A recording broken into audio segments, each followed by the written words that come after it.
This young man just chewed alive a red centipede with green venom, known as the most venomous in the world. Before that, while Jinja Kong and his mother were sound asleep, he suddenly woke up to a strange smell. As soon as he opened his eyes, he discovered his mother was foaming at the mouth, her eyes rolling wildly, clear signs of being poisoned. Jinja Kong was terrified. He sat up abruptly, shaking his mother's body incessantly, but she pushed him to the ground. Her mouth was still stammering, telling him to run away quickly. But then, Jinja Kong discovered that his own body had also been poisoned, and it was centipede venom. Just as he thought of this, from behind Jinja Kong's mother, a few red centipedes with green venom slowly crawled out, then rushed straight towards him. Jinja Kong was also poisoned, his entire body sluggish, unable to move. Watching those centipedes slowly crawl closer, then climb onto his neck, he could only scream in terror, unable to react.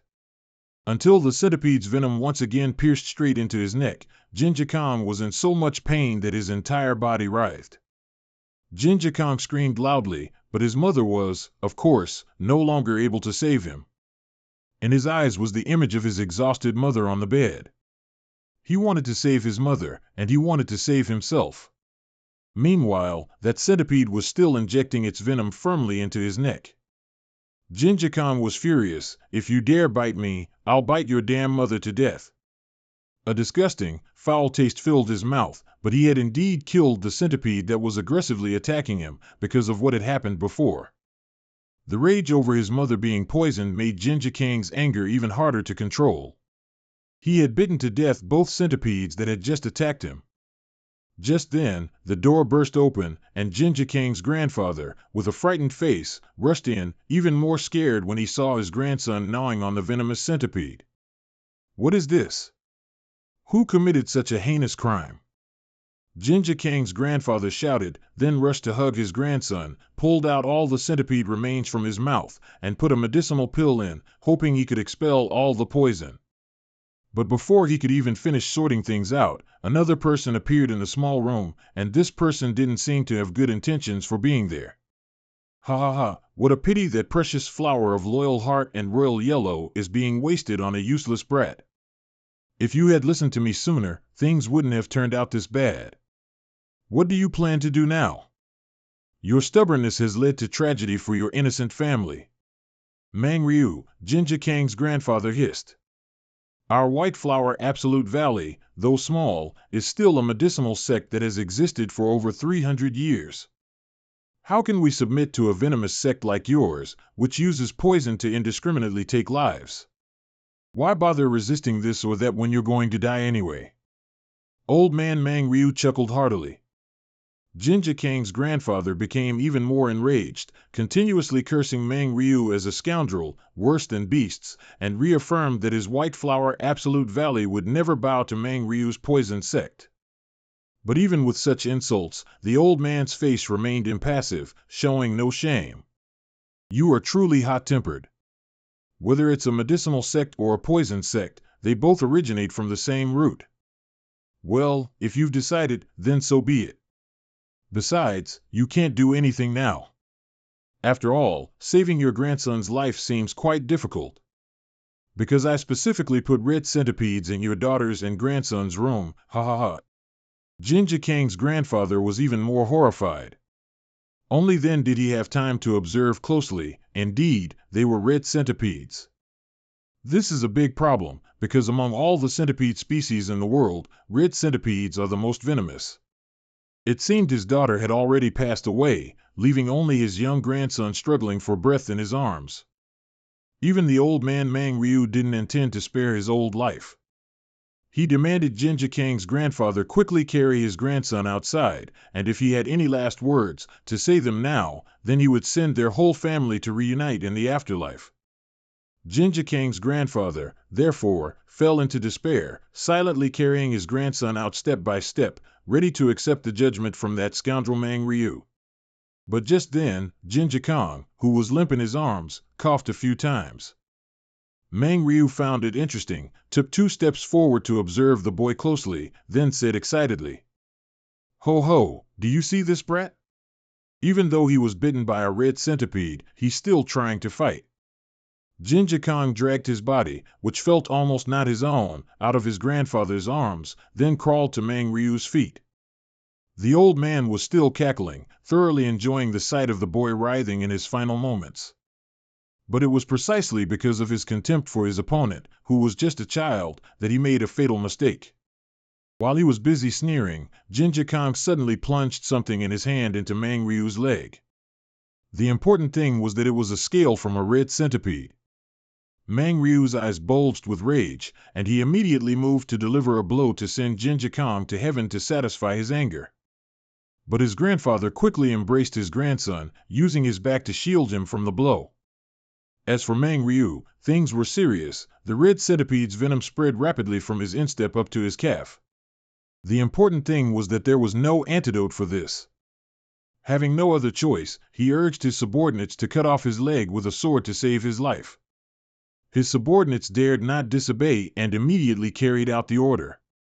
Excruciating pain racked Mang Ryu, and when he regained consciousness, Jinja Kong and his grandfather had vanished. He was so furious that the veins on his forehead began to throb uncontrollably. "Why are you all just standing there? Go after them, don't let them escape." Jinja Kang's grandfather had taken him to a cave not far away.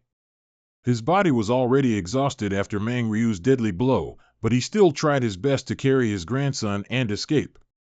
Looking at the scattered centipede scales next to Jinja Kong, he suddenly remembered something. It is said that if one swallows the venom sac or reproductive organs of a deadly venomous animal, one might become resistant to that venom. It seemed that earlier, while biting the centipedes that attacked him, Jinja Kong had been given that chance. Unfortunately, Jinja Kang's grandfather couldn't wait to find out if his grandson would ultimately defeat the red centipede's venom. He took his last breath right beside Jinja Kong. Until his last moment, his only worry was the boy's future without him. By that evening, when it was raining heavily, Mang Ryu's men finally found this cave. Jinja Kang's grandfather had passed away, but the boy was still breathing. They fiercely grabbed Jinja Kang's hair and pulled him up. Seeing that the boy was still clinging to life, the scoundrel Mang Ryu immediately revealed a hideously twisted smile. When Jinja Kong vaguely woke up, the first face he saw was not his grandfather's, but that of the old man Mang Ryu. Then, he discovered his limbs were tightly bound. Jinja Kang's first reflex was to glance around, searching for his grandfather, but there was absolutely no sign of him. "I thought you would die immediately after being bitten by the red centipede. But for some reason, you were able to resist the poison. You're quite something." Mang Ryu looked at him with eyes full of interest, as if appraising merchandise. Jinja Kong ignored whatever the old man said, constantly calling out for his grandpa. Seeing his panicked face, the other person laughed even more gleefully. "Grandpa? Hey, do you mean that old man? That old man did try to escape, but he couldn't get far and died from my blow." After speaking, Mang Ryu tightly squeezed Jinja Kang's face again, his eyes suddenly becoming terrifying. Mang Ryu said he had originally intended to kill him because he had caused his leg to become like this. But a more logical solution was to use Jinja Kong as a test subject. In his hand was a black centipede. Although its venom wasn't as potent as the red centipede's, it was still extremely poisonous. After speaking, Mang Ryu released the centipede onto Jinja Kong. Since his limbs were tightly bound, he couldn't resist, only constantly squirming, wanting to shake off the creature, but to no avail. "I've been thinking, how could I waste something as wonderful as you? A body that can survive a red centipede bite is truly rare and hard to find." While Mang Ryu was incredibly excited, Jinja Kong was in utter panic. Which is understandable, since at this moment, he was still just a child. But Jinja Kang's constant squirming from side to side greatly annoyed Mang Ryu. The old man then used a stick to forcefully hit his right leg. The very strong impact immediately broke Jinja Kang's shin bone in half, causing him such pain that tears streamed down his face. Mang Ryu, on the other hand, enjoyed bullying a child like this as if it were a lifelong achievement. "It seems you'll only lie still after a beating. Don't worry, it's just a broken leg." After that, Jinja Kong fainted from the immense pain. He didn't know how long it had been before he woke up again. Mang Ryu was still there, and as soon as he saw Jinja-Kong awaken, he forced him to drink a bowl of medicine called. Jinja-Kong knew this medicine helped cure forgetfulness and restore memory power. But he wasn't suffering from amnesia, so why would Mang Ryu make him drink this? Why are you making me drink this? Jinja-Kong asked, trembling. Because you kept lying unconscious, interrupting my experiment. Mang Ryu flashed a cunning smile. You need to be awake so I can record your reactions. I'll make you drink it regularly, so you'll remember better. But Jinja-Kong felt that the old man's intentions were not so simple. Was Mang Ryu really kind enough to give him such a good medicine? Indeed, the body's subsequent reaction answered that question. Jinja-Kong suddenly coughed several times, his whole body writhing in agonizing pain. It was then that Mang Ryu revealed he had mixed both poison and venom into this medicine. Moreover, he thought a normal dose wouldn't affect Jinja-Kong, so he increased the dosage to an amount sufficient to kill 100 adults. The sight of Jinja-Kong writhing in agony was, in the old man's eyes, an absolutely wonderful experiment. And that wretched child had to endure a long period, sometimes lasting several months, with Mang Ryu's inhumane experiments. The old man continuously made him drink the intelligence soup mixed with various poisons. Starting with simple toxins, moving to mixed poisons concocted from multiple types. Each time he conducted such an experiment, Mang Ryu would carefully record the boy's reactions. Thanks to that intelligence soup, Jinja-Kong couldn't fall asleep for even a second. It forced him to experience all the effects of the poison in a conscious state. This made Jinja-Kong feel as if he were in the deepest layer of hell, a bottomless, terrifying place with an endless cascade of pain. After a long period, Mang Ryu noted that Jinja-Kong could resist all kinds of poisons. But the old man didn't know the exact reason, only speculating that it was the effect of the healing pill his grandfather had given him to drink before.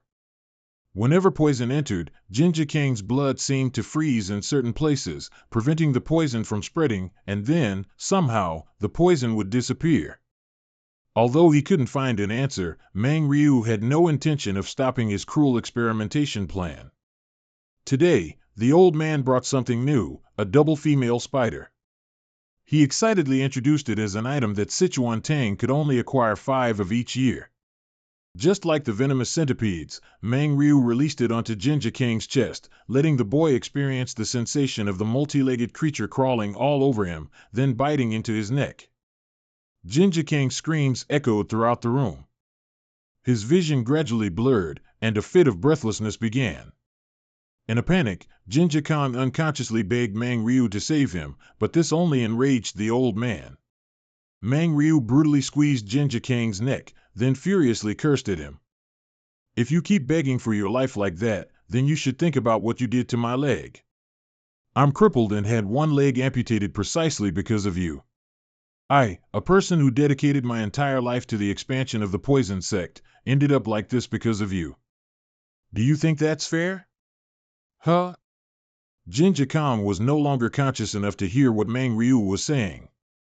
When his body went limp, Mang Ryu regained his senses and let go. Jinja-Kong lay slumped on the experiment table, completely unresponsive. Mang Ryu thought he had died, so he untied Jinja-Kong and then carried him down. Gong. The old man knew that someone who could resist the poison of red centipedes like Jinja-Kong couldn't die from a medium-level poison from a double female spider. Moreover, his body was now swollen and suffocating, probably because his nasal passages or trachea were compressed. How troublesome, but don't even think about dying peacefully. He muttered. I will save you, and you must live until you pay for all the things you've caused. Afterward, he channeled his internal energy into Jinja-Kong to lessen the effects of the venom, thereby helping Jinja-Kong regain enough strength to breathe. Internal energy was transmitted to the Baihui acupoint, through the Xiaozhai acupoint, and then to the little finger. He also used an acupuncture needle on the boy's little finger, from which blood continuously flowed, allowing some of the poison to escape, gradually helping Jinja-Kong's body to reduce swelling. But even if he didn't die from that poison, he would still need time for these complications to completely disappear. Just then, someone rushed in to report to Mang Ryu that he was urgently summoned to attend the elders' meeting. It was said that someone from the Martial Arts Alliance headquarters was heading to the poison sect. Hearing the name Martial Arts Alliance headquarters, Mang Ryu hastily left. Before leaving, he didn't forget to observe Jinja Kong, who was still unconscious on the ground, one more time. The old man figured it would be a long time before he woke up, so he didn't intend to tie him up again. I will try to exhaust your use, until I die of old age or get struck by lightning, or even after you've lost your life, you will never escape my grasp, he said, then gave a satisfied smile and left. But Mang Ryu didn't expect that right after he left, the child, whom he thought was on his last breath, suddenly sat up as if nothing had happened. On the way back from the meeting, Mang Ryu kept grumbling about how his status in the guild was no longer what it used to be. It was all because sect leader Manju had suppressed him. He also swore that he would use Jin Jakam to create the best poison, thereby rebuilding his lost influence. When he arrived at the entrance of the laboratory, Mang Ryu could smell a faint toxic odor and a foul, fishy smell. Clearly, something had happened inside. He cautiously opened the door, and immediately a snake lunged out. Unfortunately, the old man's reactions were quite agile, so the snake was caught alive before it could bite Mang Ryu even once. What the hell is this? Why is this Iron Flesh military snake here? Mang Ryu was startled. After that, he discovered that his entire laboratory had been ransacked. The ground was littered with the corpses of various spiders, scorpions, and snakes, and the main character, Jin Jakam, had vanished. You scoundrel, where are you hiding? Mang Ryu yelled. Is this how you repay me for saving your life? There was no answer. Mang Ryu forced himself to calm down and looked around. Jin Jakam was now covered in wounds, and he was convinced that the boy didn't have enough strength to escape without leaving a trace. Moreover, there were no signs that he had escaped through the main door, so it was highly likely that he was still hiding in this room. But he searched the entire room and couldn't find a trace of Jin Jakam, until he saw that the leading to the garbage chute had been pried open. Mang Ryu chuckled, thinking Jin Jakam was truly an idiot. Because the exit to the drainage ditch was so small that a person couldn't even squeeze through. If he crawled in there, it would be no different than surrendering himself. Now, you're a good boy, aren't you? Come out now, we should continue our work, shouldn't we? You know it's useless to hide in here. He crouched down in front of the drainage ditch exit, then opened it with a triumphant mood. However, as the cover was lifted, Mang Ryu's face was immediately scratched by something sharp.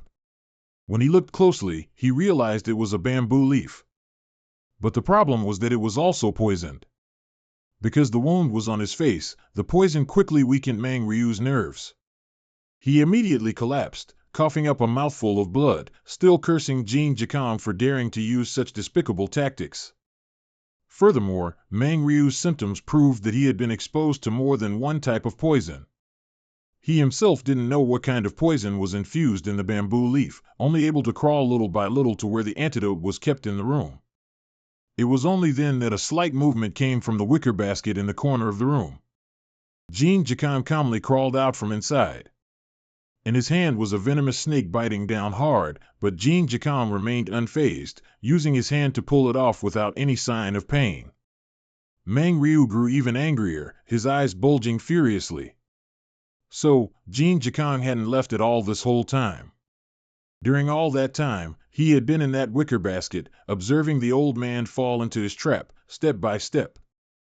Mang Ryu had been perfectly fooled by a mere kid. But he didn't have time to settle the score with him yet. Because the most urgent thing now was to find the type of poison he had imbued into that bamboo leaf, otherwise, his life would be in danger.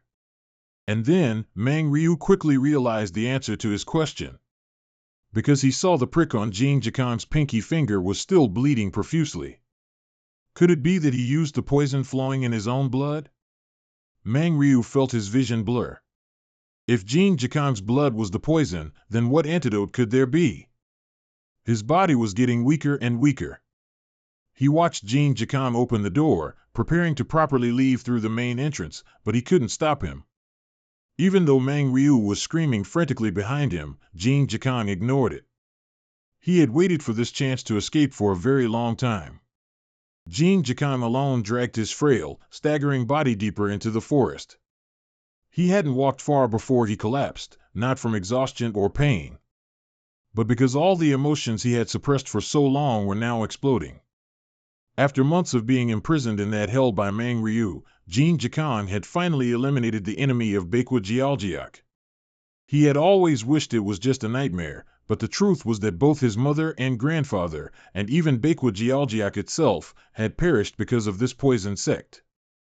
However, even though he had saved his life and sacrificed Mang Ryu, Jin Jikang didn't know what to do next. His tears streamed down, and his mind was completely blank. "What's that sound?" A voice from not far away immediately brought Jin Jikang back to his senses. He immediately hid deep within the nearby bushes. "It's nothing, I just heard a sound, but it's probably just wild animals on the mountain." The voice continued. "There's no time to pay attention to these things, we need to hurry up. We were ordered by Lord Manju to assemble immediately at the Great Hall. It seems there are many distinguished guests attending today, including the General of the Martial Alliance." "What? Why would someone like him come here in person?" "I don't know, but someone must have reported the poison sect to the Martial Alliance. He's definitely here to investigate."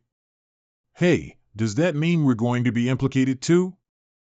"Don't worry, it seems Lord Manju already has a plan." Jin Jikang intently listened to the conversation of the two men, combining it with the invitation Mang Ryu had received earlier, but he didn't gather much important information. Regarding that martial alliance, his grandfather had mentioned it to him before. It was an association founded by members from all factions in the martial world. They decide all matters occurring in Gonseol and ensure fairness for the factions, as well as set laws. Jin Jikang didn't know who had reported Mang Ryu's poison sect, but he felt this was his chance.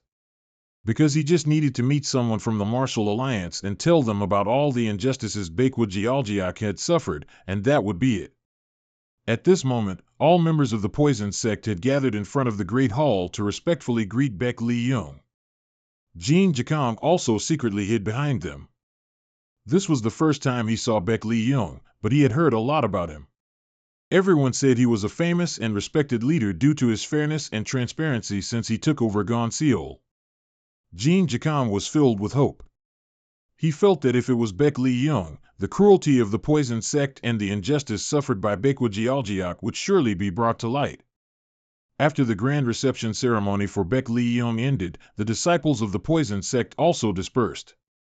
Jin Jikang used his small and agile body to infiltrate deep into the inner courtyard, then successfully approached Baek Li-young's private room. He stood outside the window and was overjoyed to see him in the room. Just as he was about to rush in, he saw sect leader Manju closely following him. Jin Jikang had no choice but to stop and carefully listen to their conversation from outside. "Don't you see, they are all carefully trained individuals, they will unleash their full potential if they join the Martial Alliance," Manju said with what seemed like pride. Manju continuously boasted about the skill of his disciples, and also didn't forget to emphasize that he was constantly striving to bring the Martial Alliance individuals with the most outstanding strength. But Baek Li-young seemed to have no interest at all. "I just want you to do better, for all of us, I never told you to cause us trouble," he said coldly. Then, Baek Li-young brought up the matter of someone reporting to the Martial Alliance that the poison sect had destroyed another small faction specializing in medicine. However, after that tragedy, some people still survived. "My sincerest apologies, but suppressing the people of that sect was truly not an easy task. It seems a few of them managed to escape amidst the chaos. This is due to my negligence." Manju bowed his head, admitting his mistake. A short silence followed, when Baek Li-young said that he had eliminated the person who reported it. He also assigned sect leader Manju the remaining task of neatly dealing with the surviving members of that medical sect. Because if their involvement in this matter were to be exposed, it would clearly be a huge problem. Jin Jikang was stunned with fear. No matter how far he thought, he couldn't have predicted that Baek Li-young, whom he revered, was actually one of the masterminds behind this incident. If so, If Jin Jikang were to now come forward and report a similar incident about Baekwa Jeoljeok, it would immediately expose that he also witnessed the poison sect's crimes, and he would also be eliminated. Jin Jikang clapped his hand over his mouth. At this moment, Baek Lee Young also heard a very faint sound from outside the door. He immediately drew his sword, thrusting it through the thin wooden door, then quickly pulled it back. The sword tip was clean of blood, and Baek Lee Young let out a sigh of relief, believing he had misheard. But he didn't know that there really was someone outside the door. And the sword blade had just barely missed Jin Jikang. After Baek Lee Young and Manju left, Jin Jikang was so scared he slumped to the ground. He couldn't digest the information that the fair, magnanimous, and impartial Lord was actually allied with this cruel poison sect. And the Martial Alliance knew about Mang Ryu's crimes, but they not only failed to deal with them but also helped them cover up the aftermath. Just then, 2 guards approached. Jin Jikang swiftly hid in the empty room next door. But his heart was still pounding wildly from the tension. Earlier, Baek Lee Young had stated that he was ready to eliminate anyone who knew the truth and threatened the reputation of the Martial Alliance. This meant Jin Jikang's life was in extreme danger. The more he thought, the angrier he became. On one side were the poison sect members, indiscriminately slaughtering innocent people. On the other side was the Martial Alliance, always praised by the world, yet they were all in it together. The images of his grandfather and mother resurfaced, making his heart ache with pain. At that moment, Jin Jikang made a decision. He had to live. Moreover, he had to become stronger without anyone's help. He would walk this path of revenge, all by himself. Afterwards, a grand banquet was held in the inner compound of the poison sect to welcome Baek Lee Young.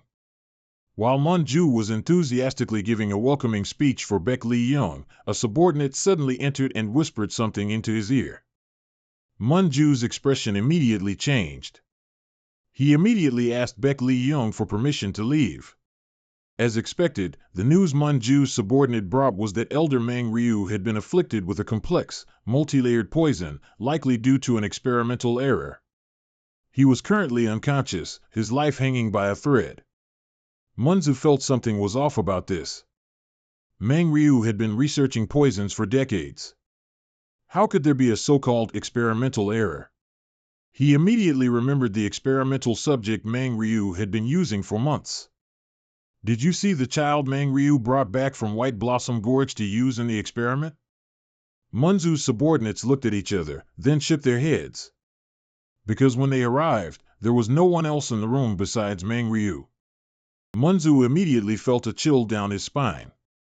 If Jin Jikang had died during the experiment, his body should still be there, but the subordinates reported that it was empty. Furthermore, Jin Jikang was also the one who had crippled Mang Ryu's leg. If he was truly alive, he would definitely become a huge problem.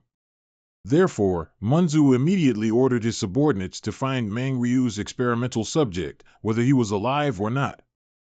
After leaving the inner compound of the poison sect, Jin Jikang immediately encountered the unfortunate victims of the medical sect being escorted away. He remembered what Manju and Baek Lee Young had said earlier, that these people would be escorted to the South Gate area. Poison sect members were already waiting there, and they would, of course, be eliminated. Jin Jikang could see the leader of this small faction, an old man with white hair and beard, but he received no respect whatsoever. The cart drivers repeatedly punched and kicked these people, even using weapons to attack when they resisted. These cart drivers were not gentle either. If it weren't for the order to only escort them, they would have readily killed these poor souls. While the crowd was in an uproar over the old man being bullied, Jin Jikang took the opportunity to blend into the crowd. As the moon rose high, the carriages carrying the Poison Institute's prisoners sped along the mountain path. Jin Jikang sat obediently among the group, but someone quickly noticed he didn't belong to their sect. It was the young man who had stood up to protect the old man earlier and had been slashed across the face. Looking closely, he saw that he didn't belong to the poison sect either. Who are you exactly? Jin Jikang seemed hesitant, then lowered his voice as much as possible, muttering that he was from the White Blossom sect. The group was utterly astonished upon hearing this. The White Flower Sect? How can someone from White Flower Valley be here? Don't tell me your sect is also being suppressed by the Poison Sect. Jin Zakam remained silent, nodding his head. His aggrieved appearance further infuriated the medical sect members. The Poison Sect has become increasingly brazen and inhumane since gaining the tacit backing of the Martial Arts Alliance. That young man then asked Jin Zakam how he got here. He didn't hide the fact that he had been captured by Mang Ryu and used as a test subject for several months. Today, taking advantage of the commotion in the mansion due to Becky Dung's arrival, he managed to escape. That young man looked at him with eyes full of pity. Kid, it's already a great feat to have escaped this far. But this carriage isn't taking us away from this mortal world, it's just dragging us into another hellish abyss. Jin Zakam observed, noting that there were a total of 5 guards escorting the carriage carrying the prisoners. That young man followed his gaze, immediately guessing what he was contemplating, and advised Jin Zakam to give up. He didn't know much about the others, but the bald man named Dezou with the sword in his hand was certainly not to be trifled with. Just now, it was he who had slashed his face with a sword. With Dezou's fighting strength, even a vigorous young man would struggle to escape, let alone a group of people exhausted by the Sangong poison like them. What if I have poison? Jin Zakang asked. Poison? It's better than nothing, but the Poison Sect has no shortage of poisons, they can easily neutralize it. That's a real lethal poison. Jin Zakang strongly insisted. What kind of poison makes you so confident? Jin Zakang didn't know the name of the poison, as it had already deeply permeated his blood. He could only honestly recount that the poison he possessed had helped him escape the Poison Sect after incapacitating that scoundrel Mang Ryu. As soon as they heard the name Mang Ryu, everyone present gasped. Mang Ryu, he's the leader of the Poison Sect, yet you poisoned him?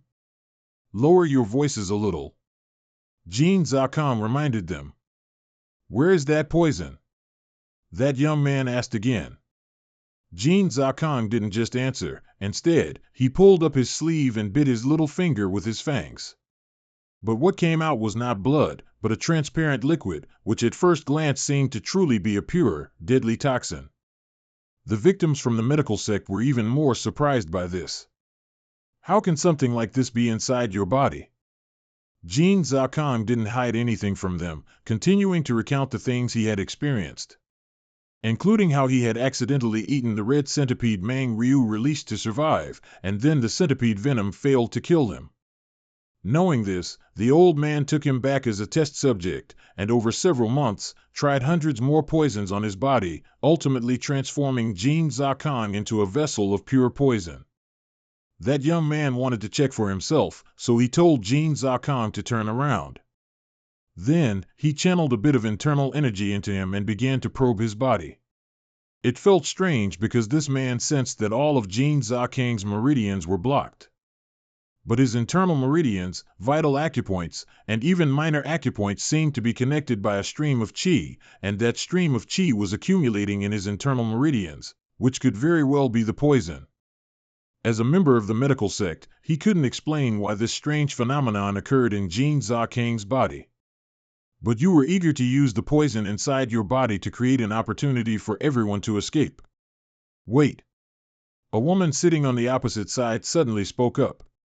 What if we fail? What will we do if your plan doesn't work? What if we all lose our lives? Didn't you think about that? Another man immediately supported this idea, because he believed that at the end of this carriage journey, it would probably be a place where they'd have to do hard labor, but at least they wouldn't lose their lives. But Jin Zakang knew the poison faction wouldn't spare the lives of those in the carriage. If they waited until this carriage stopped, it would be too late to act. His plan was also agreed upon by the young man. Now they still had a chance because their numbers were greater. By the time this carriage stopped, with even more escorts, it would be too late. Having said that, he turned to Jin Zakang and sincerely said, Did you say your name is Jin Zakang? If possible, please help us, and let us help you too. After that, the man realized he hadn't introduced himself. He stated his name as Zhong Miyang, the vice leader of this medical sect. Zhong Miyang was incredibly grateful that Jin Zakong had suddenly appeared here, wanting to help them escape when he could have done it alone, and also for showing them the true evil face of Becky Dung and the Martial Arts Alliance. "Don't thank me yet, we haven't escaped," Jin Zakong mumbled, because to be honest, he wasn't 100% confident he could defeat all these escorts. As soon as Jin Zakong finished speaking, the sound of urgent horse hooves suddenly echoed. "Don't just stand there," the rider who brought the urgent news said. "The sect leader has ordered you to return immediately." "What's wrong?" That Dezhou turned his head and asked impatiently. The messenger reported that the elders at home were almost going crazy because Meng Ryu was unconscious, it was unclear if he would survive, and the experimental subject he was holding captive had escaped. And Munzu had ordered that person to be found by all means. Dezhou showed his disdain after hearing it. Meng Ryu was knocked unconscious? That old man is truly too old, he's not like he used to be anymore, he even lost a leg. But that's not very important. The messenger said that Meng Ryu's escaped experimental subject could very well be hiding in that prisoner transport carriage. Jin Zakong and Zhong Miyang exchanged a tense glance. No one dared to breathe loudly. Luckily, since he was captured, Jin Zakong had always been confined in a sealed laboratory, so these subordinates didn't know his face. To be safe, he ordered Dezhou to bring all the prisoners back. But now, returning wasn't easy, because the wagon was traveling on a narrow mountain path, too narrow to turn around. Instead of bringing everyone back, that Dezhou thought of another way to check. "How many people are we escorting today?" He turned to the person next to him and asked. "Sir, there are 11 people in total." "If there are 11 people in total, then we just need to call out the names to know, right?" At Dezhou's words, Jin Zakong became particularly tense. The victims of the medical sect in the carriage were equally tense, only bowing their heads low. Dezhou carefully counted each head, finally breaking into a twisted smile when he discovered there was one extra person in the carriage. In Jin Zakong's mind at that moment, only 2 words flashed. "How interesting, at this point, you're still trying to hide a prisoner. Is this the compassion you always preach about?" He threw his head back and laughed loudly, then drew his sword. "Then you guys don't need to go any further. Because I have the perfect reason to deal with you all right now." His bloodthirsty smile made everyone shiver uncontrollably. Jin Zakong was extremely tense. He did possess a type of poison that could take the lives of these scoundrels, it's just that Jin Zakong didn't expect them to catch up this quickly. Seeing him trembling violently, Zhong Miyang steadfastly put an arm around Jin Zakong's shoulder, then gave him a resolute look. However, before Jin Zakong could calm down, an old man suddenly stood up and accused. "That guy infiltrated the carriage without us knowing. We're willing to hand him over, so just leave us alone." Jin Zakong flinched, but before he could react, the old man was cut in half by Dezhou's sword. This horrific scene left everyone present gaping in astonishment. After taking a life, he even nonchalantly stuck out his tongue to lick the blood off his sword. "Report to the sect leader that these guys are trying to conceal an escape, so eliminate all of them to end this smoothly. Anyway, taking the lives of prisoners like them isn't a big deal, right?" Dezhou asked. "Yes, that's true, but..." The messenger seemed awkward. His brutality was unbearable for the prisoners of the medical sect. Next, another young woman stood up, wanting to resist. "You devil, how can you treat human lives so cruelly, no different from insects? If that's the case, then come and take my life too, you despicable scoundrels." This woman's action ignited the flame of hatred in the remaining prisoners. They all stood up simultaneously, facing Dezhou's sword without an ounce of fear. Seizing this chaotic opportunity, Zhong Miyang ordered a full assault. The young men taken prisoner in the carriage rushed together to attack the escorting soldiers. Even though they were members of a medical sect, their combat skills weren't bad at all. Very quickly, the first of the soldiers was struck by Zhong Miyang. But Dezhou remained still, watching with wide eyes as if enjoying a good play. Because he was confident that even if those people rebelled, they couldn't escape his sword. But then, suddenly, a soldier who had just been struck collapsed to the ground, spewing out a large mouthful of blood and starting to cough repeatedly. He reached out towards Dezou, hoping for help, but before he could finish speaking, he completely collapsed and stopped breathing. The messenger, seeing this situation, was scared out of his wits and immediately spurred his horse to turn back. "I'm out of here. What's going on? Dezou, do something!" Another man anxiously yelled. At this, Dezou raised an eyebrow, revealing what could be considered a trace of concern. He stared intently at the weapon Zhong Miyang had just used to strike that man. But it was just a broken piece of wood, at most it could only cause minor injuries. Yet that man died so miserably after just one blow? As a minion of the poison sect, it wasn't too hard for Dezou to realize that the ceramic shard contained a poison potent enough to kill someone. "All right, who's next? Even a worm will wriggle when stepped on. Come at me, all of you." The warriors of the medical sect, including Jiang Mi, were now filled with fiery resolve. But Dezou remained strangely calm. "I'm not that foolish, for I've realized your weapons are poisoned. I just need to maintain my distance." "Are you stalling for time, waiting for us to tire out?" The man standing next to Jiang Mi laughed and asked. Not entirely. Dezou raised the sword in his hand, a triumphant look on his face. "I just wanted to show you this," he said, then decisively swung his sword down. Although the distance between them was quite far, the power generated by this sword strike was still immense, so great that it immediately cleaved the poor man in two. Jiang Mi's group turned deathly pale, not expecting that bald man to also know sword techniques. It turned out dealing with him was much harder than they had imagined. "Now it's my turn to counterattack, isn't it? It's time to end everything here." As if by habit, after taking a life, Dezou brought the sword to his mouth and licked it as if savoring a delicacy. But perhaps because he was too caught up in his victory, he didn't realize that Jin Jiakang was now rushing towards him from behind with a broken ceramic shard smeared with poison in his hand, moving as fast as possible. This was the plan that Jin Jiakang and the prisoners from the medical sect had discussed beforehand. They had a broken ceramic vase, which, after being poisoned with his blood, could be transformed into deadly weapons. However, Dezou remained the most significant concern, because that bastard's fighting ability was not bad at all. Jiang Mi believed they needed to create a trap to distract him, and then someone would need to launch a surprise attack from behind to have a chance of hitting him. And the plan was executed flawlessly. Dezou, immersed in his sense of triumph, completely failed to notice Jin Jiakang approaching him from behind. With his slender yet agile body, the boy successfully slashed the ceramic shard across Dezou's neck with all his might. He thought he had succeeded, but the truth was Dezou's skin was as hard as reinforced concrete. Jin Jiakang's recent attack didn't even scratch him, let alone poison him. "Is this your plan?" Dezou asked coldly. "What a pity. Do you really think you could cut me with such weak arm strength?" With that, he immediately changed his target, turned his head, and swung his sword directly at Jin Jiakang. Jiang Mi cried out his name in horror, but Jin Jiakang couldn't dodge in time, and the smell of fresh blood wafted through the air.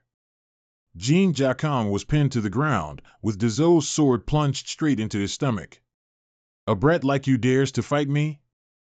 Good for you for aiming at my weakness, but is that all? Do you have anything else to show me?"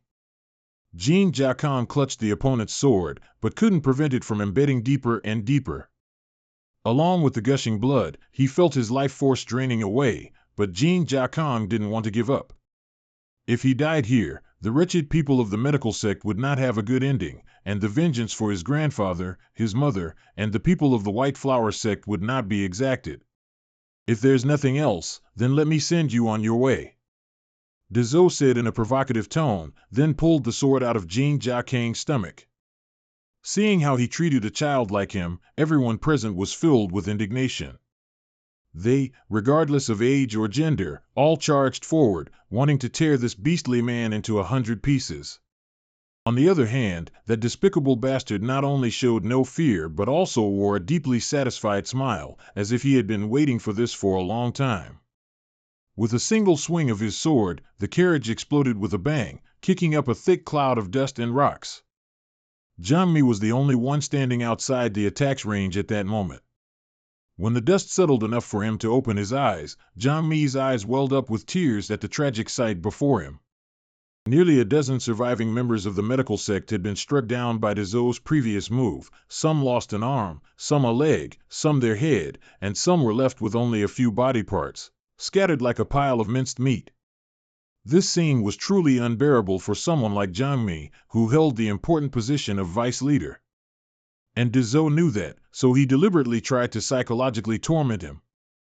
"You're the vice leader of the sect, aren't you? How do you feel witnessing this? This is how the weak die in agony." Dezou continued his habit of tasting blood. His provoking demeanor pained Jiang Mi so much that he felt his heart being squeezed. While he was still busy provoking Jiang Mi, Jin Jiakang behind him struggled to stand up, his mouth continuously muttering numbers from 1 to 10. "What the hell are you counting? Are you out of your mind? Your time is up. What nonsense are you spouting?" But at this very moment, he suddenly froze, fresh blood continuously gushing from his mouth. Following that, Dezou felt his body rapidly losing all its strength. He had to lean his sword against the ground, only with great difficulty could he stand steady. He was both astonished and terrified, his mouth continuously muttering, "How could this be?" because clearly Jin Jiakang hadn't wounded him earlier. "You swallowed this, didn't you?" His palm was cut open, and from it flowed a liquid that was not blood, but poison. Dezou's head exploded with a bang. He hadn't expected Jin Jiakang to make such a move. He had secretly applied poison from his palm onto Dezou's sword earlier, and by exploiting Dezou's habit of tasting the enemy's blood, he had gradually led him into a death trap. By now, the poison had spread throughout his body, and Dezou, completely devoid of strength, lay sprawled on the ground. But he remained as arrogant as ever.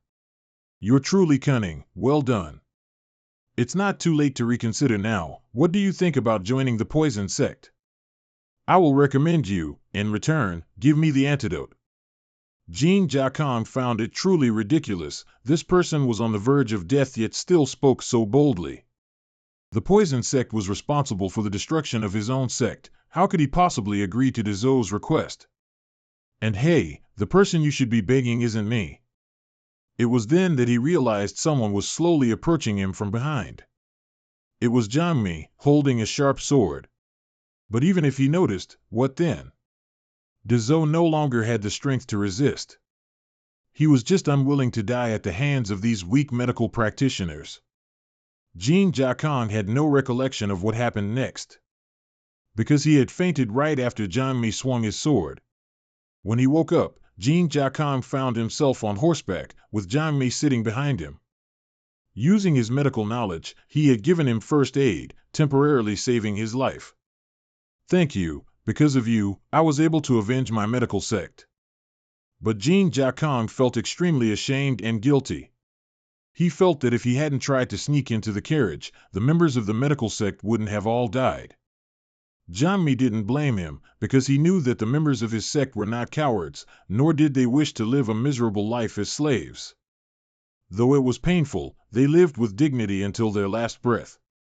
As for Jin Jiakang, he was still dissatisfied, because even though Dezou was dead, he was just a minor pawn.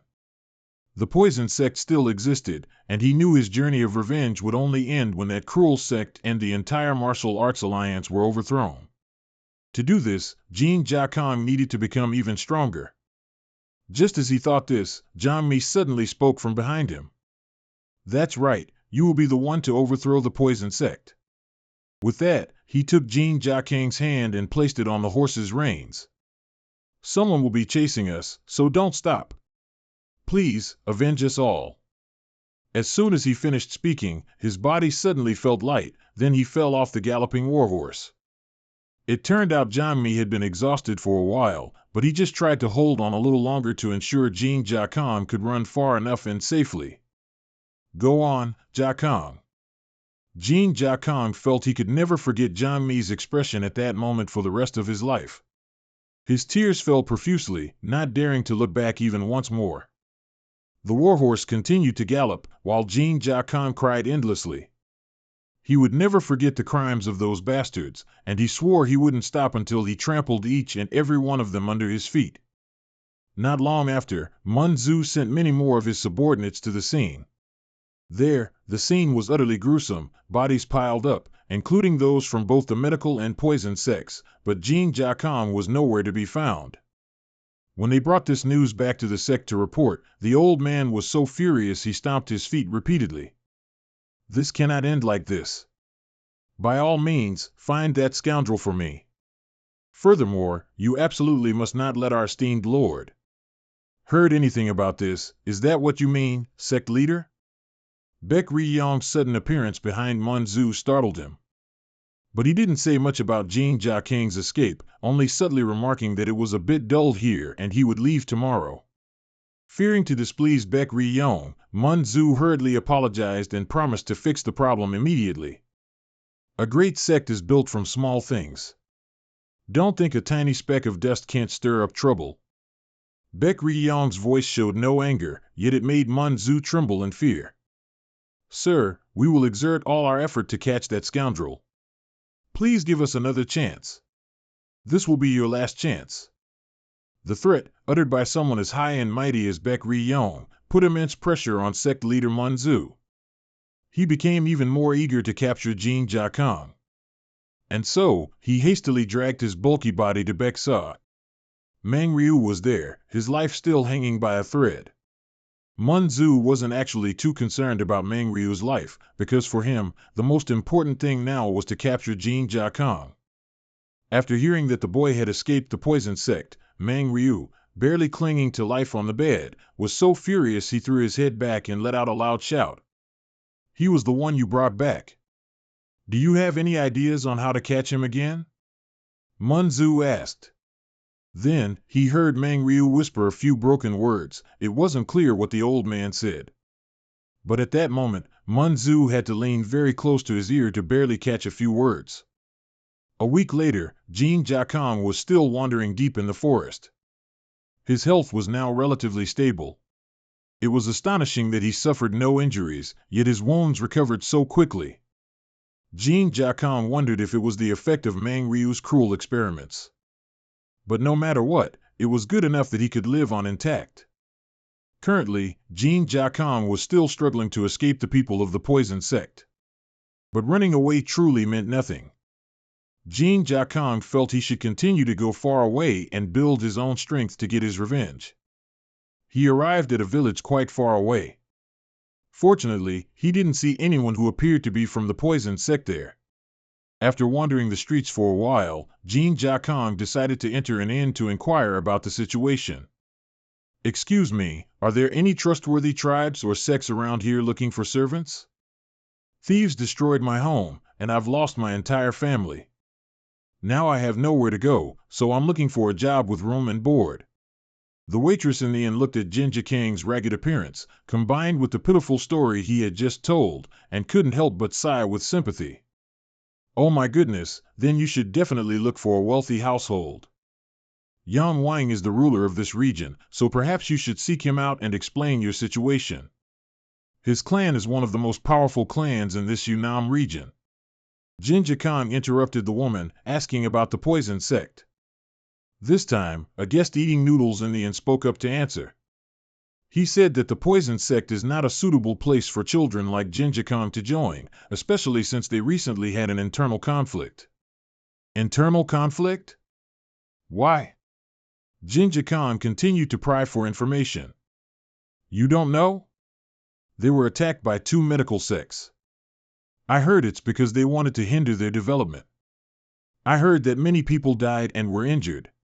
But it was no use, because in the end, the poison sect still gained control. The man was only recounting what he had heard in the martial world, but Jin Jiakang felt truly disgusted. The poison sect is truly a group of robbers who cry foul. They are clearly the culprits, yet they try to pretend to be victims. But from the man's mouth, Jin Jiakang also heard another important piece of information. That is, among the 2 medical sects suppressed by the poison sect, one of them was from the White Flower Gorge. It is said that the survivors of the White Flower Gorge were escorted to a labor camp far away. When Jinja Kong heard the words White Flower Gorge, it was as if he had been struck by lightning. He hastily questioned the man again. Do you know where they were sent to the labor camp? I think they're in a mine somewhere in Manhua. It's just that there are quite a few mines in Manhua. But why are you asking about that? Jinja Kong didn't even finish hearing the question before rushing out. After being captured by Mang Ryu, he always thought that the White Flower sect had been annihilated. But if what the man just said was true, then besides him, there might still be survivors who were taken to the mines for forced labor. Jinja Kong's first thought was that he wanted to find them. However, before he could run far, Jinja Kong stopped dead in his tracks. On second thought, it could very well be a trap for the poison sect people to capture him, but what if it was all true? How could Jinja Kong just stand by and watch his sect members be oppressed without rescuing them? But the truth proved Jinja Kong's suspicions to be correct. Because at this moment, in an underground mine in Namhoa, Munzu was waiting, ready to catch a rabbit by guarding a tree stump. Moreover, standing next to him was Mang Ryu. He had recovered, though after that devastating poisoning incident, he had lost sight in one eye. The suggestion to spread rumors to lure Jinja Kong was also Mang Ryu's idea. But several days had passed and he still hadn't taken the bait, so Munzu was starting to get impatient. He will definitely appear, just be a little more patient. The survival of our sect depends on whether he appears or not. Yet you're still so calm, Mang Ryu. In fact, Mang Ryu wasn't as calm as he appeared. Because the truth was, he was ecstatic imagining himself catching Jinja Kong and tearing him into 100 pieces. He couldn't forget the misery he felt after being poisoned by him, including the time he spent bedridden, using all sorts of antidotes, and sometimes almost going mad in delirium.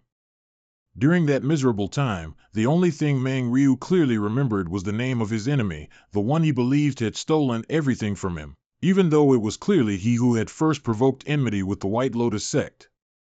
Jinja Kong, I will definitely wait for you, so you must appear soon. Not long after, Jinja Kong arrived in the Namhoa region.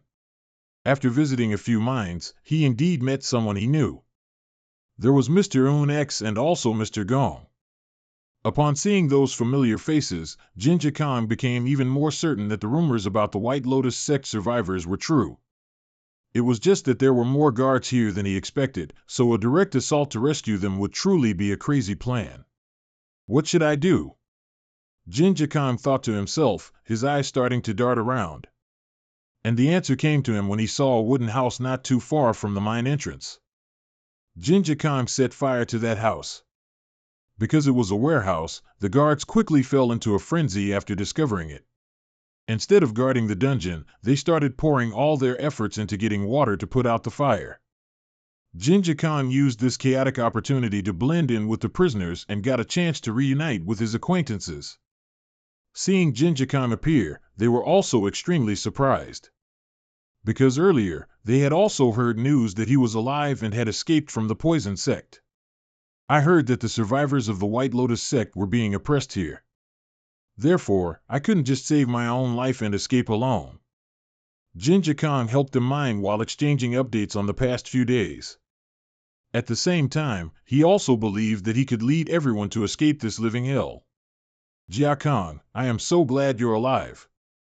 The White Lotus Valley won't be lost here. If we lost you, how could we face the Valley Master in the afterlife? Don't worry, Mr. Gong, we'll be fine, Jinja Kong tried to reassure everyone. Meanwhile, due to the dry weather, the wooden house quickly burned down to a pile of ashes.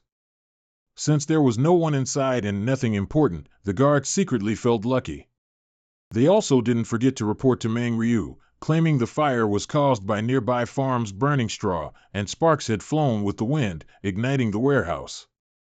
But an old fox like Mang Ryu didn't think it was that simple. You surely know the consequences of negligent supervision, don't you? He said. The captain of the guards was terrified and quickly pleaded his case. Sir, all the slaves are closely monitored, no one can escape, I assure you.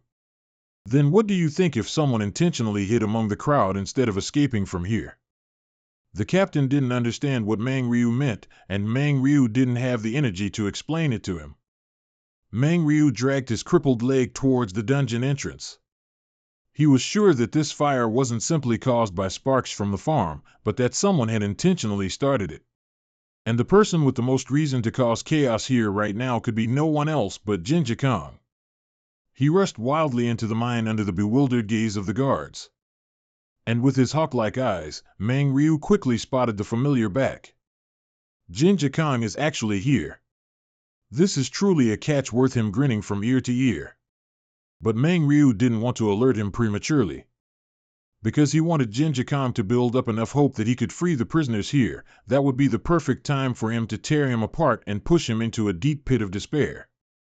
Mang Ryu hastily returned, not even announcing himself, just pushing the door open and rushing into Sect Leader Munzu's room. Sect Leader, I was right, that bastard Jinja Kong has returned here himself. I've had people guard them, so. But the words still in Mang Ryu's throat suddenly died out. Because he saw the appearance of another person in Munzu's room, that was Waijiang, Bakhong. Long time no see, Mang Ryu. It seems you're quite busy, aren't you? Waijiang sipped a mouthful of tea, then politely greeted Mang Ryu. Waijiang is the leader of one of the 3 strongest poison sects in Yunnan. Compared to Mang Ryu's small poison sect, the scale of Waijiang's sect was much more formidable. He himself was also a poison prodigy, able to concoct and skillfully use over 100 different types of poisons. But what was a figure of Waijiang's caliber doing appearing here? His appearance truly made Mang Ryu feel extremely tense. It has been quite a while, he tried to appear calm as he replied, then asked further. What wind brings you all the way here? Before Waijiang could answer, Munzu spoke first. It turns out he had personally sent an invitation to Waijiang to seek advice on the current situation. But it seems Elder Mang Ryu already has a solution, so there's nothing for me to do, is there?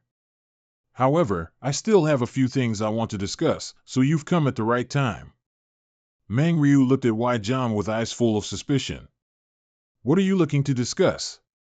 Waijiang leisurely took another sip of tea, then said that recently he noticed Munzu's poison sect was striving to join the martial arts alliance. Just like them, Waijiang's sect had secretly supported Belly Dung and was backed by him to swallow up the medical sects in the Yunnan region. It's just that recently, those who have always seen the poison sects as a thorn in their side began to infiltrate the martial arts alliance to break this agreement. And if someone were to find out about the secret agreement between them and Belly Dung, then his reputation and the survival of the poison sects would both be in grave danger. What Waijiang wanted was to eliminate all those who might know about this agreement, including the 2 medical sects that Munzu's sect had suppressed. In return, Munzu's poison sect could officially join the martial arts alliance and become one of the 4 great poison sects, standing on par with Waijiang's sect.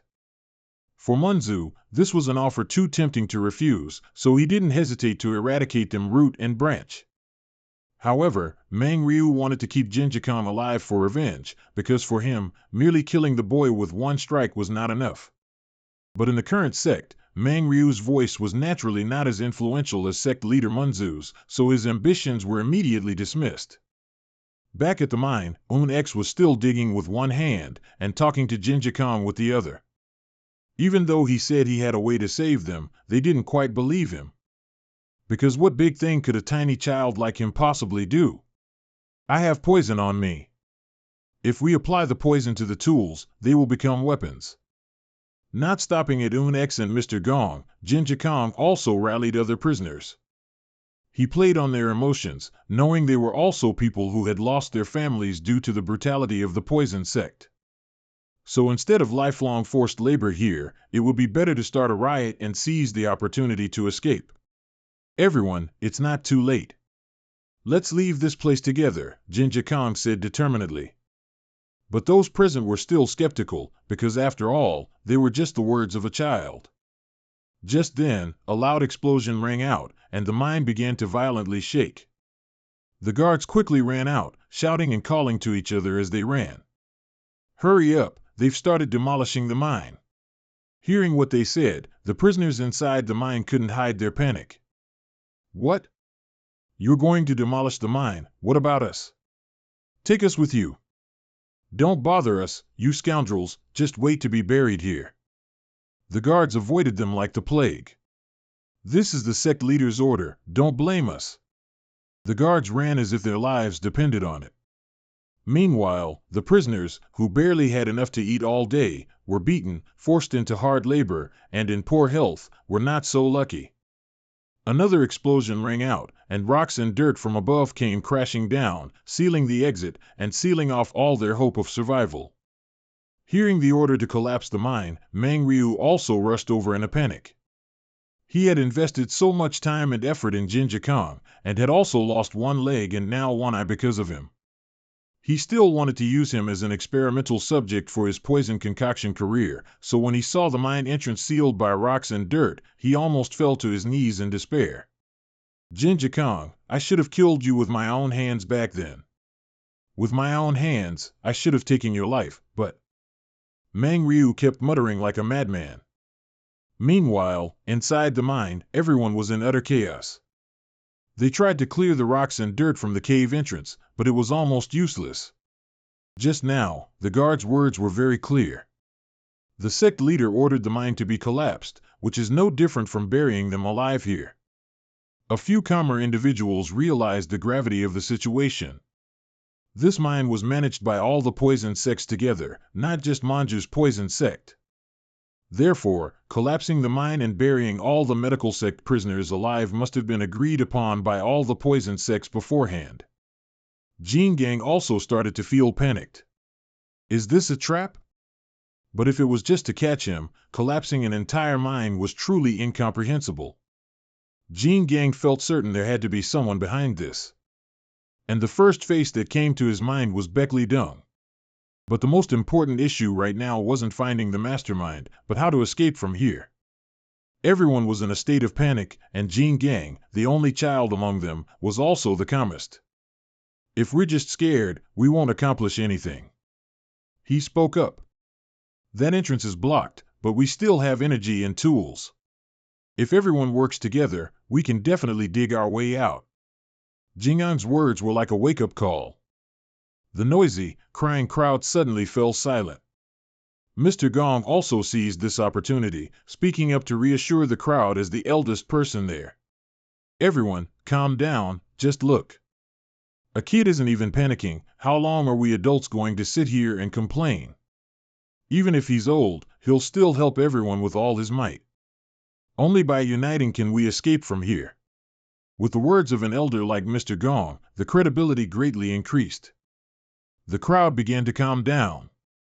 They felt that Jinjiang's words were not wrong. It was better to try their best and die than to sit idly waiting for death to come for them like this. And so, they began to dig their way out. But in reality, things weren't easy at all. With a lack of food and only a faint glimmer of light, digging a path to survival was truly very difficult, and everyone gradually began to lose strength. Although the digging work had progressed quite a bit, at this rate, everyone would probably die before getting out. Jinjiang held a torch and walked around to survey the situation. And then he truly stumbled upon a gold mine. He found a small hole, barely big enough for a dog, but with his slender body, Jinjiang could easily squeeze through it. On the other side of the hole was another mining area, where there was also a large lake. Moss and grass covered the surroundings. This much water and moss would be enough to sustain everyone here. Jinjiang was so happy he wanted to jump for joy. He knelt down, scooped up a handful of water, and put it in his mouth. But the cruel reality hit him hard, as he discovered the water was poisoned. The hope that had just been sparked was once again extinguished. Poisoned water and moss couldn't possibly be given to everyone to eat. Only Jinjiang couldn't be poisoned. He ate his fill of moss, drank his fill of water, and then returned to the others. After being full, Jinjiang tried to work beyond his limits. While the others split up to dig the tunnel, he worked tirelessly, without resting for a moment. Most of the remaining people were adults, and seeing Jinjiang like this, they couldn't help but admire him. Even young, strong men were in pain from exhaustion. Jinjiang was just a child. He was probably exhausted but still tried not to give up. Everyone also knew that Jinjiang could absorb poison and that he had found a lake full of moss. After that, He gave all his food and water to everyone, surviving only on that water and moss, then worked himself to the bone to dig a way out. Jin Gang hoped he could open a path to survival with his own strength. However, cruel reality once again struck him hard. Due to the lack of light, the wooden posts they had erected to support the earth were not up to standard. And once again, the tunnel collapsed, burying alive several people who were still busy digging at the time. This happened right in front of Jin Gang, plunging him into extreme pain. The people still alive in the mine were utterly desperate at this point, as they were running out of food and water. To continue digging would be no different than starting all over again. Cries echoed, desolate and chilling. Everyone thought it was all over, but Jin Gang stubbornly refused to give up. He began to use his bare hands to scoop up the earth and rocks blocking the way and throw them aside. If you dig alone, it will take you decades, kid. An old man walked over, reminding him softly. As long as I survive, what does time matter? Jin Gang replied firmly. Don't you know when to let go? He muttered. Then he continued, I was once the valley master of Tang Tam Hong Valley. But I couldn't protect anyone in my family either. And now, I will also perish miserably in this mine. But even if my body dies, I still want our secret manual to be passed on in this world. I've been watching you since you first arrived here. With your current strength, I believe you can bear this responsibility. Knowing he couldn't survive this calamity, Mr. Gong wanted to pass on all the former sect's secret techniques to Jin Gang. Seeing this, some other people also stood up in agreement. They also wanted to pass on their sect's techniques. Everyone present, to varying degrees, wanted to entrust their sect's secret techniques to Jin Gang, as if holding onto a glimmer of hope that their sect wouldn't be annihilated. That's enough, he's just a child. The only one who objected was Mr. Gong. If you are certain that your family's secret techniques will be passed down, then you can rest in peace. But this boy will have to live his entire life with the burden of that responsibility. Do you want to tie this child down like that? Jin Gang knew Mr. Gong was worried about him. But he knew that ever since his mother died, his maternal grandfather died, and he himself was turned into a test subject, this life no longer belonged to him. And the life of Jiangmi, the people of his sect, and those who are about to die here. He was willing to bear the lives of those who sacrificed for him, at least so that their sacrifice would not be in vain. I must fight until the very last moments of this life. I won't die here. I will get out of here safely. And I will definitely make those who pushed us down this path pay the price. If I can drag them to hell, then I will gladly accept everyone's offer. A series of loud noises echoed. The wooden axe was quickly thrown from the small arm. Zun X sighed in helplessness. That's enough, kid, you need to rest. Jin Gang, with a body covered in bruises, resolutely asked, No, one more time, please. Looking at the boy's childish but prematurely aged face, made Zun X quietly exclaim, this kid really has amazing focus skills. First, mastering his inner self, the two practiced footwork together. Then came the attack techniques from close to long range. Jin Gang not only learned very quickly but was also creative. In Zun X's mind, without even resting, the kid could still fully unleash the potential of each sect. This child is definitely a genius. I remember he once said he took the fire restoration potion, but I didn't expect its effects to seemingly influence his willpower as well. The ability to continue persevering and surviving, is it because he is stronger now? Zun X was about to continue the training when suddenly a voice called out Jingang's name from afar. A little girl was sobbing, stammering out each word, Grandpa Gong has. The suddenness of the event left Jin Gang somewhat bewildered. A moment later, he knelt before his loved one's motionless body, softly whispering, I'm here, Grandpa is done. The man slowly opened his eyes, his lips trembling as he said, Jin Gang, are you there? He tried to raise a hand, knowing he would never give up. But perhaps I'm about to cause everyone more suffering. How will you survive alone in this brutal adversity? Grandpa Gong slightly tilted his head. I'm sorry, in the end, I still couldn't protect you or fight by your side. A great regret suddenly welled up in his heart. I want to see that place one more time. His voice grew fainter, a place where only white lotus flowers bloom. Grandpa Gong fulfilled his wish, slowly departing from this world. Everyone around them cried bitterly, filled with immense sadness. Only Jin Gang kept his face down from beginning to end. He struggled to his feet. I'm leaving now. I must continue training. He ignored the pleas behind him. No, right now it's best to. Jin Gang clenched his fists, turned his back and emphasized, everyone knows we don't have any more time, right? Under the golden flowered trees in the chilly autumn weather. The sound of poetry recited echoed, oh, the deep blue entwines me. Manryu, slightly drunk, sat in a corner mumbling, to the depths of my suffering, I wandered to the true realm just for you. The sound of the grass echoed everywhere. Seeing this, the two young men lamented, he's been like this for weeks. It looks like Elder Man has lost something very important, why is he destroying himself? Manryu still wondered, you left me while promises were still unfulfilled? Why? Finally, he forcefully threw the wine jar, shattering it, if you leave like this, what will become of me? Don't you know? Damn it! The old man lost strength, panting, when something accidentally caught his eye. Changes occurred in the puddle Manryu had created. A few tremors appeared, signaling that there was still life inside the rock. Manryu's eyes widened in astonishment. Why is it shaking? No, it can't be. The sound of whistling wind seeped through the cracks. Inside, where a faint light flickered, the sound of a hammer echoed. Countless flashes of fire lit up the cold space. Manryu tried to search by following the tremors. Are you still there? Suddenly, the old man let out a terrifying laugh. Hee hee hee. Manryu roared madly, haha, finally I have to do it, the only way I can find you if it's truly you. The old man's face contorted, it's still alive. It seems heaven hasn't abandoned me after all. All right. No matter how long it takes or what it costs, if you still exist, hee hee. In the most desperate moments, there was only one person left, other loved ones had all died. Memories flashed through Jingang's mind, of his younger sister trembling as she said, I'm really hungry. Images of his old father collapsed on the ground, finally, I get to meet everyone at Vumon. Or his mother with desperate eyes, at all costs, you must avenge Lo Mon.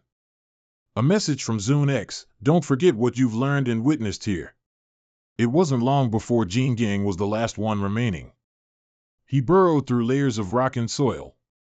Behind him were the bodies of the villagers, even Jingang's relatives, lying sprawled. The boy's lips were tightly pursed with bitter resentment. Winter was approaching, and everything around was covered in a pristine white. Manryu stood before the great mountain. He no longer looked like a drunken derelict, instead, he appeared quite decent. Some people mocked him and called him crazy. But just this tiny sign is enough for me to hope. The corner of Manryu's mouth curled up slightly. It might take 5 years or more, but I hope you will eventually break free and come satisfy me. He slowly turned and walked away. Soon, we will face each other again. The small hand pulled hard at a clump of grass. Then put it into his mouth to chew. After filling his stomach with grass and toxic water, Jin Gang spent his time training. He focused on meditating, recalling, and forming a clearer image. Regulate, open acupuncture points, combine everything on earth, celestial bodies, and the body, and keep digging. Enduring, even Jin Gang himself didn't know if he could escape this dark dungeon. A moment later, he was seen hugging his knees and crying. These hardships seemed to have worn down Jingang's will, leaving him helpless. The 4 seasons of spring, summer, autumn, and winter passed by quickly like flowing water. Entering the 8th year, on a new moon night, the stone slab, which had always lain still, suddenly cracked. Small pieces of rock fell, motivating the creature within. Just a few seconds later, a hand emerged. That child finally rose from the peak. His face was pale and lifeless from prolonged lack of sunlight. Thin but powerful legs stepped out. The bright moonlight was casting a gentle glow across the sky. Song stared blankly for a long time, watching, then he clenched his teeth and became stupefied. Amidst the silent night, a scream filled with resentment echoed. Just then, not far from Song's location, soldiers were pillaging. They didn't hesitate to slaughter every civilian they encountered on the way. Corpses in various postures, most of the remaining areas of the village were burned or destroyed. A few key figures were desperately kneeling on the ground, surrounded by unwavering enemy guards. Amidst the chaos, a hoarse voice rang out. "Did you think that by hiding this far away, I wouldn't be able to find you?" Such strength, sect leader. The red-haired woman pressed her lips tightly, extremely indignant. "You scoundrel, you still can't let go of your ambition." She roared, "Sect leader do, aren't you afraid of heaven's punishment?" He looked at her expression and burst out laughing. "Everyone in the medical sect told me the same thing. These hands have already annihilated over 20 sects." The old man brutally squeezed the red-haired woman's beautiful face. He pushed his pure white beard close, emphasizing, "Heaven, where are you talking about? Or is that only in prayers? All right, where is the Crimson Gate secret technique?" The red-haired woman refused to yield, spitting on his wrinkled skin. She defiantly reprimanded him, "You think murder, robbery, and exploitation are things to boast about? Are the standards of the Alliance that pathetic?" Manhua wiped away the mess, listening silently. "Even scum are accepted." He then kicked the red-haired woman's body hard, causing her to cough up blood from the pain. Before the astonished and terrified gazes of everyone around, the Crimson Gate leader fell back several meters. Manhua couldn't help but be provoked by her words, cursing, "You wretches." He looked at the helpless red-haired woman. "How dare you say that when you know nothing?" Manhua, maliciously, still wanted to torment her further. "Do you think I wanted this?" Suddenly, from afar, a subordinate approached with a call, "Sect leader." He respectfully reported, "We found something quite similar to the secret technique scroll." Manhua was pleased to hear this. Anyway, we'll find it soon enough, so why do you keep trying to hide it? I will definitely make good use of them." The old man began to speak contemptuously, "Be grateful. Even if your sect disappears, the secret technique will always be passed down, and it will belong to the due sect." His contemptuous laughter echoed just like that. Plus hushed whispers, "What should we do with these prisoners? There must be no evidence here. Eliminate everyone." The Crimson Gate leader could only burst into tears, "At all costs, someone. Punish these scoundrels for the crimes they've committed." In the end, everything became history. Meanwhile, in the capital city, the most luxurious place. In the large hall, only urgent voices could be heard, "Is anyone there? Bring me more wine." The subordinate nervously reminded him, "Sect leader, that's enough for today. You must restrain yourself." Manhua didn't care and scolded, "Shut up, stop blabbering and bring the wine here." He still seemed very bitter about what happened earlier. "Those guys called me scum." A thought flashed through Manzu's mind, "I just wanted to live like those great lords, so composed." He chugged down the bitter wine. "I thought I would become like that after joining the Alliance, but all plans were ruined. All because of Manryu, that bastard who took everything away." He slammed his hand on the table with a yell, "You dog." Manhua dazedly looked at the secret technique book placed in front of him. He slowly picked it up. "Nevertheless, I won't give up. I don't care what anyone says anymore." His eyebrows furrowed tightly. "I will keep going until I achieve my goal." His determination surged, "Learn and make all the secret techniques of other minor sects my own. If that's what it takes to catch up to you, I'll go to places 10,000 miles away." He continued babbling, oblivious to the fact that the area was gradually being infiltrated by a strange, dark aura. A dark and chilling void enveloped Manzu's body. He groggily woke up, wondering, when did I doze off? Suddenly, he felt a sharp pain shoot from his arm straight to his brain. Manhua was horrified to realize that his body was covered in constantly appearing large and small blisters. "What is this?" He roared a series of mournful sounds. "What's happening?" Without hesitation, Manhua frantically sought help. "Hey, is anyone here? My body. The sight before him left him utterly stunned. All the soldiers were dead. There were traces of poison on their mouths. What the hell is this? Some surviving men screamed loudly, "Sect leader, something's wrong." They were all like Manzu. When we woke up, our bodies were like this. What's happening, sect leader? The old man had to calm down and assess the situation, pale faces and red bumps. I thought it was from the alcohol, but their senses are also fading. Could this be the effects of cinnabar ore? One of the most toxic substances in the world, primarily composed of mercury, causing symptoms like trembling, numbness, and death in victims. Manzu suddenly roared, "Do we have a cinnabar antidote?" The subordinates reported in panic, "We've used it all for mining the ore, but there must be a little left." No way. He quickly gestured, "Bring it all here, hurry." He gritted his teeth, speculating, did someone accidentally sublimate the cinnabar? This doesn't feel like bones, I don't feel any vapor inside. Suddenly, a loud explosion erupted. Manzu realized the critical situation, the sect is under attack. He wondered who it was, as he watched the smoke rise in the night, deep into the forest. Where the strongest negative energy emanated, a young man stood nearby. A few leaves fell, obscuring half of his face, and finally revealing eyes filled with hatred. Jie Tsang felt the night mist piercing through his skin. He cried out mournfully, and the moonlight was fading. Everything is so different from before. Suddenly, a ray of light shone upon the ruins where Jie Tsang appeared.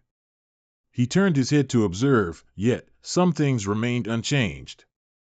Jie Tsang softly told himself he must fulfill his vow. Then he tremblingly walked forward, the path to tread. And now, on the path before the smoke, everything has long been decided. Jie Tsang's emotionless face appeared from behind the layers of ashes. The subordinate raised a handful of boils. This is all the antidote left. Manzu, with a hint of satisfaction, ordered, "Good, each take one pill and follow me." The bald-headed one among them pressed, "What about those soldiers?" The old man gritted his teeth slightly, looking anxious and hurried, "We'll know soon enough." Manzu's disciples, after being detoxified, quickly regained their advantage and simultaneously pursued into the forest. The experienced old man, with an excellent spatial sense, quickly realized the problem. He pointed forward, to where the smoke burst out, over there. The sound of footsteps slowed, then finally stopped completely. Manzu took the initiative to speak, "Who are you?" With his hands behind his back, he seemed very stern, and emphasized, "Show yourselves now." A hand was controlling the smoke, accompanied by an exclamation, "There you are." Manzu didn't hesitate to show his anger, roaring an inquiry, "Why did you attack us?" The three words, "Why, you ask," rang out in response just as a strong gust of wind appeared from nowhere. It coincidentally swept the poisonous smoke directly towards Manzu's faction. Jie Tsang stepped forward valiantly. His face appeared extremely calm, simply uttering two words, "Revenge." The young man faced the elders, solemnly introducing himself, "My name is Jie Tsang, and I am here to avenge the medicinal sect." Manzu scoffed, bursting into sarcastic laughter after hearing that. The medicinal sect? How surprising, this brother is quite reckless. All right, where are the others? Jie Tsang remained silent for a long time, seemingly pondering something. He then finally replied, "I came alone, making all the enemies bewildered." What? Manzu, however, showed amusement. "Haha, you're taking this joke too far. How could you do all this by yourself?" Jie Tsang glared, his voice slow but threatening, "Do I look like I'm joking?" The subordinates looked towards their elder as if awaiting orders. Manzu waved his hand, letting out a cold humph. "Either way, that's good news for us. We can still remind him after we've beaten him to a pulp." The yellow-robed man spoke, commending, "You're quite clever for burning cinnabar and directing it towards us, but it seems you weren't taught very well." The old man then continued, "This poison was once unique to the Du sect. Did you think we couldn't create an antidote?" All of them simultaneously rushed to attack. "I'll make you regret coming here." Jietsong stood before the curses, die, but showed no sign of faltering. A subordinate with bulging eyes gathered momentum. Suddenly, the image in his eyes blurred in an inexplicable state. Jietsong dodged the first fatal blow. He quickly pulled out the small dagger he had kept ready in his jacket pocket. Seizing the opportunity while the enemy was fumbling, Jietsong forcefully stabbed him directly in the abdomen. The sharp blade must have injured soft tissue. An ally from behind saw this and rushed forward, cursing, "You dog!" Jietsong forcefully pushed away the burly man's body, immediately shifting his focus to the next target. Both sides clashed fiercely, sparks flying, and smoke rising thickly all around. At this moment, Jietsong suddenly raised his left arm into a defensive stance. The enemy broke out in a cold sweat, thinking to himself, "Does he know martial arts?" He was still ultimately defeated. Manhua realized the situation was not good and ferociously ordered his subordinates, "Attack at the same time, now!" An indescribable anxiety rose in his heart. Something is off. Watching Jietsong deftly weave through every opening, while simultaneously defeating the ordinary men. Manhua's mind reeled. Something is truly strange. He assessed in shock. His swordsmanship and footwork are very awkward and amateurish. Manhua concluded, he is not an experienced warrior, he cannot perfectly dodge all attacks. His eyes widened, but why?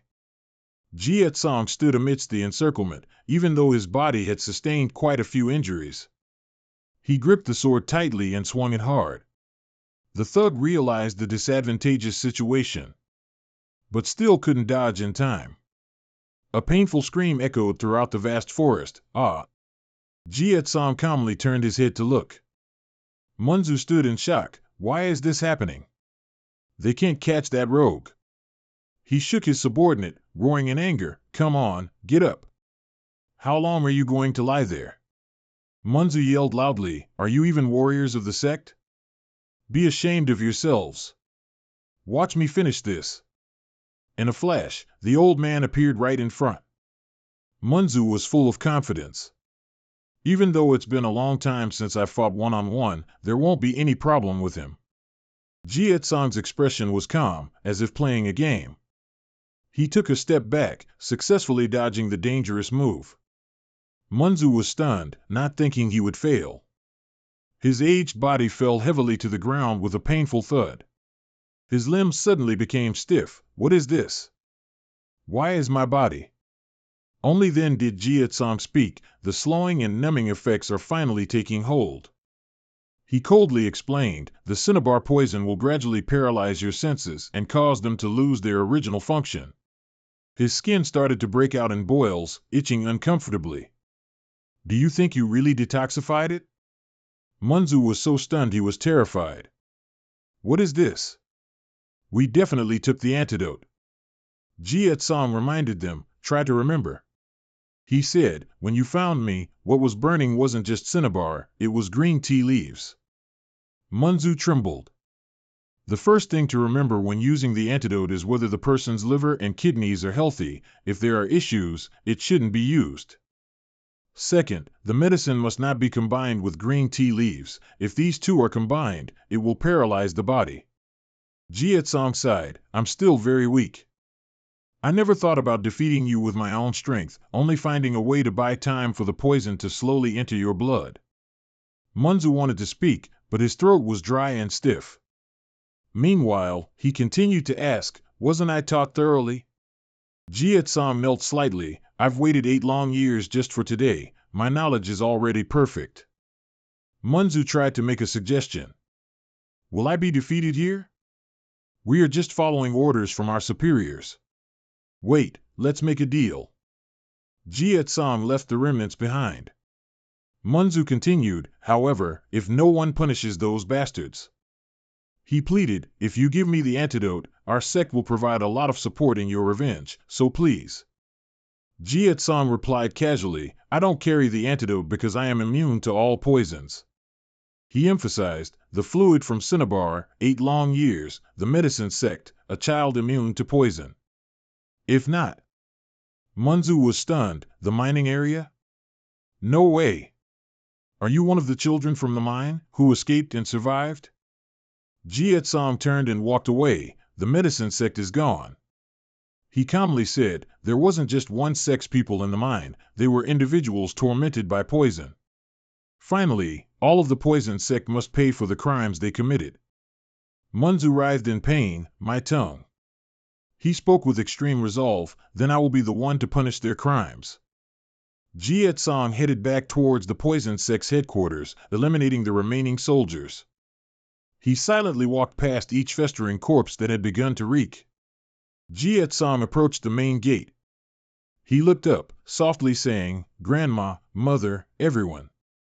The haunting memories of years past, the villagers and relatives, their last words flooded his mind. Finally, I have avenged you all. The brutality of the poisonous worm sect had to be paid for with death. Jiet Song carefully entered the large room, however. The space ahead was cluttered with boxes and books scattered everywhere. Although the poisonous worm sect was destroyed, it didn't mean everything was resolved. Jiet Song opened the old chest. Inside were a few secret manuals Munzu had obtained. In short, they were just a front for the Rotten Alliance. The small sects belonging to the poison sect branch in Yunnan could all abuse their power like this. Jiet Song flipped through the crumpled pages. Someone must be backing them. He continued to read intently, as time passed from midday until the sky was stained with the colors of dusk. Jiet Song had read to the third secret manual but showed no signs of stopping. When he turned to the middle of the book, he was suddenly startled. This is... Following the agreement of all sects of the poison family, the great sect master, Kui Dong, ordered the destruction of all mining areas. With the aim of making Lai Dong less worried, Jiet Song suddenly recognized a familiar figure, the great sect master of the poison family, Kui Dong. He secretly came to a conclusion, and according to all alliances, as expected, the three largest sects of the poison family were all involved in this matter. Recalling the previous statement from Run X, all the mining areas were maintained by all the sects. Jiet Song clenched his teeth in indignation. Here there were only victims of other poison sects. Such extensive beatings weren't something only the Insect Danger faction had the right to decide. Finally, Jiet Song proceeded to burn down most of the area, if he still let them be as they were now. More people would be oppressed, and when he stepped out of the mining area, he had already decided what to do. He resolutely told himself, a blood debt must be paid with blood. He would eradicate them to their very roots. And sometime later, in a more peaceful place, the sounds of teaching echoed. If we compare wind force to a hurricane, the storm will surely destroy everything in its path. Only the human heart can withstand such tempests. The man raised his hand to his chest, showing a solemn demeanor. However, protecting the heart is the liver, always resisting attacking agents. He explained, if one suffers heart failure from poison, the liver will be the first place injured. Below, the students continuously praised, oh, truly worthy of being the advisor of the poison production department.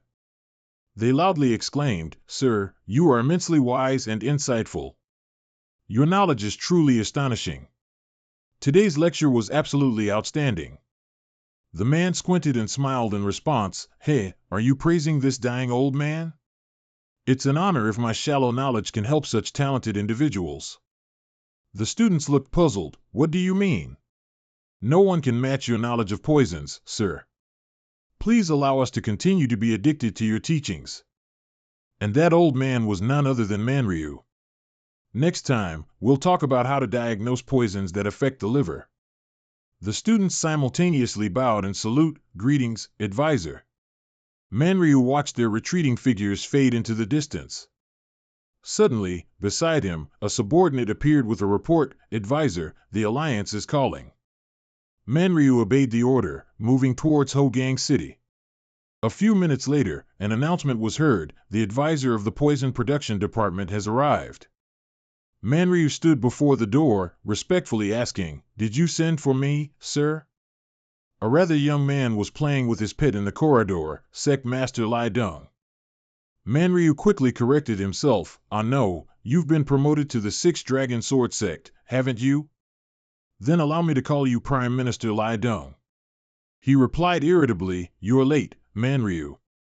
The old man just laughed. "Haha, I tried to get here as fast as I could with this lame leg, yet you say that. Is something urgent?" Lai Deng answered casually, "I think I've found some interesting information, a letter from Yunnan." Manryu took the item handed to him, his eyes widened as if they would pop out, looking horrified. "Your sect." Lai Deng sighed, "It seems to have been wiped out, in just a single day." He then sighed, "I didn't let this spread within the Martial Arts Alliance, but I'm still bothered. I must investigate what happened." But the raspy laughter from the person opposite quickly interrupted his depressed state. Manryu threw his head back, uttering sounds filled with glee. This instantly made Lai Deng confused. "Is something funny?" Manryu's vile expression became clear. He roared, "Prime Minister, I think that person has returned." He explained, "Jietsong, I've been waiting for him for a very long time." Lai Deng wondered, "You mean the child from last time?" "That's him." He frantically gesticulated, "I've been thinking about this for so long, but I couldn't wait for it to begin. If he escapes, the first place he'll go will surely be his greatest enemy, the Poison Sect, because they deserve it." Lai Deng said blandly, "The secret techniques and elixirs of the Insect Danger Sect, because you secretly took all of them, the poison arts have weakened. Anyone could defeat them if they wanted to." He wondered, but the one who did that happened to be the child buried alive in the mine 8 years ago? That's absurd. Manryu tried to explain, "Other possibilities are also very unlikely, unless you're crazy, who would dare to touch the venomous insect sect?" He argued, "Weren't the medical factions already wiped out?" "That's impossible. From the beginning, the reason I was determined to leave the venomous insect sect was just to lure him here. If Jietsong is the mastermind, he definitely won't stop there. Manryu stated decisively, he'll become famished and slaughter everyone. Perhaps he's searching for his next prey to gradually make himself stronger. From now on, if anything happens, the one who destroyed the venomous insect sect will simply be Jietsong." Lai Deng fell into contemplation. "It doesn't matter what happens." The old man then suggested, "Let me investigate this matter. Other poison sects are about to become like the Insect Danger Sect. You can send someone knowledgeable." He listened silently, "Someone trustworthy." Finally, he agreed, "All right." Lai Deng threw something to the ground. "This token will grant you the authority of an investigator from the Martial Alliance's main city." Then he reminded him, "The authority is quite high, so don't cause any trouble." Manryu respectfully replied, "I shall accept it." He chuckled, "You don't understand me now, but in a few days, I will definitely bring a great gift here." He turned his back towards the door. "You'll have to rule this world with me." Suddenly, something strange happened, injuring Manryu's hand. He immediately changed his expression, "Anywhere." Because Lai Deng was truly angry, "Be careful with your dog mouth." Manryu agreed, "I'll remember that. Putting that aside, aren't we on the same side?" He left the room. Manryu happily thought to himself, "Finally, I can harvest the fruits I planted so long ago." Excitement surged within him. They say, the longer one waits, the sweeter the fruits will be. I'm eager to see how much you can excite me, Jietsong. On a clear, breezy moonlit night, Manryu rode his horse through the forest. Hatred is one of the most powerful motivations. He recalled, and more than that, if someone has struggled in such an earthly hell for nearly a decade. The image of the boy with blood-filled eyes appeared. It's no wonder he's become so strong. Manryu secretly mused, if you ever escape that place, I'm sure the venomous insect sect will be nothing. He calmly pulled on the reins. This is also why. The courtyard in front was littered with dead bodies, plus the lingering smell of burning flesh. I decided to leave this place. Manryu softly whispered, just loud enough for himself to hear, that kid. He carefully assessed the surroundings. He burned everything to the ground. Manryu used his extensive medical expertise to examine the nearest corpse. There must be some traces left. Suddenly, a small dagger flew down from above at an incredibly fast speed. Its sharp blade grazed Manryu's shoulder, finally plunging into the cold ground, tearing a rip in his clothes. Next, a deep voice broke the silence. I wonder what stranger is loitering in a place like this. Aren't you Master Mang? No, an advisor, right? The old man smiled slightly. You're lucky. If I hadn't recognized you in time, your throat would have been pierced. Why would someone who has been promoted to the Martial Alliance be in this place? Manryu remained silent for a long time before exclaiming, quite a few acquaintances, huh? The Iron Umbrella sect. He struggled to stand up. The Dark sect and even the Poison Family sect? Manryu looked at each person's face and said indifferently, it seems the three biggest poison sects in Yunnan have gathered here, huh? He began to bow. I came here for the same purpose as you gentlemen, even though I have left the venomous insect sect. This place is still considered a second home to this humble old man. How can I ignore the changes within the sect? To further explain, I was entrusted by the Alliance to come here to investigate and to quickly apprehend the culprit. Zuno scoffed upon hearing this. A second home, huh? Are those words coming from the mouth of someone who stole money from the sect? Manryu quickly retorted, haha, it seems this brother is mistaken about something, isn't he? The Alliance has already testified to my innocence. He replied nonchalantly, they only act when you become part of the system. Zuno roared angrily, if you hadn't done that, the venomous insect sect would have. Before he could finish, Sangu interrupted, clan leader, stop. He seriously analyzed, the advisor has come here as an investigator, which means the Alliance is paying attention to this matter. We can resolve it more easily if we receive their support. While Zuno clicked his tongue in annoyance, Manryu looked noticeably relieved. I am very grateful for the mediation of the Dark Sect's leader. Zizu then wondered, so what does the Alliance think about this? Manryu's answer was, they think the culprits are the sects opposed to Chancellor Lai Deng, which surprised the old man. Haven't they all been wiped out? Zuno gnashed his teeth in anger. If that's the case, they should attack the main city directly, right? Why the venomous insect sect? Manryu calmly replied, everything will be clear once I catch the culprit. Sangu looked doubtful, so, Mr. Investigator, have you found anything new yet? He suddenly snorted coldly. Then, looking at the corpses, nothing more than these bodies. Although I searched carefully, I found no signs of injury. It seems the culprit assassinated them. As a former member of the insect sect, I can only say the enemy used poison. The problem here is the method. Sangu suddenly changed the subject. Follow me, I found something quite interesting earlier. The group ventured deeper into the forest. We saw this while patrolling early this morning. Sangu complained miserably, you can't even tell who this is anymore. Manryu was instantly astonished, the leader of the venomous insect sect? No, this is a symptom of cinnabar poison, isn't it? Sangu showed clear worry, but to administer this poison, one would need prolonged contact. I can't imagine how the enemy did it. Manryu inadvertently noticed the large jar placed behind him. He carefully examined the remaining residue. And finally concluded, it seems the answer is here. Manryu slowly explained, a medical method, when a small amount of cinnabar is burned by controlling the dosage, it can cure acne. It's called herbal chi mist. However, if the amount is increased excessively, it becomes a deadly poison. He added, the culprit must have used this technique here. There's still some cinnabar residue. The others were startled upon hearing this. Manryu calmly stated, there's also green tea leaves here, meaning the enemy also prepared a method to inhibit detoxification. It's only natural that the insect sect couldn't contend with it. Sangu rubbed his chin, this is definitely not something we should underestimate. We must proceed very carefully. Zizu sighed, knowing that force wouldn't work, they resorted to this method. If we expand our search now, we might find them. Sangu immediately dismissed it, we need to report the situation first. While he secretly thought, one more thing, this is definitely the work of. Manryu's body suddenly trembled, that bastard Jia-tsang. He deduced, cinnabar, only he could use this difficult technique, as his body has already absorbed hundreds of poisons. Manryu continued to question. Perhaps he wants everyone to know about him.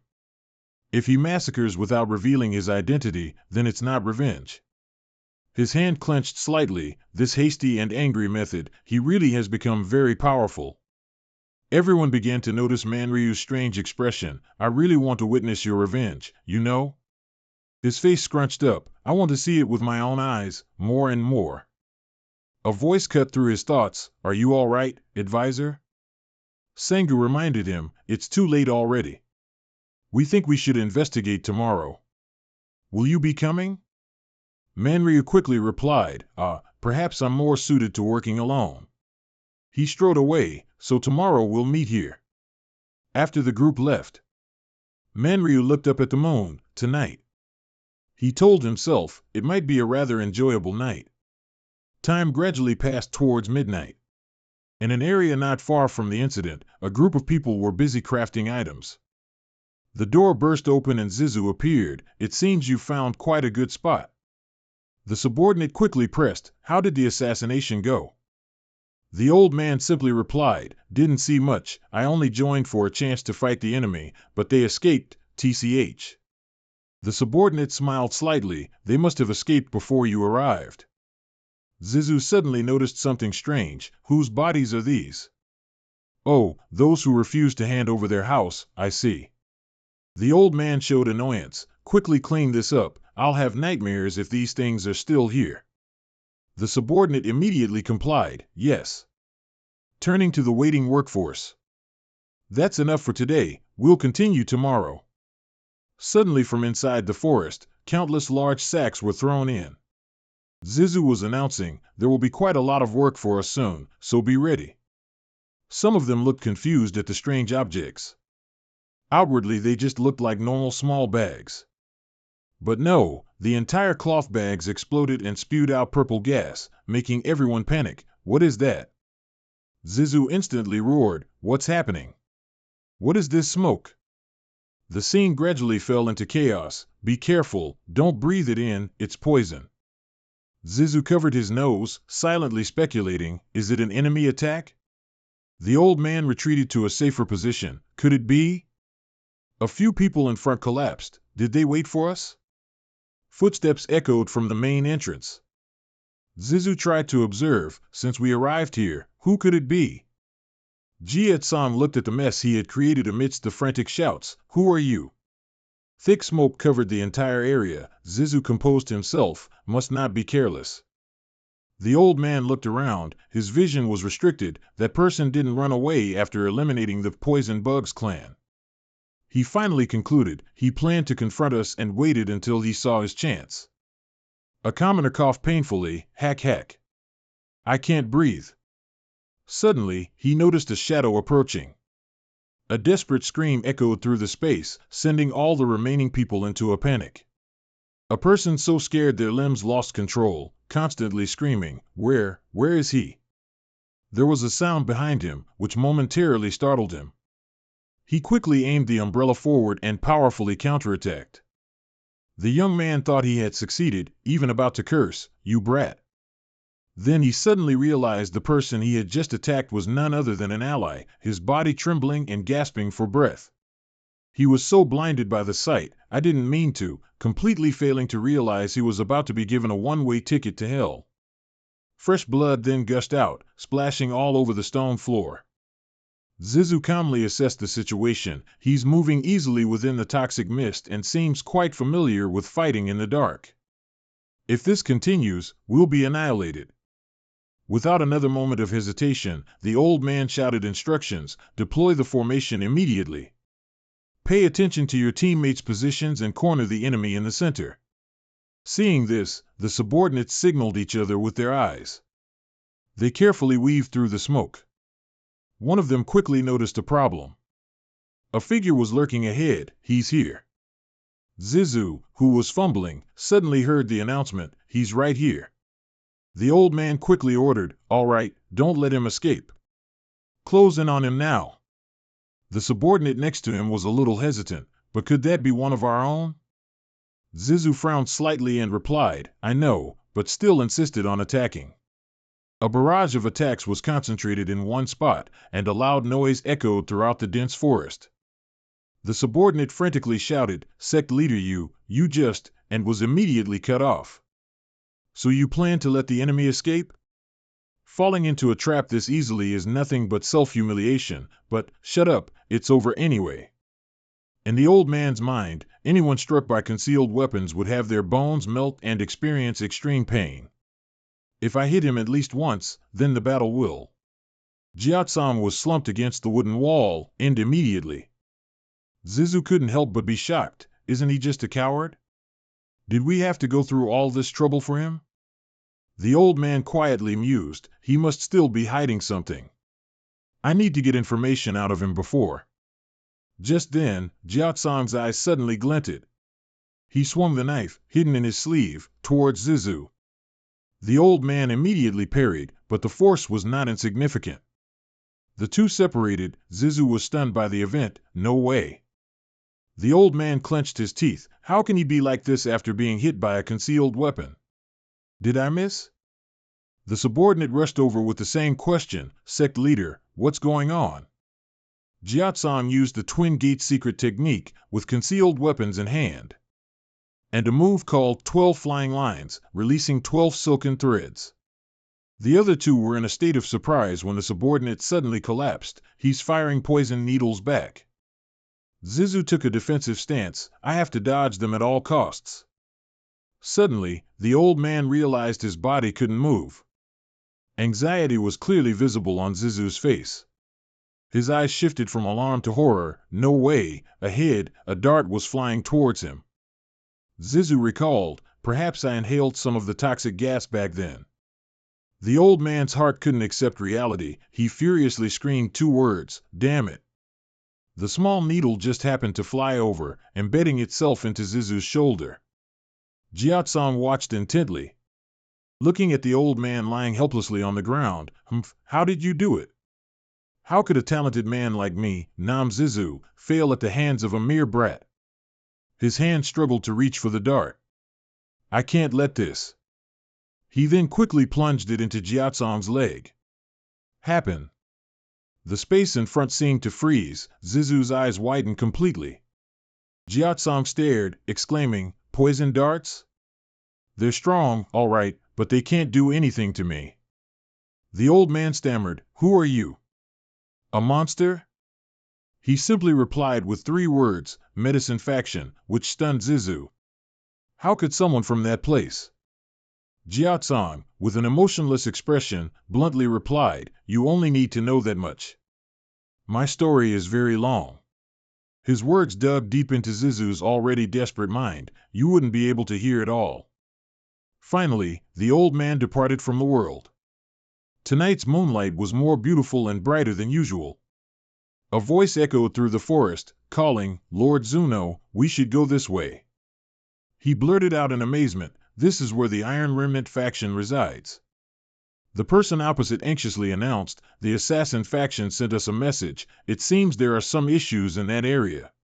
Zuno pondered, the assassin faction is probably on their way there. Were they attacked by an enemy? I have a bad feeling about this. In the distance, footsteps echoed, we will go. Tell everyone to prepare. Zuno stood silently. I never thought Nam Zizu and Sangha would fail, but we don't know the enemy well, so we can't be careless. On the other side, they were urging each other, hurry up. Are you planning to let other factions take all the credit? He was about to turn his back when he suddenly gasped in surprise. Zuno asked loudly the person in front, why are you here, Lord? Advisor, Master Manryu. Zuno looked puzzled and asked, didn't you hear what I said, sir? Why are you here? The old man quickly explained, I have some business to attend to here. After hearing him, he impatiently shouted, business to attend to? We're in a hurry. Your matter can wait for another time. Manryu sighed softly and replied, I'm afraid that won't be possible. Facing the unfriendly gazes of the people in front. What do you want, sir? What is this business to attend to you're talking about? The old man simply exclaimed, oh, my beloved poison clan. Manryu's lips curved into a bright smile, but the implication of his words was the opposite. Perhaps I need you, my senior brothers, to die. The entire faction was bewildered and confused, unable to believe what they had just heard. Zuno glared and spoke up. What nonsense are you spouting? Are you crazy? Manryu maintained his vile expression, even complaining, Humph, perhaps you're too old and deaf. I mean, I want everyone to die. Zuno was so angry his face was streaked with green veins. It seems you've lost your place since joining the Alliance, haven't you? You arrogant scoundrel, what reason do you have to want us dead? Manryu observed the expressions of each person, then explained, just a few personal reasons. Zuno quickly intervened with the agitated squad, calmly saying, that scoundrel probably doesn't realize what a foul mouth he has. All right. I was planning to deal with those traitors someday anyway. Since you started this first, the Alliance won't be able to defend you. Manryu stood silently watching the numerous enemies rushing towards him. A fierce battle ensued right after. Dig your own grave, you bastard. Just then, from a nearby area, an urgent shout echoed, everyone charge in. Countless assassins in black outfits and iron masks hastily infiltrated, right now. Suddenly from beneath the ground, where the poisonous smoke was covering, a groaning sound echoed. One of the assassins noticed the critical situation and panicked. Hey, are you all right? He immediately informed his allies, there are still survivors here, and here too. As he was fumbling to help the man up, he suddenly heard some words, but they were unclear. The assassin tried to get closer, then suddenly felt a sharp pain spreading from his chest to his arm. He was shocked, thinking, is this a poison needle? It only took a few short seconds for both of them to collapse, coughing, run. Did I miss something? Their blood began to feel hot like lava and their throats stiffened. The scene gradually descended into chaos, shouts and gnashing echoing throughout the area. Sengu stood above, quietly observing. He uses survivors as human shields and attacks from blind spots. That guy can also skillfully dodge our weapons very well. I heard he defeated Nam Zizu, so I thought he was definitely a master, but I was completely wrong in the end. If this had happened, it would have been face to face from the start. His eyebrows furrowed slightly. I saw his position after that last attack. Finally, he decided to use the Dark Faction's secret technique, Man Fien. In a flash, Sengu was no longer there. Below, the smoke showed no signs of dissipating. Between the wide courtyard and the area in front of the main hall, a tall figure emerged. There you are. A sharp blade pierced through the shoulder, bringing with it a stream of fresh red blood. Sengu showed a triumphant expression. I intentionally missed your heart. You'll die instantly if you're stabbed a little more. If you don't answer this question, then. Before he could finish his words, the two sides frantically separated. Sengu was shocked to realize that the body he had just attacked was none other than Zizu. So the enemy. The mask suddenly loosened just as he blurted out a curse, bastard. Sengu unconsciously flinched. Zakong stood towering directly in front, weapon ready for battle in hand. A large bolt of lightning erupted right at the tip, forming a straight line.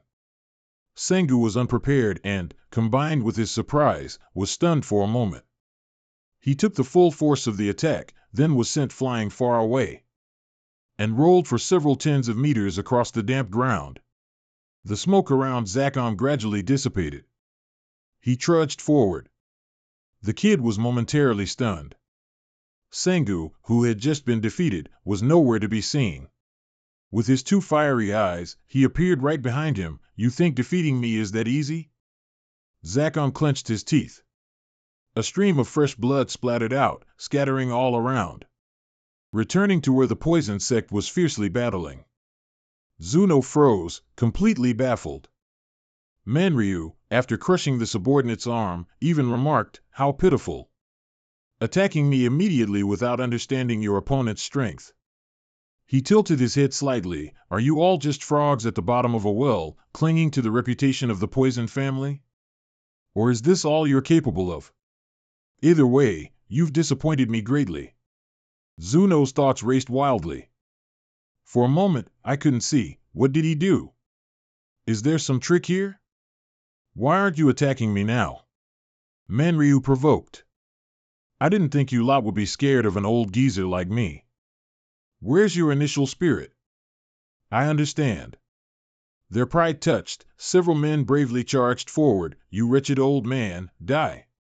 Manryu, however, stood still as a statue, his face calm.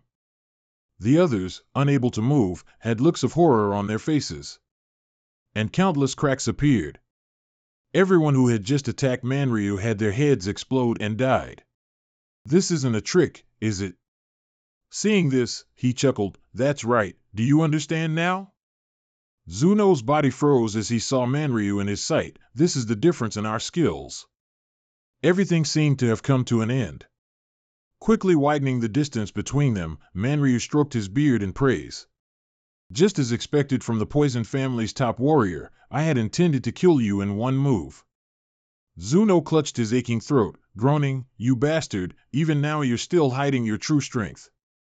Manryu casually explained, it's just that I haven't had the chance to show them. I wanted to preserve my strength for this moment. He heard that and frankly stated, You've been targeting the Poison family from the start, haven't you? The old man suddenly closed his eyes. I don't care how the Poison family is doing, everything points to only one person. The hand gripping the blade trembled.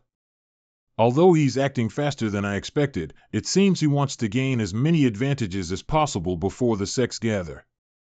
Sengu and Zakong are evenly matched, but facing several leaders in one day seems a bit too much for him.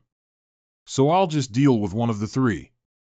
Manryu, you definitely know who the culprit is. Zuno wondered, how do you know him? Manryu became slightly pensive. That's a very old story. To me, he is an enemy, a son, and the one who helped me complete myself. After leaving the Poison sect, I lived like a beggar, or a despised traitor, until I reached my position today. The old man suddenly raised both hands, the desire for revenge and all the preparation for this upcoming moment.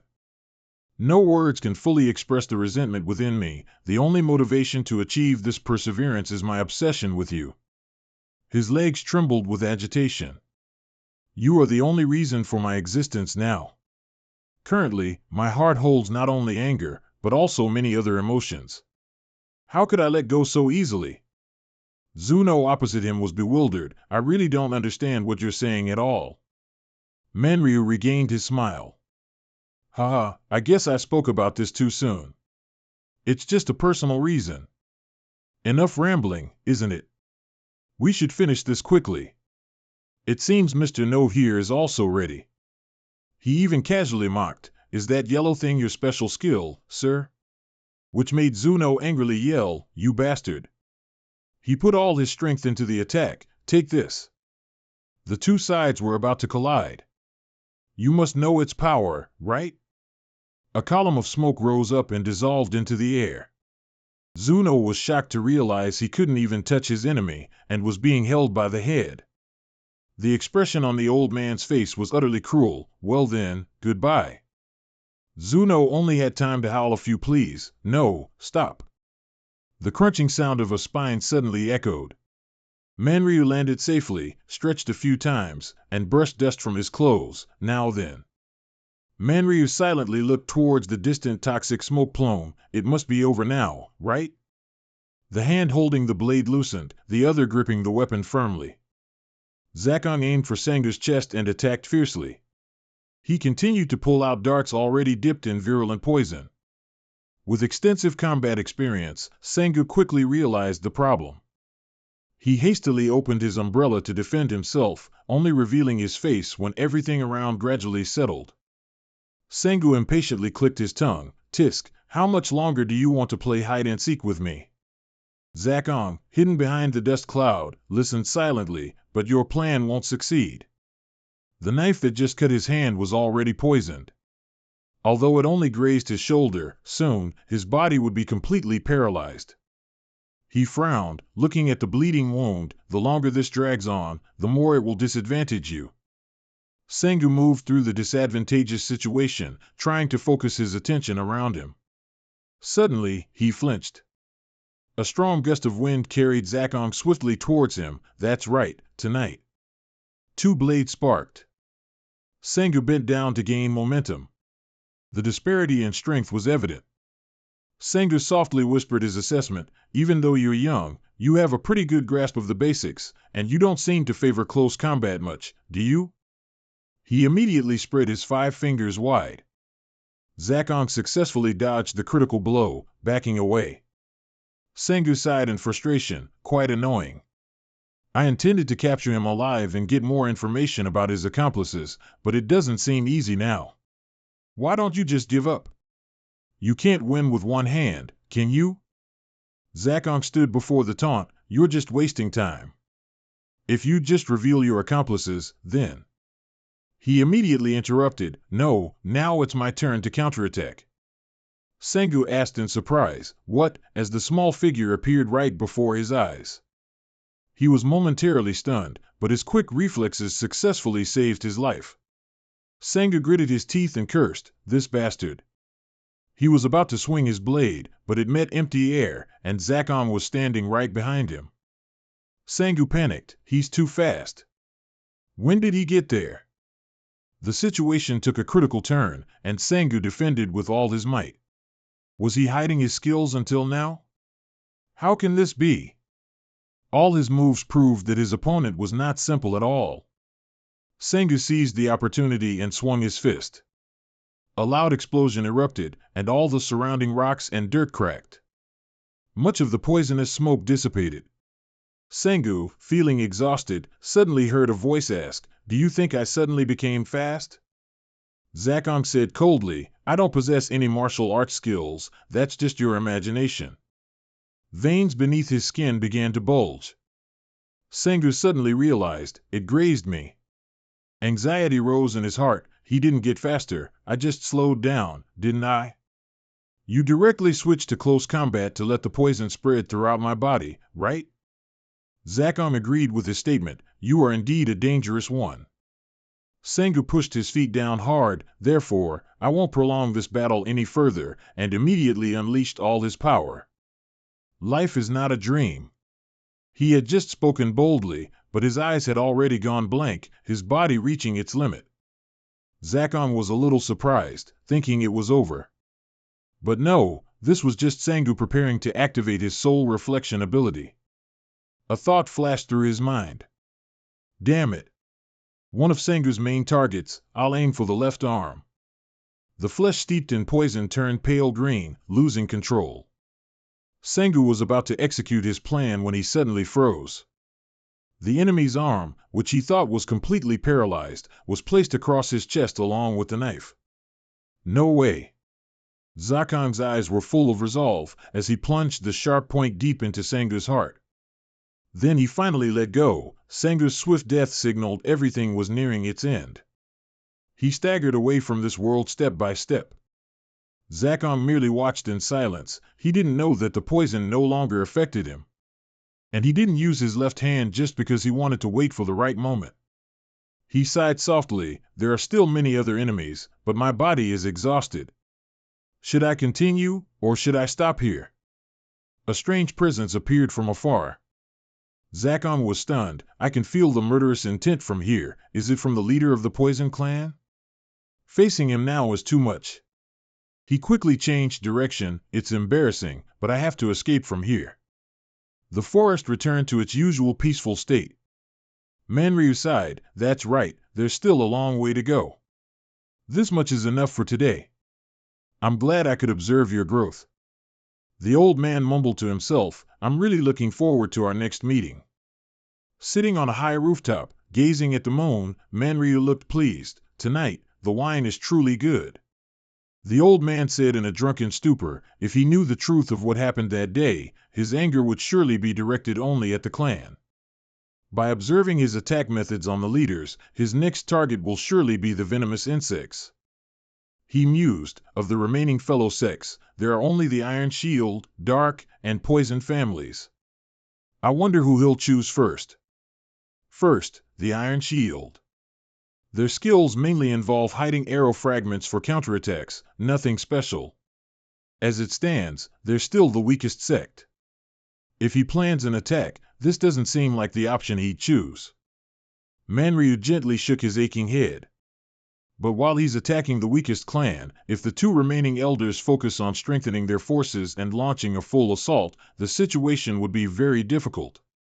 Next case, what about attacking the leading sect, the Poison family? If he successfully defeats them, it could reduce the morale of the other allies. Manryu took another sip of wine. Although it's impractical, I wouldn't be surprised if he did it. In his thoughts, the downfall of the Poison family wouldn't mean the demise of the remaining sections. If things truly couldn't be saved, the alliance would take power in Yunnan. Manryu pursed his lips slightly.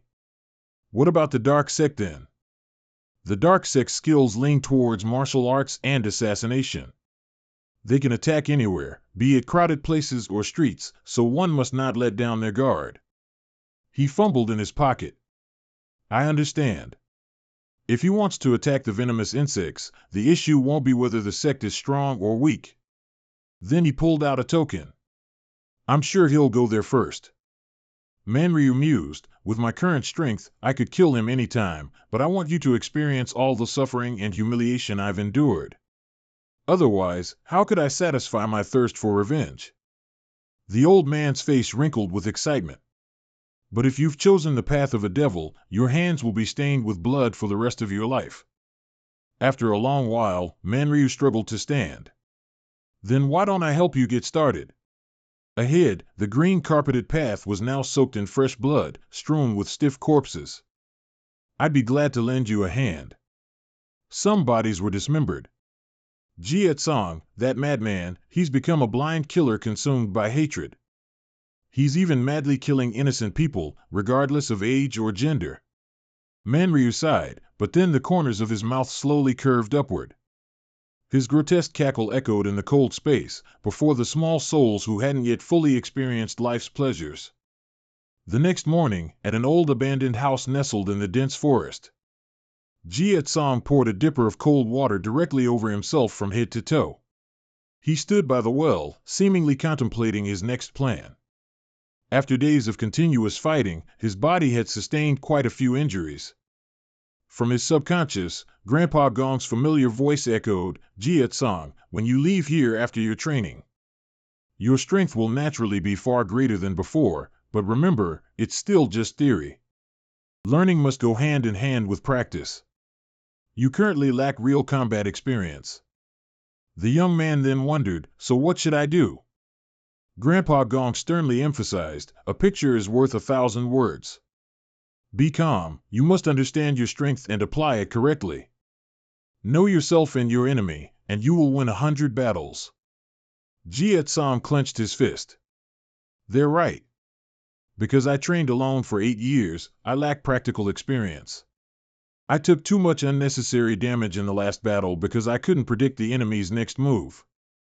He pondered, because I haven't awakened my inner power, my martial arts skills are limited. Learning to fight in all situations, it's all valuable. Jie Tsang put his clothes back on, quietly telling himself, I'll have to face even stronger enemies.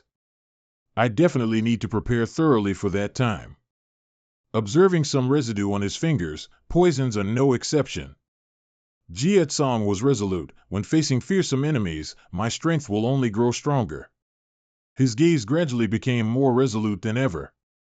This is the power you granted me, so I will directly return this favor. The wind blowing through made the tree branches rustle, I have to hurry. 4 days later, in the Yunnan region, the main headquarters of the Poison clan. Outside the hall, an announcement echoed, Clan leader, there's new information. This man, Hui Jiang, a master of 100 poisons, was giving orders. Tell me. The subordinate, looking urgent, said, Captain No, the one investigating the attacker of the Poison clan has. The next words astonished him, been found dead at the scene. What? The subordinate respectfully reported, not only that, the investigators from the Dark Sect and the Iron Fan Sect were also found dead nearby. Hui Jiang was stunned. Are you sure? What happened? Warriors have been sent to the scene, they'll find clues soon, but he was still utterly bewildered. Although the Poison Clan lost its standing in the martial arts world, to defeat all of them in just one night, even Zuno was defeated. Hui Zhang stroked his white beard, carefully considering, could the culprit be someone who holds a grudge against all Poison Clans? It seems the problem is more serious than I thought. Without further hesitation, he said, I'll go there myself. The Poison Clan conference is approaching, the problem can't get any more complicated. Just then, a voice interjected, you don't need to go there yourself, the enemy will come here soon enough. Hui Zhang was slightly surprised. I don't want to face you here. The martial arts advisor, Manryu, walked in with a greeting, long time no see, clan leader. Hui Zhang showed clear annoyance, don't you know you're not welcome here? He replied casually, yes, you're the one who convicted me of treason against the sect. Manryu further explained, but that was just a small disagreement, both you and Captain No misunderstood me. Killing intent began to erupt from Hui Zhang's body. How dare you? The subordinate witnessing it was immediately terrified and hastily retreated. Hui Zhang growled, you mentioned Zuno, didn't you? The power mercilessly choked all objects. Only Manryu stood still as a statue.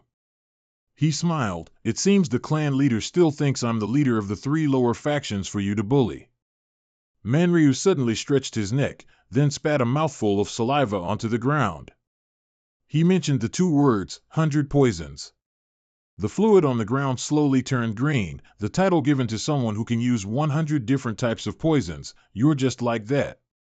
Manryu glared in warning, but this is where it ends. The enveloping aura was suddenly repelled by a force, silently vanishing into thin air.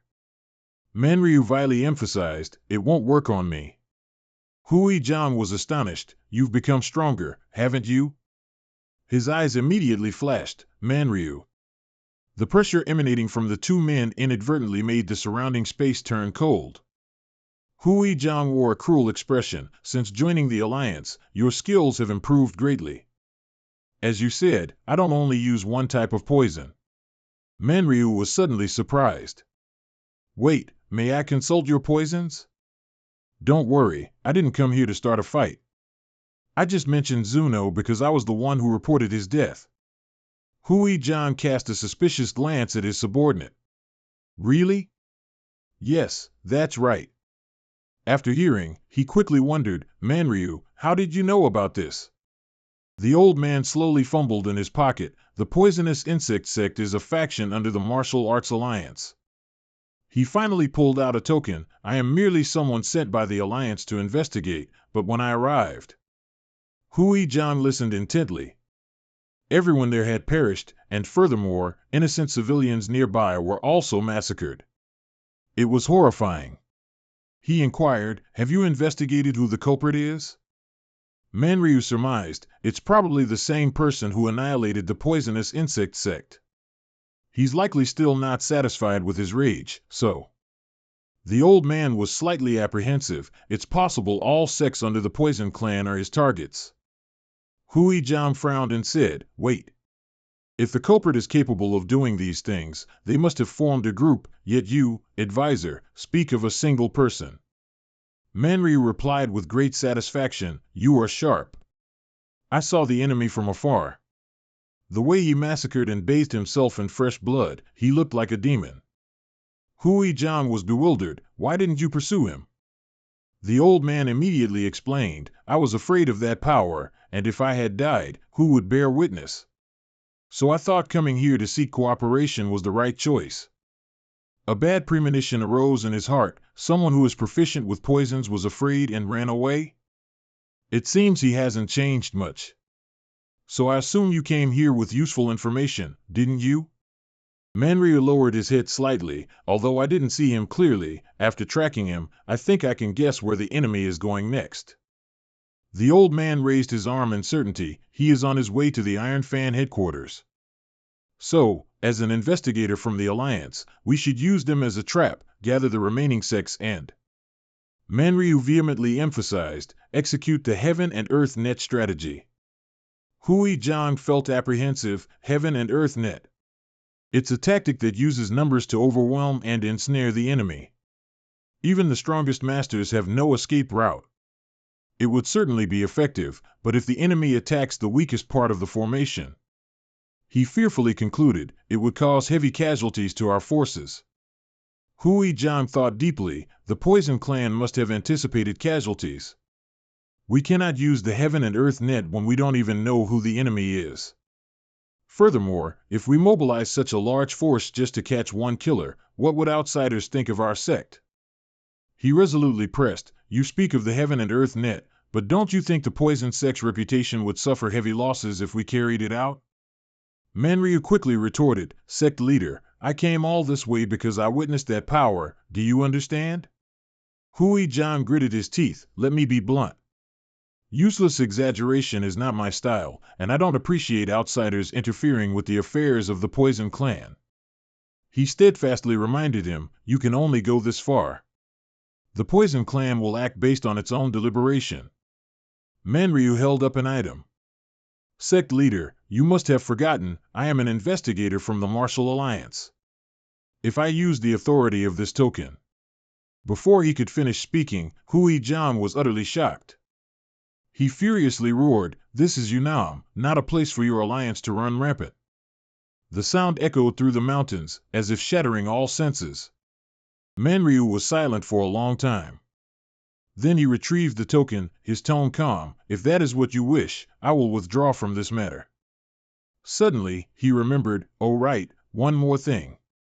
Manryu turned his back, leaving only the words, the culprit seems to be limping as if one leg is crippled.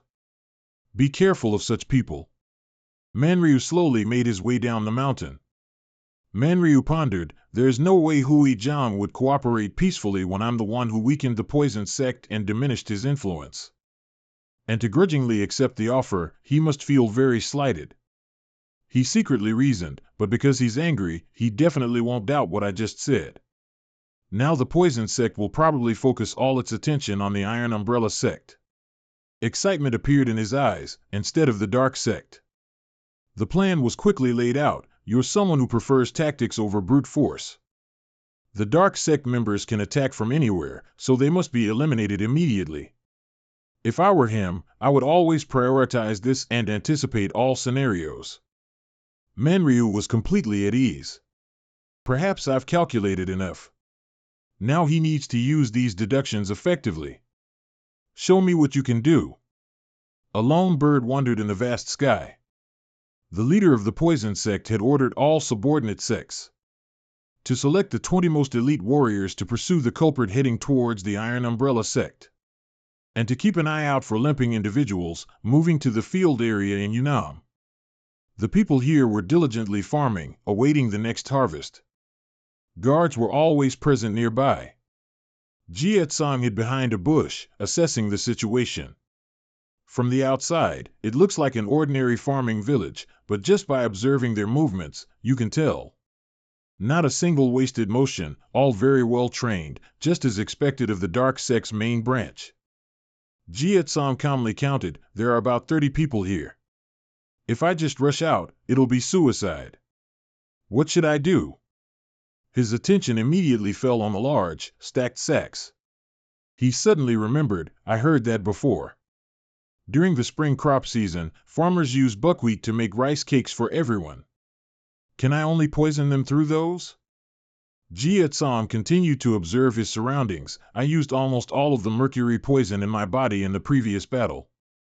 He looked around. I also used almost all of the insect sex poison after that time, so I need to find a way to store more. Suddenly Jie Tsang was surprised. Because before him was a forest of morning glory flowers, this brightly colored herb. It can detoxify the body through excretion, but if overdosed, it can cause diarrhea and hallucinations, or even death. Jie Tsang calculated, a few flower sprouts can't kill a person, but if I accumulate enough of the necessary toxins. He put them in his mouth and began to chew, 30 people will be nothing. A few days later, by a clear stream. A few villagers chatted, I'll follow after I finish washing this. All right, see you. The man dipped the bamboo basket full of rice into the cool water, happily saying, tonight we'll have a rice cake feast, hee hee. He was engrossed in his work, unaware of the lurking shadow behind him. The man flinched as he felt a sharp pain. He looked in horror at the needle stuck in his body. This is... Soft footsteps approached. Jiet Sam looked him over, his face devoid of emotion. An alarm sounded, shattering the peaceful atmosphere. A member washing buckwheat by the stream died there. The soldiers yelled, "The sect leader believes this is the work of the rumored assassin because our member died from poison. So, except for a few who stay behind, everyone follow me up the mountain to hunt down the culprit." He also emphasized that this was an order from the sect leader. A man saw this and questioned. The Poison Master's message said the enemy was coming to the Iron Fan sect, didn't it? Is there some mistake? But in the end, he dismissed it himself. There shouldn't be any problem. I should be glad he brought himself here. Sengu, I will personally avenge you. A few flickering lights in the gloomy forest. Jiet Sam looked up. Ignoring them, he continued his journey towards the old house.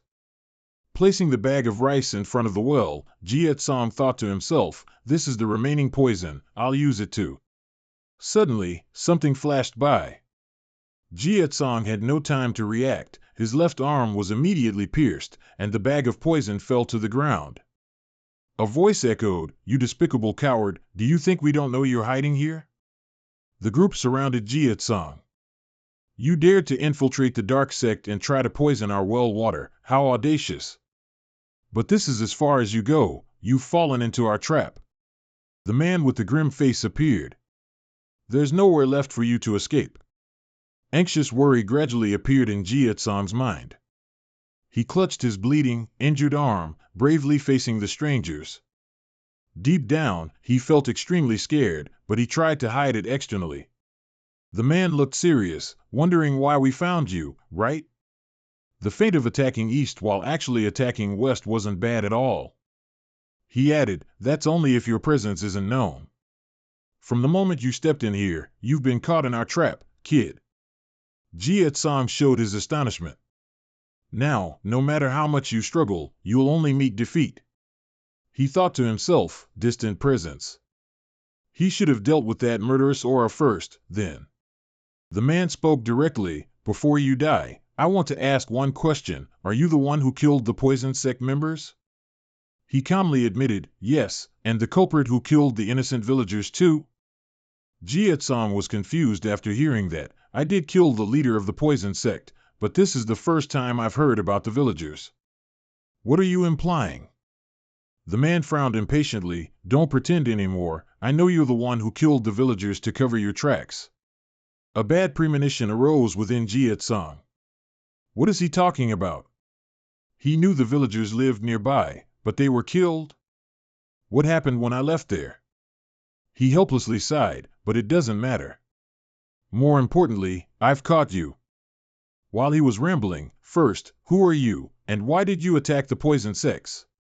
Meanwhile, Jiet Sam silently prepared the poisoned needles behind his back. He glared, recognizing the small object rapidly flying towards him. He powerfully grabbed it with his large hand, still not giving up. Jiet Sam seized the opportunity to grab the cloth bag. Then he threw it to the ground, creating a thick fog that instantly made the scene chaotic. A few subordinates clutched their mouths, coughing as if their lungs would burst. Jiet Sam weaved through the fog with the intention of a surprise attack, a gleaming knife clutched in his hand. The enemy's ally sensed something was wrong and rushed forward. "You bastard!" Jiet Sam quickly used a technique from the Ginseng sect, explode. The two sides clashed terribly.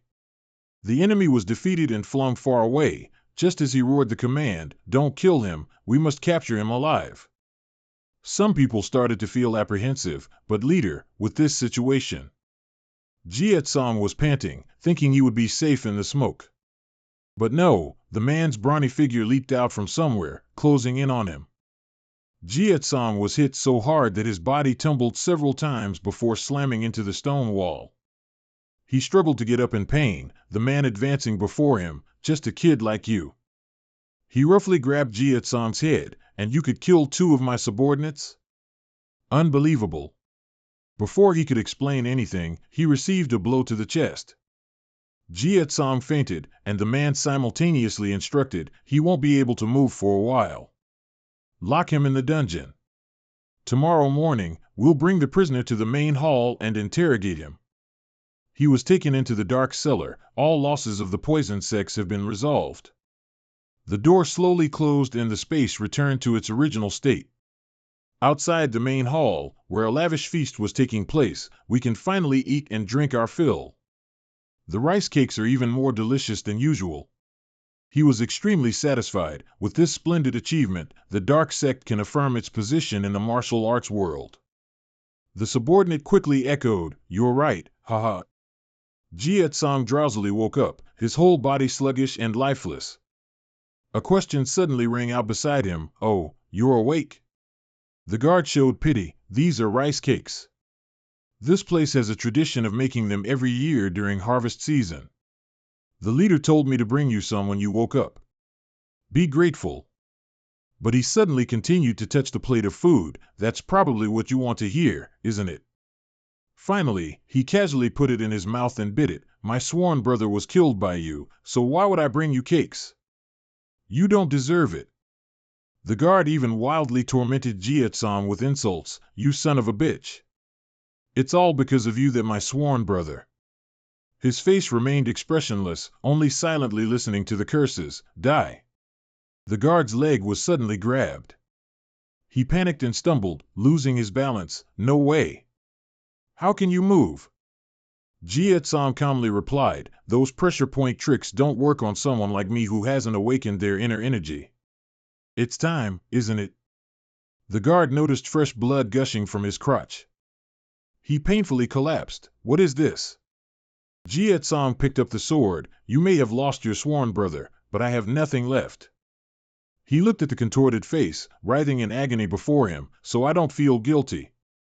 Jie Tsong raised his weapon, coldly saying, "Because you are only paying the price for your own sins." His eyes suddenly widened in horror.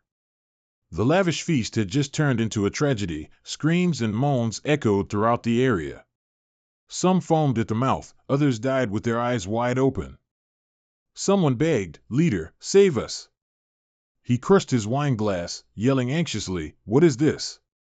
What's going on?" Suddenly a pain spread from his stomach. His intestines were cramping. Poison? When was it administered? Just then, Jie Tsong spoke. "Looks like I arrived just in time, didn't I?" He showed clear astonishment. "You bastard, you." "No way."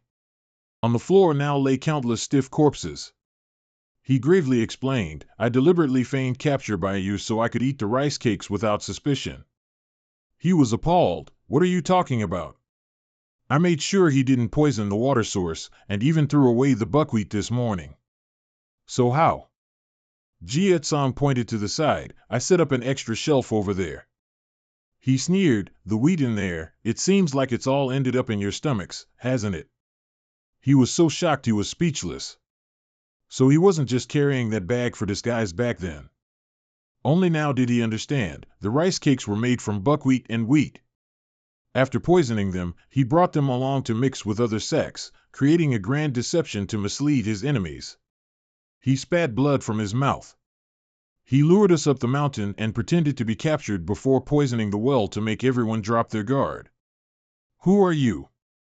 Jie Tsong replied haughtily, "A disciple of the poison sect, of the 100 Flowers family." Seeing this, he roared furiously, "I've never heard of it." "So what about?" Jie Tsong slowly listed each sect: Dakong, Ginseng, Song, Hong Tam, Dai Tam, Dia Dang, Dagngu, and Van Hock. Then he got to the main question, "Have you heard of it?" Receiving no reply, he concluded, "You must have heard of it, right?" Jie Tsong pondered seriously. "Although you've been poisoned by the seed of glory, your hearing is certainly not impaired. If you've heard of it, you must also know why I want to kill everyone." He said with contempt, "So you're just a follower of those declining sects? Do you think I'll die that easily?" He turned and walked away. "We'll find out soon enough." Watching the small figure leave, he cursed angrily, "Arrogant bastard." All right, I'll expel the seed of glory poison from my body using chi. Suddenly, a loud shout echoed from outside, "Leader!" The smell of burning began to waft through the air. That kid set this house on fire. He gritted his teeth in indignation. We need to evaluate quickly, but if I move my body now. His rage reached its peak. Jie Tsong heard the screams. He suddenly stopped walking, then turned his head to look behind him. At the doorway, engulfed in flames, he stood. His voice shifted from normal to hoarse, "I will." And his face was more ferocious than ever, as he roared, "Kill you!" His eyes were wide open. Why is this happening? Unconscious thoughts flashed through his mind. He wasn't skilled in martial arts, nor did he possess superior bloodline or belong to a top-tier character class. He always wondered, so why? The scene of the burning house, or the lifeless bodies lying on the ground. All of it wanted to embed itself deep within his brain, submerging him to the utter depths of despair. Could the Dark Gate sect truly be massacred by someone like him? The small figure in front suddenly blurred in his vision. He clutched his aching head. The effects of the potent poison are kicking in. Jie Tsong silently observed his enemy's expression, then calmly spoke, "Do you feel it's unfair, having lost everything?" He emphasized, "Why do you have to die at the hands of someone like me?" He clenched his fist so hard that the wall cracked. "I can't let things end like this, you bastard." Those words seemed to have wounded his pride. "You think I'll be killed?" Jie Tsong swiftly dodged. His power and rage quickly erupted. He roared loudly, "By someone like you?" The stone wall was shattered, but Jie Tsong was nowhere to be seen. "Where did you run off to? Come here, you brat." He even wildly smashed all the objects that he touched. Jie Tsong sat on a high rooftop, carefully observing the situation below. He anxiously thought to himself, even though he's been poisoned by the seed of glory, he's still this strong, truly worthy of being called the leader of the dark sect. I shouldn't face him right now. While fumbling around, he unintentionally saw something. Amidst the thick smoke, the body of a man was revealed, with a weapon beside him. A large rock suddenly slammed onto the damp ground. After a period of destruction, he began to tire, only gritting his teeth and cursing, "You little rat." Suddenly, a mocking voice came from behind. "The dark sect, a sect that only knows how to hide like rats, dares to criticize others?" There he is. He detected a figure flickering in the dust. This time, he dug his feet in hard to gain momentum. He identified the figure as Jie Tsong and bravely charged forward. "I won't miss this time." The enemy appeared in front, but why is he standing still? A few flickering lights emitted. Countless sharp needles flew from nowhere, piercing his chest and abdomen. He widened his eyes in surprise. Arrows? From this direction? His jaws opened wide in anger. His large hand grabbed the enemy's head. "If I go to hell, I'll drag you with me." A large explosion occurred shortly after. It took him a few seconds to process the situation before he panicked. The corpse he just crushed was not Jie Tsong at all, but an ally from his sect. His face clearly showed his shock. The panic made his large body sway. "It's not him." The blade pierced through, dragging along splattering fresh blood. Jie Tsong, with his devilish eyes, coldly said, "The feud between the poison sect and the dark sect is settled today. Go down, your other sect members will follow you too." Finally ending with 2 words, "Farewell." He only managed to hear the last words, "Go to hell," before unwillingly departing from the human world. Jie Tsong looked up at the night sky, secretly contemplating, with all this commotion, the other poison sects will arrive soon. Not far away, a few people shouted loudly, "Wait, it looks like something's there, everyone, the nearby village is on fire." They hurried with their water pots. "What about the people inside?" "This way, quickly." Jie Tsong had already left, avoiding detection. "Bring water here, quickly." The villagers looked at the fire, helpless. "Oh my God, this can't be put out anymore." From afar, a more unfamiliar voice echoed in agreement. "That's right, it's beyond saving now." Everyone focused their attention on the direction of the sound. A few hours later, the wooden door slowly creaked open. Jiet Song stepped into the dark room, filled with hanging medicinal herbs and remedies. Outside, a rustling sound was suddenly heard from the trees. Jiet Song pondered, with continuous battles like this, he was running out of poison, and couldn't always be lucky enough to find medicinal herbs along the way like glory seeds. He considered, the dark faction is also part of the poison sect, I should bring all usable finished products. Jiet Song reached for the brown potion bottle. It was labeled, Divine Serpent Poison. If someone drinks this, their body will immediately become paralyzed, their heart will stop, leading to death. Jiet Song was astonished. It was one of the deadly poisons that even experts had no antidote for, and it was also the foundational medicine to create today's poison sect. He didn't hesitate and gulped it down. His body immediately reacted. Jiet Song writhed. The pain surged from his stomach to his heart, slowly spreading to every cell. Once he gained immunity to this, it would become a secret weapon. A few minutes later, he seemed to be on the verge of fainting. His body gradually stabilized. Jiet Song slowly opened his eyes. He looked at his two arms. It was done. A few drops of potent poison were dripping from his ring finger. Silently leaving the warehouse, his footsteps slowed. Jiet Song realized something was wrong with the path ahead. In the area where he had just taken down the bearded man, several new corpses appeared. What happened here? Jiet Song was suspicious. He had only just entered the warehouse for a moment. Was it the remnants of the dark sect disciples? No, this power.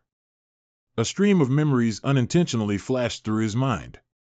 The previous conversation, when the bearded man mentioned civilians. Jiet Song then realized with a shock, also hearing some strange sounds coming from the nearby village. Jiet Song ran frantically, even as his stamina waned, panting heavily. His expression was resolute. If they wanted to target him, there had been dozens of opportunities to act before, but they only acted behind his back. His eyebrows furrowed tightly, so they weren't targeting him. Jiet Song wondered, had he missed something? He gradually felt uneasy. He had been isolated for 8 years, so he didn't understand much about what had happened during this time. He hadn't come here to find the truth, but to seek revenge. But the tragedy before his eyes was truly horrific. Jiet Song stood stunned. Or perhaps the expression on the boy's face could be called horror. Because on that blood-soaked road, only corpses were visible. Calmly moving through several incomplete bodies. Jiet Song ventured deeper into the area now considered a desolate village. His footsteps suddenly halted. Jiet Song was silent, his hands clenched slightly. The foul smell of blood wafted up. He seemed to be contemplating something. Suddenly, a sound from afar made Jiet Song momentarily surprised. It turned out to be a dog barking wildly in fright. Jiet Song carefully observed the stiff form of the corpse in front of him. He looked around, thinking to himself that he didn't feel any presence at all, but Jiet Song bent down to examine. He quickly determined that these bodies were still warm. The killer must have just left. Only a master could possess such strength. Jiet Song gently touched the corpse's wound. He knew he would come here to fight and wait until it was done. He pulled at the man's eyelid. Once he left, that person would massacre those innocent people, just like the poison insect sect of the past. His mind was full of jumbled thoughts. Why do you want to pin all these crimes on me? When you could clearly come here and just kill me, what in the world are you plotting? A hint of sadness flickered in Jiet Song's eyes, pitying those fates that hadn't yet fully enjoyed the joys of this world. Finally, Jiet Song left that place. Stay optimistic. No matter how complicated things become, my goal remains unchanged. He always told himself that he needed to continue seeking revenge, but if someone were to exploit this matter... Jiet Song's face unconsciously darkened. On the side of the Kak Luong sect area. Under the romantic moonlight, the young couple chatted animatedly. Suddenly, a deep, hoarse voice from a man rang out. The couple heard it and, without being told, both blushed shyly. "Madam, what are you doing out here so late?" "This is the sect leader of Kak Luong, Hu Chu. He also holds authority over the Long Sword sect," she gently said. She lowered her head slightly, softly replying. Hu Chu was so happy he chuckled. Such a relief. I just hope the child grows up. If Sanjin can take over the Kak Luong sect, I'll be very happy. The young man politely spoke up. Hu Chu clasped his hands behind his back. Sanjin was full of determination. The conversation was very lively when suddenly Hu Chu felt a murderous intent run down his spine. All three looked simultaneously in the direction where the anomaly had appeared. Hu Chu proactively asked. He received no answer, but the grass patch in front stirred slightly. Hu Chu immediately signaled his two children to stay put. And as he gradually approached the dangerous area, Hu Chu suddenly felt a bit panicked. Because on the ground, a puddle of fresh blood was scattered. The stranger had their back to Hu Chu, head bowed, busy doing something. He quickly grasped the sword kept at his waist, intending to rush forward and attack. That figure must have also realized the problem. He immediately turned his head, revealing murky, grotesque eyes. Hu Chu was startled by the unexpected situation, unconsciously taking a few steps back. Manryu hastily waved his hand in explanation. Hu Chu breathed a sigh of relief. Fortunately, no conflict occurred. A few minutes later, as the two men sat talking in the large room, Hu Chu worried, "Why is there blood there? Are you hurt somewhere, brother?" Manryu wiped the stain, slowly replying, "It's nothing, don't worry about it, but I want to discuss something with you, junior brother." He immediately showed a bewildered expression. "What is it?" The old man said frankly, "Actually, I've met the one who massacred the poison insect sect." Hu Chu was shocked. "The killer you mentioned before. Have you caught him yet?" Manryu shook his head slightly. "I still haven't caught him. Now even the dark faction has been destroyed." He clearly showed surprise. "Really? This will make things even more serious. That person must be a formidable master." The old man frowned, his eyes resolute. "No, the culprit is a group. The cripple mentioned earlier was just a low-level guy. His other allies move very secretly." Hu Chu listened seriously. "We still don't know who they are, but if we can catch that low-level guy, we should quickly interrogate him for more information." Manryu sighed. "They're targeting all the sects of the poison family. Next, it will probably be Thiatan." Hu Chu was stunned. "So that means, yes." He emphasized, "that guy will pass through this Kakak Luong sect to get there." "Now do you understand why I'm here?" Hu Chu asked uneasily. "You want my support, brother. But how can we fight against so many masters?" Manryu exclaimed, "We just need to catch the cripple, that's it. The others will scatter and wait for his signal." He pursed his lips, his heart in turmoil. Manryu tried to persuade him, "I'm quite disappointed. Who helped you restore the Kakak Luong after the former sect leader's death, and even brought this place into the alliance?" Hu Chu replied sullenly, "It was all thanks to you, brother." "Of course it was, but you don't think this is a problem the sect can interfere with, do you?" "Yes, and I'll pay you." Manryu stepped closer. "The two strongest sects in Yunnan have fallen, their members are all dead, but the money and business connections are still there. Who do you think these things belong to?" His hand grasped Hu Chu's shoulder and tightened. Manryu's expression was vile and cruel. "Surely it's for the sect that can stop this mess, right? I plan to report it to the Alliance that way. Don't you want such a heaven-sent opportunity?" His voice turned into a whisper. "I'm not forcing you, but remember, the future of your son or the Kukak Luong sect." Finally, Manryu concluded, "Isn't the answer clear yet?" Early the next morning, as dawn broke, his anxious wife looked at her husband. "You are leaving too early. Is it because of last night's incident?" Sanjin quickly and gently reassured her, "Your brother-in-law, he's very important to our sect. He smiled. He's helped our family many times in the past. I can't explain everything to you, but this is definitely a huge opportunity." His wife still seemed to feel uneasy. Sanjin finished packing his bags. He then took his wife's fair hand. "If we succeed, the influence of the Kukak Luong sect will become stronger than ever." Sanjin said, "I truly think father was right to accept that offer. He's always wanted to pass on the strongest possible sect to our firstborn." If nothing bad happens, I'll bring you a gift. His wife seemed to be immersed in happiness. The group hurried away, his wife waving goodbye to her beloved husband. She watched the figures of the young men grow smaller in the distance. Manryu was silent, calculating all sorts of schemes in his mind. The sun had reached its zenith. The companion groaned wearily. Will he really pass through here, Deputy Sect Leader? Sanjin said casually, not necessarily. This isn't the only way over this mountain. He then explained, but my father has already taken care of the other routes, so he should be caught soon. The other man excitedly bared his teeth. Then I hope the culprit doesn't come this way. What? He argued, he's a murderer. Didn't he kill the Venom sect and the Dark faction himself? Sanjin let out a breath.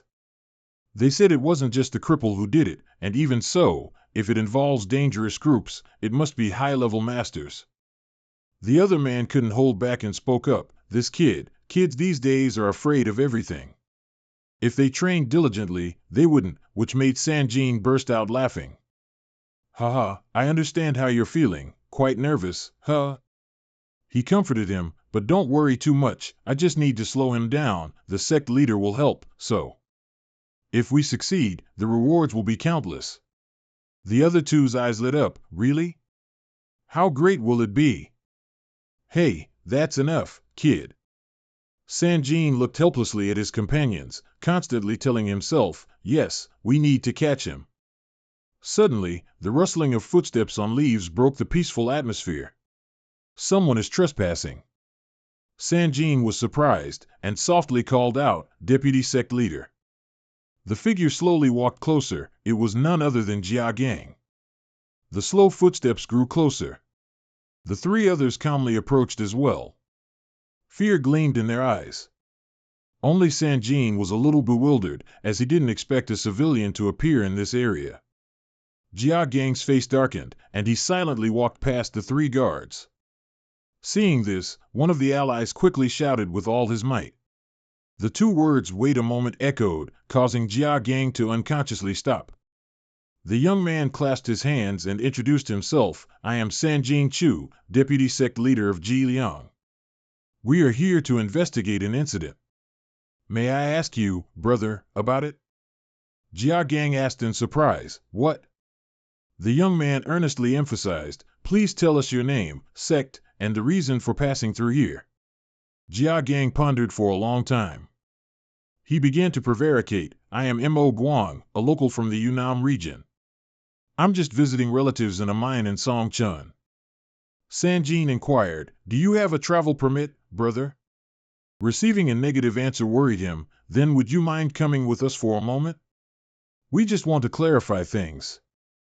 Jia Gang immediately refused. I refuse. Why should I follow you when the situation isn't clear? The two allies also spoke up irritably. Didn't he say we're from the Jiliang sect already? We belong to the Martial Alliance. If you resist, it means you're opposing a higher authority. Jia Gang casually replied, I'm asking how I'm supposed to know if you're really from the Jiliang sect or just some bandits. They were furious upon hearing this. What did you say? Stop trying to change the subject and come with us now. Sanjin stepped forward to intervene. You're right. I'll call someone who can verify our identities here. The ally, taking the command, hastily ran off to inform them. Understood, Deputy Sect Leader. Jia Gang gradually lost patience. Excuse me, but I'm quite busy. So, farewell. The group behind was forced to explain. Please wait a moment, we're also in a hurry. Recently, a culprit appeared who massacred 2 sects. Sanjin tried to persuade him, brother, please cooperate with us. The ally, realizing the outcome wasn't as expected, ground his teeth in fury. He pulled a small dagger from his clothes. Then, using it like a throwing dart, he flung it past Jia Gang's face. The ally roared angrily, you bastard, it's really suspicious for you to leave while we're trying to cooperate. He was about to say more, you should, when Jia Gang's voice suddenly cut in, don't.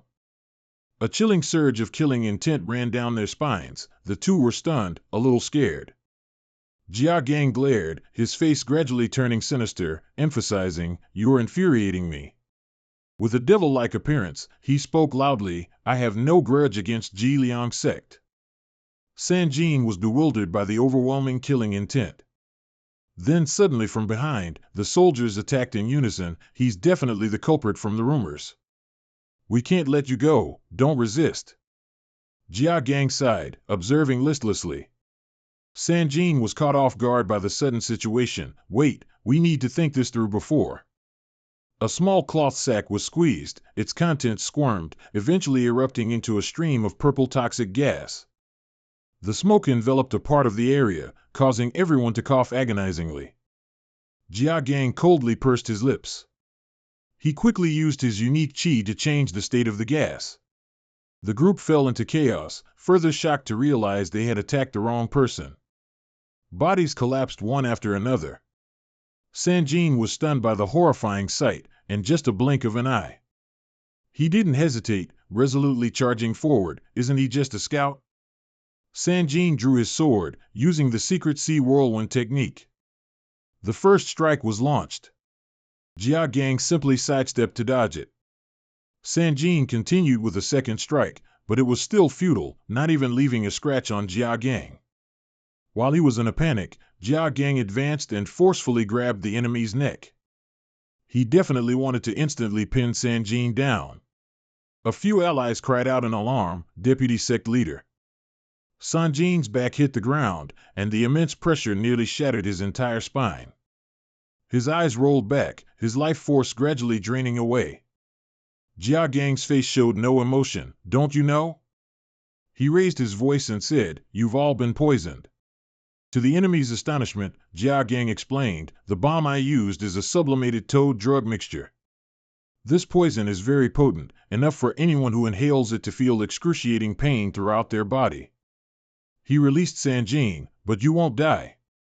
You just need to expel the toxic chi from your body, and don't follow me anymore." But just as he turned to leave, he heard a warning, "Wait." Sanjin was still incredibly defiant even on the brink of death. "I can't let you leave like this, even if it means death."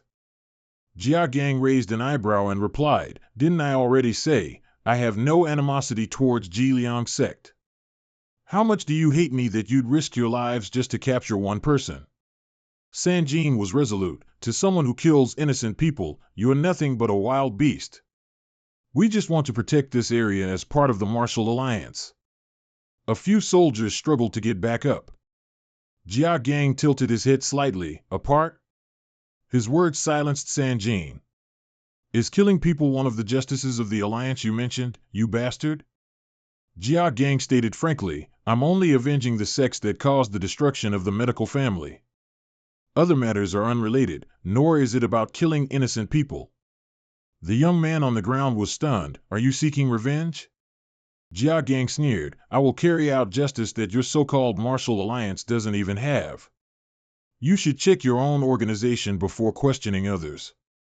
Sanjin could only helplessly watch the towering figure leave. The twilight gradually enveloped the sky.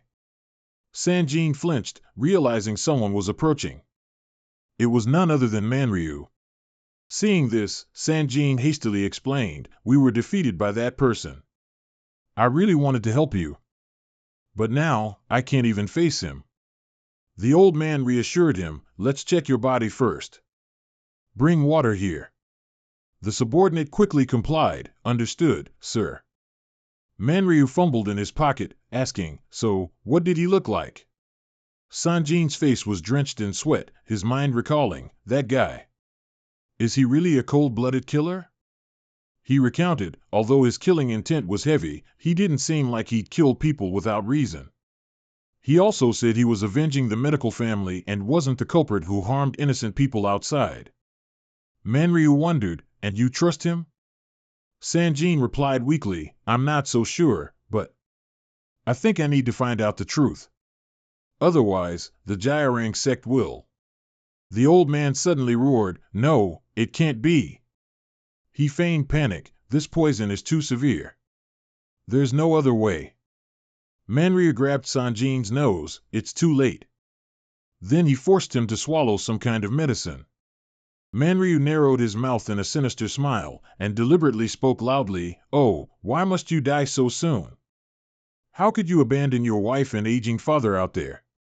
The baby will be fatherless upon birth." Ignoring the young man's intense struggle, "Oh, it's my fault. I shouldn't have implicated the Gyarang sect. You died because of my foolish suggestion." Manryu leaned his face closer. "Do you know the saying, leading a cat by its tail?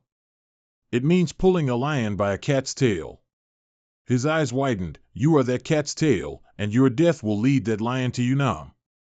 The poison spread throughout his body, his flesh burned and foamed at the mouth, yet Sanjin's eyes still glinted with unyielding defiance. "I'm very grateful. You've done your part very well. Rest in peace." Before bidding farewell to the world, his mind was etched only with familiar images. "Father, my dear." Sanjin truly didn't want to die, but how could he escape his destined fate? The sun gradually disappeared behind the tall mountains. Manryu returned after hastily clearing the scene. Ahead, a few people were waiting, Huchu and his eldest daughter-in-law. Both looked incredibly worried. In Manryu's arms was a limp body. His face was covered with a white cloth, but everyone recognized the body as the husband, the filial son, Sanjin. Huchu was so shocked he couldn't stand, and his daughter-in-law behind him had fainted. He continuously screamed, "No!" The mournful cries echoed through the sorrowful space. As he ventured deeper into the dense forest, Jia Gang's steps suddenly slowed. A thought unconsciously drifted through his mind. Am I stronger because I trained with the poison sect? When I use martial arts, it feels so comfortable. He remembered the recent situation, the Aji sect. They're not like the enemies I've encountered before. Jia Gang secretly mused, but the only thing that caught my attention was the Gyarang sect mentioning the martial alliance. He felt bewildered, but the martial alliance couldn't act that quickly. It's only been one day since the dark sect was annihilated. A judgment suddenly formed in his mind. If the Alliance were truly acting, those people wouldn't keep mentioning them so much. Jia Gang concluded, this means this incident was entirely decided by the Gyarang sect, and there must be someone pulling the strings from behind. His hands clenched in anger. That person could also be the one who's always taken advantage of me. Jia Gang lightly pursed his lips, the one who used me as a shield. Who are you? Manryu stood silently amidst the mournful, sorrowful cries. Huchu knelt before his son's body, his voice trembling with agitation. Who brought my Sanjin to this state? Manryu slowly spoke. Not only Sanjin, but everyone there perished.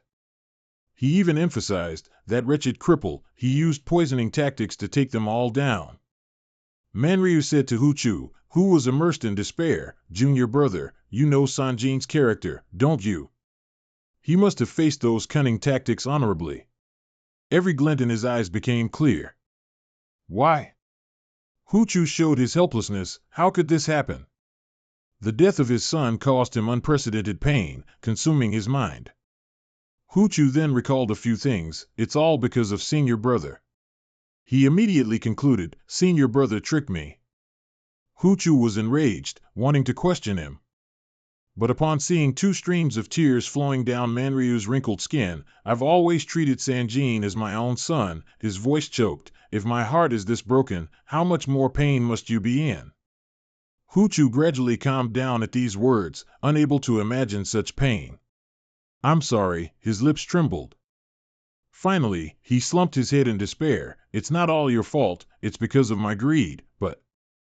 Huchu painfully asked himself, why did all of this happen now? Night enveloped the manor, tinging it with sorrow. Manryu walked away, his demeanor utterly annoyed. That spineless fool. He irritably scratched his itchy ear. He should have killed all those who stood in his way. How can he seek revenge if he's so indecisive? A slight blur on the intact right side. If he doesn't walk the right path, I will help him. Manryu stroked his thin beard, looking up at the bright moonlight. Now then, should I wait for the tiger to arrive? In the Banrian area of Yunnan, headquarters of the poisonous medicine sect.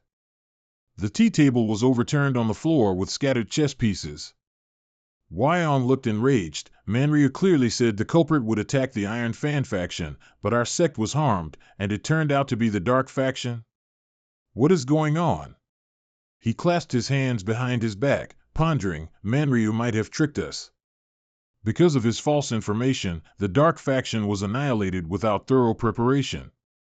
However, Wyon concluded, even if the culprit mobilized all their forces, the Dark faction leader, after hearing this, must have been there. He's not someone easily defeated, yet he still died. He regretted and blamed himself, a net of heaven and earth. I should have listened to Manryu's suggestion to ambush them. Wyon continued to roll his eyes. This is an order. He angrily roared, gather all the factions under our sect in Yunnan, hold an emergency meeting. The subordinate obediently complied. Yes, sir. Countless small notices were tied to the wings of pigeons, and a multitude of birds were released into the night sky. Early the next morning, a pigeon delivering a letter was shot down by a hunter, dying instantly. Its body struggled and then plummeted to the ground. A person quickly approached, and from above the carriage came an urging voice, "Hurry up!" He loudly shouted, "We need to be in Banrian within half a day. At this rate, we'll be late. Why are you so slow?" The man then turned back, complaining, "TSK, just yesterday the sect told us to prepare to capture the culprit, and now they've moved the meeting up by a month." The one opposite him gripped the notice tightly. "I don't understand what the poisonous medicine sect is thinking anymore. Does this mean?" He, the leader of the Iron Fan faction, Gil Kong, calmly said, "The situation is becoming much more tense. Although the letter doesn't specify, but..." Each word seemed to tear at his heart. "It seems the Dark faction has fallen. What did you say, sir?" Gil Kong crumpled the paper. "Otherwise, why would that crazy old man act in a way that makes him lose face like this?" Although the regular meeting was meant to strengthen the ties between the factions of the Poison Medicine clan, in reality, it was just a place for the master to assert his authority. He emphasized, "We are in a hurry, but we must also be cautious." Yukong turned his head to look at the scene outside. The perpetrator's next target could very well be us, the scattered faction. About an hour later, Zozia politely reported, "There are no villages nearby, so we will spend the night here." The main hall's attendant always welcomed guests. "Welcome, dear guests." The lively atmosphere made Zozia a bit happier, and he immediately requested, "Bring us a few bowls of tang soup and arrange rooms for 20 people. I will prepare it right away." Yukong quietly observed his surroundings. The chef quickly brought the dish. "This is our restaurant's specialty, tang soup." Zozia drooled. "This dish is famous. Just looking at it makes my mouth water."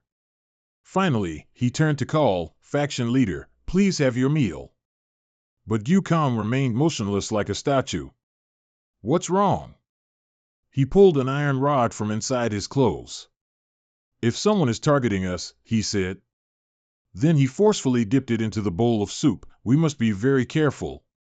Zozia was slightly surprised, and the chef was stunned. Yukong kept his hand in for a few seconds and then assessed, "It seems there's no poison." He put the iron rod down on the table. "Let's eat." The chef murmured admiringly, "You are truly a strange guest." Then he turned away with the instruction, "Just call me if you need anything." As he was busy, an attendant rushed over from afar, "Sir." The chef put his hands on his hips and asked angrily, "What is it? Didn't he pay?" Yukong slowly paid attention to the argument. "How much do you owe the restaurant?" "I apologize, I must have been pickpocketed because I clearly brought money before I left." The chef pressed his forehead in exasperation. "Ah, what a hassle." Meanwhile, the young man suggested, "I'll work here for a few days to pay it off." His voice resolute, "So please, Zaka," though his mouth pleaded, his focus was on the two figures behind him. "Please forgive me." It was the dawn of the second day at the inn. Yukong stepped out of his room, suddenly surprised to hear a strange sound. Downstairs in the main hall, where tables were set for transient diners, Zaka was diligently cleaning.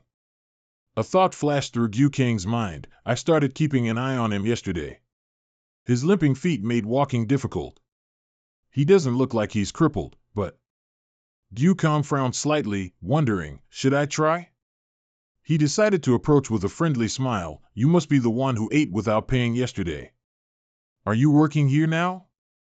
Zaka was momentarily flustered, politely replying, yes sir. I seem to have made a bit of a fool of myself. He further explained, I was pickpocketed when I wasn't paying attention.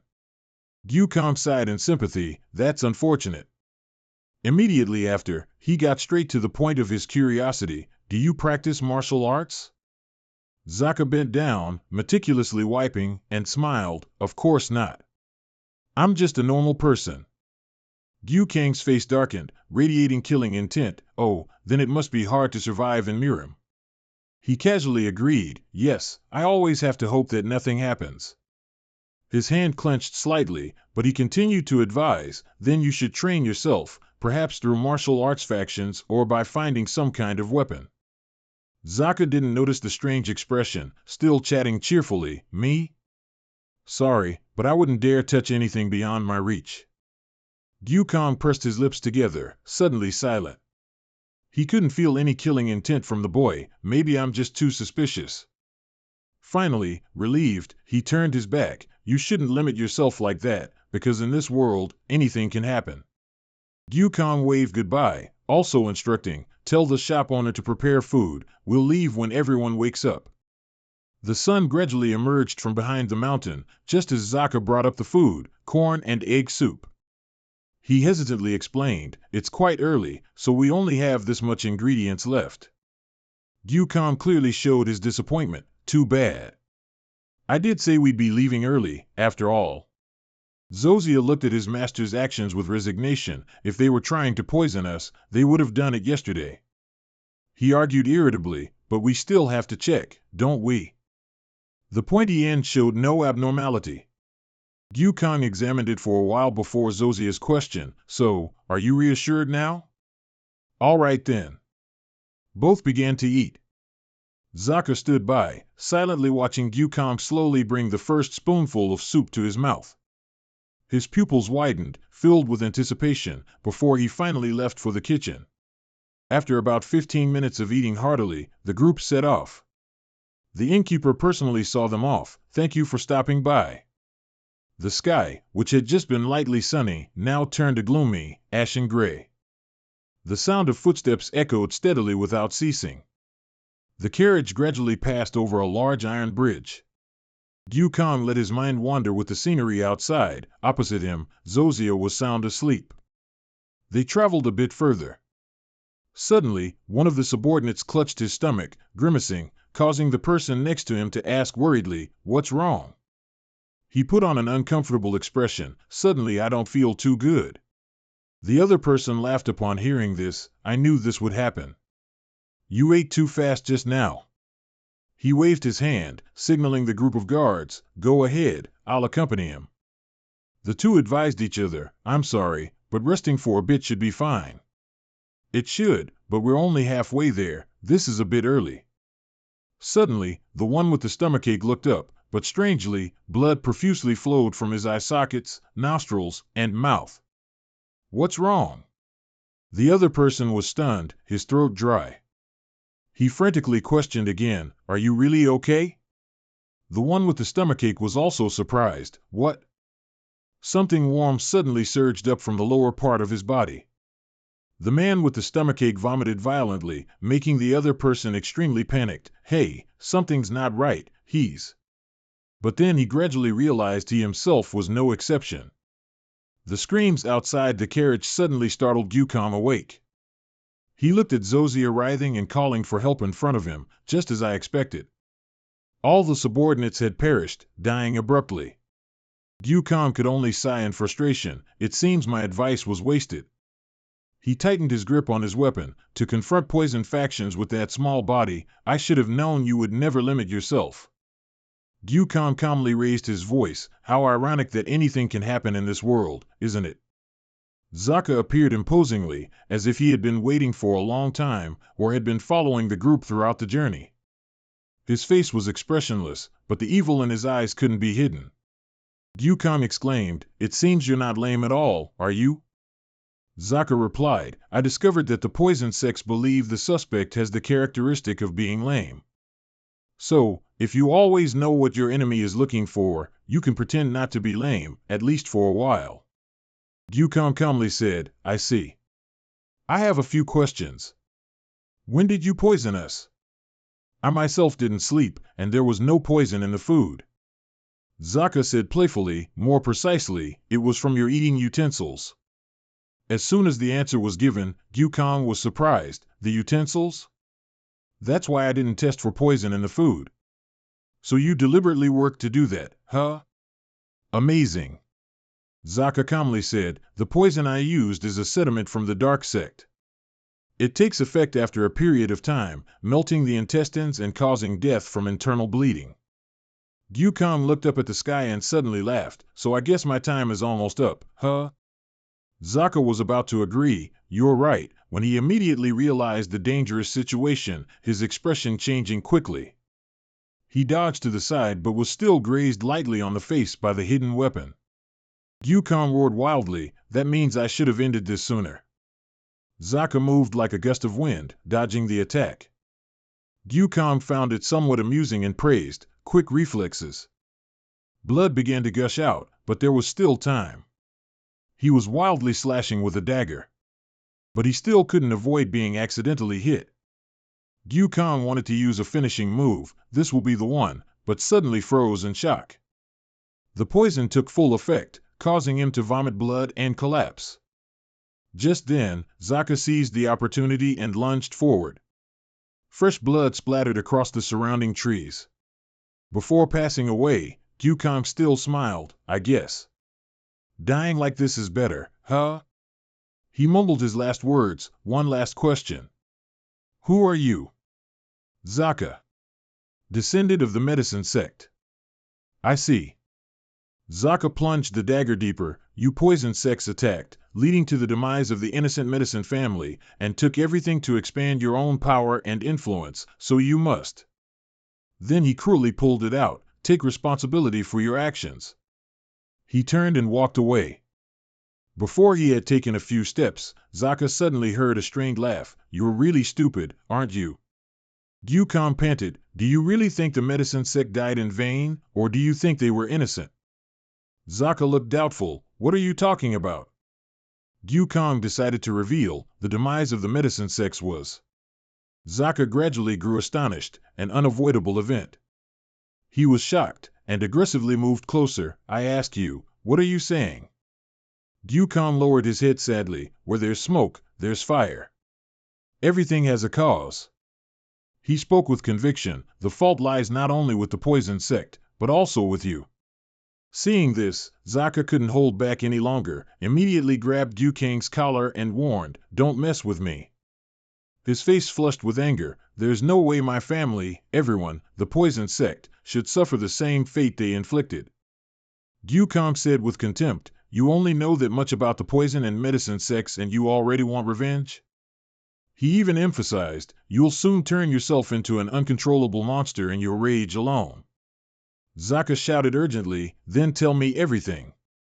Although Gyukam was near death, he still grinned smugly, how ironic. He hesitated as if wanting to say his last words, everything. Zaka helplessly watched the frail body collapse before him. His eyes rolled back, indicating he was dead. Only Zaka remained, completely shocked. I know too little. Lose control in a fit of rage? He gently clenched his fist. No, the poisonous insect sects massacred the medical herb sect. Zaka clutched his aching forehead. And I always decided when that happened that I would become strong enough to avenge those who made us this way. My anger isn't so shallow as to be swayed by those words. He forced himself to stand up, telling himself, I'll put my faith in what I've seen and experienced, finally leaving the crime scene. That is Zaka's madness and determination, the motivation pushing me forward right now. Far away, just a few 100 meters from the battle. The man had witnessed everything. And of course, it was none other than Manryu. Returning to the estate, now steeped in mourning. Sanjin's beautiful wife sat silently in the cold room, devoid of her husband. She was too shocked. The wet nurse showed an extremely sad expression. I'm very sorry to inform you, the baby inside her has. Chu, after hearing those words, immediately chugged down a whole flask of wine.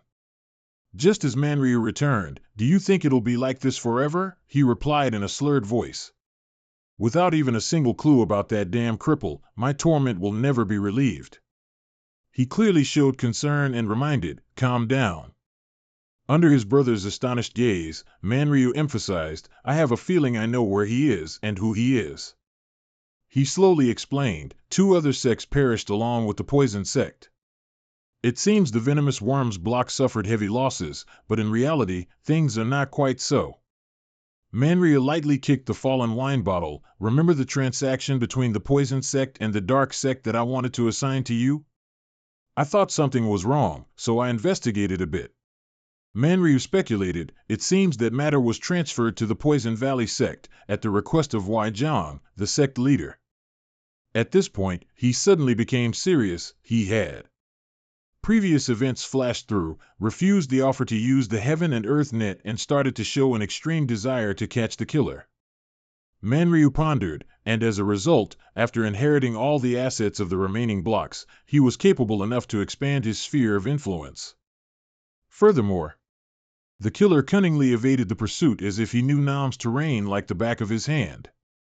The culprit also possessed a deadly fluid potent enough to kill Sanjin, and that ingredient did not belong to the dark sect or the poison sect. Manryu finally concluded, what do you think about what I just said? Chu trembled, you mean, the killer received help, and that person could be the one who orchestrated everything? Manryu cruelly emphasized, the Poison Valley sect.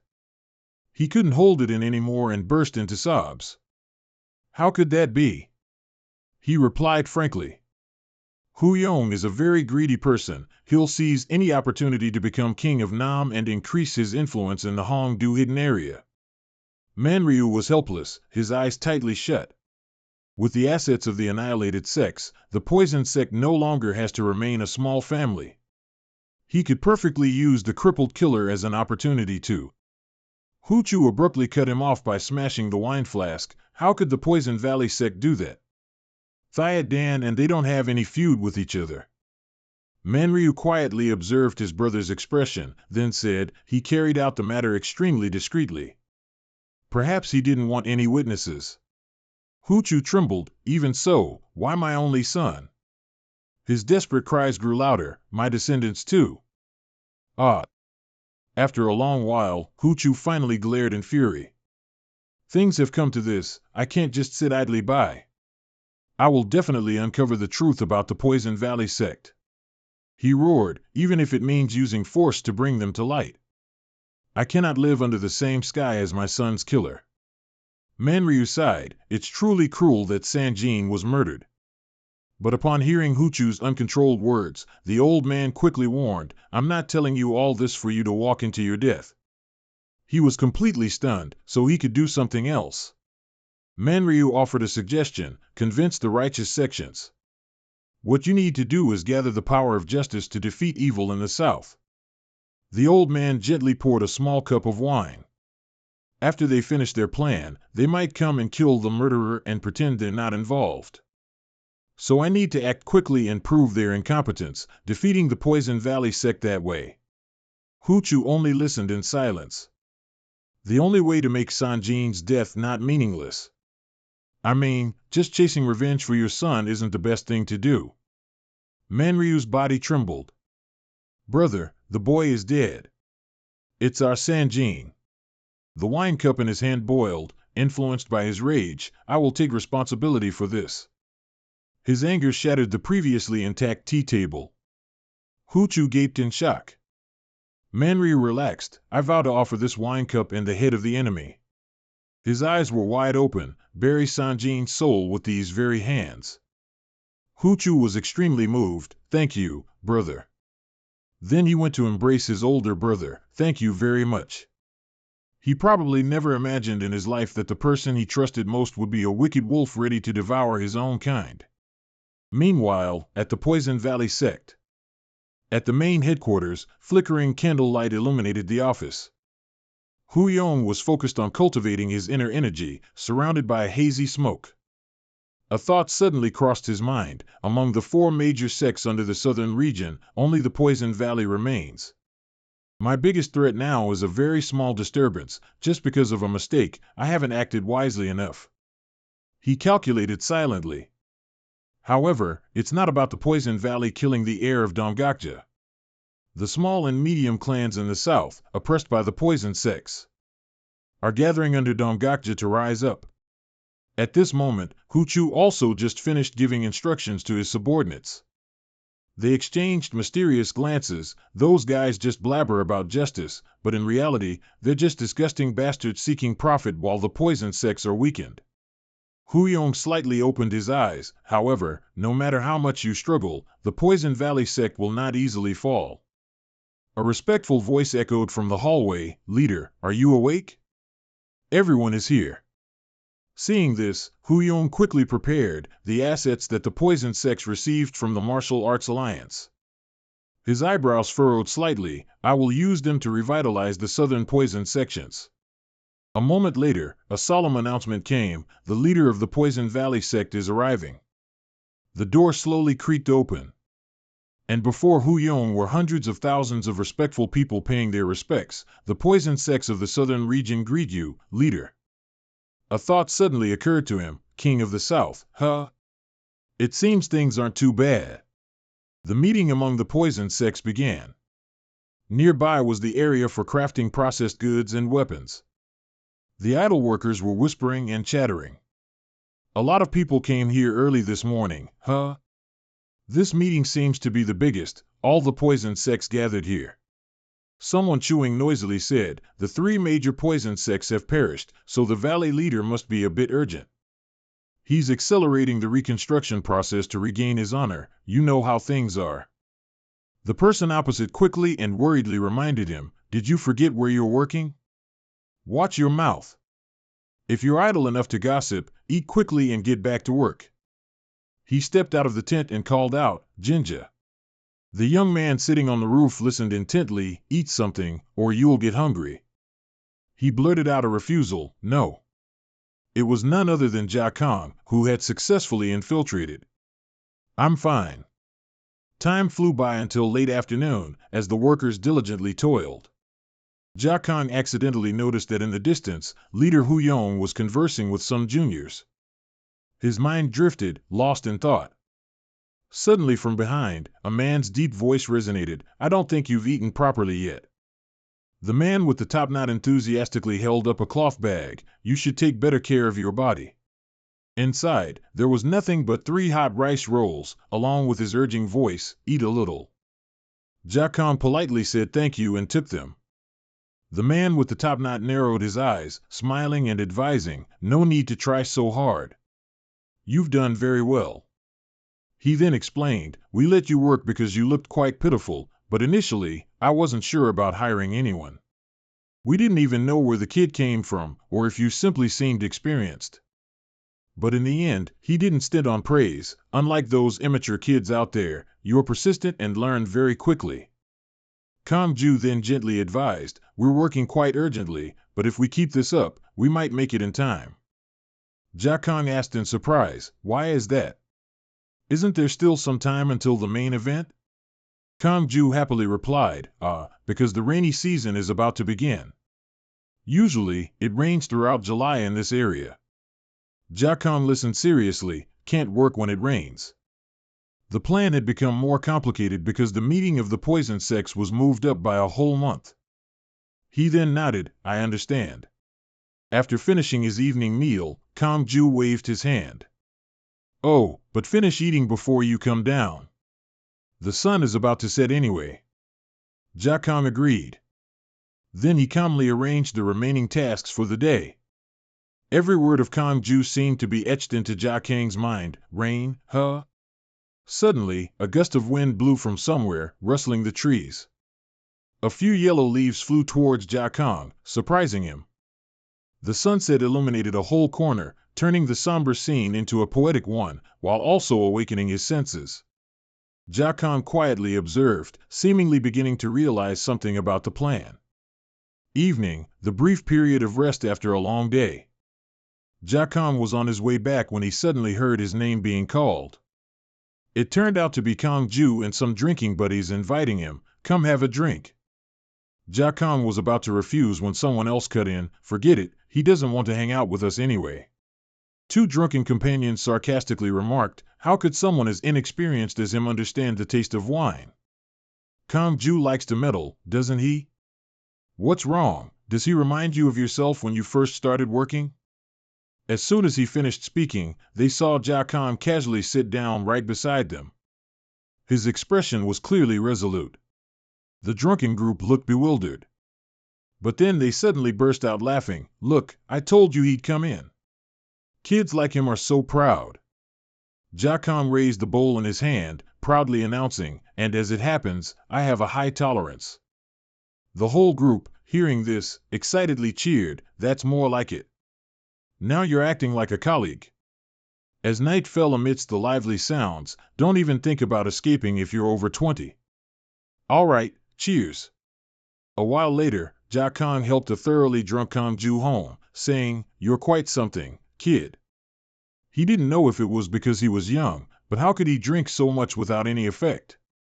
"My body's quite good at detoxing." The man with the bun suddenly grinned, "You remind me of my son who ran away from home. It's been a while, so I hope he's doing well." Suddenly, a woman's shriek echoed from inside the house, "Oh my, why did you drink so much?" His wife embraced her husband, while also thanking Jacon. He politely replied, "It's nothing, I'll be going now." Kong Ju, though very sleepy, still suggested, "Come on, kid, we have a spare room." Jacon continued to refuse, but the other side tried to persuade him, "You have nowhere to rest, right? I know you kids often sleep on the street." His wife readily added, "Yes, come on in, it's late anyway." Jacon slightly bowed his head, a little hesitant. Kong Ju collapsed onto the bed, quickly falling into a deep sleep. As his wife tucked him in, she happily said, "He's never brought anyone home before, he seems to really like you." Then she turned to ask, "Is your name Jacon Jean?" The wife was very thoughtful. "Well then, I'll prepare some water for your bath, Mr. Jean." This made Jacon uneasy. "You don't need to do that for me."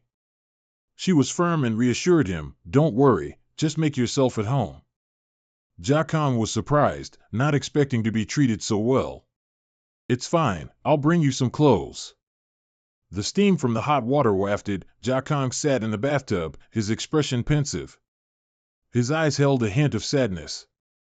"I don't know how long it's been, I'd almost forgotten." But the feeling deep inside Jacon was strange. The next morning, as the sunlight streamed through the windows, Jacon appeared, earnestly saying, "Thank you for letting me stay the night." Kong Ju excitedly replied, "You're awake." He looked him over and exclaimed, "Oh, look who it is. I didn't pay much attention because you're usually not very clean, but now you look like a nobleman." Even his wife was surprised. "My goodness, you're right." Jacon stepped forward. "It's morning, I'm going to leave." Seeing this, Kong Ju quickly asked, "Why the rush? We work together, so let's eat first before you go." He pointed towards the large table. "Doesn't it look delicious? My wife's cooking is quite something." He added, "She prepared it for you early this morning." Jacon had no choice but to agree. "Then I'll accept your offer." He slowly picked up a piece of food and put it in his mouth. Kong Ju chuckled and pressed, "Well, is it good?" A rare look of happiness slowly appeared on Jacon's face. "Yes, it's truly delicious." Kong Ju smiled. "It's what my son liked. He always talked about making this dish famous in Murim." Jacon was curious. "Didn't you say he left home?" Kong Ju sadly revealed, "Actually, he died 5 years ago from an illness." He recounted, "After my son, the chattiest one in the family, passed away, this place suddenly became eerily quiet. My wife and I were no longer the same, we couldn't bring things back." Kong Ju was slightly joyful, "But it's been a long time since I've seen her enthusiastically cook breakfast like today. It's as if my son has returned." He took a small sip of wine. "I don't understand why you're doing this, but you can stay as long as you want, because everyone has their own story." Jia Kong remained silent, continuing to eat. But in his mind, the image of a woman with a gentle smile appeared. My little Jia Kong, chew slowly and swallow carefully. Two images of Mr. Kong ruffling his hair, eat quickly and grow big, kid. A family that was once very happy gathered around the dining table. Little Jia Kong took big spoonfuls into his mouth. The fragrant smell of food. Then the boy suddenly realized the surroundings were silent and pitch black, pulling Jia Kong back to reality. He pressed his lips tightly, looking forlorn. Then he suddenly put his chopsticks down on the table. I'm sorry. Jia Kong lowered his face, his voice hesitant. I also have such nostalgic memories when I eat. It's too late to let go of everything and move on, but I always carry too many responsibilities to fulfill. Jia Kong regained his initial cold demeanor. Peace doesn't suit someone like me. Kong Ju nodded, saying, I understand. He mused, you must have your own circumstances.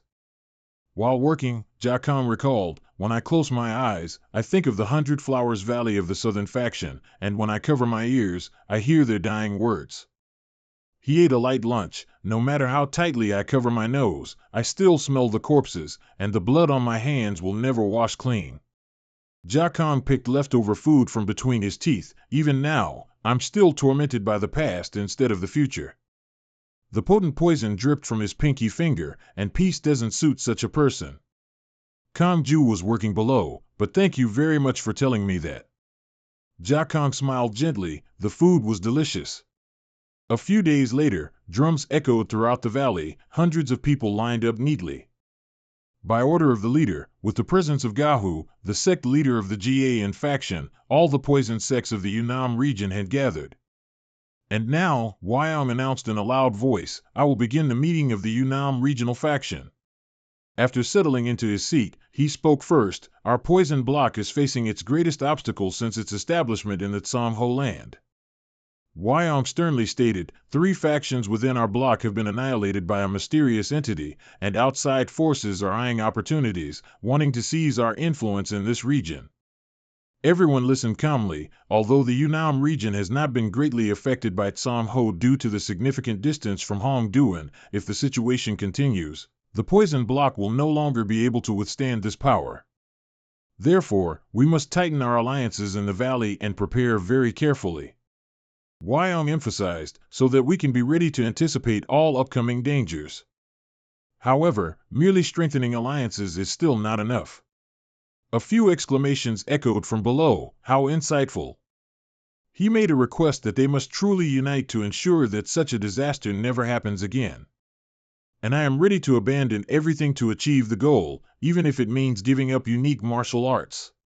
Every word made all the divine soldiers fearful, or the business dealings of the 3 great poison sects. Wyong clenched his angry hand. We are here to discuss the distribution of assets. When the question, what do you all think, was uttered, everyone looked at each other as if waiting for someone to take the initiative. Suddenly, a man's voice from below shouted, Sect Master, don't you think things are slowly getting out of order? He bowed respectfully, introducing himself, I am Gahu, leader of the same sect. I know I might be overstepping a bit, but please allow me to speak a word on behalf of everyone. Everyone nodded. What we need to focus on right now is exposing the assassin responsible for the collapse of those 3 poison sections. Uniting before even accomplishing that makes no sense at all. And most importantly, Gahu growled, there are rumors that the culprit responsible for the demise of the poison sects is none other than the valley, so we should prioritize investigating this matter first. Wyong closed his eyes tightly, gesturing with his hand, I agree with you, bring them up here. A total of 3 corpses covered with white cloths were placed before all witnesses. See for yourselves. Gahu suddenly flinched when he realized they were the corpses recovered from the annihilated poison sects.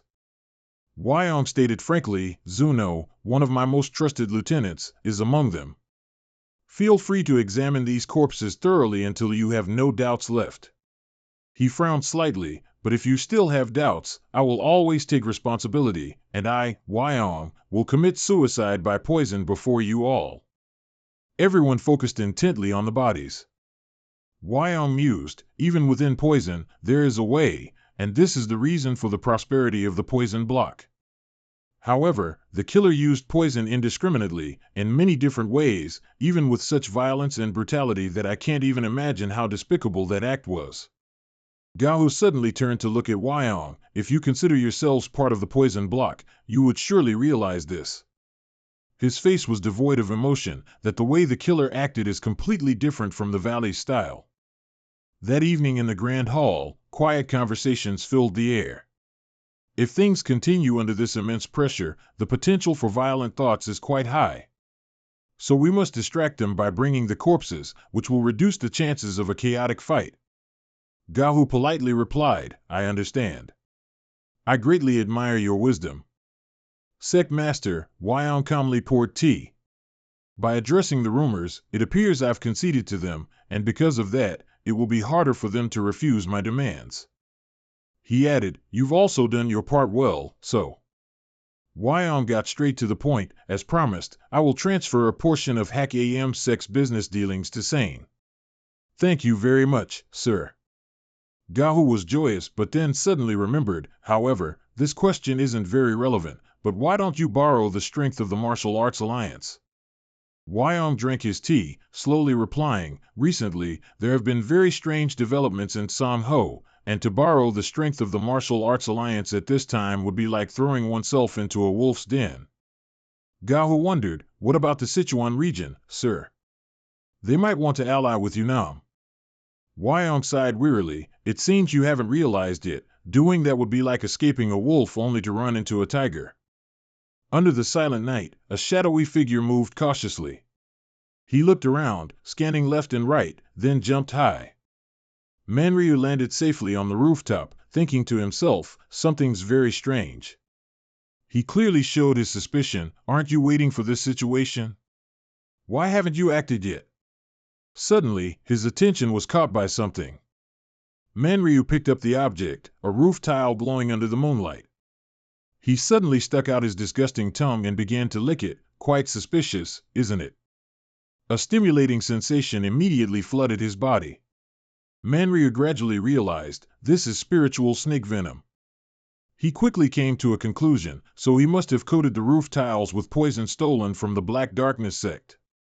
Slowly wiping the blood flowing from his nose, now I know what you're trying to do. Manryu furiously raised both arms. It's about to rain. He's trying to make the rainwater mix with the spiritual snake venom.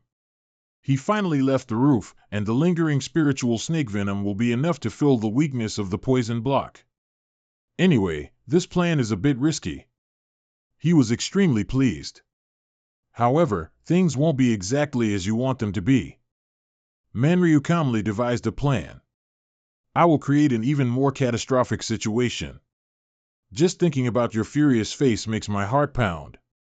The valley was peaceful for a few days, and just like that, the meeting concluded with the consensus of all the clans. Wyong successfully affirmed his wisdom. At the same time, by a tune that had already turned green with grass. The man gripped his weapon tightly, his eyes filled with resentment. Everyone has their own plan. Manryu thought of a new action, then dispatched several groups of assassins. He smirked triumphantly, and everyone was waiting for the decisive moment. Finally, Jie-tsang looked up at the gloomy sky. The time until the end of the poison block meeting is 4 days. He was confused. I'm not sure there will be another opportunity like this later. Slowly turning his back and walking away, I must act when there's even a slight chance. His small figure slowly disappeared behind the stone wall. At the conference, a fierce argument erupted. So, first, the mining operation will belong to our Byram Valley sect. Some immediately rejected it upon hearing. I don't know why you said first. That's as good as only aiming for the mine. Wyong sat in the center, listening extremely calmly. But all the other operations too. I cannot compromise on this. His ambition was chaotic. Then, in the end, they will all be branches of the Poison Gate Valley. Arguing is useless anyway. A subordinate suddenly approached with a strange piece of paper. Sect leader, this was sent along with a letter by pigeon. Wyong's eyes widened in surprise. This, a silver token owned by Manryu confirming his identity as an inspector from the Martial Arts Alliance? A bad premonition arose within him. I can't trust him, but... Wyong picked up the paper. No one can use this token for personal matters. He immediately looked inside to read what was written. So, if he sent the token along with the letter. Jie-tsang was returning when he suddenly heard a shout. Hey, you! Stop right there! The fierce soldiers questioned him. What are you doing here? All of them looked extremely arrogant. Jie-tsang's face darkened, realizing a brawl was about to ensue. On this side, Wyong was feeling dread. Because of the words inside the paper, a cripple has infiltrated the area. The soldiers impatiently cursed. Hey, cripple! We asked you what you're doing here. Jie-tsang bowed, hastily trying to make excuses. I'm a construction worker here. I thought I lost something while working, so I came back to look for it. If you don't mind, brothers. He was suddenly cut off. Then come look for it later. The soldier pointed towards the underworld as a warning. The sect leader of the Poison Sect Valley has ordered everyone to gather in the main hall of the conference. Jie-tsang had no choice but to obediently comply. He gathered with all the construction workers in the area, all of whom were confused by the announcement that they had been summoned. The soldiers stood on a high stone platform, sternly shouting two words, order. First, he loudly said, thanks to all of you, the event is proceeding smoothly. Then he explained, therefore, the sect leader of the Poison Sect wants to personally congratulate you on your achievements. The door was opened slightly, and Wyong along with all his fellow disciples gradually appeared. Next came the items, presented through a cup of wine poured by him personally. Wyong smiled kindly, and at the same time suggested, all right, everyone, please step forward. All the personnel looked bewildered. What's his intention? He's never done anything like this before. Why now? A soldier randomly picked one of them and urged, go on, you first. The murderous aura from the high-ranking figures in front made the atmosphere disturbingly cold.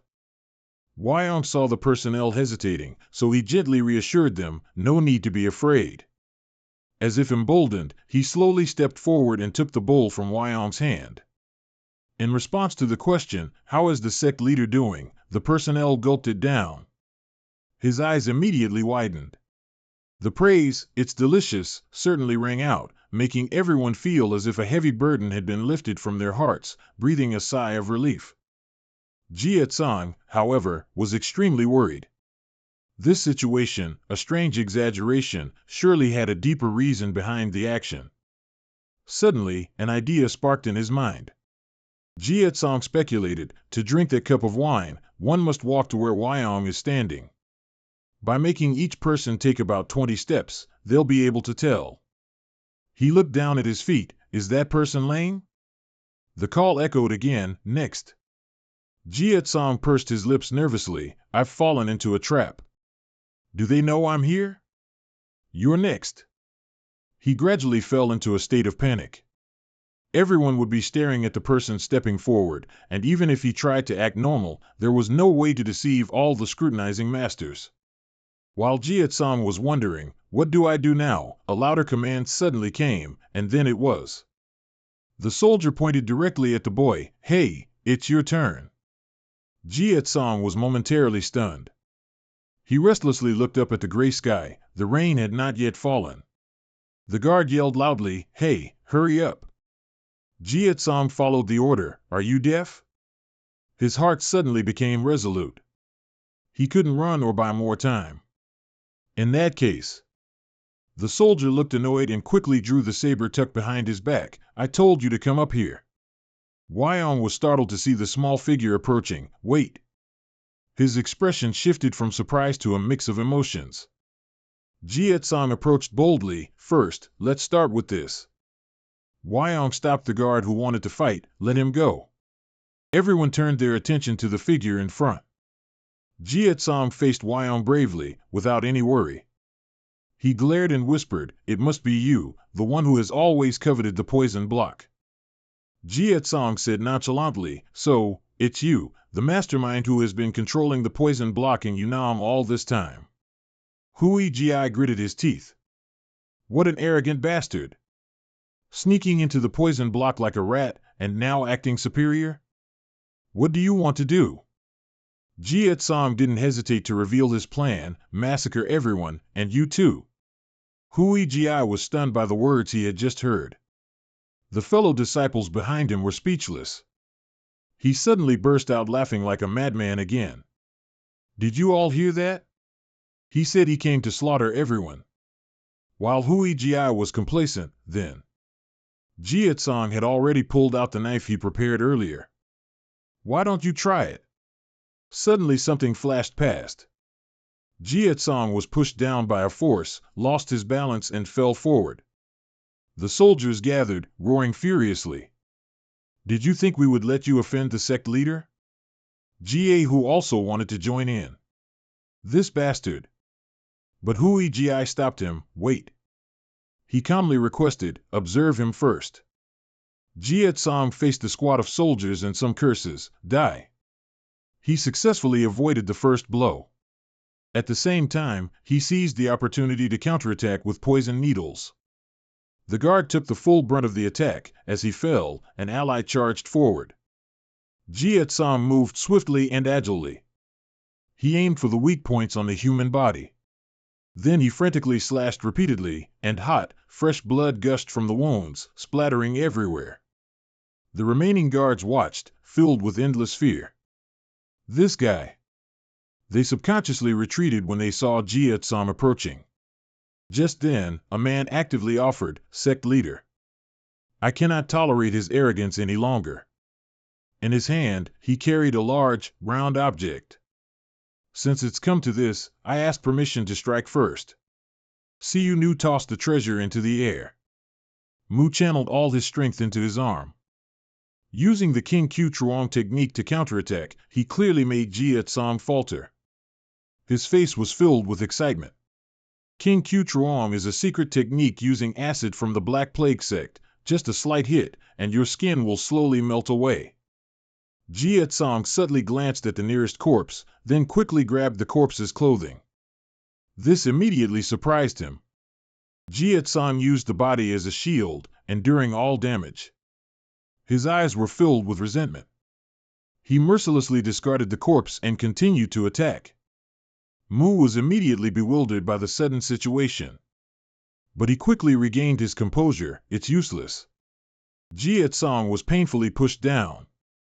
His body slid across the stone floor. Mu sighed in relief. All right, then. Just as he was about to finish off the enemy, he suddenly felt a pain radiating from his hand. It turned out he'd been pierced by 2 poisonous needles. When did he? Jie Tsong struggled to stand up. A few allies joined the battle with weapons. Sect leader, we will assist him. Hui Ji slightly furrowed his brows. Strange. Little Jie Tsong parried the attack, only using a dagger and poison. His gaze was firm, his expression indifferent. The battle erupted, shattering the space. After a moment, Hui Ji finally spoke. I feel very strange. You're not bad. He showed clear suspicion. Your skills are actually much worse than I imagined. Jie Tsong was suppressed by 3 men, yet his gaze was strangely calm. Who exactly are you? Hui Ji approached the boy, who was forced to the ground. He violently grabbed a few strands of Jie Tsong's hair, matted with sweat and dirt from the struggle. You've only mastered a little martial arts like this, yet it's enough to tear apart the enemy? Hui Ji remembered the arduous past few days and roared in anger. No way. This is not something someone like you could do. Who is it then? Jie Tsong adamantly remained silent to the interrogation. Who is the real culprit behind this? Hui Ji gradually lost all patience, his voice turning hoarse and venomous. Speak, if you don't confess. The killing intent erupted from his body, forcing the surrounding disciples to clamp their mouths shut to prevent any fearful sounds. Hui Ji looked at the boy's resentful eyes, threatening him. Today, you will experience what Bakhong is like. The resentment deep within Jia Tsong's heart intensified to an extreme. A dark aura began to seep through every corner of the main hall. Jia Tsong's hands suddenly clenched, showing the first signs of convulsions. Some of the younger disciples tried to suppress the rising nausea in their throats. Hui Ji raised an eyebrow triumphantly. Well, now do you want to speak? Fresh blood flowed from Jia Tsong's eye sockets, but he absolutely refused to confess a single word. Meanwhile, his two purple pupils remained wide open, filled with deep hatred. Hui Ji was infuriated to the point of madness, cursing, "This stubborn brat." Suddenly from outside the main entrance, a guard rushed in with a desperate cry, "Sect leader." Hui Ji grumbled, "What is it?" He clearly showed concern, "It's urgent, outside." According to the guard's report, a group of strangers was aggressively infiltrating the valley, led by a mysterious elder. He sternly shouted, "I, Hu Chu, sect leader of the Dao Cock Purple faction, have come here to meet Sir Hui Ji of the Poison Valley." Inside, the wind blew mournfully. The silence was chilling. After a while, Hui Ji appeared. "Blacksmith of the Long Sword faction, Hu Chu, and these people behind you are." The sect leader listed each individual: Bujan of the Flying Dragon, me I am Sang of the Blue Sword, and Mo Rap of the Lai Shi faction. All prominent figures of Yunnan, but this action, bringing an armed force here like this. Hui Ji narrowed his eyes suspiciously. How am I supposed to interpret this? A few outspoken individuals loudly declared, "We are here to reclaim justice for the Yunnan region," and demand that the Poison Valley disclose the truth about recent events. Upon hearing this, he dismissed them. "I don't know what you're talking about." Hu Chu drew his weapon, his voice firm. "You hired skilled assassins to destroy those 3 poison sects, creating an excuse to gather the Yunnan families here, and then, in the process, killed my son, the heir of the Dao Cock Purple faction." Hui Ji gritted his teeth, feeling wronged. "That makes no sense at all. Are you trying to say I'm behind everything?" Hu Chu raised his sword forward. "That's why we came here to seek answers from the crippled man." Attention shifted to the chaotic crowd behind him, whom you are trying to silence. Hu Chu was filled with rage. "My son died from a virulent poison while being pursued. If the culprit truly has no connection to the Poison Valley, then hand him over to us. He was like a mad beast, struggling in despair. I want to find the truth, even if I have to tear his mouth open." Hui Ji mused, seemingly contemplating something. His thoughts spun, on one hand, the hidden truth about this crippled man, which he hadn't fully uncovered yet. Finally, he curled his lip in contempt. Seeing this, Hu Chu grew even more annoyed. "What's so funny?" Hui Ji threw his head back and gestured wildly. "Haha, excellent, a truly anticipated coincidence." His steps were even faster than before. "I'm also curious about his identity." He once again grabbed Jia Tsong's hair. Hui Ji pulled the boy's face up, looking for him. "See, even when I do this much, he still won't open his mouth." He even emphasized that, coincidentally, the Dao Cuc sect appeared precisely at the moment they were interrogating him and questioning the relationship between the culprit and the Poison Valley. Hui Ji roughly dragged Jia Tsong outside. "I see," he adamantly accused. "The ones who have always used this crippled man must be you, the righteous factions." As soon as he finished, all the disciples witnessing it immediately erupted. "What did you say? How shameful! There should be a limit to blaming the innocent. Who do you think you're messing with?" Hui Ji tightened his grip on Jia Tsong's neck. "Perhaps the one behind him all along was you. Regardless of the reason, now I know what to do." Hu Chu flinched slightly. "Righteous factions, you fools trying to confront the Poison Valley. After today, you will no longer exist." Hui Ji then displayed a resolute demeanor. "I will show you the true power of the Poison Valley, the sect that has held power in the Yunnan region for so long. Starting with him first." Hu Chu realized the critical situation, then shouted an announcement. "He's trying to destroy evidence. I need to stop him." He ordered the guards defending in front, "Get out." Hui Ji looked on and exclaimed, "I have to thank Hu Chu for this. He's gathered all the trash that needs to be cleared in one place." Jietsong's eyes were gradually overcome by suffocation. In his ears, he could only faintly hear, if not now, then later they'll hinder me. I must pluck out every blade of grass in the way. Deep down, he recalled the cold stone cave from before, for the sake of the Poison Valley's cause. Jietsong fell into a daze, then suddenly snapped awake. Hui Ji was surprised to feel power coming from his arm. Jietsong was looking at him with a complex expression. A thick black liquid immediately flew over. Half of Hui Ji's left face took the full impact. The potent venom transformed like acid, rapidly eroding his flesh. His agonizing screams immediately halted the chaotic battle below. Hui Ji was rolling on the ground, continuously wailing, "My face!" His allies were in complete panic. The sect leader was just attacked. What happened? That's... Mu, however, was utterly stunned. "My dark scourge poison? How did he do that?" Suddenly, he remembered something.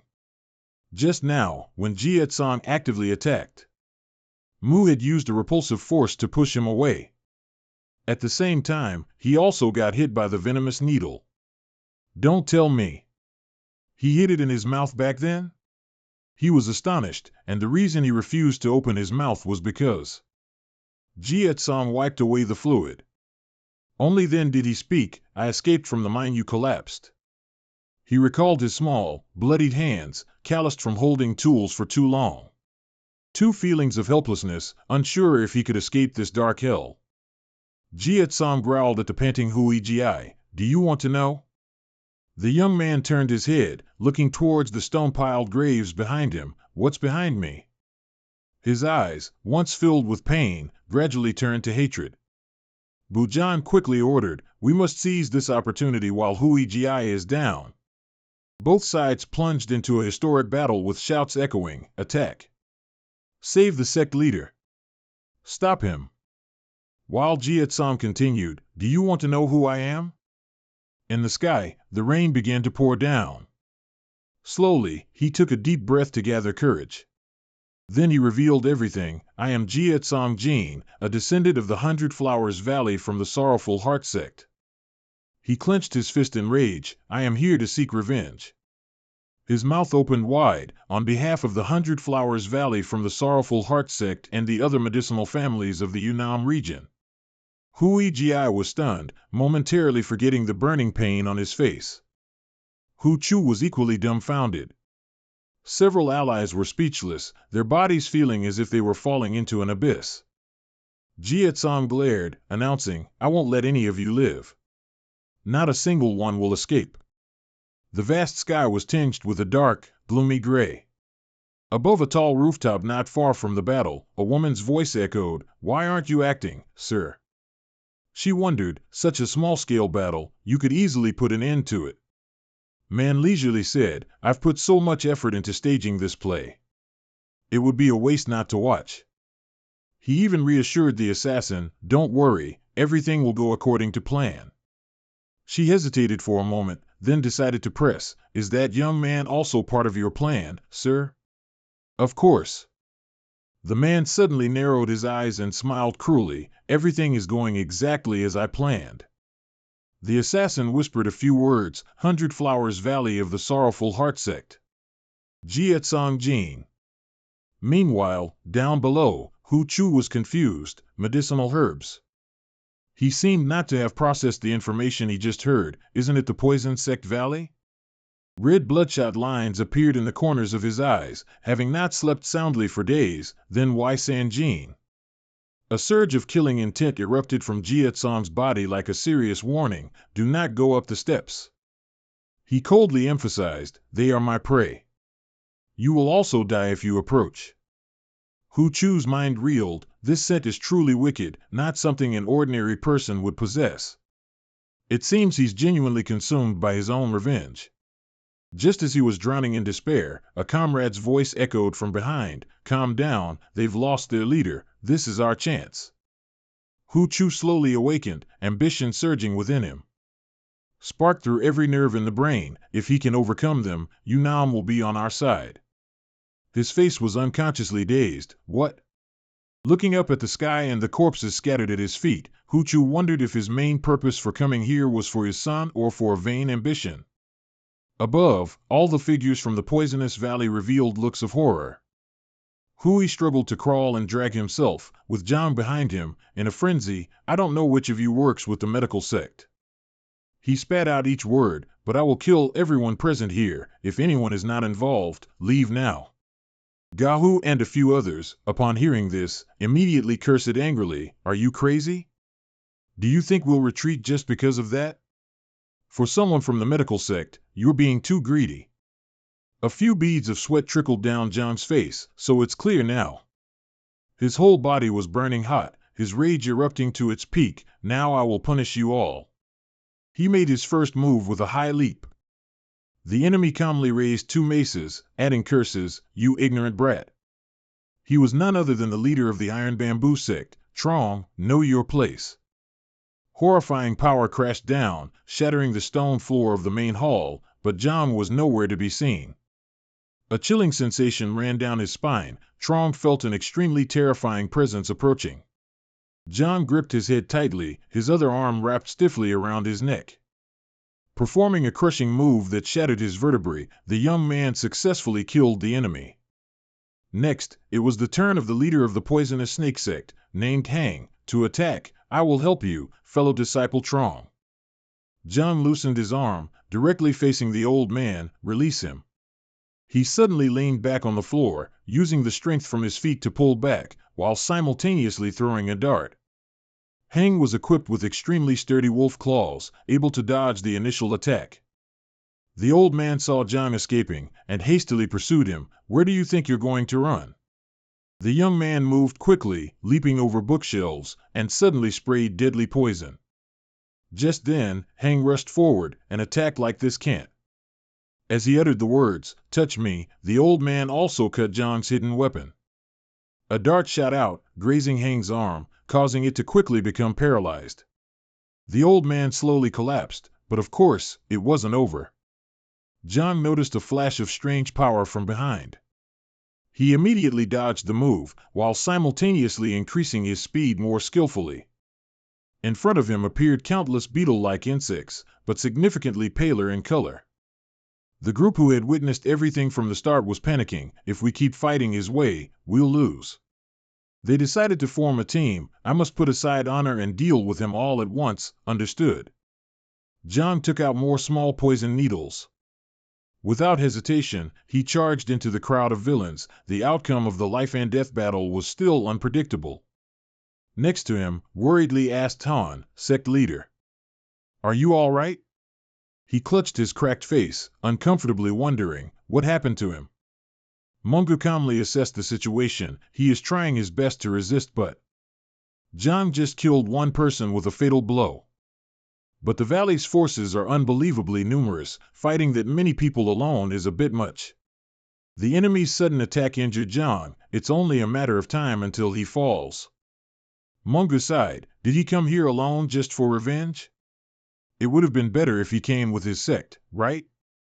John stood surrounded, losing because of his worthless honor. He panted heavily. The fighting truly expended too much strength. Suddenly spoke hesitantly to Mungu's surprise. No way, sect leader. The eye contaminated with potent poison was completely destroyed. He gnashed his teeth in anger. He's plotting something. Recalled, even when on the brink of death. John always calmly waited for the decisive moment. He mused, there's no way he'd die for revenge. If he's still moving, it means he's plotting something. Mungu was uneasy. Is he scheming something? Suddenly, one of the ruffians foamed at the mouth, his mouth wide open, head tilted back. The expression startled. This is, indeed, due to severe poisoning. Only now did he vaguely realize, the rainwater. Looked up at the dilapidated roof. Rainwater was pouring in. A sound of running echoed. John was thrown far away. Gahu arrogantly said, it seems it's over, isn't it, you rat? Good try, but it's over. He drew his sword and warned, I'll send your brat back to the medicine sect. While fumbling, a familiar defiant voice echoed, you fools. Panicked, everyone, stay away from him. Gahu was surprised. What the hell are you talking about, sir? Suddenly, fresh blood slowly dripped from his nostrils. All the ruffians realized the grave problem, screaming in panic. John glanced around, his gaze falling upon the kneeling sect leader in front. He despaired. Blood will flow from various parts of the body and cause paralysis, then death by suffocation. His body trembled. This is... John stood up, a wound on his back, and calmly said, absolute poison, soul snake. He watched as each person fell. I told you, didn't I? They were like fish stranded on dry land, struggling, gasping for air. John emphasized that if you all remain. The rage once again swelled. I'll kill everyone. Once you embark on the path of revenge, there's certainly no turning back. Now only John and the two elders from the valley remained. Tunchi suddenly had a thought. Soul snake poison, the most terrifying deadly herb possessed by the dark sect. He speculated, he attacked the dark sect before coming here, so it's not strange for him to possess their poison, but how could he mix it into the water? John gradually calmed down and said, I once heard that it rains a lot here around July. He explained, so I drilled holes in the roofs and coated them with poison so it could mix with the rainwater. Was astonished after hearing it, so he prepared this trap in advance. The corner of his mouth suddenly curved into a self-mocking smile. No wonder you always acted so arrogant. But the soul snake poison only takes effect once it enters the body. We just need to be careful not to get injured. Was about to turn and tell Munger that, fortunately, they hadn't been injured, when he suddenly saw Munger's skin covered in boils. The two looked at each other in confusion. What's wrong with you, sect leader? My body is so itchy, I can't stand it anymore. John's face darkened. That's why I prepared another type of poison alongside the soul snake, and if you come into contact with it, just as you said, it will create a terrible rash and itch. Saw Munger writhing and quickly intervened, don't scratch now. But the intense irritation made him unable to control himself any longer. His hands clawed frantically, and countless wounds bled. Jiang further explained, then, the rainwater will seep into the nerves through the lacerations. That's the effect of the ginkgo peel. Was extremely astonished. What? You can do this with just ordinary ginkgo? He replied candidly, that arrogance is precisely why you're dying by my hand. Jiang could finally express all the hidden emotions of the past years. It's over, Hui. Rainwater still poured down from the roof. He showed clear worry. I shouldn't suppress the poison's symptoms with internal energy anymore. And even if I could escape this place, there's no way I could stop the righteous factions alone. Jiang, across from him, wore a poker face. Is it really ending like this? To be killed by someone like him? The bodies of all the fellow disciples from the valley lay scattered on the floor. This last breath. Despairingly wondered, it's all meaningless, isn't it? He suddenly exclaimed, I must admit, I acknowledge you. You've completely wiped out the four greatest families and the poison block of the Yunnan region. Even witnessing it firsthand, I still find it hard to believe. His hands slightly contracted, intending to summon energy. The old figure hunched over in a defensive stance, roaring, as long as I live, the poison sect valley will endure forever, because I am its leader. Jiang gripped the poison needle tightly between his finger joints. I don't intend to let you escape either. Launched an attack. You have no right to decide that. The young man focused on observing the enemy's movements. The sect leader hung suspended in the main hall like a spider, bellowing, I am Hui, master of 100 poisons, destined to be the king of Yunnan. And someone like you, a mere brat from the medicine sect, dares to try and defeat me? He used his technique, unique poison skill, while retracting his limbs. Dream on for another 100 years. With a single sweep of his hand, tens of thousands of sharp fragments of great bridge force were unleashed, aimed directly at Jiang. He instantly became terrified. The mystical energy formed a giant net, trapping him inside with no way in or out. Some parts were even smoking hotly. Jiang accepted his unfortunate fate. He could only brace himself against the countless sharp fragments. In his heart, He also recognized, this is Heart Destroyer, a poison that kills by destroying the target's internal organs. His skin was constantly torn open.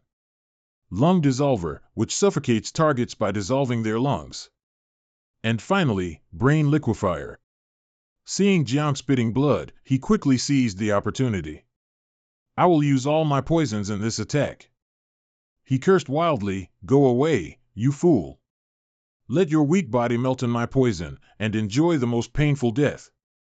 He reached his limit, his vitality drained, slowly falling. Jiang's eyes rolled back, seemingly losing all will to fight. Landed safely. He also completely cast off the burden in his heart. I'm surprised you're still alive. Jiang was dying. However, the 100 poisons will slowly take away your last breath. A feeling of discomfort filled his entire body. Jiang said in a strained voice, I will wait, even in hell. He glared with hatred and vowed, when the 3 words I will kill you are uttered, your tiny body will disintegrate.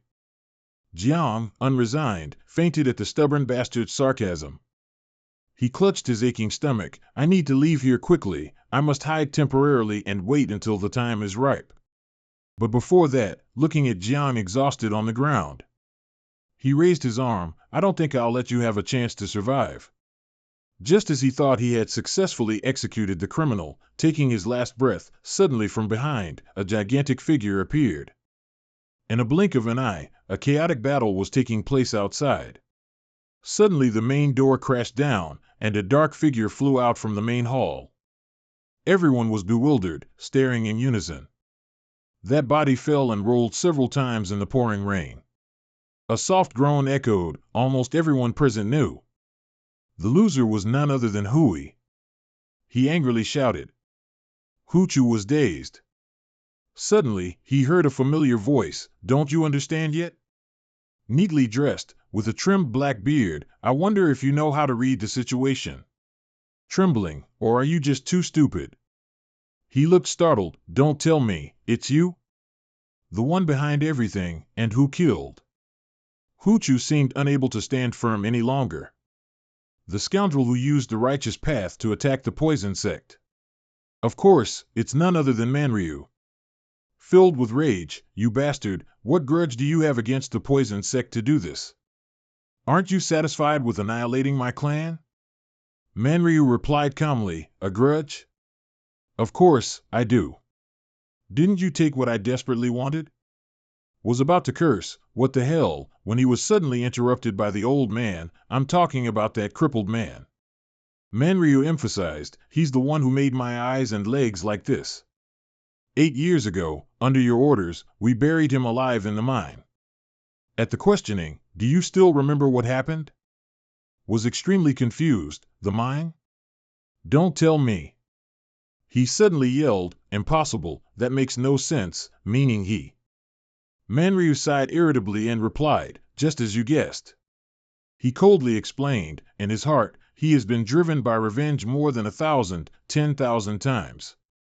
When Jiatsang was digging his way up from underground for 8 long years. Therefore, that boy became a living monster solely for revenge, and the annihilation of the entire poison sect is naturally in the palm of his hand. Manryu's mouth twitched, and I am the monster he created, a life filled with anger and hatred, existing until now purely for the purpose of revenge. He even scoffed, what's more, you've blocked my path not once but twice, how can I not bear a grudge?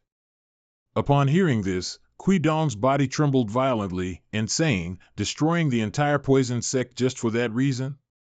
Manryu clenched his hand excitedly, he still hasn't died, I intended to grant him the most despairing death, not to let him live only to be killed by someone like you. His eyes glinted with cruelty, furthermore, compared to what has happened, the demise of the poison sect is merely the beginning. Kui Dong was so bewildered that his throat went dry, stammering out a few words before suddenly being interrupted by an approaching assassin. She calmly reminded him, you're talking too much, I should finish this soon. Manryu was slightly surprised. Oh, I apologize for keeping you waiting, I just got a little excited myself. Kui Dong quietly observed, when did they get behind me? The assassin's dark aura lingered, wait, this level of inner energy, though they hide it, I can still feel a little. It's not something that exists in the Yunnan region.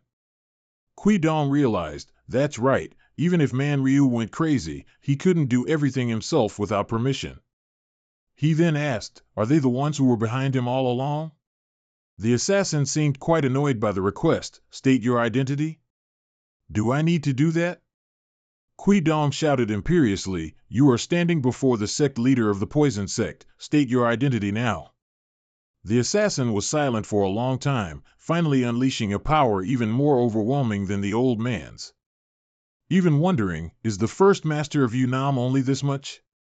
Kui Dong was forced to spit blood from his mouth, speechless. How can this be? They're overwhelming my poison energy. Man Ryu looked up at the raining sky. I don't think I'll need your help. I'll finish him myself. Kui Dong was immediately astonished. Such sharp poison energy, I remember, no doubt about it. Man Ryu, you really are the worst scum. You don't even respect your parents. His teeth ground together with a grinding sound, one born and raised in Yunnan, yet you. He braced his hands on the ground and cursed, betraying Yunnan to follow Sichuan? Man Ryu turned to the assassin and said, he recognized it because you used poison. The old man calmly waved his hand, if I can get what I want, I won't care what happens to Yunnan. So then, it's time for you to die. From the side, a man unexpectedly approached to stop him. Hu Chu had a sad expression, his eyes seemed to beg his older brother to stop. He asked hesitantly, brother, what's going on? Hu Chu had no idea about revenge or the Sichuan region. The assassin seriously observed the two. While Hu Chu was confused, didn't the poison sect and that diviner kill San Jin? Man Ryu quickly put on a reassuring look. Brother, I'm so glad you're alive. The old man whispered quietly as if only for himself and the other to hear, there's something I haven't been able to tell you yet. Man Ryu decided to reveal everything. The one who killed San Jin had nothing to do with the poison sect, nor was it the diviner. This made Hu Chu lose patience. Then who was it? The two words it was me echoed, shattering all illusions and breaking trust in an instant. Man Ryu was ultimately silent, while Hu Chu was clearly in a state of panic. His eyes widened at the final statement, I killed San Jin with my own hands. Several fellow disciples were also extremely surprised. What? You killed him? One even shouted in annoyance, then why are we fighting the poison sect? There's a limit to your jokes. Man Ryu blurted out an explanation, you came only for the assets, avenging San Jin's death was just an excuse. Salty tears streamed down Hu Chu's emaciated cheeks. His voice was lost in pain. What Hu said, is it true? Please, tell me it's not, that this is just a joke. Even now he tried to threaten, if not, I don't know what I'll do to you. Man Ryu sighed, I truly understand how you feel, it's hard to stay calm when the person you hate is right in front of you. But, telling you everything about San Jin's death because I pity you, it would be unfair for you to die without knowing the truth, wouldn't it? Hu Chu tremblingly gripped his sword, to have the right to seek revenge, I won't stop you. Why did you do this? Man Ryu raised his voice, this is part of my plan. He leaned close to his younger brother's face, smiling madly, the prosperity and demise of the Poison Valley are all part of the plan. Hu Chu was filled with extreme resentment, unable to hold back, and attacked. But he hadn't even had time to swing his sword before Man Ryu cruelly crushed his skull. Fresh blood splattered, staining his clothes, the mangled head was flung straight into the air. The horrific scene left all the fellow disciples stunned. When the sect leader's body parts fell scattered on the cold ground, they finally snapped awake. All of them simultaneously pointed their swords at Man Ryu. How dare you? He calmly listened, we won't forgive you. A fierce battle ensued afterwards, under the heavy rain. Suddenly, a large explosion erupted. Man Ryu dealt with all the manpower, then began to stroll. Now then. He arrogantly clasped his hands behind his back, only you are left, sect leader. The desolate wind blew towards the mountain. The assassin didn't utter a single word from start to finish. Only Gue Dong was left, panting heavily. His mind was reeling. All the orthodox and demonic sects of Yunnan region fell here. This will undoubtedly send shockwaves through Kong Ho. I can't imagine what he'll use this for. The sound momentarily surprised Man Ryu. Are you going crazy because you're about to die? Why are you laughing?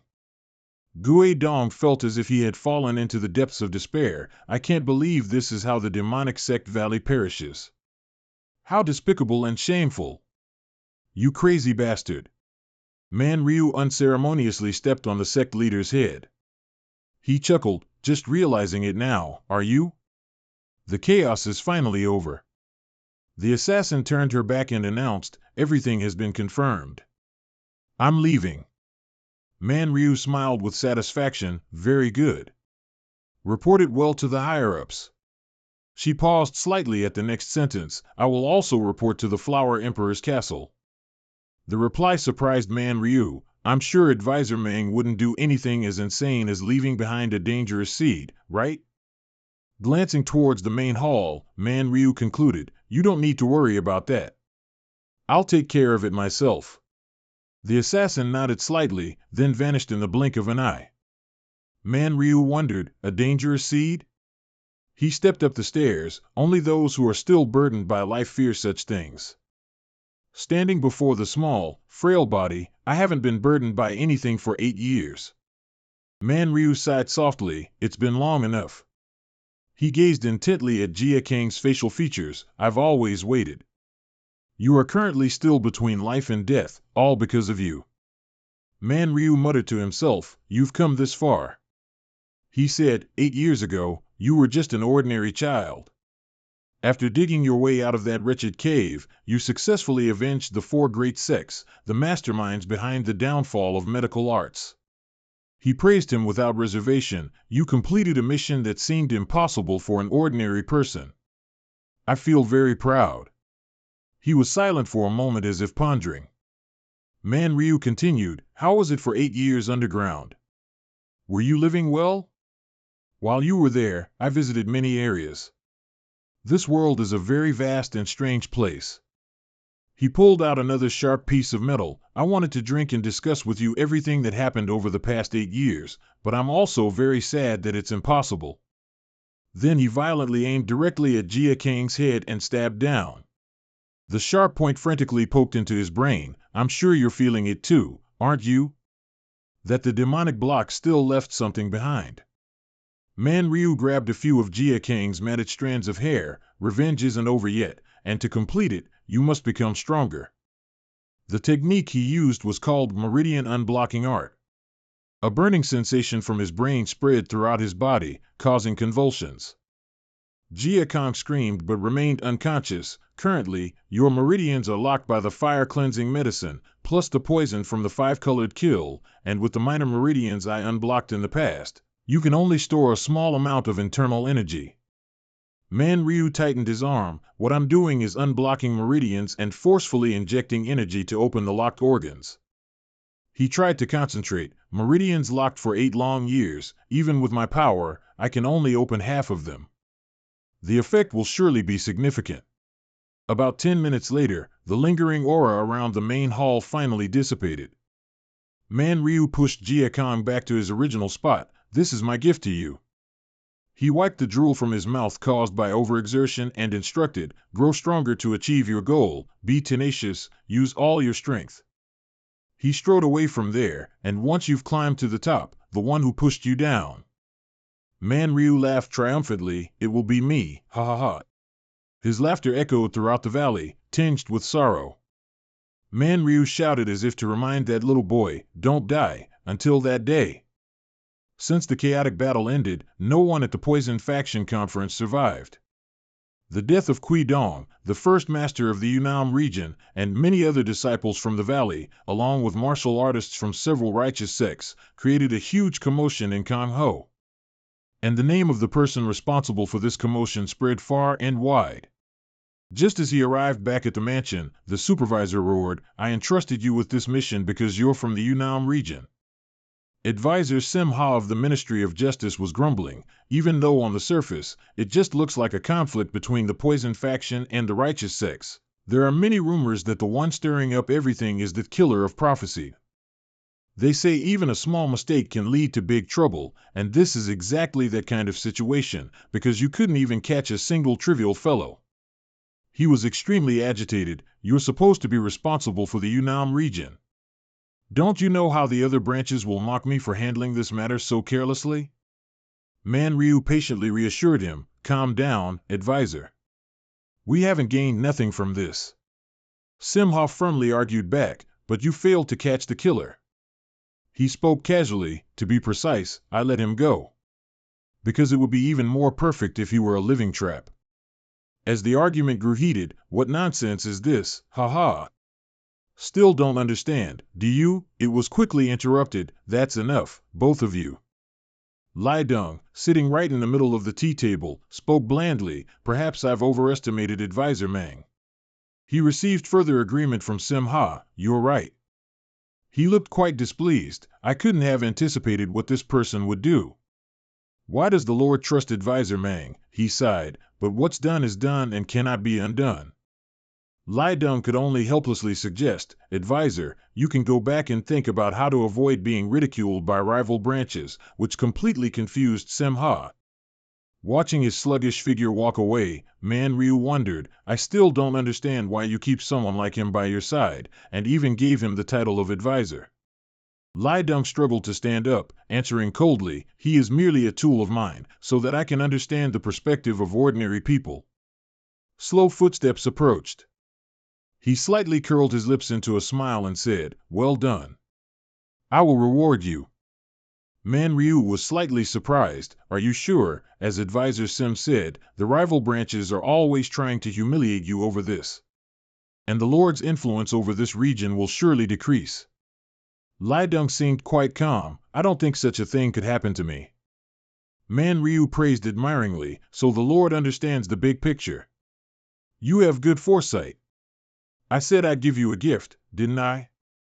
He analyzed, Yunnan doesn't really have much value to the Martial Alliance, and is considered one of the weakest peripheral regions. However, the conflict between the Poison faction and the Righteous sects led to both sides being annihilated. I will gain a lot from this. Then he glanced curiously, which guild are you thinking of, the minor sects, or the demon race? Li Deng assessed, given the situation, the minor sects would be better than the demon race.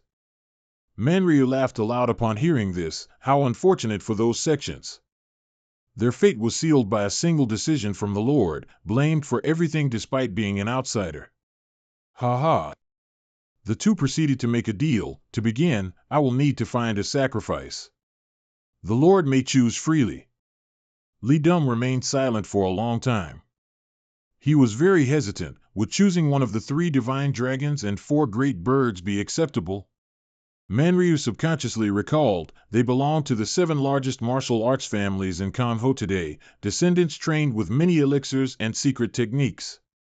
Unless something major happens, they will always lead the future generations of martial arts. He secretly sighed, and I'm to sacrifice again? With a wide grin, he marveled, as expected from the Lord, you are very bold. One of them is more than enough. Turning his back with a message, I will consider it. Li Deng quickly said, however. He emphasized, I've noticed the Sichuan region has been acting strangely. They're quite interested in the Yunnan incident. Man Ryu listened silently to the insinuation, you haven't meddled in what I'm thinking about, have you? He took a deep breath, then put on a surprised expression, is that so? I didn't know that. In the valley, the rain poured down. Jie Tsang watched the flowing water, vaguely asking himself, what did I come here for? He had woken up a long time ago, his body completely exhausted. Coupled with difficulty breathing, I came for revenge, but Jie Tsang had been defeated and was about to die. Deep down, he only wanted to apologize to everyone in his family. And the blurry figure of the man before he truly lost consciousness really made Jie Tsang wonder, who are you? His face blurred away before his vision. Suddenly, Jie Tsang felt extremely uncomfortable. His left side was possessed by a dark energy, and the horrifying pain made Jie Tsang dizzy. He awoke from his daze, realizing he was lying on a warm bed and his wounds were all carefully bandaged. Jiet Song was confused. Was it a dream?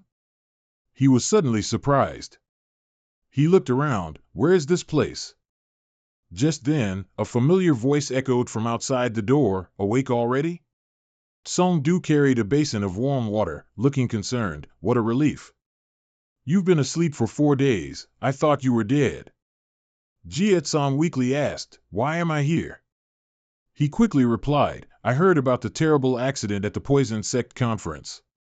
Since things seemed bad, I decided to leave this place for a while. I had just sent my wife ahead, but then I suddenly remembered you. Song Du began to recount, I went to the Poison Sect conference to see if you were there. The scene before my eyes was horrific. No one was left alive, except, of course, Jiet Song.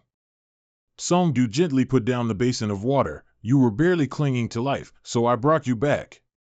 He also asked, what happened there? A wave of confusion surged in Jiet Song's heart. What happened? I'm sure I was defeated by Wyong. I should have died. He was utterly bewildered, but I'm not only alive, the entire Poison Sect has been massacred.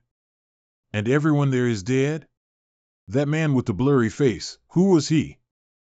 Seeing Jiet Song lost in thought, Song Du put his hands on his hips and reassured him, you don't need to try to tell me if you don't want to.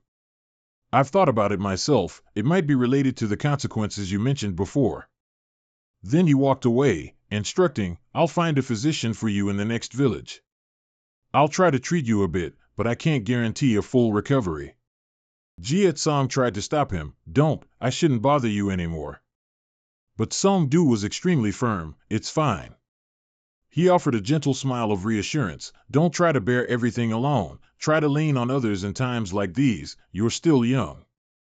Jiet Song lowered his head slightly, completely touched by those words. Song Du's figure slowly began to leave. Get some rest. But suddenly, he collapsed to the floor before Jiet Song's astonished eyes. He immediately jumped out of the warm bed and ran to the man. Jiet Song carefully supported Song Du. I'll help. He clutched his forehead helplessly. How embarrassing. I tried to act cool, but it seems I'm exhausted. I probably need some rest. On the man's skin, the young boy accidentally discovered something strange. A dark gray patch was visible beneath his clothes, not from fatigue, but a symptom of poison causing purplish skin, equine infection.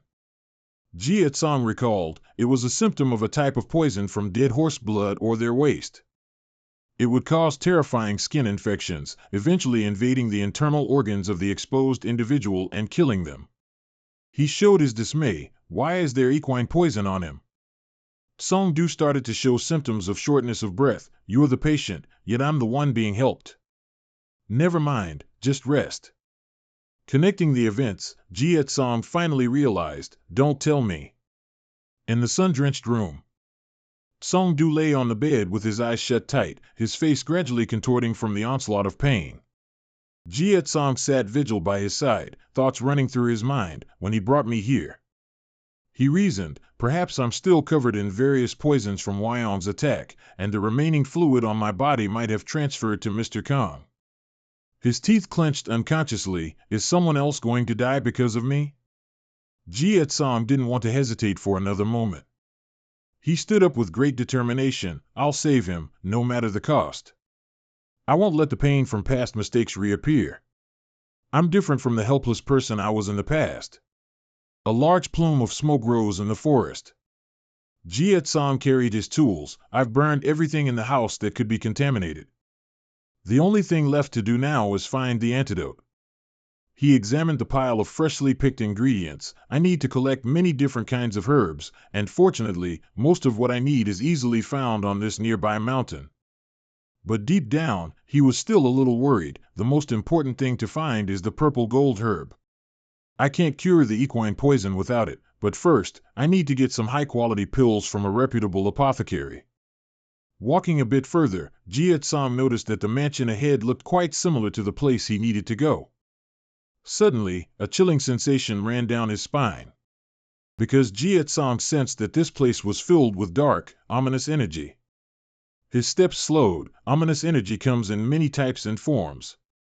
There were many people bustling about ahead, but this ominous energy was covering the entire village like a fog on the day of the poison faction meeting. If so many people died, Jia Tsang mused, then perhaps the attention of the entire martial arts alliance is focused on Yunnan. He silently observed each figure like ghosts before him. Are they people from the martial arts alliance here to investigate? But anyway, finding the purple gold herb is still more important. Jia Tsang clenched his fist. I need to take the risk, even if I have to face them. Suddenly, a jolt of pain shot from his nerves all the way to his brain. The attention of the guards quickly focused on where Jia Tsang had collapsed. His face contorted. What is this? It felt like thorns were piercing most of his body. Numerous meridians bulged. A few guards from afar rushed over to check on him. Hey, are you all right? Jia Tsang didn't answer, just tried to walk unsteadily. Although they felt apprehensive, they didn't find it convenient to investigate.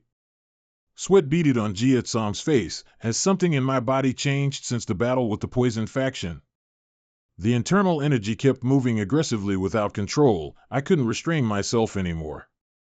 A blade gently touched his neck. Jia Tsang was slightly surprised. Those two guards realized he was having a problem. What's wrong with your leg? While he was demanding, that's suspicious, you need to come with us, Jia Tsang tried to move his arm. But it seemed unwilling to obey him anymore, becoming completely rigid. Even his vital energy spread to many other parts of his body. The two guards lost patience, and Jia Tsang's disobedience only angered them further. You bastard, are you defying us? If you don't respond, you'll be cut down. The brilliant sunlight reached its zenith. A folding fan timely blocked the unintentional blade. Du Hoa appeared, a gentle smile on her face. She looked extremely calm. I was wondering where you were or what you were doing. The corner of her mouth lifted slightly. I didn't expect to find you here. Jia Tsang turned his head in surprise. I don't know if you guys understand, but... Du Hoa, with a graceful demeanor, reminded him, it's very rude to keep your superior waiting. The two guards were stunned, backing away a few steps. Du Hoa then suggested, I have a small matter with this young man. She mischievously raised her fan to her chin. What about you all? Upon hearing this, the guards couldn't help but shout irritably, retreat quickly. We're interrogating about the recent incident in the poison faction, don't stand in our way.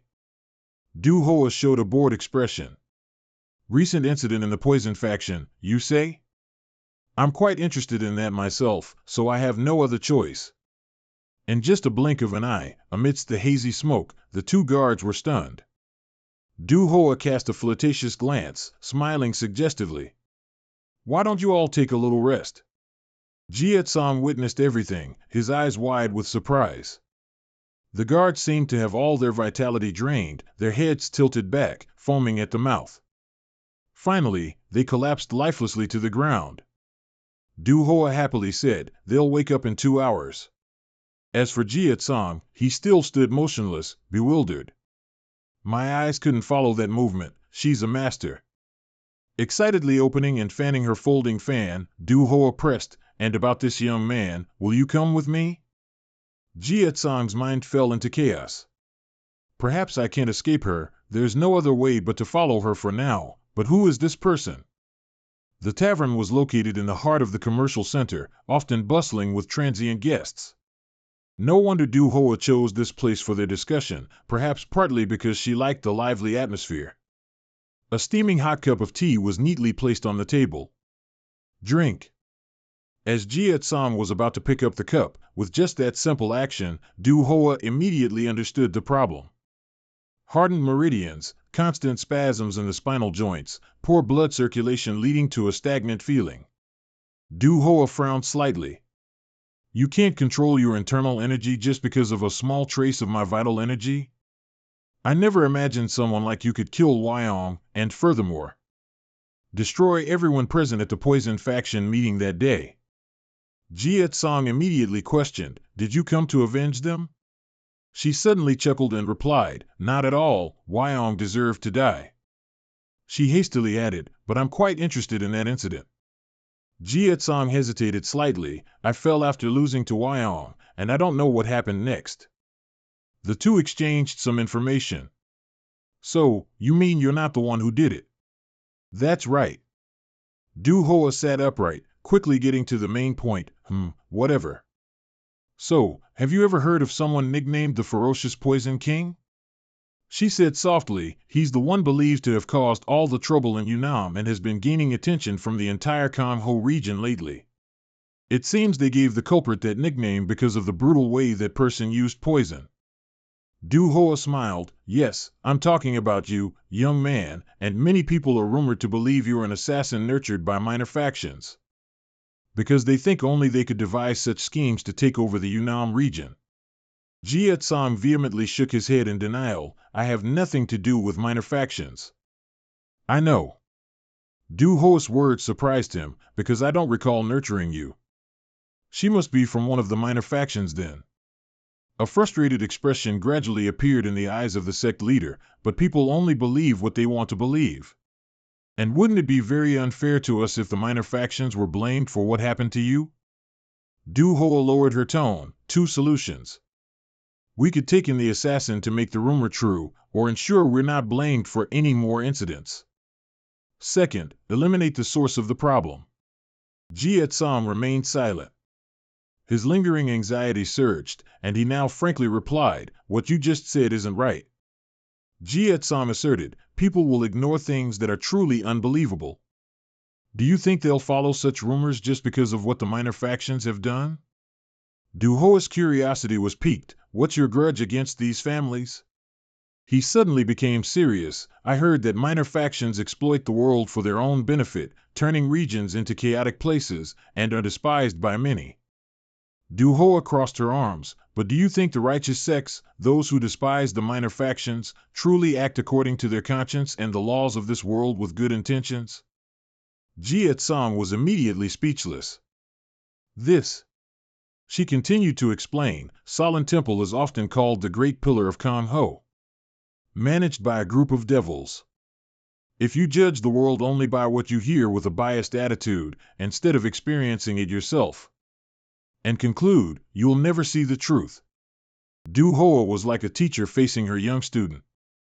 I'll tell a story. Once upon a time, there was a man famous throughout Kangho for his chivalrous spirit, and because he often helped the common people, many admired him. No one doubted a man like him. A young, naive girl who knew little of the world accepted the man's affection and had no doubt he would make her happy. However, he didn't love her, it was all for the secret technique her family possessed. After obtaining it, the man not only abandoned the young woman but also told others that her family was part of the demonic faction, leading to their massacre. And yet, he was even considered righteous for abandoning his wife for his own chivalrous spirit. Du Hoa gently set down her teacup. What do you think about this story? Jia Tsang said immediately without thinking, I need to kill him. The sect leader was momentarily stunned. Then she suddenly burst out laughing. Haha, an interesting answer. You're quite stubborn. As expected from someone who faced the entire poison faction alone as the descendant of medicine. He thought to himself, she knows a lot. After that, he introduced himself. My name is Jia Tsang Jin, from the 100 Flowers Valley of the Sorrowful Heart sect, and I am still in the process of avenging those who were massacred and perished simply because of poison. Du Hoa chuckled and asked, so, now that the poison faction has been massacred, is your revenge complete? He blurted out, not yet, not until I take down everyone involved who was behind it. That seems harder than everything you've done so far, little one. Surely you've realized the existence of those masterminds who plan to use you for their own benefit, haven't you? She further emphasized, if it weren't for you causing all this, that person would have done everything during the poison faction meeting. Jia Tsang replied with determination, I will make sure he pays. Du Hoa smiled in satisfaction and praised, excellent, I like your resolve. I want to turn rumors into reality by cooperating. Jia Tsang wondered, why should I accept your offer? Du Hoa flicked her teacup, because I have the ability to grant you the power you need.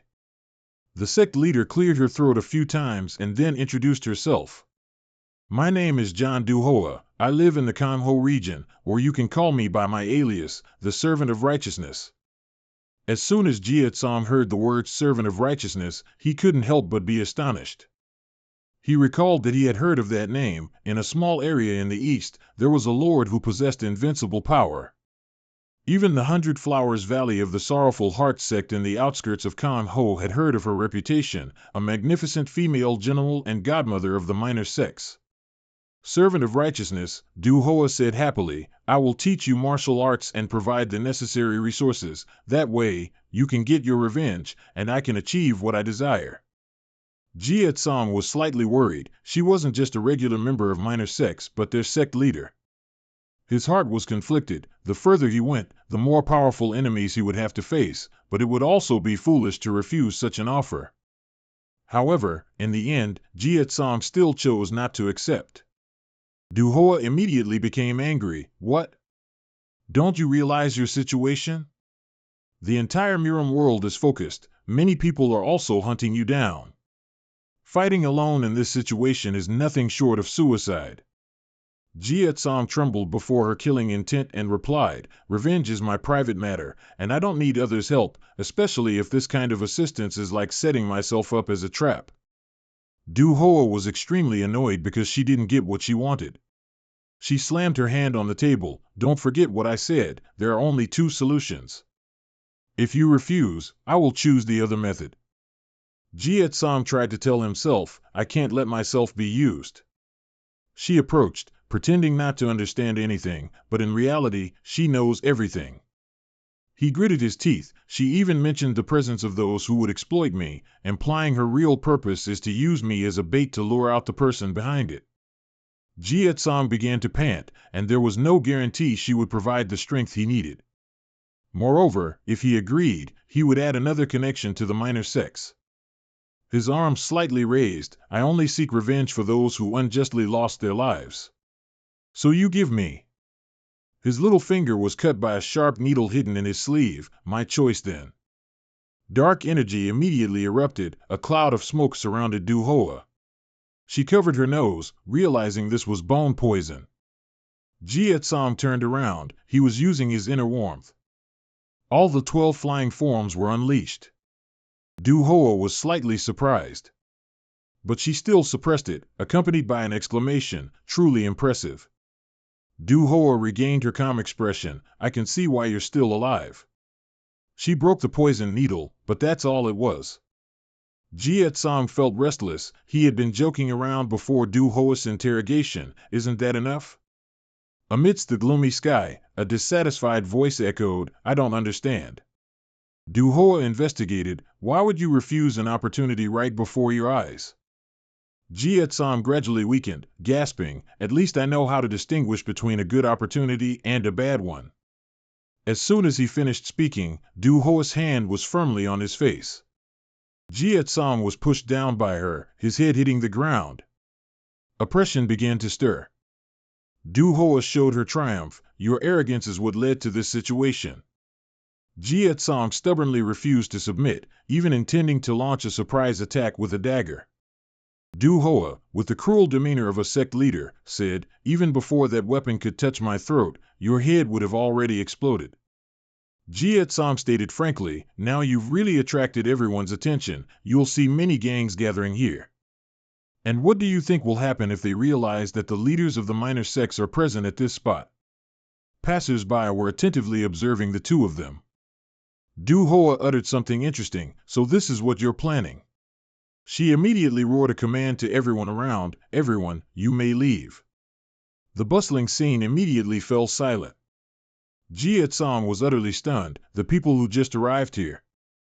Duhoa raised an eyebrow smugly, did you think I'd really come without careful consideration? The poisonous smoke gradually dissipated. You've just blown out your own last candle of hope. Now what? Duhoa said proudly, even if cooperating with minor sects means being used as a trap, what do you have to lose? We can eliminate a common enemy together and even gain more power. Focusing her persuasion, aren't you willing to do anything for revenge? Jia Tsong abruptly changed the subject, about that chivalrous man and that young woman, which one are you? He glared. From what I'm seeing, you look more like that chivalrous man. Du Hoa listened in silence. If threatening others to get what you want is the style of minor sex, then I will still refuse the offer. Deep down, she seemed to be considerably swayed by those words. Du Hoa asked herself, threatening others to get what I want, huh? She let out a soft sigh. She finally gave in. Even like this, you're still not scared. Slowly turning her back and walking away, fine, I won't harm you and won't use you as a trap either. Du Hoa emphasized, if my actions didn't align with the values I represent or guarantee integrity, then the minor sex would have become what people gossip about. The sect leader's smile softened. I realized that. Jie Tsang didn't know what to do for a moment. The warm teacup now lay scattered on the ground. Times have changed, even for those in the minor sex. Du Hoa fell silent. Those who grew up oppressed are slowly losing patience, and there are some who want to ignite that oppression. A hint of sadness flickered in her eyes. It seems I've been too worried about fixing this worsening situation. What a foolish act. The teacup was placed back on the table, no longer intact. You don't need to cooperate with us. Instead, let's make a contract as two equal parties. Du Hoa said seriously, today, based on this, I will owe you 3 favors. In return, you must promise one thing. Jie Tsang asked, full of doubt, you're the one who decides my life and death, aren't you? Why do you still need a contract? Seeing this, the sect leader was discouraged. It seems you've come to hate me, haven't you? But listen, because all 3 will be very important. It was as if Jie Tsang's sore spot had been hit. I assume you're looking for the golden elixir to treat that potent poison, right? However, what you diagnosed isn't a minor skin rash. Du Hoa grinned, see? Make a contract with me. Jie Tsang hesitated for a moment, then agreed. I agree. The establishment of the contract made Du Hoa look much happier. She added, Wyong, the master of 100 scents, used many liquids and medicinal ingredients to conceal the lethal poison. The truly deadly type affects the target's heart and stomach, draining their blood and leading to death. Reaching into her pocket, the first favor I'm repaying you is the antidote for that poison. Jie Tsang quickly took the bag. It's called Trick Tin. If mixed with liquid and given to him, it will improve the situation. As he focused on memorizing, the second favor came next. Du Hoa calmly said, it's power. Since you refuse to accept martial arts, I won't teach you that. However, it will be more beneficial to absorb this. A luminous current of circulating energy flared beneath the ground where she stood. A transformation appeared in her right body. You purify the inner body from your toes, elbows, and knees, through the center of your body or shoulder blades, straight to your hands. Feel the flow of qi with your sense of touch. Jie Tsang watched intently. Du Hoa gathered her strength, pulled up with her fingertips, and released. The ability, like a storm, stirred the space. The sect leader explained, the name of this combat technique is Finger Wind Arrow Bomb. Though simple, you must follow the steps precisely. Can you remember it? Jie Tsang immediately agreed. Du Hoa glanced subtly and said, the reason I'm teaching you this is related to the third favor. Jie Tsang was surprised. Just as I found you, many others will be able to do the same. The condition of concubine you has worsened. She has been unconscious for several hours. There are several people frantically searching in the room. They've likely found where you reside. And that group contains a very dangerous individual. According to Du Hoa, a famous figure in Kang Ho and also one of the 3 divine dragons and 4 great birds. Extraordinary, Zygold Xian. She instructed, you will have to prepare yourself beforehand. They are much stronger than the poison sects you've encountered. Jie Tsang looked at his hands, wondering, can I even survive facing such a master? In this state? Du Hoa continued, if you encounter a dangerous situation, remember the combat technique I taught you. You'll need it to defeat her, especially with your current body. Jie Tsang showed a patient demeanor. So now, tell me what you want. Du Hoa lightly pressed her lips together. she said. In the future, if I ask, forgive a person, even if it's someone Jie Tsong desperately wants to kill. He wondered, that's all? Yes. The atmosphere between the two paused for a moment. Receiving Jie Tsong's agreement, Du Hoa truly unburdened her mind. She changed direction. Enough chit-chat. I apologize for treating you roughly, young man. I hope you'll definitely survive until the day we meet again. As soon as the two words goodbye were uttered, Du Hoa vanished. Jie Tsong secretly sighed, a righteous and fair servant. Before her, I was truly helpless. His hand unconsciously clenched, as if only now did he truly realize the reality that when encountering masters on this path, too many dangerous enemies awaited. Jie Tsong was resolute, but I can't stop. I have to sacrifice everything to pursue it, just as I'm doing now. And the next opponent was none other than Phai Thuong Dai Du. A subordinate politely reported, "Sir, we found a man who seems to be his comrade, so we proceeded to arrest him, but I don't think he's here." Xian asked coldly, "Is that all?" He sighed in frustration, concluding, he must have escaped. Xian crossed her arms, smiling arrogantly, "But it's useless to run, poisonous king. I will capture you myself." Shouts echoed through the vast forest. Each hurried step was relentless. Jie Tsong returned to his resting place, but the surroundings were unusually quiet. The bed was now empty, the man's figure nowhere to be seen. Remembering Du Ho's earlier words, "Just as I found you, many others can do the same." Jie Tsong was so uneasy he panicked, "Have they come here already?" Something unexpectedly caught his eye. A piece of paper placed on the table, pinned by a sharp blade. Jie Tsong approached, yanked out the weapon, then picked up the notice and began to read. Deep within the area, near the mountain mouth, people whispered, "Will this lure him here? I've heard rumors that he's quite cold-blooded." Xian assessed, "That guy was poisoned and looks like he's being cared for. Maybe he's also part of a minor sect." She raised a question, "I don't know if he cares about his comrades, but this isn't the worst idea. Even if the culprit disappears, we'll just kill this guy." Xian seemed quite eager. "This is the perfect opportunity to prove that I am superior to those three great birds." Her eyebrows unconsciously furrowed. "This plan must succeed, both for my guild and my martial brother." Recalling an earlier time, under the lush canopy, a young man's voice rang out, "Sister Xian, I have good news." He seemed excited as he recounted, "I'm sure you've heard about the recent incident in the Yunnan region, haven't you? It's clear that the Alliance is looking for someone to handle the situation after that event. One of the three divine dragons and four great birds, Lai Quan, smiled happily, and Master has summoned you. I think he's considered a recommendation." Xian's cheeks flushed with happiness at the news. "Yes, he's probably acknowledging our relationship." She even burst into tears. "Master is very powerful in this guild. If he supports us, oh, what a relief." Lai Quan looked at his beloved and gently called out, "Sister Xian." The two embraced, lost in happiness. He comforted the emotional Xian, "You've endured a lot of pain lately, but now you don't have to worry anymore." The large, luxurious gate closed. A worried voice echoed throughout the room, "I am Zigo, requesting an audience." The person opposite, standing outside the corridor, spoke loudly the two words, "Welcome."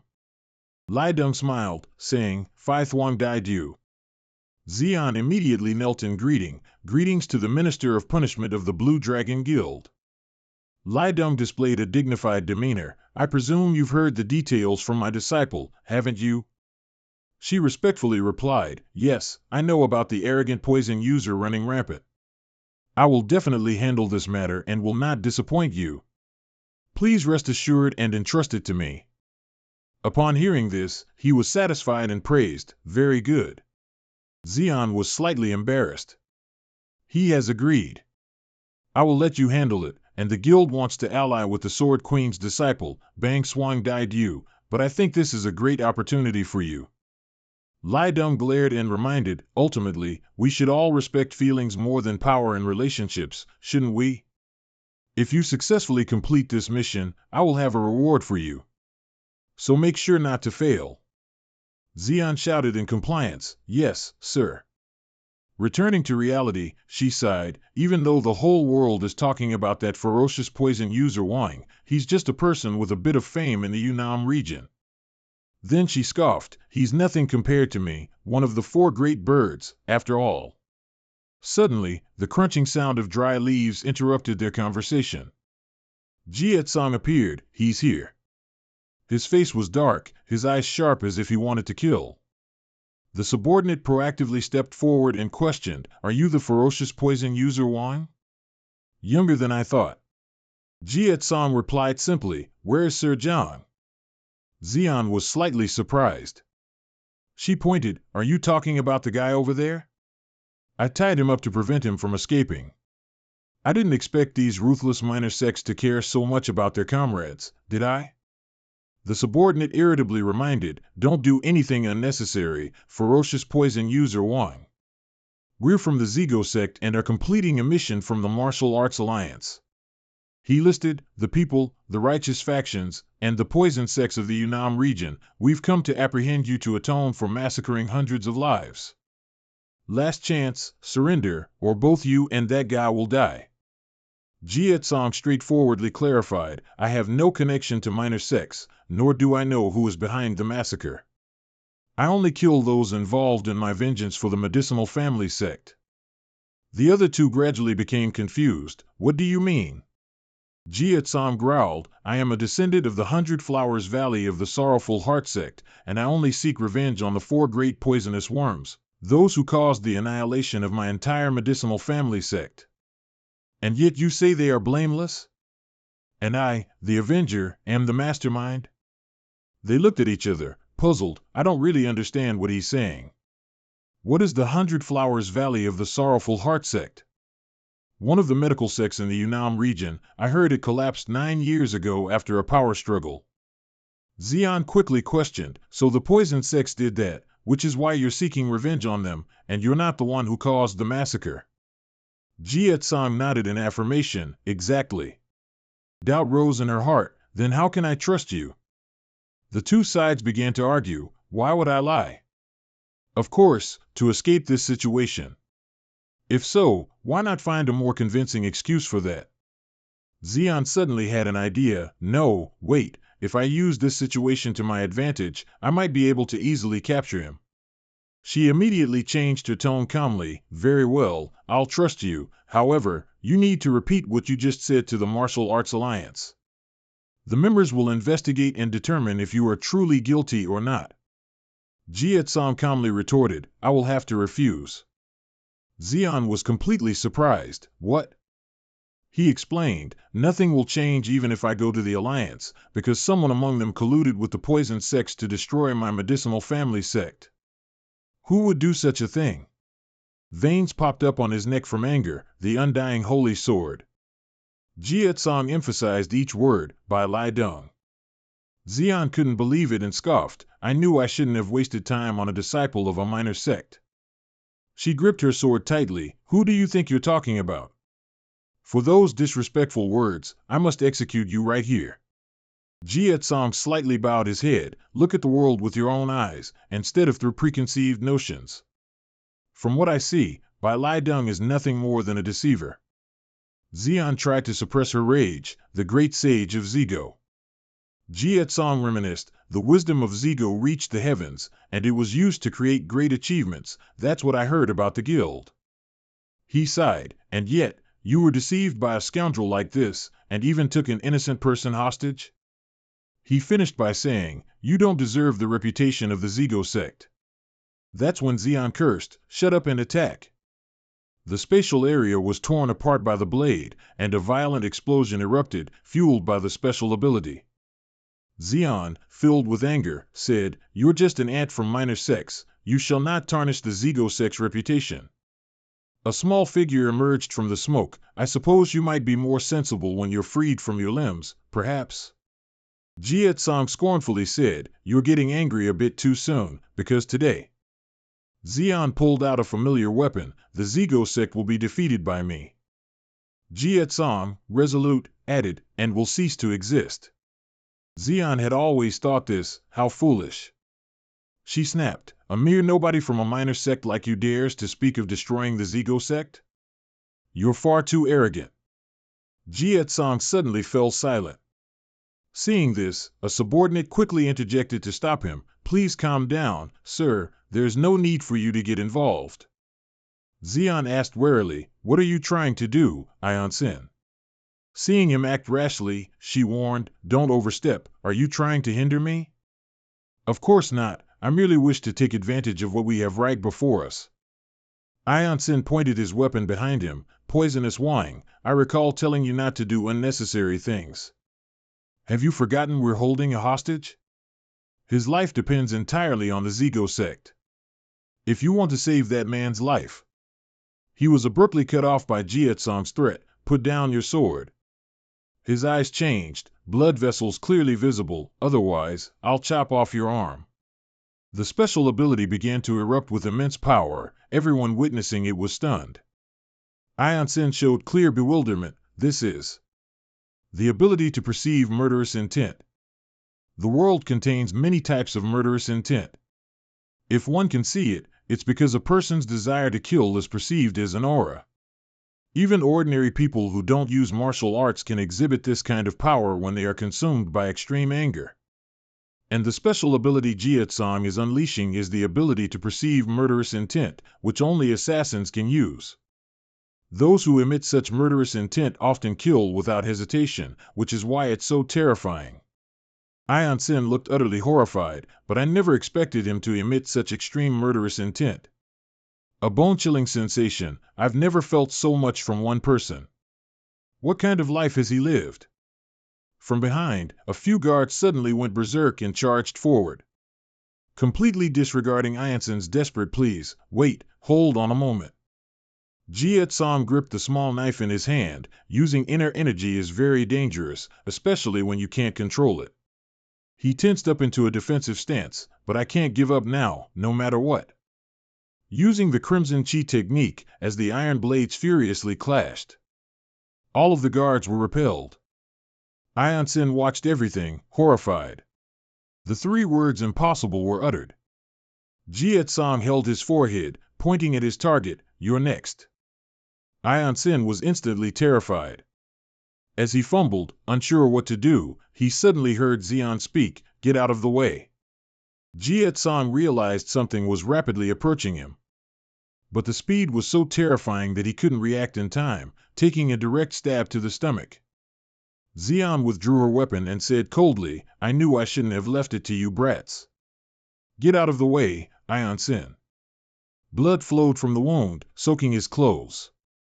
Xian withdrew her weapon and announced, I'll be your opponent now. Jie Song knelt on the ground, clutching his painful body. Even without a hostage, someone from a minor sect still can't compare to me. Xian arrogantly swung her well-equipped iron weapon. I'll enlighten you with Zigo's sword art. First, secret sword energy, flying strength, the true meaning of skill difference.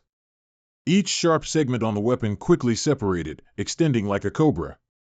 Jie Song watched the approaching object, too fast. He swiftly dodged to the side, successfully avoiding the first fatal blow.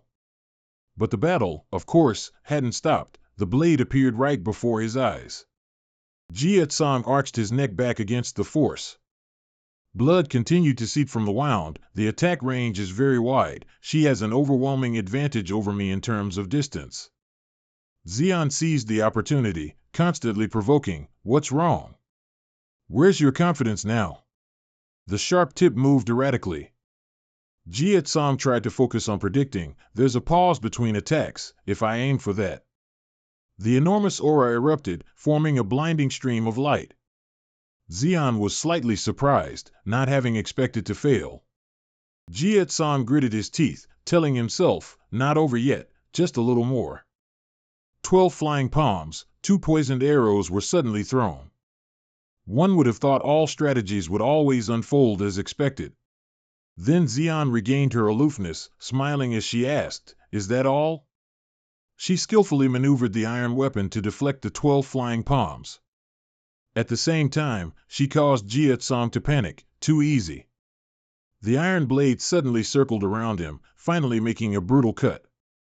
Jietsong vomited blood and collapsed. Xion's tone was sarcastic. All you're good at is arrogance, poisonous serpent. She raised her voice as if to declare to all, this is the power of the Zigo sect, and not something you could ever dream of possessing. Iason stood aside, pondering, deciding that was good. For a fierce venom user, when facing an enemy with wide area attacks, time is needed to approach. Turning back to Xion. However, the skill she possessed was the Flying Strength Sword, one of the techniques that allows the user to move freely, revealing no flaws. And she earned the title Extraordinary Great Bird after mastering all 7 paths of that sword technique. Jacom was struggling to resist. Just as he had said, you would have no chance against her as you are now. He dragged himself, trying to escape. Seeing this, Xion scoffed, running now, how pathetic. Iason hurriedly reported, Sir, it seems he has serious internal injuries. He keeps spitting blood every time he uses a move. She calmly replied, Yes, I see. I've heard of a technique among minor sects that allows the user to increase strength by accepting meridian damage. The subordinate looked worried. I think he's trying to recover. If he doesn't want to abandon the hostage, he'll attack again soon. Xion concluded seriously, then, I won't give him that chance. Jacom leaned against a large tree, looking at the amount of blood on his hand, pain slowly invading his body. Jacom gradually felt despair. At this rate, I'll die before I can even act. There aren't many opportunities left. I need to find something in case they come after me. Suddenly, a spell echoed from afar, sealing Flying Strength Sword. Xion created a large explosion, and a cloud of smoke enveloped and flew straight towards where Jacom was hiding, his weakened body gradually fading. It took a while for the smoke and dust to dissipate before Xion spoke, so that's how you hide? All the large trees were split in half, there's nowhere left to hide. Sweat poured out, drenching Jacom's gaunt face. All right, poisonous serpent. Xion raised an eyebrow indifferently. This is the end. She pointed her sword at Jacom as an indictment. You have nowhere left to hide. This is the end, you venomous serpent. Iason, emboldened, quickly added, just now you were arrogantly boasting about defeating the Jiego sect. Look at you now. Now you're just like a weak little mouse hiding. Seeing the boy remain stubborn, Xion didn't hesitate to touch the blade of her sword. It seems you don't know what shame is. The sharp tip appeared once more before Jacom's eyes. He could only gather all his strength to use his gigantic roar energy to resist. Due to the incredibly strong impact, he lost his balance and fell to the ground, his already gaping wound now stung even more. Jacom vomited a large pool of blood. His right arm was stiff, seemingly unable to move much anymore. He had difficulty breathing, and now had to listen to more mockery. Do you want to know why you can't defeat me? Xion smiled with immense confidence. Our difference lies in the fundamental principles. Believing Jacom would lose, she explained it to him like a rare blessing. The flying whale sword technique that I have always practiced since I was young originated from 100 years of development by the Jiego sect, the pinnacle group of the martial arts world. He remained silent, not responding at all. By using techniques like this, I have become one of the 4 great divine dragons. But what about your abilities? Xion raised her voice. Just a bunch of cheap, deceptive tricks, what those minor sects call their fundamental principles. Even triumphantly looking down on him, destroying the Jiego sect with such ordinary martial arts is illogical, even if you were to live again. Jacom was provoked by those words. The strength deep within him began to waver. As you said, the existential gap between us has always been too great. Jacom reflected on himself. Compared to me, who has walked through the gates of hell, she was nurtured in a perfect developmental environment under the protection of the Jiego sect. Meaning she has always practiced the most advanced martial arts, but does that mean my abilities are inferior to theirs? He looked up at the gloomy sky. Not at all. Xion observed her enemy's expression and provoked. Have you given up? Good, now pay the price for your arrogance earlier. She swung her sword violently again. With your life. From the ground where Jacom stood, a peculiar aura appeared, though perhaps not a grand one. He stared wide-eyed. But I have also been taught a little. Du Ho's words echoed unconsciously in his ears. When facing danger, remember what I just taught you. You needed to defeat her, especially in your current physical state. Jacom tried to compose himself, concentrating his energy into his toes, then transferring it to his heels, to his knees, passing through his core, and to his fingertips. While Jacom was distracted, his body gradually changed. The meridians that had been blocked for years, as he unblocked them, flows of poison, began to surge through his blood vessels, completely tearing apart Jacom's body. The technique Du Hoa imparted to him was the whirlwind finger, created by moving qi within the body. And the streams of poison that had long been sealed within Jacom's body flowed evenly with his internal energy and began to converge at a point on his hand. In other words, an upgraded version of the whirlwind finger, the poisoned arrow. Xion's sword could not block the sudden and violent attack. She was stunned, her body frozen. Even though she knew she should dodge, she couldn't control herself anymore. Iason quickly shouted twice from beside her, "Lady!" Fresh blood immediately splattered. He lunged forward, determined to take a fatal blow for her. Xion then snapped out of it, looking at Iason sacrificing himself for her. She couldn't help but panic. Despite the pain, he smiled reassuringly. "Don't let your guard down, lady, I'm fine, it's just this." Suddenly, blood oozed from the corner of his mouth. "This doesn't feel right." Iason quickly realized the dangerous situation. "Lady, his whirlwind finger is poisoned. Please take an antidote." Jacom over there was struggling to stand up before he unleashed his next attack. Xion worriedly gritted her teeth, pulling a small medicinal pill from her pouch. Then she popped it into her mouth. Xion warned. She slightly curved her lips, about to smile. But as the words, "In an area not far from the battlefield," Manryu was wondering. The assassin softly explained. He emphasized. Manryu listened, then sighed with relief. He suddenly crushed the medicinal pill. Below, the carp thought it was food and eagerly gobbled it up. An expression of delight appeared on his face. Manryu excitedly said. The assassin coldly replied. His voice casual. Manryu's eyes widened. Amidst the gruesome laughter, the carp that were happily swimming in the pond now floated belly up, dead. And Iason looked at his master in confusion, and Jacom was also curious. A few drops of fresh blood dripped down, soaking the grass. Xion covered her mouth, but the stickiness made her feel uncomfortable. Her hand was stained red. Xion was utterly bewildered. Xion had no idea why she was feeling so exhausted. Her face began to be drenched in sweat. Suddenly, Xion's skin rapidly turned pale. Finally, she collapsed in confusion. Iason, startled, cried out. He was so panicked that his hands and feet fumbled, even forgetting the wound on his shoulder. No response was received. Iason then suddenly realized. Jacom approached from behind, like a ghost. The surge of killing intent was truly terrifying, making one feel it instantly, even if just a faint wisp. Seeing Jacom stare intently, yet showing absolutely no emotion, Iason gritted his teeth, urgently pleading. Jacom considered this. He sighed despairingly, replying. He frowned. Iason suddenly regained his serious demeanor, quickly retorting.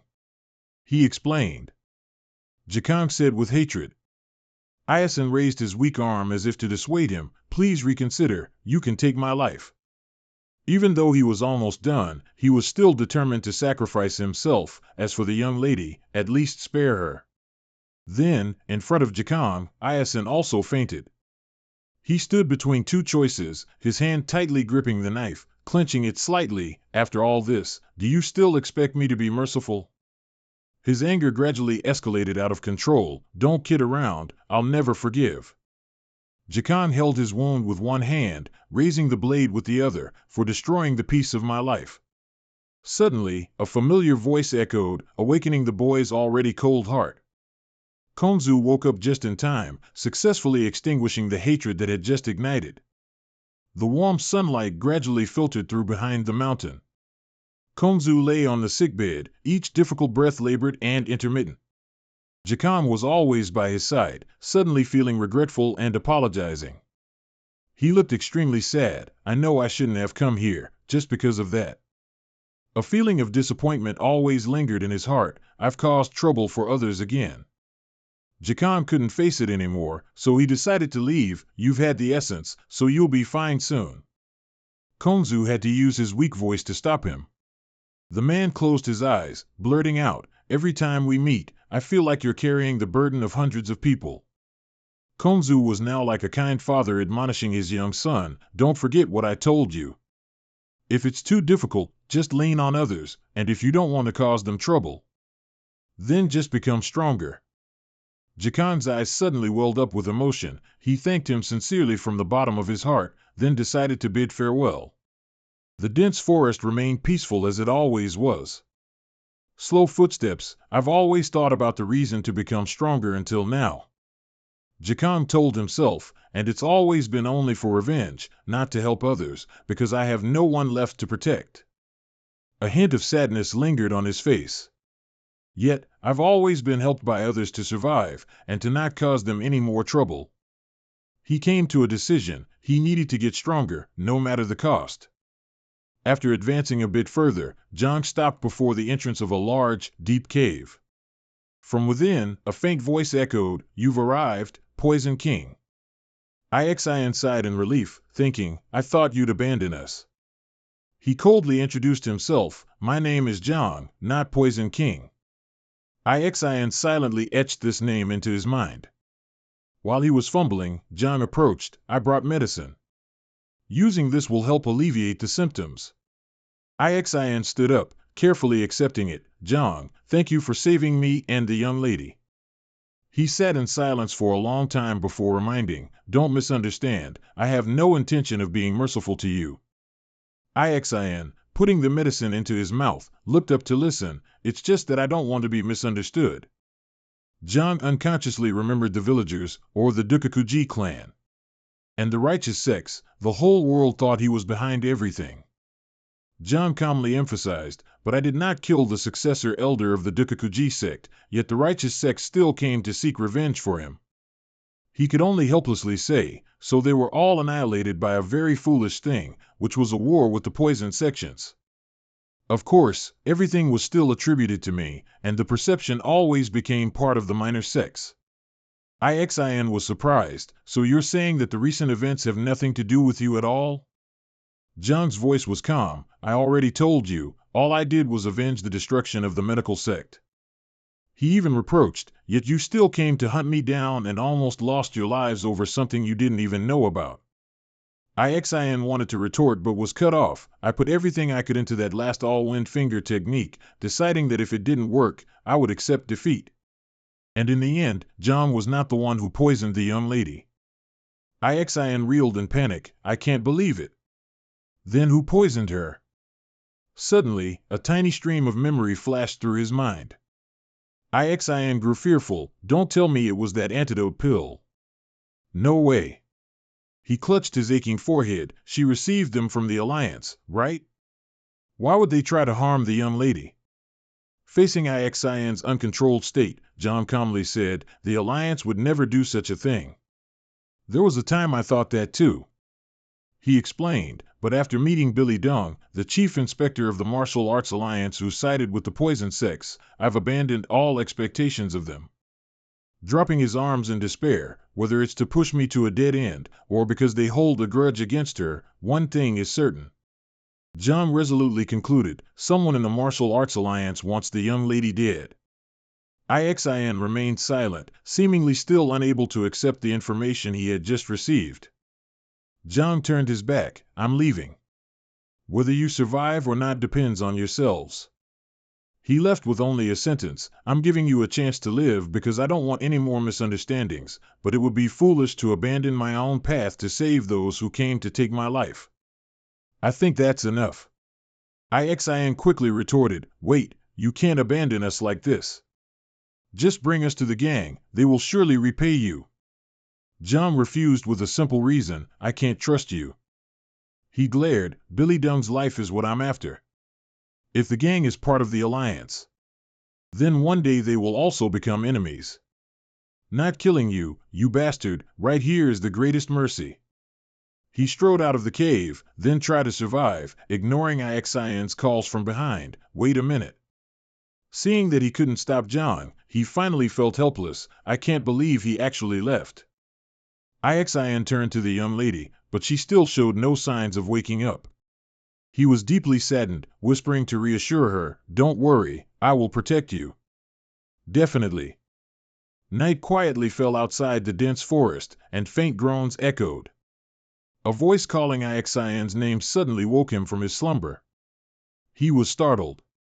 He immediately turned to check. "Young lady, you're awake?" Thank goodness, what a relief.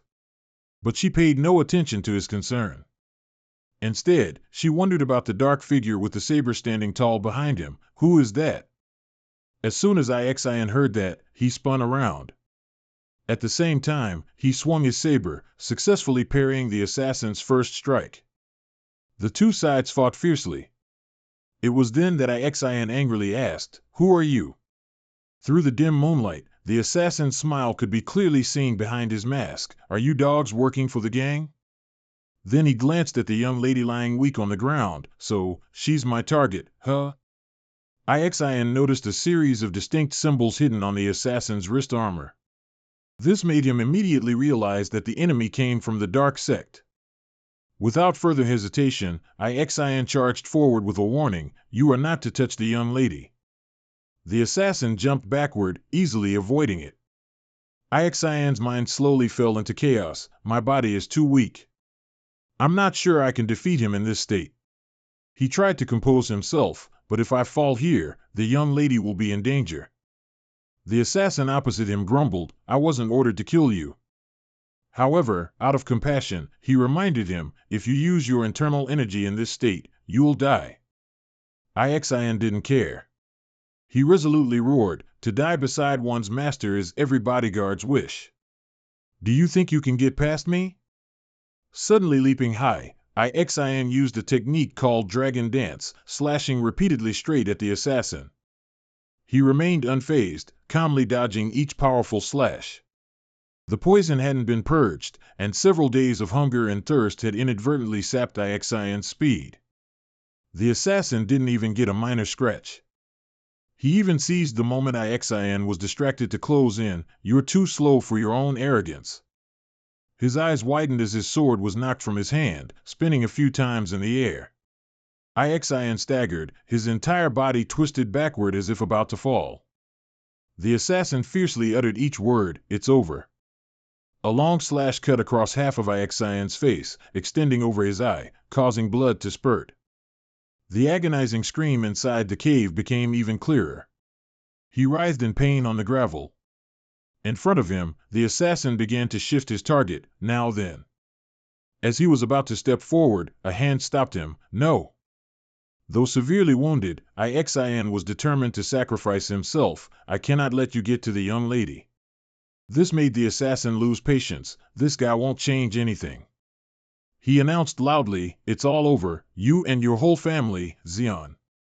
Suddenly, just as the battle seemed to end, another voice interjected, "No, it's you who is."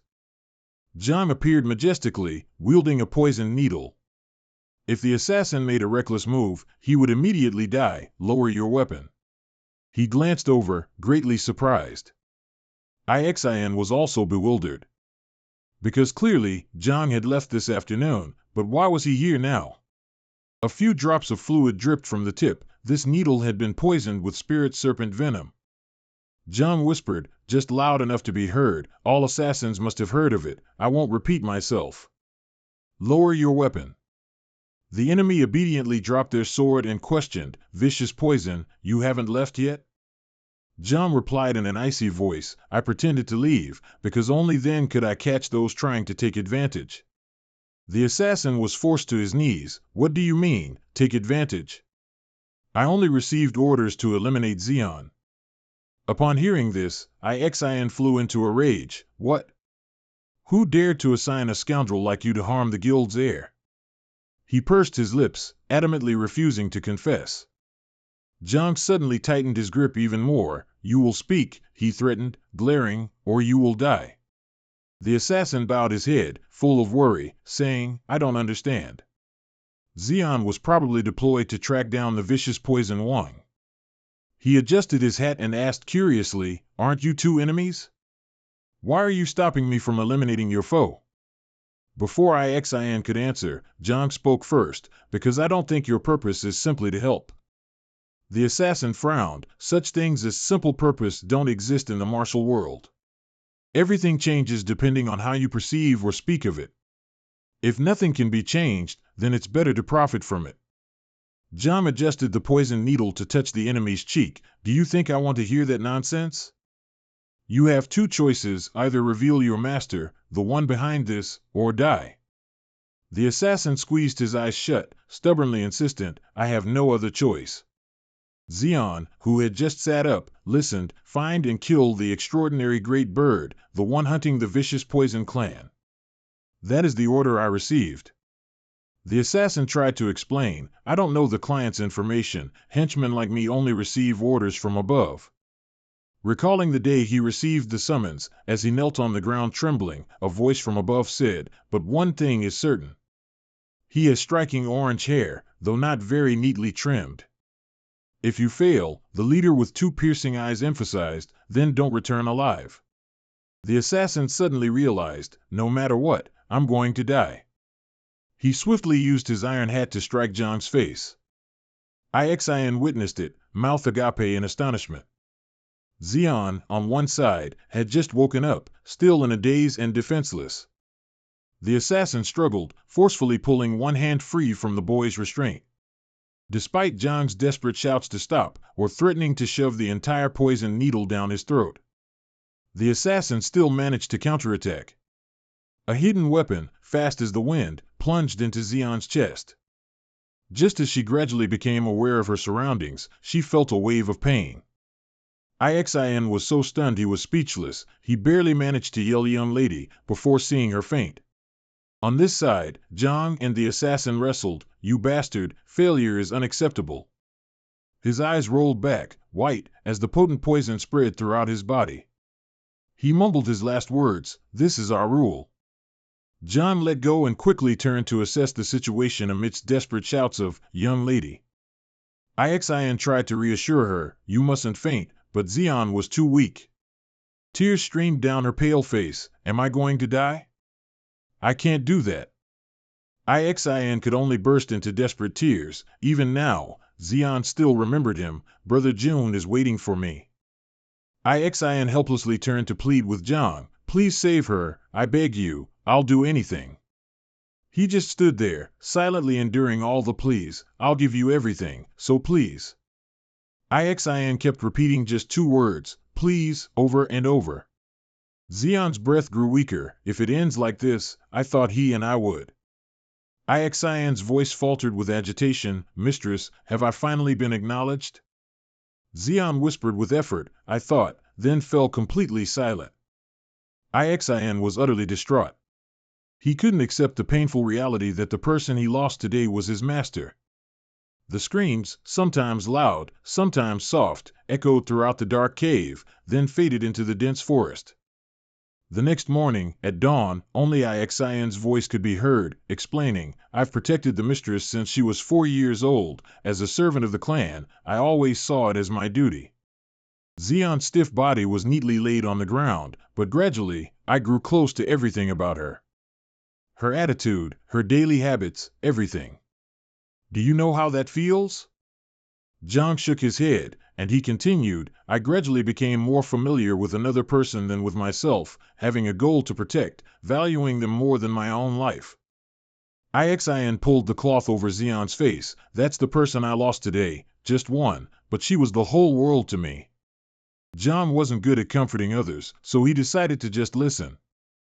Xian changed the topic. "Do you think this malicious conspiracy is related to the one trying to use you?" He replied, "It's possible, because they have insider information about the Alliance and close ties to that place." He lifted the body and instructed, "So when I return, I won't come forward to testify about any information that could help you prove your innocence." Nor will I mention the appearance of an assassin who ended the mistress's life. Ixian's heart was filled with resentment. That way, the ones who conspired to kill her will find out why they decided to do it. Jiang seriously agreed, I want that too. Ixian glanced slightly, reminding him, the princess of the Jigo clan is dead, the price to pay could be harsher than you imagine. Jiang fully agreed, that is my burden. Ixian was silent for a long time, then voiced his question, how long do you intend to keep trying?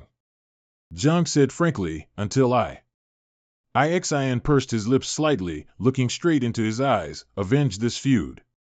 The two established a pact. If you happen to encounter the Jigo clan and fall into a critical situation, remember the cycle of fish. Ixian explained, the man survival gate exists within the death gate, and the death gate exists within the dark gate. When the time comes, you will understand. Jiang nodded, I will definitely remember that. Stepping out of the dark cave, well then, good luck. Jiang or Ixian, each had their own path, live well. Like a plea from an ambitious person, survive and expose the scum to the whole world, at all costs. 6 days later, at the Imperial City Manor, Lai Quan was diligently training. From a distance, someone was always quietly watching him. Lai Quan was resting when he was suddenly a little surprised. He saw Lai Deng's name, and respectfully called out, Master. Then he quickly bowed, is there something you need to instruct? I believe I've reached the threshold of the Heavenly God Sword, although I haven't mastered it yet, but... Before he could finish speaking, Lai Quan's shoulder was gripped tightly. Lai Deng looked at him sadly, as if wanting to convey his heartfelt condolences. Lai Quan looked utterly bewildered, completely unaware of what was happening. The body was neatly covered with a cloth, surrounded by echoes of crying and screaming, kill me, I failed to protect the mistress. Ixian knelt on the ground pleading, execute me. Next to him were a few relatives of Xian. Just then, someone rushed over, how could this happen? Oh, my poor Xian. Lai Quan pushed through the crowd, but what lay before his eyes now was nothing but a cold body. His shocked black eyes slowly widened, his hands trembled from agitation, his voice distorted as he called her name, Xian. Lai Quan grabbed the cloth and quickly pulled it away. Beneath it, a pale face began to show signs of decomposition, revealing Xian's graying but still beautiful skin. Lai Quan immediately burst into sobs, how could this happen? Ah! A feeling of pain possessed his entire body, draining his life force as he collapsed. The mournful sounds even reached where Manryu was residing. How unfortunate! He sighed in lamentation, what a scene worthy of tears. In just one morning, he lost his beloved sister. This pain will be quite troublesome. A pounding sound echoed throughout the house, if it made him lose control of his chi. Manryu mused, even if they aren't blood relatives, does he need to slam the door shut just because he doesn't want to hear him cry? Lai Deng angrily retorted, there's nothing more foolish than the tears of an adult man. I just hope this makes him tougher. Manryu scoffed, how cold. You knew she was certainly heading for death's door. Perhaps you should have chosen someone other than Jigo Xian, he wondered, was it necessary? The old man was about to object, sect leader Lai, could it be that you? Then suddenly, Sima rushed in from outside the door in a panic. He seemed to want to announce something, and from behind, another stranger stepped forward, is sect leader Lai Deng here? He immediately showed delight, you've arrived, no need to stand up. This person is vice sect leader of Jigo clan, named Miang, reporting that everything is ready. Hurried footsteps. He slammed his hand on the tea table, we will immediately head towards Yunnan. Lai Deng calmly replied, understood. I will relay this message to the Alliance. Watching Miang's departing back, Manryu suddenly looked surprised, what is this? Below was an old map, he didn't understand why. Manryu slowly realized, this is Jigo's 9 Towers 8 Points formation. And then he suddenly flinched, no way, the heaven and earth net? He clearly showed his bewilderment, sect leader, what are you planning? Why arrange something like this without telling me? Lai Deng said nonchalantly, to destroy Yunam's poison sect. and defeat one of the 3 divine dragons and 4 great birds. The reputation of the poisoner you is growing. While I could use him more, I should eliminate him before he becomes a major threat. Manryu listened, then angrily roared, "Sect leader." He quickly reminded, "You ignored my warning." Lai Dong glared, "I instructed you not to set foot in Sichuan." Manryu was speechless at the accusation. "Do you think I don't know you went there?" The old man quickly admitted his mistake. "I only worked with them to develop new poisons." Lai Dong merely coldly requested, "Military advisor Sim, deploy the plan." He was surprised to hear his name spoken. The plan? Lai Dong suddenly fell into deep thought. The marriage between the Icebone representative, the Sword Queen's disciple, and Lai Quan. Manryu was instantly startled. "You were aiming for this from the beginning?" His mouth slowly curved upwards. Manryu was now stunned. By Lai Dong had intended to bring the Sword Queen to his side by connecting their 2 disciples. If so, then Jigo Xian, who was extremely close to Lai Quan, was an obstacle to this plan.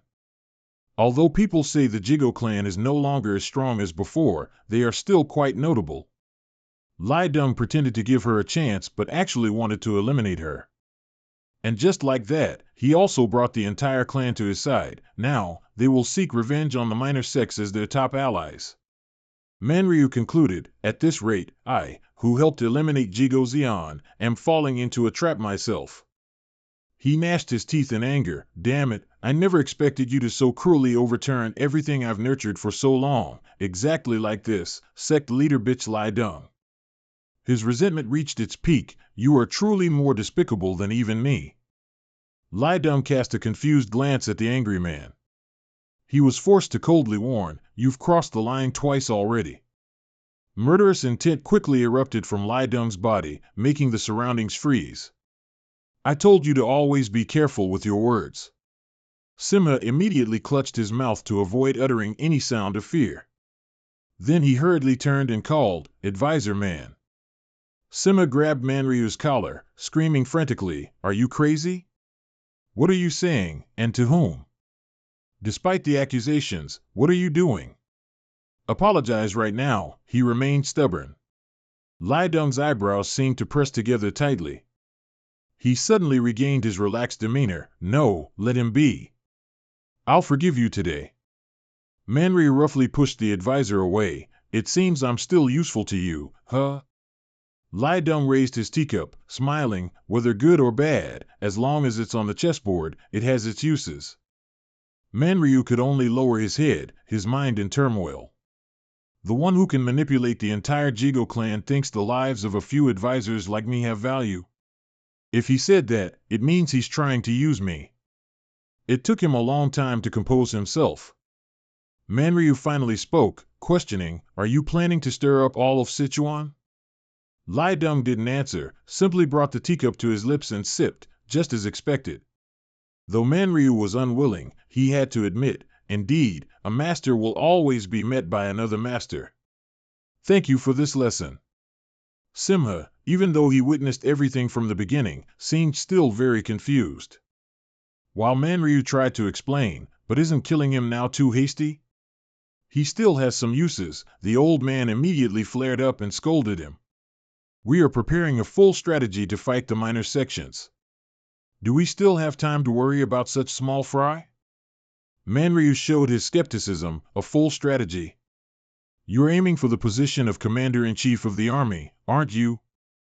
The words had barely left his lips when Lai Dong immediately froze. As if his secret had been grasped, he forcefully crushed the teacup. "No, that's not even close enough to my real goal." Suddenly, a window burst open, accompanied by a series of other loud noises. The tea table and documents were scattered. Lai Dong's stern face lit up under the sunlight. "I will command the whole world." Manryu listened in silence. "So, abandon those wild thoughts, and obey my orders like a loyal subordinate." Lai Dong emphasized cruelly, "Then, when I take control of this entire world, I might grant you a city." Manryu let out a laugh, but with an uncomfortable tone. "I will accept your generosity." Finally, he turned and walked away. "Even if it's poison, I have no choice but to accept, don't I?" Footsteps echoed through the deserted hallway. A city? The world? I have no interest in such things. Manryu was extremely bitter because he only wanted him. Veins of blood appeared fiercely. Jiatsong Jin, as long as I have him. Having failed with his initial plan, Manryu was now forced to find his own way out. In the dense forest, a hand repeatedly opened and clenched. Jiatsong sat by the stream, trying to practice. He unconsciously remembered earlier events, ever since he used the Tuok Fong Tien in the battle against Jigo Xian. Something has changed in my body. I no longer feel much pain or backlash whenever I try to manipulate the vital energy. And the bush nearby suddenly stirred, and Jiatsong immediately became alert.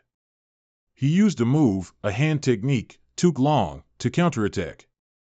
His hand gripped the snake's neck tightly, causing it such pain that it opened its mouth wide, revealing two sharp fangs. Jiatsong looked at the animal, silently analyzing. I can utilize the vital energy accumulated over 60 years. Not just the vital energy connected to the flow of soap, but also the ability to use all sources of energy in every part of my body. He drew a conclusion. Like this, I can use the secret techniques of the medical sect that I've never been able to use before. Could this also be due to the Tuok Fong Tien? The snake looked at the object in front of it with bewildered eyes. I've never heard of Fong alone being able to enhance inner strength, but... Jiatsong gently released it. The servant of the righteous public engineer might know something, as she taught me this martial art. Watching the seemingly joyful shadow of the snake as it left, Jiatsong told himself, I can. He stood up, adjusted his clothes, and became stronger. Continuing his unfinished journey, the twilight faded behind the mountain, moving gradually towards the northwest of the Yunnan region.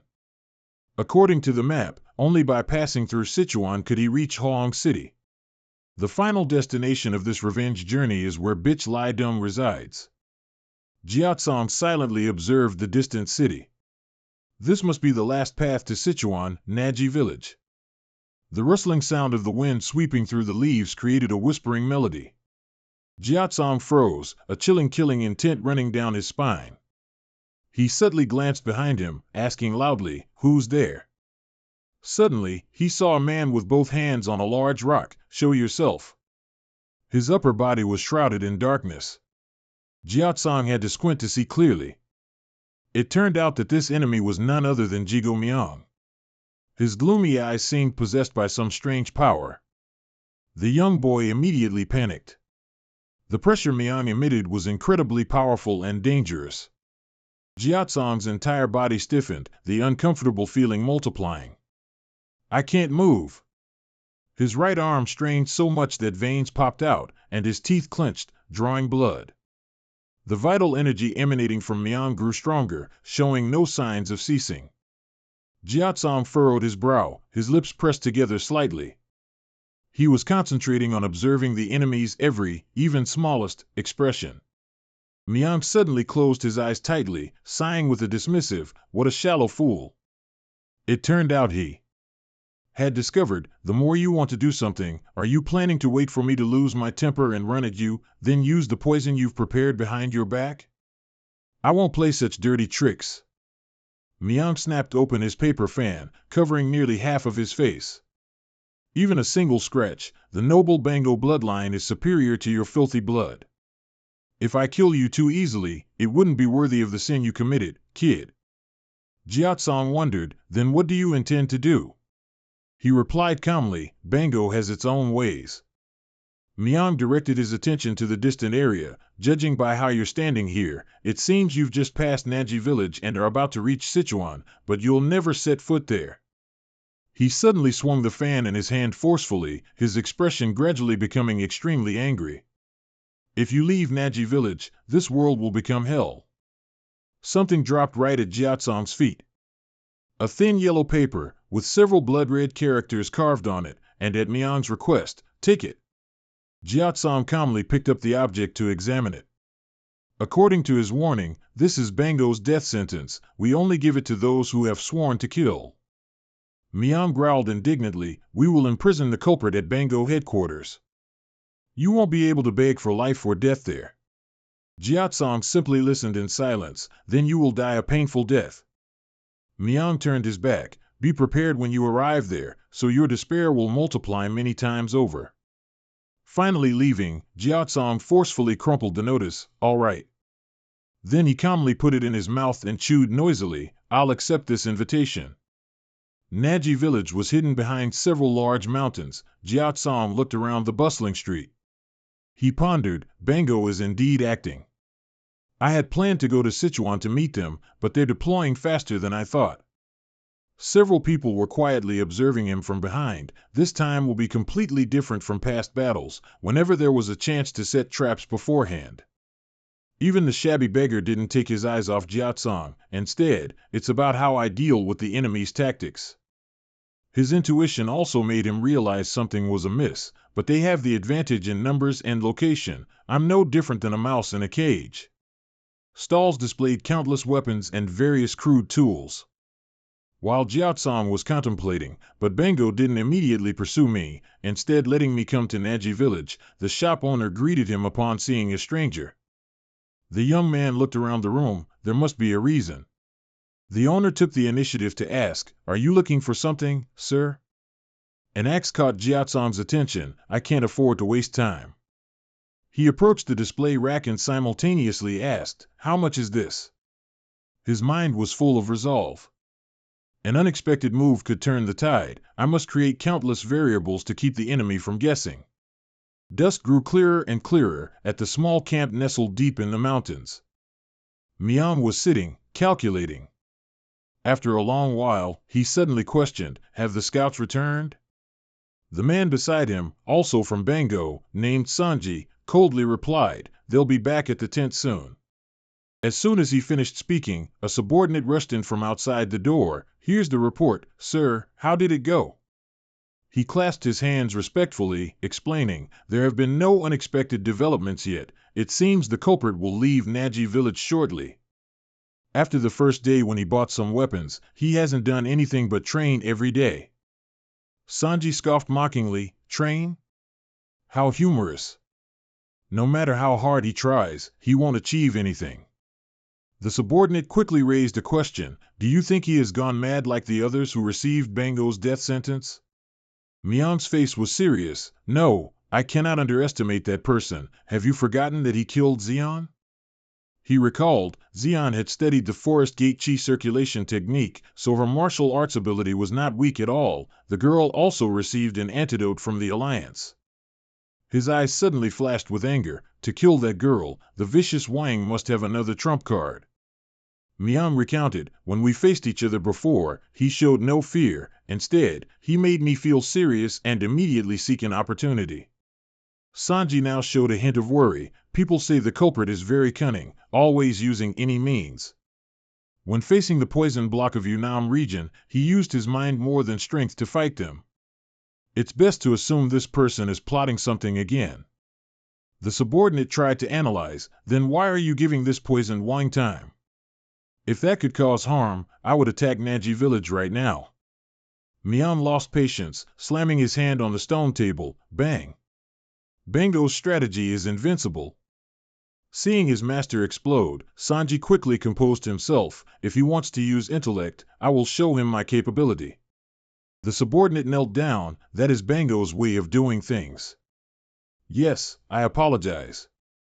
Miang gritted his teeth with hatred. If I only kill one person to avenge Xian's death, the whole world will laugh at Bango. He is nothing more than a living trap. The dove spread its wings wide across the vast sky, finally landing on the trainer's hand. Right on time, my friend. He eagerly unrolled the paper tied to the bird's leg. Let's see. But what was written inside was truly astonishing. Inside the cave, a loud roar echoed, Lord. The supervisor, with a hurried look, reported, We received this from Yunam's messenger. He also added that Bango is currently besieging Naji village. Although the common people don't realize it, rumors are spreading throughout the martial arts world. The supervisor hesitated. The person there is probably. Du Hoa took the information sheet.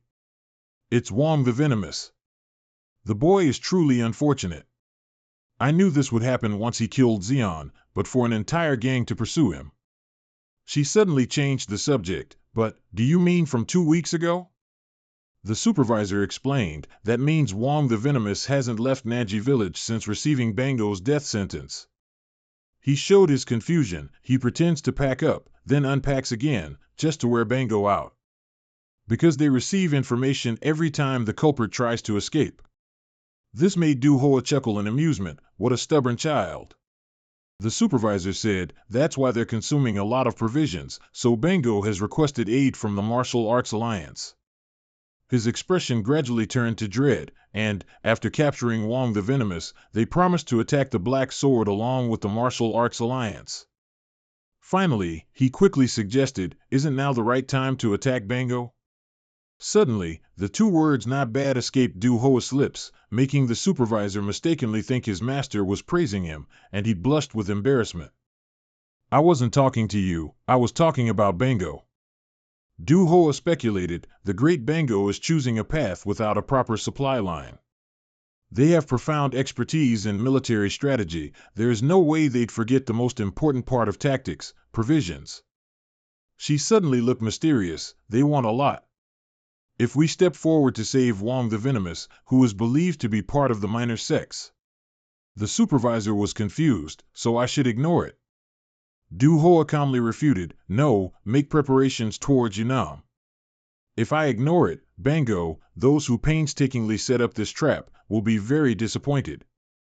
She conjured a magical flame in her palm, giving such an exaggerated name as Venomous to a child like that must have been your idea, the one behind Bango. Du Hoa smiled, silently lamenting, still engrossed in your dirty schemes and tactics, aren't you?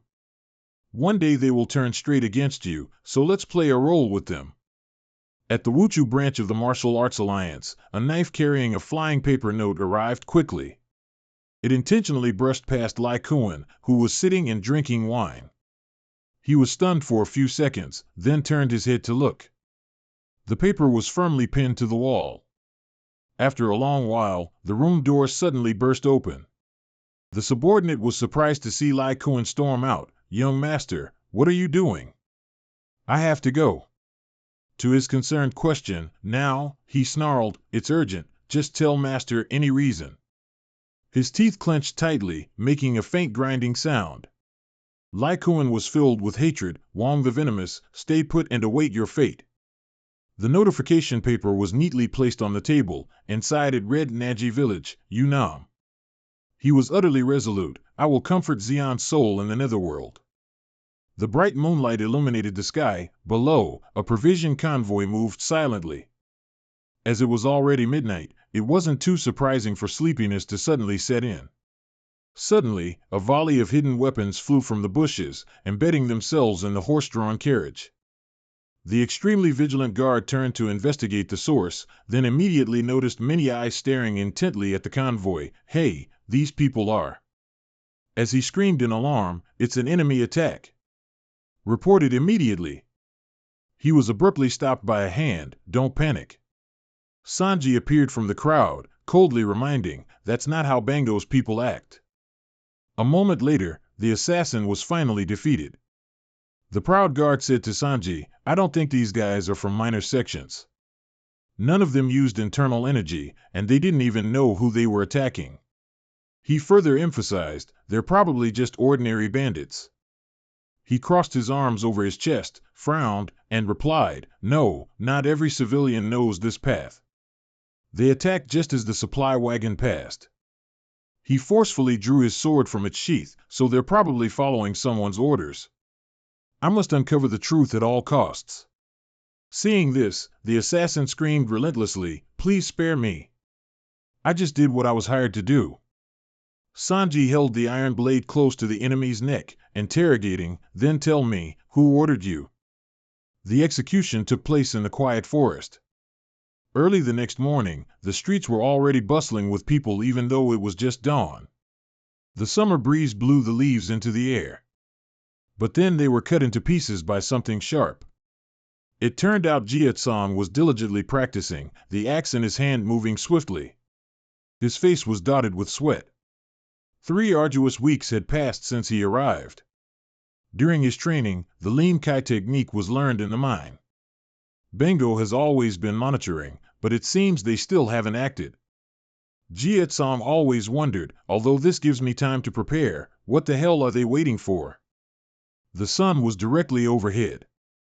Jietsong was on his way to find something to eat. Suddenly, a voice called out from the side, "Hey!" The supervisor under Duhoa, now posing as a fortune teller, warmly invited, "Why the long face? How about a heaven and earth reading? Only 2 coins. Jietsong also seemed hesitant. I've never met him before. He suddenly glanced at the 2 tailing him. Aside from his suspicious appearance, given the situation, there's no harm in trying. Finally, he decided to sit down. I'd like a fortune reading for luck. Got it. The supervisor vigorously shook the cup and sang loudly, "Here are my 2 hands, I'll dance for my mother to see." Jietsong just silently watched. "My 2 hands are like 2 pretty butterflies." While singing, he suddenly pulled out a piece of wood. "This is your good fortune." Jietsong carefully took it, but the writing on the wood immediately astonished him. Inside, it read, "Bengo is planning to deploy the 9 Palaces 8 Coins team." The supervisor continued, "Do you want to hear the interpretation?" Jietsong quietly scanned his surroundings, then whispered, "We should go somewhere else." Hearing this, the supervisor stood up and led the young man through a narrow alley. "The weather is great, probably even milder than in Sichuan." He suddenly turned his face, stating, "This spot should be fine, right?" Before Jietsong could even understand what was happening, he saw the supervisor swiftly hurl hidden weapons. The 2 tailing him collapsed before Jietsong's surprised face. "You're certainly no ordinary fortune teller, are you?" Jietsong wondered, "Did Zhang Duhoa send you?" He put his hand on Jietsong's shoulder and replied, "Yes, the Lord ordered me to help you, the one whose hands are tied in Naji village." Jietsong was confused. "That's strange, she has no reason to help me, does she?" The supervisor rummaged through the 2 tailing men's belongings. "I said the same thing. Why be kind to someone who refused assistance? It seems the Lord truly likes you." He emphasized, "If it's disadvantageous for us, it will only be better for the Zigo gang." Jietsong worried, "So the reason they haven't done anything is?" The supervisor excitedly held up a string of gold coins. "They're probably waiting for us to jump in and join the show. Because the whole world thinks the Hung Dak Wong came from the minor sects, they believe we will come to save you." Zaga, upon hearing this, retorted, "Wouldn't saving me just prove the rumor is true?" The supervisor sighed, "Whether you do it or not, people will still consider you part of the minor sections." He then picked up the 2 bodies and threw them into a deserted corner. "The Lord thinks that instead of waiting for the Zigo gang to act, it's better to save you and then probe the enemy's intentions." He recalled last night's events. "We planned to help you escape while distracting them. Sanji was directed towards the base deep in the forest. This won't be easy at all, because we're up against the Zigo gang." The large wooden door was kicked open by several guards, and Sanji's anger was evident.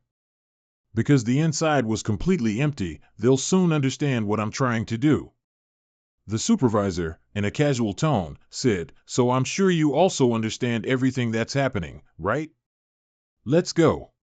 The next word stunned Zaga. "Soon, a massacre will sweep through this southern village." "Isn't the Zigo gang targeting my life? Then why would everyone be attacked?" The supervisor steadfastly explained, "Don't you understand? It makes things easier for them, that's why. The rumor about the Zigo gang capturing Hung Dak Wong has spread throughout the land of Kong Ho.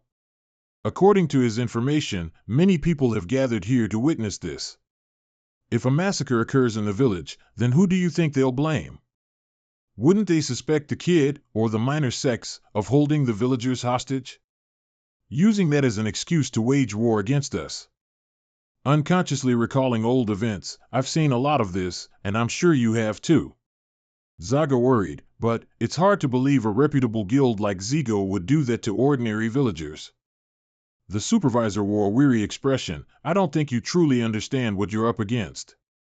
Kamho nowadays doesn't exist on a foundation of righteousness and justice, but on gain and loss. Those at the top only care about what's on the scales. The supervisor quickly pointed, I don't have much time, so I'll put it simply. Come ho right now, he said, although we've cooperated with the Zigo Guild as sincerely as possible and expressed our condolences for Lady Xion's death. We still haven't heard any news from Lord Me for several months, so it's understandable that complaints against the Zigo gang among Alliance members are increasing. The supervisor was concerned that the Zigo gang's reputation would severely decline if all they could accomplish in this situation, aside from revenge, was Hung Dak Wong's life. So to prevent that from happening, he wanted to suggest they use appropriate methods. Sanji bowed in apology. I think the minor sects, those who are organizing the attack, are appearing. From the way they hired those bandits instead of doing it themselves, I suspect they don't have the resources to rescue Dak Wong on their own. He gnashed his teeth, or perhaps they've realized my intentions and are being sarcastic.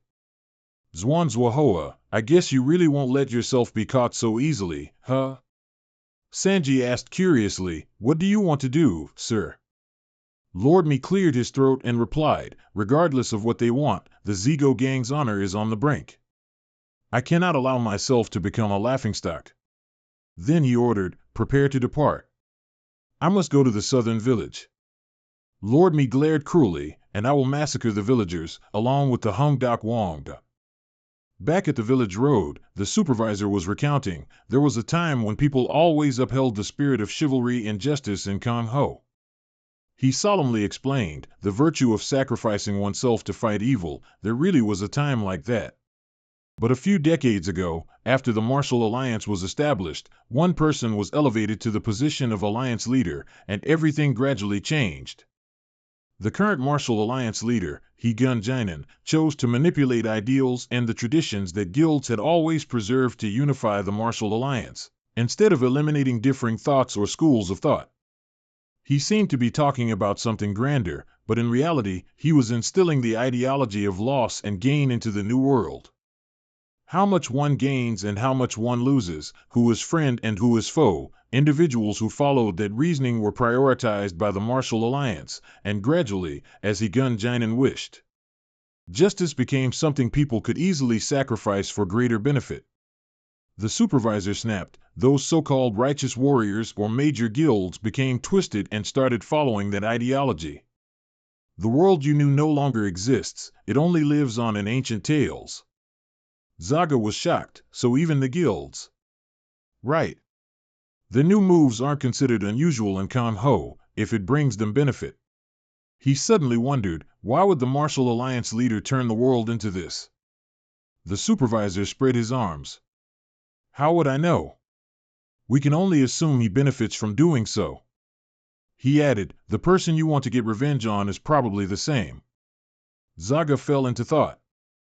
Lately, I thought I was fighting against Baek Lei Zung and the evil forces he created. His mind spun. But if those words are true, then they only do it for their own pleasure, and what's more. Zaga clutched his aching forehead. What I need to fight against is the law of the world, the very thing that justifies all evil acts. The supervisor quickly approached, reminding him, come on, if you understand, then let's go. As I just said, sooner or later Nanji village will be gone. Zaga, seething, bit his lip. The ones who have to sacrifice for that grand law are always the powerless.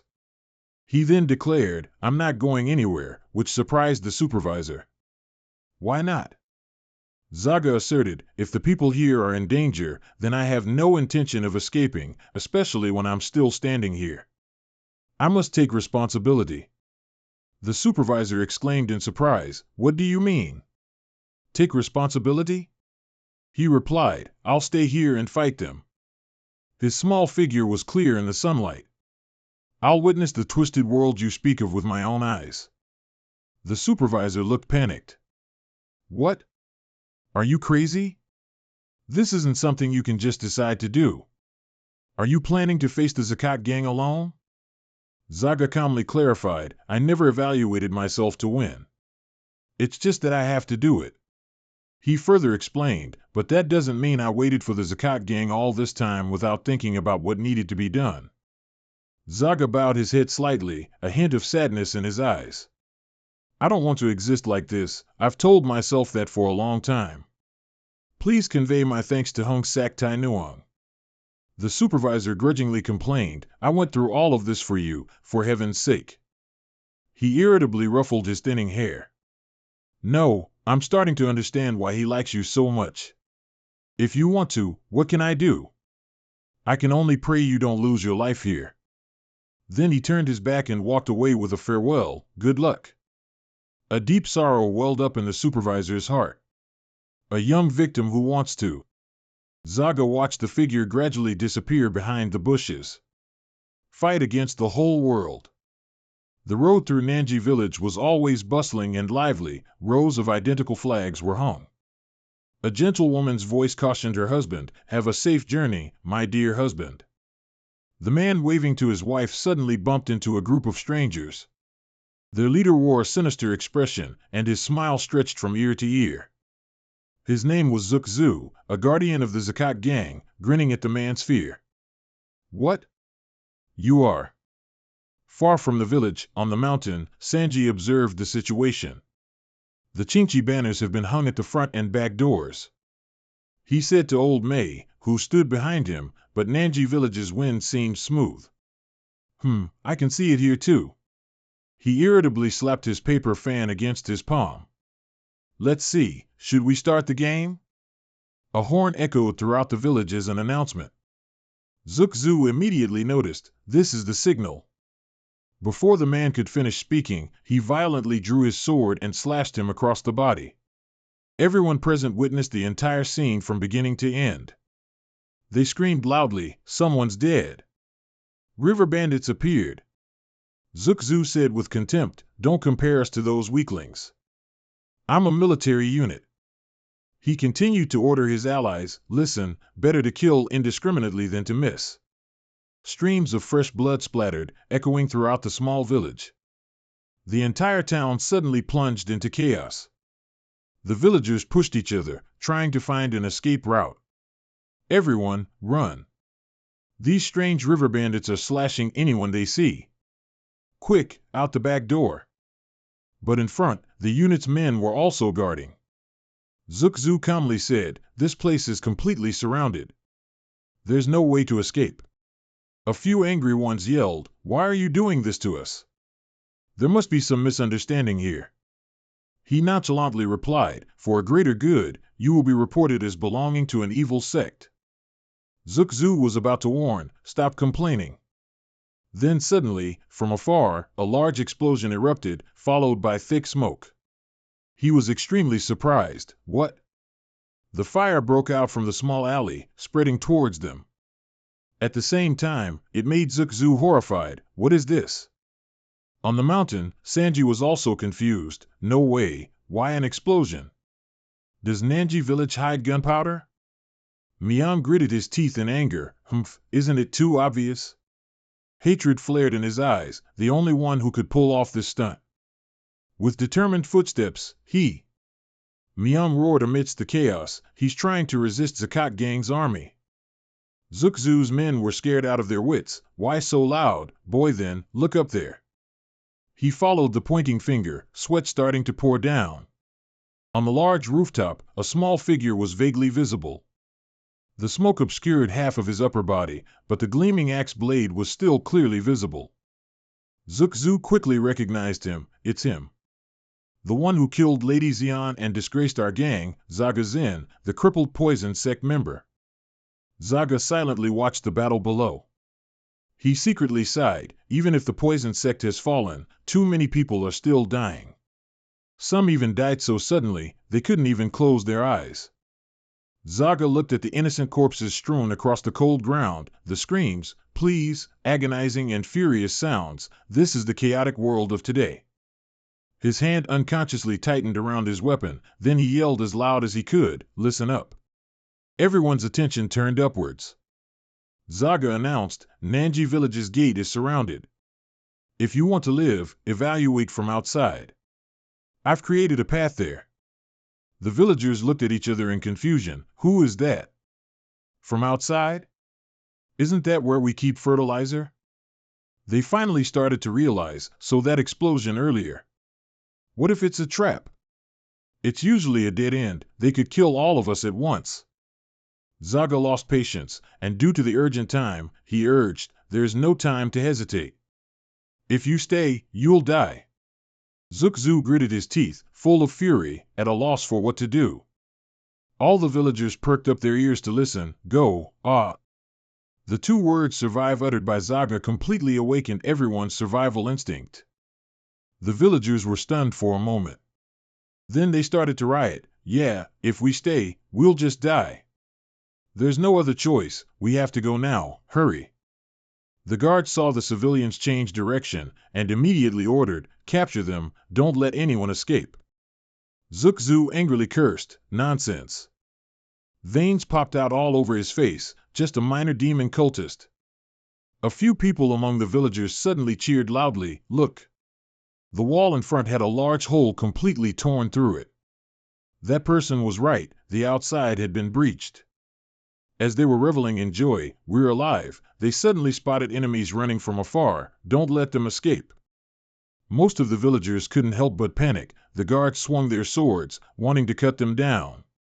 Suddenly, a small dagger appeared, flying swiftly towards them. The guard took the entire iron blade to the throat, falling down. It turned out to be the supervisor's group, waiting in ambush. This way, everyone, hurry. A bright smile suddenly curved his lips. Zaga was always busy with something before Zakatbang arrived. So this is what he prepared? That kid saw through the entire Nanji area, and we're evaluating the villagers using his intelligence. Sanji was also worried, the villagers were escaping. He turned to Miong and suggested, Big brother, I will catch them. It's too late, but if it stays like this, our plan will. The vice sect leader looked extremely angry. The previous explosion had too many witnesses, and he appeared on the rooftop. Besides our allies, countless other civilians were watching. Both sides began to argue. We don't need to care about the low-class villagers' nonsense, but who knows if someone is watching? Miong pondered, if we chase them instead of the crippled poison sect member, we will be the ones suspected. When Zhuge Bang's actions are revealed to the world, the damage received will outweigh the benefits. His heart was in turmoil. Crippled poison sect member, you have humiliated us many times. Yet you pretend as if you weren't the culprit who mercilessly killed Xian and the others. Did that awaken a new sense of compassion? Miong clasped his hands behind his back, full of resolve. I don't know why you had to do that, but I won't let you escape. Without further hesitation, he signaled, from now on. Activate the prepared formation. Dense black smoke covered the entire mountain. Behind Zaga, a hoarse voice rang out, did you hear that noise? Rugdu gritted his teeth, Zhuge Bang won't pursue the villagers anymore, but that means the army is coming for you, and only you. If you stand still, your life might be preserved a bit longer. Zaga turned his head slightly, but helping the villagers escape, that's not like you at all. He replied firmly, when Xian first came to meet me, I thought there was some misunderstanding. Surely the martial arts world gave her the wrong information. Zaga emphasized, when the person who claimed to be her uncle blocked my way, I understood what could happen. Because Xian's death was rumored to be his doing. Glancing down below, just like those people here who were cruelly murdered. Killing intent erupted from Zaga's body. How much has Zhuge Bang fallen? Rukdu immediately got angry upon hearing that. What? You are the one who started it. How dare a murderer who killed Miss Xian preach to us? Zaga coldly clarified, that wasn't my doing, and even if it was, there's no reason for these innocent people to be massacred like this. He argued stubbornly, are you lying? The demonic cult is backing you, and Miss Xian died because of the demonic cult's conspiracy. This is a battle between the demonic cult and Zhuge Bang. The next word surprised him a bit, collateral damage is unavoidable in war, isn't it?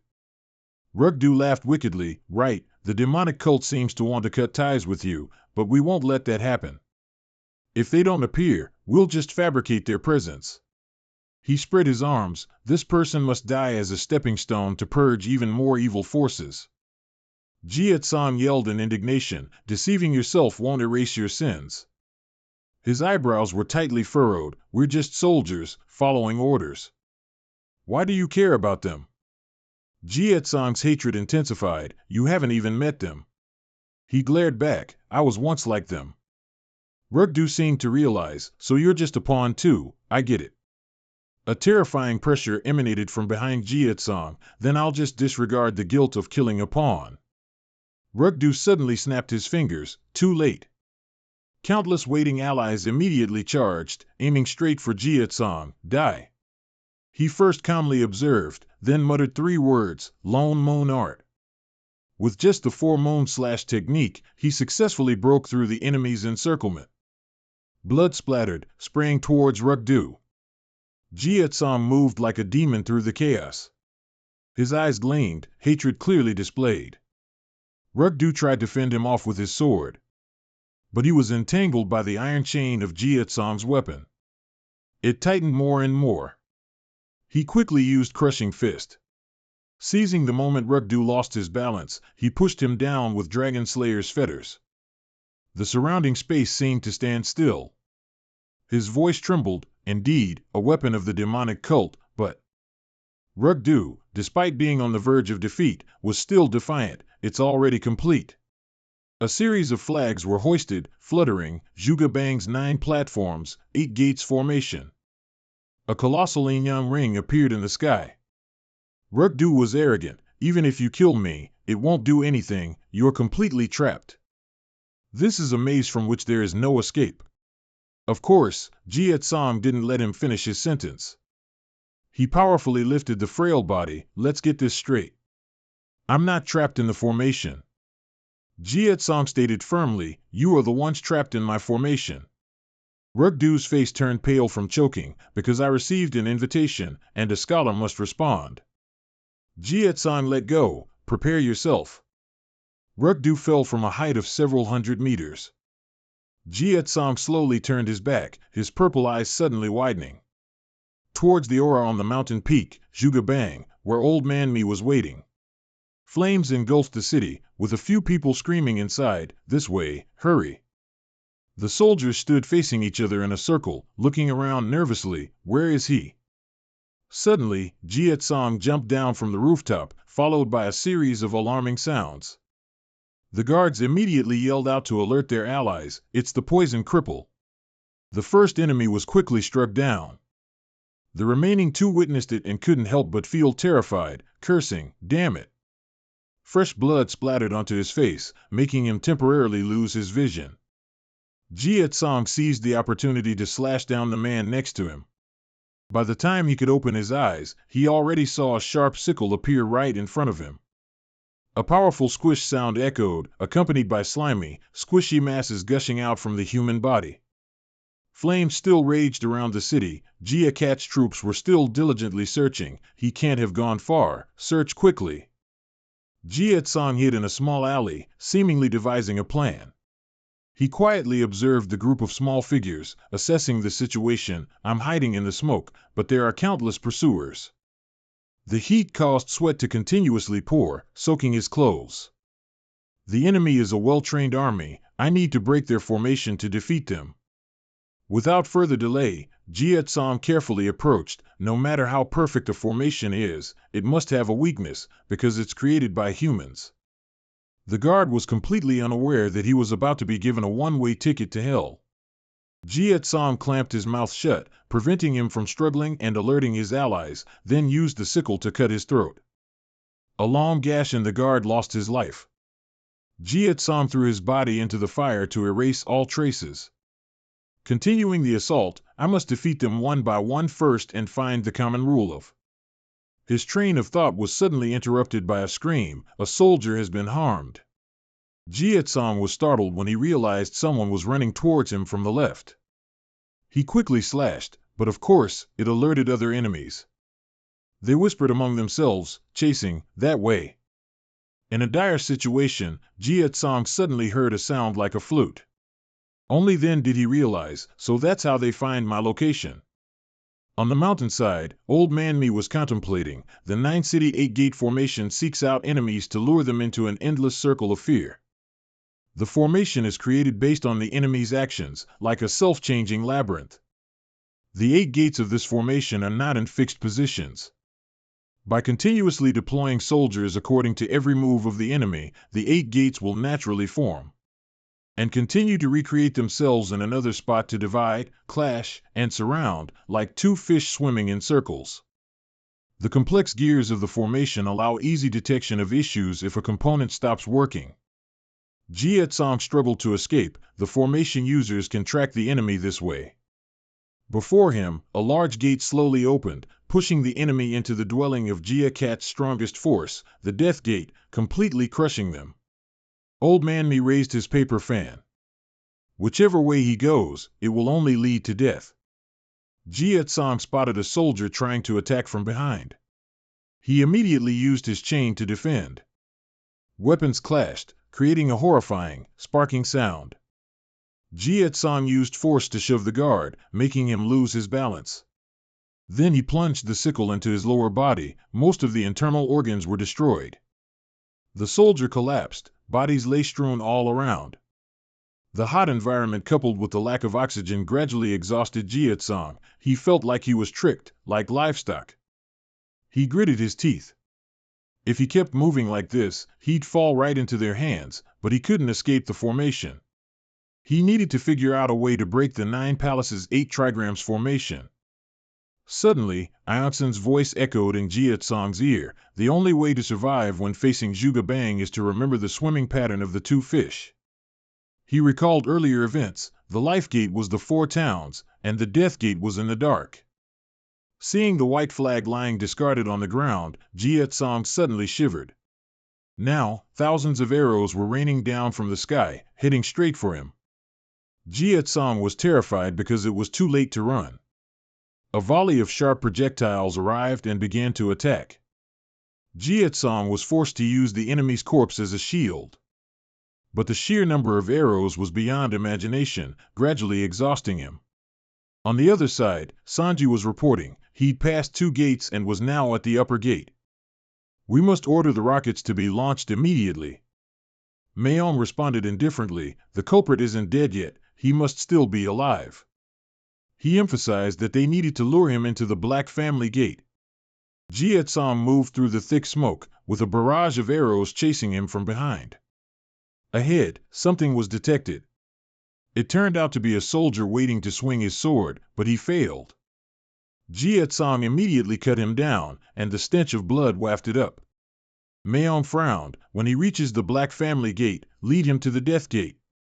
Jietsong was fumbling in his pocket when he suddenly noticed a figure in front of him. He pulled out a few small poison darts. Waiting until he was being pursued by the enemy, Jietsong calmly dropped them to the ground. By the wall, there was nothing but a raging fire as he stepped into the Death Gate. 2 men stood silently observing. Sanji, filled with excitement, heard the report that the Death Gate was completed. Upon hearing this, Mayong's lips curled into a triumphant smile. His life ends here. The group of guards carried an order. We must lead him to the Death Gate. They secretly connected. All right, now, surround and attack simultaneously. But suddenly, something terrified the soldiers. In the encirclement, where they thought Jietsong was trapped, it was completely empty. Some fools, The soldiers stared at each other in shock. He's not here? A large fire was raging in Naji village at this moment. Those who wanted to kill Jietsong were relentlessly searching for him. Did that bastard disappear? He's not at the Death Gate? Somewhere on a cliff, 2 men were observing the scene in Naji village. Sanji, standing next to Mayong, exclaimed in surprise upon hearing his subordinate's report. He's not at the Death Gate? How can that be? How could he escape when so many people surrounded him? As for Mayong, after hearing the report, he frowned, thinking there had been cases of some martial artists with terrifying energy escaping the formation with incredible power. But there's never been a case of someone just disappearing like that. How could he? Suddenly, his face darkened, and thunder seemed to crash behind his head as if he realized something. He spoke, but couldn't finish his sentence. Him? Then he looked down towards Naji village, gritting his teeth and saying, "No, it can't be. A petty deviant who isn't a member of the Gia Cat gang. How could he know about the life gate existing within the 9 platforms, 8 gates formation?" The flames were raging. At this moment, Jiet-san was hiding in a small corner, thinking, "I see.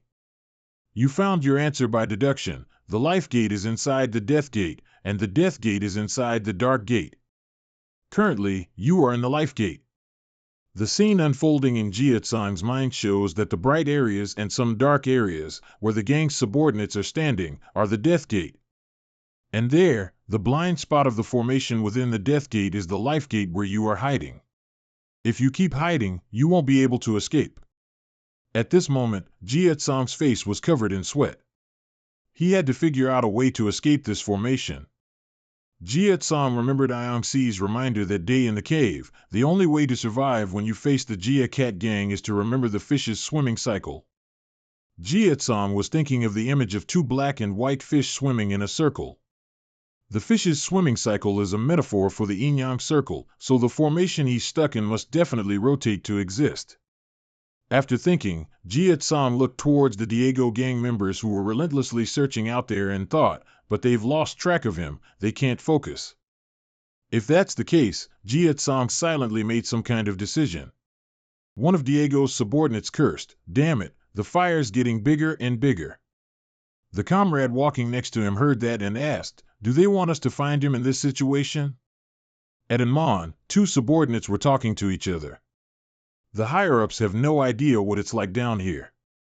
The other one heard that and replied, "Yeah, I agree with you." The subordinate with a white cloth wrapped around his head looked at his comrade and said, "They said the limping poison faction guy is in the death gate. But does that make sense? He must have died somewhere already, so why are we wasting our time like this?" The subordinate heard his comrade say that and replied, "Yeah, I get it, right?" At this moment, both subordinates were walking forward, oblivious to the sharp fragments scattered on the ground. His foot touched the fragments, and he cried out, "Ah!" Then he quickly lifted his foot. His comrade next to him, hearing the loud commotion, turned and asked, "What is it?" He immediately replied, "Ah, something shot my foot." Before he could finish his sentence, his face darkened. At this moment, a large amount of white substance flowed from his mouth. He coughed, Then he collapsed to the ground, his sword falling from his hand.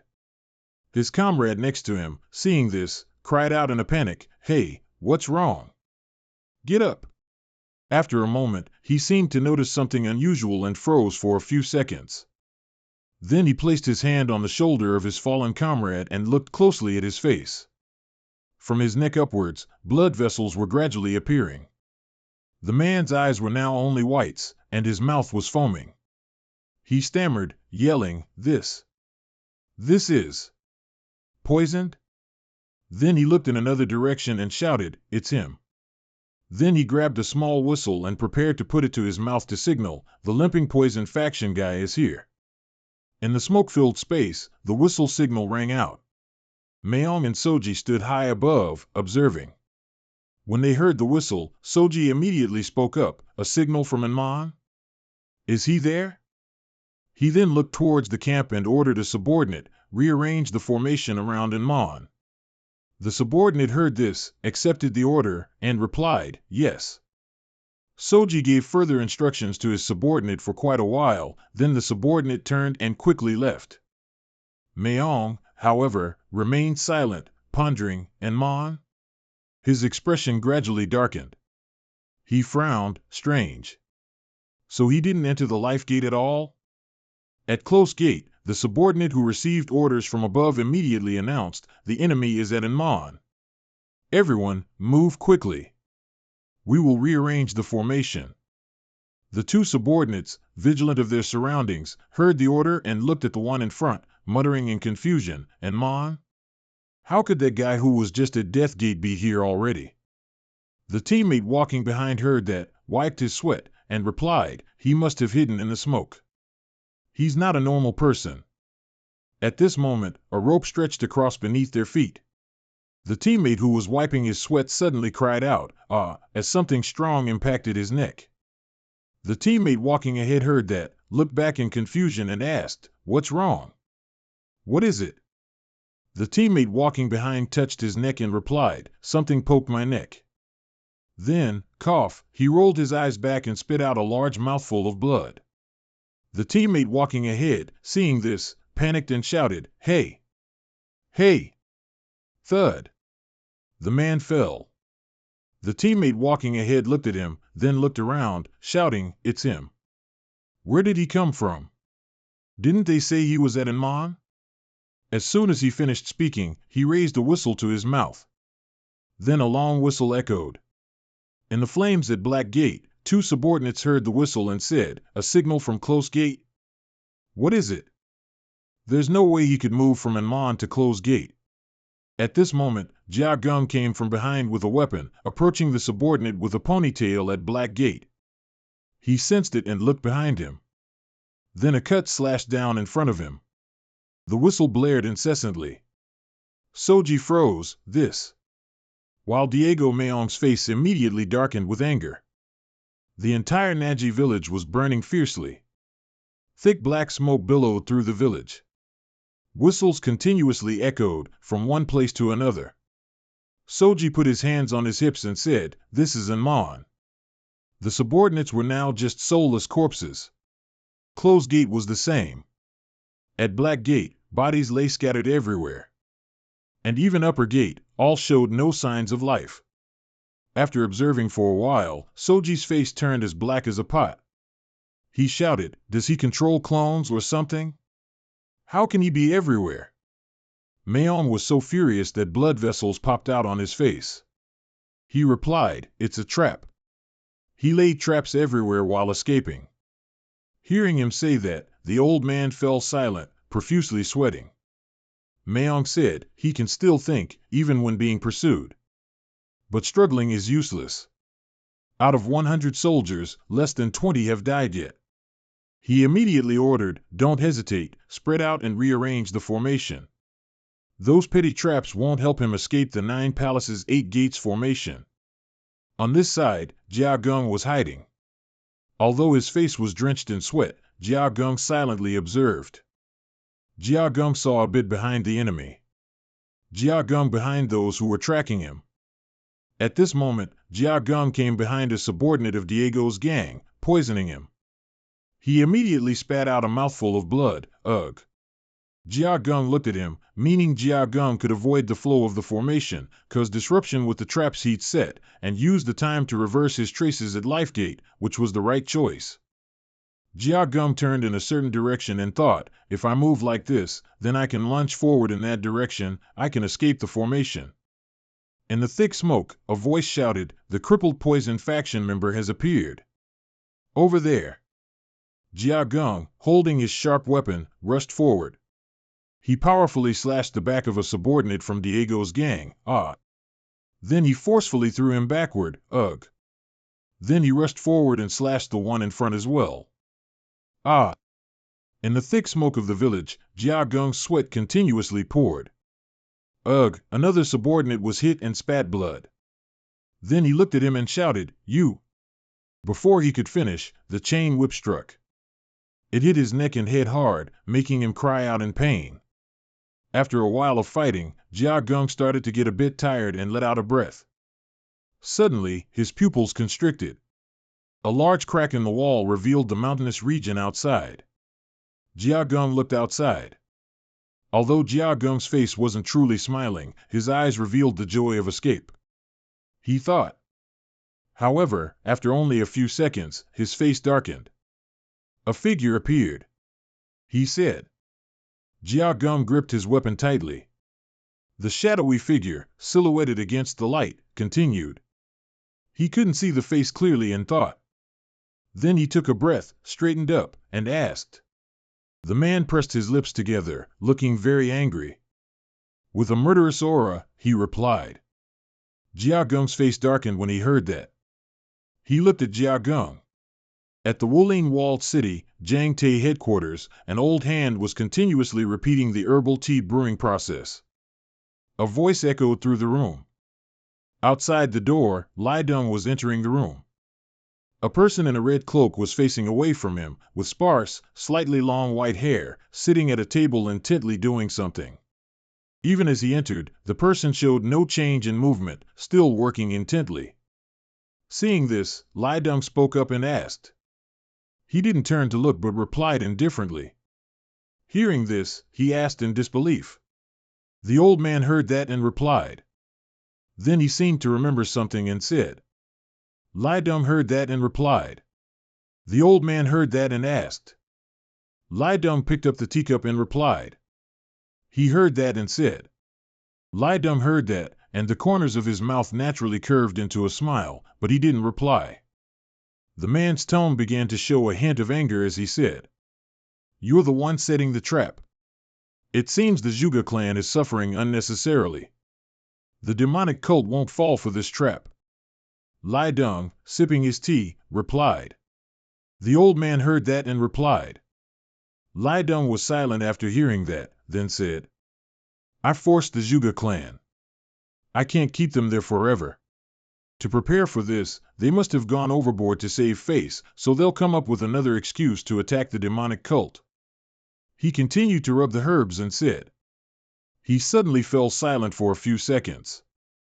Hearing that, he immediately denied it. Nonsense, I dash. Not letting him finish, he immediately said, Peerless sword. You think you can fool me? And the old man finally revealed his true appearance, with his aged face, long silver beard, and eyes that seemed to glow as he looked at him.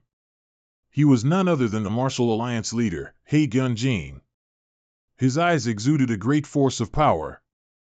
The stream of power relentlessly pressed down on Lai Dong, making him call out, Alliance leader.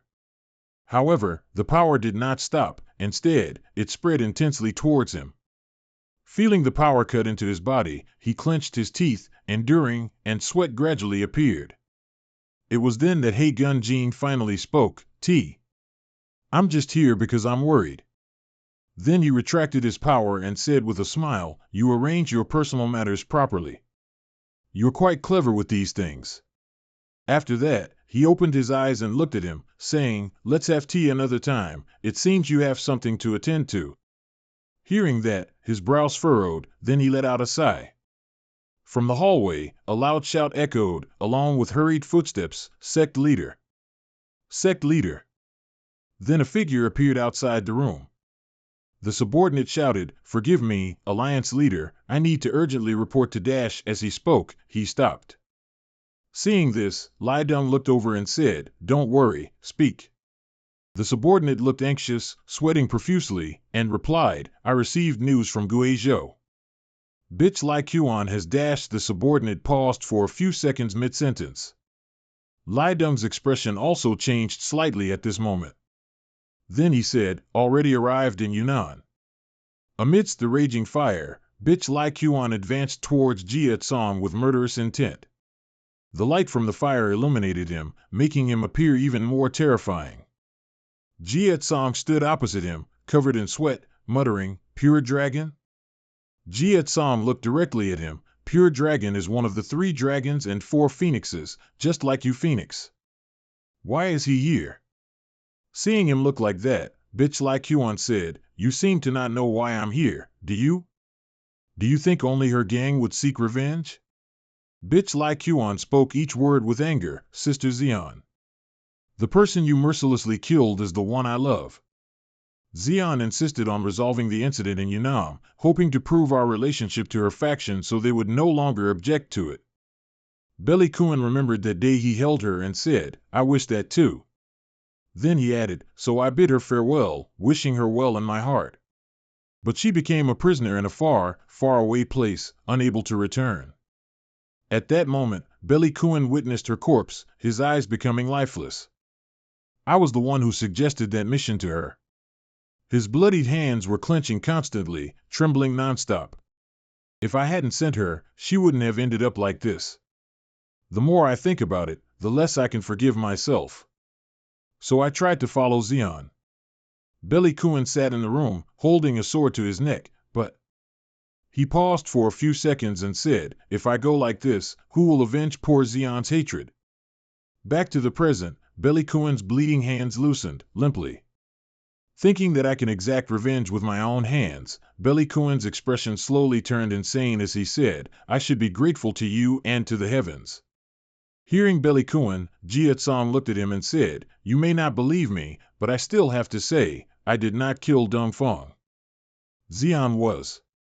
Before he could finish, Belikuen lunged at him. At this moment, Jietsong reacted, his eyes wide with surprise. Boom! A large cloud of smoke rose, thick dust mingling with flashes of fire. Several drops of blood fell to the ground, forming a small puddle. Jietsong, pushed back, resisted with his body, looking at Belikuen. "He's too fast." Belikuen's hateful gaze was evident as he looked at him. "Don't joke with me. Hasn't your death satisfied your evil intent?" Blood vessels appeared in his eyes, and he snarled each word, "If you think you can soothe my rage with those silly words, then you are mistaken." Hearing this, Jietsong didn't rush to respond. He wiped the blood from the corner of his mouth and looked at Belikuen, thinking, such thick killing intent. He's completely immersed in bloodlust. He braced his body and stood up. This guy can't be reasoned with. In front of him, Belikuen was slowly approaching. He thought, Jia Catbang will soon know I've escaped the formation. The longer I stay here, the worse things will get. Jietsong endured the pain, gritting his teeth. I have to deal with this as quickly as possible. It seems there's no other way. Jietsong swung his weapon. 2 long silver needles appeared from his fingertips. He shouted, 12 formations, deep formation. At the same time, Belikuen was also charging towards him at high speed. Jietsong crossed his arms to block the attack to his face. Belikuen's hand glowed as he gradually struck towards him. Boom! Vajra soul-shattering palm. A powerful burst of light erupted, sending Jietsong flying far away. Boom! Boom! In the smoke and fire, his entire body slammed violently into the wall opposite Belikuen. A large, spiderweb-like crack appeared on the wall, and Jietsong's body was incredibly battered after that blow. He braced his body and slowly stood up. Belikuen's voice echoed. Stand up. I've only just begun. Jietsong panted, his eyes fixed on him. Belikuen, now filled with furious energy, advanced towards him. The pain Xion endured. Blood vessels appeared in Belikuen's eyes as he looked at Jietsong. I will make you experience all of it, slowly. At this moment, he seemed to sense something and asked, What's wrong with you? How can this be? Even factoring in that you were lost in the formation, there's no way your power is only this much. If it's just this, how could Xion have lost? Hearing this, Jietsong replied, That's why I told you, I didn't kill Xion. You said she was your lover, aren't you interested in how she actually died? Hearing this, Belikuen growled angrily, How dare you? Then Belikuen lunged at Jietsong and shouted, Fine, I'll crush your foul mouth first. As Belikuen approached, Jietsong gripped his weapon tightly. Then Jietsong struck back at Belikuen, a blade sliced across Belikuen's face, cutting a strand of Belikuen's hair. Are you provoking me for this? Belikuen's pupils contracted in surprise. If you had lured me just half a step further. Then Belikuen punched Jietsong in the stomach, shallow. Once again, he was sent flying back several hundred meters into the blazing fire. Amidst the swirling dust and smoke, Belikuen looked at Jietsong. Those despicable tricks must have killed Xion. It was then that he realized his right arm had been tightly wrapped by the chain on Jietsong's weapon. The chain suddenly tensed. Seeing this, Belikuen looked at the chain. Huh? Then he let out a breath. Seeing Jietsong stand firm, Belikuen said, Come on, show me what you've got. Hearing this, Jietsong yanked his chain, and the expression on his face changed. Belikuen was startled as his arm was suddenly pulled forcefully, but he didn't resist. Suddenly Jietsong shouted, 12 flying needles. 2 needles flew towards Belikuen. At this moment, the two needles were only a dozen meters from Belly Kuan. After launching the two needles at him, Jiet Song secretly hoped, this time. However, the sword at Belly Kuan's waist suddenly flashed with a light. Jiet Song's pupils contracted in shock. Heavenly sword killing art, blazing fire 100 birds ascend. Belly Kuan drew a fiery sword strike, slashing it down smoothly and powerfully. The needles shattered, and the chain wrapped around Belly Kuan was also cut to pieces and fell off. I will break every one of your schemes. Jiet Song was somewhat startled by Belly Kuan, and I'll show you what true power is. Belly Kuan's appearance at this moment became terrifying. With that, Belly Kuan jumped, swinging his sword down from above at Jiet Song. He was always vigilant of his surroundings, and sensing the killing intent, he looked behind him. Then he quickly raised the weapon in his hand. Belly Kuan's sword struck down, colliding with Jiet Song's weapon, creating a strong frictional force. His arm trembled uncontrollably, his hand felt like it was about to fall off, even though he had blocked the blow. Belly Kuan's image in Jiet Song's eyes was now incredibly formidable. Just as he thought, he was on another level. Suddenly, the front became empty. Jiet Song retrieved his weapon and retreated. Jiet Song was thinking, I have no chance to advance, I must find a way out. Suddenly, Belly Kuan appeared behind him, saying, Where are you going? Jiet Song was surprised to hear something behind him. Then he immediately swung his weapon behind him. Jiet Song's weapon was repeatedly knocked out of his hand by Belly Kuan's sword. The weapon flew far back behind Belly Kuan. At this moment, Belly Kuan's expression was extremely grim. Meanwhile, Jiet Song just stared intently at Belly Kuan. Then Belly Kuan attacked him. It's over. Jiet Song knew his chance had come. Now, Wind Finger, he struck towards Belly Kuan's face, shouting, Separation Arrow. Belly Kuan quickly dodged the surprise attack, but still got hit in the shoulder. Jiet Song, on the other hand, was cut in a line from his shoulder down to his stomach, blood splattering everywhere. A few drops of blood dripped onto the ground. He was panting, his whole body exhausted. His gaze was still fixed on the direction he had just attacked to confirm, a precise aim. Even if it was 10 long, they would be injured. His whole body swayed, unable to stand steady. Suddenly, Belly Kuan's voice rang out, startling Jiet Song, So you were holding back? His shoulder had a large torn hole from the attack, revealing burnt skin. He said, The moment you used that move, I felt a sudden surge of energy. Jiet Song looked at the unharmed Belly Kuan skeptically. I didn't cause any damage, did I? Suddenly, Jiet Song's entire body ached. Veins and blood vessels continuously bulged all over Jiet Song's body. This is... Jiet Song remembered his painful symptoms from that time. Why am I having these symptoms again now? His hand trembled. His whole body was drenched in sweat. Belly Kuan looked at him and said, If hiding your strength is part of your scheme, then you're too arrogant. Do you think I, 10 long, would lose to such paltry strength? Belly Kuan spoke up, Come on, now fight for real, you crippled poison sect member. Jiet Song heard this, gritting his teeth in pain as he looked at him. Yunam, Lai Dung, with a serious expression, looked at his subordinate and asked, What do you mean? Yunam, what? Then he shouted, I've already put him under house arrest. I've blocked all information that could reach him. How did he know? The subordinate quickly rummaged through his clothes. Cha. Then the subordinate produced a piece of paper, a report. They said this was left in the head disciple's bedroom. And after that, we received dozens of reports about the head disciple being seen in Yunnan. Lai Dung held the paper in his hand, lost in thought. A letter without any explanation? But Kuan, in despair, must have become delusional. Who would do such a thing? Thinking this, he was full of anger, crumpling the paper in his hand. Then he asked, Where did the information on this paper come from? The subordinate replied, We couldn't find out. Hearing this, he turned and left. I'm going to Yunnan right now. The subordinate, surprised, called out, But sect leader, the head disciple is 10 long, considered a pillar among the 3 dragons and 4 phoenixes.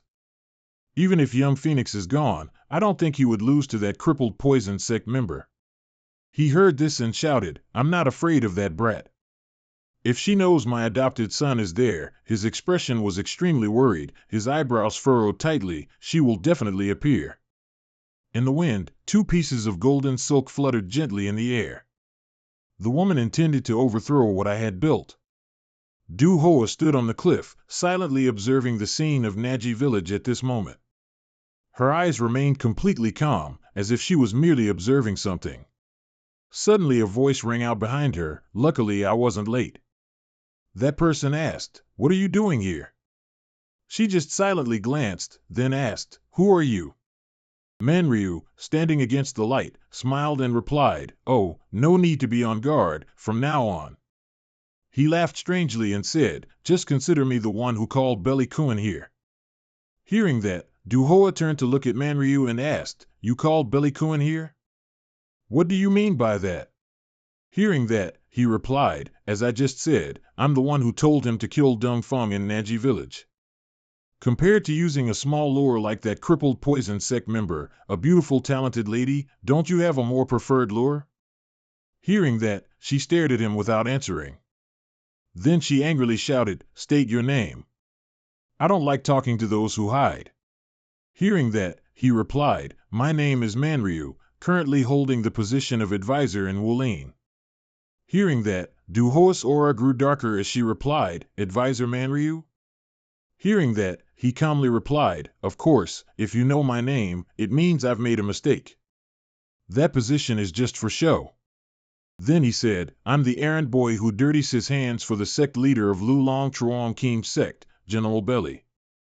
Hearing that, she looked at him in surprise. Then Du-Hoa angrily shouted, "Then I should trust you even less. You dare utter that name in front of me? Do you dare insult me?" Seeing her react like that, he quickly waved his arms to stop Du-Hoa. Let me finish. Just because I'm under him doesn't mean I'm on his side. My goals are different from sect leader Belly. To prove it, I made his adopted son run to Naji village, didn't I? See?" Hearing that, she replied, "He's someone who dares betray his sworn brothers for success. An adopted son means nothing to him." Hearing that, Manryu told Du-Hoa, "Lai Kun carries General Belly's legacy and has achieved the 6th form of the heavenly sword kill. People say that he poured his heart into raising this great disciple." At this moment, in a forest, a shadow was moving, leaving only after images. If he sacrifices such a person, he will come here and absolutely not let the glory fall into Jia Catbang's hands. The afterimage in the forest also vanished. But the sect leader is currently in Jiangxi province. The demon sect's intelligence must already know. Du-Hoa looked at him and said, "It doesn't matter. When someone lives too long as a wanderer, they start doubting trivial things, like why leaves fall. I don't know who you are, I don't trust you."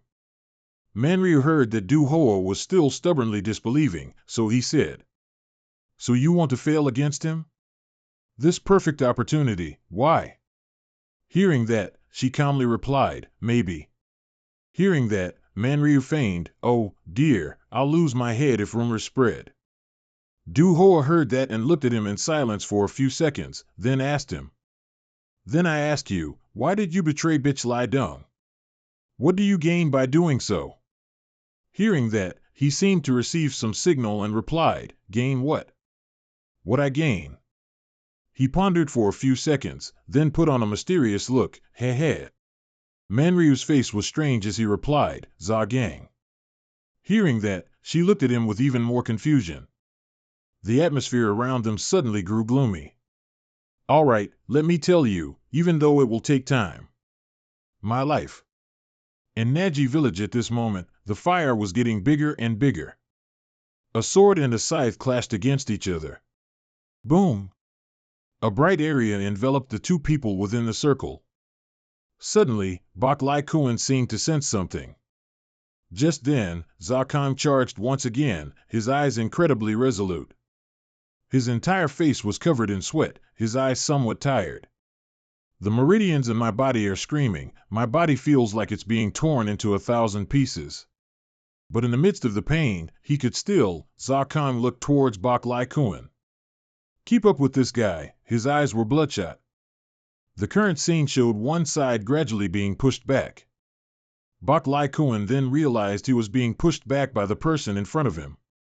Seeing this, he immediately swung his sword at Zarkon, forcing him to quickly retreat. Both created a sufficient distance. Zarkon looked at Lai-kun, who was utterly exhausted at this moment. Bok Lai-kun, also quite depleted of energy, looked at him, breathing heavily as he said, I understand what you're doing. A forbidden art to boost energy? I can see blood magic and fury here. Hearing that, his head was full of question marks. Blood magic and fury? What's he talking about? Bok Lai-kun paid no attention to the confusion on his face and continued. Using any means for benefit. Even if it costs your life, can you go that far for this battle?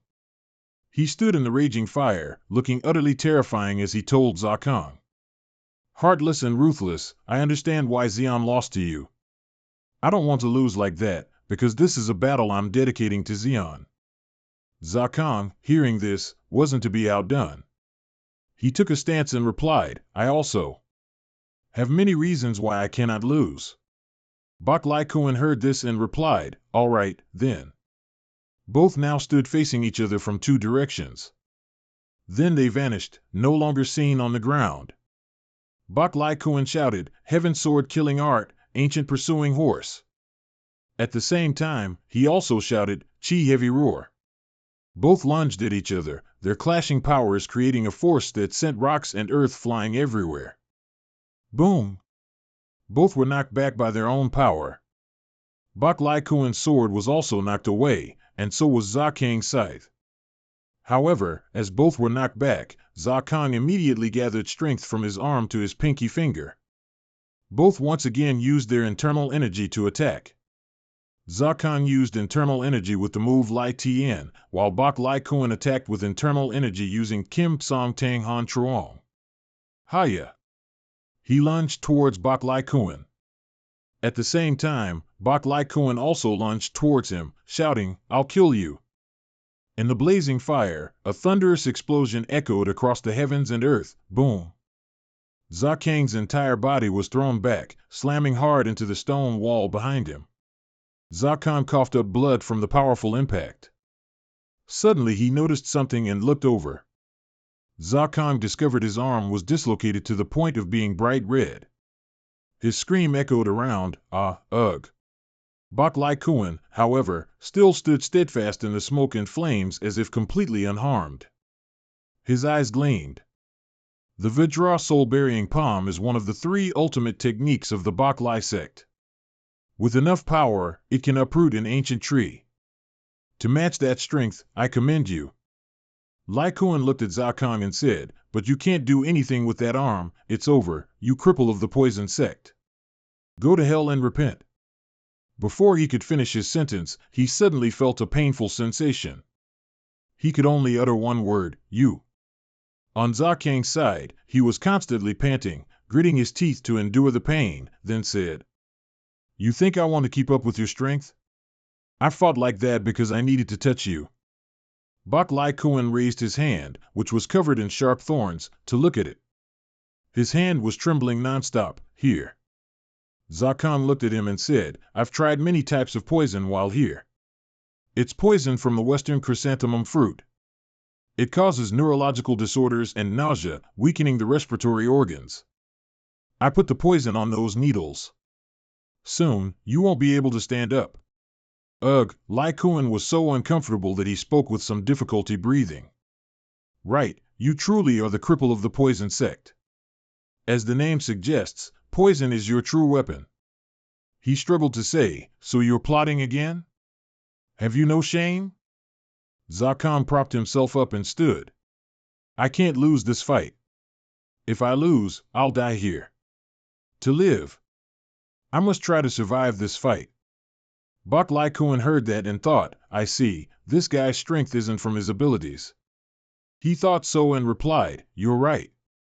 I don't want to rely on this, but you left me no choice. I can't lose either. He rummaged inside his shirt. Then he took out an orange elixir. Zakam saw it and was a bit shocked. That thing. He recalled the image from back then. Is that what Diego Xian once drank? Does Vo Long want to eliminate not only Dong Fong, but Tin Long as well? Now, with that, he put it in his mouth and said, "Your poison is useless against me." After speaking, Lai Kuan darted towards Zakang in the raging fire. Now, with these hands, I will avenge Xian. His hand instantly gathered a stream of light. He saw it and secretly cursed, "Damn it, there's no escape, my strength." Lai Kuan's powerful hand was only a few meters away from Zakang. He gritted his teeth, looking at it helplessly, thinking, I can't dodge it. Suddenly, a yellow object came flying. That object hit Bok Lai Kuan hard on the back of his neck. Bok Lai Kuan's eyes immediately darted towards the direction of the attack. Then, Lai Kuan was sent flying into the flames. Zakang looked in that direction in astonishment, reserving his questions for later. It was then that he noticed the voice of the person who came to help him. Du Hoa immediately told him, "Step back, Knight, I'll deal with him." Zakang breathed with difficulty, staring in shock at Du Hoa, calling out, "Miss. What about the fragrant beauty scholar?" In the smoke, Lai Kuan's voice rang out, "There you are, Du Hoa of Swan Dong." Hearing that, Zakang looked over. He clutched the wound on his waist, staring intently at Du Hoa and saying, "I knew you were the one behind the Poison King, which means you're also Xian's sworn enemy." Du Hoa chuckled, "Ha! Didn't your foster father teach you how to behave? Though I look young, I'm the same age as your mother. Watch your mouth." Hearing that, Lai Kuan growled, "Shut up," then yelled, "Why should I respect my enemy?" Hearing that, she closed her eyes, sighing helplessly, and said, "Truly uneducated. It seems you only know how to attack others without realizing your own position." Then Du Hoa opened her eyes and said slowly and softly, "If that's the case." After saying that, she darted towards Lai Kuan, saying as she rushed forward, "I have no choice but to teach you a lesson." In an instant, she appeared close to him, startling him. Lai Kuan glanced sideways, his sword, lying on the ground, suddenly twitched slightly. Then the sword returned to Lai Kuan's hand. After gripping the sword, he called out the move, Heavenly Sword Annihilation. At this moment, the sword was wrapped in a piece of yellow cloth. Then Du Hoa pulled hard, and Lai Kuan was slightly astonished. The sword, gripped tightly in his hand, couldn't move. After tightly wrapping the sword with her cloth, she asked disdainfully, "You want to fight me with Heavenly Sword Annihilation? Truly pathetic." He was startled upon hearing that, and the sword was also pulled tightly. A clanging sound rang out.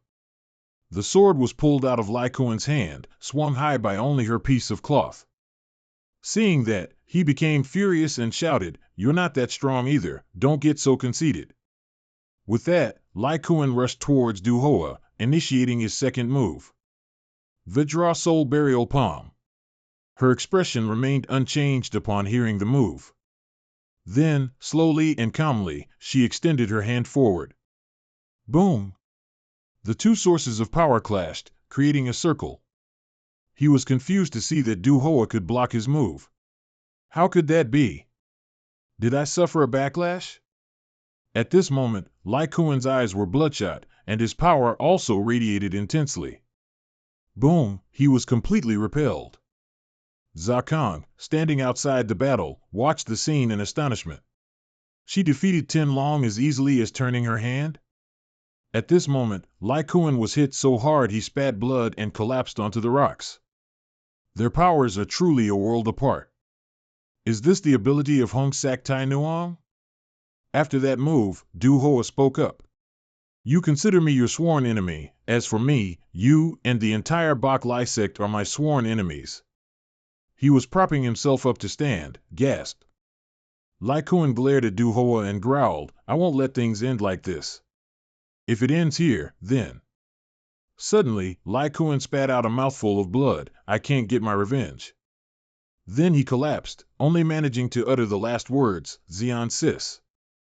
She was also surprised to see that this Zakhan immediately said he showed signs of being poisoned. Was the outcome of the battle predetermined from the start? Du Hoa scornfully turned away but still glanced back and said, I gave him a chance, yet he still persisted. I didn't think Tin Long would lose like this. And you, she looked at Zakhan with a hint of surprise. You're already sprawled on the ground. Seeing Zakhan unconscious and motionless, Du Hoa remained silent. She called out with a hint of worry, Poison King. Suddenly, she sensed an unusual aura appearing behind her. That aura attacked her, and Du Hoa quickly moved to dodge the strike. She looked at the opposite rooftop and asked, You've reached the Chi-Shat realm, haven't you? True to your title. Diego Mio, sir? Diego Mio was now enveloped in a red aura. It seems everything we did wasn't in vain, as you finally appeared. Du Hoa landed on a ruined wall and replied, You went to great lengths to set up this trap. How could I miss it? Hearing that, he asked, You're here to save the Poison King, aren't you? She smiled faintly and replied, No, I'm here because I need someone from the Bak Lysek's bloodline. Diego Mio looked at her in confusion upon hearing that. He looked confusedly at Lai Kuan, who was sprawled on the ground. Why is Tin Long here? Did he come here to avenge his lover? Du Hoa seemed to be warning him, Don't even think of saving Tin Long. Because you can't defeat me. As she spoke, powerful, chilling auras appeared around her. Diego Mio saw that and his face turned ashen with anger as he said, You truly have no regard for anyone, Du Hoa. Then he charged, striking at her with the fan in his hand. The force struck towards Du Hoa, splitting the rock debris. However, she easily dodged the attack. Then Du Hoa used her cloth to strike at Diego Mio. The cloth hit the roof hard, sending shattered tiles flying everywhere. Humph, he was just as good, immediately reversing his fan. However, her cloth quickly wrapped around Diego Mio, forming a cocoon, which startled him. Du Hoa shouted, You're just a strategic advisor. And you dare step onto the battlefield? Diego Mio, you are no match for me. Then her golden threads tightly wrapped around his body, forming a mummy-like shape.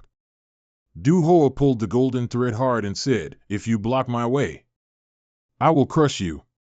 Wrapped in the threads, he heard that and stirred a few times, but couldn't say anything. Diego Mio's entire body was constantly moving. Suddenly, from his tightly wrapped body, his eyes flashed with light. Du Hoa saw that and was a little surprised, her expression slightly changing. A streak of light cut across her body, and in the fire, an explosion rang out, boom. Thick smoke spread everywhere after the explosion. I'm no match for you? You want to crush Zakat Bang? Who do you think you are? Diego Mio was furious, his eyes burning with killing intent, and blood vessels appeared on his face. Zakat Bang has been pursuing you for many years. The evil sect was eradicated a long time ago. Du Hoa stood looking at him, her expression unchanged, but her hand was gently turning her wrist, saying nothing, only Diego Mio's rambling could be heard. Yet you still cling to the past. Du Hoa listened, remained silent for a few seconds, then spoke. As the vice leader of Zakat Bang, you must know about my family's tragedy, right? Why would you say that when you know what happened? He closed his eyes and replied nonchalantly, Oh, of course I know. Your family became like that because of their greed. She was stunned to hear that. What did you say? And the one who acted correctly was Lord Belly. Even though he was involved with someone like you, he resolutely decided to uphold justice. But you joined the demon sect because of hatred. Du Hoa screamed, Shut up, when Diego Mio finished speaking. How dare you say such ridiculous things in front of me? She stared at him fiercely, as if wanting to pierce him. Diego Mio seemed to realize something at that moment, a little worried. Unforgivable. Blood vessels appeared in Du Hoa's eyes at this moment. Suddenly, both of their gazes turned upwards in a certain direction. A shadow plunged down from above with a crash, causing the ground to shake slightly. That person took a few steps, then spoke, You're struggling more than I thought. She had just used her hand to block the wind and sand, and hearing this voice, she looked with wary eyes. Diego Mio, however, seemed calmer when he saw the newcomer. That person was old Manryu, who laughed eerily and said, "Should I help you?" At this moment, Manryu, Diego Mio, and Du Hoa stood at 3 different corners, forming a triangle amidst the raging flames. Hearing Manryu's words, Diego Mio spoke up, "You belong to Lord Belly, don't you? Why are you here?" Du Hoa remained silent as she listened to their conversation. Manryu heard this and replied with an amused laugh, "What am I doing here, you ask? Even though I'm not as strong as the 2 of you, I'm sure that if I lend a hand to one side, it will make a big difference."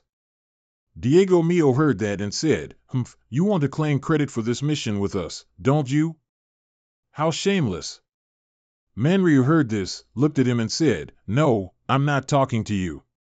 I'm talking to her," he said, gesturing his thumb towards her. Diego Mio was surprised by this. "What?" Du Hoa heard that and said, "I don't need help from someone like you." Hearing this, he said, "Then deal with him quickly. If this continues, the Jugget gang will return to the formation. Don't you realize he's just stalling for time with you?" Then he made a suggestion, "I have an excellent idea." Diego Mio heard this, gnashing his teeth in anger, and cursed, "You bastard! How dare you collude with the demonic cult and betray the martial arts world?" Manryu heard this, looked at him, and casually asked, "Betray? That scoundrel Belly betrayed me first. I'm just returning what he did," he said, stepping forward. "If he took something precious from someone else, then—" Manryu sat down, forcefully pulling Lai Quan's head up, and smiled eerily, "I should also cause misfortune to the person he cherishes." Diego Mio heard this, looked at him, and scolded, "You coward, you want to take Tianlong hostage?" Manryu heard that and asked, "If you care about your niece, then you wouldn't ignore the man who came here to avenge her, would you? Moreover, he is the most outstanding disciple of the sword sect." Diego Mio understood immediately and asked, "What do you want?" He laughed loudly and said, "First, recall the Jugget troops. Once you're done with that, I'll tell you the rest later." Manryu held Lai Quan's head, pulling him to his knees, and said, "Tianlong's head is in my hands, so it's best you don't do anything reckless." Then he said, "Quiet." Du Hoa saw this and looked towards Manryu. Diego Mio also looked at him, puzzled. Manryu was silent for a few seconds, then spoke, You truly always surprise me." Beneath his feet, Jiet Song was using a golden needle to stab his leg. "But did you forget? I lost a leg a long time ago." Hearing that, he thought in surprise, "What?" At this moment, Jiet Song had not fully regained consciousness. A few seconds later, his eyes focused again, "No way." Jiet Song looked up, his voice weakly replied, "Impossible." Manryu's backlit image became extremely terrifying. He turned around, smiling and said, "It's been a long time, Jin Jiet Song." He was utterly shocked. Jiet Song's pale face revealed the old man's obsession with him. Jiet Song's voice trembled, "How are you? How are you still alive?" Then he yelled, "I'm sure you were." Manryu smiled eerily, asking Jiet Song, "Why, am I not dead?" Without waiting for his reply, he said, "Yes, if I had died then, perhaps it would have been better. After that incident, I spent a lot of time removing the poison and almost died. I went through those intense pains. It exhausted me physically and mentally, but I never gave up, because I couldn't let you who stole everything from me, escape. Until I could fully understand you, the motivation to kill you kept me alive. So I waited and was delighted to learn you disguised yourself, snuck into the mines, and even when you fought against the poison sect." Jiet Song heard that and asked, "You're the one who did all those things behind my back until now?" At that moment, without letting Jiet Song say more, he replied affirmatively, "Yes.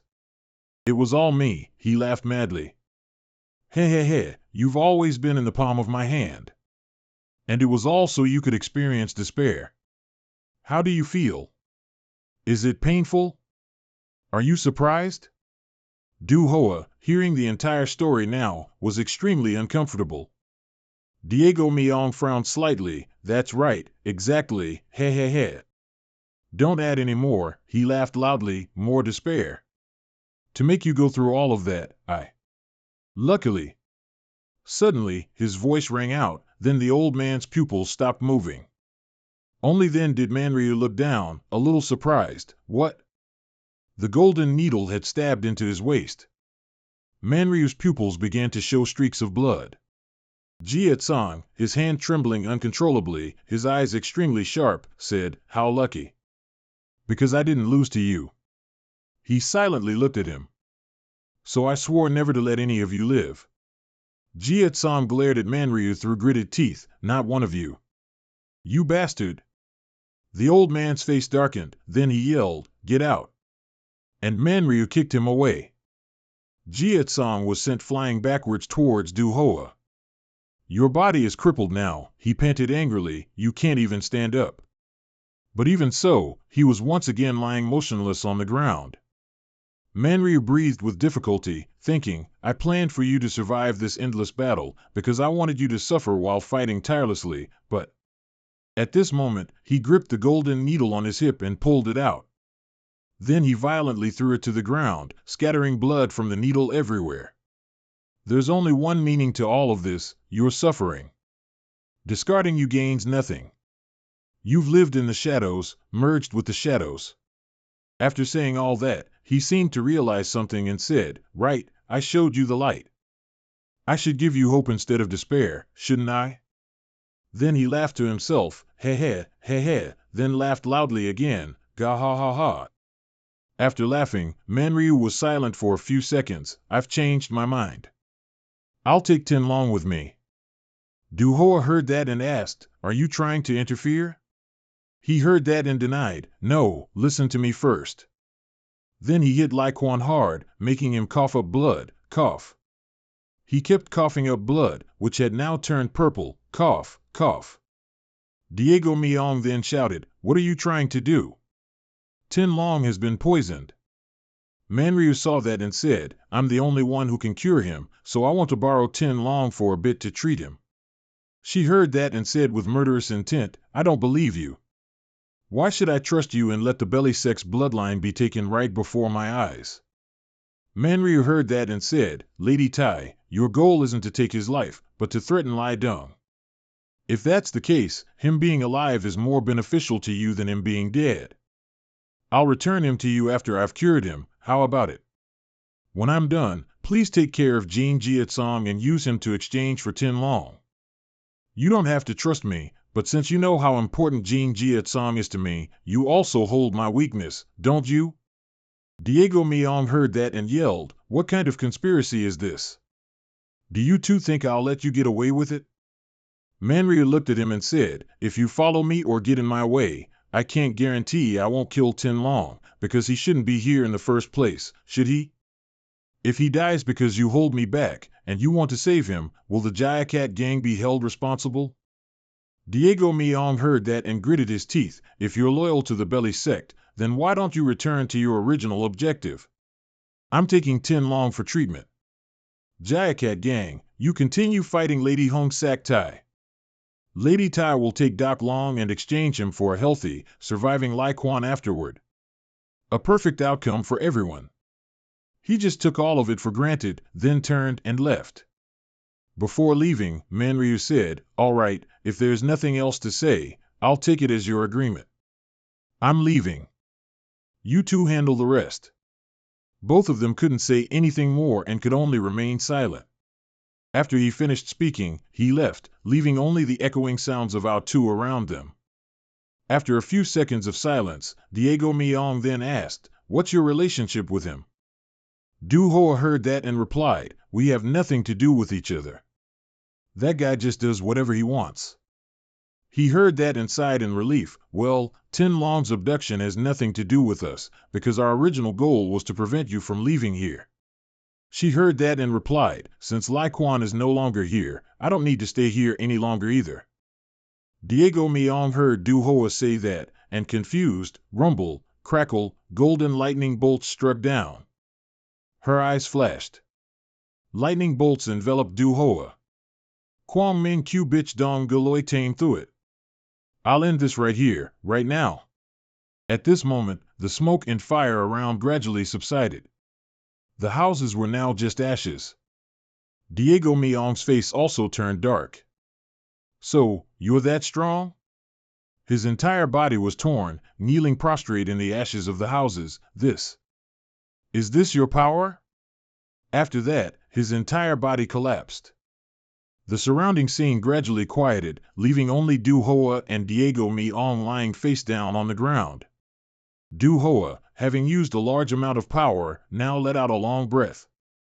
Suddenly, two bald men landed from the sky. Lord Min Tun, are you all right?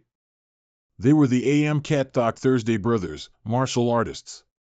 They saw Du Hoa look at them and reported, "We arrived after sensing the energy of the Galoi tame through it."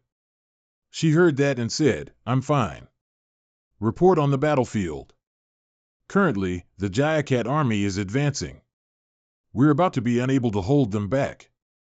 Please prepare to leave immediately, my lady.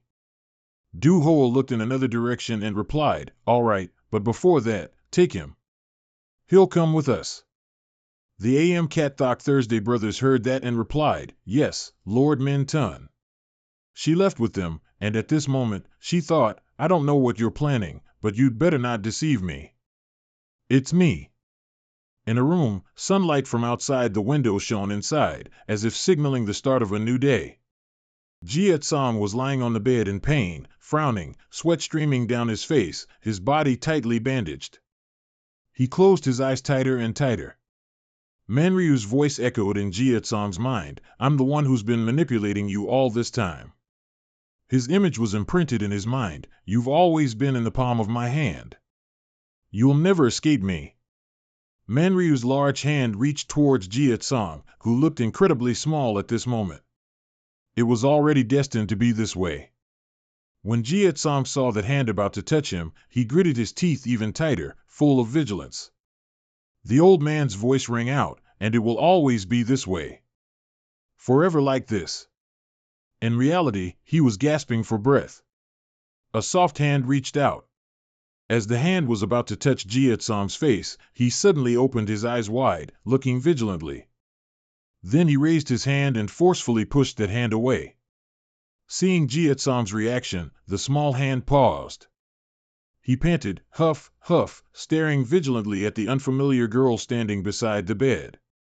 Then Jia Tsang asked, "Who are you?" "You." He was silent for a few seconds, then asked, "Where am I?" Understanding what Khan wanted to know, the little girl gestured with her hand to introduce herself, but no sound came out. At this moment, a voice beside them said, "We're in a large town about 200 li from the capital of Sichuan. It's the secret base of the Black Path." Du Hoa looked at him and said, "Young warrior, there's no need to be vigilant.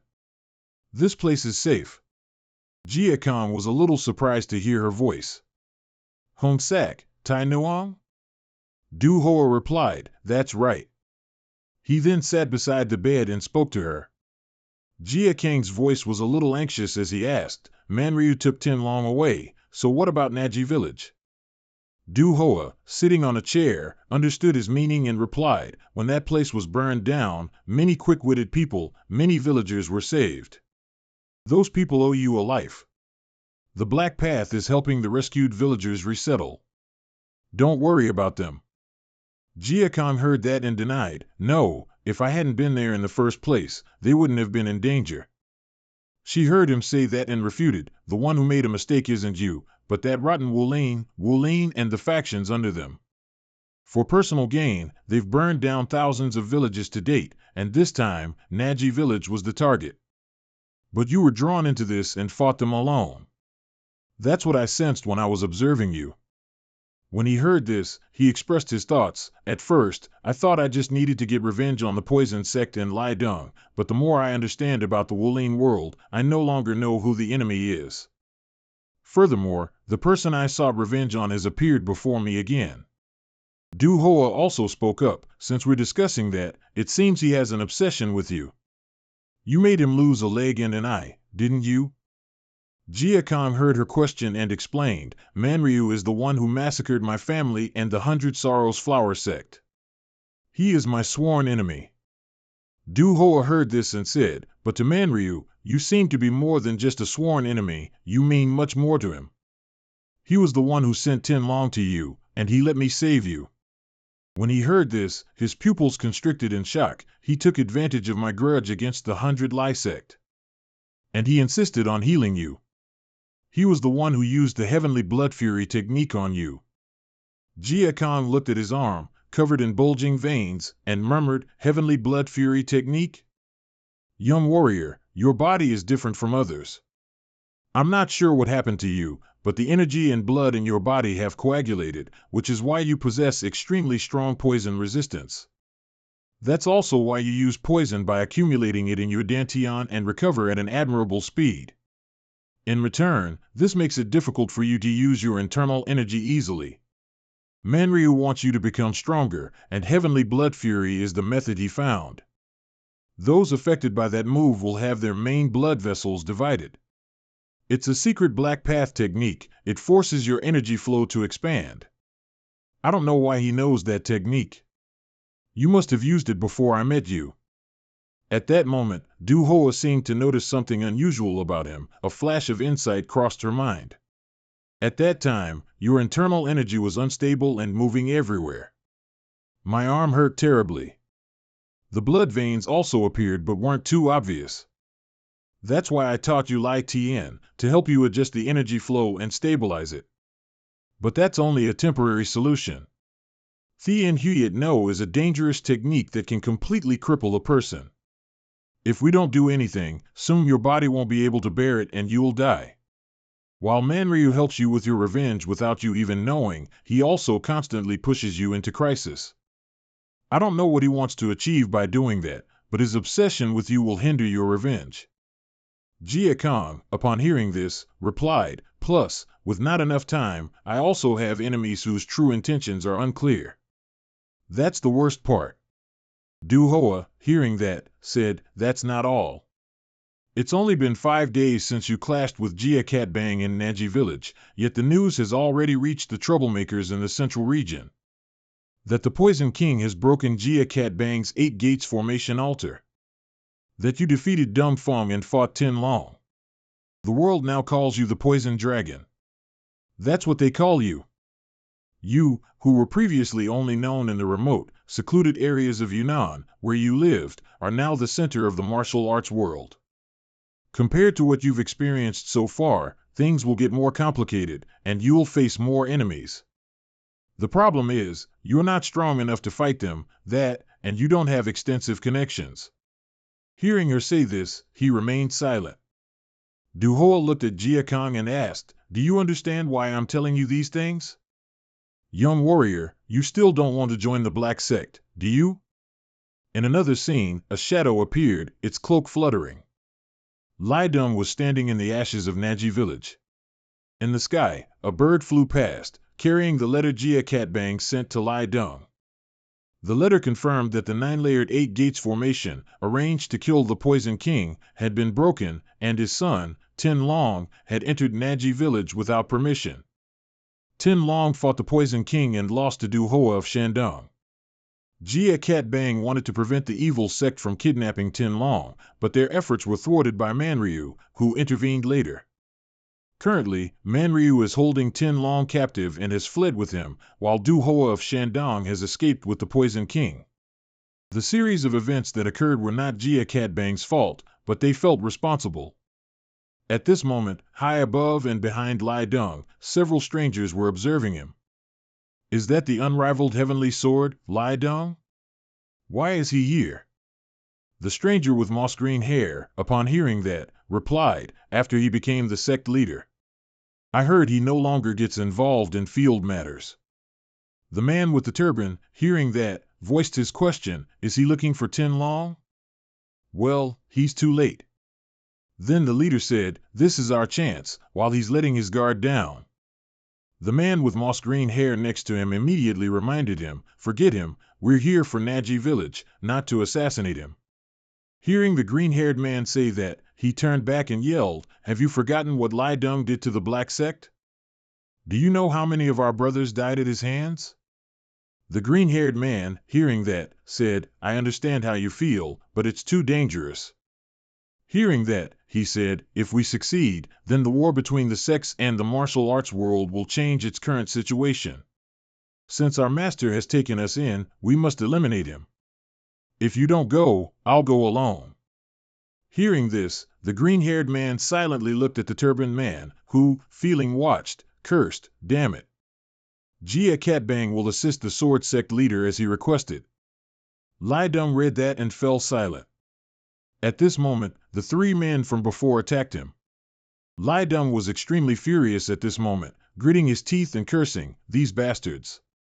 He crumpled the paper in his hand, muttering, "Just a bunch of useless fools who don't know their place."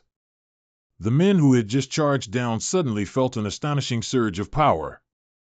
Their pupils gradually dilated, and blood began to flow from them. They were astonished. How could this be? Boom! Accompanied by their screams, their bodies exploded into pieces. The three of them were defeated just like that. I will turn the Jianhu upside down if that's what it takes for you to understand the consequences you must face.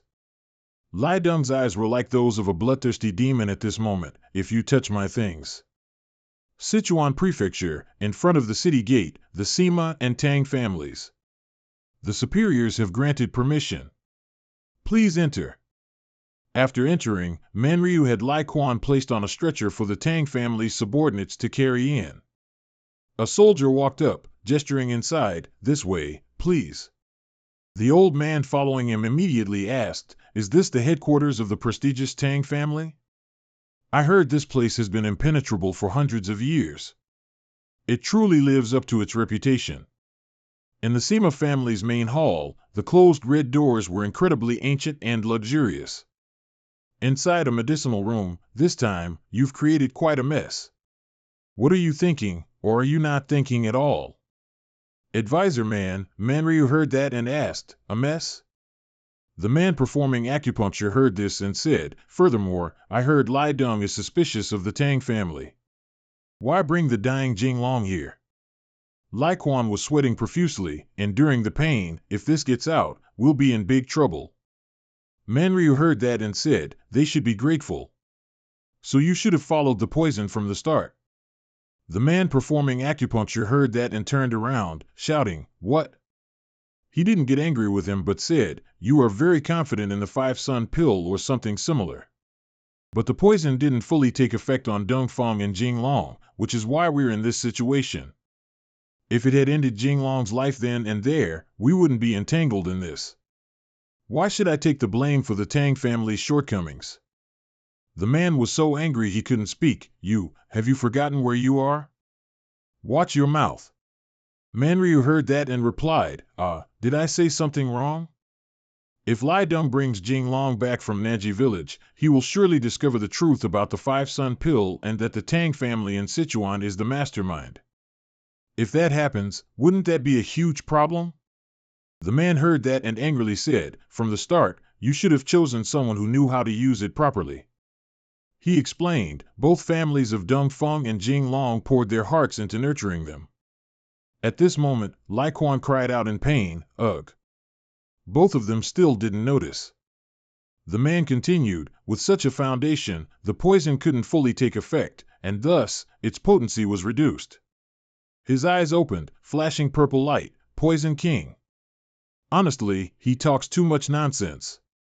He instinctively lunged forward forcefully. The man saw Lai Quan like that and looked extremely panicked. Manryu saw this and put a hand on his shoulder, pulling him back. Then he forcefully pressed a hand down on Lai Quan's face. Thud! That powerful press pushed Lai Quan back onto the bed. After releasing his hand, he once again fell unconscious. Honestly, he talks too much nonsense. Think about what we're going to do next. Those excuses won't be accepted.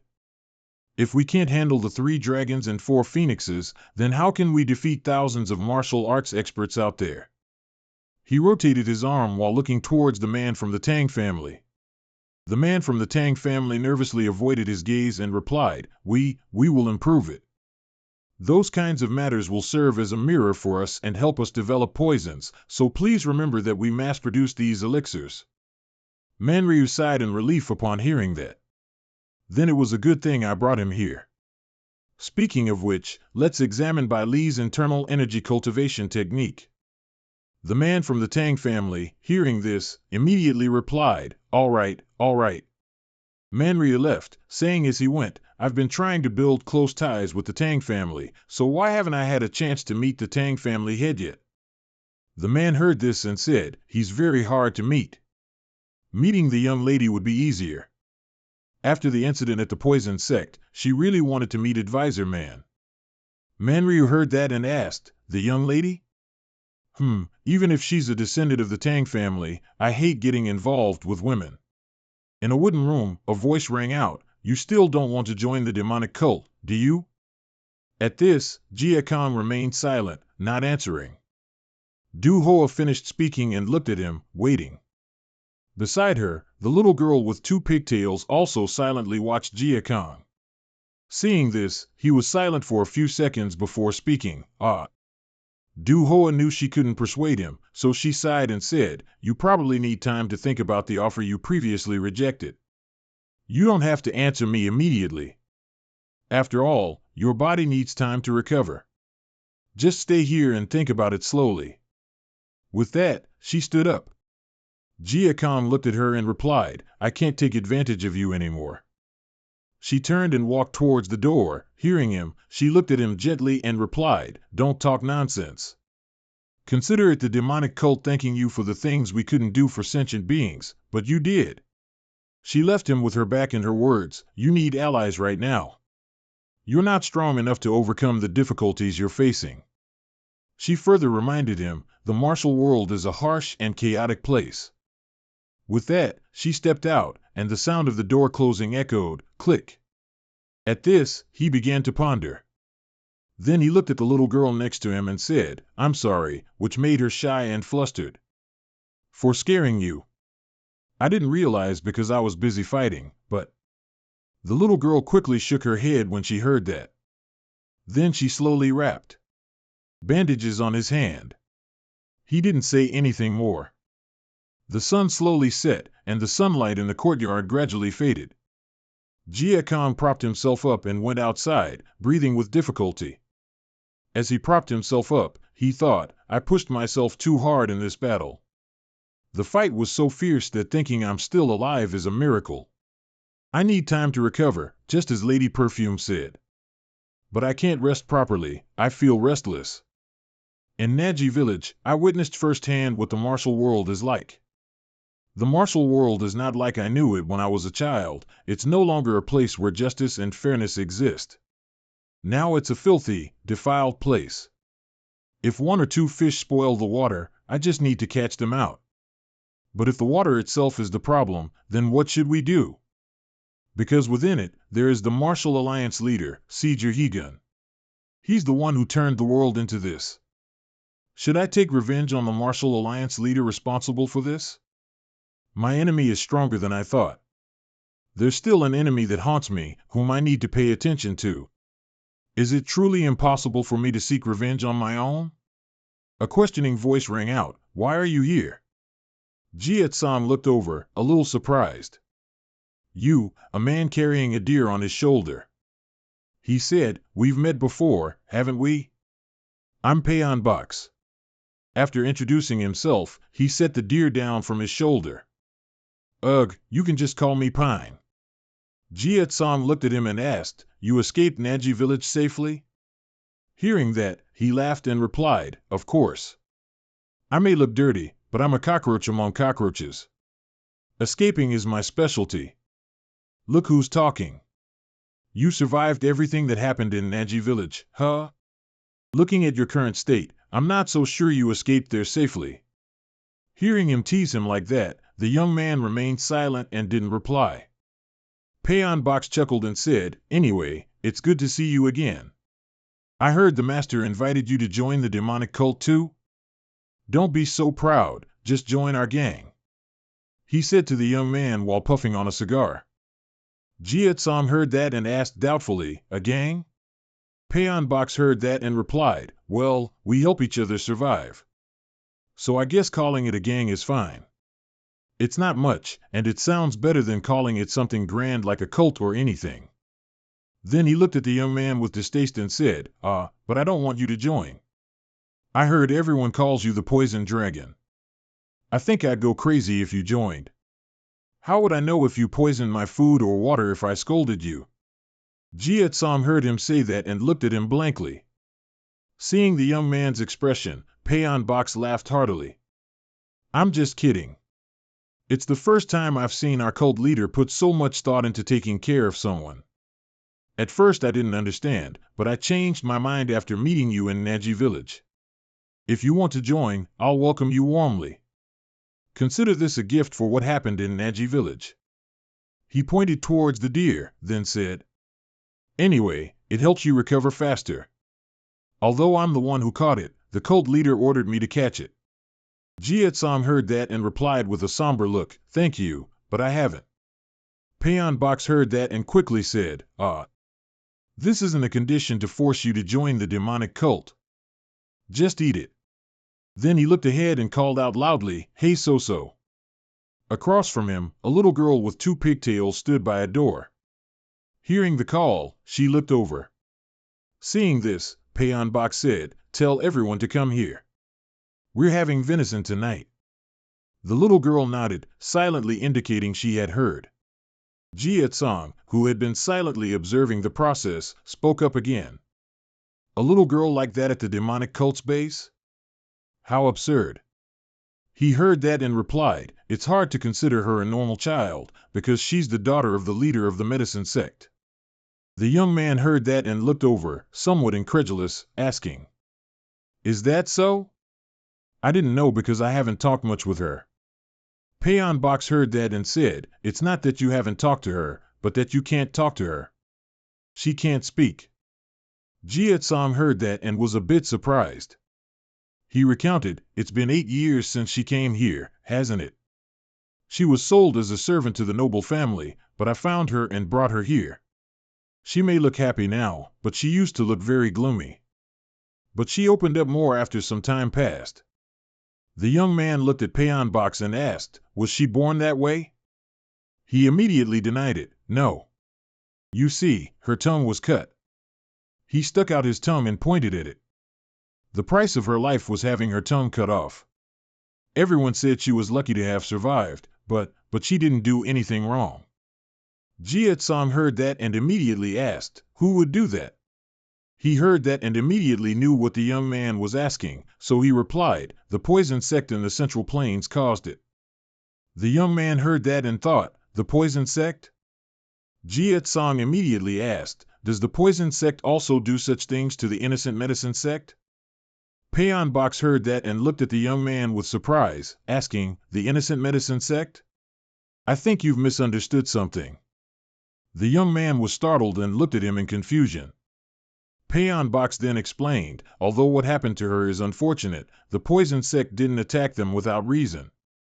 Jia Tsong heard this and became even more confused. He then explained, the one who started the war in the Central Plains was the medicine sect, not the poison sect. At this moment, the young man seemed to have heard something earth-shattering. The young man looked towards Payon Box, disbelievingly repeating, the medicine sect. Jia Tsong found it hard to believe. Attack the poison sect? What do you mean by that? The young man's face darkened as if he had received information contrary to his initial understanding. Jia Tsong thought, the poison sect? He recalled the image of that man at the time, it's not just one side responsible, but you all as well. Jia Tsong's face gradually paled. His pupils froze. Could this matter be related to what he once said? At that moment, the young man lunged and grabbed his collar. He said, if I don't know the truth and still seek revenge, then I'll be nothing but a beast trapped by resentment. So Jia Tsong looked at him and said, regarding that, please tell me the details. Payon Box heard that and replied while smoking his cigarette. I don't know the truth either, I only know what everyone else knows. The young man heard that and said, "It doesn't matter, just tell me what happened." He heard that, remained silent for a few seconds, then replied, "All right." Payon Box recounted, about 10 years ago, banners with the insignia of a sect appeared, and the medicine sect launched a large-scale raid on the poison sect. Because the attack was so sudden, the poison sect couldn't fight back, and a painful image of the village engulfed in red flames emerged from his description. Payon Box then said that if it weren't for a change in circumstances, the poison sect would be the medicine sect today. The change in circumstances was thanks to the Zhang family from Sichuan joining the battle. The image of a large man with a full beard, looking extremely fearsome, appeared. The Zhang family used their secret poison techniques and flexible strategic vision to help the losing poison sect, and they helped the poison sect launch a counterattack against the medicine sect. Due to the Zhang family's involvement, there was a significant difference between the two sides, and the balance tipped in favor of the poison sect. The medicine sect gradually collapsed, either being assassinated or forced to depend on the poison sect, which then joined the Miram. No one sided with the medicine sect because they didn't want to provoke the Miram alliance. The survivors of the medicine sect couldn't get help from anyone and were pushed to a dead end. In the end, everyone only knew the possible reasons for the confrontation between the poison sect and the medicine sect. No one knew what truly happened. Hearing that, Jiet Song immediately asked, "What are the possible reasons?" Payon Box looked at him, then exhaled a puff of smoke and replied. The medicine sect's reason was that the poison sect mass-produced forbidden poisons, and the poison sect's reason was that the medicine sect attacked them first. The two sides had always disliked each other, so many people thought that what truly happened was an explosion of accumulated tensions between them. Hearing that, Jiet Song bowed his head, disbelieving what he had previously thought, and said, "I always thought the medicine sect was the victim, so I never hesitated to seek revenge on them." But seeing his reaction, he placed a hand on his shoulder to comfort him. "Hey, don't blame yourself. This happened in the Central Plains. This matter is completely different from what happened in your hometown, Yunnan." Hearing that, Jiet Song clasped his hands tightly, remained silent for a few seconds, then replied, "But there are too many secrets in the world that I don't know. What guarantees that there isn't anything else out there that I'm unaware of?" Hearing that, Payon Box sighed, unsure how to reply. Then he looked towards those carrying the deer with So-So and said, "The world isn't a place where we can clearly distinguish right from wrong. The poison sect has their side of the story, and so does the medicine sect. The important thing is, you try to set the right standards and evaluate the situation based on them, right?" After hearing that, he looked up as if in thought. The right standards? That evening, moonlight illuminated a wooden room. Jiet Song lay with his hand on his forehead, deep in thought. The medicine sect attacked first, so the poison sect's counterattack was justified. If that's the case, was my revenge on the poison sect justified? He stared at the ceiling, lost in his thoughts. Until now, I've only lived for revenge. But if I keep moving forward without knowing anything, then I'll make an even bigger mistake. Suddenly, Jiet Song looked outside.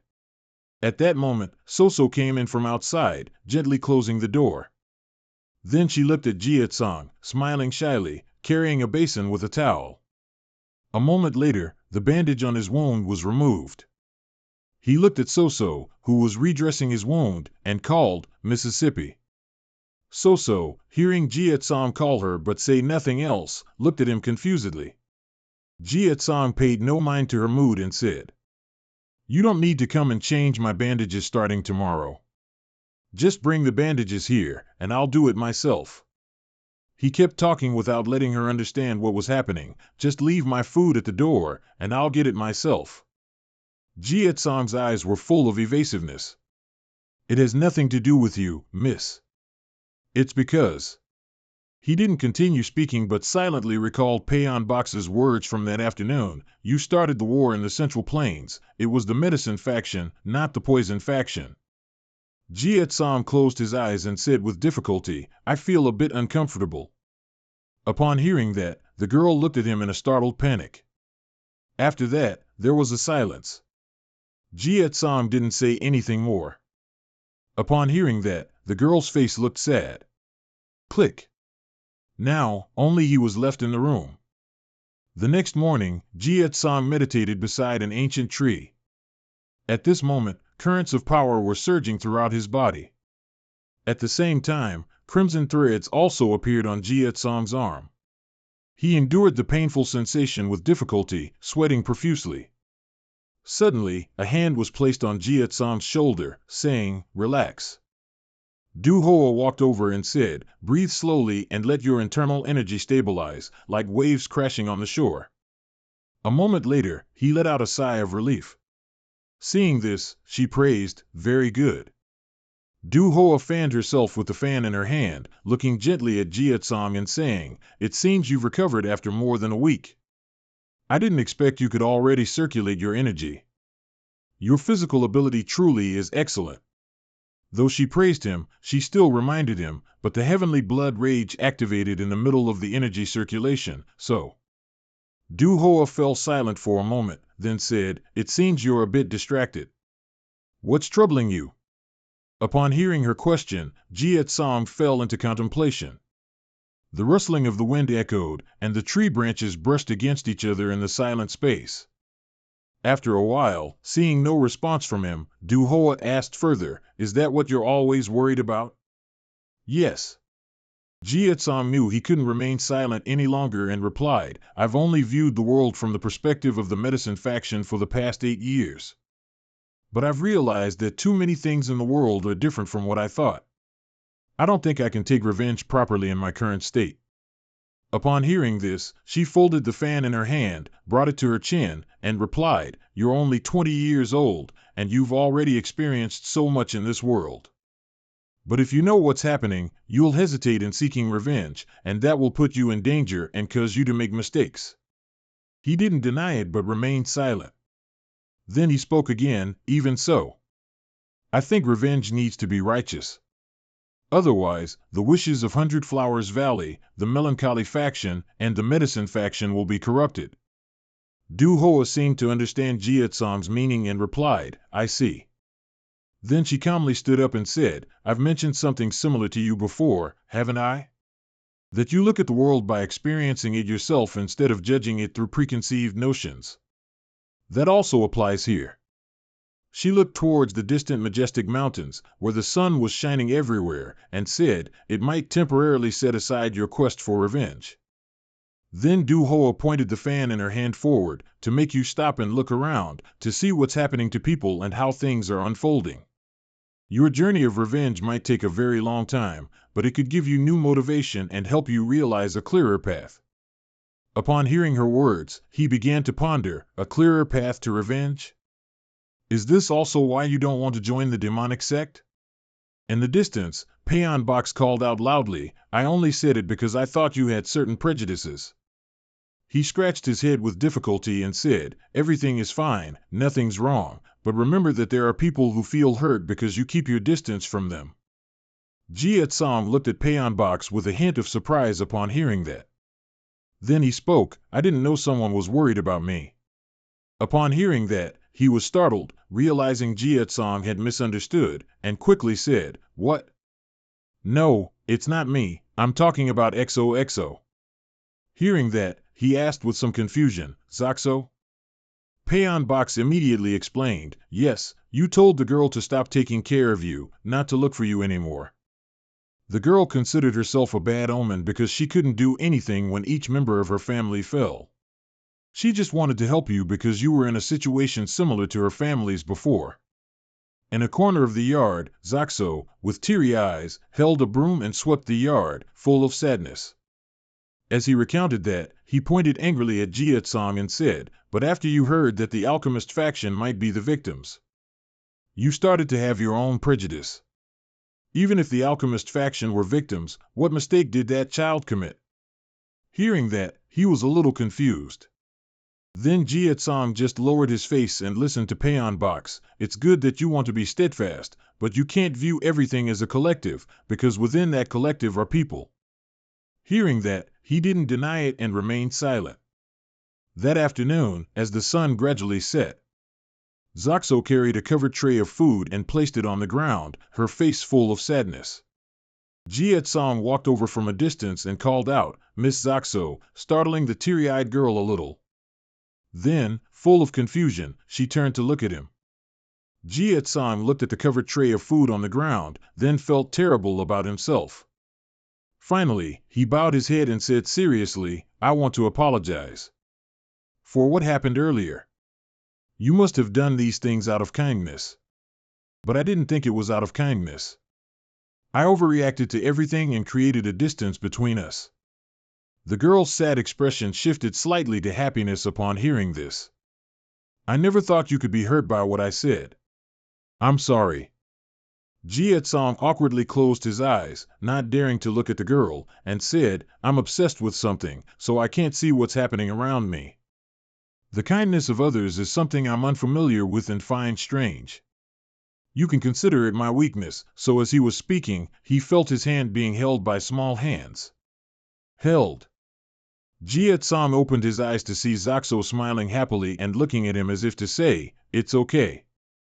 Jia Tsong was so surprised that his eyes widened to their fullest. Then his face softened as if a layer of his guard had been removed. That evening in Tangjia City, a voice called out, "Advisor Man." The man working in the pharmacy chased after Man Ryu and asked, "Where are you going? I told you outsiders aren't allowed to roam this area." The old man ignored the other man and replied nonchalantly, "Don't worry, I'm just taking a stroll because it's too stuffy in the room." The man knew he couldn't stop Man Ryu, who had already gone far. The man only managed to call out, "Where are you going?" Man Ryu walked leisurely. Then he looked up at the sky and exclaimed, "The moon is so beautiful tonight. I wonder what you're doing." Suddenly something shot towards him, a rope tightly wrapped around Man Ryu's arm, lifting him high into the sky. The back of a person wearing Tangjia attire appeared. The person asked in an annoyed tone, "Is this really the time for you to be casually stargazing?" The old man replied without any fear, "Greeting someone like that is disrespectful, even if we haven't known each other long." Man Ryu looked at the rope wrapped around his hand and said, "So I wonder what's making this young lady so frustrated?" "Miss." At this moment, the figure of the person dressed in Tangjia attire was clearly Tang Heron. Her gaze at the old man was extremely sharp and powerful. At the Tangjia city wall at night, Man Ryu's voice echoed, "I wonder what makes you so resolute." The rope was pulled taut. Tang Heron replied, "I certainly told you what to do to avoid future repercussions."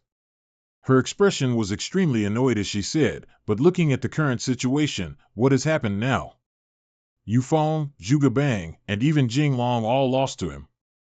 Truly weak, so very weak. Could Advisor Man not have foreseen things getting out of hand?" He didn't look at her, but only stared intently at the rope wrapped tightly around his arm. Tang Heron's gaze shifted slightly. "It seems I'll have to kill you." In her mind, the image of that day reappeared. He was one of the survivors from the Yunnan countryside. "Deep in my heart, I can feel that he is a dangerous person. That guy is a disaster." The murderous gaze of Jiaotsong that day appeared in Tang Heron's mind. "If we leave him alone, he will hinder us," what he said. And now the common people even call him the poisonous dragon. Hearing this, Man Ryu gave a strange laugh. "Ha, poisonous dragon. That title is more than he deserves, but everything is within my control."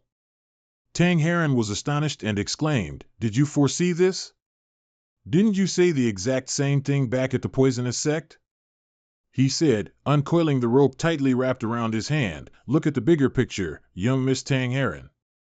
That brat possesses infinite untapped potential. If we can use him, it will bring great benefits to your family." Man Ryu adopted a profound expression. When a fire burns, putting it out is a terrible move. He rotated his wrist and added, "A true master would think of the plants that grow where the fire burned." Shouldn't someone who is supposed to inherit a high position in the Tangjia in the future be able to think so far ahead? She was somewhat shaken by this. "I've planned everything. Even if Li Yong wants to investigate the Tangjia after this, it won't be an issue." Tang Heron also reeled in her whip and then said, "I don't know what you're trying to achieve, but you should act soon." while my grandfather hasn't said much yet." Her eyes, full of warning, looked at the old man. "I don't want to disappoint him." Manryu heard this and said, "I'm ready to act because now the time is ripe. Since the young lady is pressured to do well, I will also do my best." Hearing this, she turned and left, somewhat satisfied but still with a slight grunt of annoyance. Suddenly, he seemed to remember something. But aren't you curious about him?" Tang Herring glanced at the old man, the one who confronted the Tang Jia and is called the poisonous dragon. Her gaze at the old man seemed about to pierce through him, but she said nothing. A clear morning, a bird flew in the sky. Then it landed on Yua's arm. She took the letter from the messenger bird's leg and read it in silence for a while. Suddenly, Yua felt a sound. Then she turned to look. She let out a soft breath, a smile appearing in her eyes. In the distance, Jiaocang and Xiao Xiao approached. Xiao Xiao's face lit up when he saw her, while the boy nodded slightly in greeting. Then a voice echoed, "Ah." Jiaocang now stood beside Yua, looking into the distance, and said, "I will walk my own chosen path. Following your advice, I will go and explore the world for a while. I will wander, see, and experience the world for myself to confirm if what I know is true. If I encounter things I don't know during my travels, I will face them head-on, so that I can truly take revenge without turning into a monster." She listened silently until he finished speaking, then said, "I understand. I figured you would do that. It's a shame, really." Then Yua said, "Giving advice on what to do is easy, but following that path is difficult. So I hope you won't follow that path." Zoxo was sitting in the distance, waiting for the two of them. She looked at him and then said, "But perhaps your mind is already made up." Jiaocang immediately replied, "I have decided that this is something I must go through." Yua spoke her thoughts. "I guess you've decided to pour all your energy into revenge no matter what, huh?" Then she said, "I hope you can see life with different eyes as well." Hearing that, he looked at her with a puzzled expression. Yua didn't mind and just said, "I wish you good luck on your chosen path." Hearing that, Jiaocang also nodded as if to show his gratitude. At the gate, Yua and the others were seeing Jiaocang off. She looked at him and said, "This is where we part ways." Paon Boc saw that and made a frustrated face, scratching his head and saying, "Ugh, you're as stubborn as an ox, really. We tried everything to make you change your mind. But it was all for nothing. Though I knew this was your personality when we first met in Nazi village."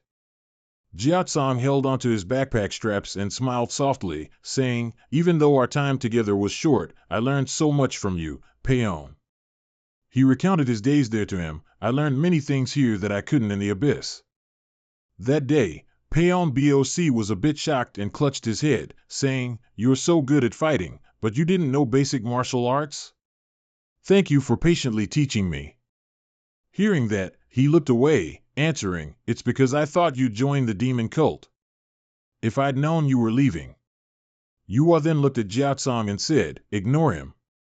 She smiled happily at him and said, "He may look tough on the outside, but he's very emotional." Paon Boc heard that and put on a menacing look, thinking, "What do you mean, looks tough on the outside?" Jiaocang smiled faintly as he watched them joking around. Suddenly, he seemed to see something. While Paon Boc was arguing with Sect Master Yua, "What do you mean on the outside? Even though I look like this, I'm still very famous, you know." Jiaocang saw Zoxo timidly standing behind them, staring at him as if she wanted to say something. Jiaocang saw the little girl fumbling behind her back as if taking something out. Then Zoxo held out a small cloth bag towards him. Jiaocang was a little surprised.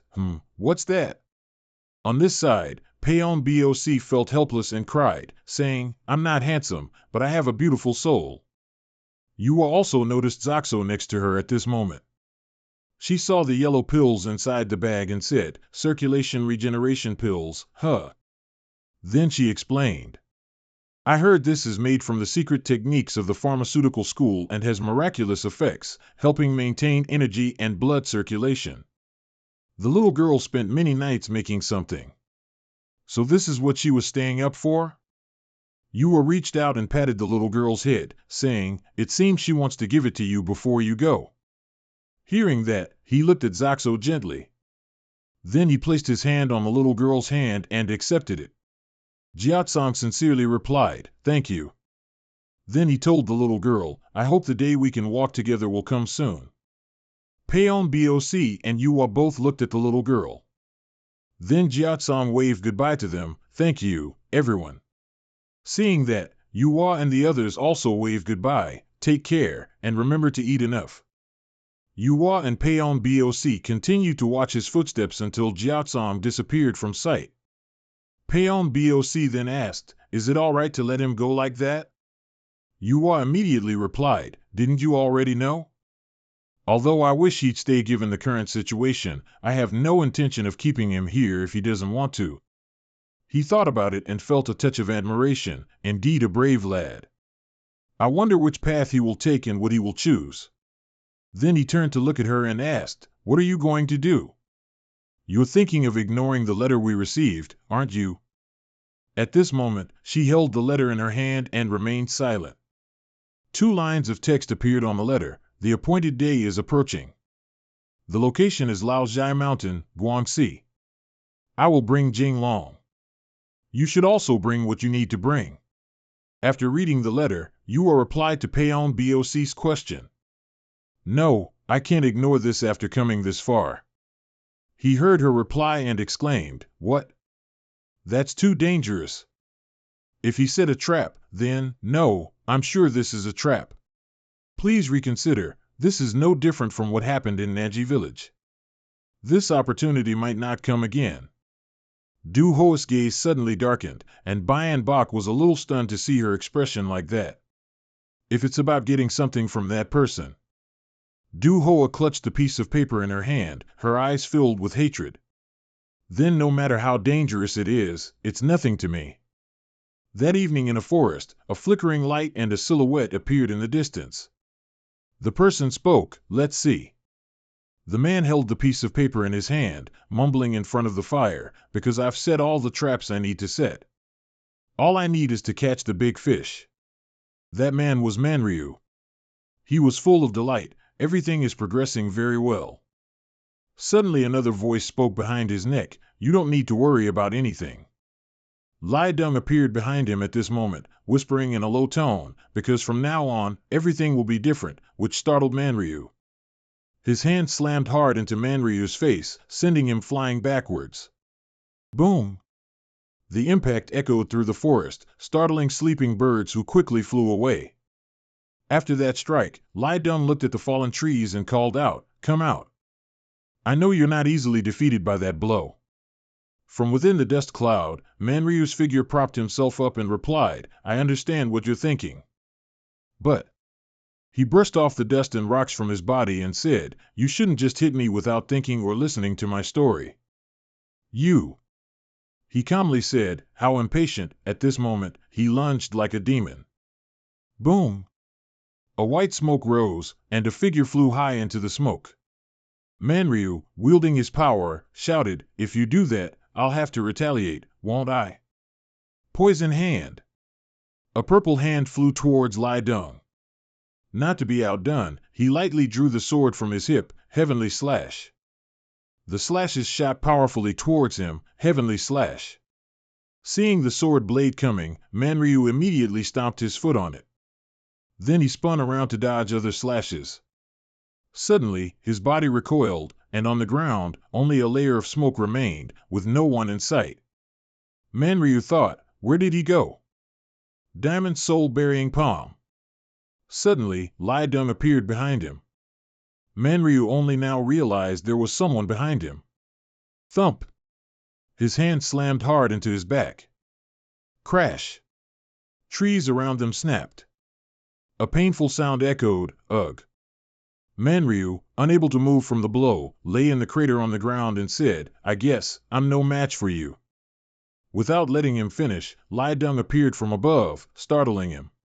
His whole body, like a grim reaper, plunged straight down onto Manryu, causing the surrounding earth and rocks to tremble from the force.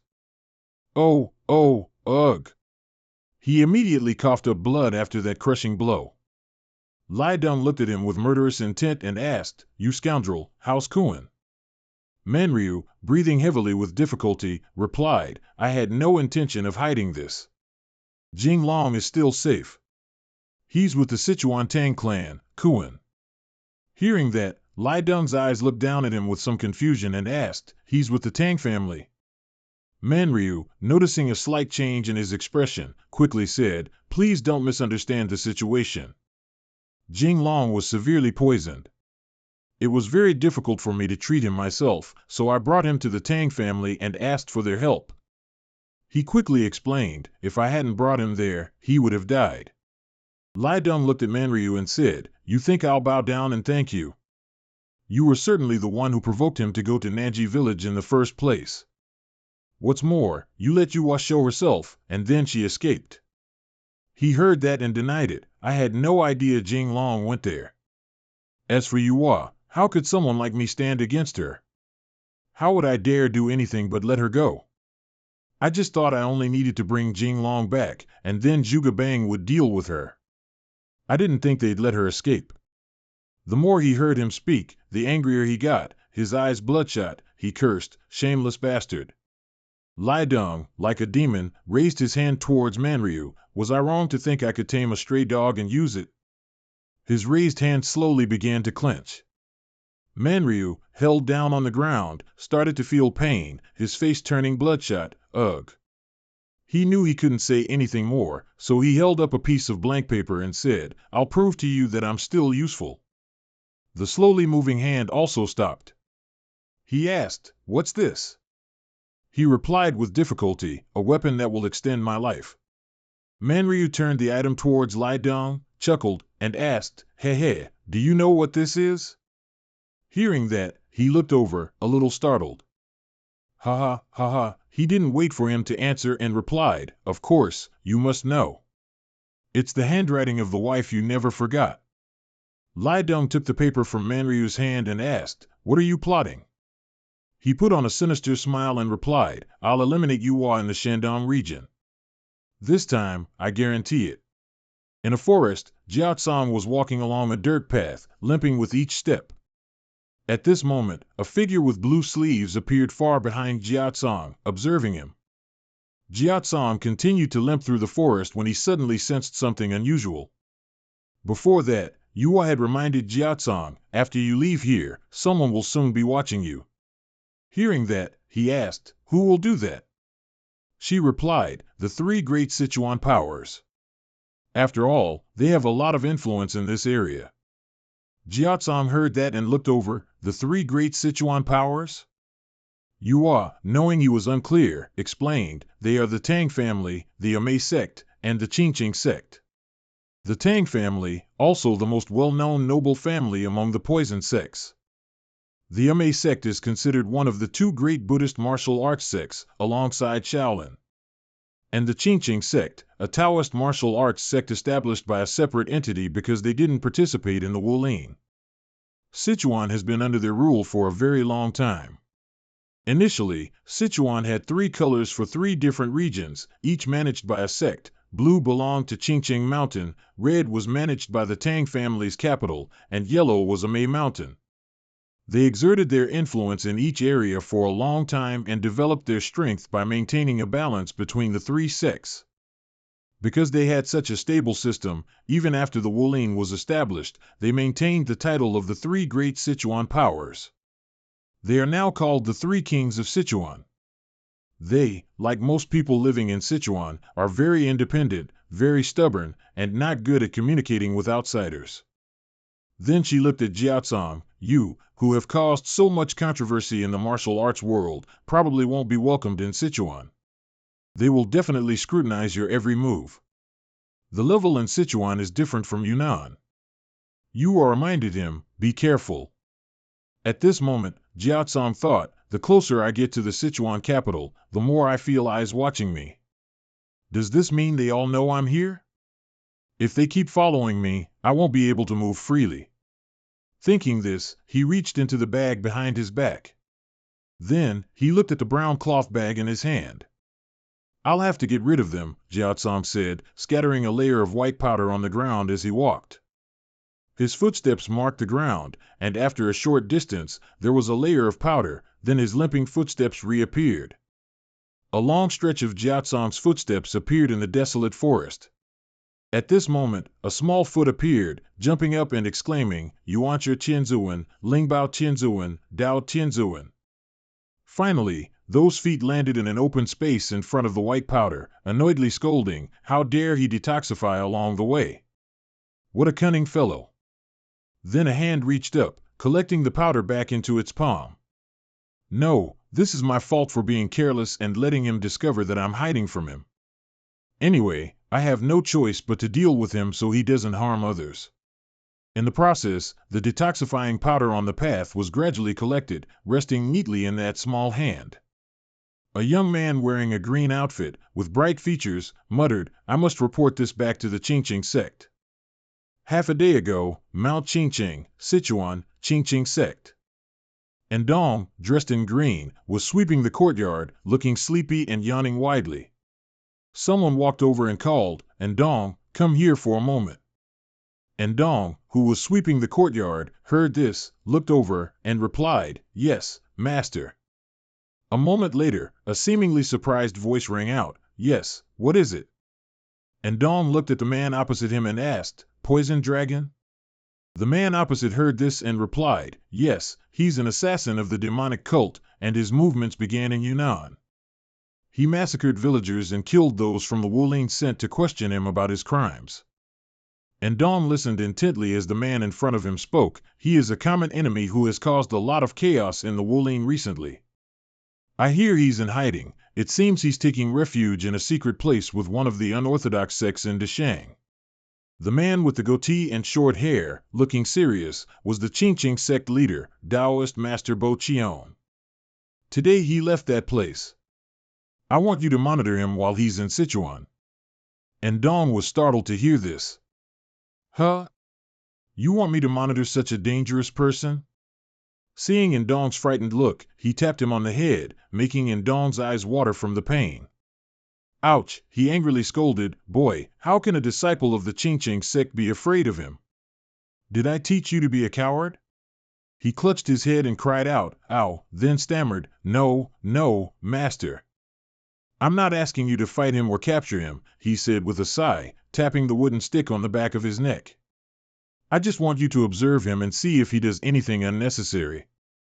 And Dong clutched his head, looking up at him, tears still in the corners of his eyes, and asked, But he's an evil person, so why don't we catch him before he commits more crimes? Why are we just monitoring him? Bo Qian replied, If we get involved, then the Tang family and the Yamei sect will also be dragged in. If so, the chaos will only worsen. Moreover, his actions are suspicious. Compared to getting involved and escalating things, I think observing would be better. As he said that, he began to threaten Indong, Tisk, you've learned quite a lot during your time here, so this task should be nothing for you. If you can't even do such a simple thing, then you'll have to train facing the wall for another year. Indong heard this and, feeling a bit scared, replied, Yes. Currently, Indong was collecting the powder that Jiaotsong had just scattered, muttering, If it's such a simple task, why don't you do it yourself? Then he sighed in resignation. Suddenly, Indong regained his spirit. No, this. His hands quickly put the powder into the cloth bag he was holding. Master entrusting me with this means he acknowledges my abilities. He immediately perked up, clenching his fist. All right, I will definitely complete the mission and let him allow me to venture into the martial world. Suddenly, Indong noticed, the distance between us has grown further. Then he put the powder bag back on his waist. Is he trying to shake me off? Indong put his hands on his hips confidently. Ha! No matter how hard he tries, since Poison Dragon is a cripple, the strength in his left leg will be different. Thinking this, he immediately crawled on the ground to observe the footprints. As long as I follow the special footprints, I won't lose him. After a short distance, the footprints disappeared. And Dong looked at the broken trail, as if petrified on the spot. He shouted, I lost him. And Dong clutched his head, screaming, oh no. Then he searched in the bushes. Where did he disappear to? Flipping over the surrounding rocks. I've never heard that the poison dragon could use stealth techniques. And Dong looked up into the branches. After a series of searches, he started to worry, his face turning pale. With tears in his eyes, he shouted, I can't stand another year of training with those walls. After that, he immediately used his qinggong to fly away. The forest became silent. A rustling sound came from the bushes. Jiatsang came out from behind a tree, supporting his body, looked around, and seeing it was safe, let out a sigh of relief. Phew. Afternoon in Sichuan City. He sat lost in thought at the restaurant, even though I said I'd roam the world without any plans. Just then, a waiter brought up a plate of food, but I don't know where to start. Should I first find out what's been happening lately? At this moment, two customers leaving the restaurant were discussing recent events in the martial arts world. The customer in green said to the one in blue, I heard that Deng Feng and Tin Long of the 3 dragons and 4 phoenixes have been defeated. The man in blue next to him said, I heard that Tin Long and the poison dragon were both seriously injured when they clashed. Does that mean he's on the same level as Tin Long? Because they fought each other after the poison dragon destroyed the 9 gates and 8 fortresses formation, perhaps he's even stronger than Tin Long. Anyway, another great figure has appeared. Jiatsang heard this and was silently annoyed. Even though they're talking about me like that, I can't say anything to them. Suddenly, a childish voice rang out, there you are, brother, startling him awake. And Dong, drenched in sweat, leaned his hands on the door, his face beaming as he said, I've been looking for you everywhere. How did you get away from me, huh? I searched all the villages within this range to find you. He heard this and remained silent, then thought. All the villages within this range? That must have taken all day. Did this kid really check them all? He swayed his whole body back and forth as he walked towards Jiatsang, complaining, Boo-hoo, can I sit down? He heard and Dong asked this and replied, make yourself comfortable. And Dong heard this and happily replied, then I won't be polite. After sitting down opposite him, and Dong immediately lay on the table and said, at first, I thought you used stealth techniques to escape, because your tracks were gone. Turns out you were over there. You're really good at deceiving people, like a ghost. As he was speaking, he smelled an aroma that made his mouth water and he looked over. A glistening bowl of food, making anyone who looked at it crave it. And Dong looked at the food in front of him and exclaimed, so delicious. Seeing this, Jiatsang gestured towards the bowl, inviting him, if you like it, then eat it. He heard this, his eyes immediately sparkled as he looked at Jiatsang, saliva dripping as he asked, really?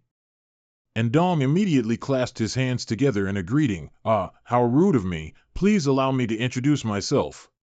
I am the ascetic monk in Dong, cultivating on Mount Qingqing. I heard you are in Sichuan and I have been assigned to supervise you. Jiatsang heard this and looked at him cautiously, then thought, an ascetic monk from the Qingqing sect? He awkwardly explained, at first, I was secretly following you, but since you tried to shake me off, I'll have to go with you now, is that okay? Even if you refuse, I'll still follow you. Ha ha. He looked at Ndong and thought, he revealed his identity and his goal to someone he doesn't know as friend or foe. Are the Qingqing sect members in Sichuan that confident? After introducing himself, Ndong said with a very happy expression, I'll eat now. As if there was something he wanted to say, Jiatsang spoke up, oh, by the way. There's poison in the food. As he was eating, he heard that, immediately turned pale and spat out everything he had put in his mouth. His pale face stammered, what? You're joking, right? He casually replied, I thought you knew. And Dong's face darkened at that. How would I know? Hearing that, Jiatsang explained, the wild yam sprinkled on the rice.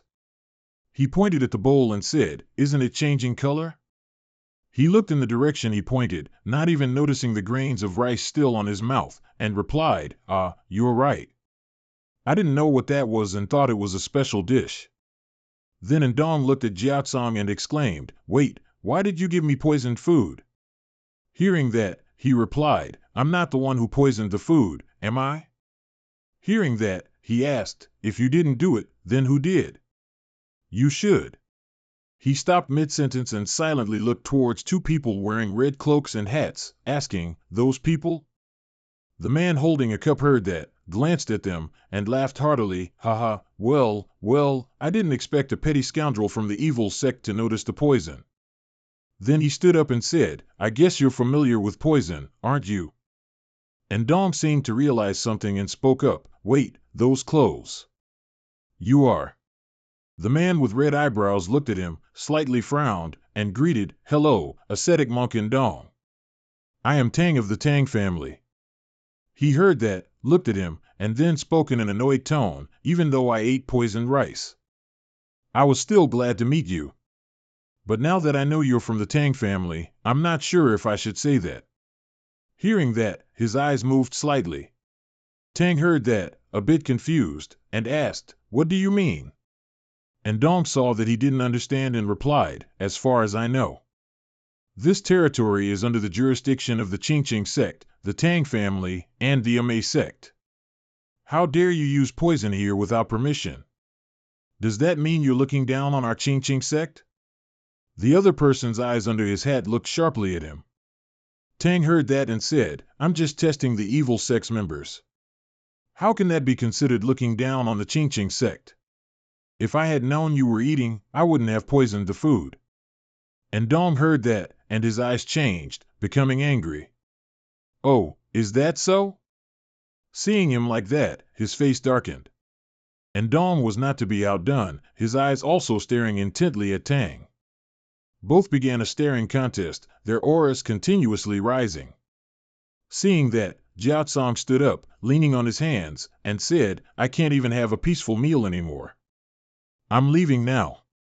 If you two have any problems with each other, then solve them yourselves.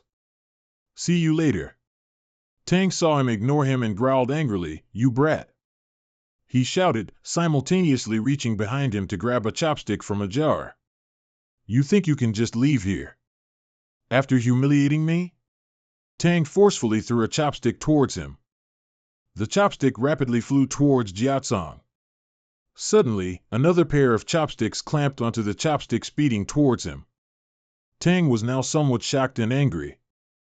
And Dong, holding the chopsticks that had caught Tang's smoking chopstick, said, you dare to attack someone else while talking to me? This time, you are. His eyes and aura were no less intense than the other man's as he looked over and said, looking down on me, aren't you? In the silent restaurant, and Dong's voice rang out steadily, the three sects respect each other and do not attack each other. That's the unwritten rule my master taught me. Tang heard that, a bit confused. The imposing figure of Bu Qian appeared behind him. And Dong said, not only did you use poison, but you also used a concealed weapon to assassinate right in front of me. That's an insult to my master's words. Humph. Hearing that, he angrily shouted, even though you're young, I've still tried to respect you, but you've been constantly meddling and protecting him. Are you trying to obstruct the Tang family's actions? And Dong heard that and, not to be outdone, replied, you're the one obstructing me. I was the one who approached Poison Dragon to talk first. You can. He picked up the chopstick he had just caught. You can take this back. He then threw it towards Tang. At this moment, the chopstick flew to within a few centimeters of his face. Humph! Suddenly, a red string flew over. Thwack! That string broke the chopstick flying towards him. Tang hadn't even recovered yet. The broken chopstick fell to the ground with a thump. And Dong was a bit surprised at this moment and let out an "Oh."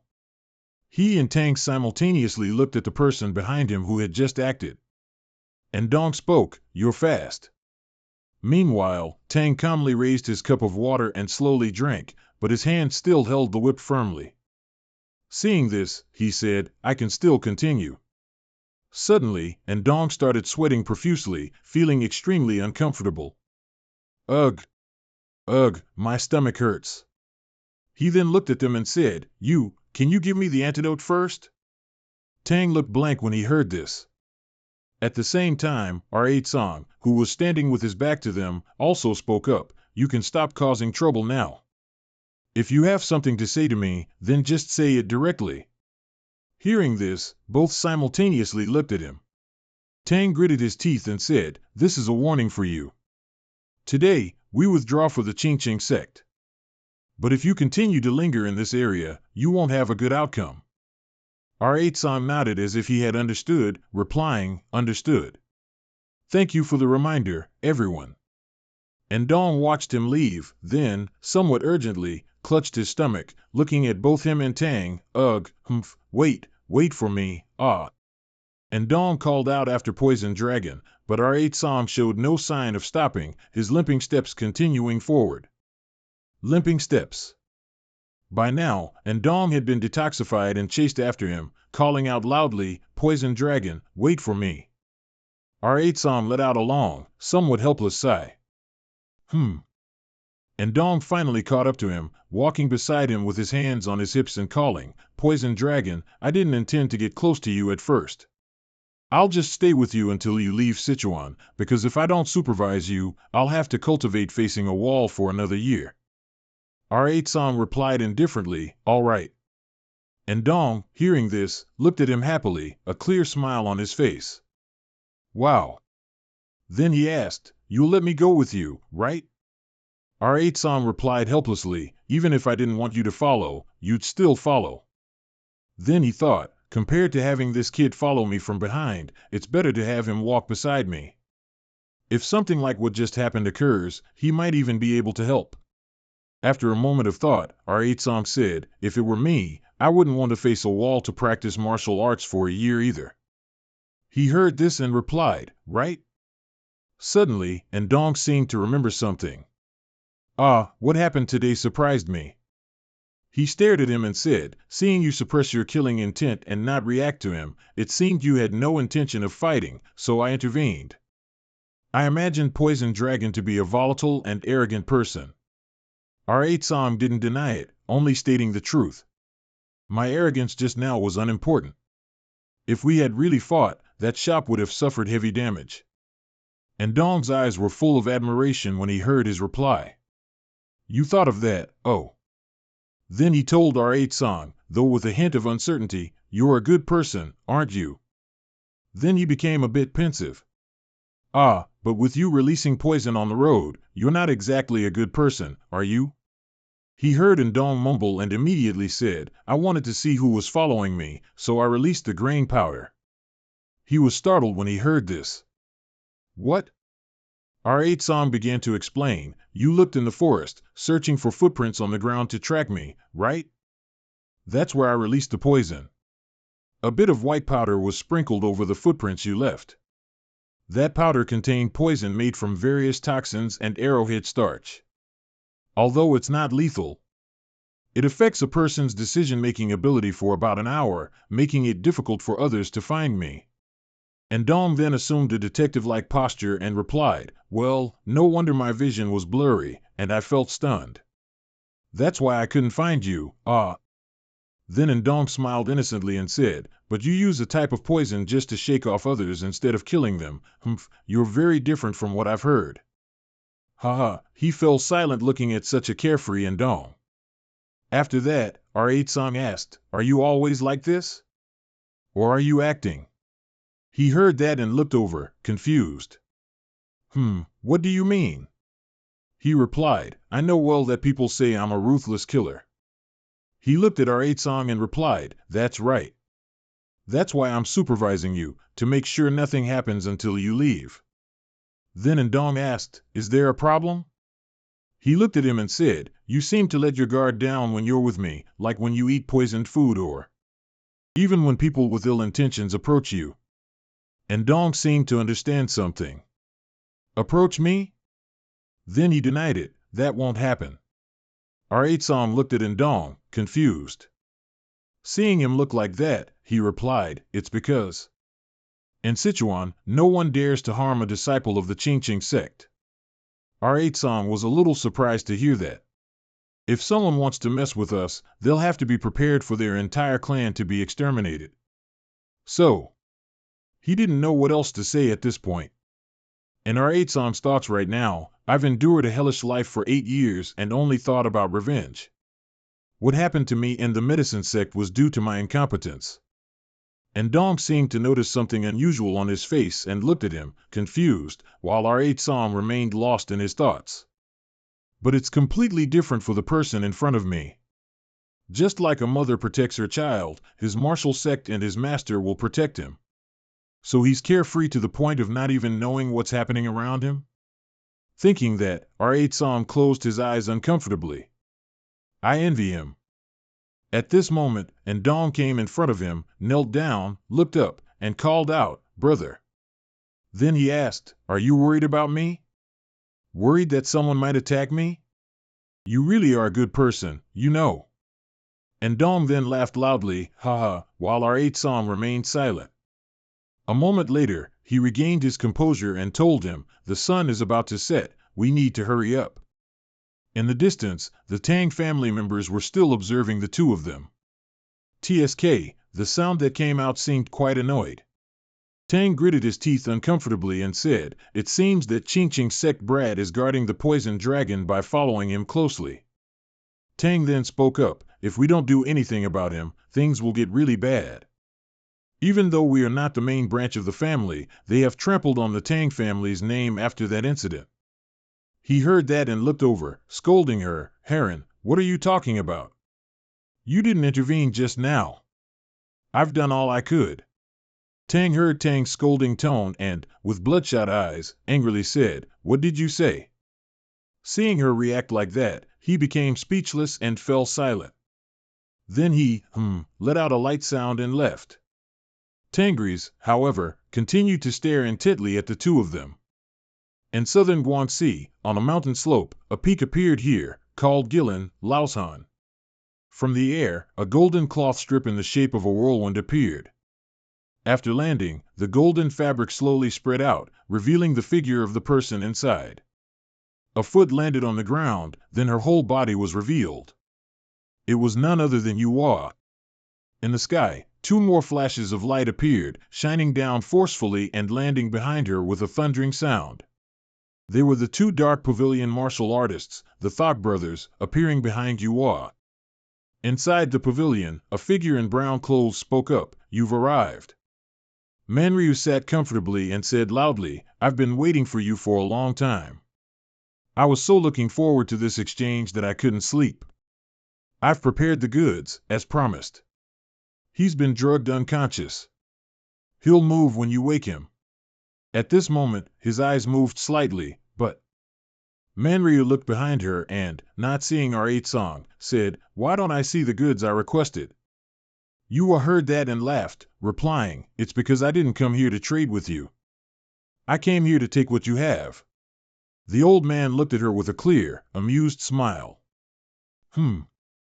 Manryu then spoke up, "I'm sure the deal I offered was for me to deal with Jing Long, in exchange for that scoundrel Jiatsong.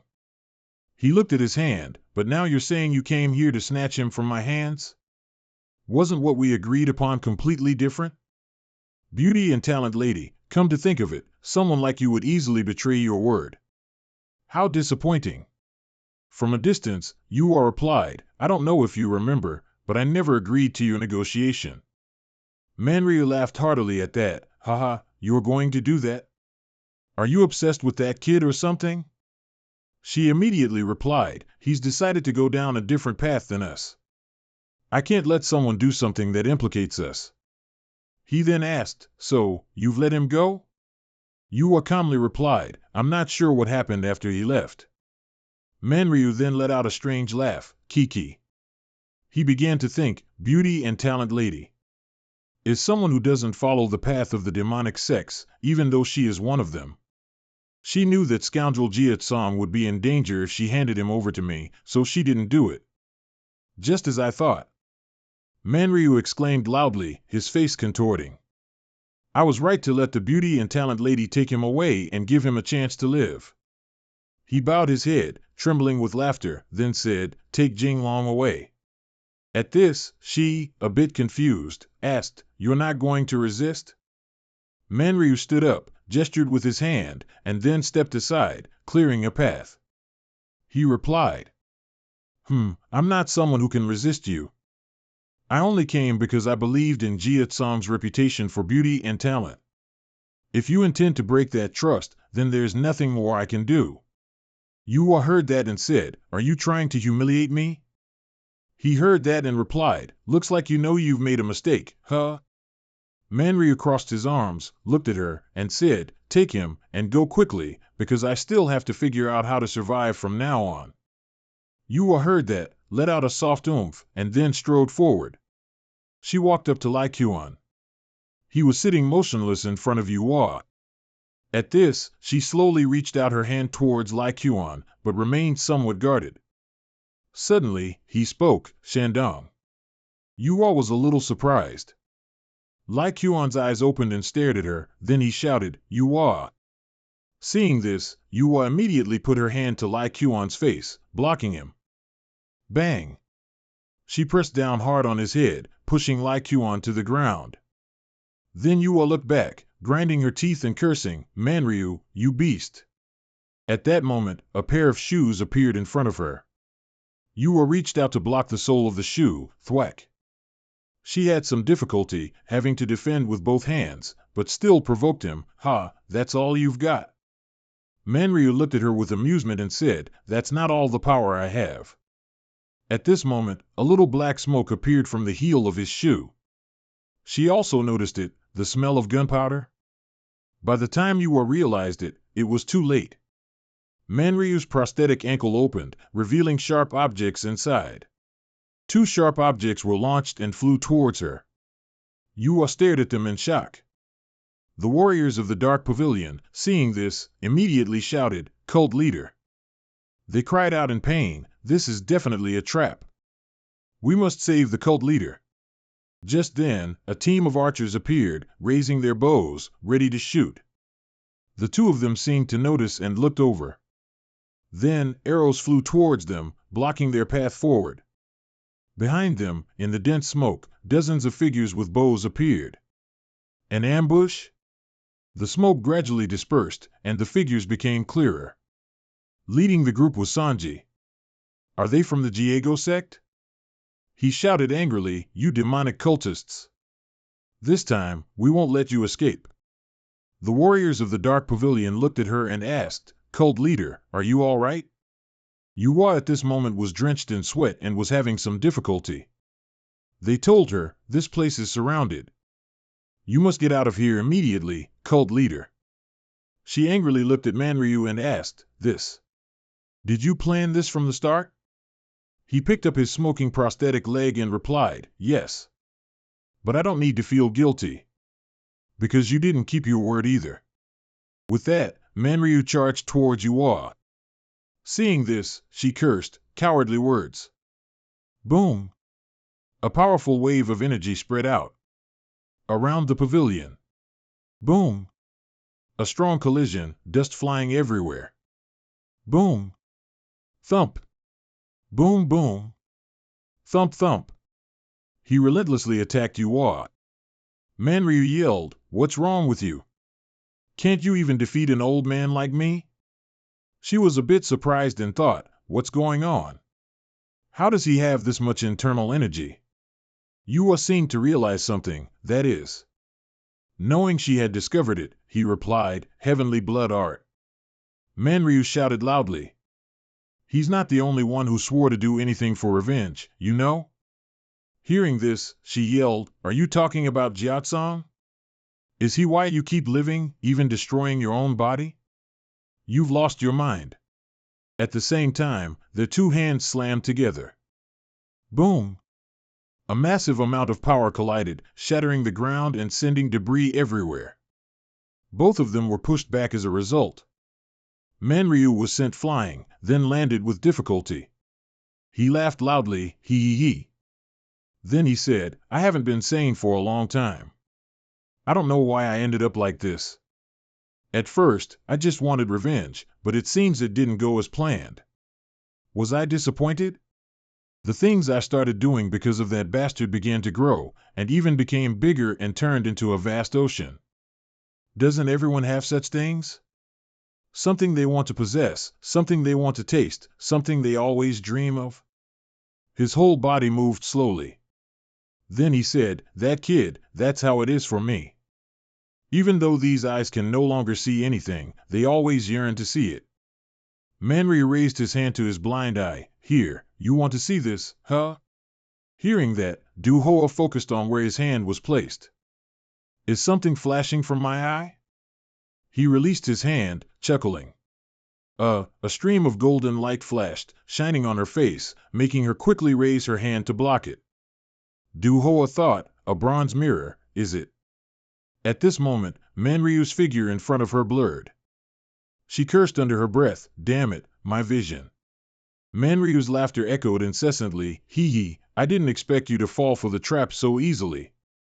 Then he lunged forward, shouting, "Now!" Behind her, Lai Qian also flew up, raising his sword high. He shouted loudly, "This is for you, Du-Hoa of Shandong." Du-Hoa, who was blocking her eyes with her hand, immediately fell into a defensive position, attacked from both front and above. She immediately summoned her techniques, Quang Minh Q Bitch Dong, Galoi Tane through it. Lai Qian's entire body was jolted by the electricity. Manryu also got hit, crying out in pain, "Ugh." He, from above, also suffered no small amount of pain, ugh. At this moment, Du-Hoa's vision gradually cleared. She saw Manryu lying on the ground. Her hand, which was casting the spell, remained in position. Then Du-Hoa said, "To withstand my attack, you're quite something." Lai Qian, now furious, shouted, "It's because you're still haunting me, isn't it? My fiancé died because of that damned murderer nurtured by your demonic sect. I will take your head, and I will also take the head of that wicked Poison King so that my sister Xian's soul may rest in peace." Hearing that, she angrily looked up. "I didn't want to take your life, but seeing how you want to overcome this, I guess I can end this if I don't kill you." Suddenly, Du-Hoa noticed something unusual. In her hazy vision, she saw Manryu once again using the old technique.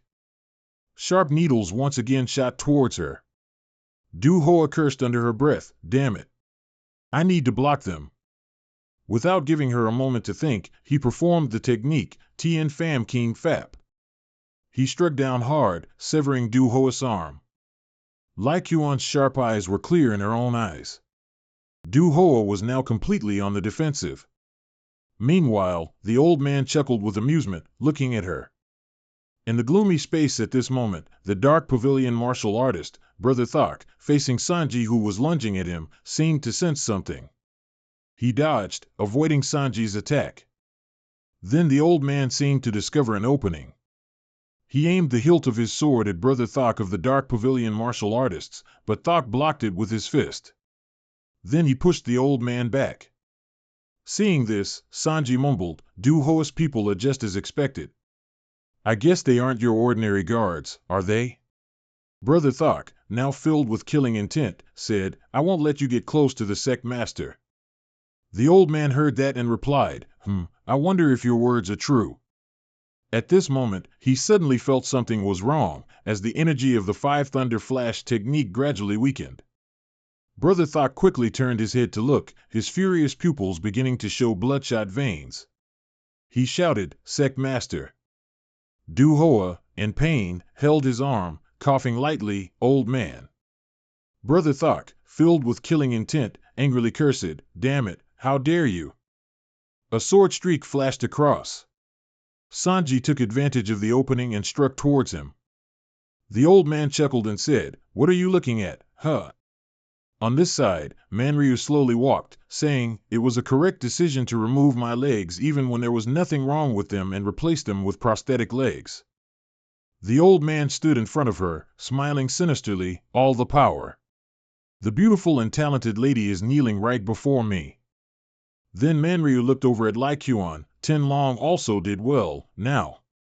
The old man was about to say more but saw that he was sitting there silently and motionless, so he said nothing further.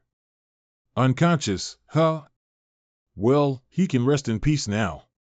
Then Manryu looked at her and said, "I'm sure Lai Dong will be pleased with the merchandise, which is you." Du Hoa remained silent, not answering, but reached out and grabbed the golden needle piercing her stomach. She pulled it out forcefully, ignoring what the old man was saying. He will surely just overlook the fact that I disobeyed his order to go to Nazi village. She violently threw the golden needle down, blood splattering everywhere, and cursed Manryu, beast. Du Hoa angrily unleashed her power once again. How dare you? Do you think I've been defeated just because you cut off one of my arms? The old man looked at her with a benevolent expression and said, I advise you not to use too much internal energy right now. Before Du Hoa could understand, blood started ceaselessly gushing from the corners of her eyes, nose, and mouth, astonishing her. My prosthetic leg and the needle inside were made by the Tang sect. You understand what I mean, right? Du Hoa gritted her teeth and enunciated each word. Poison, huh? Manryu smiled and replied, yes. A specially formulated poison by the Tang sect with the purpose of capturing you in your current state. If you use that move again, it's likely you won't survive, so you should maintain your current state.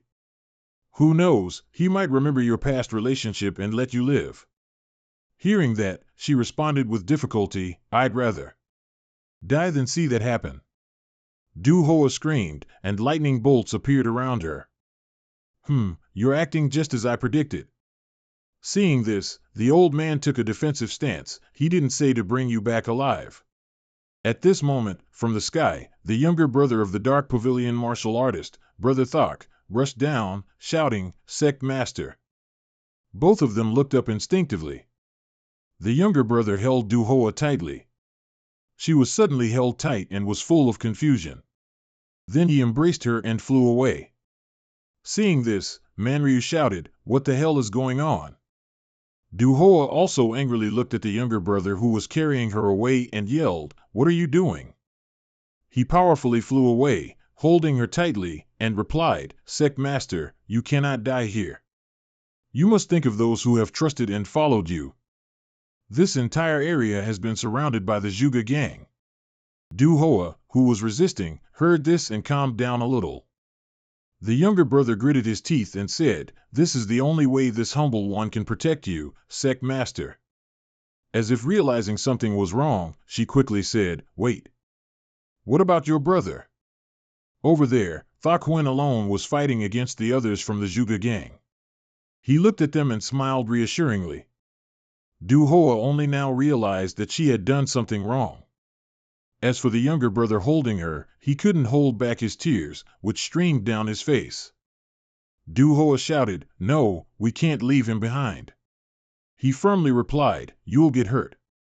Please forgive this humble one. No, both of them just plunged into the water. Manryu stood on the cliff, looking down at the water with regret. Tisk, how troublesome. Then, angrily turning behind him, What are you doing? We just lost Du Hoa Shandong because you couldn't deal with those two. By now, Thok Huyen was unconscious and tightly restrained by them. Hearing what the old man said, he remained silent. Then Manryu slowly walked over and said, Send troops to the creek and search the entire area thoroughly. She was poisoned, so they can't have gone far. Sanji heard this and replied, Yes, sir. He unhappily looked at Manryu, thinking, He completely treats me like a subordinate.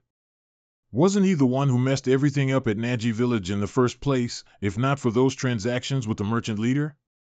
At this moment, Manryu looked down at something with a sinister expression, muttering, Even if you escape and miraculously survive, you'll eventually be dancing in the palm of my hand. Her arm was lying in a pool of blood. He laughed loudly, He, good, good. In the land of Sichuan. And Zong's voice called out, Poison dragon, poison dragon. And Zong looked at Jiatsong and asked, Why did you kill so many people? You don't seem like someone who would do that.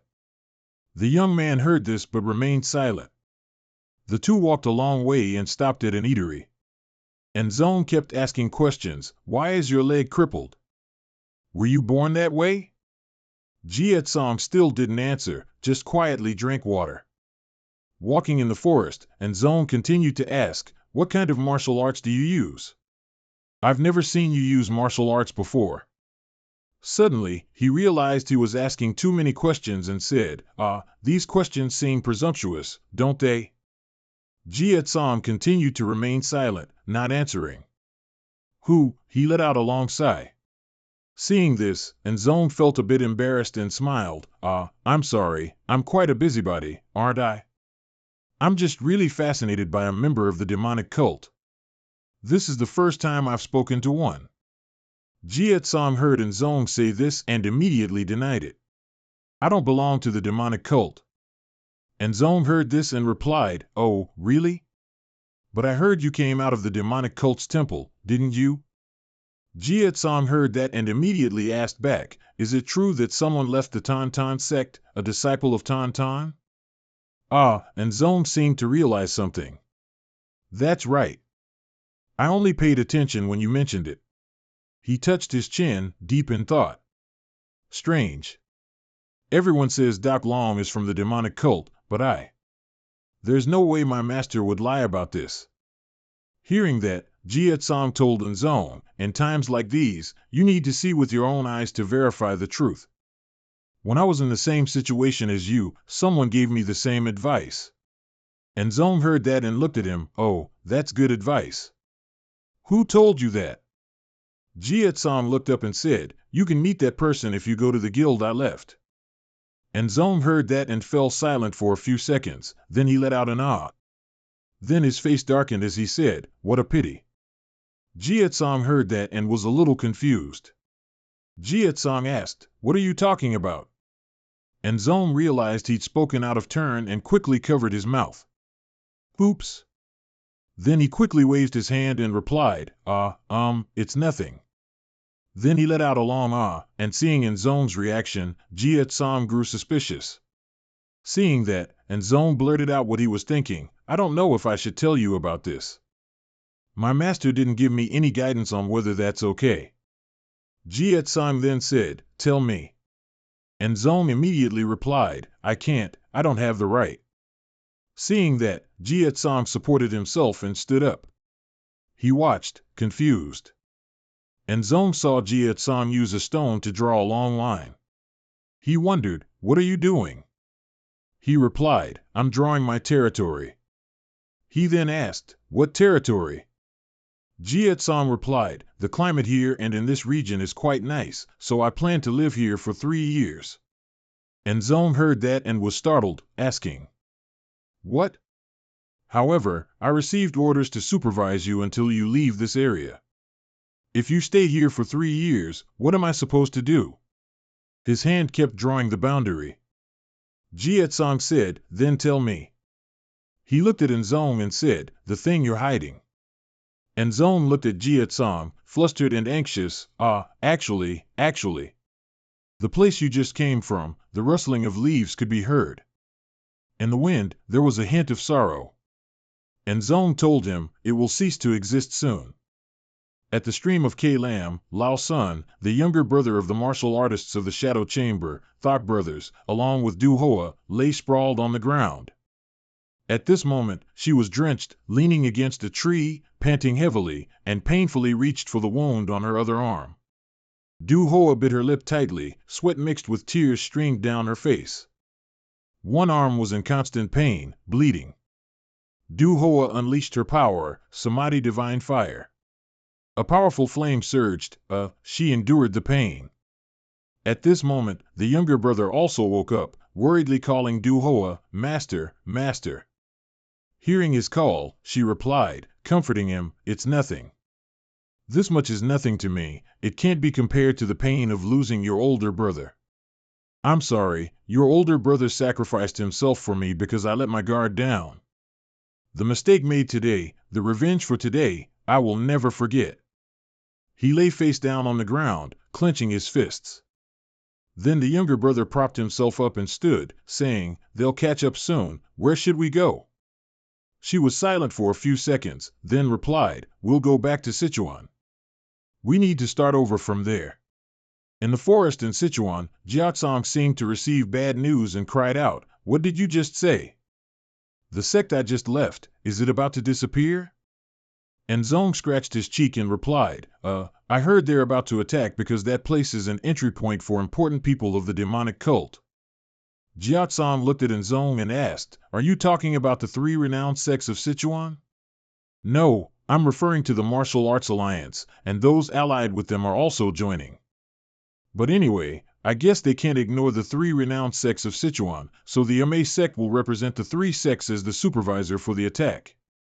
Enzong looked at Jiatsam and asked, "This news is quite upsetting for you, isn't it? But since you said you don't belong to the demonic cult, I guess you don't mind, do you?" Jiatsam's hand involuntarily clenched, his veins bulging with anger. He replied, "I don't belong to the demonic cult. But many people took care of me when I was on the verge of death. Can I ignore my benefactors who are in danger?" Then Jiatsam turned and left, saying, "I'm going back there." And Zong heard this and said, "Sai, I knew you'd be like this, that's why I didn't want to tell you. Please don't go back to the base." And Zong looked at Jiatsam and advised, "One of my duties is to make sure you don't do anything reckless. But if you insist on going, we have no choice but to fight." He paused and replied, "No, I won't fight you."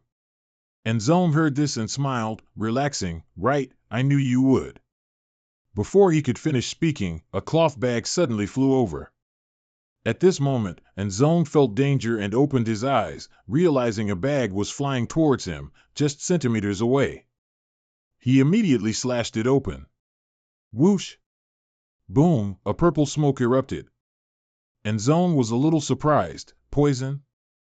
Enzong cursed under his breath. "Damn it, I inhaled it reflexively." From within the smoke, Enzong's voice rang out, "How could you do such a thing?" Jiatsam replied, "It's similar to what I used before, it contains various toxins. If you inhale even a little, it will take effect immediately.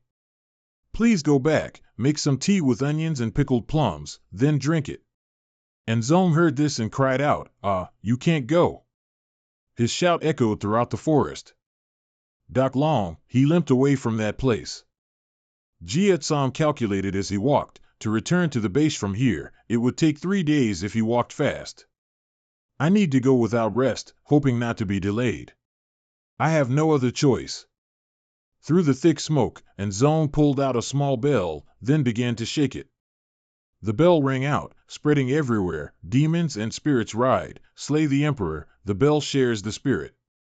Jiatsam's entire body, affected by the bell's sound, froze. Then his whole body collapsed, spitting blood. Thud. He shook the bell and said, "If I ring this bell, it brings the demon to its knees and kills it." The demon subduing bell is one of the sound techniques. It subjugates enemies so they cannot resist. Especially effective against those who use poison techniques like you, brother. Jiatsam struggled to keep his body upright. Thud, thud, thud.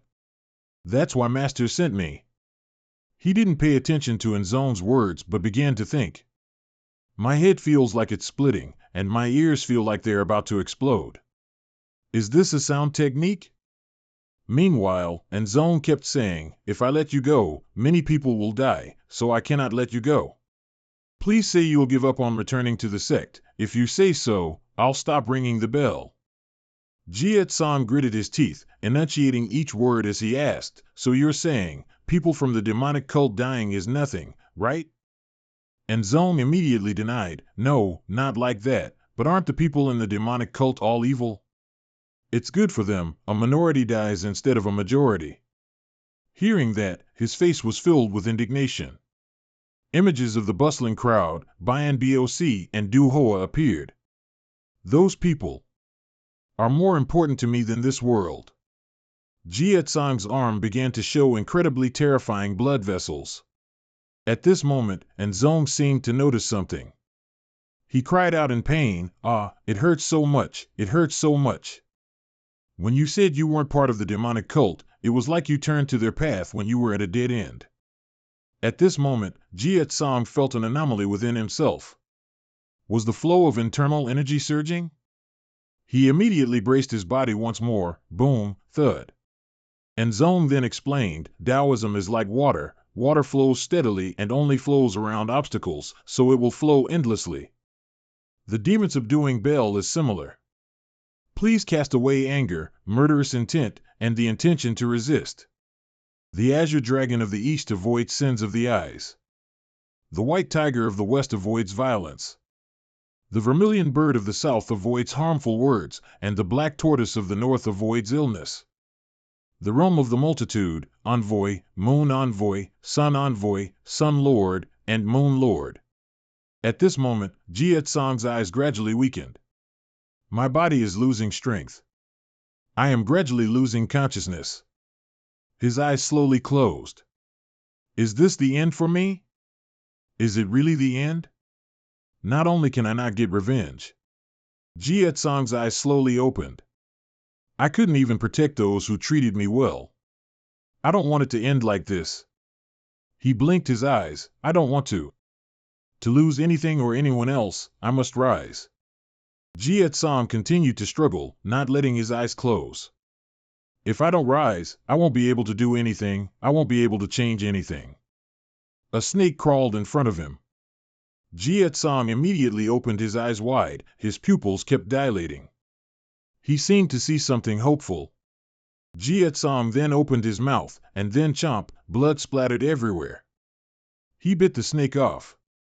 At this moment, Zong also stopped, letting out a sigh of relief. Phew, from now on, Poison Dragon should understand. Crack, a hole appeared on the bell. The bell was constantly smoking. Zong then looked towards the attack in confusion. Huh? What is it? Jie Tsong's hand was constantly emanating power. What happened to him? He seemed to see the object in his hand. At this moment, he exclaimed, "Ah!" Jie Tsong also braced his body and stood up. Could it be? Zong seemed to realize something. He then said, "Could it be that you used snake venom to break the sound technique? What an astonishing method, you truly deserve the title of Poison Dragon. But now that things have come to this, I have no choice but to use a more brutal method." At this moment, a red whip swung over. Smack, it struck hard, blocking the path between the two of them. Zong and Jie Tsong looked towards the attacker. He saw that the person who arrived was an acquaintance and said, "This is." We intervened because we saw someone capturing another. Tang Rizm held his hat and said, "The Taoist priest of Qingqing sect, that's you, isn't it?" Zong clearly saw them and was a little annoyed. You're the people from the Tang family who were at the inn, aren't you? Tang Rizm replied, "We couldn't pass through this area because the bell was too noisy." Tang Heron, at the back, her ears twitched slightly as if she detected something. Fight again. It seems like you're causing trouble again. My words are like water off a duck's back, aren't they? Jie Tsong at this moment held the bitten snake, looking at them defensively. Tang Heron looked on in slight surprise, then Tang Rizm pointed at him. "Oh, that guy, that thing." He asked, "Did you eat what was inside of you?" He bit the snake while asking, "Does this belong to these guys?" Seeing Jie Tsong like that, Tang Rizm could only curse, "That madman." Meanwhile, Tang Heron in the back covered her mouth, looking like she was about to burst out laughing.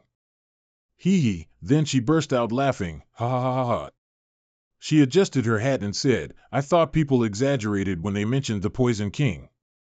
But now that I've seen it with my own eyes, you truly live up to the name Poison Dragon. Hey, Poison Dragon, do you know the name of the snake you just ate?" Tang Heron said this while pointing at the snake. Seeing that he didn't answer, she immediately said, "Blue bloodline snake. It's almost a mythical creature owned by the Tang family. Even martial arts masters would die from their blood boiling from within right after being bitten by it. But for those who are masters of poison arts, it's the best divine medicine. Seeing that you're unharmed, I guess you're the second one, huh?" Jie Tsong looked at them and asked, "Don't you think it's a divine medicine for me?" Hearing him ask that, Tang Heron replied, "Yes, it's a test. To see if you truly deserve the name Poison Dragon." Hearing that, Jie Tsong continued to ask, "If I were bitten to death, what would you do next?" Tang Heron laughed, leaning to the side, and didn't answer. He seemed to understand, and his expression became more fierce. So if you die by my hand, I can only humiliate you, a person who doesn't know their place and still dares to challenge me, right? Hearing that, Tang Heron stopped laughing and stared intently at Jia Tsang. She then exuded a menacing aura and said, a user of poison arts from Sichuan, discovered by the Tang family. You should consider yourself honored. You can't even withstand that low-level sound technique. How arrogant. At this moment, Enrong reached out, interrupting, hey, hey. He stood between them and said, if you're from the Tang family, you shouldn't interfere with the Qingqing sex matters. Did you forget? I hope you'll state your names and withdraw from this place. If you continue to interfere, I'll have to complain to the Tang family.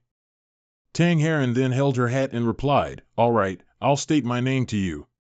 I am Tang Heron, from the main Tang family. She took off her hat and looked towards Enrong. He was a little embarrassed at this moment, then exclaimed, ah, and clasped his hands in return, it's you, young lady Tang Heron, it's a pleasure to meet you. She looked at Enrong and smiled, saying, I've heard that Taoist Boc Chion has a particularly talented disciple. Is that you? Praised, he became a little flustered and replied, yes, that's right, I am Enrong. Tang Heron looked at him and calmly said, can you step aside, practitioner Enrong? I need to talk to Poison Dragon. At her request, he agreed, all right. Then Tang Heron looked towards Jia Tsang and said, let's be realistic. You were almost subdued by this kid and nearly captured. So I released the snake. While you could have died right after being bitten, you actually escaped the sound technique because of it, didn't you? After hearing her speak, he asked, do you want me to thank you or something? Tang Heron replied, not just that, you owe me, to be precise. Jia Tsang denied, I didn't ask for your help. What about this then? Tang Heron gestured to the side. You do what you need to do, I'll keep this guy here. Enrong was startled when mentioned and looked over. Seeing that, Jia Tsang asked, what do you mean by putting me in a debt of gratitude? Tang Heron didn't answer, but instead asked, are you still curious about that now? Don't you have something urgent to do? Then she saw Jia Tsang still wouldn't leave. She then said, well, this is just something I'm doing myself, there's nothing to worry about. Hearing that, he didn't ask anymore. He immediately turned and left, leaving Enrong behind. Enrong, who was behind, saw that and said, oh. Then he shouted, you can't go. Tang Heron immediately said, I already told him to go. Enrong heard that, looked at her, and mumbled, but, I received orders from Master. Tang Heron immediately said, it's fine if you chase him, but I hope you let him go back to the base. Hearing that, he immediately yelled, no way. If he goes back, many people will die. Hearing that, she frowned slightly in annoyance. As a warrior companion in Sichuan, Enrong's face paled as he spoke. Tang Heron looked at him with sharp eyes, as if Enrong would be dealt with if he said anything more. He was a little scared and drooped, Then Enrong compromised with her, then I'll follow him but won't stop him. After he left, Tang Ris finally spoke, Heron. We should go back to the Tang family now. Hearing that, she held her hat, turned, and walked in the direction Jia Tsang had just left, saying, no, let's observe for a little longer. Hearing Tang Heron say that, he was a bit confused. She recalled with interest. Jia Tsang's eyes at that time, bloodshot but filled with the fighting spirit that wounded beasts emit. Is that the poison dragon? Dust gradually fell. A foot stepped on the tree canopies, moving. Enrong used his lightness skill, soaring rapidly high above. He looked down at the ground and thought, it's been 2 hours since we started running nonstop. Even if it wasn't Lady Heron's words, I'm starting to wonder why Jia Tsang below keeps speeding towards the Yuhua sect. A moment later, he threw his backpack to the ground to run faster. Enrong noticed something about Jia Tsang, he was very desperate. His limping feet, not paying attention to a raised rock on the ground, caused Jia Tsang to stumble. His whole body fell forward. Jia Tsang painfully propped himself up. Suddenly, Jia Tsang's gaze froze. Looks like you're fast too. In front of him, and Rong stood tall, looking at Jie Song. I can't help, but I want to ask, what makes you run so desperately? He propped himself up and replied, didn't I tell you? Someone I owe my entire life is there. And Rome looked at him and advised, you won't make it in time even if you sprint like this, and even if you do, you won't be able to do anything in your condition. Jie Song breathed with difficulty and replied, I know. Hearing that, and Rome then asked, then why? If you're just a murderer, you wouldn't need to run for your life like that. The hand supporting his body suddenly stopped. Then he clenched his fist and Jie Song replied, I honestly don't know either. Whatever has happened to me up to this point truly drives me insane, and I feel that my path of revenge is still long. But if I'm indifferent to what's about to happen now, I feel like I'll forever lose something important. So I have to go. If I can't find out what that is, I'll never know for the rest of my life. Please, get out of the way. And Rome saw the urgent sincerity and despair in his eyes and fell silent. Then he touched the back of his neck and let out a sigh, phew. And Rome said, I don't know if doing this is right or not, but... And Rome knelt down with his back to Jie Song and said, here, get on. Jie Song asked, confused, what are you doing? And Rome immediately replied, didn't you say you need to get there now, or you'll never know for the rest of your life? I'm curious too, so I'll go with you. Although I don't know if it's right for me to do this as a cultivator. The image of Boc Chion appeared, full of anger, as he lectured in Rome, you can't just look at Gang Ho with your eyes. You need to understand with your entire body. Fools like you need to experience the bitterness of life that Gang Ho endured. And Rome spoke up, what you told me, about finding the truth with your own eyes. My master said something similar. So I guess I have to follow what my master taught, right? At worst, I'll just train and face the wall for another year. He said that with an uncertain expression. And Rome said, let's witness this to the very end. At a private residence. So held a vase in her arms, opened the door, and looked around. After that, the girl's face was extremely flustered. So dropped the vase in her hands to the ground, shattering it. She knelt down, covering her mouth with both hands, when she saw Duhua and the younger brother of the Martial Assassin Guild Stock Thursday siblings, lying unconscious on the ground. It seems they had no intention of handing over Tin Long from the start. The Je Gao clan was already in ambush, and Tin Long had also allied with Man Ryu. So's eyes welled up with tears, and the others also wore sad, grieving expressions. I thought they would definitely do something like this, but Man Ryu is stronger than I imagined. At this moment, Duhua had changed into new clothes and was sitting on the bed, recounting everything to her people. She said, I am to blame for not being able to foresee this happening, while the younger brother of the Martial Assassin Guild Stock Thursday siblings was now unconscious, his body wrapped in bandages. After hearing this, the surrounding soldiers expressed their anger, cursing, damn it, I knew they would do that. We can't just let this go. We will gather all the forces of the secret society and launch a counterattack. Bayan Bak then turned and said, stop, don't do anything rash. Now the Je Gao clan is also implicated, which means the Martial Alliance is also involved.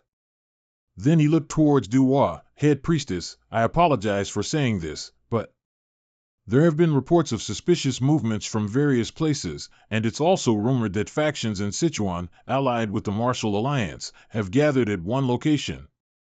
It doesn't seem like they're gathering for a party or anything, head priestess.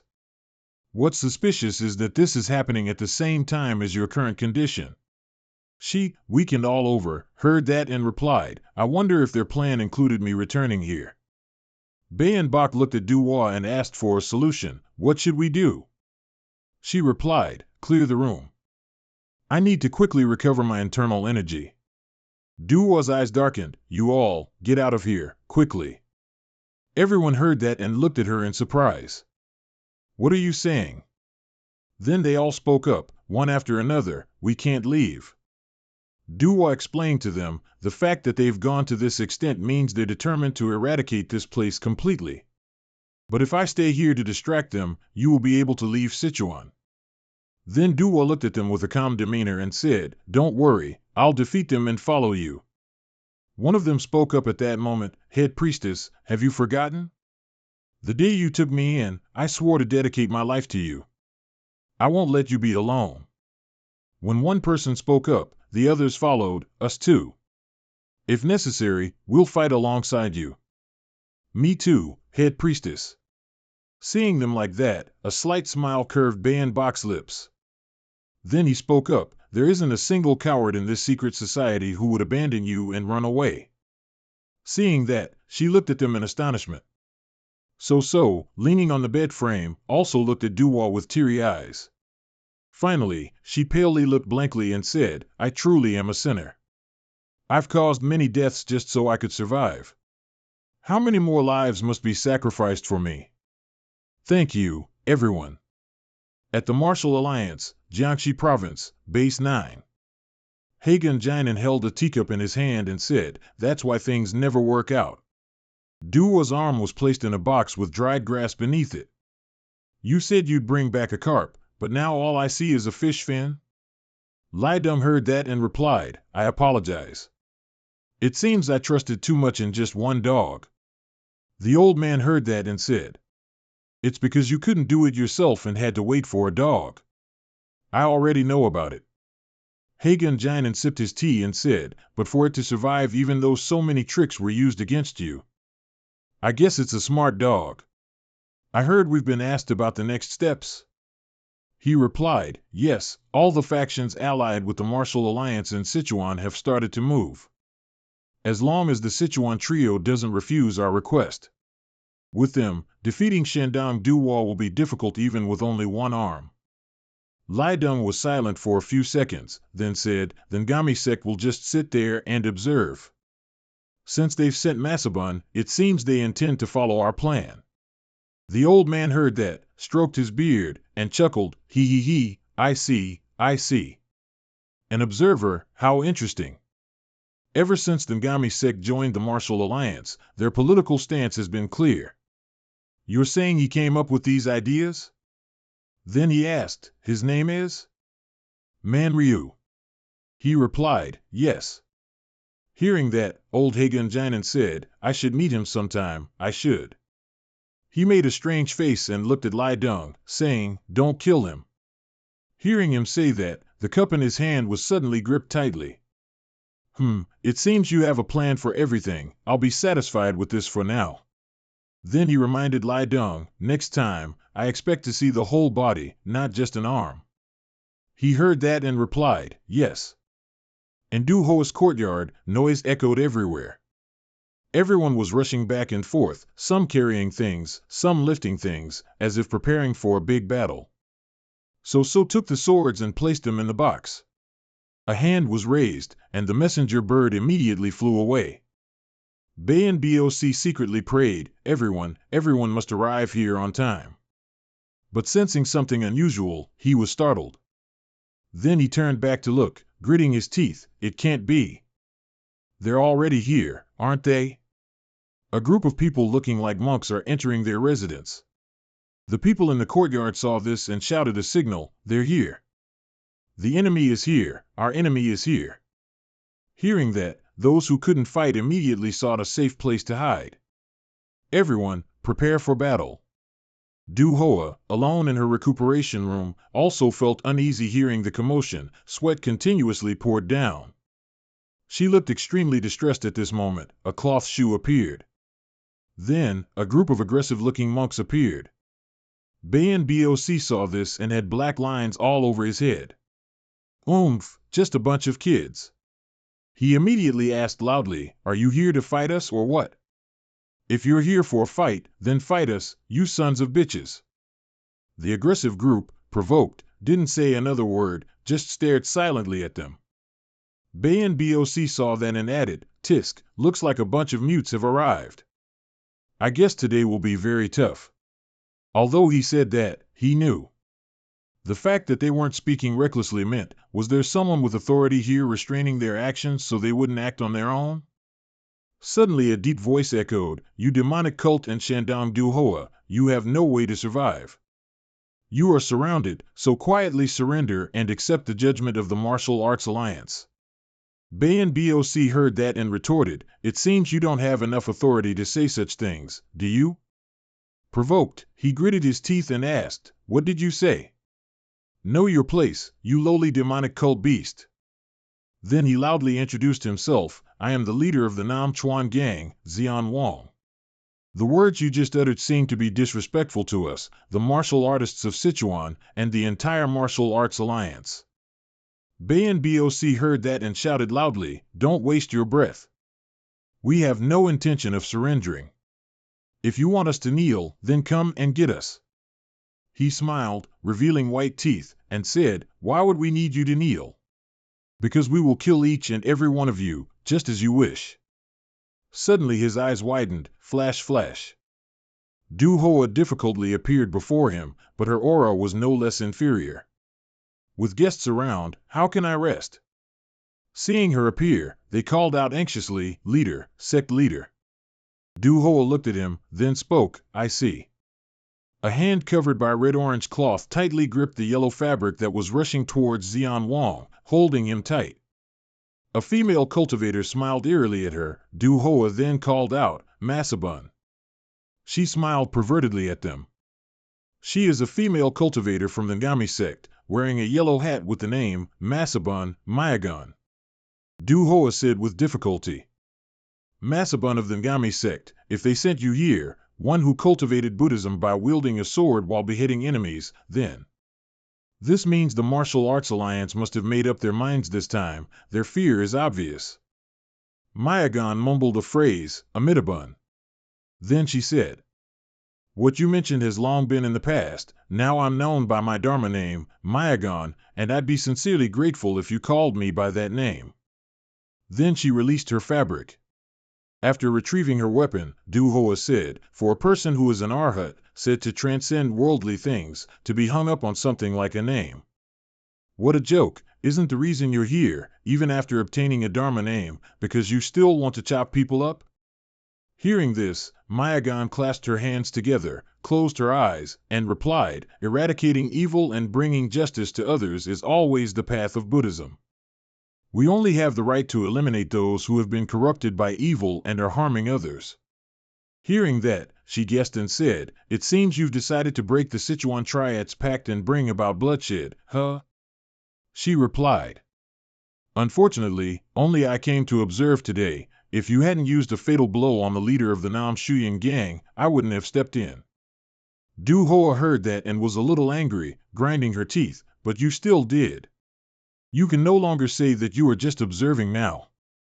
I hope you can understand my decision because I had no other choice but to join Buddhism. What other dirty tricks is that old witch from the Ngami sect playing? She was furious, full of murderous intent, grinding her teeth and saying, don't mess with me. Seeing that, she was a little amused and said, it seems you are indeed as rumored. She smiled pervertedly at her and said, it's probably hard for you to understand what I'm trying to teach you. Then she ordered, Nam Shuyan gang leader, do what you need to do. I'm sure Miss Du Hoa over there can't take the attack. Xian Wang heard that and stammered, the thank you, Mayagon. He then shouted, are you going to cowardly attack us? You should be ashamed of yourself. Then he ordered, all the evil deeds that the demonic cults have done until now, we will make you pay for your sins right now, all right, everyone.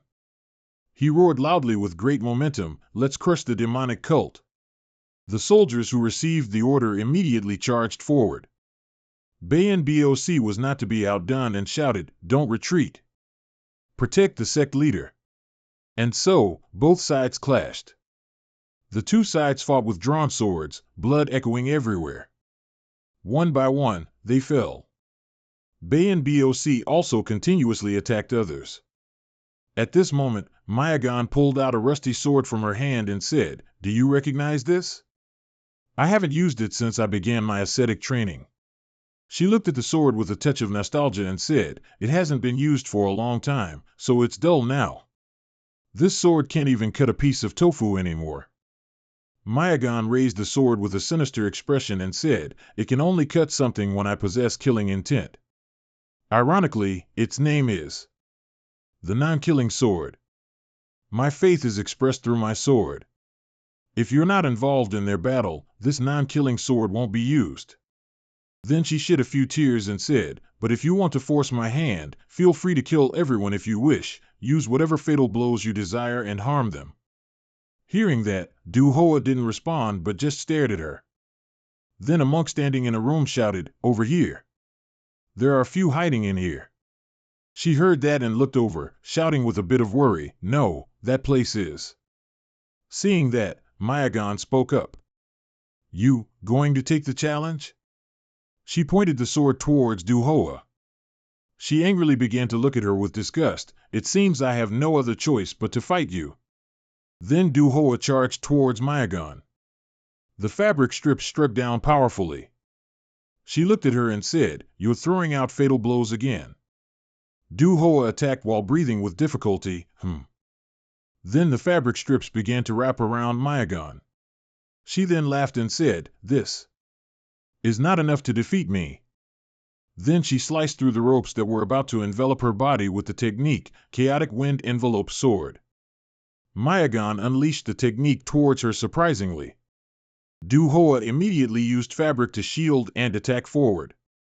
She resisted with difficulty. Suddenly, she lunged close to Du-Hoa. Then she struck a powerful blow at her. At this moment, the sword already had a trace of blood, and killing intent continuously emanated. Mayagan exclaimed, oh my! Quite fast. At this moment, Du-Hoa had moved onto the roof of a room. Ugh! She looked at her continuously bleeding wound and said, what kind of evil sword art is this? Suddenly a voice rang out, let him go. A girl hiding in the room saw the monk capturing the unconscious younger brother of the Dark Pavilion martial artist, the Thok Thursday brothers, and immediately said, are you going to harm someone who's still unconscious? The monk immediately cursed, shut up. We're not just killing him, but all of you too. You have no business worrying about him. So, who was nearby, heard that and looked annoyed. Then the little girl lunged and firmly grabbed the monk's leg. Annoyed by this, he said, don't bother me. Then he raised his sword and yelled, get lost. He used the hilt of his sword to strike So-So's back hard. Other girls, seeing that, immediately came over and grabbed his hand tightly, saying, stop, you jerk. Another girl quickly pulled the little girl away, So. Others also cursed, you beast. The girl in yellow grabbed his hand tightly, saying, how dare you do such a thing? Zet, blood splattered everywhere. A moment later, the girl collapsed into a puddle of blood by the door, and other monks also rushed over, yelling. Too slow, just kill them all. Du-Hoa, blaming herself and feeling helpless, cursed, damn it. Then she sent a sound transmission to Bayan-Boc, inside. Save the people inside. Bayan-Boc, as if receiving a signal, looked over, is this the Grand Cult Master's sound transmission? Then he looked into the room where monks were surrounding the inside, cursing, die, damn it. Then Bayan-Boc shouted, everyone else, follow me. We must help them. Then someone came over and asked, where are you going? Xian Wang walked up to him with a sword. Seeing this, Bayan-Boc cursed, damn it, don't block my way. Seeing this, Du-Hoa, despite her whole body aching, looked over helplessly. Mayagan then spoke, it seems you're not focusing on me. I've already reached the rooftop without realizing it. The sword in her hand continuously emanated murderous intent. Mayagan looked at her and said, your lack of focus on the battle, especially when your body is in such a state, is considered arrogance. You'll only realize it when they're all dead, won't you? Hearing this, Du-Hoa silently looked over. Then she replied, I understand. If what you want is for me to give it my all, then I will grant your wish. After that, Du-Hoa immediately unleashed the power of Quang Ming Q Bitch Dong Goloi Tane through it. Seeing this, she exclaimed, oh ho! Finally ready to fight properly, are we? She looked at Mayagan with sharp, cold eyes. I will make you pay 100, no, 1,000 times over, for the crime of spilling the blood of my family and brethren. Suddenly, Du Hoa spat out a mouthful of blood. Seeing this, she seemed to realize something. She clutched her body and cursed under her breath, "Damn it, the poison from the monks is still active." Mayagan took a few steps forward, then voiced her thoughts. "It seems you're suffering from another problem that can't be seen from the outside, aren't you? We might have known how everything would unfold if your body were intact, but to have to finish you off in this pathetic state, it's truly a disgrace." She then raised her sword to Du Hoa's neck and said, "In that case." Mayagan's face was like that of the Grim Reaper as she cried out, "Rest in peace." Her sword fell. Everyone around held their breath. Soso was also injured but remained very resilient. She now struggled to support her body. A powerful beam of light shone down. A monk was suddenly stabbed in the neck by something. Mayagan noticed the abnormality and looked over. The sword in her hand also trembled from a strange power. Du Hoa and Payan Boc both looked over, a little surprised. Mayagan looked at her sword, which had just been attacked by something, annoyed. Then she asked, "Who are you?" Zatsang, radiating murderous intent, appeared before the gate of Du Hoa's residence. Hearing this, Zatsang spoke, "I see a flaw in my approach. Now I realize how mistaken I was to turn a blind eye to the injustices being committed, because I was too obsessed with revenge." As he spoke, he moved forward, limping with great difficulty, but it couldn't stop what Zatsang intended to do. He raised his hand, and the person in front of him was stabbed in the neck by something, crying out in pain, "Ah, ugh." 3 sharp needles appeared in Zatsang's hand, and with dangerous eyes, he said, "I apologize for abandoning those I should have protected." Then he swung his arm sideways, and those standing nearby were struck in the neck by the needles, crying out, "Ugh, ugh." Zatsang continued, "I apologize for being too arrogant and ungrateful." At this moment, he seemed to be angry at himself, gritting his teeth and saying, "And because of me, everyone around me has suffered and been implicated. The importance of things around me." Mayagan heard that and looked towards Zatsang. "Now I know. I apologize for realizing it too late." A monk noticed the abnormality and rushed over, asking, "Who the hell are you? Stop being so arrogant." Hearing that, he looked at the monk with murderous intent. Seeing this, the monk stopped in fear. Humph. The intense murderous aura emanating from Zatsang caused the monk to struggle in pain, supporting his body, "Ugh." Then, as if poisoned, he clutched his neck, "Ah, ack, ugh," with white foam appearing at the corners of his mouth. Mayagan, who had been observing him from the rooftop, began to think. The desire to kill becomes obvious after gaining much experience, deep understanding, and awareness. I thought one didn't need murderous intent to kill others.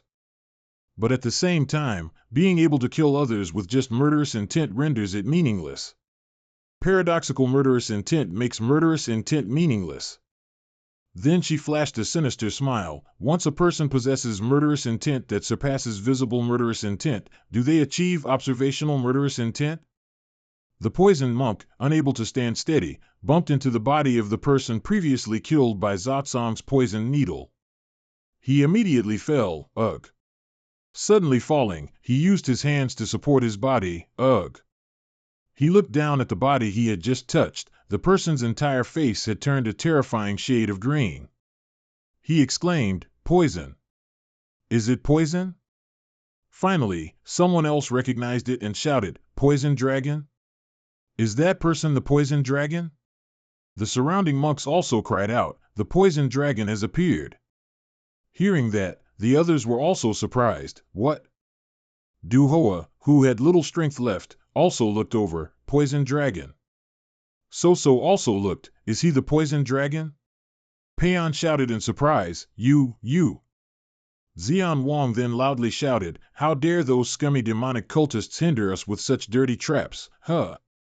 His expression still gloomy, he said, "Answer me this, why do you attack and kill the people in this place?"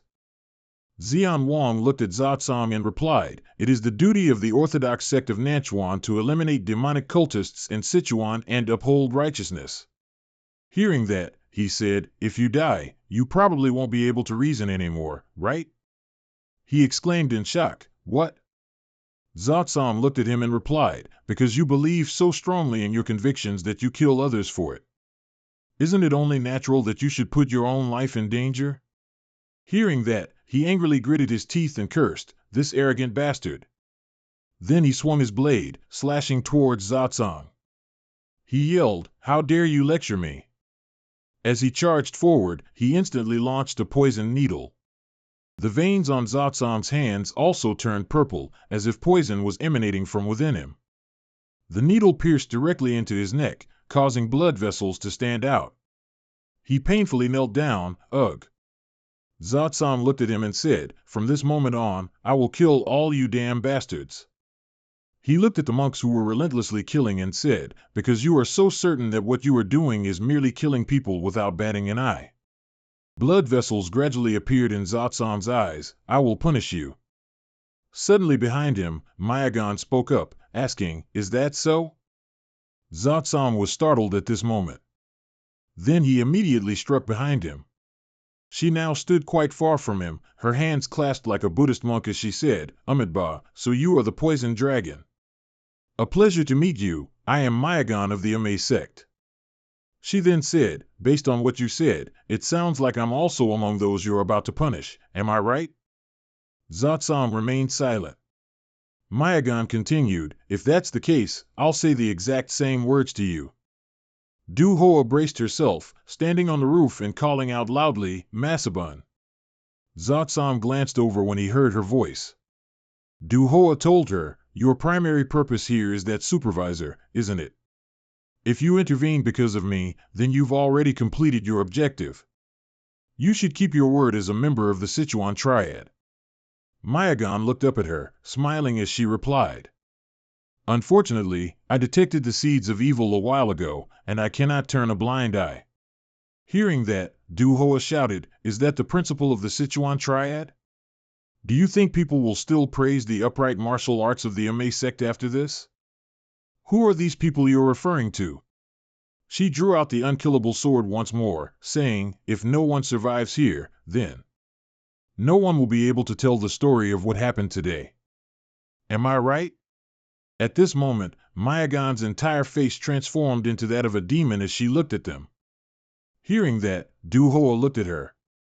She didn't expect Mayagan to change her mind like that. What?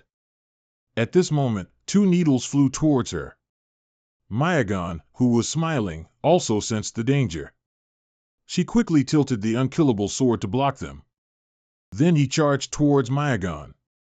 Seeing this, she let out a hum. Zotsam lunged forward and shouted, Vajra sword.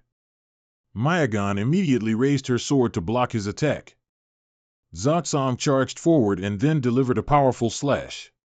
He exerted force against her. I have no intention of sparing you either. Very well. Seeing this, Mayagan muttered, restrain greed or deceiving others, restrain from falling into your own emotions, restrain desire. Then she flung Zotsam far away but continued to chant, restrain from the evil acts of others or assisting them. Restrain from covering for others even if you commit wrongs with them, restrain things that can intoxicate people's hearts. Those are all the things I have upheld when I decided to become a monk. But it's too complicated. Mayagan pointed her sword skyward with a sinister expression. For me to follow those easily, I must eliminate the things that make them complicated from the very beginning. To me, what complicates everything is extremely evil. The sword was covered in blood, and rust was clearly visible. Then she continuously wielded the sword, creating slashes. Evil must be eradicated and condemned. Red energy streams from the sword surged towards him. Faced with the fierce attack of the red energy streams, Zotsam continuously dodged. Suddenly, one of the red energy streams struck him, causing him to cry out in pain, ugh. Mayagan shouted loudly, I won't let you escape. Others standing in their combat zone were all struck by the red energy streams and cried out in pain, ugh, ah. A group of people shouted, the Ame sect monk is crazy. Everyone, run. Her face contorted as she laughed loudly, ah ha ha. Then Mayagan chanted, Amitabun. Her eyes immediately turned red, and bloodshot lines appeared around them. Suddenly a voice rang out, one of the 5 precepts is not to kill. Hearing that, Zotsam looked at her. Suddenly, the sound of a bell rang out, and the person's voice echoed simultaneously, "Isn't that the most important precept you should uphold?" And Zong stood outside the gate, ringing a bell and reproaching Mayagon, "How can you recite all those different precepts, yet abandon the one that tells you not to kill?" His expression at this moment was extremely displeased as he looked at her. A few hours earlier, in the forest. "Ugh, Doc Long, seriously." And Zong puffed out his cheeks, a little annoyed. "How many times have you promised me not to just wander off when you're resting? How could you go alone when I'm dead tired?" And Zong leapt across the tree branches, moving and scolding at the same time, so frustrating, honestly. At this moment, and Zong looked a little tired, mixed with surprise. "Huh?" Before his eyes were corpses scattered on the ground. What happened here? And Zong thought, even if they are bad people and part of the demonic cult, how could they be so ruthless towards unarmed people? And Zong saw unarmed women also cut down, covered in blood. Furthermore, it seems the battle is already over. Could the monk from the Ame sect be someone who was only supposed to observe? Mayagon was slaughtering everywhere at this moment, grah. And Zong was a little surprised when he saw Mayagon. That person. What is happening? Only then did the scene appear with Zong standing at the gate, speaking, "One of the 5 precepts is not to kill. Isn't that the most important precept you should uphold? How can you recite all those different precepts, yet abandon the one that tells you not to kill?" "Monk Mayagon."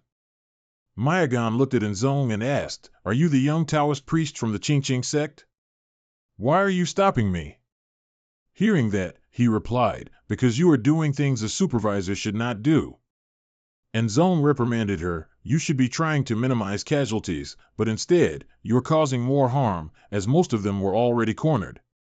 You should have tried to mediate as the supervisor. They might have surrendered without resistance. Why did you let this massacre happen?" Hearing that, Mayagon replied with some impatience, "It is the duty of a cultivator to punish evil." He immediately retorted, "Cultivators also need to show magnanimity. The evil has..." She stopped mid-sentence and looked towards Zotsang, who was struggling to stand up. "They are too despicable for us to show mercy to." And Zong heard her words and fell silent for a few seconds. Then, seeing that she was about to act again, he immediately, "Doc Long has decided to come with me. If you let him go, I'm sure he won't kill anyone else and will follow me." Hearing that, Zotsang spoke with difficulty, "Taoist and Zong, I have no intention of leaving this place before I punish all those here." Hearing that, and Zong called out to him, a little flustered, "Doc Long." Mayagon heard that and growled, "Taoist." Her expression, neither hot nor cold, was sinister and full of killing intent as she looked at him and asked, "Are you playing games with me?" Hearing that, he stammered in reply, "No, it's not like that. It's just that I don't want any more senseless killing." Hearing that, she turned and walked away, saying, "Out of respect for Taoist Bachan, I'll spare you this time. Remember this, there won't be a next time." Hearing that, and Dong cried out, "No, please stop." Mayagon, now completely out of patience, turned back and said, "I already said there wouldn't be a second time, didn't I?" A surge of power came crashing down on Ndong's head. His face paled slightly, the killing intent was truly terrifying. "I can't breathe," and Dong gradually lost consciousness, cough. "Seeing how you're shielding those wicked henchmen of the demon cult," she said, seeing his expression, "you must have been infected yourself, haven't you? If that's the case, then I have no other choice but..." While Mayagon was speaking, Jiat Song came from behind, still holding his dagger. However, she precisely blocked it with her sword, even though it came from behind her back. Jiat Song was a little surprised at this moment. Mayagon looked at him and sneered, "Such petty tricks, I see them all." Her lips curled up, of course. At that moment, a ray of light flew towards her. She swiftly dodged it with a slight shake of her head, and the 2 sharp needles were thus avoided by Mayagon. They then clattered to the ground. She then looked at Jiat Song and said, "Including this." He didn't give up, once again holding a sharp needle in his hand. However, she still caught it within a few short seconds. After catching it, she looked at Jia-san with bloodshot eyes and asked, "Is that all you've got?"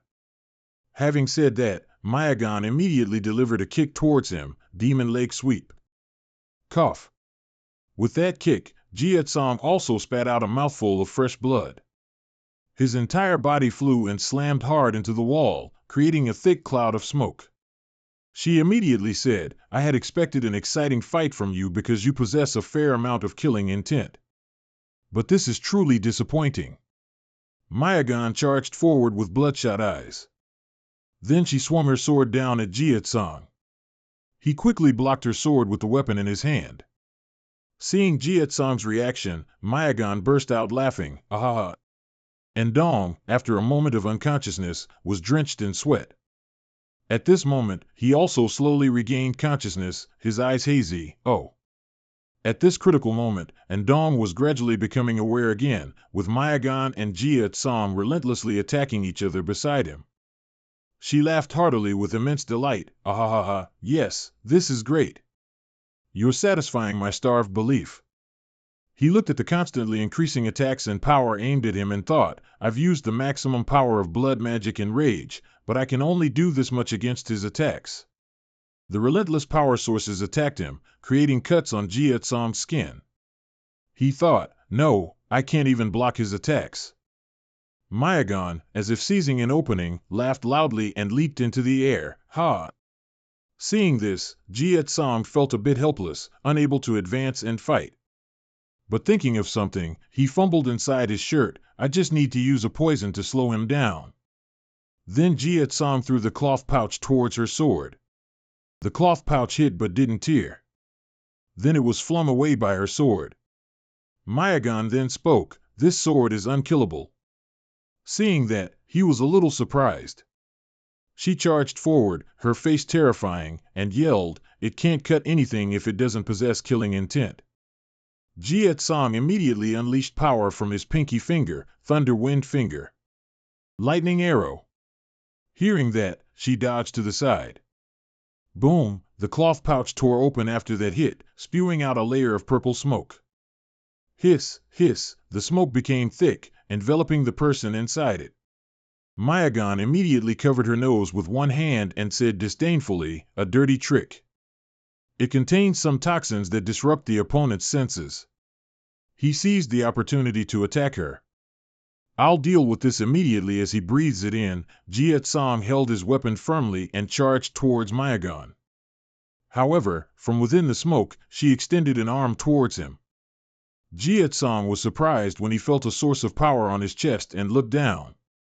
Her hand was placed on his chest, unleashing power, subduing Tiger Palm. Dong then sat up, held his forehead, and let out a sound, "Oh." Jia-san's body was sent flying towards the wall behind Dong. Boom! A huge impact startled Dong, his face gradually paling as he looked behind him. Dong saw Jia-san sitting unconscious and shouted loudly, "Doc Long." Whoosh, whoosh, whoosh, in the pitch-dark space, the sound of wind howled. Jia-san slowly looked up, blood still at the corner of his mouth, and said, "It seems I've truly seen clearly now. Doc Long, are you all right?" Dong called Jia-san. He heard his voice and said, "If you still have the strength to move, run. I'll hold her off. If you leave right now, she won't be able to catch up." Dong looked at Jia-san and replied, "I can't abandon you here. You're in this state because you saved me." Hearing him say that, he asked, "Then why are you still getting involved?" Dong asked, a bit puzzled, "What do you mean?" "I just saw Mayagan going too far." Jia-san took a difficult breath and asked, "You once told me this, didn't you? That it's better for a few to die than for everyone to perish. Do you still believe that now?" He heard that and asked, "What do you mean?" Jia-san repeated the question once more, "Do you consider those who died here to be enemies? Do you truly still think it's better for the few to die? And are those other people truly righteous gentlemen? Quantity cannot determine who is right or wrong. At least in this place, they are the benefactors who rescued and cared for me when I was severely injured. And Dong fell silent, knowing he couldn't deny that. After a moment of thought, he replied, I understand why you're trying to protect them now. Even so, Nun Mayagon is still one of the 3 great martial arts masters of the Ma sect. Fighting her is nothing short of suicide. After a moment of recovery, Jie Tsang propped himself up and slowly stood, saying, I cannot let my benefactors be massacred by these outsiders who call themselves the righteous sect. Indiscriminate slaughter. Hearing that, and Dong looked like he wanted to say something, but he called his name, ascetic monk in Dong. Called by name, he silently looked at Jie Tsang. His solitary figure appeared before Dong's eyes. Jie Tsang left him with a sentence, there are some battles from which you cannot simply retreat and be done with it. And Dong suddenly seemed to remember something, his eyes brightened. An image of Master Bachan appeared. Back then, he said, understand the Jiang by experiencing it yourself. He watched his departing back and thought, I think I understand your meaning now, Master. Suddenly, a chilling voice rang out, startling Dong, I hear a sound somewhere. Then Mayagon rushed out of the poisonous smoke with a demonic expression, the sound of evil spirits that I must eliminate. Her sword glowed with a red aura. Boom, Jie Tsang had already dodged her attack. The powerful sword strike hit the ground, startling Dong. Jie Tsang saw Dong sitting motionless and shouted, What are you doing? If you're not going to stop her with me, then run right now. And Dong witnessed the power emanating from Mayagon's sword, clenching his teeth in a bit of agony. Mayagon, her eyes bloodshot, spoke, It's too late, for I've decided to flatten this place. Then she swung her sword towards him. Starting with you. And I, she said, staring at Jie Tsang, will use these hands to put an end to everything. He yelled, Is it the conduct of a Buddhist to judge others with such shallow thoughts?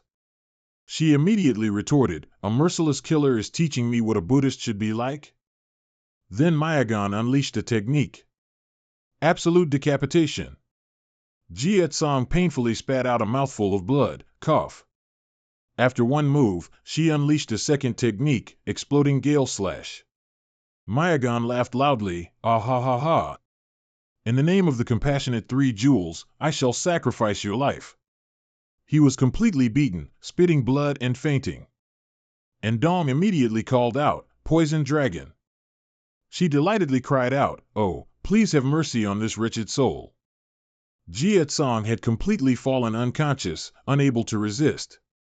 The sword of immortality was about to touch him when it suddenly halted. As if a surge of power was obstructing Mayagon, she cursed, damn it. Then she shouted, Ascetic monk. And Dong, holding 2 wooden clappers and striking them together, replied, I won't let anyone else die. She looked at Dong and said, Once I'm done with Poison Dragon, it'll be your turn. Can't you just keep quiet and wait? This level of dark magic is nothing to me. He struck the clappers and chanted, Demon Subduer, Twin Souls. Thwack, a surge of power struck her temple. And Dong chanted continuously, Demon Subduer, Twin Souls. And in Dong's mind at that moment, Master, it seems I still cannot return peacefully to this world. He used all his strength to chant, Demon Subduer, Twin Souls. But from now on, I will strive harder and follow my heart. Mayagon cried out in pain, clutching her head, Ugh. He looked at her and said, Give up, Sister Mayagon. She was now in extreme pain. She looked up at the sky and screamed, Ah. Pfft, a puddle of blood splattered out. And Dong was so astonished that his hands, which were striking the clappers, stopped. What? Did she destroy her own eardrums? Mayagon slowly pulled her hand away from her eardrum. Ignoring the blood oozing from her ear, she declared, No matter what obstacle stands in my way, I must eradicate evil. Then she swung her sword at Dong, shouting, Receive your judgment. Exploding gale slash. The sword cut across him, breaking the clappers in Dong's hands. Attacked unexpectedly, he coughed up blood, cough. Mayagon's expression at this moment instilled extreme fear in anyone who saw it. And Dong saw her charge again and immediately went on alert. Then he unleashed the Ching Sek technique he had learned, heavy clear palm. Boom, rocks and dust echoed everywhere. He collapsed to the ground, with only a few faint traces of consciousness left. Is this how it all ends? Will I again be unable to save anyone, again? Suddenly, a voice rang out, "It's still too early to give up, young warrior. There's still a way to turn the tide." Hearing the voice, Jia Tsong's eyes moved upwards. On the rooftop, Du Hoa was telepathically communicating with him. First, use the rejuvenation pill.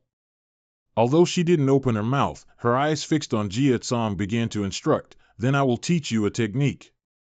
This is the best I can do for you at this moment. The name of this technique is..." When he heard Du Hoa's instruction, he took out the golden pill and slowly put it into his mouth. Then he bit down hard. On this side, Mayagan was fighting in Dong. She looked at him and said, "It seems that the ascetic monk Bachan has a decent disciple. You used your palm to block my second sword strike, didn't you? But that's all you can do. Once the entire martial arts world hears that an ascetic monk of the Tan Tan sect has sided with the evil faction, it'll be troublesome for them." Hearing that, and Dong looked up at Mayagan, breathing with difficulty. She paid no attention and continued to talk to herself. "Out of respect for you being among the three great Sichuan powers, I will spread the word that Poison Dragon took your life. You don't have to worry, rest in peace." As soon as Mayagan finished speaking, she sensed something dangerous. A surge of lightning appeared. The image of a giant serpent appeared under the lightning bolts, and the one unleashing that power was him, Jia Tsong. His eyes, filled with hatred and bone-chilling coldness, stared at her. The moment Jia Tsong took the pill as instructed by Du Hoa, his soul was transported to another dimension. There, Jia Tsong was standing in a puddle of water. Jia Tsong looked around and asked, "Where am I?" Suddenly, Jia Tsong heard a sound and turned around. Before his eyes was a multitude of cultivator souls. They bravely advanced towards him. Seeing this, Jia Tsong instinctively raised his hand to shield his face. The place we gather here is also where energy meridians converge. Under the guidance of the army. At this moment, he realized that those souls passed through him without harming him, so he relaxed a little. Stepping forward with the axe wielder, raising the dragon banner high amidst the clouds, at the moment the emperor sits majestically on his palanquin, the bells will chime. We all gather in the seven-jewel chamber, where the emperor hosts the grand banquet. When everything before your eyes becomes unclear, if you persistently continue to pursue it, you will soon find the truth you have always sought. The current carried Daka to a gate, and the voice continued, "And only those who have awakened to that truth can enter the seven-jewel chamber. I will find the truth I have always sought." Suddenly, he discovered something. A glittering jewel appeared in the water. That is. Daka picked it up and observed it. "I can feel a terrifying internal force from this thing." Suddenly, the jewel shone dazzlingly. It seeped deep into his arm. "This is pure intrinsic energy that is already a part of you.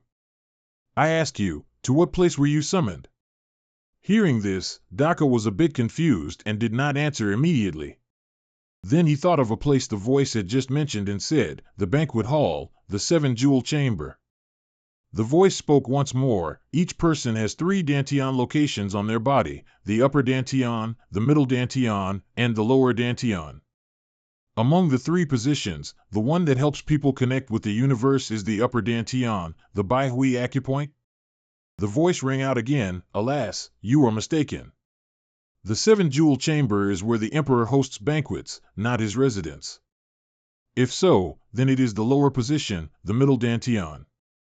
At the position of the heart, energy will be guided." The jewel in Daka's hand began to dissolve. It entered his chest. Here, a powerful current of water surged. Daka fell unconscious. "A toxin has just formed in your body. And if that newly formed toxin in your body is destroyed, then the flow of internal energy, which is now entirely concentrated in his ankle, will." At this moment, his eyes glowed as if he had a breakthrough.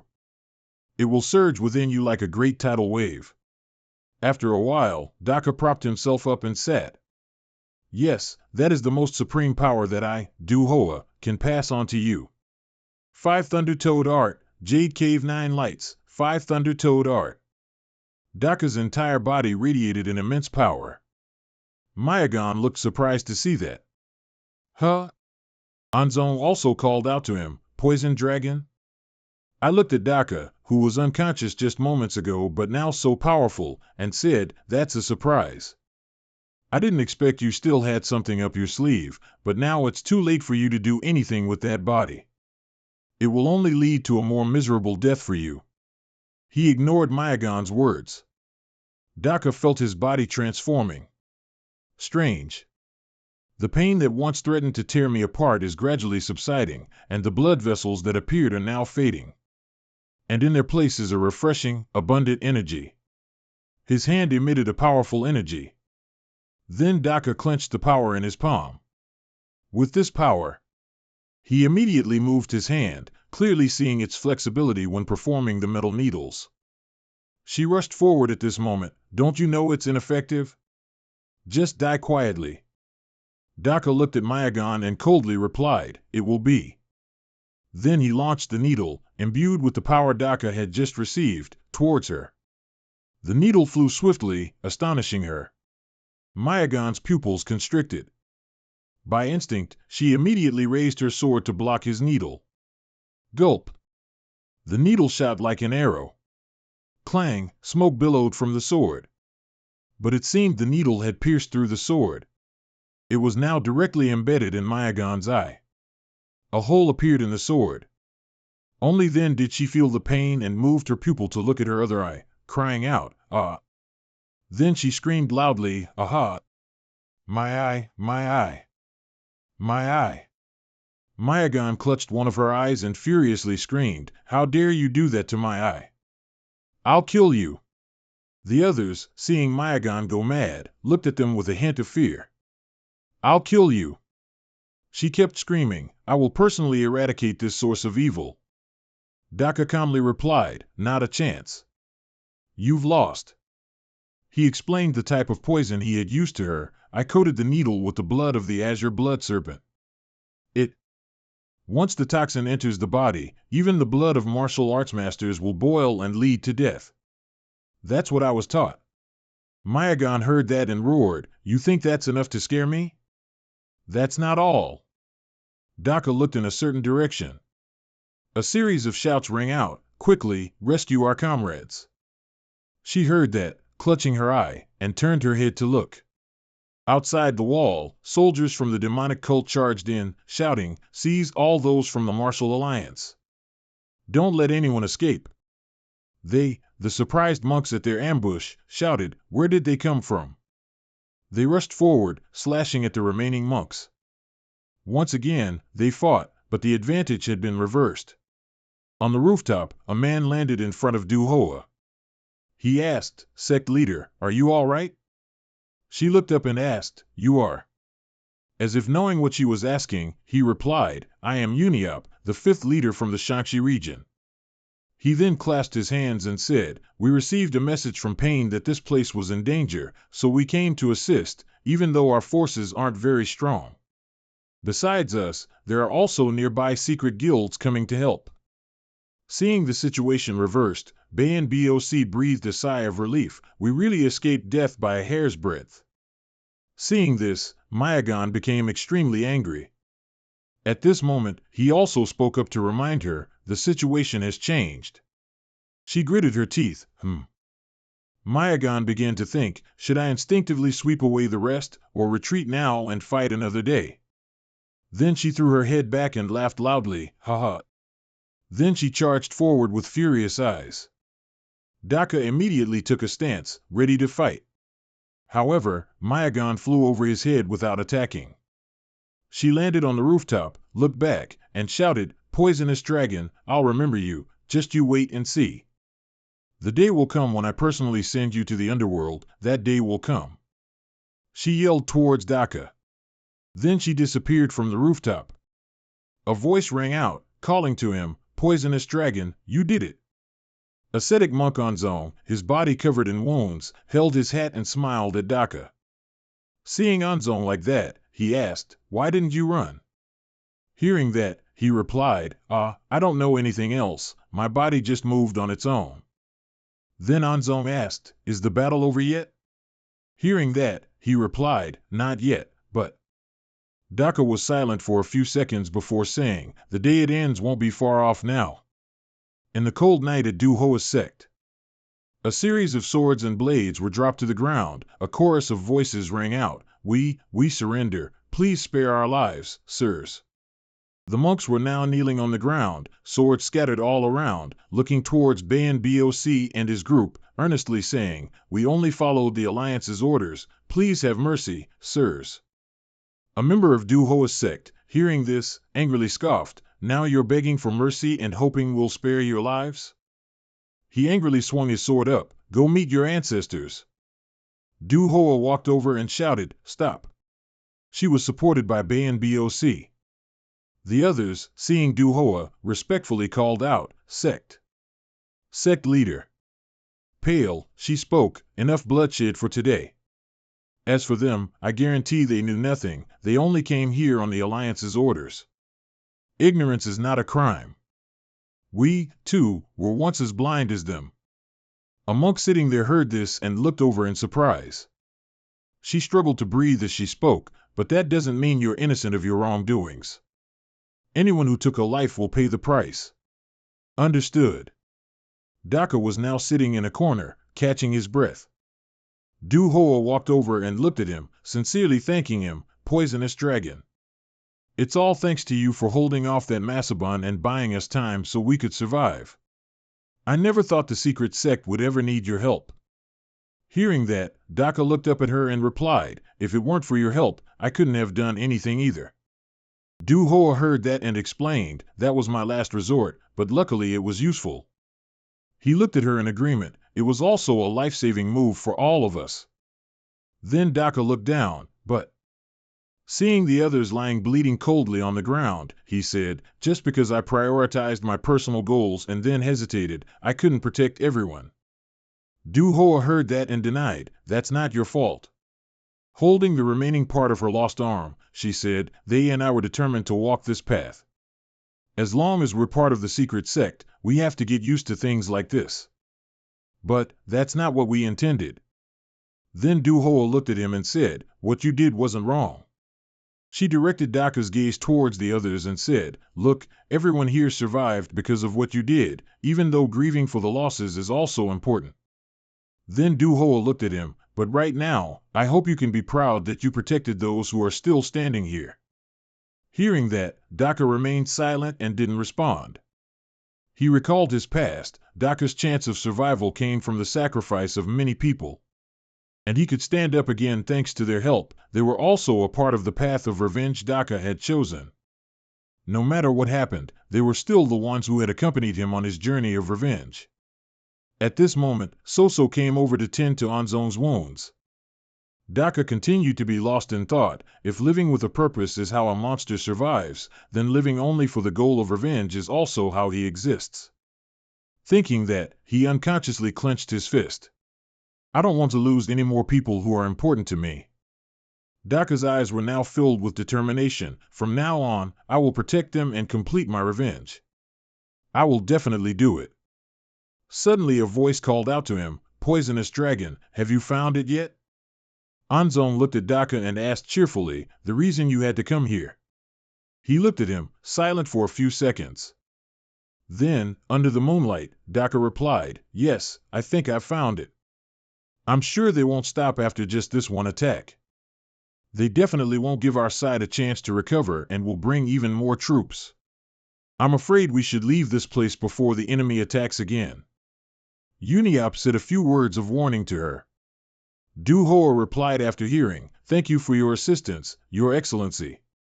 Uniop politely replied, "It's nothing, please forgive us for not being able to help more." Hearing that, she looked at them and said, "You also have things you need to protect, hurry back and do what needs to be done." Hearing that, they cupped their hands, bowed respectfully, and replied, "As you command." After watching them leave, Duhoa then spoke up, "We She looked behind her and instructed, "We must pass through the Tanhai region and then choose where to go from there." She looked at Banboc, So-So, and the others and said, "Once we leave the Eastern Ridge region, enemies are everywhere, do not let your guard down." Suddenly she held her head, her whole body swaying. Everyone exclaimed in alarm, "Sect leader." A hand held Du Hoa's arm. Daka looked at her and said, "I'll go with everyone." Hearing that, Banboc started complaining, What? I thought you said the secret sect meant nothing to you, didn't you?" Provoked by him, he denied, "When did I say that?"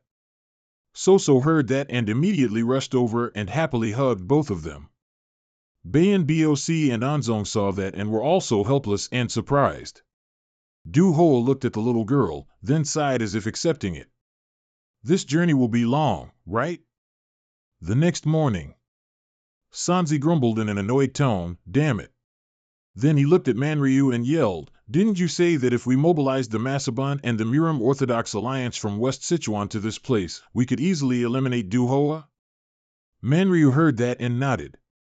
Seeing that, he said, "And then what?" He spread his arms out in front and said, "Not only is there no sign of Du Hoa, there isn't even a single person from the demonic faction."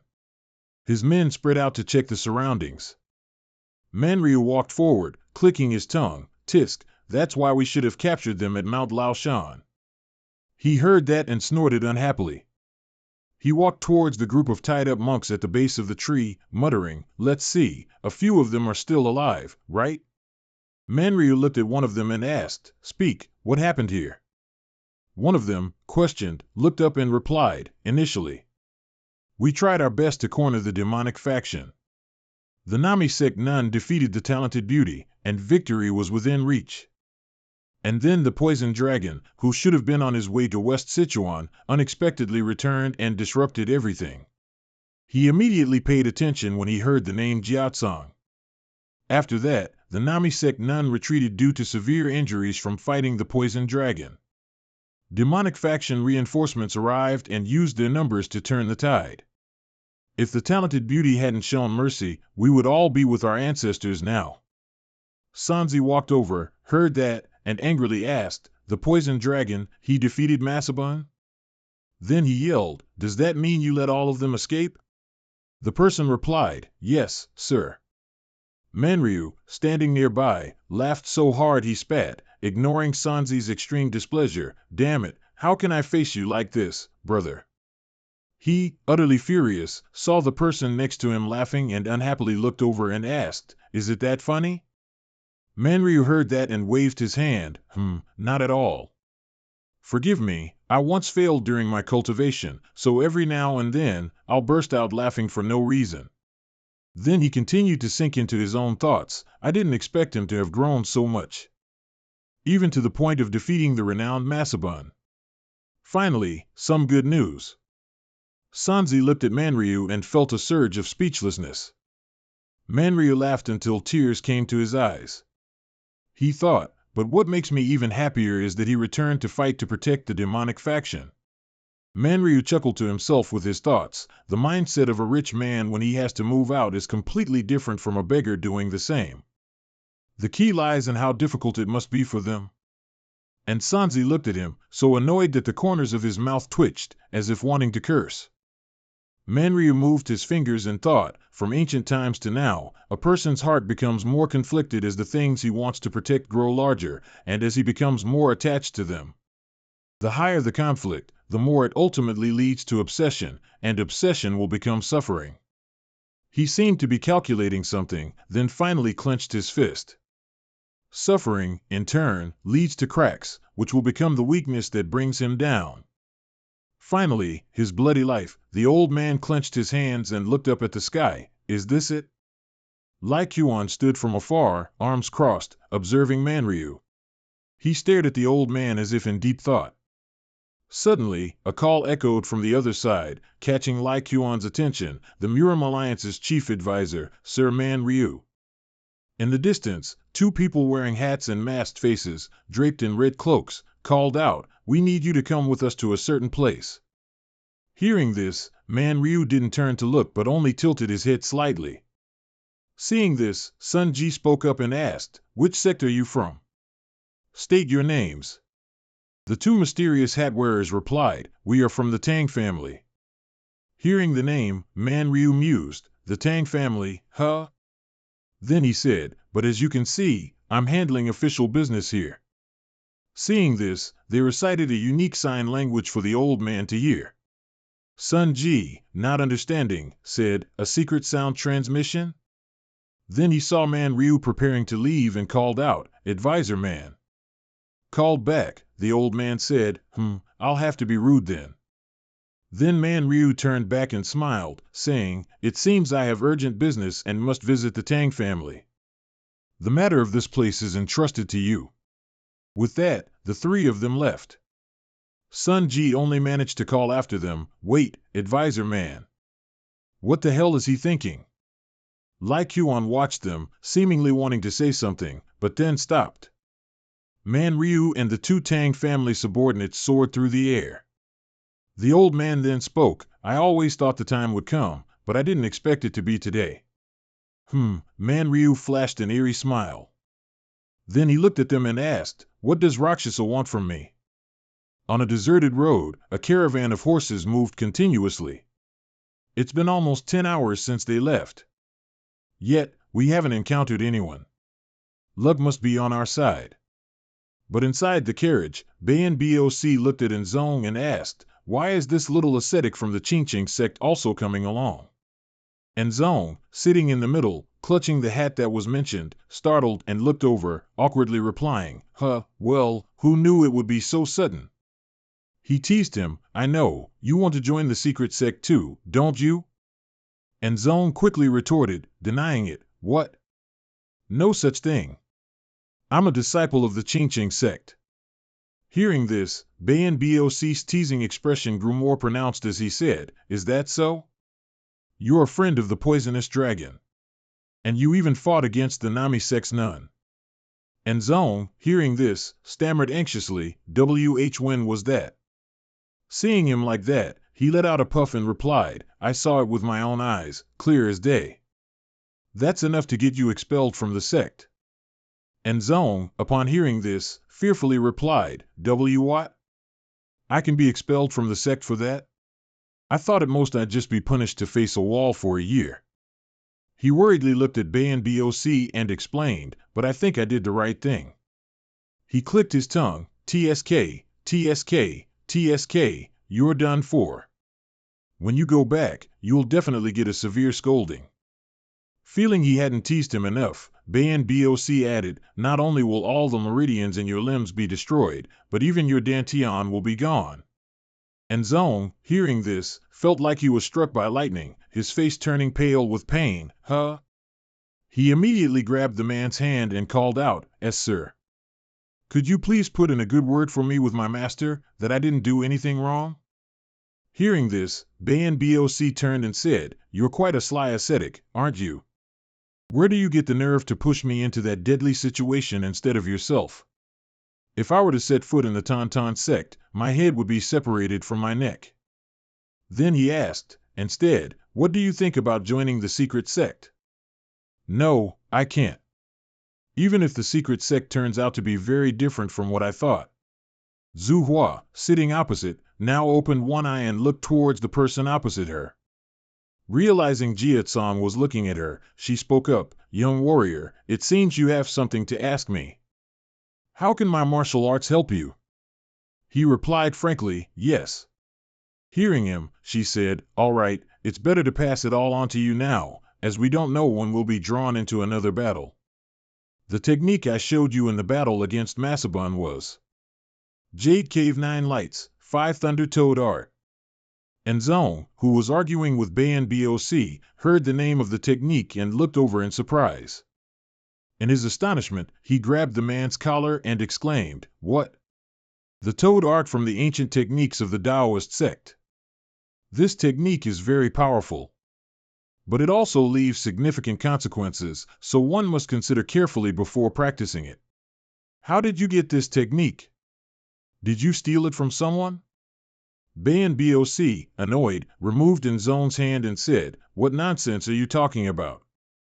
The toad art has always been a technique of our sect leader's faction."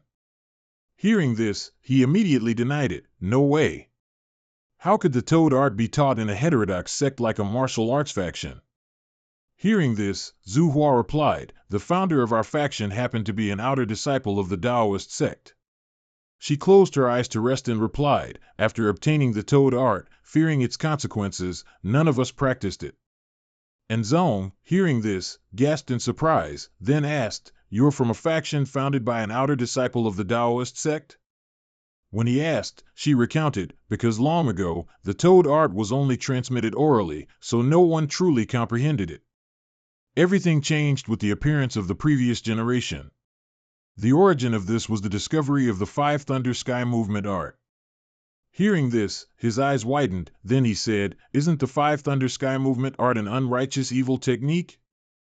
She replied, "That's right, the Five Thunder Sky Movement art is a fierce evil technique from Tibet. But when we combined the Toad art and the Five Thunder Sky Movement art, the technique became much stronger than before. And after some adjustments to the Five Thunder Toad art, it became the Jade Cave 9 Lights, Five Thunder Toad art, which I taught him a part of this improved technique." And Zong clutched his head in pain from receiving such unimaginable information and cried out, "Ah! An evil technique combined with a Taoist technique. What kind of crazy story am I hearing?" Seeing him like this, Zhu Hua asked, "Is it hard to accept?" And Zong replied honestly, "It's extremely hard to accept." She looked at him with gentle eyes and said, "The one who created the Jade Cave 9 Lights, Five Thunder Toad art, and overcame its biggest weakness and consequences, was Taoist Master Mo Am, sect leader of the Tan Tan sect." And Zong, who was holding his head, stopped at this, then stared blankly at Zhu Hua. "You mean the sect leader of the Tan Tan sect adjusted that evil technique?" He couldn't believe it and denied, "No way." She didn't argue with Nzong, just said, "It's the truth. If you want to verify, then ask your master."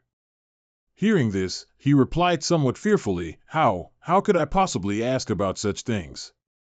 At this moment, Zhu Hua closed his eyes, turned away, and said, "I suddenly feel tired, let's talk about it next time." Seeing that, Nzong said, wait a minute. If you fall asleep now, what about the things I'm curious about?" Bayan Boc saw him fussing, coughed lightly and said, "Ahem, young monk, don't make a fuss while we're in the carriage." Jia Tsong sat thinking, the story I once heard, about a sect whose secrets were stolen and was destroyed, is the story of the lady herself. Could it be that the misfortune of the beautiful lady originated from the technique I was taught? Just like that, the procession of horses traveled a long distance further into the forest. On a cliff, a group of people wearing orange robes appeared. The group of monks from the Nami sect, who were observing, then spoke up, "We see them. Zhu Hua and Dak Long are in that carriage." The female monk immediately ordered, "No need to observe any further, attack is planned." Suddenly, a person wearing a green cloak and a wide-brimmed hat that covered their face, gently tapped a staff on the ground and shouted, "Stand still," startling the Nami sect group. She slowly turned her head to look, thinking to herself, "I didn't sense his presence at all." Then she spoke up and asked, "Who are you?" The man whose face was obscured by the hat didn't answer but said, "That carriage, it contains my disciple." At this point, they also knew who this person was and immediately greeted him, "So it's you, Taoist Bachin. It's fortunate, it would be better if you joined us in pursuing that carriage and rescuing your disciple." He didn't agree or refuse but brought up another matter, "I've heard about Master Mayagon's situation. My disciple injured someone, so should I bring him to the Nami sect after rescuing him?" The female monk replied, "Ascetic Nzong is the key figure in this matter. He clearly has ties to an evil sect, and we need your cooperation to deal with him." Bachin heard that and clenched his teeth, seemingly angered, saying, "The Nami sect is supposed to be merely an observer and an intermediary in this matter, doing nothing more." Then he roared, "Not only do you interfere for your own worldly desires, but now you're blaming other sects as well?" The terrifying power emanating from Bachin completely terrified the three female monks of the Nami sect. She looked at Bachin, gritted her teeth, and said, "Even if you are more senior than us, we also belong to the three great Sichuan." Such a reprimand is a bit excessive. He heard that and replied with dignity, "Although my disciple is young, he also belongs to the three great Sichuan. Do you think it's acceptable to take him to the Nami sect as a witness? Is that not excessive?" The monk frowned and replied, "How can a mere youngster who has only recently surpassed the grassy monk stage be compared to us?" Bachan immediately responded with his radiating power, "I am one who has comprehended all heavenly laws and meditated thoroughly through all 6 realms of desire, 18 realms of form, and 4 realms of formlessness. 4 high heavens, 3 pure realms, and even the great celestial authority. Most of you monks haven't even surpassed the grassy monk stage, so what right do you have to speak to me with such arrogance?" She heard that and shouted, "Stop making excuses. Every word you utter is filled with such hatred. What grudge has our sect caused you to despise us so much? It is you who have disgraced the three great Sichuan." He forcefully struck his staff on the ground. Mio's deep involvement and the martial arts alliance's assistance must surely be for ulterior motives, to gain their favor, right? "I will not let you take my disciple." He pointed his staff at them and threatened, "But if you want to pursue that carriage, don't blame me for being impolite." She heard that and was angered but still had to take a step back and reply, "We give up. But we won't forget your insult today." He replied fearlessly, "I'll wait and see." After that, the Ame sect members left. A voice rang out next to Bachan's ear, catching his attention. "It seems that kid escaped this time, but you can't protect him forever." Tang Heron hugged her hat and looked at Bachan, saying, "The truth is, the ascetic monk in Rome fought alongside the poisoned dragon against Masabu." Bachan let out a soft hum and replied, "This will be the last time I save my foolish disciple. But I only thought the Ame sect would be here, I didn't expect the Tang family to be interested too." She heard that and denied, "Not at all." He heard that and asked, "Then why are you here?" Tang Heron replied, "We're here because we're interested in something else." He heard that and also looked at the carriage procession. "Something else, She looked at the carriage procession and thought, "It's him. Always confronting enemies much stronger than him. The Yunnan poison sect, Yampong, Jigo sect, Qinglong, and now even Masabu. Extremely reckless. If he fights them, he'll most likely die." That's what everyone would say, but he always held his ground, never retreating. He had personally embarked on a path of fighting to the end with his enemies and achieved final victory. Neither the blood flowing through him nor the martial arts he uses are anything good. The reason he could reach his current position is entirely due to his firm will. His will, Tang Heron looked up at the sky and thought, "Where does it come from?" After she didn't reply for a while, he said, "I don't know who you're aiming for. But I'm sure that person is very interesting." Tang Heron heard that and looked over, puzzled. Bachan then explained, "Not everyone catches the eye of the Tang family's eldest young mistress." She heard him say that and asked, "Catch the eye?" Then Tang Heron denied, "You're joking too much. Who would be interested in a monkey that performs tricks?" Bachan heard that, laughed loudly, and turned to leave. "Ha ha ha, a monkey, no, but I'm just saying what I see, so don't get angry so quickly." The rustling wind brushed past, making her hair sway. Tang Heron silently watched him leave. Tang Family Fortress, Inner City. "Finally, I'm here again." Manryu stood before the city gate, looking up in admiration. He looked at the tall building in front of him and thought, "It is the Sichuan Tang sect that controls the entire situation in Mirim. Even within the sect, only a rare few chosen ones can enter the inner city.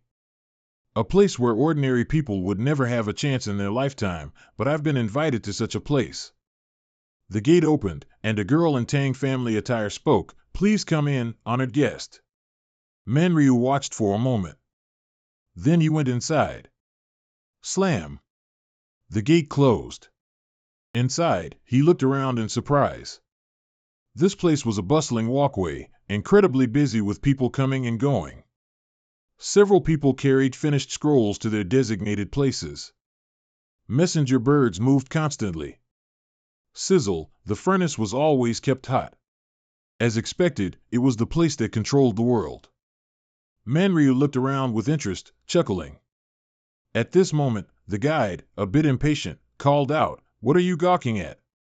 Manryu seemed to snap out of it and quickly moved. The guide then urged, "Step lively." A man with a long beard and hair like a lion's mane, his face somewhat fierce, was Lazet Oroboni. Pillar of the Tang family, fierce lion of Sichuan, schemer, absolute lawgiver. Although he had many aliases, the most well-known name was Lazet Oroboni, a title reserved for him because he held the power of life and death in his hands, even though it was a matter only the heavens could freely decide. Rumor had it that he had stepped down from his position as head of the Tang family a decade ago.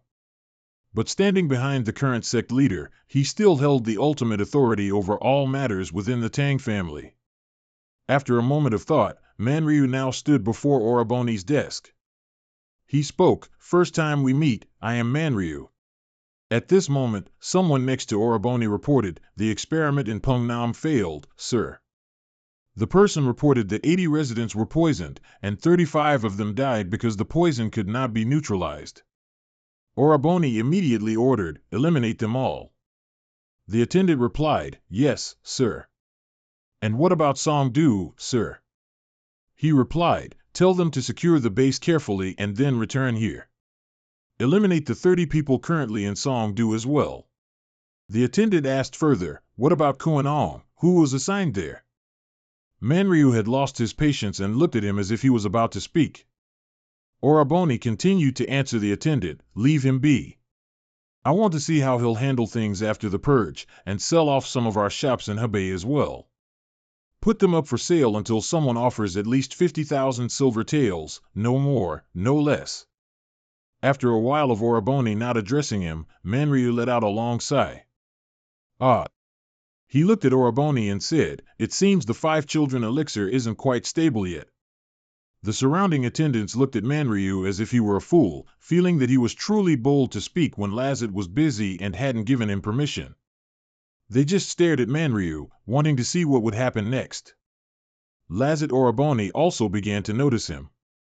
After a moment of silence, he replied, "Oh, you're right, it's not complete yet." Manryu heard Oroboni say that and replied, "If you give me an unfinished product, it will significantly affect my work." "Do you think any kind of poison is effective against internal martial arts techniques that have been refined over 1,000 years?" He heard that and replied, "If we use poison and fail, wouldn't we just bring more unnecessary trouble upon ourselves?" Oroboni heard that and looked towards Manryu, asking, "Is it with me, or with you?" He replied, "I'm just speaking the truth." Oroboni heard that and said, "We have already anticipated what could happen, even with Dongfeng, so don't make any comments. What caught my attention is that you have damaged the Tang family's important enterprise. You truly have a filthy heart." Saying that, he pointed at the box his subordinate carried over and said, "Take it. This is the Valiant Elixir." Oroboni explained to Manryu, "It's good for a body with blocked energy flow due to injury or severed limbs. If you use it, you will gain about 20 years of internal energy." He looked at the bottle of medicine in the box and replied, "All right, I will gladly accept this gift, but I came here to inform you of a few things." He heard that and immediately refused, "I don't want to hear it." Oroboni continued working, handing the approved scrolls to his subordinates. As he worked, he said, "I only summoned you here to give you that because you helped bring the poisoned dragon back. The undefeated divine sword is always very cautious. We will have no opportunity to learn about his family's exclusive internal martial arts cultivation method. Lai Kuan is not a bad target." As Manryu put away the medicine bottle, he replied, "If Lai Deng knew about this, he would surely hang my head as a reward. It seems the Valiant Elixir isn't quite enough when we're talking about me losing my life, is it?" Oroboni heard that and explained to him, "The Valiant Elixir usually costs 20 taels of sun gold. That's enough. Don't be greedy, withdraw."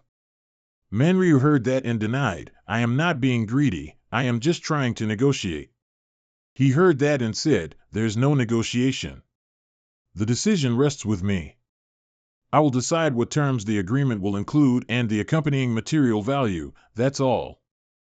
Manryu ignored Oroboni's words and continued, I wonder if I could become a matchmaker and arrange a few unions. Like a marriage between. Once again, he successfully drew Oroboni's attention. He chuckled strangely and said, Miss Tang Heron and the Poison Dragon. Oroboni heard that and stared at Manryu, what are you planning? A few seconds later, a deep, steady laugh rang out, ha ha ha. Oroboni burst out laughing, ha ha ha ha.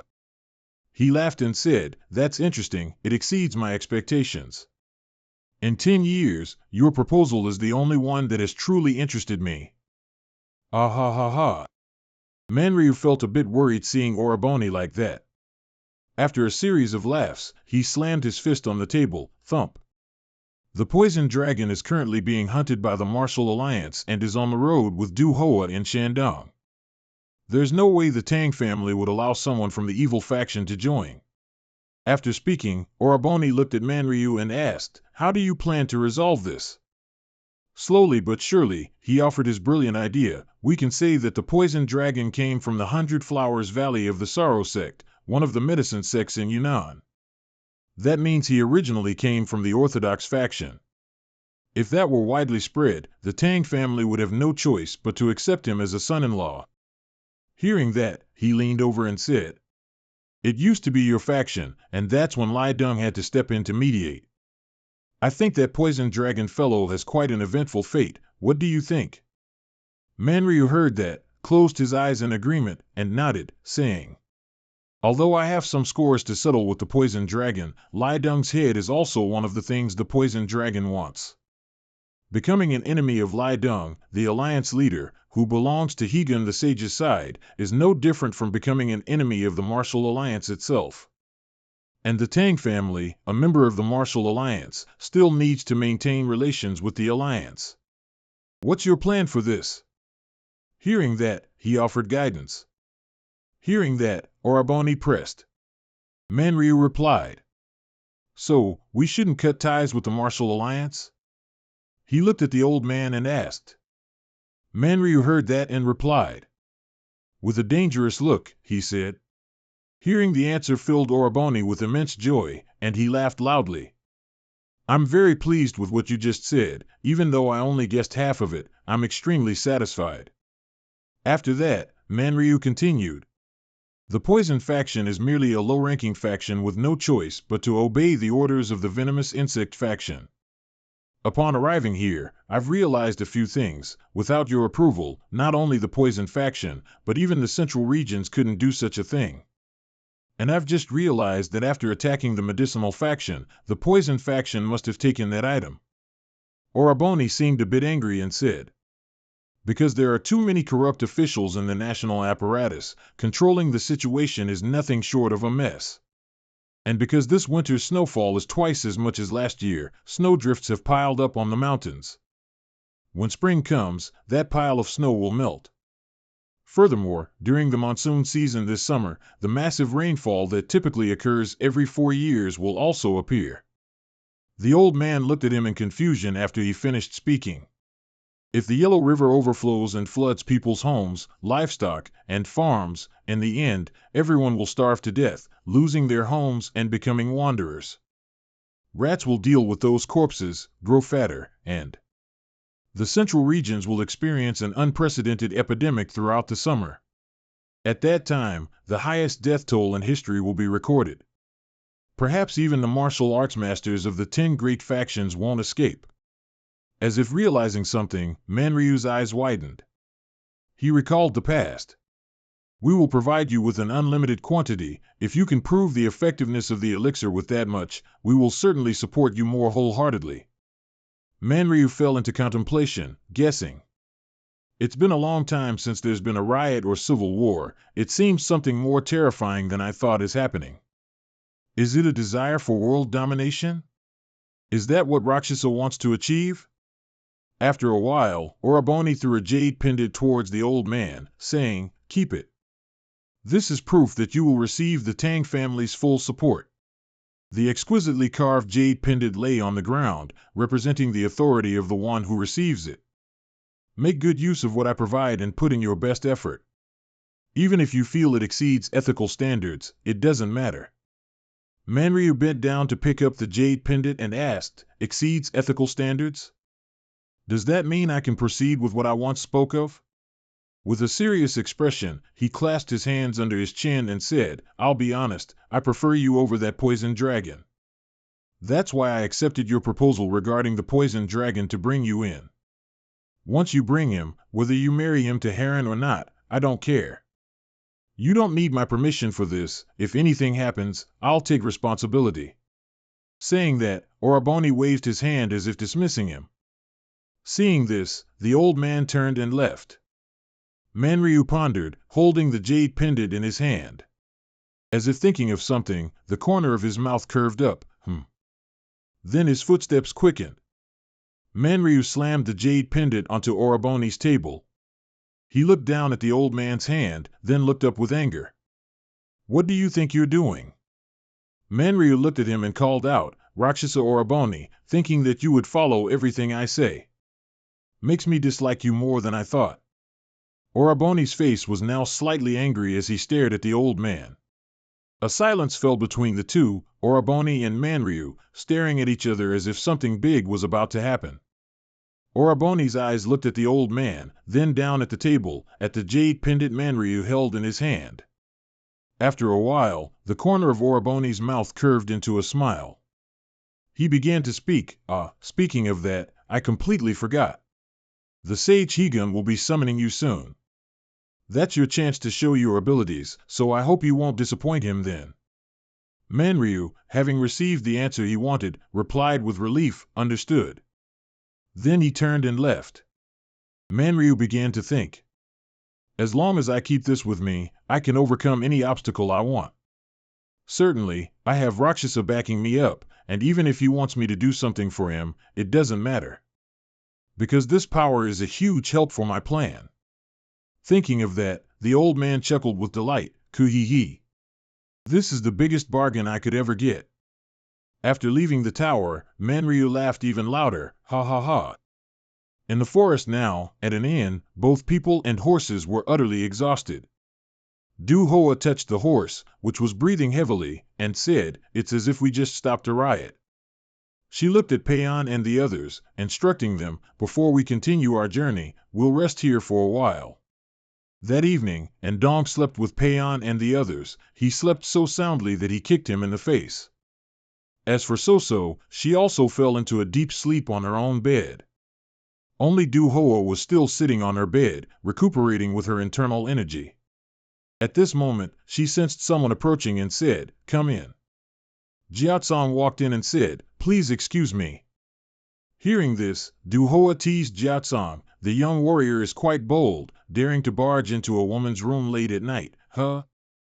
He replied straightforwardly, Didn't someone tell me to come at around 11 p.m.? She heard this and lost interest, complaining, No cooperation at all, what a boring man. Jiatsong saw Du Hoa walking with a bit of difficulty and said, It seems your physical condition hasn't improved. She replied, The Tang clan's poison is hard to cure without their antidote. Hearing this, he asked, The Tang clan's poison? The Tang clan was involved in this battle too? Du Hoa nodded and replied, I can't say for sure, because the place I was poisoned and the place I lost my arm are not the same. To be honest, before I led you to the battle in the village, she looked at Jiatsong. Manryu came to negotiate with me. Hearing this, he looked a bit confused.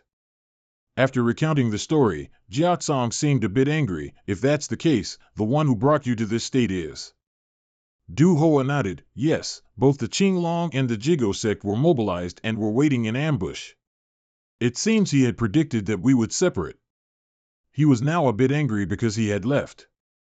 Seeing this, Du Hoa said, I know your personality, so I'll tell you not to blame yourself for it. It's my fault for letting myself get into this state. Her hand trembled as she held the handle of the teapot, saying, Because from the start, I had no intention of agreeing to his proposal. Du Hoa picked up the teapot, preparing to pour for Jiatsong. Will we have to endure more suffering to get what we want? He saw that she was having difficulty holding the teapot and reached out his hand. Then he took the teapot and poured it into the cup himself.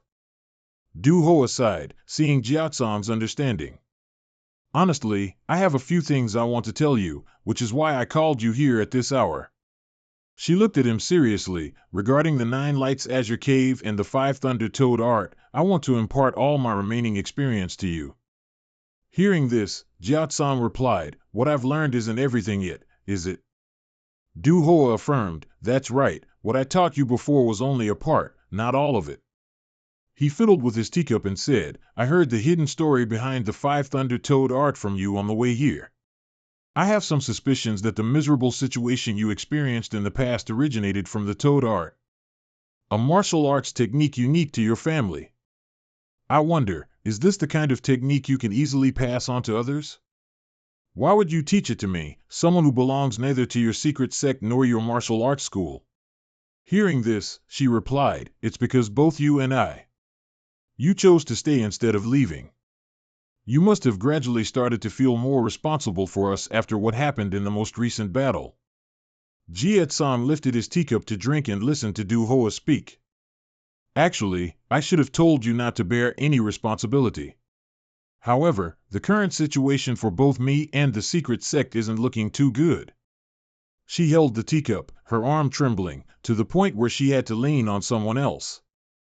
By entrusting it to you, you can help us with the current situation. This power is also to protect us. Then Du Hoa looked at him, but I'm not passing it on to you so you'll fight for us.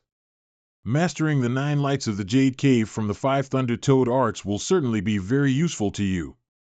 Do you remember what I said about your body's condition? Your life force will significantly decrease if you use the Blood Heaven Burst technique. If you keep going like this, you won't live past 3 years. But there's still a way. The 9 lights of the Jade Cave from the 5 Thunder Toad arts is a technique that creates a protective barrier for certain internal organs. That barrier will accumulate internal energy and then release it all at once.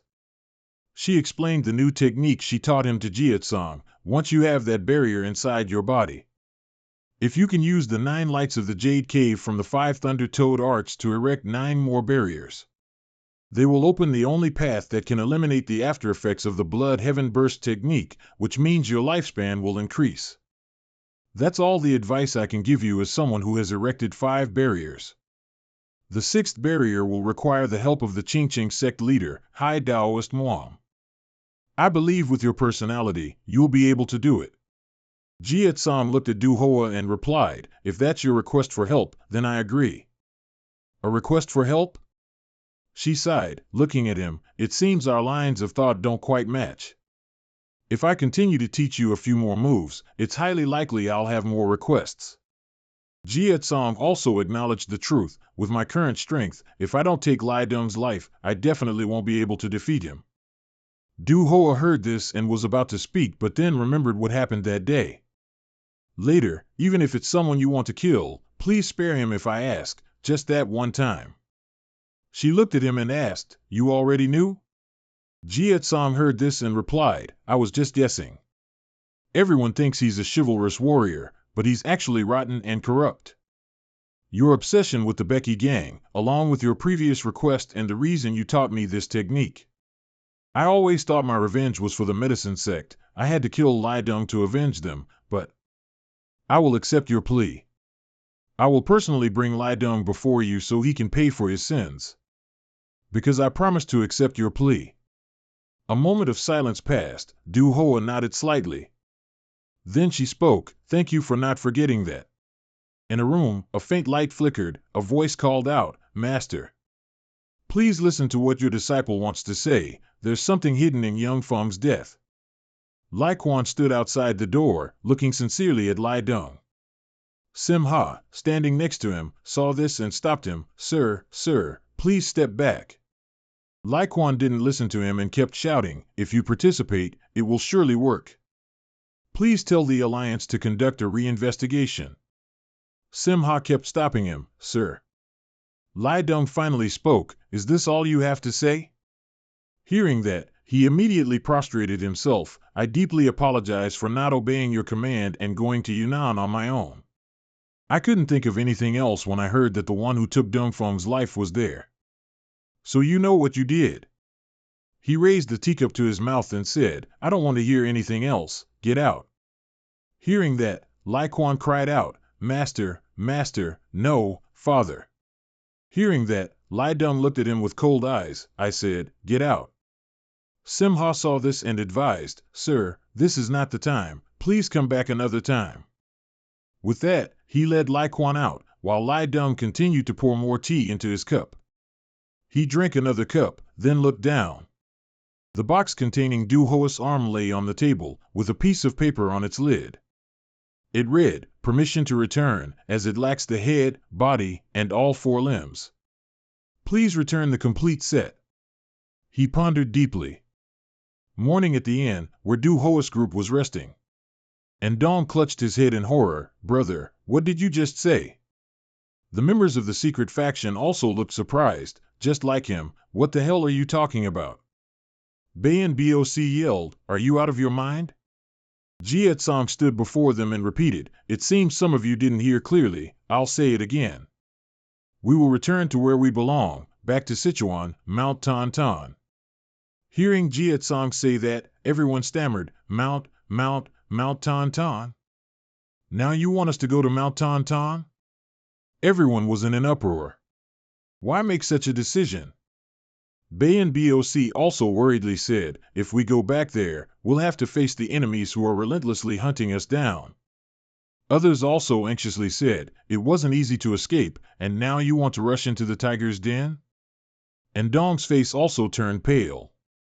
Then they looked at Du Hoa and asked, Sect Master, do you also agree with this? She calmly replied, Yes. Everyone immediately asked, Why? Jie Tsong then explained, We must face reality. Most people were seriously injured in the previous battle and haven't had enough time to recover. Therefore, our speed of movement will decrease. We've shaken off the enemy until now, but they certainly won't give up the chase. In that case, if we encounter them any time, there will surely be countless casualties. Everyone exclaimed, That's why we need to avoid encountering them, we can't go back to the enemy's lair. He seriously said, This is the most opportune moment to outsmart them. They think they are the hunters tracking those who fled from Sichuan, which is us. Jie Tsong affirmed to everyone, They certainly won't pay attention to anyone entering Sichuan. Hearing that, everyone looked at him in surprise. Jie Tsong proposed a plan, We will disguise ourselves as merchants to enter Sichuan and then go to Mount Tan Tan. That way, we'll completely shake them off. Hearing that, everyone exchanged glances and agreed, That's right. The Martial Arts Alliance won't enter Mount Tan Tan, and even if they find us, they can't cause a stir there. And Dong, hearing it involved his sect, quickly asked, But there is no guarantee the Tan Tan sect will accept everyone. Jie Tsong looked at him. And Dong, seeing him looked back in confusion. Then he clasped his hands together and said, Please help us. And Dong was startled, Huh? What? Jie Tsong said earnestly, To be honest with you, the reason I want to go to Mount Qingqing is to use you. If we still have you until we pass Mount Qingqing, I don't think the Qingqing sect will attack us. Seeing this, and Dong looked at him sadly, with tears welling up, So I'll be your hostage? I don't know about my senior and junior brothers, but my master won't let it go easily. Hearing that, Jie Tsong said, At that time, I will try to negotiate with him, but if he still doesn't compromise, then we'll have to fight. Hearing that, it was as if he was struck by lightning. You want to fight my master? After going from one shock to another, and Dong weakly let out a long ah. The others looked at each other in disgust. It doesn't seem too reckless. That's right, at this rate, the enemy will easily catch us. Jie Tsong looked at Du Hoa, and both nodded simultaneously. A troop of horses moved into the mountains. Bayan Boc leaned on his hand, looked out the window, and mumbled, Just thinking about having to transport tons of food like this back and forth during the day, it feels like we're on a pleasure trip or something. Jie Tsong was now sitting outside, acting as a coachman, moving with the group. Suddenly, his eyes shifted as if sensing something. From a distance, a wisp of white smoke rose, They're here. Hearing that, the others all held their breath, worried about being discovered. Du-Hoa also tried to suppress her presence. Everyone, just stay calm and act natural. A troop of horses galloped towards them. They safely passed by that troop of horses. After the troop of horses had gone far, they still watched them, but also breathed a sigh of relief. Then everyone cheered happily. It really worked, we made it through. Hearing that, Jia-san looked back and said, it's not over yet, we have to act the same way when we meet the remaining group. No one will catch us. Bei and Boc, sitting inside the carriage, heard that and chuckled softly, hey, to come up with such an idea in such a short time, truly an excellent friend. Under the starry night sky, in the forest, the group lit a fire and rested. Everyone did very well. He sighed and said, although everyone is disguised, it must not be easy to act natural in the face of danger. Du-Hoa, sitting next to him, heard that and looked at Jia-san, smiling, you're not part of a secret sect, but you've saved everyone's life. I'm sure they trust you a lot. She looked towards everyone who was resting. Bei and Boc continued to tease Ndung, making Exo-so sitting next to him giggle. Seeing that, he felt a sense of peace in his heart. Then Du-Hoa suddenly stood up and said, it will be a few more days before we depart for Mount Qingqing, during which time, I will complete the transmission of the 9 lights of the Jade Cave of the 5 Thunder Toad Arc to you. Then she looked at him, the reason you want to go to the territory of the Qingqing sect is to meet the high-ranking Taoist Mu Am, right? Jia-san nodded. First, I will explain to you the moves that form the 9 lights of the Jade Cave of the 5 Thunder Toad Art. As I told you before, Toad Art is a Taoist sect move, the main cultivation method of which is that internal energy will surge like a dam and then be released all at once. And the 5 Thunder Toad Art is a move heavily used by demonic sects. Through cultivation, power is amplified by circulating it at 5 different points. It could also be considered the origin of the Blood Sky Burst technique you use. The 5 Thunder Toad Art is a combination of Toad Art and 5 Thunder Heaven Movement Art, to add force to those 5 dams, and then create something like a whirlpool, to amplify the power of internal energy within one's body. But the worrying thing is that you will suffer severe damage when blood vessels act as dams and accumulate internal energy within them. The 5 Thunder Heaven Movement Art can cause damage to blood vessels due to its swirling currents. At this moment, Exo-so and Ndung were sound asleep leaning on each other. Only Du-Hoa and Jia-san were discussing the technique. She said, no matter how strong a martial artist is, people often say that using these cultivation methods for a long time can lead to death. And the result of the desire to compensate for one's own deficiencies was the birth of the 9 lights of the Jade Cave of the 5 Thunder Toad Art. 9 lights of the Jade Cave relates to 9 parts of the body. She continued to explain to him from early morning until dusk, you will have to set up not 5, but 9 dams and use the swirling currents to diffuse energy.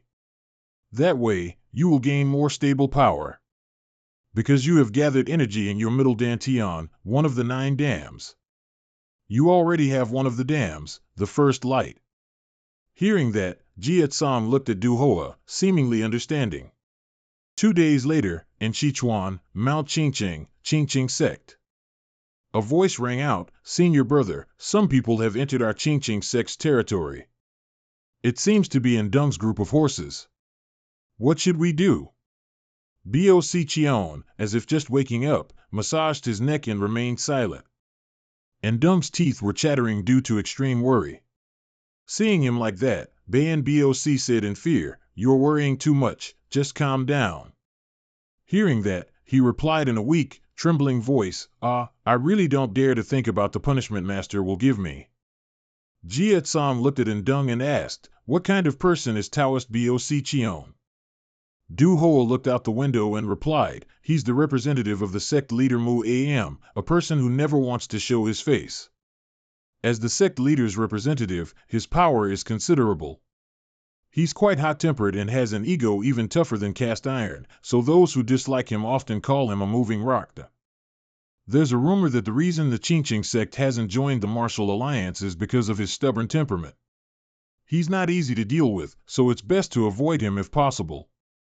Then she chuckled, but he and I don't have a very good relationship. He looked at her, puzzled. Suddenly, Jietsong felt his whole body become heavy, and the surrounding air seemed to be compressed.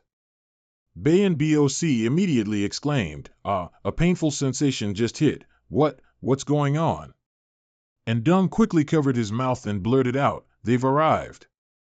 Jietsong gritted his teeth, supporting his body, as if an overwhelming tidal wave was pressing down on them from above, a horrifying force of internal energy. Du Hoa also bit her lip, supporting her frail body, saying, it seems what we just mentioned has come true. Everyone, get down quickly, he's already here. Outside, a black shoe stood blocking the horse carriage.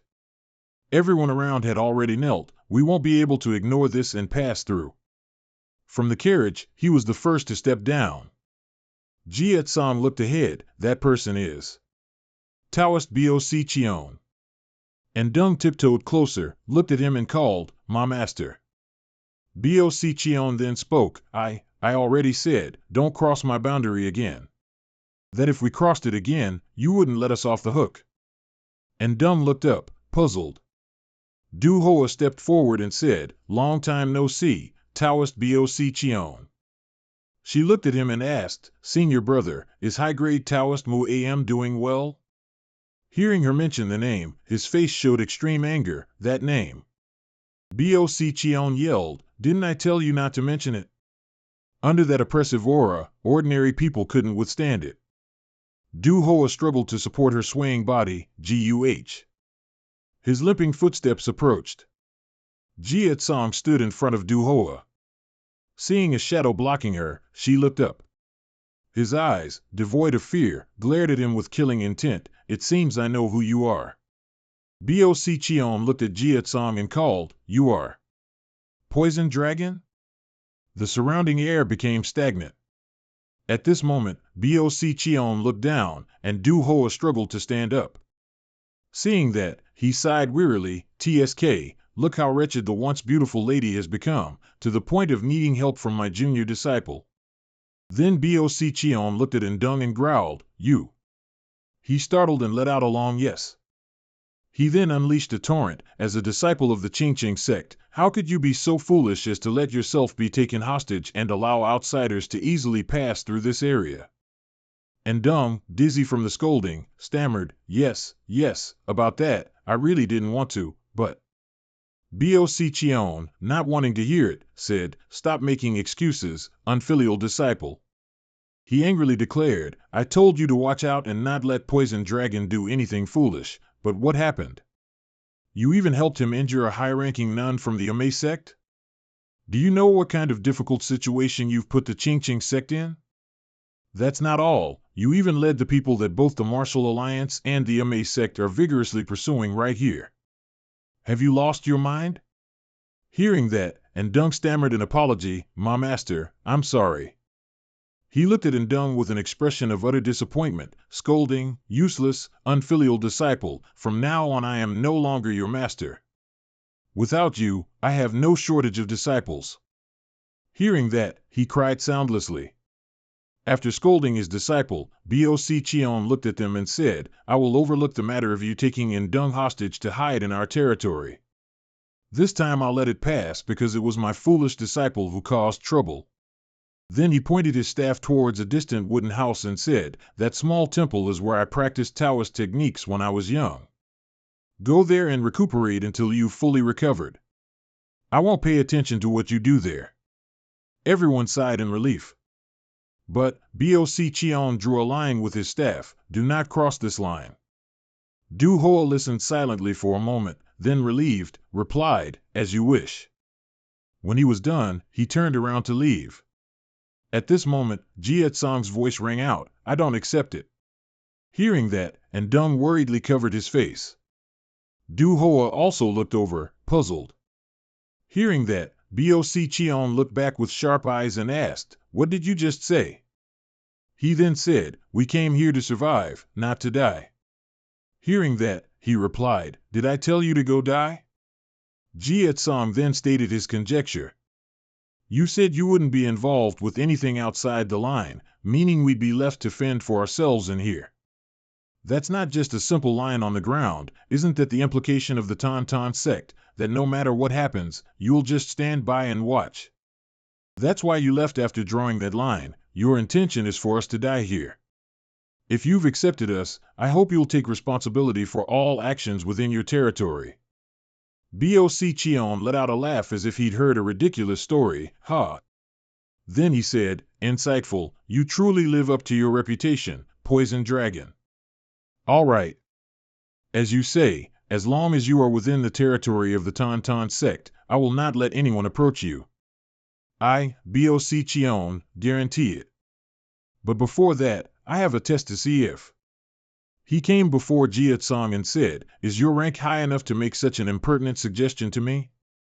Boc Cheon then stated the rules. The test consists of 3 rounds. If you do not move a single step from your current position until the end, I will acknowledge your ability. Hearing that, he asked, what if I don't? He replied, I'll still keep my word. Hearing that, Jia Tsong hesitated and said, then what if? What if I win? Boc Cheon replied as if he'd heard something crazy, don't even dream of it. However, he still insisted on asking, but in the event that I actually win, would you listen to a request of mine? Hearing that, he laughed, he, you really are an interesting fellow, aren't you? Boc Cheon slammed his staff on his hand and replied, all right, I'll listen to that request of yours, he. And Dung bit his hand worriedly, then shouted, Poison Dragon, why would you make such a bet? I didn't realize Master cared for him that much. Hearing his disciple say that, Boc Cheon pointed his staff at him and scolded, shut up. Are you so proud of what you've caused that you dare to look up? And Dung was suddenly scolded again, so he shrunk his neck and replied, yes. He had now placed his hand on the wooden staff in the other man's hand. He looked down, puzzled. Jia Tsong knew this and spoke up, this is the first round. Hearing that, Boc Cheon looked at him with even more confusion. Then he angrily growled, are you joking with me? Jia Tsong's voice calmly replied, I've been serious the whole time. Hearing that, he asked, do you dare to use such a despicable trick? Boc Cheon looked at him and asked, are you trying to gather power into something to finish the round in a few moves? Jia Tsong looked at him and said, I'm just trying my best to win the bet, any way possible. Hearing that, Bachin said, in that case, I won't hold back. Round 2, assume your stance. His hand retracted and he replied, no need to hold back. Hearing that, he replied bluntly, I won't. Make sure you don't take your eyes off me for a second. Jia Kong immediately took a defensive stance.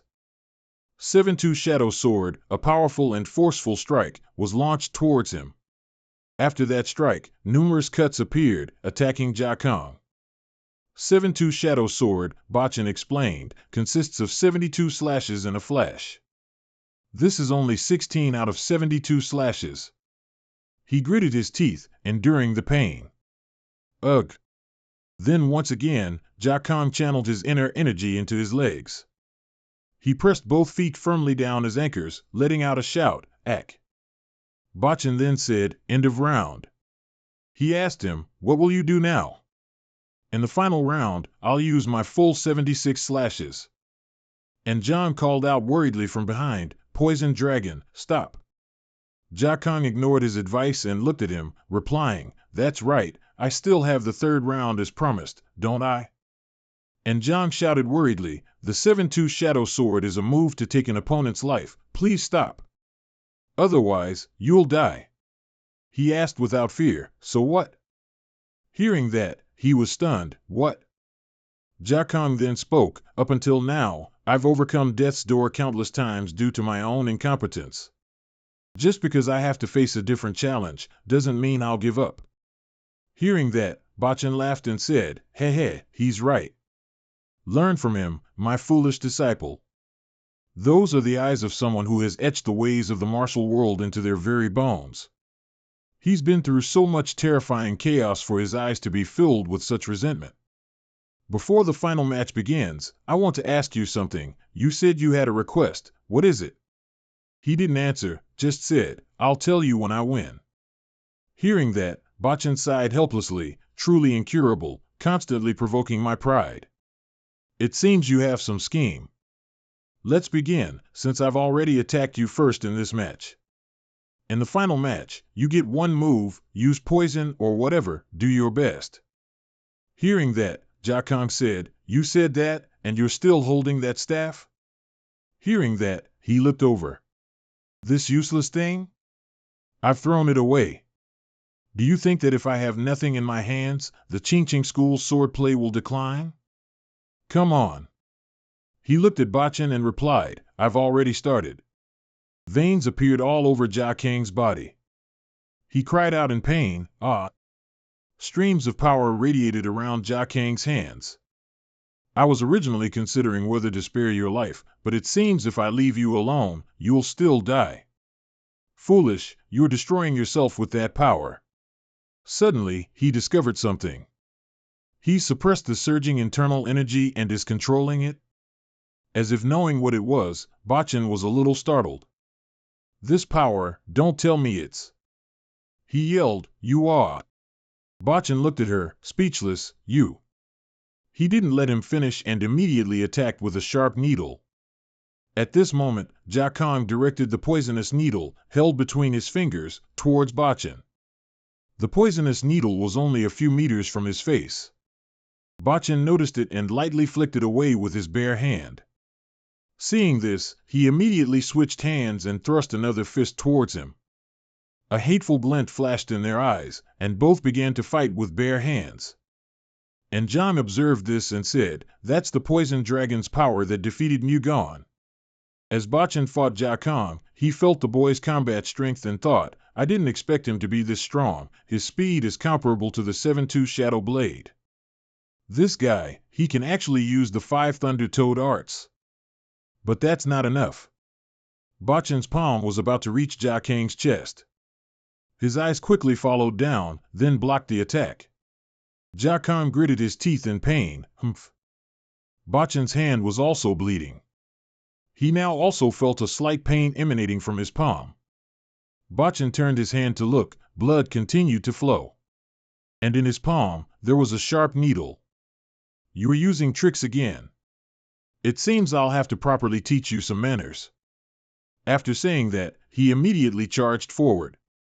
Jia Kang, observing, finally seized the opportunity, it's here. Bachin then shouted out his technique, 7-2 Shadow Blade. Both of them struggled very intensely. I strike, you block, I block, you strike.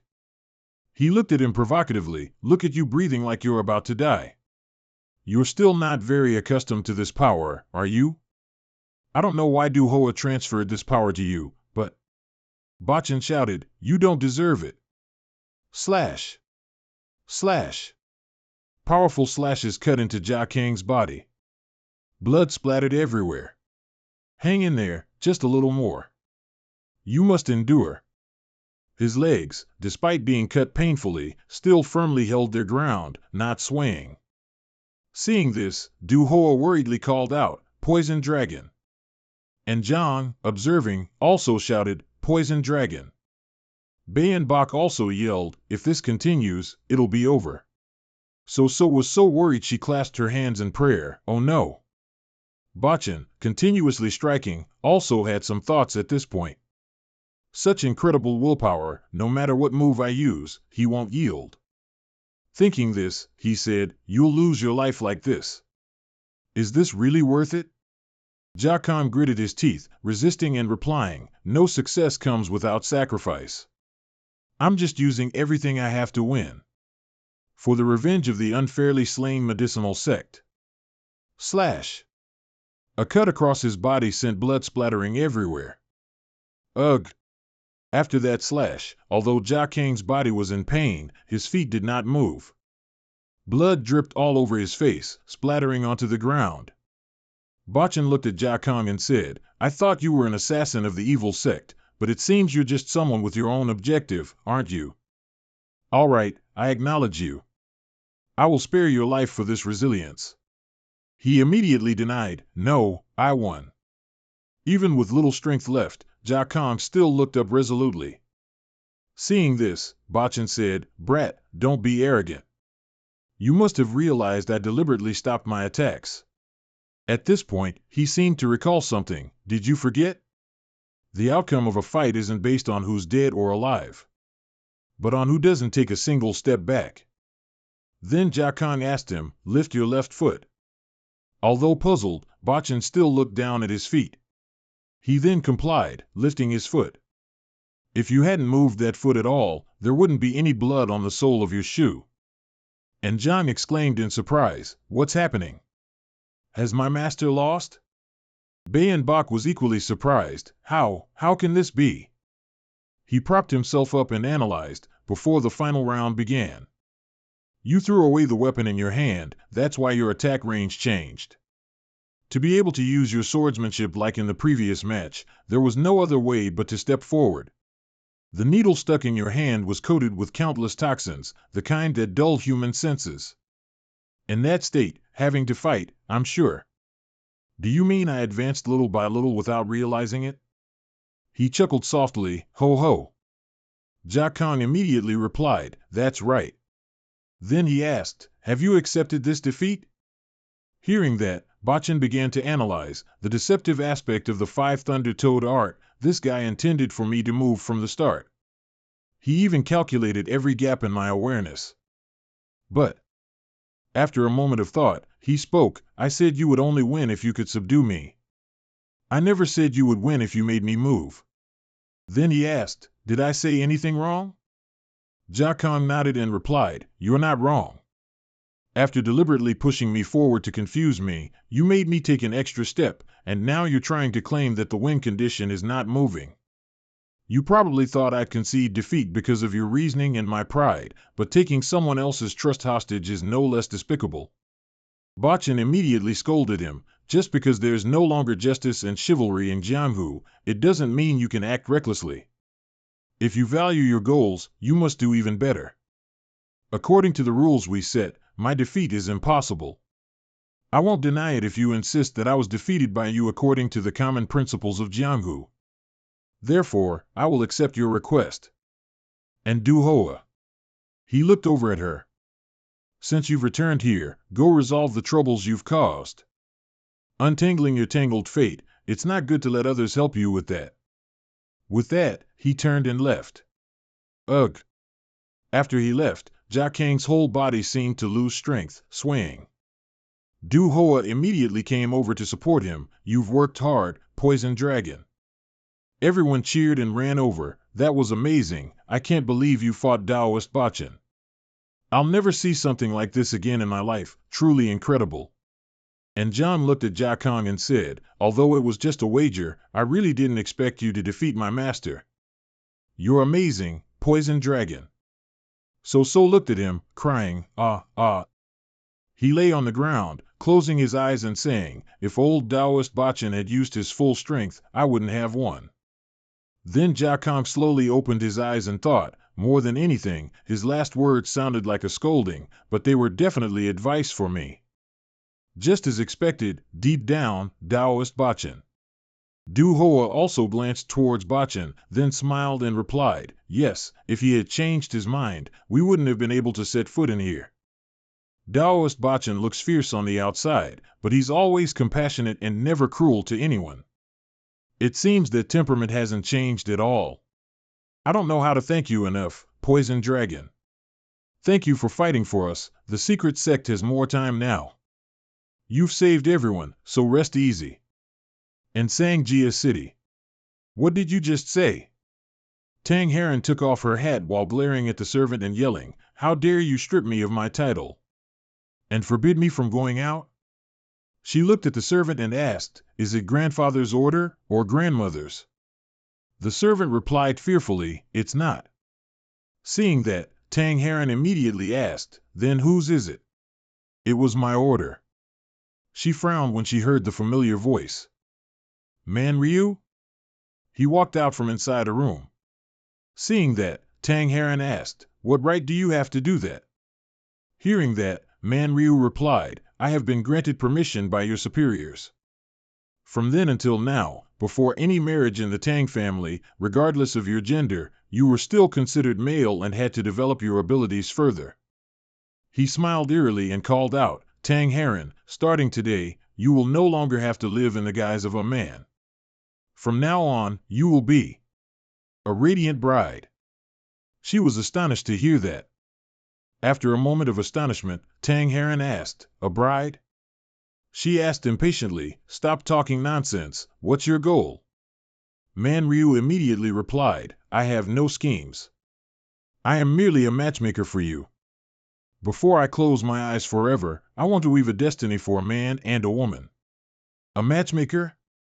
Tang Heron looked at him, puzzled, why are you my matchmaker? Manryu looked at her and smiled, saying, it's because I've decided to become the god of love. Then he asked, are you ready to meet your groom? Hearing that, she froze and looked at Manryu, asking, he's here. That's right. He gestured towards the door, calling, come in boldly. A dirty-looking man walked inside. When Tang Heron saw him, her face clearly showed disgust. Manryu approached the man and introduced him, this is your bride.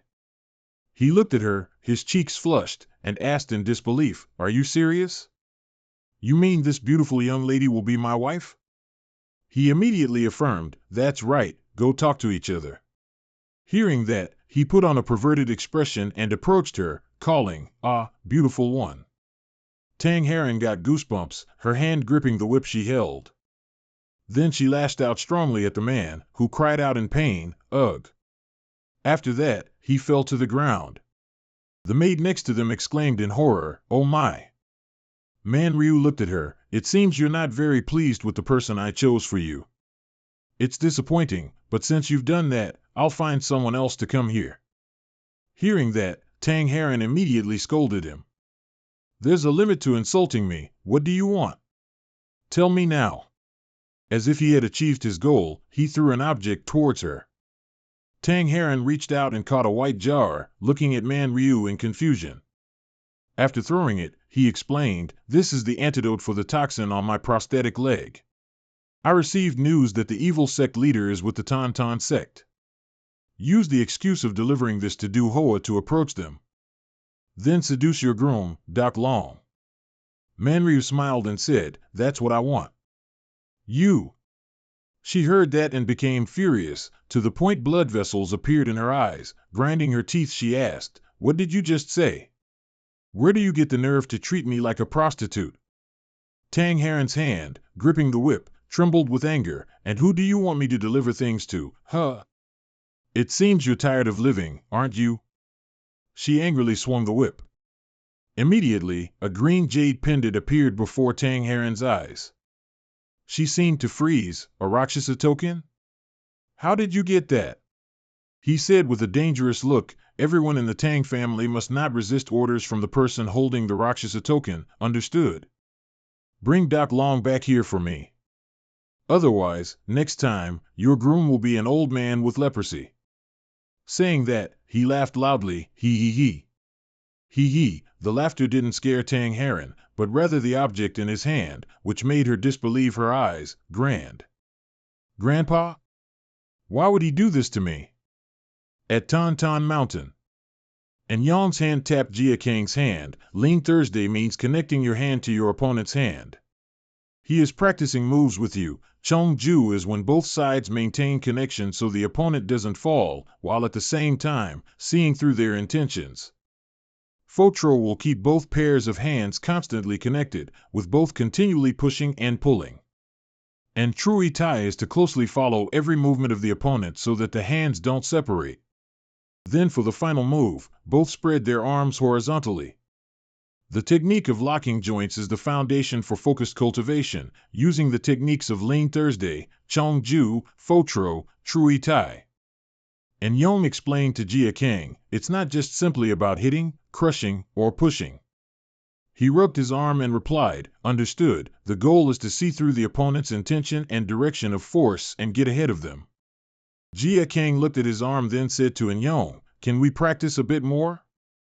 Enyong heard that and said, Doc Long, your concentration is truly admirable. Your concentration is truly admirable. He looked at him with admiration, we've been practicing nonstop since morning. Bei and Bach called out to them from afar, "Hey, stop and think about others for a bit." He pointed his finger at Soso and said, "She's brought cool water for both of you. She's gone back and forth to change the water 3 times already." A moment later, the tray was placed on the ground. Jia Kang sat next to Enyong and recounted, "When I fought Taoist Bak Cheon, all my plans failed. So I deliberately exposed a weakness to injure him. From now on, I will have to face martial arts masters like that. I can't just rely on luck." He raised his cup of water and said, "I want my plans to be effective when I need them. I must find more ways." And Yong finished his water refreshed and replied, "Don't be too hasty." Then he looked at him and said, "If it's you, you'll definitely improve very quickly." Bei and Bach, standing afar smoking, heard that and added, "You practice day and night. I hear you look into things in your free time. I bet you're making more poisons or something. Truly tenacious." As if remembering something, he asked, "Oh, by the way, why haven't you returned to your sect yet?" And Yong, when asked, awkwardly replied, It's because." Within the Tauntaun sect, a thunderous scolding rang out, "You dare show your face here again? Unless the sect falls apart, don't even think about coming back. Fool!" Bak Cheon chased him, scolding him with a stick. And Yong held his head and ran away hastily. Recalling that image, he replied, "Because my master was in a fit of rage." And Yong then hugged Soso's leg for comfort, saying, "It seems my master is really angry with me. So, for now, I'll stay with everyone." At this, Jakan looked over and smiled, saying, "Thank you, I've learned a lot from you." And Yong, as if remembering something, exclaimed, "Oh, so I'll get free room and board while I'm here, right? Ha ha ha." On a cliff, a person in blue attire was observing them. It was Bak Cheon, standing silently with his staff, watching them. Evening, at the wooden house. He was practicing new moves, when a voice rang out, "Excellent. Yua happily said, you've now surpassed the first radiance of the Azure Cave's 9 radiance, the 5 thunder incantation. It seems the second radiance isn't far off for you, as Taoist Bak Cheon has agreed to your request. You will soon meet the high-grade Taoist Moam." As she spoke, she coughed a few times, cough, cough, but before that, you must prepare thoroughly. Cough, cough. Jakan heard that and replied, "I have a good master, so it will definitely work." Yua, who was coughing, chuckled at that. "Why are you suddenly saying something so irrelevant? Is it because I look so miserable? After my internal power reached its peak of purity, toxins were nothing to me, but now, I've paid a heavy price for my arrogance." Jakan heard that and asked, "You can't detoxify yourself anymore?" She immediately replied, "This toxin has deeply permeated my bones and marrow. If I force it out, my blood vessels will not be intact for the rest of my life, so I'm using a burning method to push it out bit by bit, but because of this, my internal organs are suffering damage. I've never heard of this type of toxin before." He heard that and offered, "May I examine your body for a moment?" Yua heard that and replied, "I know my own limits," but didn't refuse Jia Kang's help, adding, "But fine, go ahead." He placed his hand on her chest and exerted his power to examine her. It was just as the lady said, the toxin clung relentlessly to her body like bloodthirsty leeches. These symptoms, I remember seeing them somewhere before. Suddenly, Jia Kang's eyes widened. He withdrew his hand. Yua saw Jia Kang's reaction and asked, "Did you discover something?" He then looked at her and replied, "Before, I personally saw a type of toxin that caused similar symptoms. The time I encountered Yongfeng, this toxin was in the antitoxin pill she used to avoid being affected by my poisons. Your symptoms are identical to what happened after Yongfeng fell. She tried to force the poison out by using a method of accumulating internal energy, but because the toxin had deeply permeated her bones and marrow, it tortured her to death. I'm afraid Manryu is involved in this. Yongfeng's death was his scheme against me." But, Yua looked at him and said, "The toxin in my body is also for Manryu. If that's the case, do you mean Manryu was the one who gave that antitoxin pill to Yongfeng?" "Very likely." She looked in a certain direction and said, "He and Lai Yong have allied." But his official faction is with the Antitoxin Creation Division, and the antitoxin pill is from this division, and the Elder is an advisor there. Jiakang heard that and felt something was wrong, so he said, but Tin Long also used a similar pill to Yongfeng.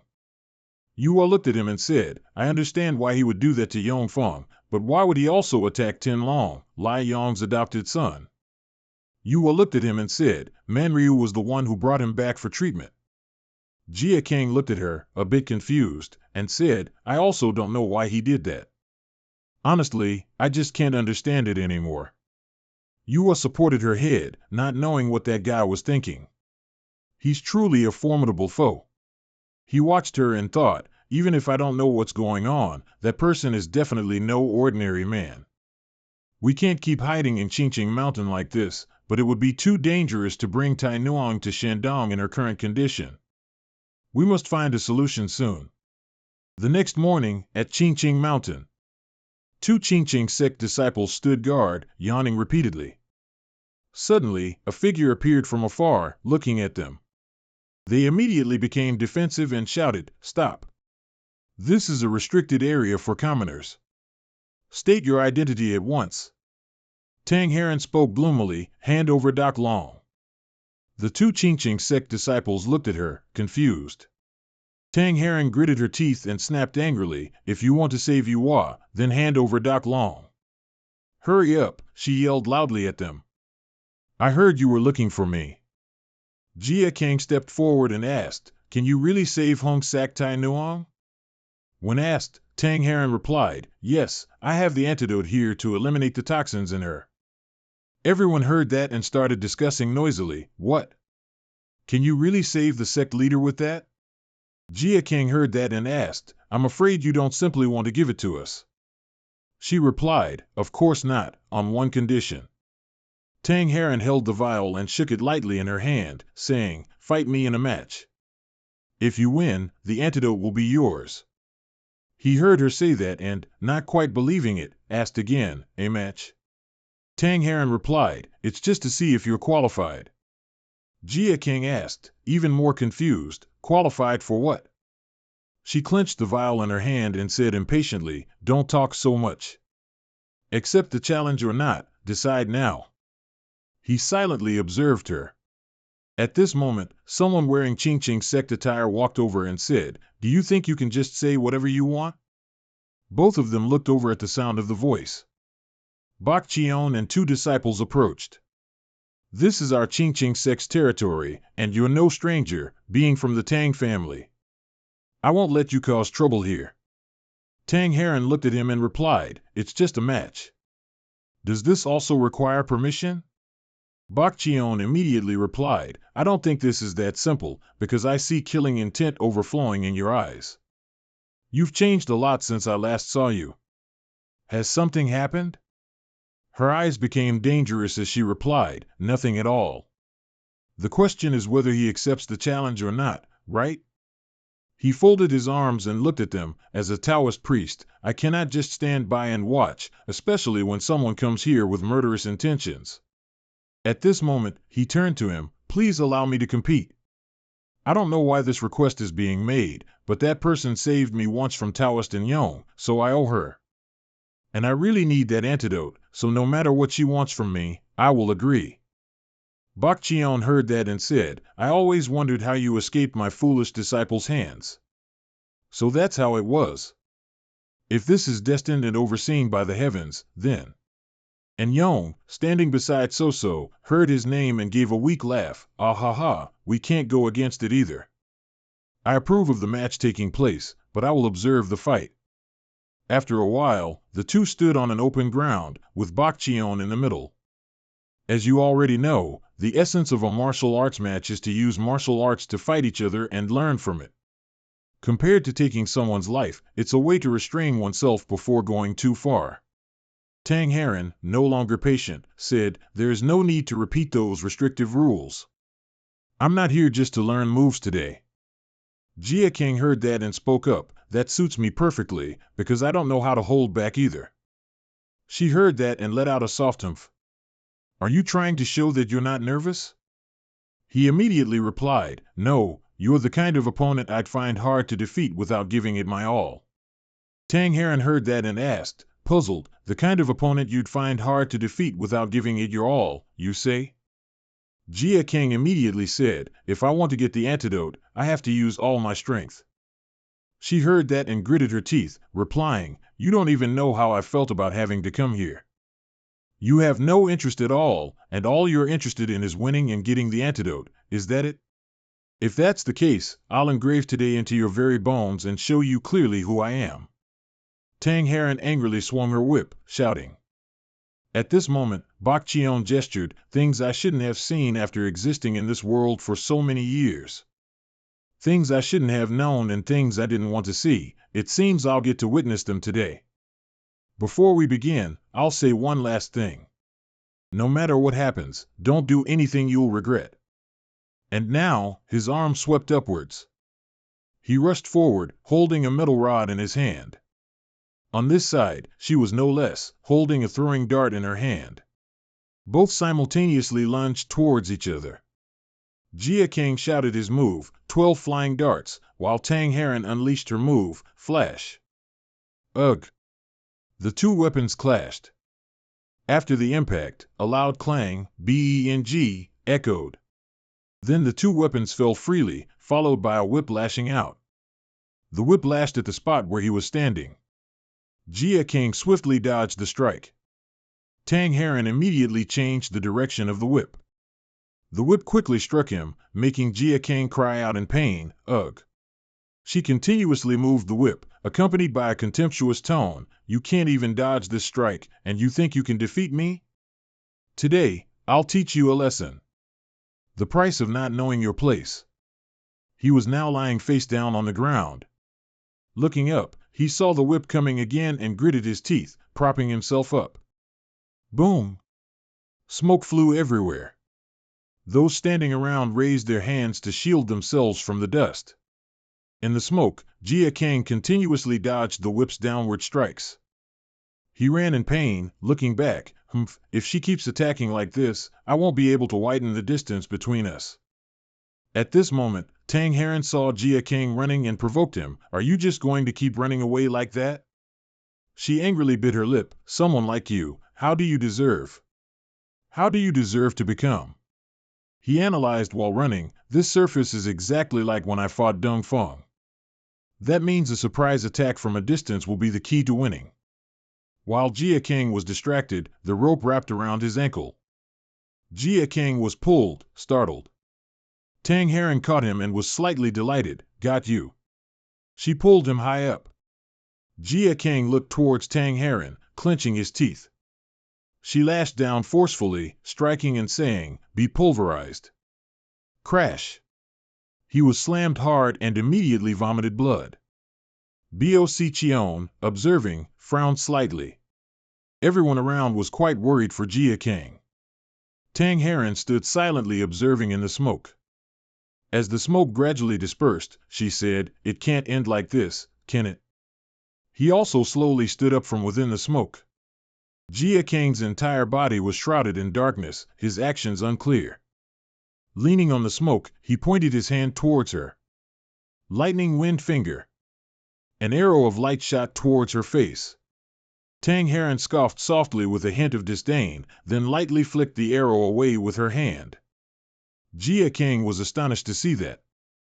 She looked at him and said, this isn't the first time I've watched you in actual combat. I knew you'd use throwing knives in this move. I know exactly what you're going to do. Saying that, she once again set her whip towards Jia King. The whip grazed his face, creating a cut. But you. Tang Heron looked at Jia King with eyes full of hatred. Know nothing about me. Spikes emerged from the whip. The whip then reversed direction, cutting sharply into him, causing blood to splatter everywhere. Drip, drip. Blood splattered all over the ground. She now stared intently at Jia King. He clutched the wound on his shoulder, supporting his body. Seeing this, Tang Heron said, you reflexively turned in an instant, huh? If that blow had landed on your head, you'd be in serious trouble. But you must be starting to realize it now. Jia King gasped for breath, drenched in sweat, that your attacks have no effect on me at all. And that I'm stronger than you.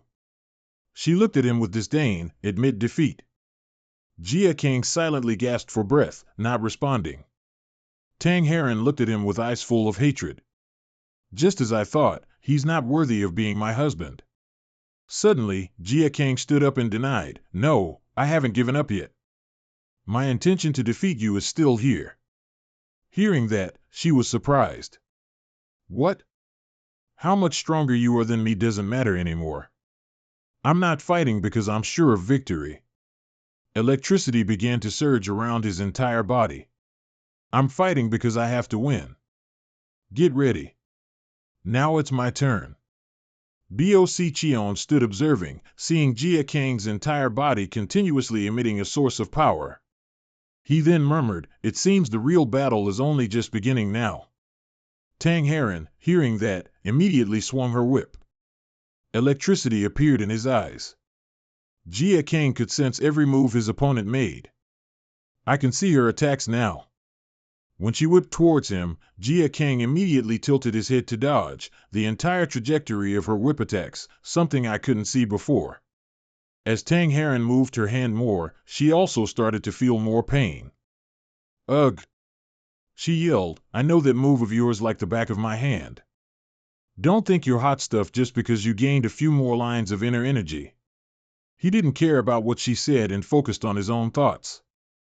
He had to focus, avoid all of her attacks, before she could swing her whip again. His eyes shone even brighter.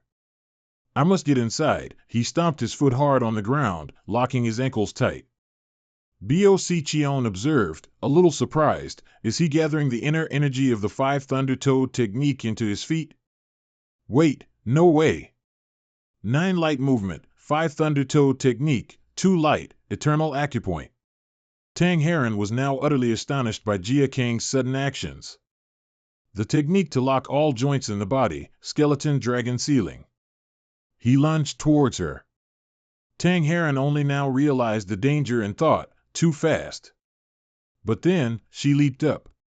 Even if you push me back, I can always retract my whip, she said, pulling her whip back. Then she swung it again, take this. As the whip swung down, Jia King's hand grabbed the whip. What? Tang Heron's eyes widened in surprise, he caught my whip barehanded? Then he pulled hard. She cried out in pain, ugh. Her entire body was pulled forward by Jia King's force. Tang Heron's entire body flew into the air. She looked at his arm, which was preparing a move, and shouted, that move won't work. Both swung their palms towards each other. Then she was flung away. She somersaulted a few times in the air, then slammed down hard behind Jia King. After landing, her gaze immediately turned towards him. And Jia King also looked warily at Tang Heron. Both charged at each other once again. She attacked, and he blocked. When Jia King attacked, Tang Heron blocked.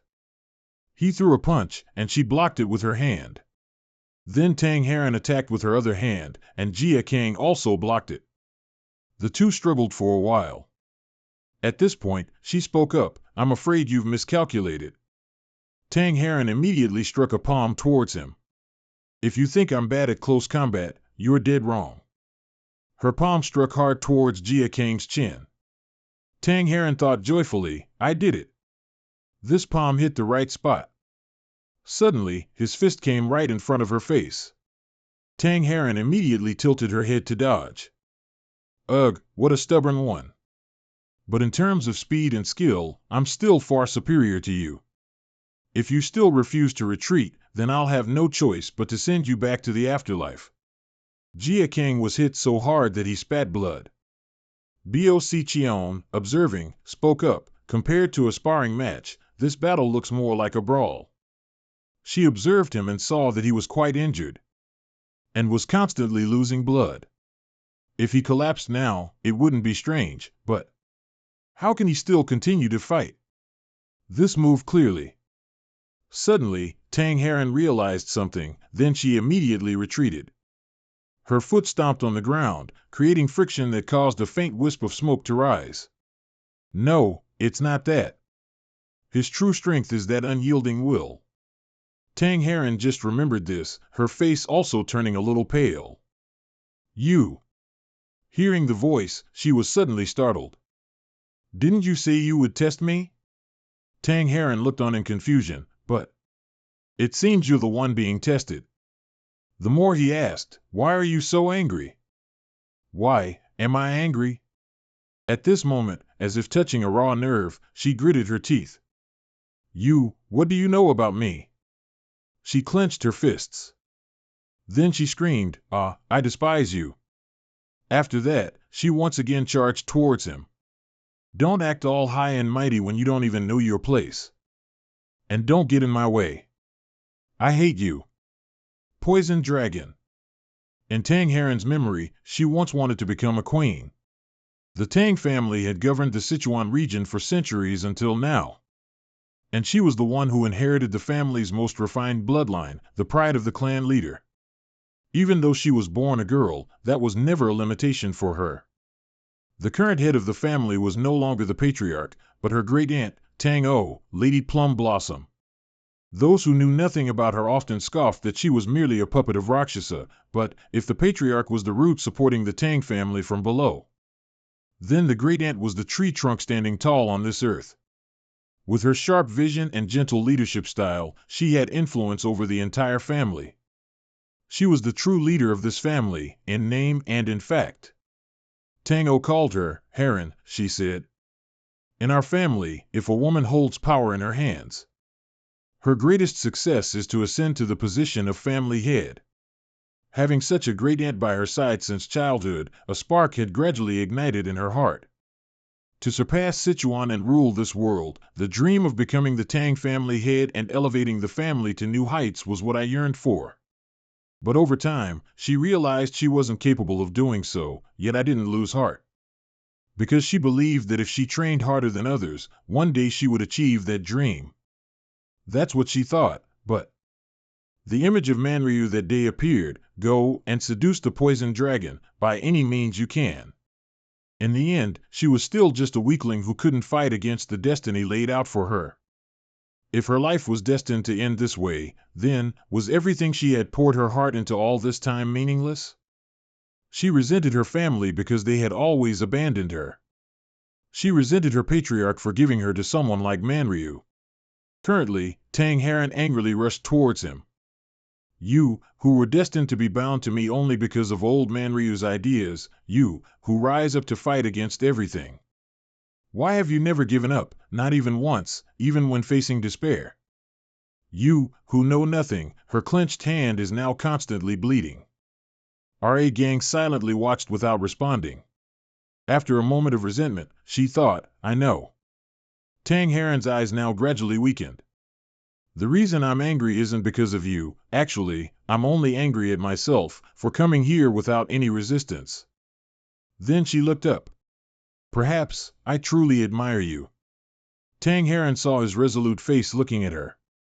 Then Tang Heron said, I surrender. Tang Heron knelt before R.A. Gang. He silently looked at her without answering. She also silently bowed her head and said nothing more. Everyone slowly returned to normal and asked, is that all? Did Poison Dragon defeat that young lady from the Tang family? Bak Cheon heard this and replied, that's not just an ordinary young lady from the Tang family. It's just that few people know about them because when they travel outside, they usually move secretly according to the Tang family's rules. That young lady possesses strength comparable to the 3 dragons and 4 phoenixes, that's who Poison Dragon defeated. Then, as if thinking of something, he said, although it seems Tang Heron didn't fight with full strength. After a while, she spoke, as promised, I will give you the antidote, but before that, I have a request. Tang Heron looked up awkwardly and asked, can you accept it? R.A. Gang looked at her, puzzled. She immediately explained, I was ordered to bring you back to the Tang family to marry me, but that was not my intention. Moreover, I don't want to carry out such an order, but I have to abandon my own intentions.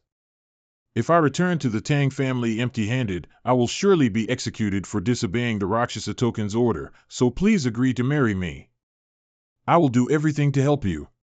He silently looked at her without responding. Bak Cheon now understood and said, I wondered why she had to fight so hard, so that's why. At this, R.A. Gang spoke, I have settled all scores with you in this duel, even if you are the one making the request. It's hard for me to marry anyone in this situation. I'll pretend I didn't hear anything. Then he held out his hand to her, quickly hand over the antidote to me. Tang Heron looked on in silence. Then placed the bottle of medicine in R.A. Gang's hand, here's yours. Then she stood up, what should I do if you don't accept? She looked completely helpless. Suddenly, Tang Heron heard a sound and turned. Seeing him in pain, she worriedly asked, what's wrong with you? What's wrong? R.A. Gang forcefully threw the bottle to the ground. The liquid inside splattered out in a strange black color. He looked at her angrily and asked, are you sure this is the antidote? Hearing that, she felt it was hard to believe. No way? Manryu, at the Ching Tang family. A stammering voice rang out, did you say it wrong? Isn't the bottle the young lady took the antidote? The man who made medicine in the Tang family, hearing Manryu say that, shouted, what the hell is going on? Manryu indifferently replied, how would I know? I just casually took what I saw in the cabinet and gave it to her. Hearing that, the man who made medicine in the Tang family held his head and screamed. If it's from the main department's cabinet, I don't know what it is, but it's definitely poison. If Du Hoa dies, then the young lady will be in danger. At this moment, the old man sighed and replied, oh, I told you already, didn't I? If the poison had been effective from the start, there wouldn't be these troubles. Hearing that, the man who made medicine in the Tang family looked over and asked, what do you mean? Manryu looked at him and said that the matter of Deng Feng and Tin Long had already caused quite a lot of suffering. In short, the poison is still too poor, and we've even surpassed Du Hoa. To solve this whole mess, I'll have to use the beautiful young lady of the Tang family as bait. Hearing that, the man who made medicine in the Tang family yelled, how dare you do such a thing? Seeing his reaction, the old man reassured him, don't panic like that. Du Hoa will die from another poison, so Tang Heron will be fine, I guarantee it. But what happens from now on is what's important. This time, get the right poison, the kind that will kill immediately upon contact. Hearing that, the man who made medicine in the Tang family said, how can there be such a poison? Especially with a martial arts master who can use internal energy to strengthen their vitality. Purifying internal energy is as easy as turning their hand, it's not easy to poison them to death. Manryu looked at him and said, if toxins don't work within a martial artist's internal energy, then anyone can resist all poisons. Who hasn't heard of the Tang family's 8 deadly poisons? What nonsense are you talking about? He waved his hand, dismissing the nearby physician. The nearby physician understood and bowed before leaving. Hearing that, the man who made medicine in the Tang family asked, how can we use those 8 poisons? Given my status, I can't obtain them. Hearing that, the old man held up a jade green pendant and said, this token will take full responsibility, so bring them back to me at all costs. Seeing that, the man who made medicine in the Tang family exclaimed, a Rakshasa token? No way. The old man chuckled, there will be even more absurd things later. First, the millennium-old ancient fortress will soon turn to ashes. Hearing that, the man who made medicine in the Tang family immediately guessed, the millennium-old ancient fortress, you mean, the Qingqing sect? The Qingqing sect will turn to dust? But before that, we'll visit the Ma sect and discuss how to deal with that millennium-old ancient fortress. Having said that, the old man propped himself up off the bed. If the Ma sect refuses to listen to us, then eliminate them. I'll need Lai Deng, but it's quite risky. I've bypassed Lai Deng a few times before. Suddenly, Manryu chuckled, wait, I still have to meet the Martial Alliance leader, don't I? The man who made medicine in the Tang family was somewhat shocked by the major information he received, his face drenched in sweat. What did Rakshasa say about the Martial Alliance leader? Hearing this, the man who made medicine in the Tang family started sweating even more profusely. Then he knelt down, I will bring them back to you, I will do everything according to your command, Sir Rakshasa. The old man, getting his way, laughed and asked, "Understood? Prepare the strongest poison of the Tang family for me. A poison strong enough to finish off even the supreme being of Murim. Do it properly. If you fail again, the Tang family will have one foot in the grave." Saying so, he burst into laughter. Ka ha ha ha. Evening at Mount Ching. Footsteps echoed, thump thump. Buchan was walking slowly. He walked to a peak, where a dark figure was sitting. A moonless night, warmth and biting cold intertwined. Buchan silently looked ahead, creating a very different atmosphere compared to the morning sunrise that erased the night. I can feel it, even if I can no longer witness it myself. A man dressed in the robes of a Ching sect monk was meditating, looking extremely serene. Buchan then spoke, calling out, "Sect leader, I have something to report." The man replied, "I've heard that Miss Tang family came to propose marriage to Poison Dragon, and also brought poison as a gift. Do you know what kind of poison it was?" Hearing that, he replied, "It was just a mild poison from cobra venom." The man referred to as the sect leader scoffed upon hearing that. How low class. It seems she's been abandoned. At this moment, Tang Heron was sitting under a tree, burying her face in her arms. So where is she now? With Poison Dragon, it seems they knew each other from before. Buchan looked at the man in front of him and called, "Junior brother. Something's not right. Why are we treating someone from the Tang family this way?" "I fear," before he could finish, the man replied, "That's right. I fear a storm will arrive soon." The man's eyes were covered by a green cloth, but it didn't hide his handsome features. He was Muam, the supreme Taoist and sect leader of the Ching sect. Full moon night at Mount Ching. Muam recounted to Buchan, "Not long ago, I had the chance to converse with the supreme monk of the Ame sect. He said that times have changed, so the Ame sect decided to take a step forward into the new world." Buchan held his staff and said, "Why would you bother listening to those who have abandoned the path, junior brother? The truth is, the Ame sect has not been part of the Murim Alliance for a very long time." He laughed and replied, "Everyone has a different perspective. People often say that the Buddha does not have just one form, but even if there are 18,000 different ways of thinking, as long as their common goal is to pursue good, that is already nirvana." Buchan heard that and said, "It's just superficial, I won't confront the Ame sect anymore." Then he sat down next to Muam. The man then replied, "Well, that is the good you wish to pursue, brother." Hearing that, he replied, "I don't like the words or actions of that supreme monk, but I can't ignore it." Then he looked at Muam and reminded him, "If it soon becomes a storm, you'll have to make your decision soon, before you no longer have a chance to regret it." Hearing that, Muam remained silent. "In Mount Ton, I have something I want to ask." Jia Kong stood before Tang Heron, who was burying her head in her knees in distress, and asked, "Manryu, what is he to you?" She didn't look up at Jia Kong and just replied, "He has been Tang Clan's henchman for a long time, and in recognition of that, my ancestor fully supported him, and in his hand now is the Rakshasa token, representing Rakshasa, giving him full authority to do whatever he wants." Hearing that, Jia Kong felt something was suspicious. Tang Heron continued, "My coming here was also his idea."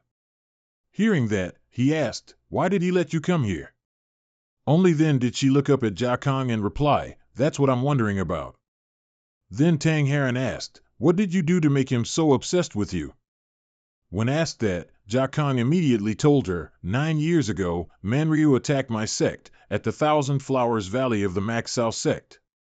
He massacred everyone in my family and my sect. And then he took me, the only survivor, and used me to test poisons. To get revenge, I killed him. I thought he was finished, but he's still alive and kicking. I only realized that a few months ago, in Naji village. As my enemy, he thinks I'm the one who took everything from him and hates me for it. But I will definitely kill Manryu again with these hands, because I swore I wouldn't let any enemies of the medicine sect survive." Tang Heron listened and saw Jia Kang's reaction, then silently watched without saying anything further. Then he walked towards her. "Furthermore, I originally thought that what Manryu did was because he wanted to. Jia Kong looked at Tang Heron. But you just said that Manryu and the Tang clan have joined forces.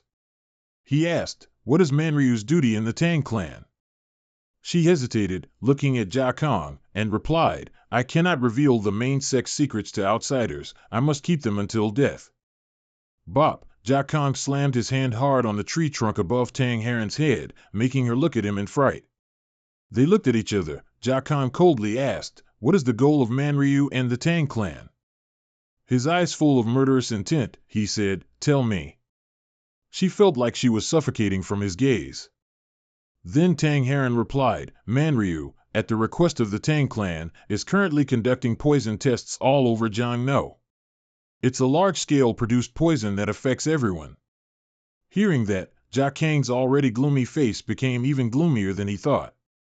Could it be the poison used on Dongfang, Tianlong, and Hong Sak Tai Nuong? Then he asked, the Tang clan already has quite a few poisons, yet they still have to do this? She replied, that's another matter. We collect herbs that can break down internal energy accumulation, to be more precise. We have developed a toxin that even martial arts masters cannot resist. Jia Kong found it hard to believe and said, how can that be? Tang Heron's hand unconsciously gripped her thigh tighter as she replied, that matter. There are some things I'm not very clear on. She bit her lip and looked away, because my ancestor has never said a word to me. He heard that and was silent for a few seconds, then said, the Tang family from Sichuan. At this moment, Tang Heron, knowing she had told Jia Kong everything, muttered, I've refused the Rakshasa token's order and broken my family's laws, so. No, when I return to the main branch, my punishment will be worse than death. You said you wouldn't accept me, didn't you? Thinking that, she stuck out her tongue, preparing to bite it off to commit suicide. Then the only choice I have left is. At this moment, he realized what she was about to do. Thwack! Blood splattered. The Tang family is full of suspicious people, so I don't trust you either, someone from the Tang family. But don't you dare. Jia Kong used 2 fingers to stop her from biting her tongue to commit suicide. At this moment, blood was flowing all over his fingers. Jia Kong said, ending your life like that, right in front of me? Seeing that, Tang Heron forcefully pushed his hand away and said, if you won't accept me, then you might as well let me end it myself. Her hand trembled violently with anger. I don't know why they abandoned me, nor what I'm supposed to do next. I don't know anything. He looked at his bleeding hand, then at her. I don't know what situation you're in. Jia Kong supported himself and slowly stood up, saying, but if there's something you're still troubled by, you just have to keep fighting until you understand, right? He now stood silhouetted against the light, looking at her. If you have the courage to end yourself, then use that to pick yourself up, keep fighting. Only you can prove that you're on the right path. Tang Heron hid her face in her clothes, tears streaming down nonstop. At this moment, a figure dressed in red appeared in the distance where they stood. Zoxo approached, carrying a plate of rice cakes. Seeing them still talking, she hesitated, unsure whether to go forward. Scene changed to a small house. Du Hoa, who was recuperating, heard a sound and asked, you're here, young warrior. Jia Kong opened the door and walked in, replying, yes, I'm back after talking with Miss Tang. Hearing his voice, she knew something was up and said, it seems you've discovered something. Jia Kong pulled up a chair and sat down, looking at her and replying, they're researching and mass-producing a highly potent toxin that affects anyone. Manryu is involved in the development of that toxin. Perhaps the troublesome poison affecting you is a result of the Tang family's research. Du Hoa heard that and replied, the Tang family is always researching poisons, so it's not that surprising, is it? He looked at her and said, at first, I thought so too, but the more I think about it, the more contradictory their actions seem. Du Hoa heard that and asked, quite puzzled, what do you mean? Jia Kong replied, depending on each person's body structure, the poison either becomes ineffective or transforms into an elixir for them. Accordingly, the more a poison's versatility is emphasized, the lower its effectiveness will be. He explained, and just like you, martial arts masters can avoid the toxin destroying their internal energy. But the truth is, both Yongpong and you were taken down.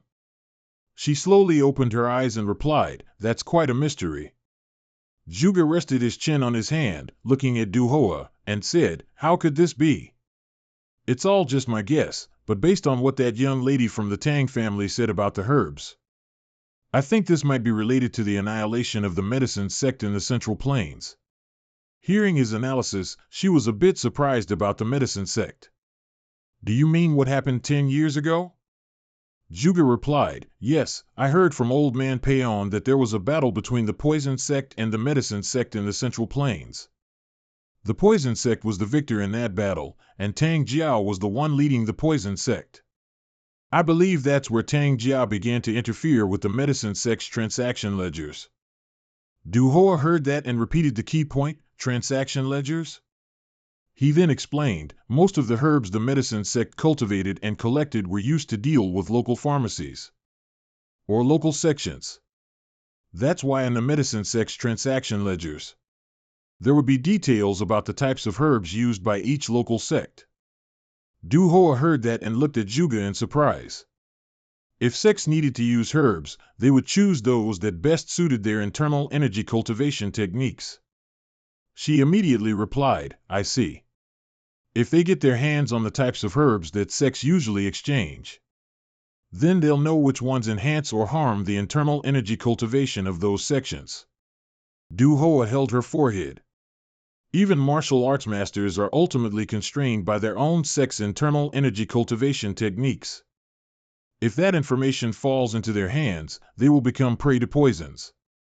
Poisons optimized to deal with those whose martial arts are weakened, and poisons specifically for those at the master level. She seemed to realize something terrifying, her eyes wide. He looked at her, reaffirming it once more.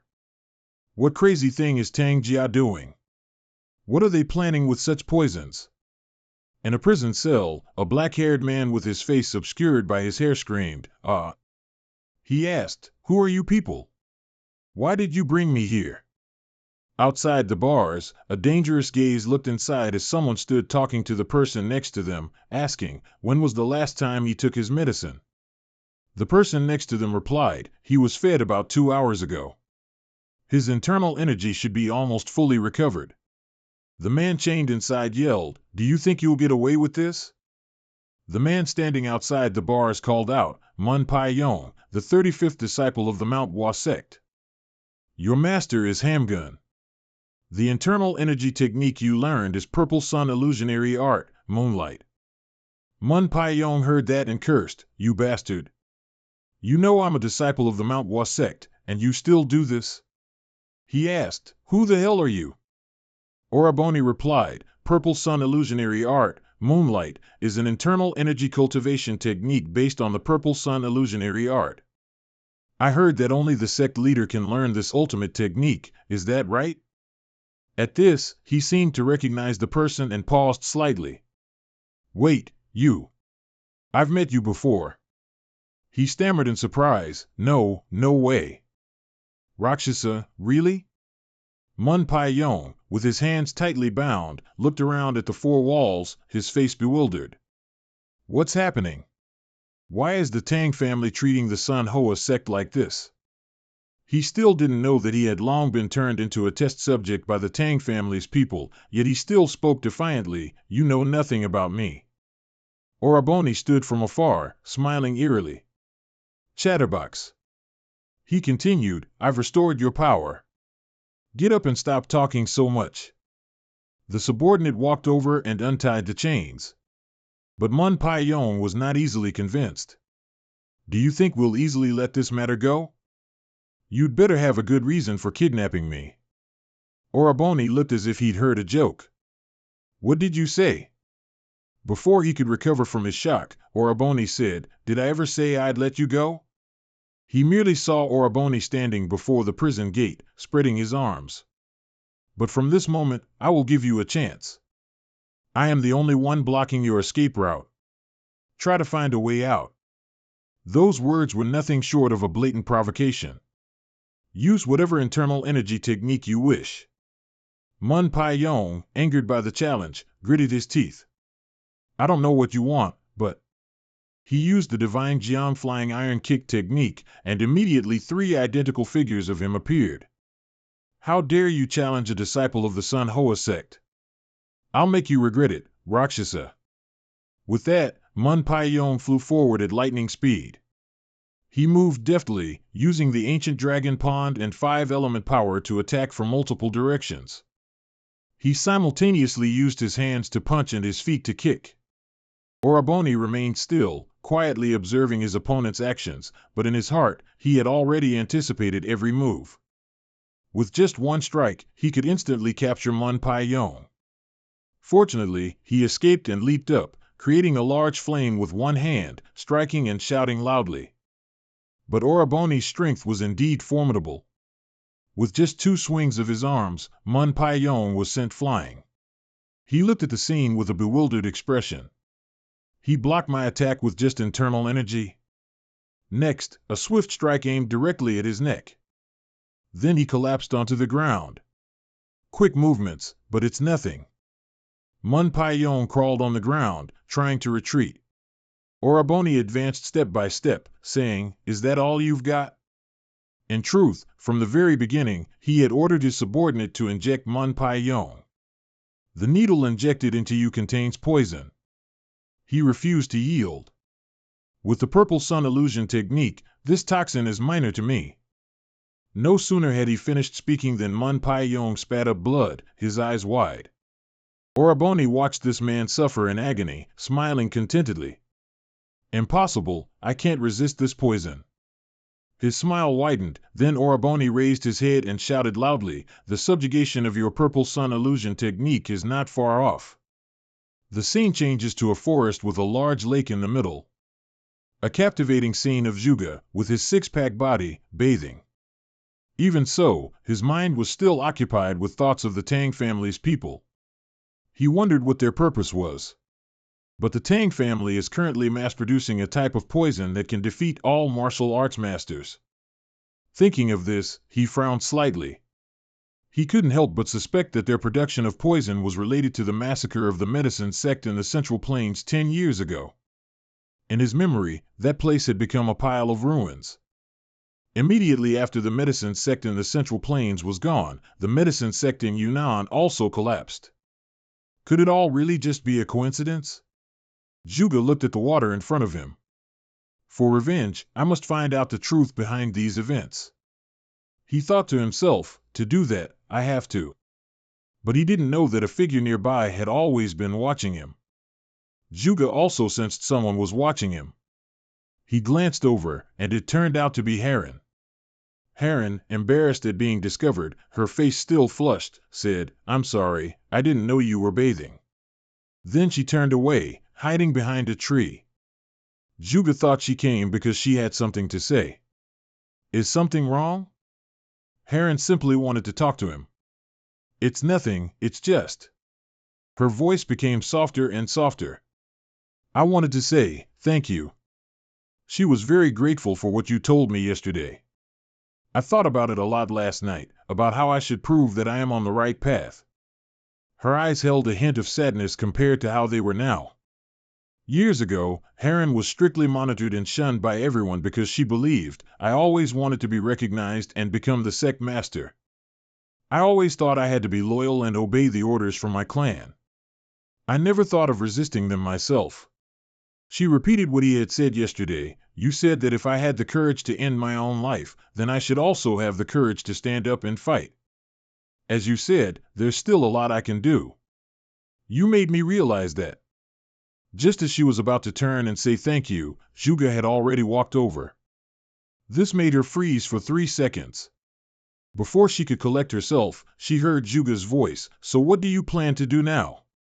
She spoke about her upcoming plan. I will go back and frankly tell them that I cannot marry Poison Dragon and will negotiate further from there. Of course, saying it is always easier than doing it. But Zhuge felt this was dangerous. Man Ryo used the Rakshasa token to order you to capture me. Does that mean your grandfather, the sect master, has agreed to me becoming his grandson-in-law? Tang Heron hesitated, glancing at him. I think so. The Rakshasa token cannot be casually given to others. Juga finally concluded, then, it seems, marrying you would be better. Hearing this, she jumped and exclaimed, what did you say? Wait a minute. Why are all these things suddenly changing decisions like this? He told her about what he was about to do, especially the reason, that way I can infiltrate the Tang clan. He heard that the Tang clan's finances were surrounded by many fortified walls, like a fortress. The plan he proposed was to enter as a grandson-in-law. If I marry you, I can freely enter and exit there and perhaps even meet Rakshasa. This action was no different from entering a tiger's den, but he understood, whether I have to do this or not, I still want to confirm a few things within the Tang clan myself. Specifically, what are they plotting and does it relate to the disaster that wiped out the medicine sect in Yunnan? Heron initially thought this was true, but hearing these words from him, she felt a little sad. Despite that, she couldn't show her emotions, only silently clenching her hands. And you intend to use me to do that? Juga didn't want to force her. If you allow it, then yes. If not, you wouldn't be able to complete the order, would you? Heron felt it was like a joke. I can't understand it. Initially, I came here to propose marriage to you, but now that I've given up, you do this. Juga was merely doing what she had once done to him. You said you had no feelings for me, right? At least I can ensure I fulfill my duties as your husband. She couldn't take it anymore, perhaps because of his words, her anger erupted. Fulfill your duties as my husband? That includes the wedding night. Do you think you can resolve your intimacy with me? Juga felt it was simple. If it's necessary, I will do it. She really couldn't say another word, her cheeks were flushed red like tomatoes. A resounding slap was heard. Heron slapped his face with one hand, what you just said. It seemed she was quite angry, to the point that one of his cheeks also turned red, but from being slapped. Do you know how cruel that is? Juga didn't dare to go against her will, that's why I said only when you allow it. Heron was speechless, her hand still clenched, I don't know what to do with you. She sighed, using one hand to support her forehead, should I hate you, or be grateful to you, or... Juga continued to listen in silence. Then, as time passed, neither of them spoke a word. It was only when she spoke up, all right, I'll cooperate with you. She also wanted to participate in his plan. I think I owe you a favor, and I also want to know what the Tang family's and Man Rio's objectives are. Seeing that the other party had agreed, Juga quickly prepared to set off. So, it's decided? Let's go. He extended his hand, wanting to shake hands in cooperation, back to the Tang family. Heron looked at his outstretched hand. She didn't respond but just slapped it away, all right. Night had fallen in Sichuan, everything was still peaceful. At Mountamay, a voice from inside a house echoed, Junior sister, calm down, you mustn't do that. On the bed, a nun was being held tightly by two others. How much longer do I have to stay here after that humiliation? Let me go, I have to find that poison dragon and tear him to shreds. The two people next to her used all their strength to hold the nun down. The toxins in your body haven't been fully expelled yet, you shouldn't move too much. Masabon refused to listen and struggled to break free. I don't care. Suddenly someone came in from outside, interesting, truly interesting. I heard Masabon was utterly defeated. But it seems not only were you defeated, your one eye isn't doing so well either, is it? His voice was full of mockery, I really.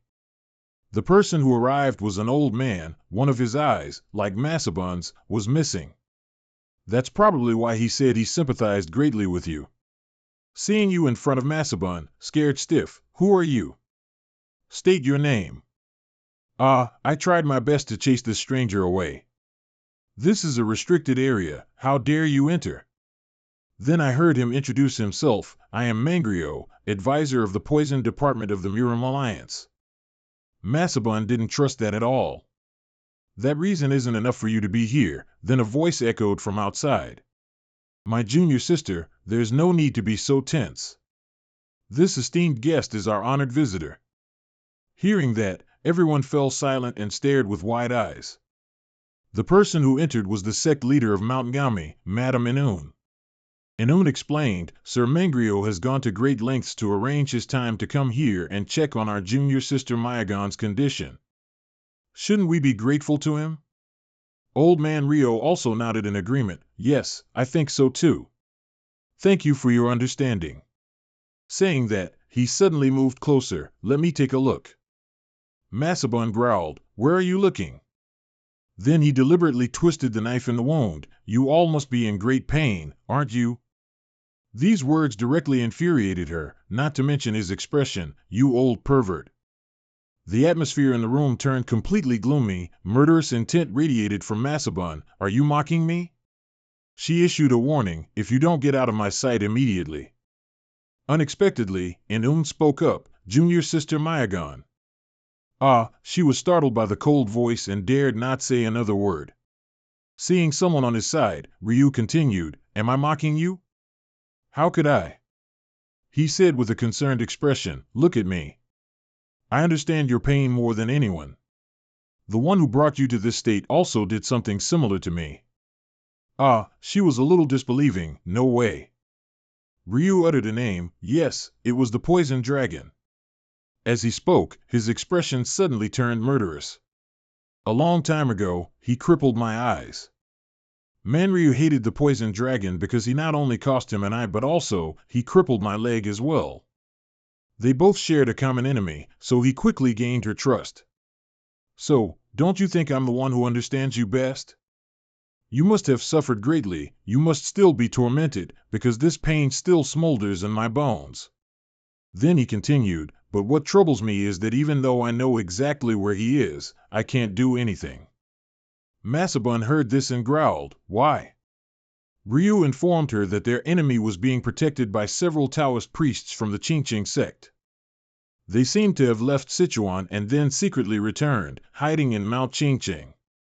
His purpose in coming here was to gather more allies to defeat the poison dragon together. Even if I want to get revenge on him, I still can't do anything, because I am currently under the command of the Tang family. Massabun was completely consumed by hatred. The poison dragon is on Mount Qingqing? She screamed in agony, her eyes wide as if she wanted to devour her enemy alive. Sect leader, please let me, who is no longer of any value.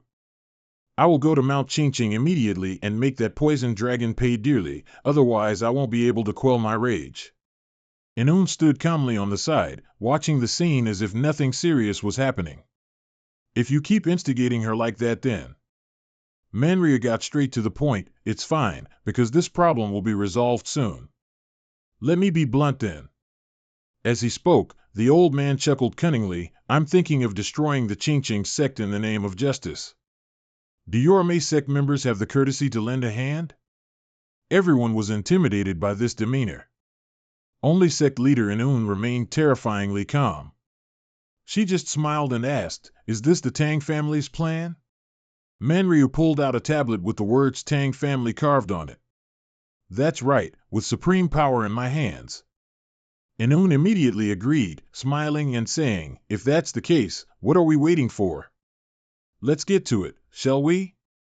On another side, Bayan Boc suddenly heard bad news. What? Unable to remain calm, he blurted out, Marriage? You're marrying Miss Tang? Jietsong replied, That's right. Bayan Boc still wanted to ask again to be sure. Really? I can't believe it's you, Poison Dragon, saying something like that. The children, hearing this, excitedly cheered, Congratulations, Brother Poison Dragon. How can there be such good news? Jietsong didn't hide his purpose, saying, Because I realized it's the easiest way to infiltrate the Tang family. As expected, as soon as he finished speaking, he was scolded. You're getting married just for that? Are you out of your mind? He tried to calm everyone down. I thought about it for a very long time before making that decision. Just then, Ryung Kim arrived. It seems you're the type of person who would make such a sacrifice just for others. I understand why you're doing this, but it's too dangerous. I hope I can still stop you, if possible. Although she really wanted to stop him. Seeing that he had packed all his belongings, she guessed, You've packed all your things already, so I'm afraid whatever I say will be useless. Jiet Song didn't want to delay any longer. You know how I am, right? I must find out what the Tang family is planning and how it relates to the pharmaceutical sect.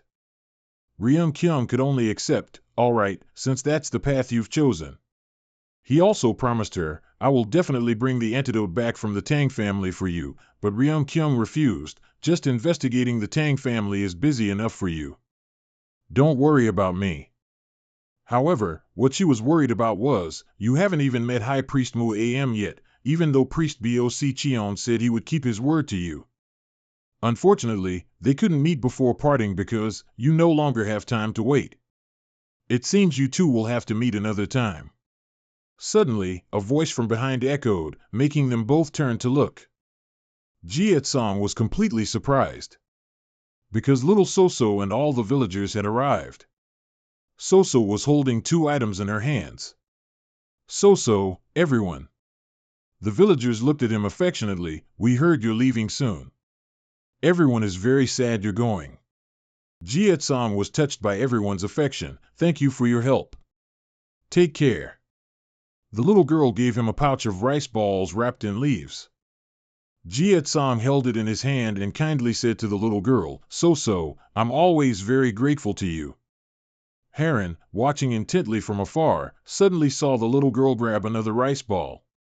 Looking at Soso's action, she guessed, is that for me too? Soso nodded in agreement. Heron shyly took the rice ball and said, thank you. Ryung Kyung conveyed a message on behalf of the villagers, please take good care of Poison Dragon. He is very precious to all of us. That was all the affection the villagers had for Poison Dragon, and a plea for Heron's help. Finally, Ryung Kyung said, both of you, please take care. Jiet Song also replied, you all too. And then, the 2 of them set off for the Tang family. Well, goodbye then. The 2 of them followed the trail leading away from the mountain. Heron spoke first, I can feel how much they trust and rely on you. Did you join the demonic sect while I wasn't looking? Jiet Song, looking straight ahead as he walked, said, not yet, but... In his heart, the villagers' help was immense. They helped me with so many things. I always only thought about revenge, but I've realized that's not everything. If you put it on a scale, just as precious as they consider me, they are equally precious to me. He noticed something unusual in her words, but why are you suddenly being so formal with me? Heron immediately gave an excuse, Poison Dragon, I'm just playing my part, because you said you'd fulfill your duty as my husband. Jiet Song feared that if they addressed each other that way, they would likely be exposed, so he said, just be normal, it's fine. She pretended not to hear, I told you I'm just playing my part. He didn't stop her, but said, I just hope you change how you address me. I'm a bit uncomfortable with the title Poison Dragon. Heron was at a loss, truly not knowing how to speak. What should I call you? Then he suddenly said a name, Jin Jiet Song. He worried she wouldn't understand and immediately explained, that's my name. Now that she thought about it, she realized she had never called him by his name before. Heron came up with an idea, if that's the case, how about Jin the Warrior? Jiet Song was quite pleased with this name, that works too. The young woman continued to call him by his name, Jin the Warrior. Suddenly, Jiet Song spoke up and asked her, how much longer until we reach the Tang family? Heron calculated, if we use movement techniques, it will only take 1 day. But to his surprise, he had no idea how to use them. Heron was shocked by this news. Then how did you travel so far? In truth, to get there, he hadn't used any techniques. I walked. Heron teased, if the world found out that the renowned Poison Dragon didn't know how to use movement techniques, it would be quite a shock. So that means we'll be walking the whole way, doesn't it? Jiet Song suggested a good idea, do you want to carry me? She was provoked by him, what? What in the world are you saying? But it's not like it hasn't been done before. Last time when I returned to the battle, Daoist and John carried me to go faster. Tang Heron flat out refused, how can you ask me to do that? Why would you ask me, an unmarried woman, to do something so indecent? Jiet Song gave her an option, if you don't want to, then we'll just walk. Heron had no choice but to continue walking. You're impossible. Soon, the sun gradually set behind the mountains, revealing dark clouds. Jietsong looked up at the sky. It's getting dark. It's not good to keep going. Let's rest in the next village. The two walked for a while until it was dark. Coincidentally, there was a small village nearby, and they decided to rest there temporarily. As they reached the door, a voice said, "Welcome, esteemed guests." The server stepped out to greet them. "Would the esteemed guests like to rent 2 rooms? I'm truly sorry, but all rooms are booked today. So we only have 1 room left." Heron looked at him. "What should we do?" But he had already decided. "Then we'll take that room." She hadn't even processed it yet. Heron's face was as red as a tomato, unsure what to say. "Seriously?" She looked at the room in front of them. "A large inn like this only has 1 room left?" Jietsong, however, found it normal. "They said a merchant association rented out the whole inn, so there's no other way. We should be glad there's still a room." With that, he walked straight towards the bed. "It looks like this room is enough for both of us to sleep soundly." Heron panicked. "Wait, is this something you can decide on your own?" Jietsong innocently asked. "Weren't you the one who brought up the topic of our wedding night?" She was cornered. "But that's only when we're actually married." Jietsong began to put down the bag on his shoulder and said, "What I mean is, if you already want us to become husband and wife, aren't you getting overly stressed?" This line was very effective, immediately silencing her. "Don't worry." It turned out he had no intention of sharing the bed with her. He consciously took his bag and lay down on the floor. "I'll sleep down here." Night fell and everyone was asleep, but Jietsong remained awake. At the same time, another person tossed and turned. The room fell into a quiet silence. Suddenly Heron sat up with a sigh. "You're still awake, aren't you? Can't you sleep?" She saw Jietsong's eyes were open. "You too," he replied. "I'm just thinking about many things." She was quite curious. Thinking about many things? Jietsong confided, "I've been in charge of avenging the medical sect for a long time now. The Poison Sect, Maxao Sect. The Muram Alliance, then the Tang family in Sichuan. The deeper I delve into this, the more I realize and the more questions I have." Jietsong posed a question. "I'm not sure who exactly I need to avenge anymore."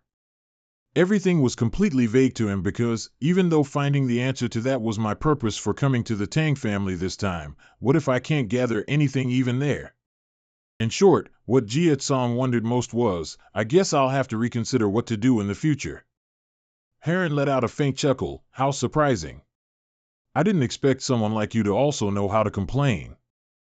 Jietsong's thought was simple. "I'm human too." His words silenced her. After a long pause, she spoke. "Hey, I told you, didn't I?" Heron continued, "that we would become a bride and groom pair." There seemed to be a hint of shyness in her voice, even if it's just a fake marriage. "I don't think I know much about you at all, your personality. Your life you've been through." Jietsong felt his life wasn't very interesting. Even so, she still wanted to hear it. "But just tell me." He was silent for a while, as if trying to recall where to begin. The story began 9 years ago. The place Jietsong mentioned was the 100 Flowers Valley of the Maxao sect. A desolate, secluded place with many unpleasant memories, like when the person facing him foamed at the mouth, their eyes white. Then when he had to risk his life living in the forest, full of insects. Jietsong recalled, "Many things have happened. At that time, he was just a child but had to work tirelessly. As he grew older, he tried to escape that place. Sometimes Jietsong himself fell into fits of rage, many times. Sometimes those were scenes full of only blood and tears. He himself gradually grew older and stronger." Heron heard the story and her expression turned to fear. "After all this, you might." Jietsong had already told her before, "Didn't I say it would be very boring?" He turned the other way, pausing the conversation. "It's late. I'm going to sleep." Heron covered her mouth with her hand, still not able to shake off the story. She looked at Jietsong's back. This man, his life was even more tragic and miserable than she had imagined. Her hands trembled. If she hadn't heard this story, she might have still wrongly believed that strong will wasn't something he was born with. But rather, he had no other choice but to become tougher for the sake of revenge. His life, right from when he was a child, was different from everyone else's. He had never known what joy was. Something everyone takes for granted. And he, a person who lived his entire life just for revenge, he is a man who. And then, very quickly, a new day arrived. The two of them continued on their journey. Today we'll be walking all day, so before we go, let's gather everything we need. Heron still kept thinking about the story she had heard yesterday. She felt a little pity, hoping that one day, I hope he'll find happiness, even just a little. After that, she trailed behind, always thinking to herself, that day will surely come. The sunlight once again rose above the mountaintop. On Mount Gami, the sect leader was discussing, junior sister Mayagon's condition has greatly improved, it's all thanks to your efforts. Manryu, the Ngami sect will engrave this kindness in our hearts. Ryu feigned indifference, saying, we'll be working together to achieve great things soon anyway, so this is nothing. As he spoke, he took a sip of tea. Since your junior sister has recovered, I'll take my leave now. Inun then asked, it wouldn't be a problem if you stayed here longer, but is there something urgent you need to do? Ryu informed her, because a momentous life event will soon take place within the Tang family. Inun stood up, clapped her hands in congratulations. Amitabha Buddha, is it a wedding? The Tang family is about to have a joyous occasion, aren't they? Whose is it? He just smiled. It's for my maternal grandson, Rakshasa Tang Heron, and the venomous dragon. It seems the venomous dragon has accepted the Tang family's marriage proposal and is on his way to us. Her eyes began to turn sinister, judging the person in front of her. You are indeed persistent. She deliberately spoke in riddles. Don't people often say that marriage is fated? Either by their own will, or because they were once enemies due to the other destroying their home and family. With that, Inun smiled again. Whatever it is, it seems I must keep this a secret from Mayagon. Ryu had no intention of refusing. If your junior sister wishes to come as a guest, no one will stop her. Receiving this reply meant the plan was successful, so, do you need me to come with you? From a different angle, reflected on the surface of the teacup she held, a sinister face appeared, vastly different from her gentle exterior. Our monks cannot casually meet outsiders, so, I'll enjoy watching others get married. I want to see how they'll be together. Inun wanted, I will also go pay my respects to Lord Tangtrong. After all, it's been a long time since we last met. Ryu suddenly brought up his junior sister. What about Mayagon? She couldn't possibly let a key player for this event leave. She's not the type of person to miss an event like this. Hearing that, he became excited. I wonder how many people will come to celebrate. He eagerly awaited that day. This will surely be a grand wedding. Time passed, and it was 2 days later. The two of them stopped when they reached a small piece of land. Jietsam looked up. This place. In front of them was a city gate, predominantly red. Is that the Tang family's stronghold? Heron replied, yes, it is. She added, from this moment forward, this entire vast city, she asserted firmly, will be your home. A servant heard and came out. Welcome back, young miss. The sect master is currently rushing preparations for your wedding. A subordinate came to stop Jietsam from going further. It seemed they were intentionally separating the two. Young miss, please go this way. Heron kept looking back, with a worried expression. He noticed her mood and comforted her. See you later. Hearing that, she just nodded slightly, then followed the group. From here, the two went in different directions. Jietsam was escorted by 3 subordinates. Heron walked inside and looked at the wedding attire. This is. She guessed these items were the phoenix coronet and bridal robe specifically for the wedding ceremony. Before she could recover from her surprise, a palace maid came to relay an order. The sect master commands you to put it on and wait here, young Mississippi. Heron reached out and took the bridal robe. Marriage was something that had never appeared in the dictionary of my life. The thought of having to wear these clothes so soon, but Suddenly, a thought flashed through her mind. Is it really okay for me to marry Jean, the warrior? She understood her situation very well, a marriage not for love, but for the mutual benefit of both parties, a pre-calculated marriage. Looking at the phoenix coronet and bridal robe, countless thoughts arose, making her wonder, what do I truly want? On Jietsong's side, after being led to a separate courtyard by the subordinates, they said, "You will stay here, sir. Please change into the clothes provided inside." Once they finished their task, they asked to withdraw. "We will come to call you when everything is ready." He stood still, and then a strange smile appeared. That sound was very familiar. He recognized it after hearing it just once. The newcomer was none other than old Ryu. "Our last meeting wasn't exactly pleasant, was it? It's been a long time since we've had a chance to talk normally like this." As he spoke, he walked in from the gate. "Are you pleased with the fiancé I sent you?" Seeing his enemy before him, Jietsong couldn't control his anger, while old Ryu intentionally fanned the flames. "I hope you're satisfied with her." He growled, "Man Ryu." The old man feigned the demeanor of a sage. "Even though your life has been dedicated to revenge, I still hope you can experience many other things. That's why I couldn't ignore it when you reached marrying age. I put a lot of effort into this, you know." Manryu's words sounded as if he were bestowing a favor upon him. "Perhaps you don't know, but I agreed to go this far just to bring you here." He deliberately provoked Jietsong. "During that process, I was always worried you'd give up halfway, but you did very well, just as I expected."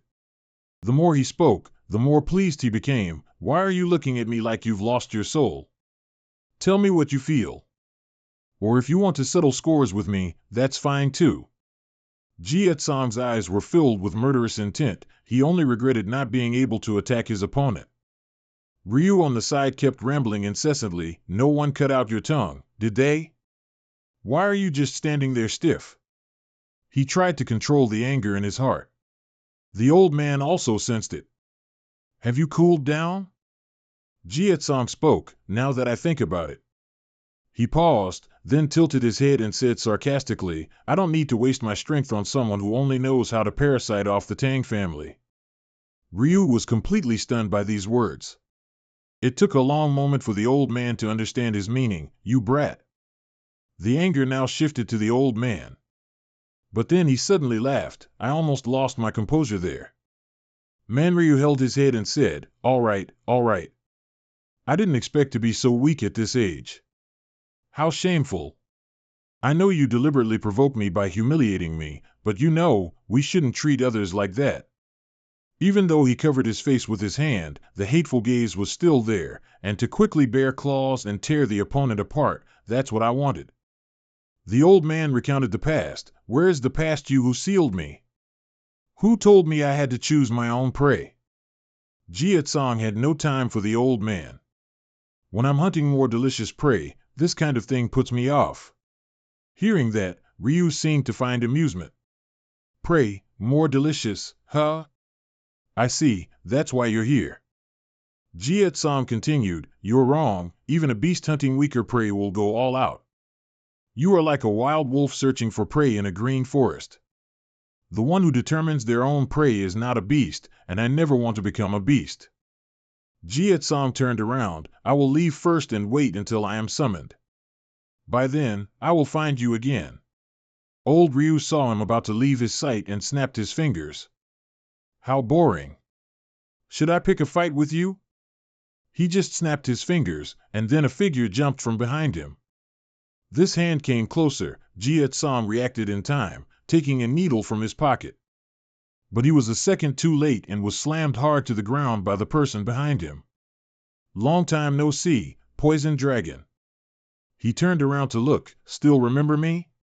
"You are." Indeed, it was the junior sister who lost an eye at Ngami Mountain, Mayagon. Her eyes seemed to turn red. "The taste of revenge is sweet. I've waited for this day for a long time." She seemed to turn into a madwoman. "I heard you came here to marry Miss Tang. Do you remember what I told you before I left?" As she spoke, she leaned close to his ear and whispered that I would personally send you to meet your ancestors, but before that. Mayagon pulled out a needle from nowhere. "I will make you experience my pain." Suddenly, his eyes turned white, and lightning bolts emanated from him. The sky also turned pitch black because of it. Old Ryu stood to the side, intrigued. That's right. That's it. A person's true nature cannot be changed easily, no matter how hard you try, you're still just a beast. Then the old man stepped forward and grabbed Mayagon's hand. It's enough that I've confirmed it. Let's put this aside for now. She, of course, didn't listen. Are you giving me orders? The old man warned, you're going too far. If the wedding day becomes a bloody feast, the Tang family won't be happy. That's a reminder, you're still just a guest here, aren't you? If you keep acting like this, then Gami sect will be in trouble. No matter how angry Mayagon was, she didn't want to affect the Gami sect. If so, when can I vent this anger? Suddenly, a ray of light emanated from him. She was lucky to jump aside and narrowly avoid it. Unable to do anything to him, she could only provoke him with words. Don't challenge my patience, poison dragon. Ryu scoffed. You're completely unfazed and even looking for an opportunity to counterattack while being suppressed? You haven't changed. I'm glad you still have this nature. The old man pretended to welcome him. This is just the beginning. Look forward to what's to come. Jietsong interrupted. No, nothing else will happen. He stood up and said coldly, because from this moment on, I will make you lose interest in everything. With that, Jietsong silently stared at the old man. The old man smiled. Oh really? I'm really looking forward to it. Looking outside and seeing the Tang family's subordinates had arrived, Manryu couldn't do anything more. Unfortunately, it seems we'll have to continue this another time. Time's up. The palace mate spoke. Lord Rakshasa calls for you, sir. Jietsong could finally meet the sect leader of the Tang family. Understood, sect master. The sky began to turn to night, highlighting the red color of the city. After dressing, Jietsong followed the direction the palace maid indicated. Please enter, sir. He stepped inside, slowly opening the door. Immediately, some guests began to speak. Hello, you must be the renowned poison dragon, aren't you? The man said, we've heard a lot about you. Thank you for making the effort to come here. The two introduced themselves. We are Heron's foster father and foster mother. Jietsong remained silent, secretly evaluating these two people. During a warm meal, they ate and chatted. You must already know that if you want to join the sect, you have to change your surname. No matter where you come from, you'll still have to change to the Tang surname and officially become a member of the sect. The two called Heron's foster father and foster mother smiled kindly. We will choose an auspicious day for you two to get married, but if you need anything else, just tell us. Jietsong paid no mind, still picking up food with his hand. His action surprised them somewhat. It seems you're very hungry. The foster mother advised, just eat plenty. He mumbled, it's not because I'm hungry. Saying that, Jietsong ate continuously without stopping or even talking. Making the two of them a little awkward. Is it because you don't approve of us? No, just say it. If there's anything you're not satisfied with, I'm not sure. The foster mother continued, so, could you tell us your birth date and time? We just want to check to choose a day for the wedding ceremony. Suddenly, he placed his chopsticks down with a bang. They were startled by Jietsong's action. The foster father couldn't bear it anymore. He trembled. Then he pointed at him and yelled, we've been trying to be patient with you. Don't act presumptuously. We'll soon be your elders. Why are you so disrespectful to us? Jietsong couldn't take it anymore. He stood up and said, you're asking why I don't approve, right? The foster father, asserting his seniority, lectured him. Yes, if there's anything you don't like, just say it. Being so rude is improper. He had no intention of hiding it. I don't like how you, the Tang family, treat guests. Both of them once again fell into a state of extreme confusion. Jietsong had long realized they were fakes. There was no need to act anymore. Behind him, a door opened. It was the Tang master, and it seemed there was also an uninvited guest. Indeed, Oraboni appeared with the sect leader of the Ngami faction. See, I told you he'd figure it out. That's right, it seems my dogs will go hungry today.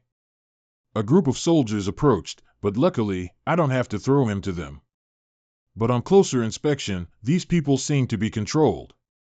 Oraboni said to those two, "You two, step back." Then he turned to him, "And Poison Dragon, is this what displeases you?" Jietsong still stood with his back turned, only saying, "I sense killing intent." He meant these assassins. We tried to cover it up, but couldn't hide it completely. Is showing such bloodlust against the etiquette of the Tang family? Oraboni chuckled. Those are all top martial arts masters from within the Tang family. Their ability to conceal killing intent is superb. I didn't expect Jietsong to be able to detect it. That made me even more eager, but I didn't expect you to still notice. Quite good. He continued, also, there's a faint scent of orchids around here. That scent doesn't come from the food, and after I tasted it, none of the dishes had that aroma. All of that led Jietsong to conclude that someone is hiding nearby, observing everything and enjoying tea. And above all, if your Tang family wants me to be your son-in-law, shouldn't you be the one to appear first? He spoke up, asking the name, Rakshasa. Oraboni was completely exposed. Basically, you want to be treated according to your reputation as the Poison Dragon, don't you? He raised his hand to signal, I've heard of your shrewdness for a long time. Let me see. As soon as he finished, the assassins charged forward. What will you do, honored guest? They followed orders, pouring in from all directions, completely surrounding Jietsong. He was seen activating his body, then emitting a surge of power. Even Jietsong's eyes glowed fiercely, countless lightning bolts appeared, the ultimate skill of light energy. Cries of pain rang out. He used lightning while fighting back. Oraboni watched from the side, truly a feast for the eyes. Jietsong was still engrossed in fighting, thinking to himself, I anticipated this. His eyes were still directed at the sect leader of the Amei sect, but who was the person standing next to Tang Trung? Inun realized Jietsong's eyes were on her. It seems he's wondering about my identity now. She replied, Brat. Just then, Oraboni immediately answered what he was wondering. You've met two of the three greats of Sichuan, haven't you? Hearing that, Jietsong thought, the three greats of Sichuan, so that's. Inun greeted, a pleasure to meet the Poison Dragon. I am the sect leader of the Amei sect, Abbess Inun. I heard the Tang family is having a celebration, so I came to see. He had heard that name before, the Amei sect, one of the 10 great sects of Jianghu and a Buddhist sect of the same rank as Shaolin Temple. Why is she here? She feigned regret. It's a pity. If all three of the three greats of Sichuan could gather here, how wonderful that would be. Oraboni understood. You mean the Qingqing sect? Those Taoists are truly troublesome bugs. I also heard that the esteemed Taoist Mu Am has decided to retreat into reclusion and no longer makes many appearances. She recounted, I once met that esteemed Taoist. Oh really, and gave him some advice too? Oraboni was amused. What advice was that? Inun replied, that times have changed, and their Qingqing sect should change with them. But he won't easily listen. They'll have to experience pain before regretting and wishing they had listened to the advice sooner. He was fighting on this side, while they were planning, so when should we teach them a lesson? He was very confident. Soon enough, it seems Manryu has gotten his hands on a few things. It will certainly be useful. At the same time, Jietsong also finished dealing with them. He stood in the middle, surrounded by scattered corpses. The Tang clan is collaborating with the Ngami sect to bring down the Qingqing sect? He understood their objective. You're trying to clear obstacles before bringing down this entire Jianghu. Oraboni praised him. That's clever, but why is the Ngami sect also eyeing the Qingqing sect? Inun continued, will the world change just because one person separates themselves from it? As she spoke, she extended her hand. If this world has become dirty and muddled, then we must immerse ourselves in that mud to save it. That is what an ascetic should do. Every word from Inun was like that of a Buddhist, whether it's the Buddhist sect or the Taoist sect. As long as one wishes to become a living Buddha or a deity, the path to truth is not where pain exists, so At this, her eyes gradually changed. Like a demon hiding beneath the guise of a monk, the Qingqing sect is outdated, completely obsolete. Jie Tsong was a little surprised, not expecting a Buddhist to become so cruel. Oraboni felt time was running out. You've explained enough, everyone has other things to do, don't waste any more time. Then he changed direction. It seems the bride has just arrived. The door slowly opened. Shouldn't we begin with the purpose of our coming here? As he turned his head, he saw her, already dressed in a bridal gown, appearing. Heron wore a ceremonial robe and a glittering phoenix crown. She called out, "Warrior Jean." Jie Tsong turned his head, his gaze a little cold as he glanced, as if wanting to say something, but remained silent. After a long moment, he finally spoke in a low voice. Before that, I have something to ask. Jie Tsong's face was slightly bowed. 9 years ago, due to the poison sex massacre in the 100 Flowers Valley of the Mo Cho family, my family either died or became slaves. His hands clenched slightly in resentment. Other medicinal sects in Yunnan also fell to the poison sect and died in agony. His eyes immediately became terrifying, and blood vessels gradually appeared. He asked with a murderous tone, "Did your Tang clan have a hand in that?" Tang Heron's round eyes widened in surprise upon hearing what he said. Inun simply sat there, resting her chin on her hand, witnessing everything without making a sound. Jie Tsong suddenly fell silent, slowly shifting his gaze to where Oraboni stood solemnly. Suddenly, he bared his teeth in a grotesque smile, hee. Then he said arrogantly, did you come all this way just to ask that?" Jie Tsong gradually lost patience and angrily shouted, "Answer me." He replied nonchalantly, "Yes, I was the one who gave that order." Jie Tsong seemed unable to believe what he had just heard, and his face gradually turned pale. He trembled in chaos. "Why would you do such a thing?" Amidst a series of questions, was it because you wanted to use the medicinal sex records to create a new deadly poison? Oraboni laughed and replied, I didn't expect you to know so much. The more I know, the more I want to recruit you." He raised his arm and coughed a few times. "But if you're not here to marry Heron, then I have no choice but to end you." "What should I do?" "You not only have enough strength to become the Tang clan's son-in-law, but your will is also very firm, so I don't want to treat you too poorly." Jie Tsong gritted his teeth, veins appearing on his face, clearly showing his unconcealed anger. Oraboni then continued to propose, "All right, I'll give you 3 choices." He raised an eyebrow. "The first choice, go back to Qingqing Mountain, say you'll accept a slow death sentence from us, and die with them." Seeing Jie Tsong stunned, Oraboni seemed quite amused. "Don't like it? I guess you're not close enough to be loyal to them yet, huh? Next, the second choice is to marry Heron. You'll have to change your surname to Tang and swear allegiance to the Tang clan. If you guarantee to forget your past and live a new life, the Tang clan will be responsible for anything that happens to you afterward." But of course, Oraboni isn't such a simple person. "Do you think this is the best option, to swear allegiance to the clan of your sworn enemy?" Jie Tsong remained silent, not uttering a single word. Oraboni suddenly threw a knife towards him. "That's why I'll give you a third option. Consider it a gift for you." The handle of the knife hit the sole of Jie Tsong's shoe and stopped. The sharp blade glinted with a cold light. He looked down at the weapon and Oraboni's request, "Use it." He even emphasized, "Castrate yourself right here." Tang Heron covered her mouth, unable to help but gasp. "If you can do it, I'll give you 3 extremely potent poisons and several rare weapons. You will also be taught the Tang clan's ultimate technique, which is only passed down to direct descendants." Unease began to stir in Jie Tsong's mind. "You can use it as a stepping stone to not only exact revenge and finish me, but anyone you desire." Oraboni's laughter grew louder. "What do you think of this? It's the most appealing, isn't it?" Jie Tsong stood there, staring at the knife, then reached down to pick it up. Heron was astonished by this seemingly impossible action. Jie Tsong's hand froze in mid-air at an abrupt declaration, a true disciple of the Tang clan's internal techniques. Heron, with a worried expression, shouted, "The martial arts of the Tang clan can only be passed down to those born into the Tang clan. That is an absolute, unbreakable rule of the Tang clan." But the declaration is extremely firm. Anyone who breaks the rule must prepare thoroughly within 100 days, or they will be expelled from the sect.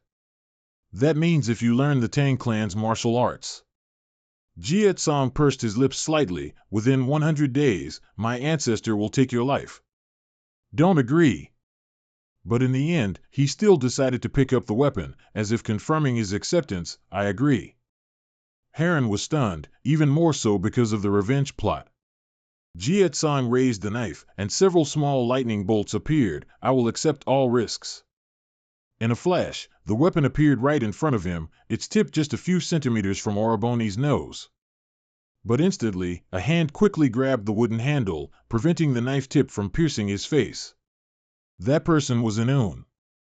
Oroboni laughed and spoke. He, is this your answer? But it's not one of the choices I gave you. Inoon lowered the knife handle, then suddenly noticed something. Jiet Song stood silently, his hand still extended forward in the throwing posture, his eyes full of anger. Inoon suddenly smiled. Instead of being lowered, the knife was raised again, surprising Oroboni, who looked down at her arm. He let out a grunt, then asked in disbelief, "What are you doing?" Inoon smiled widely and proposed, "Can you give me a moment to say what I want? How about this? I'll give you another choice." The next words made Jiet Song gasp in surprise. "I will give you the choice of getting Rakshasa's head." He had 2 poisoned needles clutched in his hand and asked in astonishment, "Why are you doing this?" She calmly replied, "This is just to save the world steeped in pain, but if you want to choose this, you must answer my 3 questions." Raising a finger, the first question, if Rakshasa dies and the Tang clan falls, who will fight against the Tibetan demonic sect? Jiet Song was extremely surprised. The Tibetan demonic sect? Inoon calmly explained, Sichuan and Tibet are currently clashing with each other. If the demonic sect wants to dominate the world, they must first eliminate Sichuan. Until now, the Murim warriors are still responsible for suppressing the demonic sect and have grown strong enough to have a reputation in Jianghu. That's also how Sichuan can survive in Jianghu, and the Tang clan members have always been the force at the front lines. Next, the second question, who will control the northern Sichuan evil sect? Meanwhile, the evil sects are divided into 2 factions. One faction consists of sects led by Yuhua, and one faction consists of northern evil sects that retreated north a long time ago. Because the weather in the north is very cold, poisons are ineffective, but ironically, that's also why the northern Sichuan warriors are very vulnerable to poisons. Jiet Song felt a bit worried. That means the Tang clan's existence prevents the northern Sichuan evil sect from infiltrating Jianghu. Inoon maintained her gentle smile and finally, the third question, who will control the Sage Shigun if Rakshasa is no longer here? Jiet Song paused for a moment to think carefully before deciding to ask, why do I need to manage those things for revenge? Inoon was extremely blunt, you have to. Is your goal of revenge personal, against a group, or an entire system? Jiet Song's eyes were full of contemplation. My blade of revenge is always aimed at the Yunnan poison sect and Lai Dung. If the Tang clan is also on that list, when will my revenge ever be complete? Hesitation welled up in his heart. Would simply killing Oroboni be enough for him to stop, or would he have to take more lives? Jiet Song wondered if he needed to set boundaries to rein himself in at the right time and not become a bloodthirsty demon. Finishing his thoughts, Hien spoke up. You mean the Ma sect colludes with the Tang clan to rule Murim, just because the Tang clan plays an important role in Murim? Inoon appeared nonchalant. What's important isn't ruling Murim, but what this generation calls for. If that's what everyone wants, then we have no choice but to follow. That is the fate of those who wish to hold the world in their palms. Seeing this, Jiet Song angrily retorted, I don't agree with your methods. No one should kill or play tricks on others just for their own desires. To say so implies everything must have a reason. He tried to explain, no matter how it's used, you must still follow the path of righteousness. Oroboni's lips curled up, and his thick, fiery red beard bristled. So what do you want to do? Embark on a journey of justice and chivalry, or something? Jiet Song admitted without hesitation, yes. Both he and Inoon were momentarily astonished by the answer that had just been uttered. Then Oraboni suddenly threw his head back and laughed delightedly, hee, insane. That's beyond your capability. Jia Tsong's face darkened, filled with murderous intent. So, do you want a taste of this madman's blade? Inun lowered the weapon she was holding, while the man beside her continued to provoke. Then he quickly stepped towards Jia Tsong, blocking his path and growling, "All right, let's see what you've got." Jia Tsong glared at him, warning, "You'll regret this." The two faced each other directly, inadvertently unleashing surges of killing intent. Jia Tsong and Oraboni emanated two opposing streams of power. Suddenly, he bared his white teeth, his voice hoarse, "Hee, this is your reward for amusing me." His eyes immediately lit up, "I'll deal with you myself." As soon as Oraboni finished speaking, Jia Tsong darted behind him, letting out a soft growl, tightly gripping two poisoned needles in his hand. Suddenly, his eyes widened in astonishment. The space in front turned a deep blood red with countless swirling currents enveloping Oraboni's body. Those surges of killing intent simultaneously lunged towards Jia Tsong. They gradually encroached upon and cornered him, until his small figure completely fell into the depths of despair. And then the powerful surges of killing intent ravaged Jia Tsong's body to every fiber, blood flowing from within through his mouth, nose, eyes, and even ears, making the host clench his teeth and groan, "Ugh!" Heron screamed in fear, calling, "Zen warrior," while he collapsed to the ground, vomiting fresh blood. Oraboni, meanwhile, stood there, laughing strangely, "Hee." He said, "You think you can defeat me just because you took down a few flies?" Jia Tsong trembled, thinking to himself, is this the kind of power he possesses just from poison? Oraboni plucked a strand of his beard and emphasized, "It seems you still don't know your place, so I'll teach you a lesson."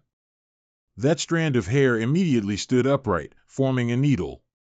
Before Jia Tsong could fully grasp the situation, he felt a pain radiating from the top of his head down his body. Right where his forehead cracked, blood vessels bulged in his eyes. A series of horrifying sounds, Jia Tsong thrashed wildly in agony. Oraboni witnessed the scene he himself had caused, grinning widely, "Hee," while the young man screamed incessantly, "Ah, it hurts too much." Heron pleaded in fear, frantically wanting to help, "Ancestor, please stop. If this continues, he'll..." But immediately received a very strict refusal, "Stay put." The command, like a divine order, forced her to obey, even though she didn't want to. Oraboni slightly bowed his head, gently stroked his beard, then slowly evaluated, "Usually by now, you'd have fainted or be half dead. Is it due to your physical structure? You're holding out longer than I thought, how interesting." Jia Tsong lay on the ground, struggling to get up with all his might, "But the more you try to stay conscious, the more you'll feel like you're being burned by hellfire, ha." His entire face covered in blood, he struggled, groaning ceaselessly. Finally, he suddenly vomited a mouthful of thick black blood. Inun suddenly appeared beside him, using one hand to strike the back of Jia Tsong's neck powerfully. She mouthed words as if only for him to hear, "Who do you want to take revenge on?" To Jia Tsong's surprise, she continued to demand, "When you find the answer, come find me at Mountamay." But then his eyes rolled back, and his whole body gradually went limp, because in this world, there are no eternal enemies or allies. Inun hit Jia Tsong, then turned to playfully chide Oraboni, "You're being too mischievous. If you joke around too much, you'll ruin him." His current expression looked extremely cruel. "Don't you quite like this kid too? Hee, it's been a long time since I've met someone this interesting. Manryu brought me a rather useful kid." Heron was rushing towards them, continuously calling, "Zen warrior." In the past, there were many like him, but now they are rare. She shook Jia Tsong's body hard, pleading, "Wake up." Heron tearfully embraced the blood-soaked body, two streams of tears rolling down her beautifully made-up cheeks. Oraboni, of course, remained unmoved, and commanded his subordinates standing behind him, "Take him to the storage room." Jia Tsong's skin was pale now, but the pain seemed to have subsided quite a bit. "I'll give him one last chance." Warm sunlight streamed into the room through the window. After a long while, Jia Tsong slowly opened his eyes, gritting his teeth in pain from his still injured body. He looked down to see his arms tightly bound by iron chains. Jietsong cautiously looked around the quiet area and wondered, where am I? Suddenly from a distance, someone spoke up in reply, this is the Tang family's storage room.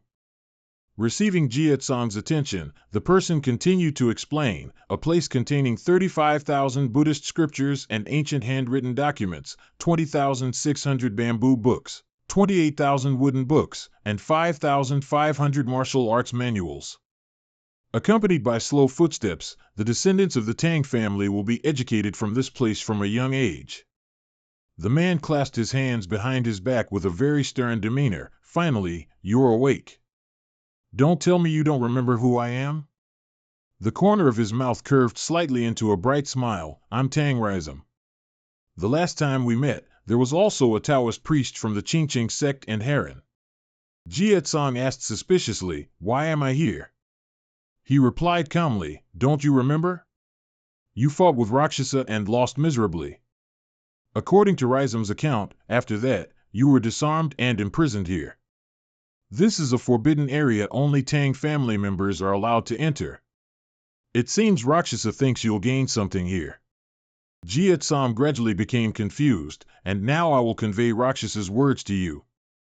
Seeing him silent, Rizam spoke directly, to become a son-in-law of the Tang family, you still have many shortcomings. I will give you 10 days to find and learn the ultimate technique in the storage room. He quickly gestured backward as if to guide, this is all the Tang family has. Do you understand Rakshasa's intention in telling you to learn it all? Jietsong struggled to stand up.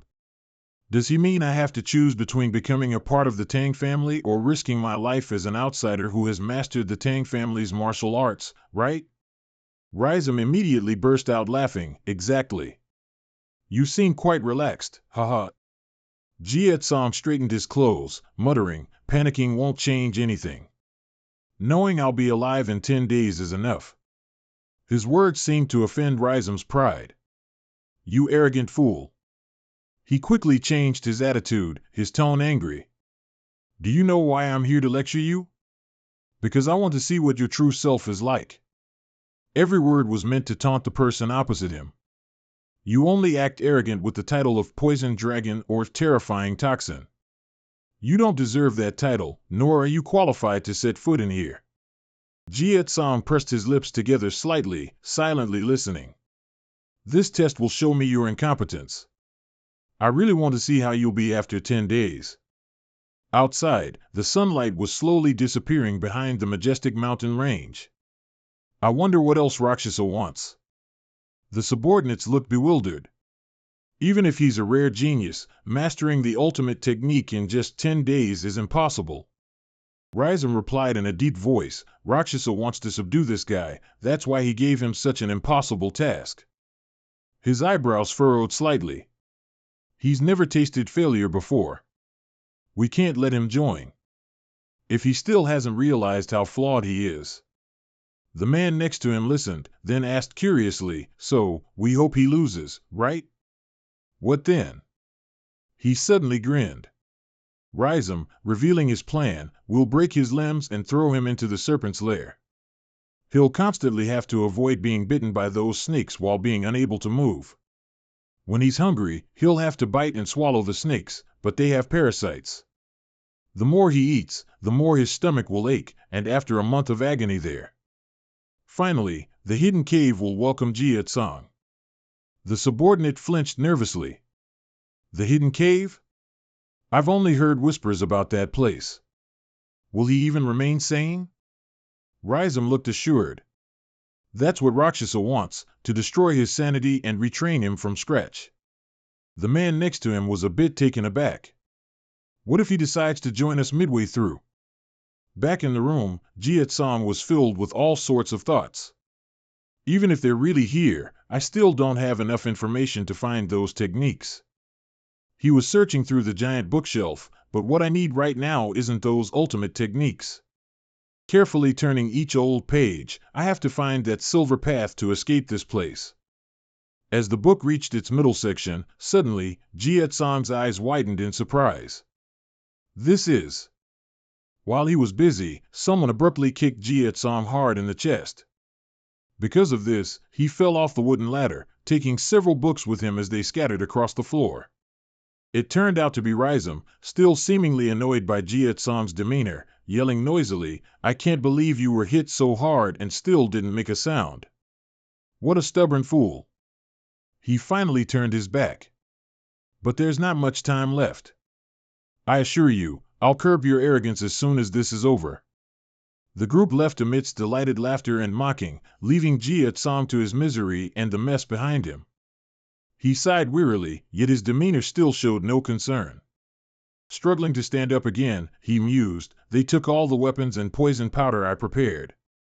I only have a little medicinal substance left in my dantian from before." Pulling his sleeve to brush off some dust, "But even being imprisoned like this, I have no intention of leaving now that I know what they're planning. I'll thwart all their schemes." The fabric on his shoulder was worn quite a bit from the aftermath of the battle, because no one expected a perfect plan anyway. Jia Tsong clenched his fist, determinedly telling himself, "I'm ready." The scene shifts to a place not far away. The man stood in the garden, leisurely enjoying the early morning weather. Din Jin Jia Tsong has been in the archive for 9 days now. Tomorrow will be the 10th day as agreed. I don't understand why Rakshasa imprisoned him in the archive. Different thoughts arose simultaneously. Maybe Rakshasa wants to turn him into one of the Tang family, or simply wants to torture him. His fingers interlocked, gently tightening. Whatever it is. In the worst-case scenario, he'll die in the test. Manryu's wrinkled old face seemed very annoyed. He's just an entertainment tool for Rakshasa. If so, aren't all my efforts for nothing? Damn it. Gradually calming down, he made a judgment. He's probably calmly waiting now. What did he do to make Rakshasa so interested? Suddenly, the figure of the nun appeared in Manryu's mind. Should I make Mayagan act first? If I incited that nun to sneak into the archive and capture him, then... But then he immediately dismissed it. No, that abyss is with Mayagan now. Ah, she'll see through all my plans. Thinking endlessly until his thoughts were tangled like a mess of threads, Manryu couldn't help but hold his head in helplessness. Who should I use? Suddenly, an unpleasant sensation struck. My eyes. As if his innermost self had just awakened, Manryu suddenly let out a cackle, looking extremely excited. This stinging sensation, yes, that brat is up to something again. On the other side of the wall, a column of hot, black smoke was rising. Truly worthy of my expectations. Manryu was so overjoyed he seemed to go mad, muttering incessantly, "Come to life, and exist a little longer. Quickly amuse and satisfy me, Jin Jia Tsong." On the side of the underworld, the subordinates screamed in panic, "Fire!" caused by a flame rising from the basement of the storage room. Rhizome stood amidst his subordinates, staring blankly at the scene before him. "It's starting to spread upwards. Get water, don't let it spread. What the hell is going on?" Appearing not to have accepted reality yet, we definitely put away everything that could cause a fire and even used luminous jade as a replacement, so how could there be a fire? Suddenly, a thought inadvertently crossed his mind. Could it be? That guy, inside, Jia Tsong, was facing away from the main entrance of the storage room. And the technique he was performing was precisely what he had just learned from the documents, twin-scale blazing palm. Rhizome finally realized the dangerous situation. That trash.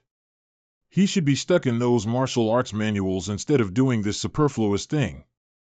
But in his desperate panic, the storage room contains countless historical archives of the Tang family. Not only will those things turn to ashes.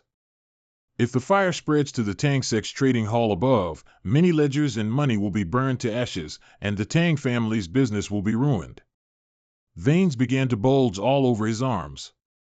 Besides, Rakshasa hasn't allowed him to die yet. If we lose both the storage room and the poison dragon, I'll be the first one thrown into the hidden cave. I can't let that happen. He immediately grabbed a bucket of water from a nearby servant, cutting off his thoughts. The chilling sensation brought him back to his senses. Rhizome announced sternly to all the subordinates around him, "You all, follow me." The fire had now spread to the main entrance. He and a group of soldiers quickly approached the storage room. As soon as he stepped in, he heard Jia Tsong's familiar voice. "You've arrived, have you? I've been waiting for you." Rizum didn't hesitate to declare, "Are you the one who caused all this?" He casually replied, "Who else could it be? More importantly, seeing how you're frantically searching for something else instead of the Tang family's ultimate martial arts manuals. I guess the so-called ultimate manuals don't exist, do they?" Upon hearing this, he angrily yelled, "You bastard!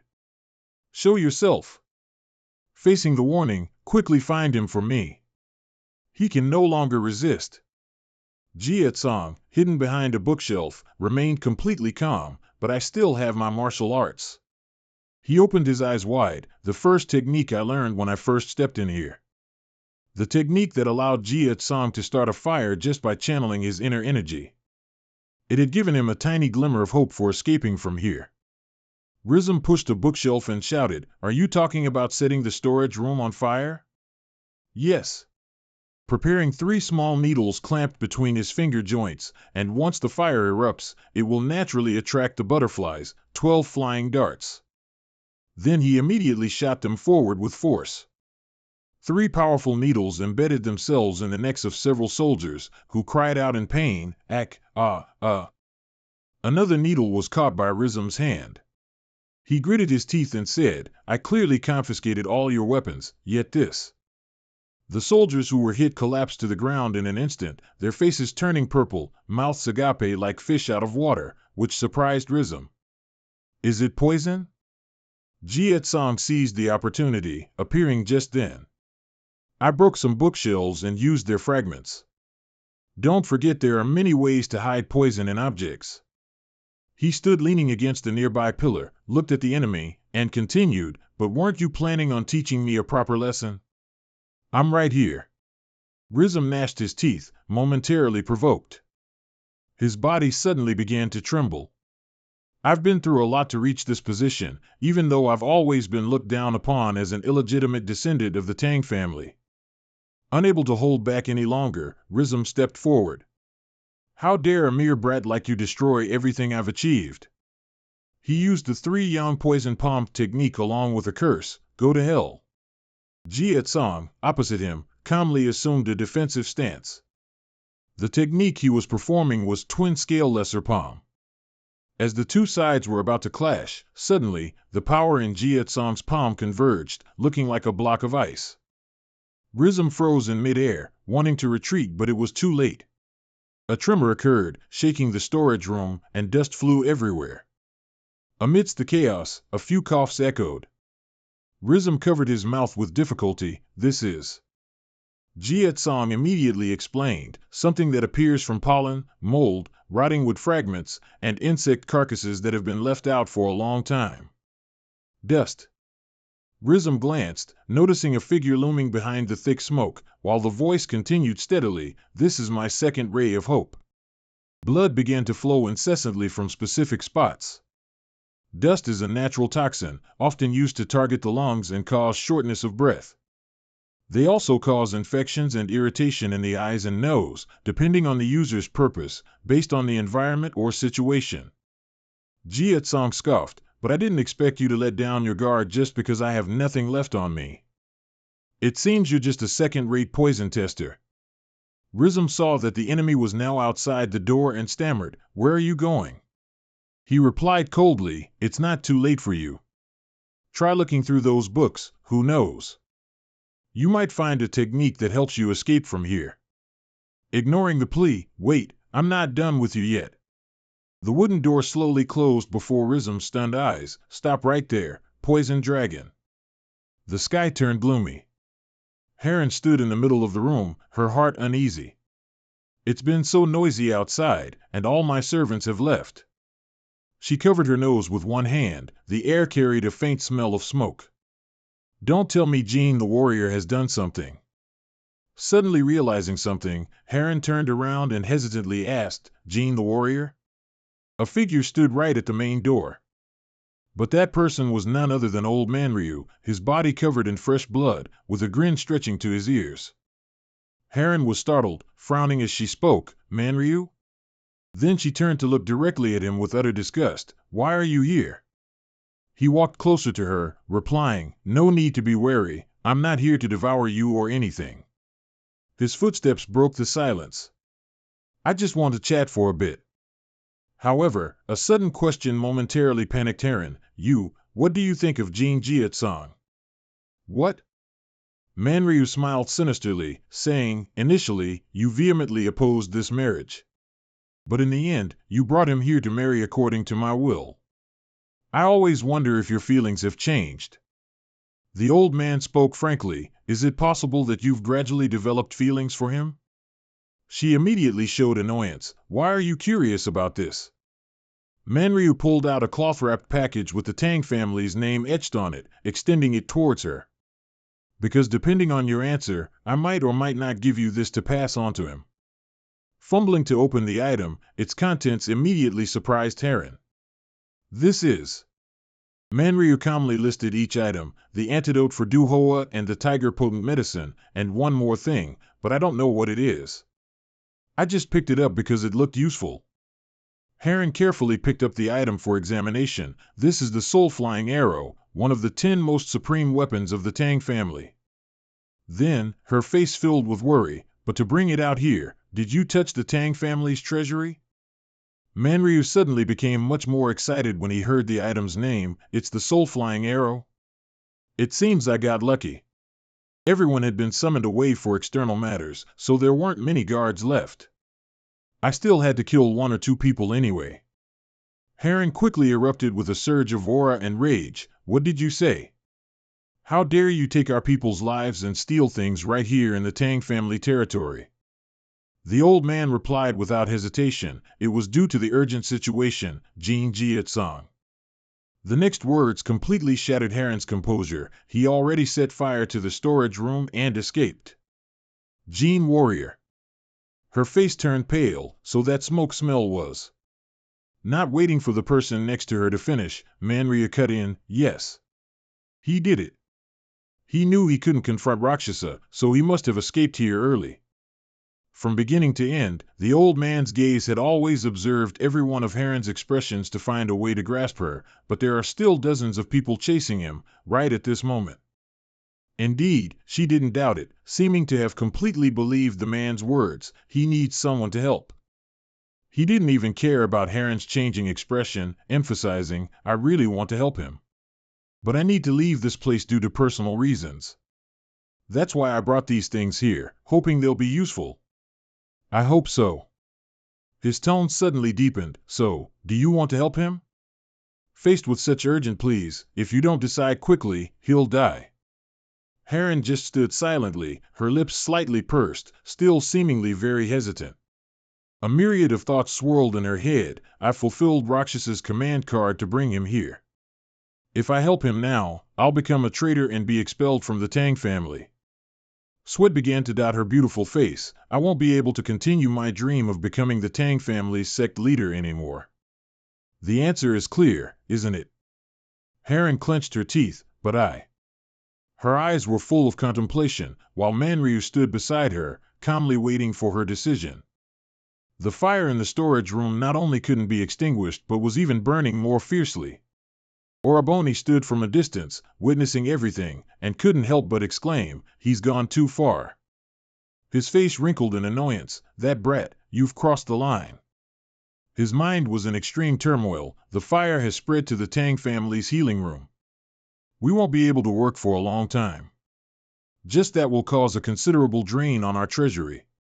A few bloodshot veins appeared in Oraboni's eyes, but more importantly, our biggest loss is our reputation for letting a mere brat lay hands on the Tang family. Then he mumbled to himself, so, you weren't joking about how crazy you are. I understand completely. From behind, the assassin who had been sent out not long ago returned with a report. What? Tang Rizm, the poison dragon's mentor, entered the storage room, but everyone has lost contact with him. We couldn't approach to investigate due to the thick smoke and the difficulty in putting out the fire. Oraboni quickly asked, what about Manryu? The other person took out a piece of paper. His whereabouts are unknown, sir. There was a letter in the room. He took the item and read the contents seriously. Spare his life. I will offer you this entire world. He suddenly burst out laughing. So that's it. I was completely mistaken. The poison dragon was just bait. Clenching the piece of paper in his hand, he was the prey from the start. Not bait. It seems the madman isn't just the poison dragon. The assassin, bewildered, spoke up again. Should I dispatch a squad to pursue him? Oraboni replied frankly, there's no need. Manryu won't betray the Tang family. He knows too many secrets. Even if he wanted to switch sides, he'd be found out quickly. He coldly analyzed, instead of taking on more risk, he'll have to keep his word to me. The one we need to pursue is the poison dragon. Not Manryu. Oraboni then continued to look towards the fire. All right, keep resisting, you filthy brat, and you'll be nothing more than worms trampled on the ground. He was extremely resentful. I'll show you, that filthy insect won't be able to do anything to me, Rakshasa. The mortals in the underworld were still busily discussing how to get water to put out the fire. Hurry up, do you want the archive room to become a pile of ashes? A maid went to the leader's side, anxiously reporting, we still haven't been allowed to use the north area. Making him even more terrified, then go ask for permission quickly. As for Jia-tsang, he was currently standing behind the large pillar, observing everything that was happening. They were all distracted by putting out the fire. He quickly changed direction, because only a few people from the Tang family could enter here. Most of them didn't recognize him. Jia-tsang mused to himself, but there's no guarantee I can wander around without being caught. I need to find the quickest way out of here soon. He quietly left the area like that. Right at this moment, on the city wall, the monk was leisurely witnessing everything. He's here. Mayagan gripped his weapon tightly. You can hide from others, but you won't escape from me. Poison dragon. Her face was full of brazenness. She seemed quite amused. And then she immediately leaped and flew away. Jia-tsang gradually felt a strong murderous aura approaching. He unexpectedly turned towards the culprit. A large explosion quickly erupted, throwing Jia-tsang far back and simultaneously shattering the surrounding earth and rocks. Mayagan spoke eerily, you think you can still escape with me here? Her heart was malicious, but her mouth always uttered, Amitabha. Jia-tsang gritted his teeth, clutching his cloak, no matter how hard you try to run. Mayagan opened her mouth wide and roared vilely, you will still meet the one destiny has set for you. Suddenly, Jia-tsang's cloak flew forward. Before his eyes, it successfully shattered Mayagan's first attack. As for him, he quickly retreated backward. His feet landed heavily on the ground. She gritted her teeth in anger, scoffing, just a few petty tricks. Jia-tsang seemed quite panicked.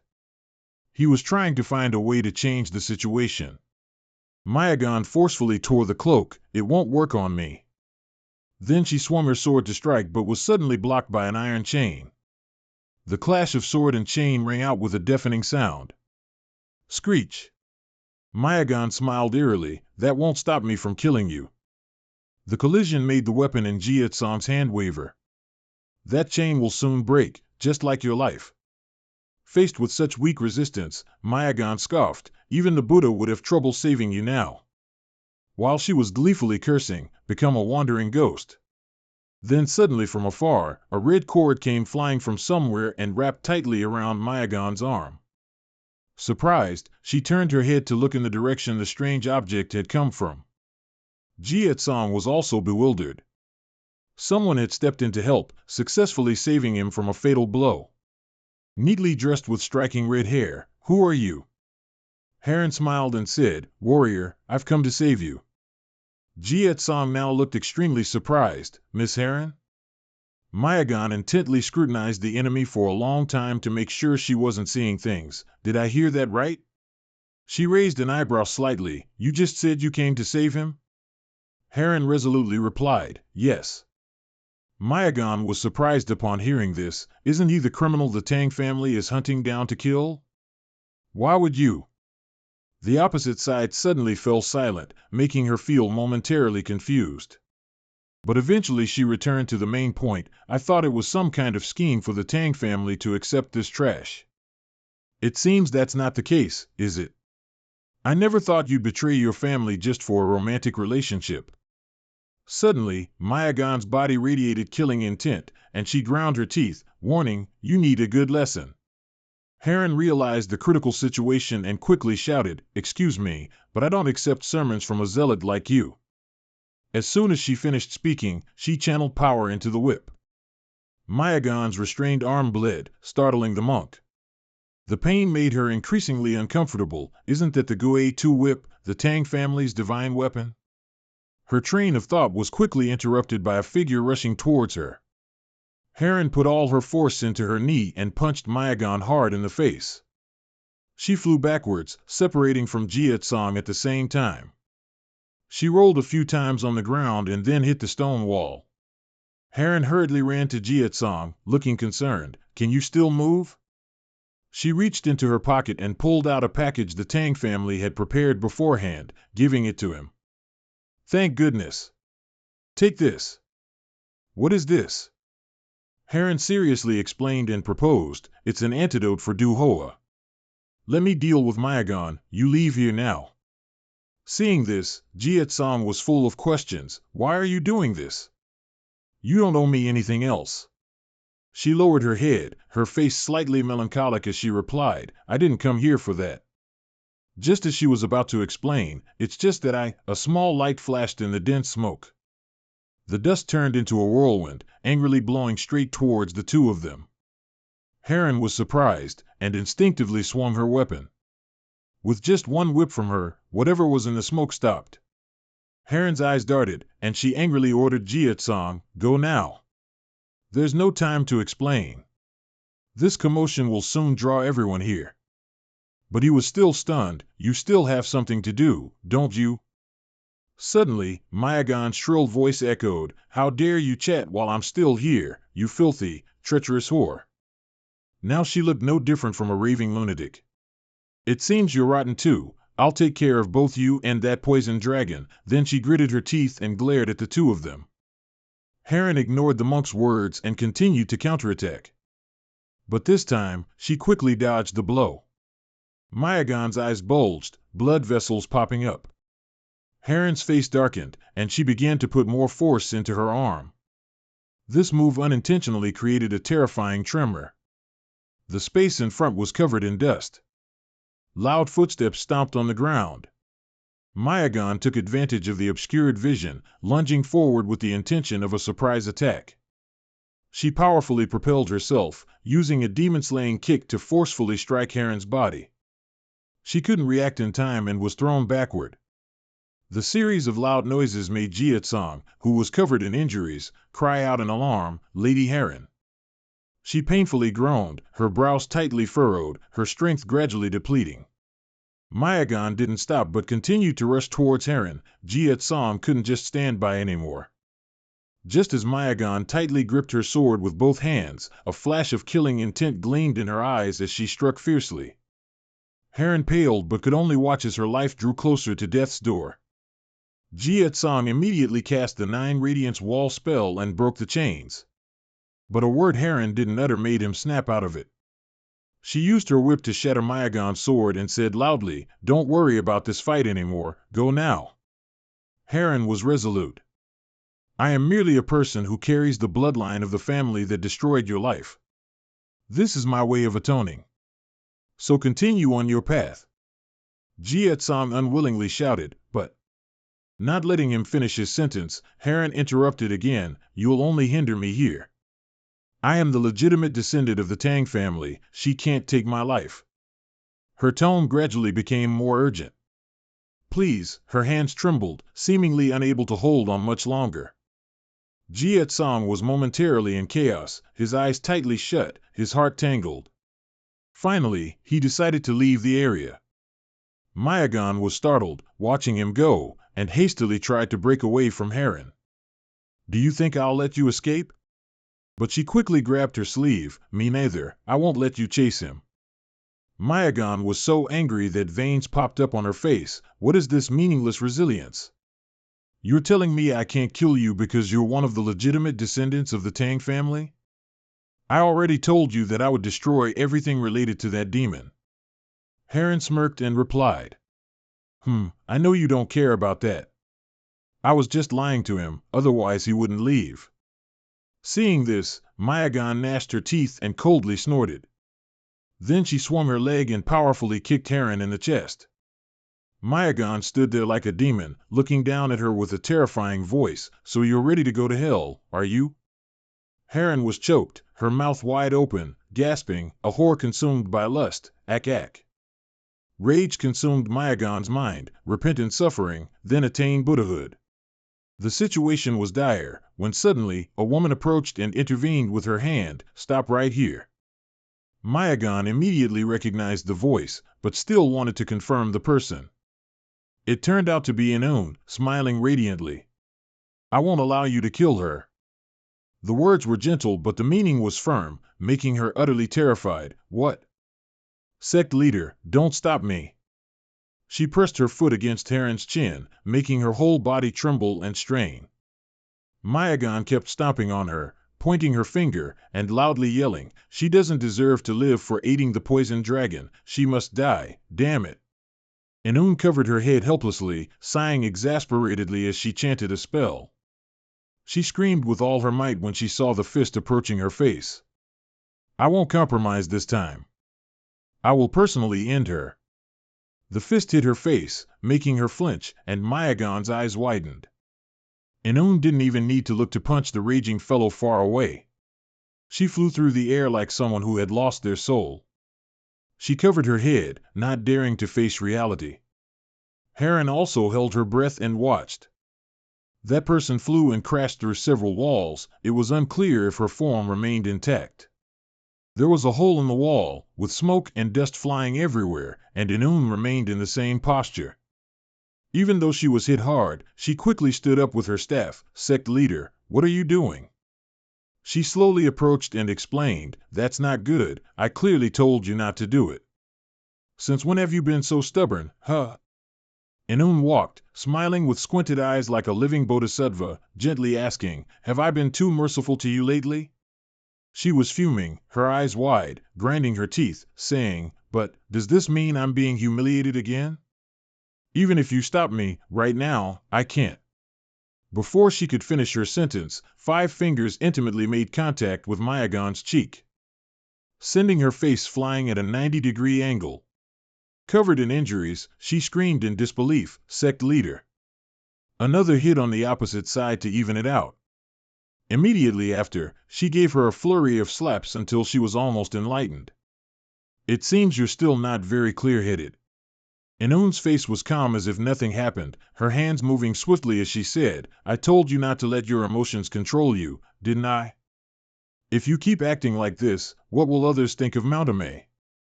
Mayagan was attacked from every angle, no longer having the strength to respond. Immediately after, she knelt down at the feet of the sect leader. She smiled with squinted eyes again. I need someone to take responsibility for Poison Dragon's escape, that's why I told them not to take young Miss Tang Heron's life. While he was struggling to cough, she turned away, changing her attitude. The Poison Dragon has escaped. If we finish off his accomplice, won't the blame be directed at us, no matter the truth? Heron lay motionless on the ground, breathing with difficulty. How shameful, they were already an ill-fated pair of lovers. Inun radiated murderous intent, speaking words that would drag someone to hell. Young Lady Tang, you will be expelled from the sect. Similarly with Poison Dragon, you risked your life. It's a pity, if he hadn't tried to escape, things would have been better. If he successfully escapes, Sichuan will become a sea of blood. Mayagan clutched her neck, trying to scream and beg, let me chase him, I'll catch him, crush him, and drag him back here. She merely frowned slightly and said, we're waiting for that bloody battle to happen, so why bring the Poison Dragon back? Sweat dripped all over me, my face was blank. Heron was breathing with difficulty, but still had to ask, is that the Ame Sect's conspiracy? Inun bared her teeth and smiled. Remember this, if you want to save Poison Dragon.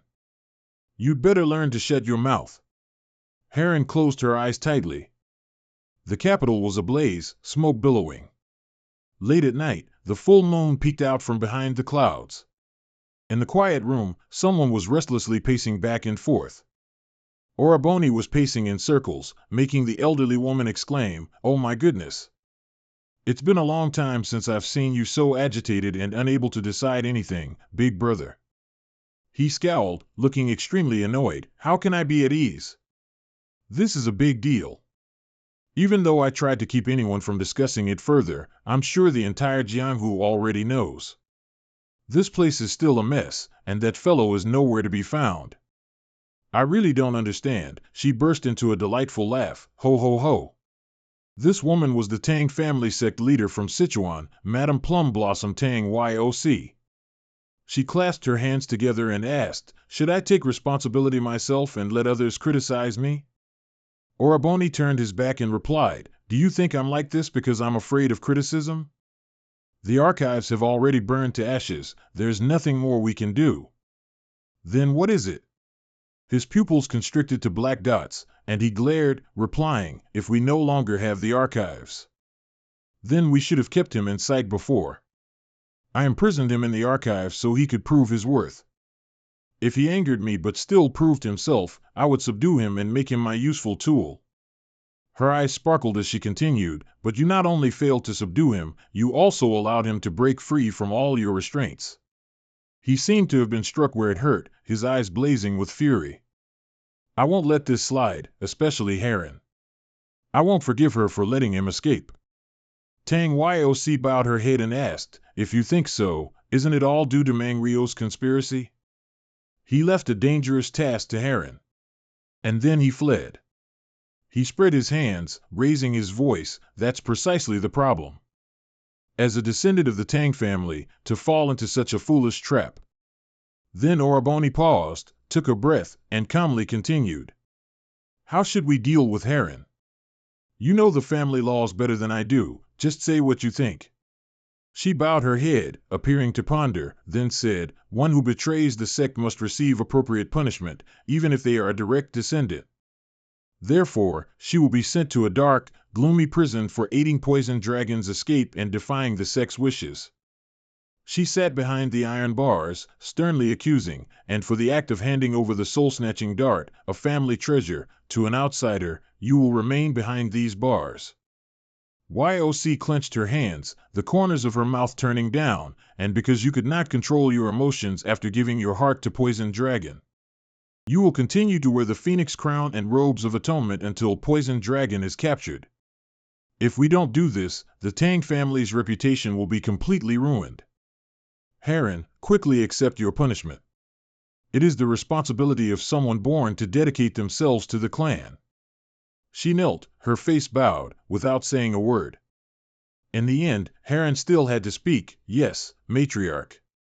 A moment later, they left, leaving her alone in this desolate place.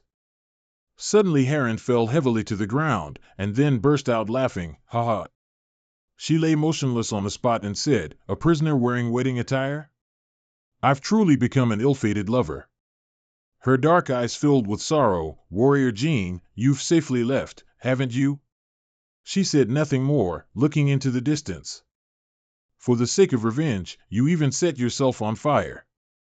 At first, I was just curious about you because I didn't understand why you had to go to such lengths and why you were so miserable. And no matter what battle, you never lost heart. When I realized how different we were, I gradually felt more pity for you and started to wonder what kind of person you were. After hearing that story, I hoped you would be happy, but was the Tang family involved in all of it?" When she asked, he cruelly replied, "Yes, I gave the order." At that moment, Heron was utterly horrified. "The one who snatched your happiness was the clan I had sworn my loyalty to. I am your sworn enemy." She tightly closed her eyes, tears welling up. "From the beginning, I had no right to hope you would be happy." Heron lay in pain, tormented herself. "Helping you escape is the least I can do to atone for my clan's sins. You must not let yourself be caught and brought back here." You, who have lived in pain your whole life, must be repaid. Thinking of this, she clenched her hands. Emptiness invaded her body, but, being left alone like this, I feel so lonely. Lady Heron, a voice awoke her from her daze. Her indifferent eyes opened. The familiar figure standing just outside the iron bars made Heron quickly sit up. No, it can't be. Warrior Jean, you stood lurking in the shadows, staring at her. Tears still lingered in Heron's eyes as she asked in surprise, I'm not dreaming, am I? Why are you here? Jiatsong smiled and replied, I left traces as if I had fled, but in reality, I was hiding within the Tang family's city walls. He stood there, his eyes fixed on her. He explained, they don't know I can use light body techniques, so they surely think I've run far away. Recalling that moment, while they were trying to put out the fire, I learned where the other buildings were within the city walls.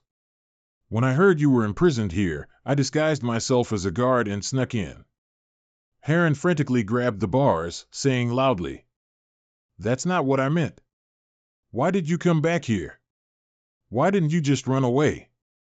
Jiatsong looked at her affectionately and replied, Because I would soon be caught if I ran. Staying here gives me a better chance of survival, and I can't leave you behind. At this, her cheeks began to flush, and she stood motionless. He seriously reiterated, On our wedding day, the Amei sect leader told me this, is my revenge target an individual, a group of people, or an entire system? That person advised me not to be obsessed with revenge, which always clouded my eyes, but to focus on the target of my revenge, confined to just one face. And recently, Beck said something similar, that I shouldn't consider a collective to be merely a group, because it contains many other lives. The two faced each other. Jiatsong continued, You are part of the clan I consider my enemy. But you weren't involved in the destruction of the medicine sect. You felt guilty about it, and you risked your life to help me. He hesitated. That's why. I've decided not to leave you behind. Heron couldn't say a word, just stared at Jiatsong without blinking. Then she picked up the iron bar and said, If it were for another reason, it would be better, but that answer is what you want to do. She lowered her face, letting tears stream down. Thank you for not forgetting me, and for not abandoning me, when I no longer have any value. Jiatsong smiled faintly. Suddenly, she cried out. What's wrong? Heron sat down on the ground, embarrassed. It's just that I've been sitting in one position for too long. My legs are numb. He also bent down and sighed. My feet are a bit big compared to normal women, aren't they? Her shoes were taken off. Jiatsong massaged her feet and innocently replied, I don't know, I've never seen a woman's feet before. It would be strange if you had. Heron's cheeks flushed again, and she softly asked, Do you know what it means if a woman lets a man touch her body? Unexpectedly, he immediately replied, I know. She flinched. You know? Now I have no choice but to marry you. Jiatsong remained focused on massaging and kneading her feet, continuing, I still remember that's why we came here. Heron avoided his gaze, looking away. His hands moved quickly over her slender calves. So, what are you going to do next? They'll soon realize you're here. Honestly, it's amazing you haven't been caught yet. Jiatsong said expressionlessly. They saw me, but I took care of all the guards, so it's just me in this dungeon. Outside, they'll surely realize something's amiss soon, but they'll have to be cautious or hesitate with me, so what happened in the storage room won't be repeated. She looked worried. So, aren't we cornered then? This place doesn't seem to have any kind of secret passage I don't know about.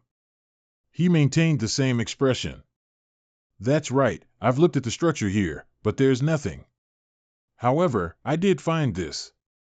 So don't worry, we'll get out of here. Heron pressed her lips together, staring at Jiatsong without blinking. Then she sighed in relief. That's strange. Usually, I'd think this was impossible, but now I feel reassured by your words. Is that? She noticed something on his wrist. Jiatsong raised his fist to show it off. This was inside the pouch you gave me. I didn't know how to use it, so I just wore it like this for now. Heron looked at it and explained, it's called the Flying Soul Dart, similar to my Ghost Silk Whip. It's one of the 10 divine artifacts of the Tang clan. Do you see that bracelet?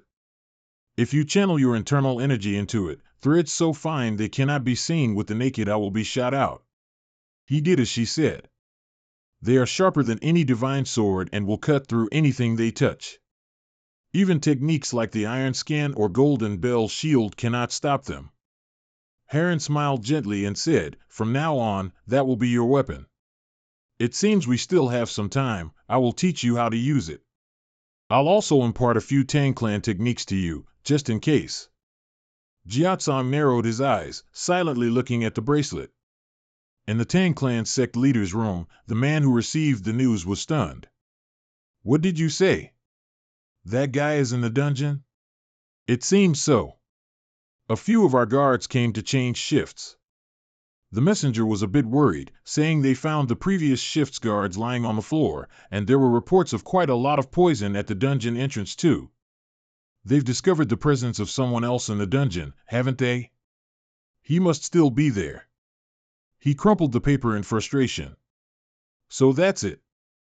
Henji found no trace of him even though we scoured all of Sichuan looking for him. Oraboni's inner thoughts churned violently, veins bulging on his face, but why would he choose the dungeon to hide? Don't tell me he's developed useless feelings for Heron. Whatever your purpose, things won't go your way this time. At the entrance of the Tang clan dungeon at night, the Tang clan members had gathered in full force. You're here too, sister? Why not turn to look? Oraboni, you've arrived. Why make things difficult for yourself by coming here? She turned completely towards him and said, if that person is your grandson-in-law, whom you care about, I think I should at least see what he looks like, shouldn't I? But it seems he has no intention of coming out. He's showing defiance to force me to come here. Oraboni growled, almost insane. Otherwise, why would he so blatantly break into the dungeon? Just thinking about him messing everything up. What a nuisance. A murderous aura emanated from him, not to be trifled with. Inside the spiral staircase, there was a clattering sound. The ground shook. The couple, holding hands, paused. This is its grandfather. Jiatsam looked up, frowning. I think what we've been waiting for has come.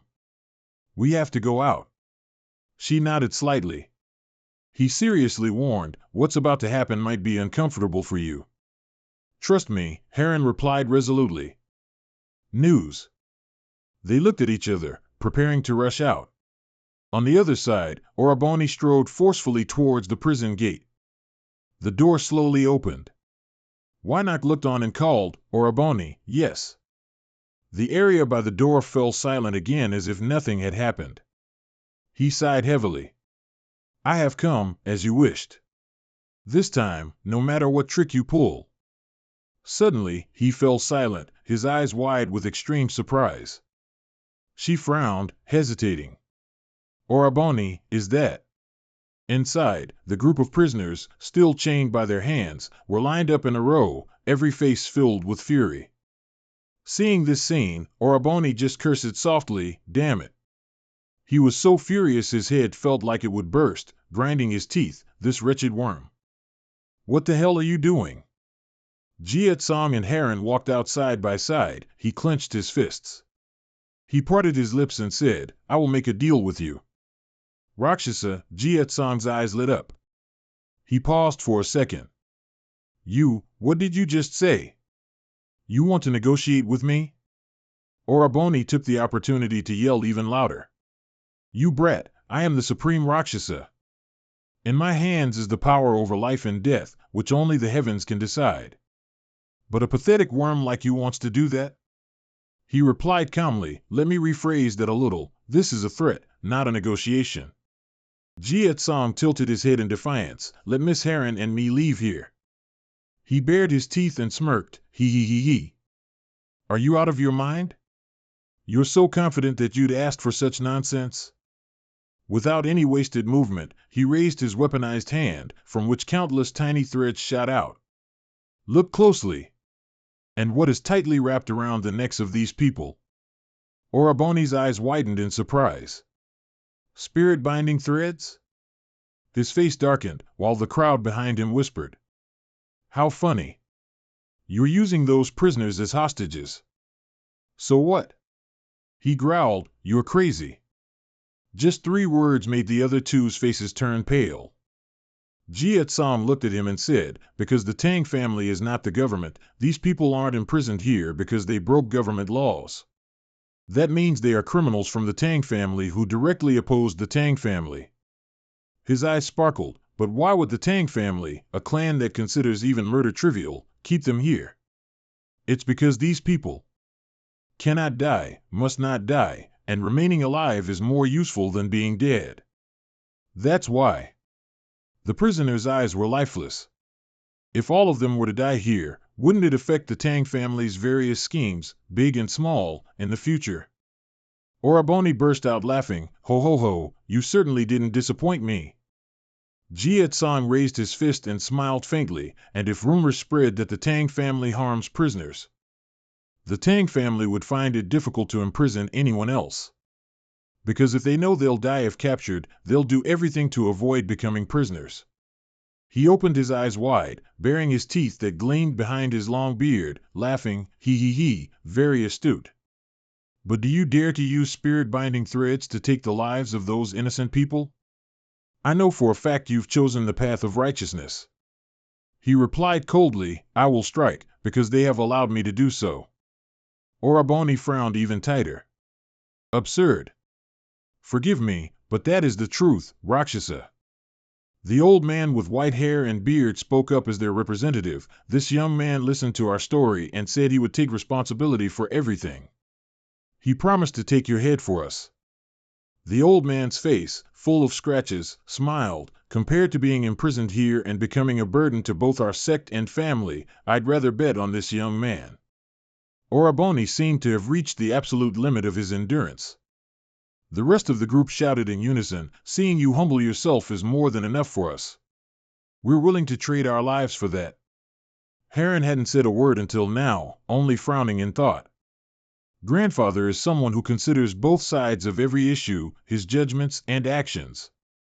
They are all for his own benefit. I didn't expect the poison dragon to use his own trick against him and even threaten grandfather. He turned his back. My brother is using grandfather's own tactic against him. But there was an invisible sword piercing him, doing everything without having to lift a finger. She glanced nervously towards him. This must be why he didn't come looking for me right after disguising himself as a guard. He said, I have stated what I want. Let me leave here with Miss Heron. Oraboni's face darkened, then he gave a sinister laugh, he. He looked up at the sky, laughing like a madman, he. All right, I agree. Upon hearing this, everyone's faces lit up with smiles, except Jia Tsang, who just smirked. He then said something even more shocking. I will let you become the son-in-law of the Tang family. He gaped, caught completely off guard. Oraboni happily suggested, I accept that you are worthy. You have courage, decisiveness, and intelligence. Even your ability to weigh the pros and cons is better than mine when I was your age. I permit you to bear the Tang family name. You will become my sword and conquer this world. You will surpass me and become even more formidable. All the prisoners looked utterly dumbfounded and disgusted. Heron's expression also grew tense. The archives? No problem. As for prisoners like them, you can have as many as you want. His mouth stretched into a wide grin. This is my gift to you. So, pull those ropes. Jia Tsam clenched his teeth in anger. How can this be? Clearly, someone like me should be worth more to Rakshasa than these people, shouldn't I? The others turned to each other, whispering. He clenched his fists, tormented, but by making me more valuable, he rendered the chess pieces in my hand useless. Just like that, the deal will turn the tables. Oraboni chuckled with delight, glancing at him as he asked. What are you waiting for? Pull the ropes now, or were your words just empty threats? Jietsong's face contorted, still unable to think of a way to counter. Is this the true power of one who holds the world in his hands? Suddenly, the old man from earlier spoke up. Young man, we are ready. He flinched slightly. He turned completely to look at him and said, we never hoped to escape with our lives. Rakshasa is not an easy opponent, but for people like us, who had already given up and were just waiting for death. You have given us hope, so don't worry. Jietsong frowned, about to retort, but another woman smiled in agreement. Rakshasa won't spare us, those who betrayed him before. Will you keep your promise to us? He remained silent. Jietsong bowed his head deeply, saying each word clearly, I swear, I will definitely take Rakshasa's life. They all looked at him and smiled contentedly. All right. Oraboni on the other side was still laughing like he hadn't taken his medicine. He yelled, why are you all just standing there stunned? Is it all just a trick? I knew it, someone like you. He shouted, leader of the 5 origins. Return to your roots. He and Heron bowed their heads to the ground to avoid this tragic sight. Each head separated from its neck. Oraboni was no longer amused. He stiffly said, you want me to become your sword? If you want me under your command, even if you want to force a sword into a mold. He growled, clenching his hand, you will have to live your entire life uneasy about a blade pointed at your head.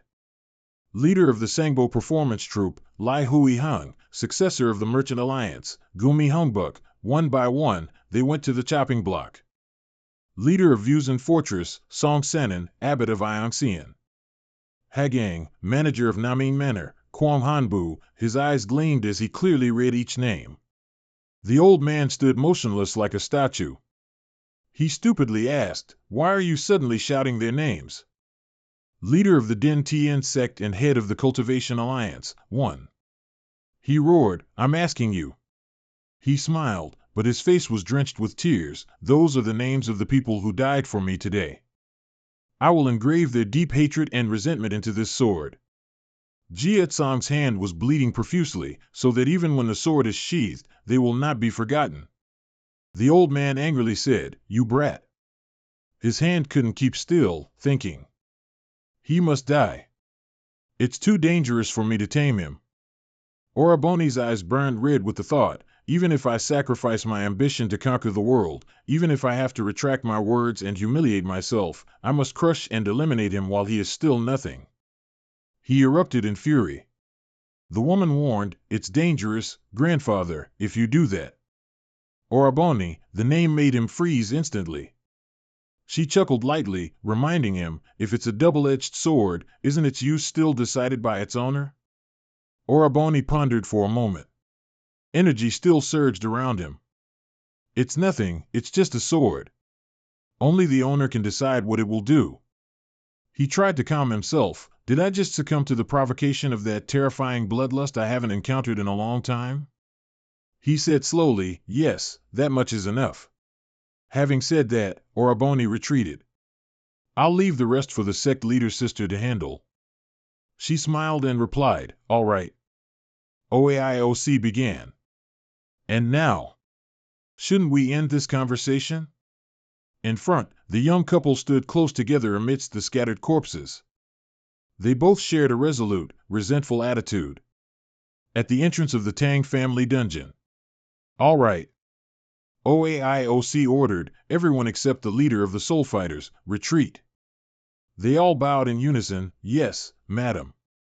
She smiled and gestured with her hand, due to the circumstances, I can only introduce myself now. I am Heron's grandmother, Tang OAIOC. You must be Heron's husband, aren't you? You are. He frowned, not very amicably.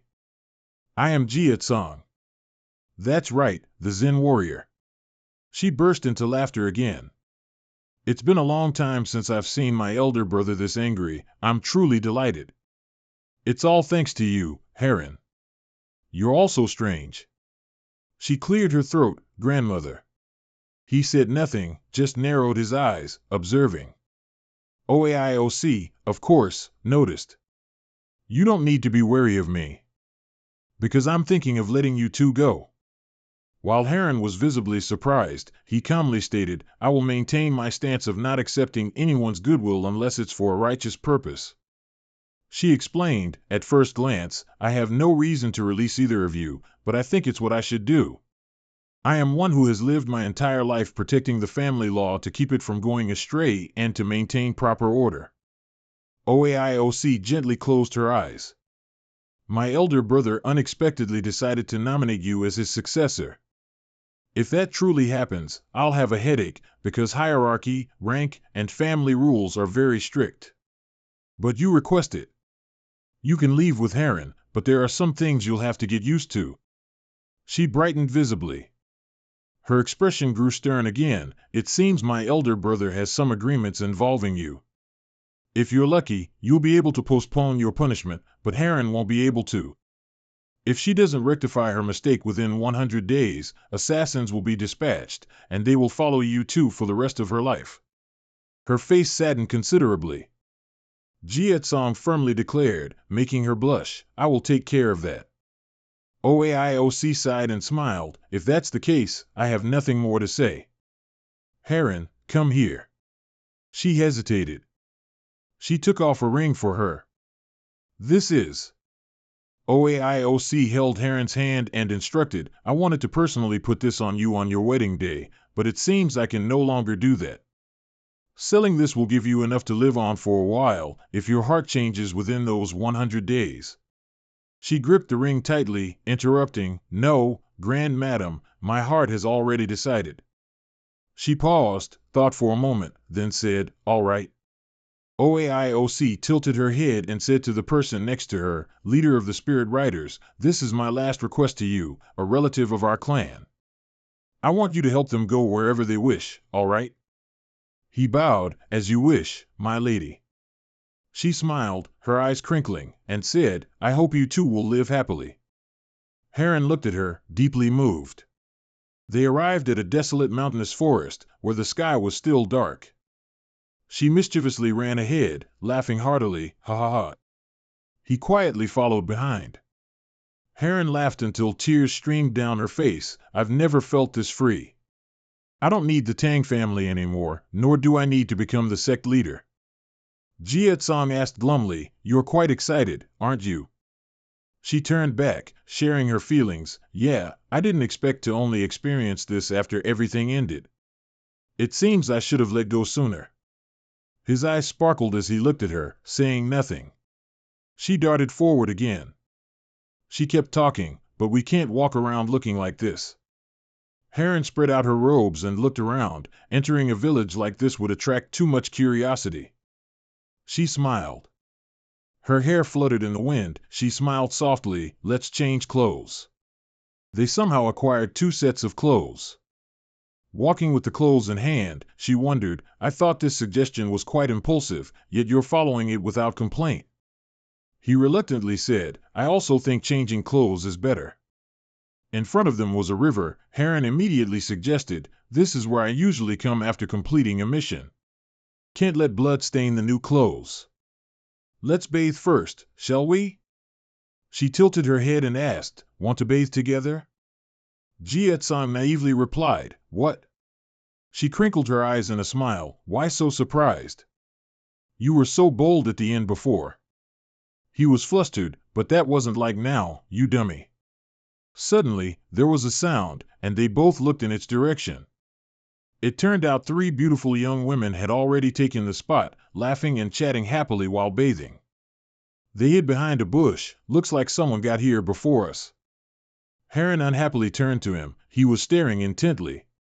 Then she took his cheeks in both hands, turning his face from side to side. She brought Jietsong's face close to hers, blushing as she demanded, Don't look anywhere else, look at me. Her eyes opened wide and round, saying as if to hypnotize him, Just look at me until they leave.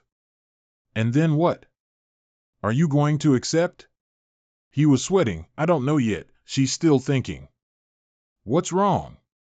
Just accept it. That guy said he likes you, didn't he? But, I'm not ready yet. He hesitated, then revealed his thoughts. This is the first time I've faced anyone for so long. And not to fight. It was Heron's turn to be astonished. Then she burst out laughing, startling the others who quickly covered themselves. Huh? Heron rolled on the ground, laughing loudly. Ha ha ha, someone's there. She laughed till tears came to her eyes. Oh my God, you really are an idiot who only knows how to fight. Ha ha ha. Jia-san looked on, not understanding what was happening, and pouted. Then Heron sat up and looked at the stream. I think they've all left because they were shocked. It's our turn. She stood up and said, I thought about us bathing together, but I changed my mind. Keep your eyes on me from behind that rock. That's your punishment for making me laugh. Why is that a punishment? Heron smiled, gradually removing her clothes, revealing her fair shoulders. Because if you don't consider it a punishment, I'll be angry. In a cave, a voice echoed, you must be tired today too. The two of them had changed their clothes and sat warming themselves by the fire, because you had to do what I wanted, no. Jia-san quietly turned to look at her, saying nothing. Just be straightforward and say you're not comfortable. Heron seemed to be hit hard and immediately froze. No need to act tough, it's okay. She immediately bowed her head, hugging her knees. You noticed? It seems I was too obvious. Then she opened her eyes, a flame flickering within them. Even though it always resided in my heart, when I truly left, I wasn't happy at all. I was born, raised, and educated there. Tangia was my life and the place of my dreams. It was everything to me, but I can never go back. Heron held out her hand, gazed at it, and asked, do you know what this is? He replied, that's the ring your ancestress gave you, isn't it? There are many reasons why this ring is given to the women of the Tang family. When someone marries a woman from the Tang family, they will live as a member of the Tang family for life. She took off the ring and continued, but if that man is not from the Tang family, no one can predict when he'll fall for someone else and betray the Tang family, so our clan taught us how to control our men. Inside the ring is another layer, a complete spell that captures a man's heart and soul, and the aphrodisiac used for that spell. Jiatsang looked at her affectionately, remaining silent. Heron tipped the ring, pouring out all the elixirs. The fact that I was given this means the clan hasn't given up on you yet. They probably want me to make you mine and return to the Tang family together, but I won't do that. She looked at her palm and smiled faintly, because I've already rejected my clan, and because I've already fallen for you. Heron turned and said, even though I shamelessly followed you, I'll be an obstacle on your path to revenge. If that happens, I'll understand if you choose to leave me behind. Therefore, I can't ask anything more of you. He suddenly grabbed her hand. Jiatsang put it all into his mouth without a single wasted movement, startling her. Warrior Jean, what are you doing? He swallowed the medicine in one gulp. Jiatsang looked at her resolutely. I won't leave you behind. Never. Heron froze, her eyes wide as she stared. Their hands gently touched. I knew from the start that it was none other than. The two exchanged a passionate kiss. The most dangerous man for me. The young couple held each other tightly, intertwined and inseparable. Dawn gradually broke. The next morning, the sun peeked over the mountains. Heron vaguely woke up after a long sleep. She was covered only by a thin blanket. Seeing him approach, she immediately sat up. Are you awake? Jiatsang brought back a pile of fruits and said, I thought you'd be hungry when you woke up, so I went to find some food around here. She smiled at him, her cheeks flushing. The firewood had also burned out after a long night. Heron was neatly dressed, holding and wiping an apple. For some reason, she was silent and thoughtful, puffing out her cheeks as if sulking.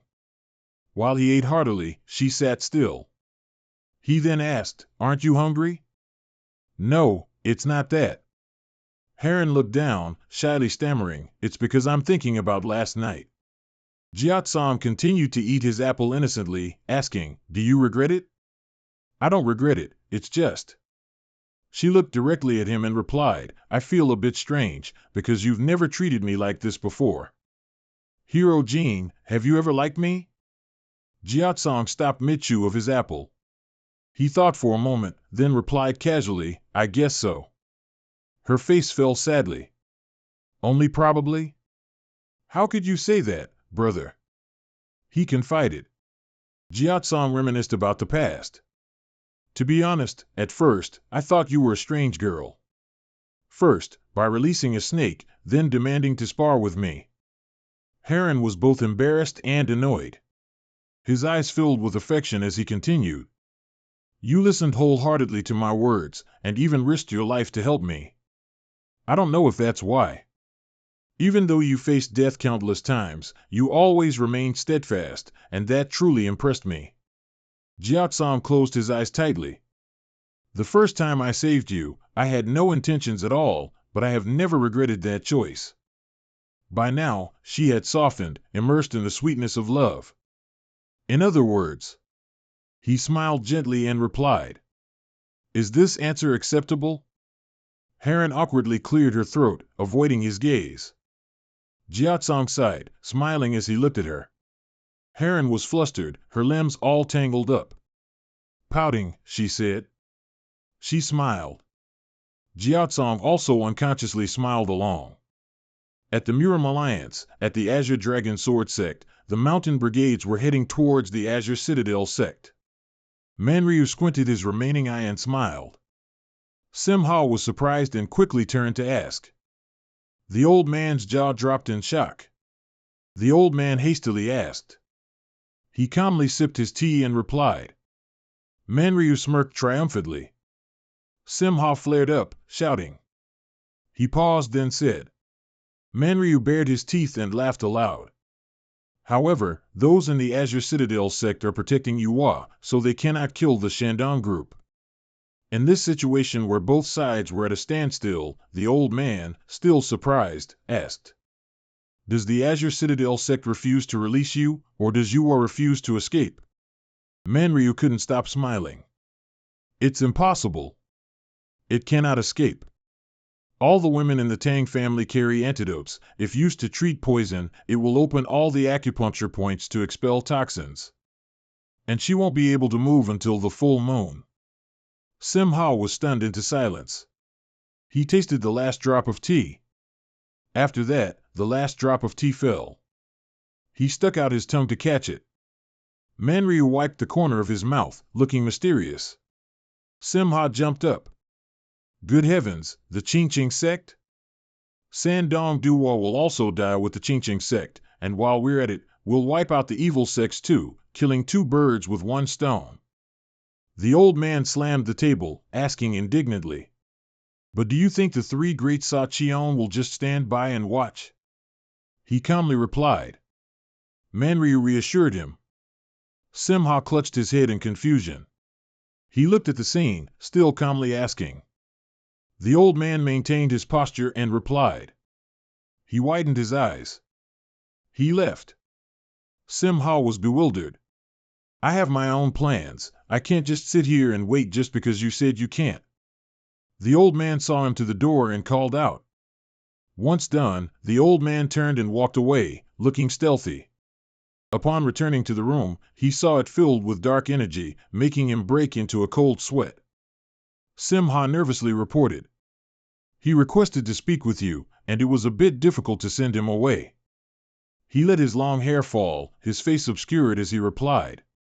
Simha still stood outside the door, hesitantly asking. I know what he's thinking, so there's no need. May I ask how much longer you intend to remain in seclusion? Recently, managing your affairs has made my heart race. He slowly said. He sat cross-legged, practicing his cultivation as he said. The room was full of cracks, scattered belongings, and dark energy pervaded the space. Master Gak opened his blood-red eyes. Transitioning to Sa Qian, Qingqing Mountain, Black Aiong, several tents were set up in the dense forest, and his family joyfully came out to welcome him. Poison Dragon, Jiatsong, smiled with sparkling eyes. Heron stood shyly beside him, her face flushed. There are rumors that the Tang family is in disarray. Ryung Kyung said. He sighed softly and replied. She looked at the two of them. Heron smiled. She continued shyly. Outside, they were discussing in hushed tones. The child whispered, but everyone heard. They were still quite strangers at the Tang family initially, but I guess something happened during the journey. And now I notice, the poison dragon's eyes aren't gloomy anymore, are they? The little girl pouted in utter exasperation. Someone in the back had been observing the entire argument. Inside, the three adults sat discussing. Ryum-kyung began, as I said before, you two should abandon thoughts of revenge. He replied. I remember. She looked away evasively. Living a peaceful life with the one you love isn't bad at all. My entire life has been caught in a spiral of hatred. Her eyes were filled with sorrow as she thought of that person. Those days of mine were lived in uncertainty, so I often thought about old memories. I wonder what my life would be like if I hadn't met them, if I hadn't been born someone's daughter, if I had married someone else. Would I have had a different life? Suddenly, Payon burst through the door, calling urgently, Miss, big trouble. The Ching sect. All three simultaneously turned to look, mouths agape. Huh? What happened? Ryum-kyung's eyes were wide open but completely lifeless. Her lips moved with difficulty. I didn't expect you to come in person, senior brother. The children facing him were stunned speechless. Reverend Mu-am of Wuyin stood tall there, pursing his lips. She received him alone. Welcome, high-grade Taoist Mu-am. Ryum-kyung lowered her head and asked, is it Taoist Buchan? Mu-am replied, that's right, because Buchan said he wanted to resolve the problems he caused. He turned to her, hesitatingly asking, I heard you lost an arm. At times like these, I'm truly glad I can't see, so I don't have to witness your suffering. Ryum-kyung hugged that arm, her face filled with sorrow. You're always like this.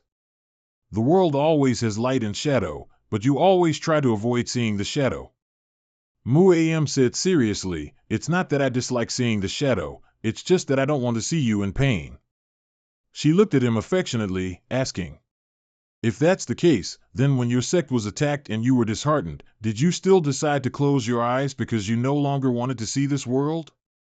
Do you think I'd be happy if you did that? Have you ever thought about what the people of your sect would be like if you did that? Mu-am pressed his lips together, deep in thought. She clenched her hands and continued, when I heard you lost both your eyes, I was so heartbroken. I never thought I would cause you such injury. Mu-am smiled and said, don't worry, that time it was because I had too much emotion for you. If I could go back, I'd still do it. He asked, how could that be something for you to be troubled about? You haven't changed at all. She lowered her head and said, I just heard that Warrior Jean and Miss Tang have confessed their feelings for each other. I truly envy them. If it were before, I would have easily mustered up the courage and done as they did. If I had chosen a different path, perhaps things would have turned out better. He smiled again, it's not too late. We can't turn back time, but we can always change our hearts. Ryum-kyung stood up abruptly, I told Warrior Jean the same thing, but in the end, I still couldn't do it. She walked, but continued to speak, if I forgive Lai Yong, forget everything, and start over, then what if? She paused, then looked directly at him, will you accept me, senior brother? Mu-am was caught off guard by the question and stammered slightly, She reminded him, be careful with your words. You are currently the sect leader of the Ching sect, not a few people will not allow you to do what you want. He grinned mischievously, Ryung, I'm very strong, the strongest in the Ching sect, even. If I don't want to be the sect leader anymore, who dare stop me? She sighed and lowered her eyes, before, I really hated this way you talk. It was both childish and not serious at all. Her eyes were sorrowful, but I was wrong. If you were a frivolous person, you couldn't be so consistent. Mu-am raised a hand to suggest, what do you think about moving your residence from the mountain entrance directly up to Ching? You'll recuperate better there than in this temporary place. She coldly refused, I've already caused too much trouble for the Ching sect, I can't bother you all anymore. Finally, she continued walking, please go back. And don't ever come looking for me again. He pursed his lips, not looking too pleased. Mu-Am stepped forward, walking with her. When they reached the door, Ryung-kyung spoke again, later. She spoke very softly, when my heart is no longer heavy, I will seek you out. Just this sentence was enough to make him visibly happy. I'll wait for you. Paeon Boc stood outside, secretly observing someone with great tension. A grandmaster, 2 Buddhists, 3 rulers, 2 kings, 8 of the most skilled martial artists representing the Murim recently. Supreme Taoist Mu-Am, one of the 3 rulers, rarely showed himself, but at this moment he leisurely walked out. He stood beside Jia-tsang, full of curiosity. I wonder if he knows anything. Taoist Buchan approached and said, let's go, junior brother. Those people stood far away, observing in a blatant manner. He said nothing, just stared. He watched their backs as they left, then thought, Taoist Buchan appeared with Supreme Taoist Mu-Am. This means my proposal to him will soon come true. As they walked, he turned back and glanced. The sky grew dark again. In the quiet forest, Jia-tsang was also sitting, diligently practicing. His eyes were closed, but his mind constantly stirred. There are a total of 9 locations for the poison of the 9 luminaries of Green Cavern. Lower dantian, middle dantian, upper dantian, 2 wrists and 2 feet, the perineum and the upper back. He mentally mapped out these points. His whole body exuded a captivating power. The third place to accumulate poison is my back. While in the Tang family's domain, I couldn't practice any further, so I must work harder to accumulate the poison. Thinking this, he frowned slightly. The discomfort made Jia-tsang unable to resist opening his eyes. He clenched his teeth in anger. A portion of my internal energy is constantly dissipating. Why is this happening? From behind a tree, someone watching peeked out and remarked, how can you fill a bucket with water if it has a hole? Reduce your inhalation and exhale twice the amount you inhale. He dripped with sweat. Inhale to increase absorption and stimulate your organs. Jia-tsang followed, practicing inhalation and exhalation. First, reduce your inhalation and calm your mind. You'll soon feel dizzy again. It was Mu-Am. He slowly approached, guiding him, and now, exhale twice the amount you inhale. Hold your breath and try to focus your internal energy on your perineum.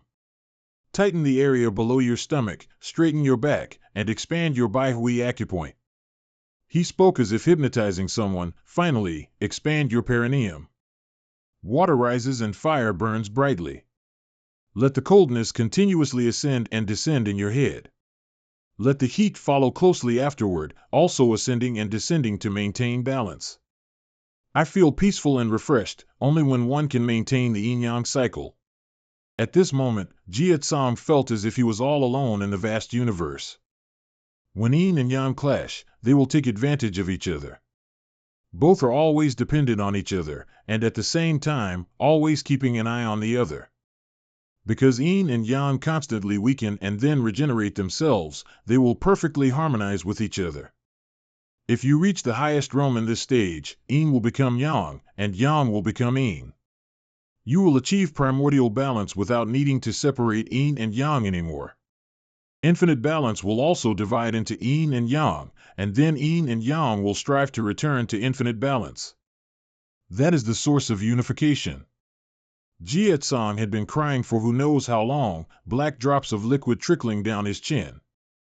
Oh ho, what a greedy fellow! Though Mu-Am couldn't see, he could still sense it. You're grasping both conflict and independence at once, aren't you? Truly living up to your name. He stood right in front of him, constantly asking, but why skip a transitional step? TSK, so impatient. Stop it. You can't achieve the source of unification today. Know your place and get up quickly. Mu-Am brought his face close to Jia-tsang's, grinning. I said, get up. If you don't, I'll touch your manhood. Jia-tsang seemed to wake up, his eyes half open. He looked at the black drops of liquid on his hand, wondering, that's impure energy. It's like fluid waste discharged from your lower body because you used the water rises and fire burns brightly method. Never mind, it'll recede on its own. He rolled up his sleeve, bewildered, asking, "Why did I have to do that?" He replied, "Why do you think I taught you the yin and yang method?" Jietsam lowered his head and thought, "If I clear out the impure energy, my lower body will be clean. But using the blood heaven demonic art already damages the acupoints of its user. I'll be in danger if my lower body suddenly comes apart. In short, the impure energy from my lower body." He frowned, thinking to himself, "chose to excrete and solidify around my lower body to protect me. Is this the yin and yang harmony my body chose because of this special situation?" He clasped his hands behind his back, speaking as if reading Jietsong's mind. "You're quite quick to realize. If that's the case, you know how to get your body back to normal, don't you? I must reach the realm where yin becomes yang and yang becomes yin." "Exactly. Thank you for your guidance, Supreme Taoist Moam." He grinned mockingly again, "And, I heard you wanted an audience?" At the Qingqing sect, the crowd was noisy. "Why aren't you letting us in?" The plump man representing them spoke with anxiety and urgency. "We've traveled all this way, avoiding countless bandits." The blocking soldiers replied, "We recently received orders not to allow outsiders to enter. Are you telling us to turn back? If the Qingqing sect doesn't take us in, we'll all die." A woman with hair covering her face had to soothe her child, "Don't cry, dear. We'll be all right." The guards, as always, stood firm. "Those are orders from our superiors." The man flared up, "If you won't take us all, then at least let the old and the weak in." They exchanged a fleeting look of confusion. "We will report to the sect leader."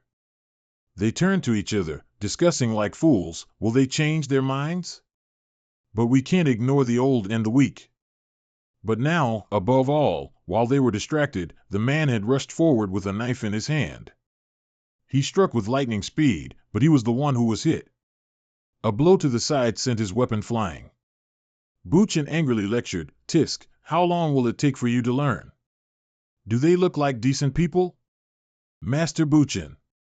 His eyes gleamed as he growled, "Show yourself. You insects of the unrighteous faction." Those people immediately revealed themselves, their eyes gleaming brightly. His face darkened and his brows furrowed tightly. "I knew it was you lot. No matter how well you disguise yourselves, you can't hide your evil nature." Bao Fong Bin, once caught for theft and robbing common people in Shaanxi, then fled to Shandong. The leader from earlier crossed his arms with a displeased attitude.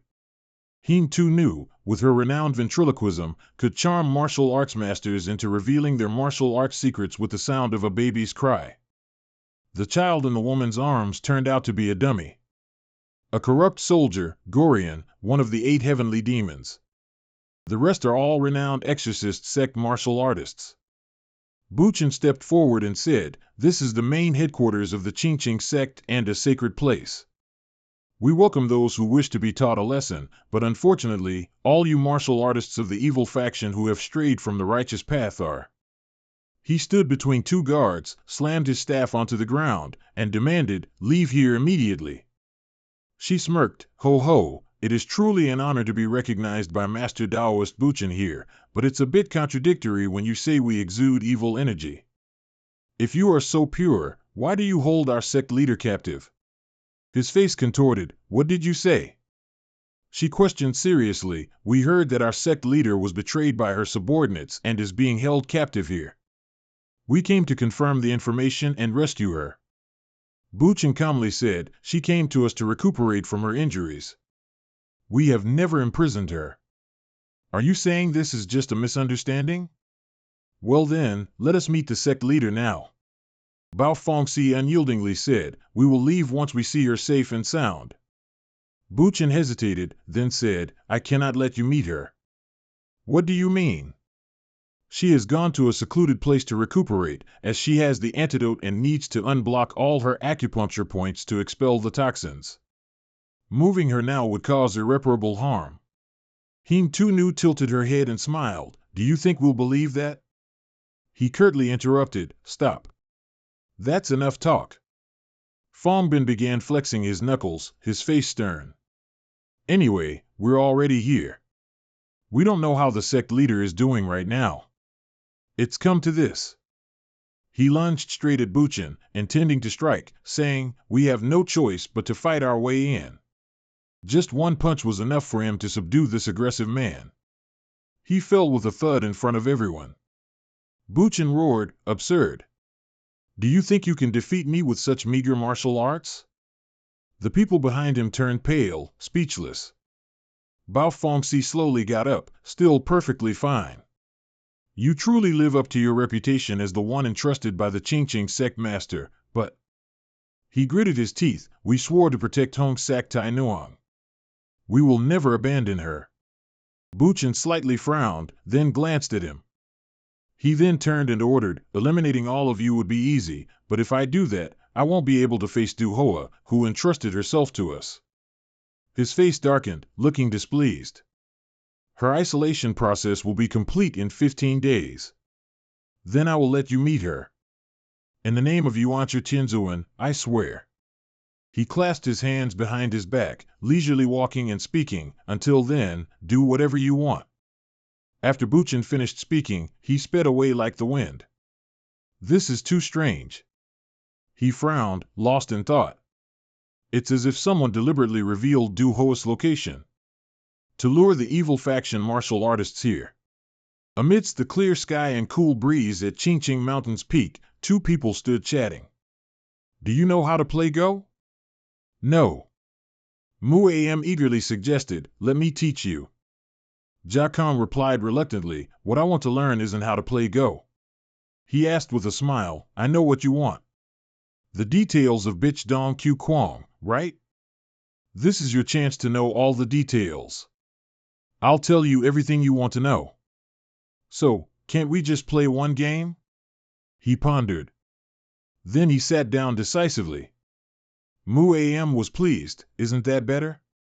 He began to explain, "If you know how to play Go, your perspective will change. You can't see, but you can still play?" Mu Am replied, "Of course. Didn't Bachin tell you that I became sect leader by playing Go?" He sighed softly and smiled. "Inside here is a Go piece. Take a piece." Jia Kong picked up a piece, examining it closely. It was a seashell.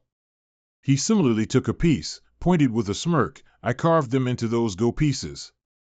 Because I can't see, I have to listen carefully to the sound to determine where my opponent places their piece." He tightly gripped the Go piece in his hand and instructed, "So don't be gentle with it." The thing in his hand shattered. When he opened his palm again, the seashell had transformed into a normal-looking Go piece. "Use all your strength to carve it." Mu Am placed it on the Go board. He said, "I'll start at 3 to 4, you start at 3 to 4 as well." Jia Kong looked at the seashell in his hand, his face crumpled, not wanting to comply. He immediately urged, "What are you doing? I told you what to do, and you still haven't done it?" He looked up and asked, "Is Go usually like this?" "This is just an instruction." Mu Am had to explain again, "You might not know what Go is, but it exists in many forms. Like how a master teaches others and then loses to them. Some games can last a very long time before a winner is decided. Our sect's predecessors once had an opponent they played for a very long time. He played a game that lasted 20 years with that opponent." He was startled. "You mean it took them 20 years to finish one game of Go?" "They left the Go board in a secluded place where few people ventured, then they would come to make a move every few months. That's why it took so long." Jia Kong asked curiously, "What was the final outcome?" Mu Am calmly recounted, "Unfortunately, after 20 years, his opponent made no more moves. So they couldn't finish the game." He laughed. "The world of Go is that profound and deep. There are many types of games. If you understand, then place the stone." He looked at the seashell in his hand and still had to ponder for a moment. Then Jia Kong clenched his fist with all his might, while simultaneously controlling it with his mind. When he opened it, the seashell had shattered. "It's really hard." Mu Am was serious. I had high hopes for you after hearing that you caused trouble for Bachin. Is that all you can do? Turns out I trusted you too much after hearing the rumors. You're not miserable enough. His expression hardened.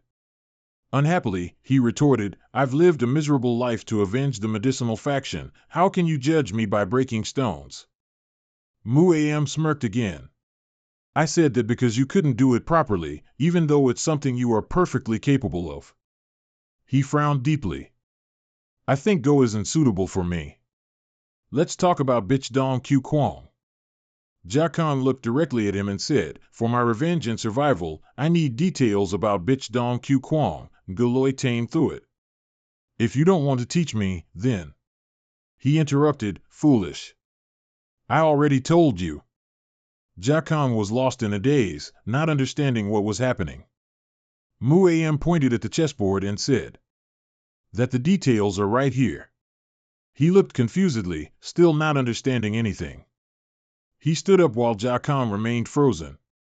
If you understand what I mean, you'll realize it, but if you can't understand, then give up and leave Qingqing Mountain. He bared his teeth and smiled mockingly. It's all up to you. Do your best. Then he burst out laughing again.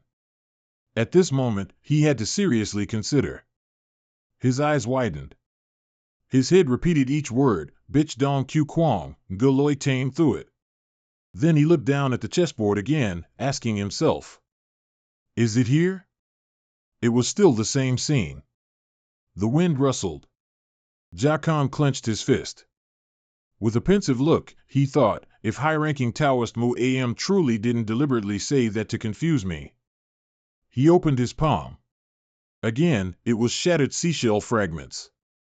That means the Go technique will involve Bitch Dong Q Kwong, Galoi Tame through it, but even if I use the least amount of inner energy possible, the shell piece still couldn't withstand it and shattered. How can I do this? He pressed his lips tightly.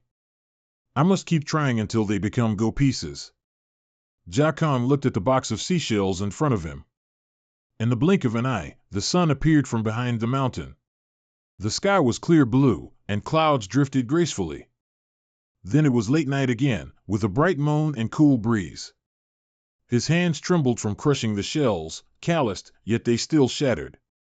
Damn it! He banged his head, sighing in frustration. I've tried all day and achieved nothing. Does that mean fate doesn't allow me to learn Bitch Dong Q Kwong, Galoi Tame through it? He remembered Muam's scornful smile, you haven't suffered enough. His determination surged back. No. That's not it. I've suffered more than enough to survive the mines. That's why I've been able to walk the path of revenge until now. Think carefully. Jia Khan resolved and placed his hand on the table. The high-ranking Taoist could easily turn it into a Go piece. There must be some trick I haven't realized. He suddenly paused, realizing something. Easily? High-ranking Taoist Muam is a martial arts master far superior to me, and if such a master uses the least amount of inner energy possible, he would use a force so small it couldn't be seen with the naked eye, but when he crushed the shell, I clearly saw a surge of inner energy, didn't I? In front of him were piles of shell fragments. He reached into the box again. This is a meticulous task. It seems I need to use even less inner energy, but what if that's not it? One more time. Jia Khan concentrated intently, gripping the seashell, thinking, if that's the case, I'll use as much inner energy as possible. A small circle appeared around him, sweeping up fine dust. He rejoiced even with his eyes closed. This is it. When I use inner energy, my senses become sharper. Jia Khan closed his eyes tighter, his face dotted with sweat. I can feel every single line on the shell. But to carve it into a game piece, I need to use even more inner energy. To envelop myself in the 3 poisons of the 5 Thunder Toad art, I don't have enough inner energy. He suddenly opened his eyes wide. His pupils constricted in surprise. It's impure energy. Jia Khan, full of confusion, looked down at his empty hand, the state where yang becomes yin and yin becomes yang. The mutual transformation of yin and yang, if I can use the impure energy of the frozen lower body. The entire tower around it was enveloped by the energy flow. A new day arrived. Birds chirped. The seashells still didn't look quite right. Muam appeared, smiling brightly, but you've tried your best to carve them, that's the desolation I mentioned. He stood with his hands clasped behind his back, bowing down as if seeing through everything, so you've realized it. Jakang hung his head in frustration, the seashells shattered. The pieces from yesterday were still on the board, shouldn't I continue with the next lesson? Muam explained while gesturing over the board, if you move like that, all the pieces there will be mine.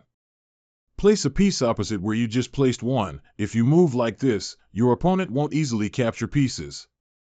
Now you have pieces in all directions on the board, while increasing your strength. You're blocking the path of this piece now.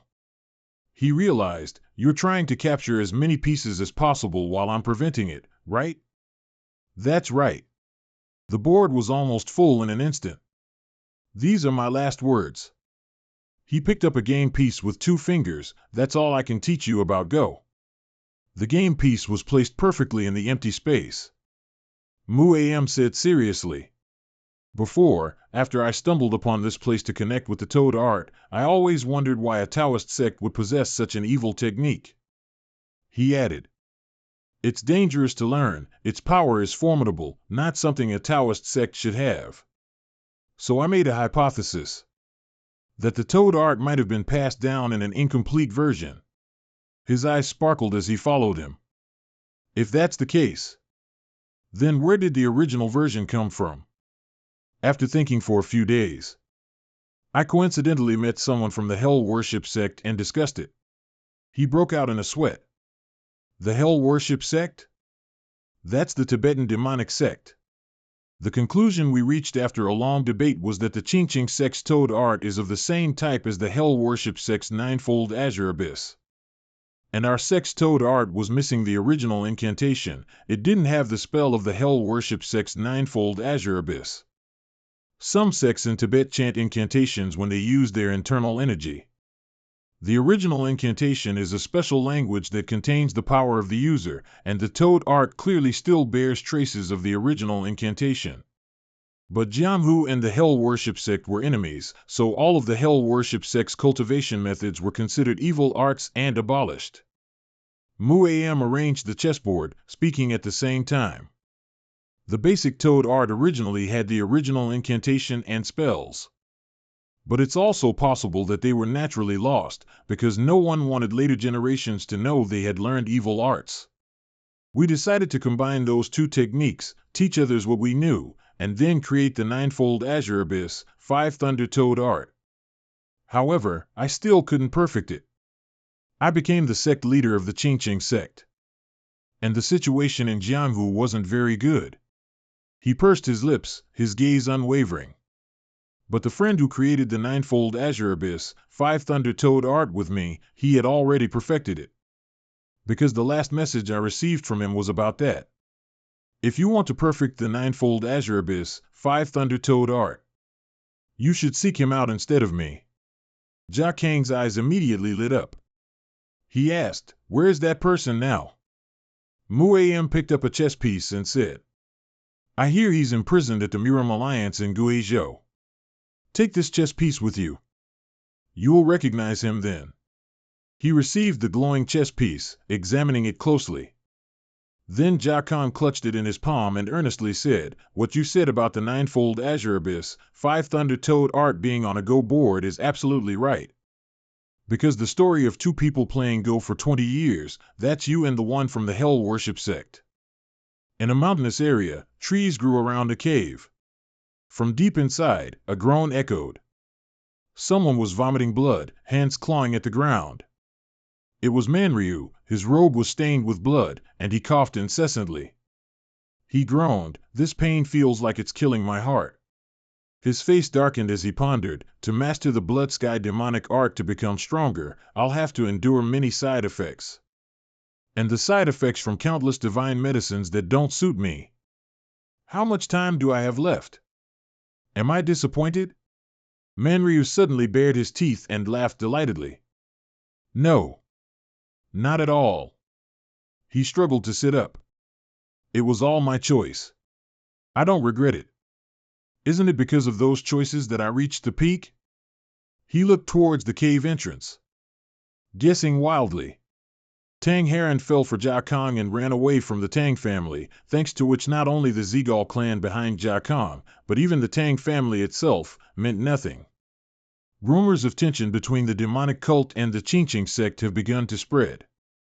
I also discovered that Lai Deng and the distant sage never liked each other. They're also pulling me out from above now. He finally emerged from the cave, greeting the sunlight. Manryu smiled brightly, and now? His face scrunched up, looking utterly inhuman. Can I go take the life of the Murim Alliance leader now? At the Murim Alliance, the main headquarters is located in Jiangxi province. The two walked and talked. You're late, sir. The Alliance leader is already inside, waiting for you. Manryu responded with a polite smile, my apologies. I've never been to the main headquarters, so I got a little lost. The other person pointed, this way, please. He suddenly spread his arms wide, making the other person confused. What are you doing, sir? Manryu looked stunned, his eyes wide. Aren't you going to search me? The old man replied awkwardly, this is one of Murim's 3 supreme elders. That won't be necessary. His eyes gleamed as he thought, Murim's 3 supreme elders, huh? A leader, 2 monks, 3 wielders of power, and 2 kings, those are the leaders of the demonic cult, the evil sect, and even the righteous faction, the leader of the mystical order, the master of the northern sky, and the alliance leader. I thought someone like me was nothing in the eyes of their greatness. Manryu pretended to bow his head and sighed, you're absolutely right. Please, hurry inside. It wouldn't be good to keep the Supreme Elder waiting. He offered his satchel, saying, if that's the case, could I trouble you to hold this for me while I go inside? These are beef jerky and pastries for me to eat on the way back. The other person's discomfort was clear as he grumbled, hey, that's not my job. Wouldn't it be disrespectful for me to meet the Alliance leader smelling of food? Manryu smiled while manipulating him, there's also a bottle of liquor inside. If you're thirsty, feel free to have a sip. It's fine liquor, you'll definitely like it. If you get bored, you can eat the pastries too. The man seemed swayed, his face relaxing. The door opened, and he entered the room. Manryu respectfully bowed and reported, your humble servant, Manryu, advisor to the Murim Alliance's poison manufacturing department, offers his sincere respects to you, the Alliance leader, head of the Murim Alliance. The other person cut him off, enough. I'm not an Alliance leader or anything. No one else would do it, so I'm just temporarily filling in. The old man, though aged, was still quite agile. Come in here. You must be tired from your long journey. No, sir, thinking of meeting you makes all hardships seem like nothing. The old man became serious, questioning, so why are you late, huh? I missed you so much. Manryu laughed heartily, ho ho, please forgive this humble servant. I am ill, so I'm not as healthy as I once was. TSK, tisk, that's why you shouldn't eat things that look delicious. He paused for a moment then replied, but the reason you summoned your humble servant. Jean chuckled and said, I heard you pulled off something quite interesting. News from Lai Deng. You not only caused trouble with Du Hoa but also with his adopted son. Lai Deng must be furious, huh? Then the old man waved his hand, that's why I'm interested in you. I'm curious about who could possibly mess with Lord Lai Deng. Oh, how would this humble servant dare to mess with him? Jean stroked his long beard and frowned, everything has been too smooth for Lai Deng, so he needs to taste some bitterness. To rise, one must experience failure. That's why I salted his wife's arm and sent it back to him. Wasn't that because he practiced forbidden arts? I have a rough idea, but that's enough. Manryu was startled. Just a rough idea? How should I put this? His ambition to seize the leadership is too great. His face darkened, but you just said you'd only sit here for a moment. Or do you like a moment too? Jean seemed to have his sore spot hit, and froze. You're quite skilled at seeing through people. Please forgive my off-topic question. The old man, having sat long enough, stood up. Well, as long as he's qualified to be the leader, there's nothing to worry about. If it's about that, what role does the Murim Alliance leader play for you? Gene said with his eyes closed, the role of the Murim leader is to create a private domain. He will use that place in Murim to create as many positions as possible to maintain peace. A place where everyone is so immersed in their work that they no longer have time to think about the hatred in their hearts. A place that even heroes from afar would want to seek out. If every position were filled by his people, it wouldn't be ideal, so they must be distributed evenly. If such a place continues to operate, everyone will recognize the efforts of the Murim Alliance. Those of the same lineage, though not alike in fur, are alike in wings. The old man poured a cup of tea, baring his teeth in a sly smile as he asked, "What do you think?" Manryu received it with both hands and responded at a respectful pace, "But aren't there some who are dissatisfied with this? Then I'll just eliminate them." Gene looked directly at Manryu and said, "We must leave just enough vacant spots so that others don't lose hope. Sometimes it's fine to relax by removing a few spots and watching them fight among themselves. That will make them focus on maintaining their positions rather than worrying about us." He thought to himself, the leader's task is to create a private domain. What a new perspective. He smiled widely. "You, Master, have truly broadened my horizons." The old man asked, "So, do you now know what qualities one needs to become a leader?" Manryu continued smiling, "I truly do not know. Please enlighten me." Gene smirked. Knowing how to read people is a necessary quality for a leader. To choose the right person for the right position, you must see through them. He raised his teacup and drank, then said, "That's why I'll keep an eye on you for a while. Since you've gone to the trouble of coming here, I'll grant you a position I deem worthy." He stood there dumbfounded, thinking, what kind of nonsense is this? I've tried my best countless times, but like this, he'll give it to me. Does he want to use me to control Lai Dong? Manryu put on a dangerous facade, drank his tea, and replied, "I'm afraid there won't be anything for me, even if I wanted that position." But the old man's words made him pause. "Don't worry, you are more than capable of overcoming any situation. I see you're staring at me a bit too much. The reason for that?" Jin's eyes were stark yellow, as if he had liver disease. "Shall we find out right now, while it's hot?" His pupils dilated, and the corners of his eyes narrowed. "Let me see." He seemed controlled by an invisible force. The proud demon always holds his head high like an immortal descending to earth, with bright, mesmerizing golden eyes. Mesmerizing golden eyes? These are not ordinary eyes, they can see through people. True words, false words, and more than that, they can see through people's motives. Seeing a person's weakest point is also very important. Manryu's expression worsened with each of the old man's words. Everyone has something they cannot hide. Your weakness is this. His face was drenched in sweat. People often neglect the most essential part. Do you see them as burdens clinging to your body? But it's not like that. Humph. Manryu's eyes welled up with tears. Can you feel the tears slowly streaming from your eyes? He helplessly raised both hands. You're right, I knows that I just touched its tear duct, even though it unconsciously suppressed the tears. Because I wanted to see the limitation when you can only use your intact eye. Conversely, I don't need to look at your left eye, tears flowed instantly when I touched it. Simply put, your left eye won't obey you. That means now, tell me the truth. He almost screamed, my words are all true. His pupils seemed to bulge. Ah, I see. Is your enemy very terrifying? Manryu couldn't stop the tears from rolling down. You, a person, you've had to train. If you just leave things be, your enemy will destroy everything. Is he the reason you became cruel? To confront that villain. He bared his teeth, straight as corn kernels, and laughed, yeah. Manryu stopped crying and then burst into insane laughter. I can't believe you could see even that. Yes, I'll be the one to destroy him. How pitiful for you. Because he couldn't care less about you. Your current state is only due to your obsession with him. Manryu became even more confused. But do you know that? He clutched his head in pain, constantly being seen through. Pitiful, truly pitiful. He pressed his hands tightly over his ears and snarled.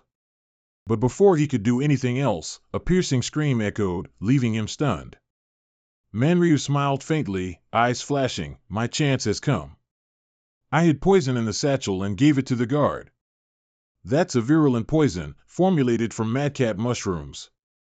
Once swallowed, blood will continuously gush from every orifice. Furthermore, he'll be plunged into a frenzy and will fight until he dies. If a rebellion, no matter how small, breaks out around the leader, that's when I begin. Manryu lunged, gathering all his strength to kick that person. You claim to see through people? He went completely mad. Then you must have seen this coming, right? It was truly magnificent. Light seemed to originate from the 10 directions of all Buddhas. A huge, blinding explosion that dazzled the viewers. In an instant, the room was left in ruins. Manryu had a few minor scratches on his face, but he still grinned. The old man was pitch black like a chimpanzee, sitting in a corner. He burst out laughing at this sight, with only 2 eyes shining brightly. He stretched his mouth wide to his ears and yelled, I did it. The body of one of Miram's 3 supreme figures.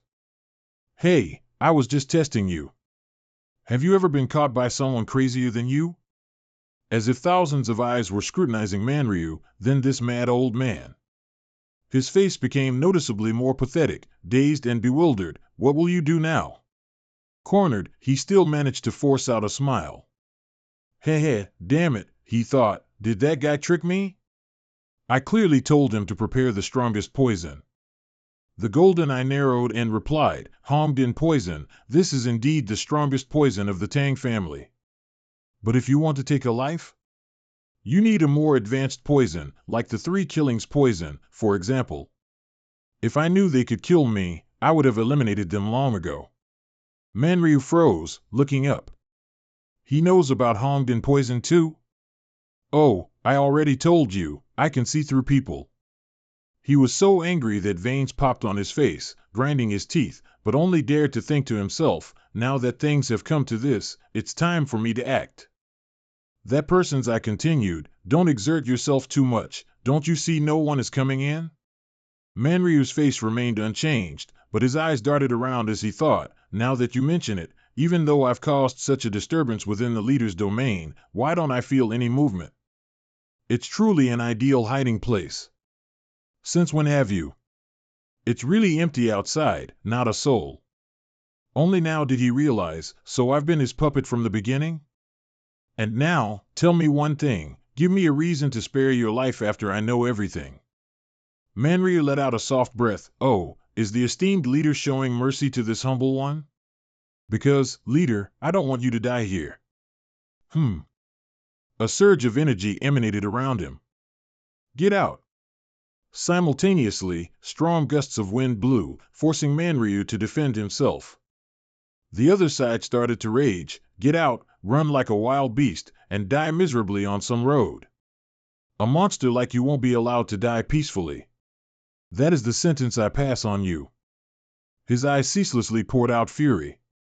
The door exploded, and Manryu was blasted out like a ball. He fell sprawling, dragging his body on the ground.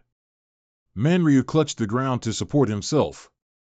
He furiously turned back and shouted, I just want to know one more thing. How did you know I intended to assassinate you?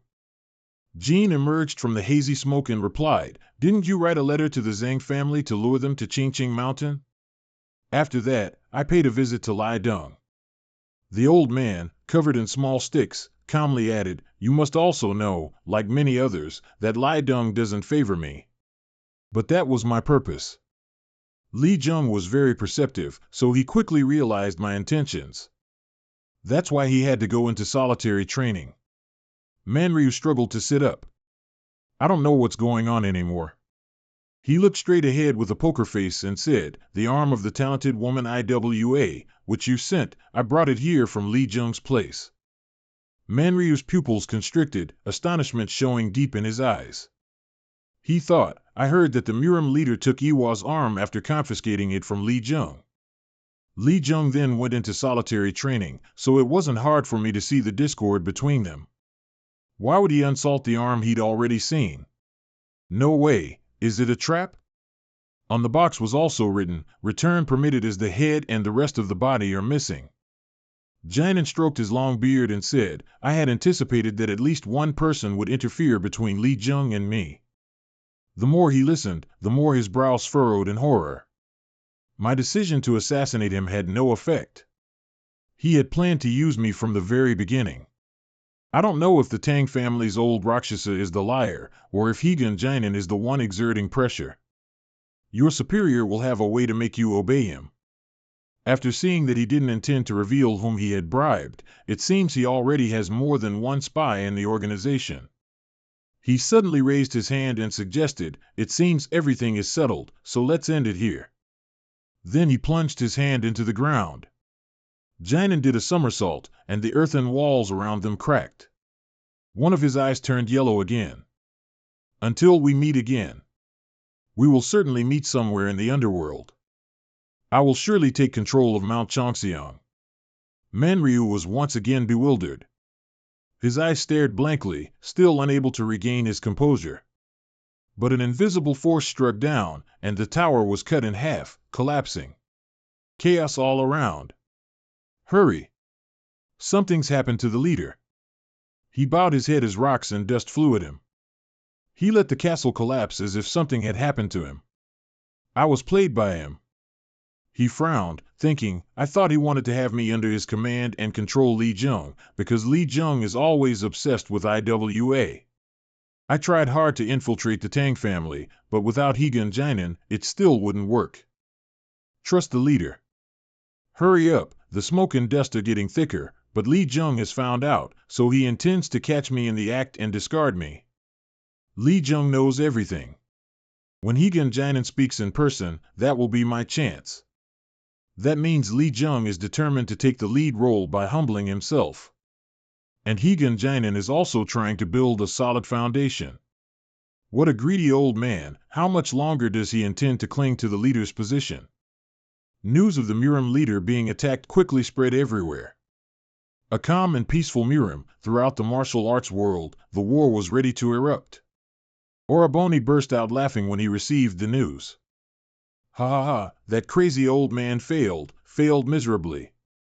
He was sitting at the Tang family headquarters in Sichuan, holding the paper triumphantly and saying, I set a trap to catch prey I could easily handle, but then I wanted to build a house with that trap, ha ha ha ha. This madman. Oraboni couldn't stop laughing. The Murim Alliance is a monster, and wild beasts without prey will starve to death. Who has ever dared to attack the Murim Alliance until now? YOC said calmly. It seems if we want to expand our influence, it needs to be even more chaotic. He agreed, that's right, didn't our Tang family use Manryu for that already, he he he. She also smiled, saying affectionately, but we also have nothing left to lose, don't we, brother? Not only will we not lose, but we will gain a lot. He slammed the table and burst out laughing. Amidst this chaos, our plan will proceed even more smoothly than before. This guy. He said he would hand over the entire martial arts world to me, turns out he wasn't just talking big. The barbaric laughter shook the entire fortress. At the Murim Alliance's side, Hakuang Palace, it was late afternoon. Sima rushed frantically like a dog being chased, sir.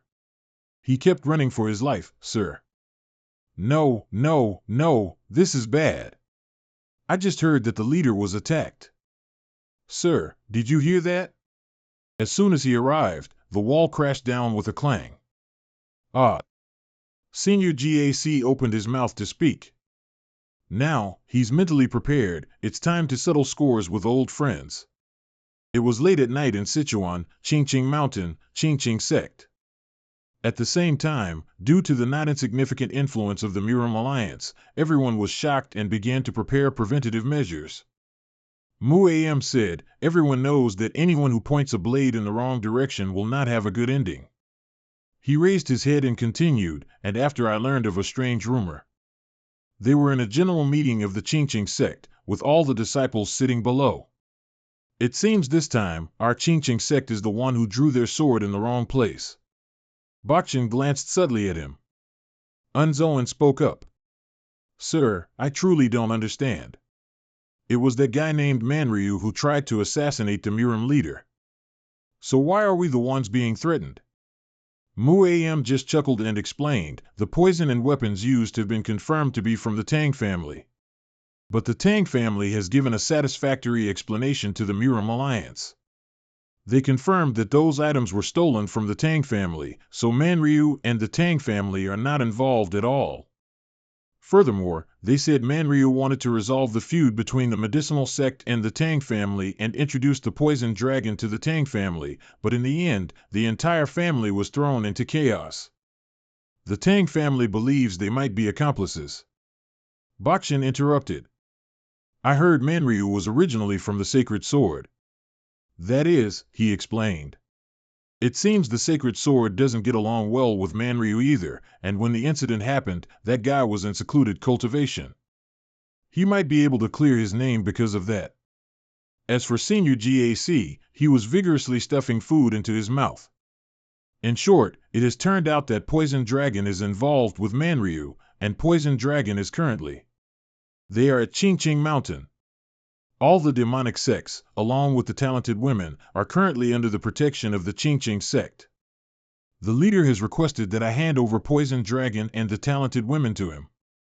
He sighed, alas, but we cannot do that. Muam calmly said, that's why we've gathered here, to prepare ourselves and to seek the sagely wisdom of our seniors. Esteemed seniors, please allow us disciples to borrow your strength. The group of senior masters was slightly surprised, then suddenly someone spoke up. This is the first time in 20 years that we've decided to come out because we were summoned. The old man with a bald head and two thick, dark eyebrows asked curiously, you summoned us just for this small matter? The man next to him with two scars above his right eye also added, ever since Hegun became the alliance leader, shouldn't preparations have already been made? Don't overcomplicate things. They gradually urged, just do what the Murim Alliance wants. Just hand over Poison Dragon and IWA to them, and it'll be done. Is there a problem? Upon hearing this, Muam smiled and replied, regarding that, I'm truly sorry. This disciple cannot. Why not? He said calmly, this disciple has feelings for IWA. She is someone I cannot easily hand over to anyone. Upon receiving the junior's answer, the senior masters all turned dark-faced, the atmosphere became gloomy, and they lamented, oh dear, this crazy child. Some even shouted, even if you practice the complete pure heart technique your entire life, you won't ascend to the immortal realm. TSK, the hardest relationships to let go of are always with women. The reason our sect is in such a pathetic state now is because of an incompetent sect leader like you, always preoccupied with romantic feelings. Muam scratched his head, grinning as he argued, this disciple can't help it. Is there really no other way? The seniors silently exchanged glances, no one spoke another word. Bakshin, standing in the distance, suddenly opened his mouth and roared, are you saying we can only protect the Qingqing sect by humbling ourselves and obeying the Murim Alliance? This disciple does not agree. Most of the senior masters looked sullen, we don't need to go that far. Choosing the wrong sect leader was our mistake. So we will be the ones to resolve this. Seeing this, he replied hastily, then what brilliant plan do you seniors have? Amidst the chaotic crowd, a hoarse voice echoed, in short, there will soon be chaos in the martial arts world. The old man with a neatly groomed, long white beard slowly stepped forward, that's what I've foreseen. Muam moved his lips, wondering, will the Qingqing sect survive this? The answer was equally firm, the only one who can survive is Azura. Suddenly, one of the old man's arms slowly rose, we. Then, in mid-air, he wrote a line of characters with his chi, this is the only choice left. The old man opened his intact eye and slowly explained, if you want to find a way to survive, then answer me this. Does the Qingqing sect have its ancient temple and the Taoist teachings of Qingqing Mountain yet? And do we have disciples to care for the Qingqing sect? What does the sect leader want to protect? Muam was silent for a moment as if pondering, then replied, all things change, but this disciple wants to protect the spirit of the Qingqing sect, something immortal with time. The elder continued to scrutinize. Weeds always grow, even if you trample and pluck them out. Even if their shoots and leaves wither, they will still revive. The juniors below listened intently. Such tenacious vitality lies in the roots of the grass. As long as the roots remain intact, they can grow anywhere. The elder didn't wait for anyone to speak further and added, the Qingqing sect will disappear from here, but only in this area. The directive is like a heavenly decree, summon courage. The Qingqing sect cannot be extinguished yet. Primordial heaven-honored one. Muam then emphasized, as long as this disciple makes a decision, the Qingqing sect can survive. The old man slowly agreed, that's right. His lips curled into a relieved smile. If that's the case, this disciple has many repressed thoughts. I want to resolve everything before I can calmly ascend to immortality. Bakshin suddenly let out a helpless sigh. You're still clinging to those worldly desires. The senior masters were also completely disheartened. If that's what you say, you won't be able to ascend to immortality. Just do whatever you want then. Muam didn't pay any attention to the taunts. It seemed he had already carved out his own path in his heart. Early dawn the next day, an incredible voice suddenly rang out in the dense forest. The Muram Alliance leader was assassinated. You mean it's not even clear whether he's alive or not? If he were alive, he would have appeared already. Most of the soldiers were agitated. They whispered, if there is no leader, the Alliance will be in chaos. Everywhere, there was a buzz about this matter after the assassination, and this place was no exception. In the distance, four figures, old and young, big and small, were observing. It seems the Qingqing sect has a lot to worry about. Bayan Bachin suddenly turned his head to look at Jigong and asked, aren't you surprised? I heard the assassin was related to you. Actually, he replied indifferently, what I don't understand is why he would try to assassinate the Alliance leader. The man sitting next to him with a dejected expression said, surely some mastermind wants to seize power by exploiting Sage Hegun. Bayan Bachin grimaced as he recalled, but there's a problem with that mastermind's plan. The fact is that every step they take has a specific purpose. The current Muram Alliance relies on Sage Hegun as its core, but what if that core is lost? The Muram Alliance will act as if Sage Hegun is gone, operating according to their own interests and even overcoming major internal strife. He growled, that's what's coming because of what Manryu caused.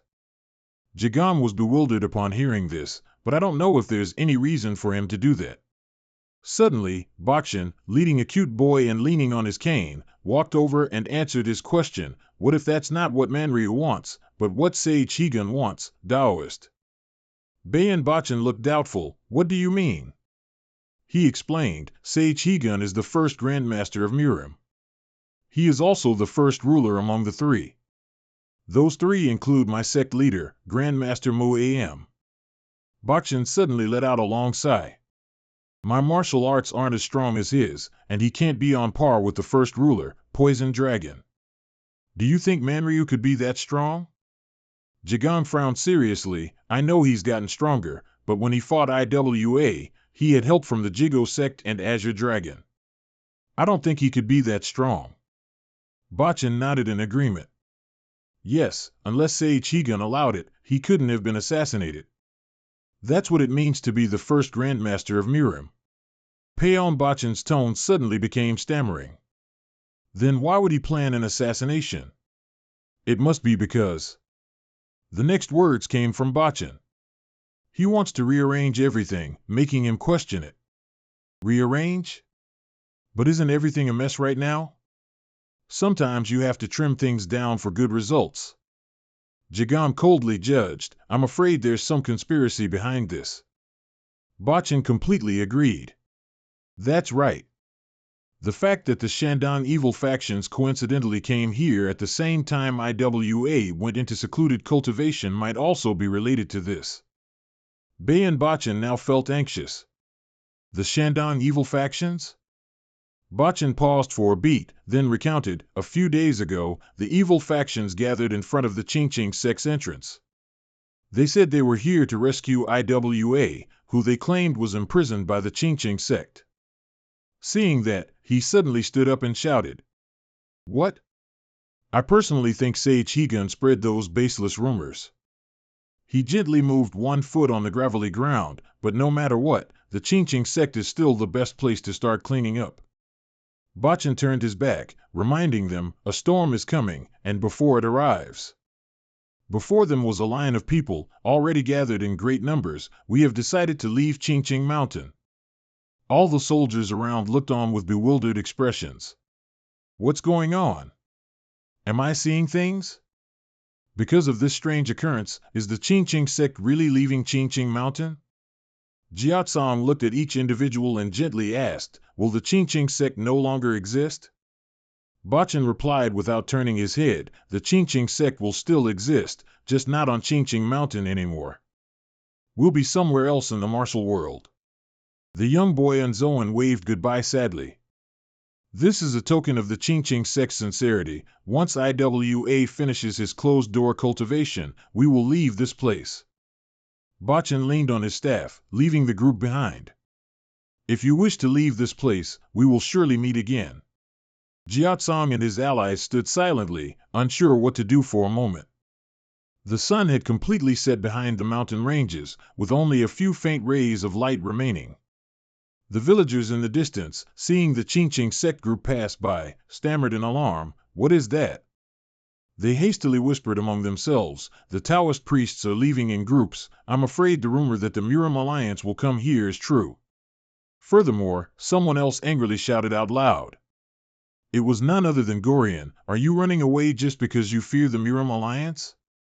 The storm warrior next to him also slapped his forehead and added, "Then what will become of our many sects?" Bachin couldn't take it anymore. His teeth gritted together. "You should be grateful, because the strongest person of the Qingqing sect has decided to stay here." His words immediately surprised the other group. "What?" the petite female warrior gently asked, "the strongest person of the Qingqing sect?" At the same time, in the underworld, Muam stood in the middle of a room, speaking to himself, "No way."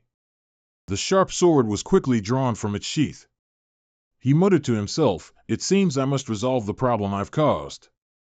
In the suburbs of Sichuan, a group of unfamiliar soldiers galloped forward on horseback. The leader was Jokin, the White Tiger chief, Huang Tane Gum. Suddenly, something appeared in the middle of the road, catching his eye unintentionally. Jokin immediately raised his hand and clenched it, signaling the entire army to stop. He forcefully pulled the horse's reins and said, "I didn't know someone would be here to greet us." In front, the Amei sect and the Tang family seemed to have been waiting for a long time. I wonder what wine brought two of Sichuan's three great powers to this place. Tang Sangun. The leader of the pursuit team sternly announced, "It is customary for the host to greet guests." Yongzhou of the Amei sect hastily clasped his hands in a bow, "Amidba, it is our duty to guide you from this point forward." Then he finally urged, "Let's go." The two sides stood apart in lines, widening the path to the Qingqing sect. The atmosphere seemed to freeze for a long time. At this moment, Jokin suddenly nodded and smiled, saying, "Hee hee, as the battle commander, I am very sorry to hear about the Tang family's situation." A hint of meanness flashed in his eyes, "But if needed, I've already sent some words ahead. Today I can only accept your good intentions." Sangun, hearing this, spoke up, "No problem, we're just unhappy seeing you all so alone. I heard that the evil sects are currently gathering near the Qingqing sect. You might need us."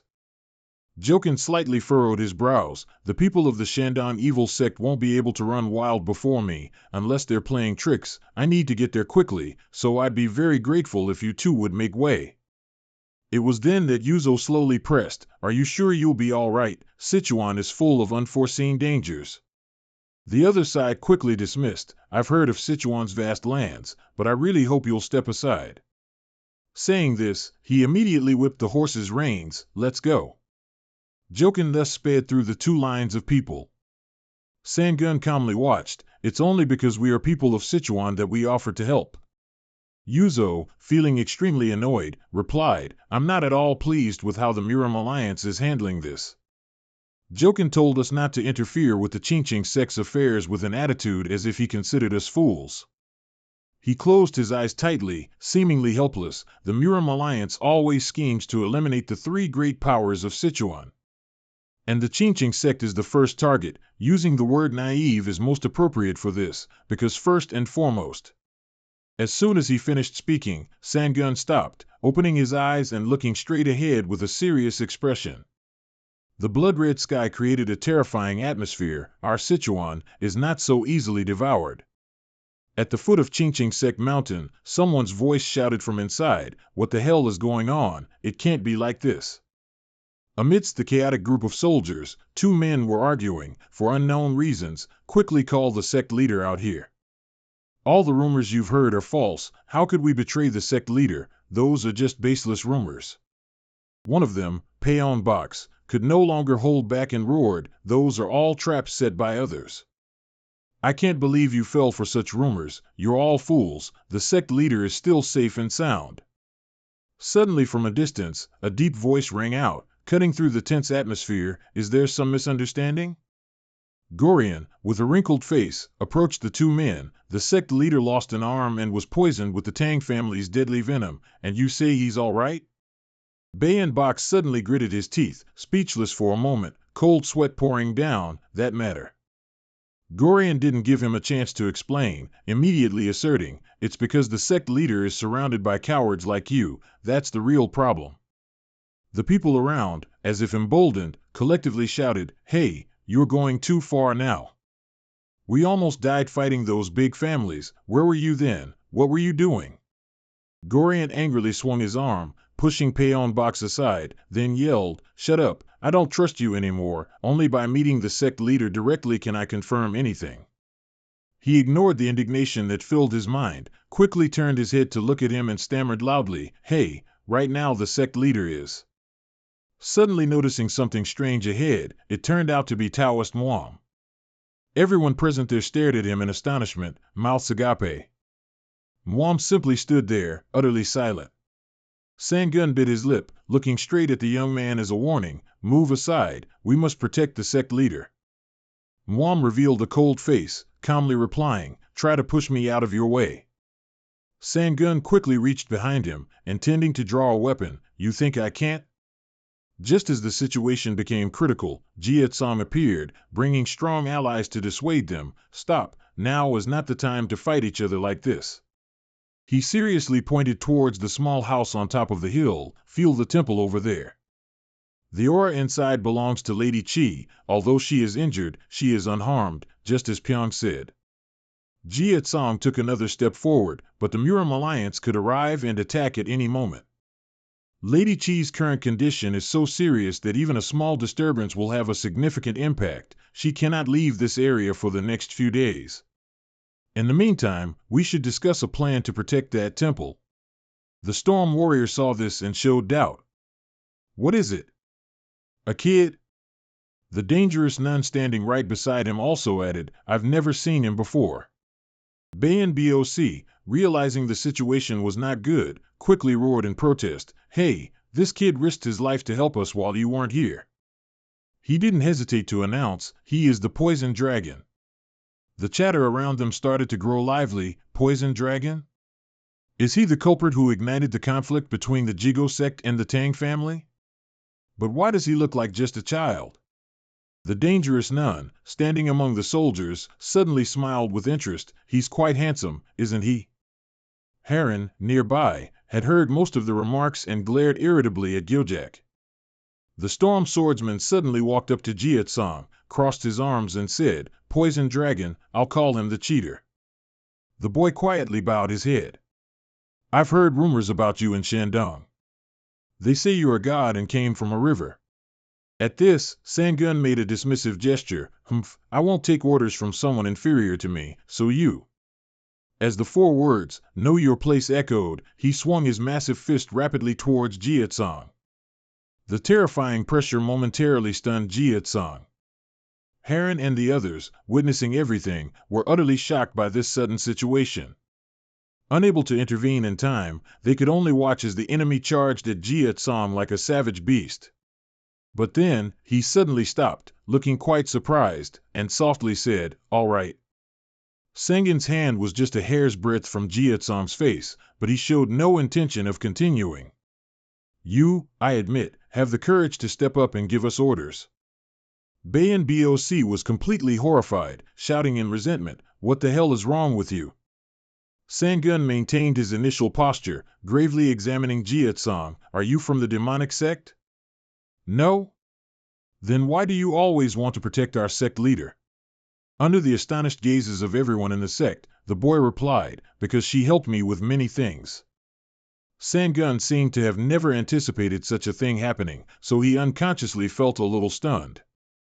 Then he sighed, slowly reining in his expression, and even praised, "Good, it doesn't matter if you're from the demonic sect or what." Sangun turned his back, praising at the same time, "I like your sincerity in repaying the sect leader's kindness, because we are all the same." He quickly walked towards the irritated Gorian, speaking up in rebuttal, "Hey, the kid's right, now's not the time to fight each other." Sangun spent a while persuading him, but still saw his uncooperative attitude, and then sighed darkly, after witnessing everything as it is now. "I'm afraid we've truly fallen into a trap. We can worry about right and wrong later, but for now, all we want is for the sect leader to be safe." Muam silently watched everyone make the agreement, then finally gave a faint sigh of relief. The gravel ground experienced a slight tremor, and a series of horse hooves echoed, shaking the entire area. Jokin sat on horseback, his mind in turmoil. The Murim Alliance's headquarters were originally in Ganzhou Province, in Sichuan. The major martial arts powers include the Tang family, Amei sect, and Qingqing sect. With these three forces, Sichuan is located west of Annam. All demonic sects have been expelled north by the Murim Alliance. The Lady of the Fragrant Realm leads the Shandong demonic sects, and the Cheonggang River is governed by the Cheonggang Ha sect. He silently calculated that in Murim, the 6 strongest factions currently control Jangum, the 6 ancients. After the Murim leader went missing, the 6 factions quickly began to stir.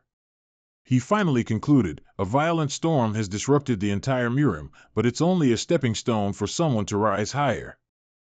The horse riding stirred up clouds of dust. Now is the time for the White Tiger team to prove their worth, far surpassing those blue dragon swords. It also took quite a while to reach the planned location. Joking gently touched his horse, simultaneously signaling the soldiers behind him to stop. In front of him was a gate nestled in a gloomy forest. This place was too quiet. At the wooden pole, someone is already waiting, and politely bowed in greeting. "It's an honor to meet you. Our Taoist priest has been eagerly awaiting you." Jin Kyung was suddenly bewildered. "Why isn't this like what I know? Haven't you prepared for a life-or-death battle?" The subordinate immediately got straight to the point. "I wish to consult with Lord Jin Kyung regarding some information about our superiors." After hearing that, he let out a cold snort, then turned to instruct his subordinates. "Hey, did you hear that? Go up." The young man quickly explained in a loud voice. "Not everyone needs to follow you. This is a sacred place for Taoist cultivation. Please show some respect for our Qingqing sect." Jin Kyung had no other choice. Although unwilling, he was forced to comply. "I understand." Nestled amidst silent, somber mountain ranges, the subordinate led Jin Kyung's delegation, steadily advancing deeper into the area. The other person's footsteps steadily moved forward. His steady footsteps inadvertently created an indescribable sense of uncertainty for Jin Kyung. The subordinate led them to a massive fortress, then calmly announced, "We've arrived. Please come inside." That Jin Kyung frowned slightly, his voice suddenly softening. "I don't know what trick you're hiding up your sleeve." It turned out he had already ordered his soldiers to quickly surround the young man. "Do you think you can easily fool me, Toad Sword Jin Kyung?" He even emphasized, "Once you've led the way, you're already trapped within our encirclement." Removing his hood to reveal his face, Jiao Tsang replied calmly, "Poison Dragon, how did you recognize me?" Jean Kyung said indifferently, Poison Dragon's recent title is The Lame Poisonous Snake. I heard you were lame in one leg. Do you think I wouldn't recognize you, limping like that?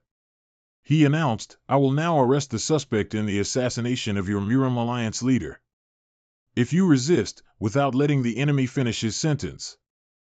Jiatsong calmly interrupted, I want to fight you myself, but right now, I'm not your enemy. Suddenly, a voice echoed from the high stone steps, you white tigers. Each of them spoke a line, including the Bakelirong sect, you're leading 2 Murim Alliance armies, aren't you? Just as expected, not a single one is missing. It turned out to be Gorian and Violent Storm Warrior, grinning mischievously, shall we start warming up? Jean Kyung showed no major reaction on the outside, but inwardly, ripples began to stir. He maintained his posture, relying on his superior numbers to question loudly, who are you people? The 2 men looked at each other, judging by the shield on your back, you must be Gorian, from the 8 heavenly demons, right? If so, the one standing next to you must be Violent Storm Warrior. Then he asked in surprise, you know us? Jean Kyung frowned slightly, his tone blunt, of course. You are the Murim Alliance's most wanted criminals. You've always hidden in Shandong, so we couldn't eliminate you completely, but today is different. His teeth ground together, creating a chilling crunch, then he snorted. What will become of the Qingqing sect's reputation now? What's the meaning of putting you evil sects at the forefront? Violent Storm Warrior crossed his arms, and as soon as Jean Kyung finished speaking, he bared his teeth and sneered, you keep saying you want to deal with us evil cultists. But aren't you here to eliminate the Qingqing sect? That's too bad, all your efforts are wasted. He even emphasized gleefully, the Qingqing sect left this place a long, long time ago. Upon hearing what the enemy had just said, he was shocked and found it hard to believe. They left Mount Qingqing? An indescribable worry suddenly welled up in his heart. Damn it, I originally wanted to bring down the Qingqing sect to add a great achievement to my name. But if they're not here, even if I win this battle, it'll be no different from winning a half-hearted brawl. Seeing his reaction, the 2 men couldn't help but show smugness. Heh, you didn't expect that, did you? Those troublesome Taoists are pretty smart, aren't they? Each word successfully agitated Jean Kyung's already shaken mind, but since Grand Master Mu Am is still inside, it seems they still want to protect the honor of the Qingqing sect. He quickly asked, adopting a compromising tone, is he inside? Bao Fongxi replied without hesitation, that's right. Hearing this, Jean Kyung's killing intent surged. Clutching the sword at his waist, that's good, then. Holding you 2 and that Taoist Mu Am here will save my face. His subordinates quickly received the order, we'll handle Doc Long. Yes, sir. He decisively swung his sword forward with a powerful strike. The 2 men were caught off guard and instantly panicked at the sudden situation. They immediately leaped high into the air, as a surge of power, like a giant python, wildly swept through their original position. Bao Fongxi quickly regained his composure and dodged just in time. Gorian, confused, suddenly realized, isn't this guy known as the Toad Sword? He's even faster than lightning. Jean Kyung, realizing he had the upper hand, sneered, it's a bit too early to voice your opinion. His face contorted, his eyes alone exuding clear cruelty, that was just a small portion of my strength. Take this. The battle between the 2 sides continued, which also immediately alerted Jiatsong, who was still surrounded by soldiers, it seems they've already started the fight over there. He showed no fear whatsoever, despite being unarmed, and constantly provoked them, how long are you going to stand there and watch? Several men immediately showed annoyance at his sarcastic words, you, Doc Long, are known for using unique poisons to distract opponents. We're not fools who just charge in without a plan. Jiatsong's face was expressionless, his head slightly tilted as if nothing was amiss. I regret to inform you that it's already too late, because you've all been poisoned. All the subordinates were startled. What did you say? Mount Qingqing has many ferns. I used them to create poison and continuously released it on you as I came up here. Jia Tsong calmly explained, "You people were too focused on my limping gait and didn't realize what I was doing. When someone is infected with fern poison, their eyes will darken as if filled with blood, their legs will become weak, and their muscles will be paralyzed. In rare cases, it can lead to death." They couldn't believe their ears, all yelling, "What?" Jia Tsong concluded profoundly and calmly, "In short, you don't have much time left to live." Though frightened, the subordinates seemed to try to reassure themselves that the young man was only bluffing, and snorted coldly. Their leader stepped forward and shouted, "Kill him." The entire group seemed to gain courage, bustling and muttering to each other, "Let's all go at once." The technique used was called White Tiger Charge, which meant simultaneously striking at the enemy from all sides, forming a circle to trap them to death. But strangely, despite their synchronized attack, the small figure of Jia Tsong was nowhere to be seen. The subordinates looked around, exchanging incredulous expressions. "What? Where is he?" Suddenly, one of them spat out a mouthful of blood and foamed at the mouth, indicating that Jia Tsong's poison had begun to take effect. Several began to lose their balance, their heads tilting back, but their mouths continuously screamed, "I'm dying." The remaining soldiers were so panicked that their entire bodies trembled. "What's happening?" While Jia Tsong seized the opportunity to quickly escape the encirclement. Watching him run away, the soldiers were completely shocked. "Where is he?" Perhaps because the situation unfolded too quickly, they barely noticed that Jia Tsong held countless deadly poison-coated fishing lines around his wrist. He exerted all his strength and tightened his grip. The other end of the fishing lines had long been wrapped tightly around the enemy's legs, causing them to gradually lose their balance. A series of painful screams echoed throughout the area as each pair of legs was torn apart. Most of the soldiers' faces turned pale, in a state of panic. The fishing lines were stained red with blood. Jia Tsong's eyes were like a demon's. Returning to the original area, a violent lightning bolt struck the floor, creating an explosion. Gorian used his shield, trying to resist. The force quickly sent him flying away. Seeing this, he joyfully shouted. Jin Kyung refused to back down. Although it endured heavy damage, the shield showed no scratches whatsoever. Jin Kyung furrowed his brow slightly, guessing to himself. He retreated to a safe position. Then suddenly charged at Gorian again. The sword was enveloped in a terrifying power. Jin Kyung yelled. The two sides clashed, an evenly matched battle. Jin Kyung gritted his teeth, seemingly having discovered something. He silently deduced. The two sides quickly clashed. Gorian appeared from behind, simultaneously shouting. Jin Kyung's voice was strained. Then he immediately moved out of range. He didn't care, grinning and saying. A cut appeared on Jin Kyung's cheek, a drop of blood fell, but he remained silent, not uttering another word. Nevertheless, the surrounding killing intent increased exponentially. I admit that defensive move is very good, but now that I know your secret, don't get conceited, you can't defeat me. Gorian calmly replied. Suddenly, the stormtrooper appeared out of nowhere, eyes bloodshot, swinging a fist at the enemy and shouting loudly. A shockwave occurred after the stormtrooper unexpectedly appeared behind Jin Kyung. He was knocked backward, even his precious sword slipping from his grasp. The pressure caused Jin Kyung to cough up blood in pain, his teeth gritted tightly, and he softly cursed. The stormtrooper was determined to continue the counterattack, roaring. Jin Kyung hadn't even wiped the fresh blood from the corner of his mouth. Although he was reaching his limit, he was still fierce.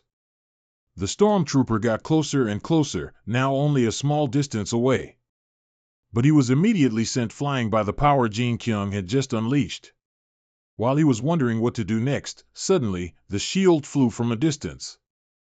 Jin Kyung was momentarily startled. The shield kept falling to the ground and bouncing high like that for several rounds.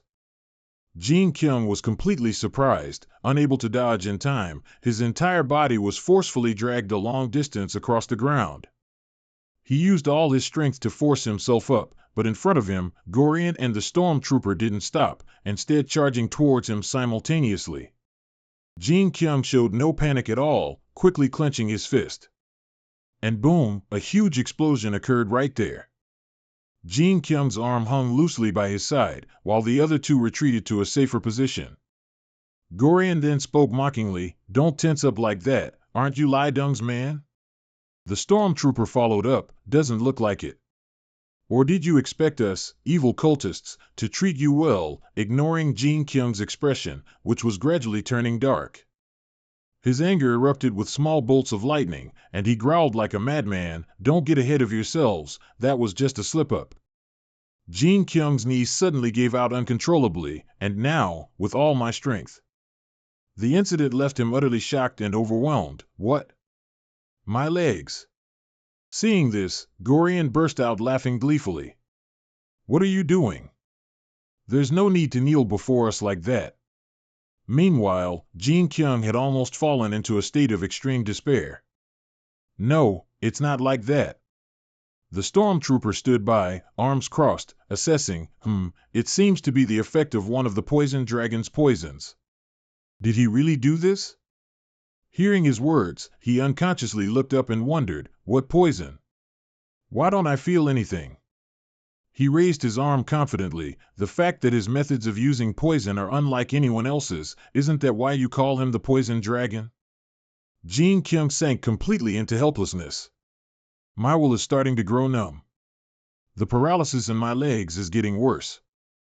In the current situation, I can't deal with both of them. Suddenly, a large bolt of lightning struck his head. Gorian exclaimed, "Wow, already?" It turned out Jin Kyung did that to distract the enemies and then tried his best to escape.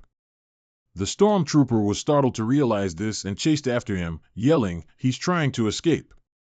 Is he using lightning to reduce the effects of the poison?" As for him, he was running and thinking to himself, no matter how much poison there is, outside there are more people, so things will be different. Perhaps by now, they've already dealt with the poison dragon. The main gate of the underworld is right before my eyes. I must reunite with the people outside to turn the situation around. But the scene outside was even more brutal than Jin Kyung could have imagined, cold sweat soaking his distorted face. He was like a trapped beast, unable to escape no matter what he did. His mouth gaped open in shock. "No, impossible. My white tiger core." Jakong sat amidst the scattered corpses, fresh blood gushing and splattering everywhere, emitting a faint metallic stench in the air. Did this one guy take all their lives? His face was covered in blood, but his eyes were completely filled with murderous intent, showing no sign of being an ordinary human. Just then, the stormtrooper slowly walked out from the underworld, speaking playfully. "Poor thing, it seems like he has no one left either. Gorian didn't miss his chance. Let me tell you this, the troops you left below didn't survive either." This made Jin Kyung momentarily feel suspicious. "What? Why do you think there are only 3 of us here?" Each word was like a slap to his already terrified core. "Impossible." Below, a fierce battle began with Mu Am leading the entire army.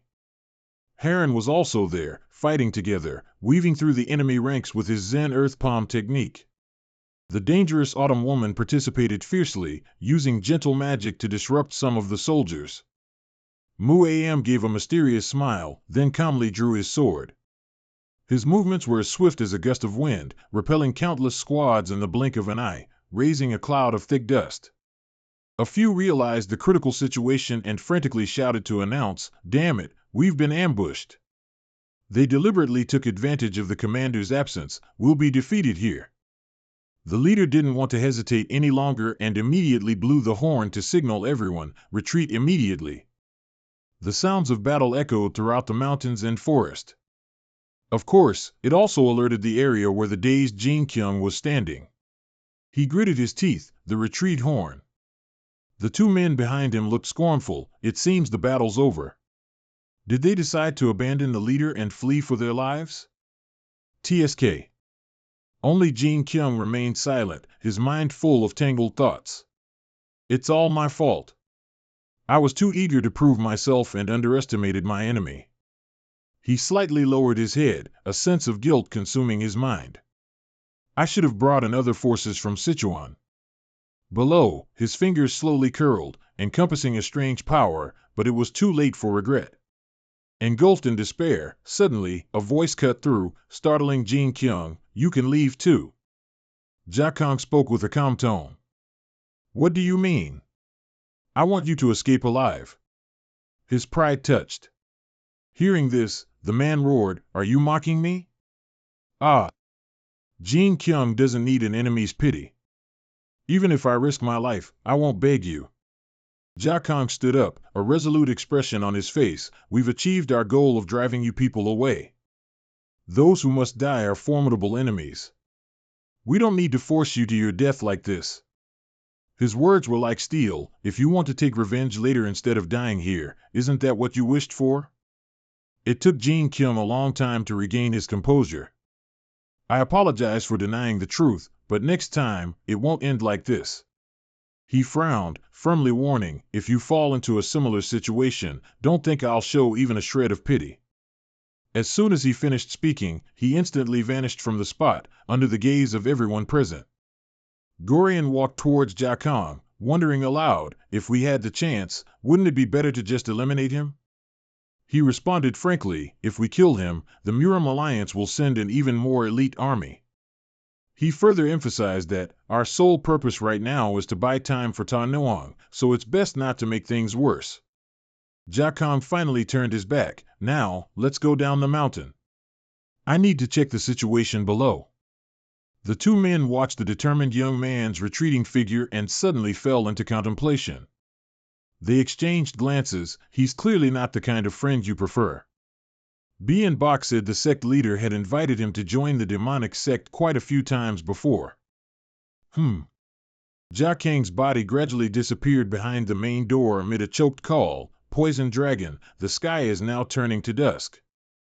The group of soldiers was gathered, feasting to their heart's content after achieving victory in battle.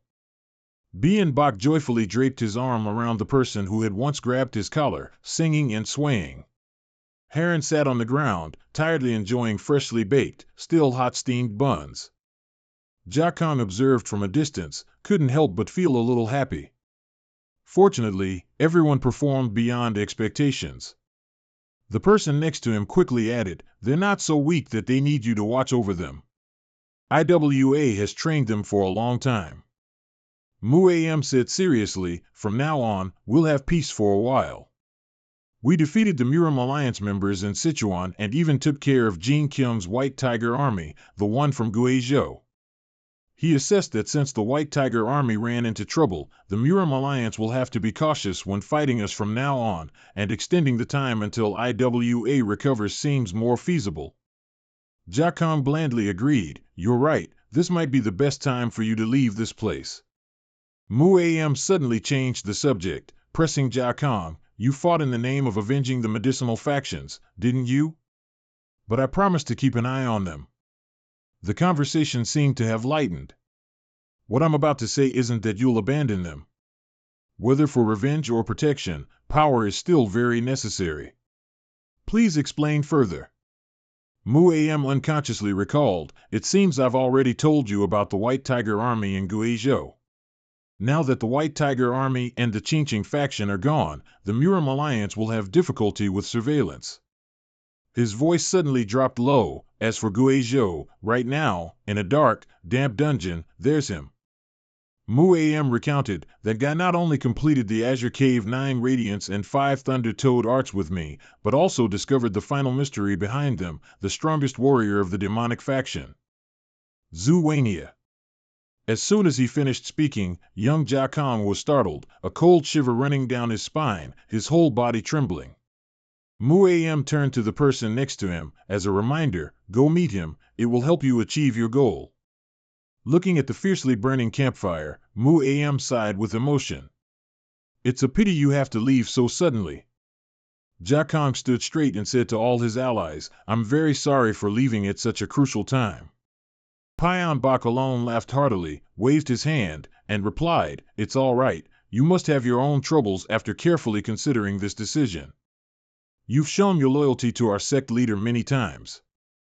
The entire army continuously expressed their respect. "All the people of the hidden sect are very grateful to you." Whenever you choose to leave, we will still send you off with a smile.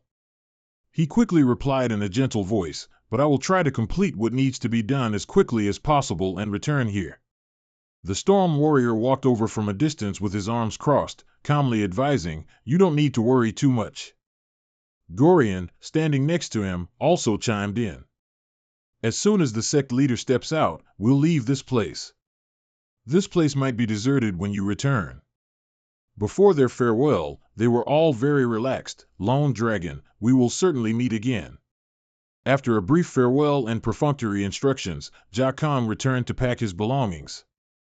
He suddenly spoke to Heron, who was standing behind him, without turning around, you've suffered a lot following me. She let out a sigh, then smiled gently and replied, it's all right, ever since I decided to become your wife. I've been prepared for this. His eyes flickered, and something strange inadvertently caught Jakang's attention. It was. Heron blushed, covering half her face with her garment, shyly explaining, just a gift. The sleeves of the Qingqing faction's garments are too wide, so they're not suitable for the flying soul arrows. I cut a part of my loose clothes and sewed it into an outfit similar to Jakang's. She lightly moved the item in her hand, adding, I thought this color suited you better, so I dyed it blue. I've never done this before, so it was a bit difficult to make. If I didn't have help, I probably wouldn't have finished it, and it seems I accidentally hurt myself while sewing. Heron's face showed clear anticipation. Even though I didn't sew it very well, I hope you'll wear it. Jakang was surprised, but still replied gently, thank you, my lady. He took the item, the corners of his mouth curving into a bright smile. When I was little, my mother often sewed clothes for me. I never thought anyone else would sew clothes for me like this again. I'm really happy. Heron hesitated, her eyes lighting up. Should I tell you more good news? As soon as she finished speaking, she leaned close to Jakang's shoulder, her lips moving, and the two whispered softly. Jakang's face was extremely shocked, his mouth agape in surprise. He unconsciously took a few steps back, awkwardly asking, what? That matter? Heron giggled at Jakang's reaction. Are you serious? Haha, look at you, all flustered. A feeling of discomfort surged within him. He quickly explained, it's because I never thought something like this could happen. Seeing this, she became curious, so you thought nothing would happen? That's not it. Jakang insisted, but I truly didn't expect something like this could happen in my life. Heron calmly took the young man's arm as if to reassure him. Me too, but I'm also very worried. She gently touched her belly, where a tiny form was growing. Will our child be able to come into this world safely? Will our child be able to overcome the thorny path ahead with us? Slightly bowing her head, Heron shared her worries with a touch of sadness. I know you bear many burdens and I understand you cannot abandon them. She gently pursed her lips. Heron then leaned back against Jakang, let out a sigh, and confessed, I want to be someone you can trust and rely on, but perhaps it won't be easy now. Finally, she had to make a difficult decision. Therefore, I will not go with you. Heron didn't want to face reality, her eyes gradually becoming resolute. I will leave here, hide, and do my best to protect our child. Jakang was extremely worried, but what if the Tang family still follows after this? What if they find you? She gently shook her head and replied, have you forgotten that the child is very important to the Tang family? If they know I'm carrying a child, they won't take my life. She urged him, so please, survive and come back, to me, to our child. Jakang suddenly fell silent, then proactively stepped forward. One of his hands warmly caressed Heron's neck. Their lips parted slightly. Under the bright moonlight, the two shared a passionate kiss. I promise I will definitely return. A few days later, at the Miram Alliance, Guizhou headquarters, the main gate was always guarded by soldiers. Suddenly, a sound from the side caught the guards' attention, and they immediately turned to look. The path inside the city was deserted, only the crackling sound of flames could be heard. The night watch soldiers started getting sleepy, yawning deeply one after another. Suddenly, a small iron needle flew in from somewhere. It aimed directly at one of the dazed guards.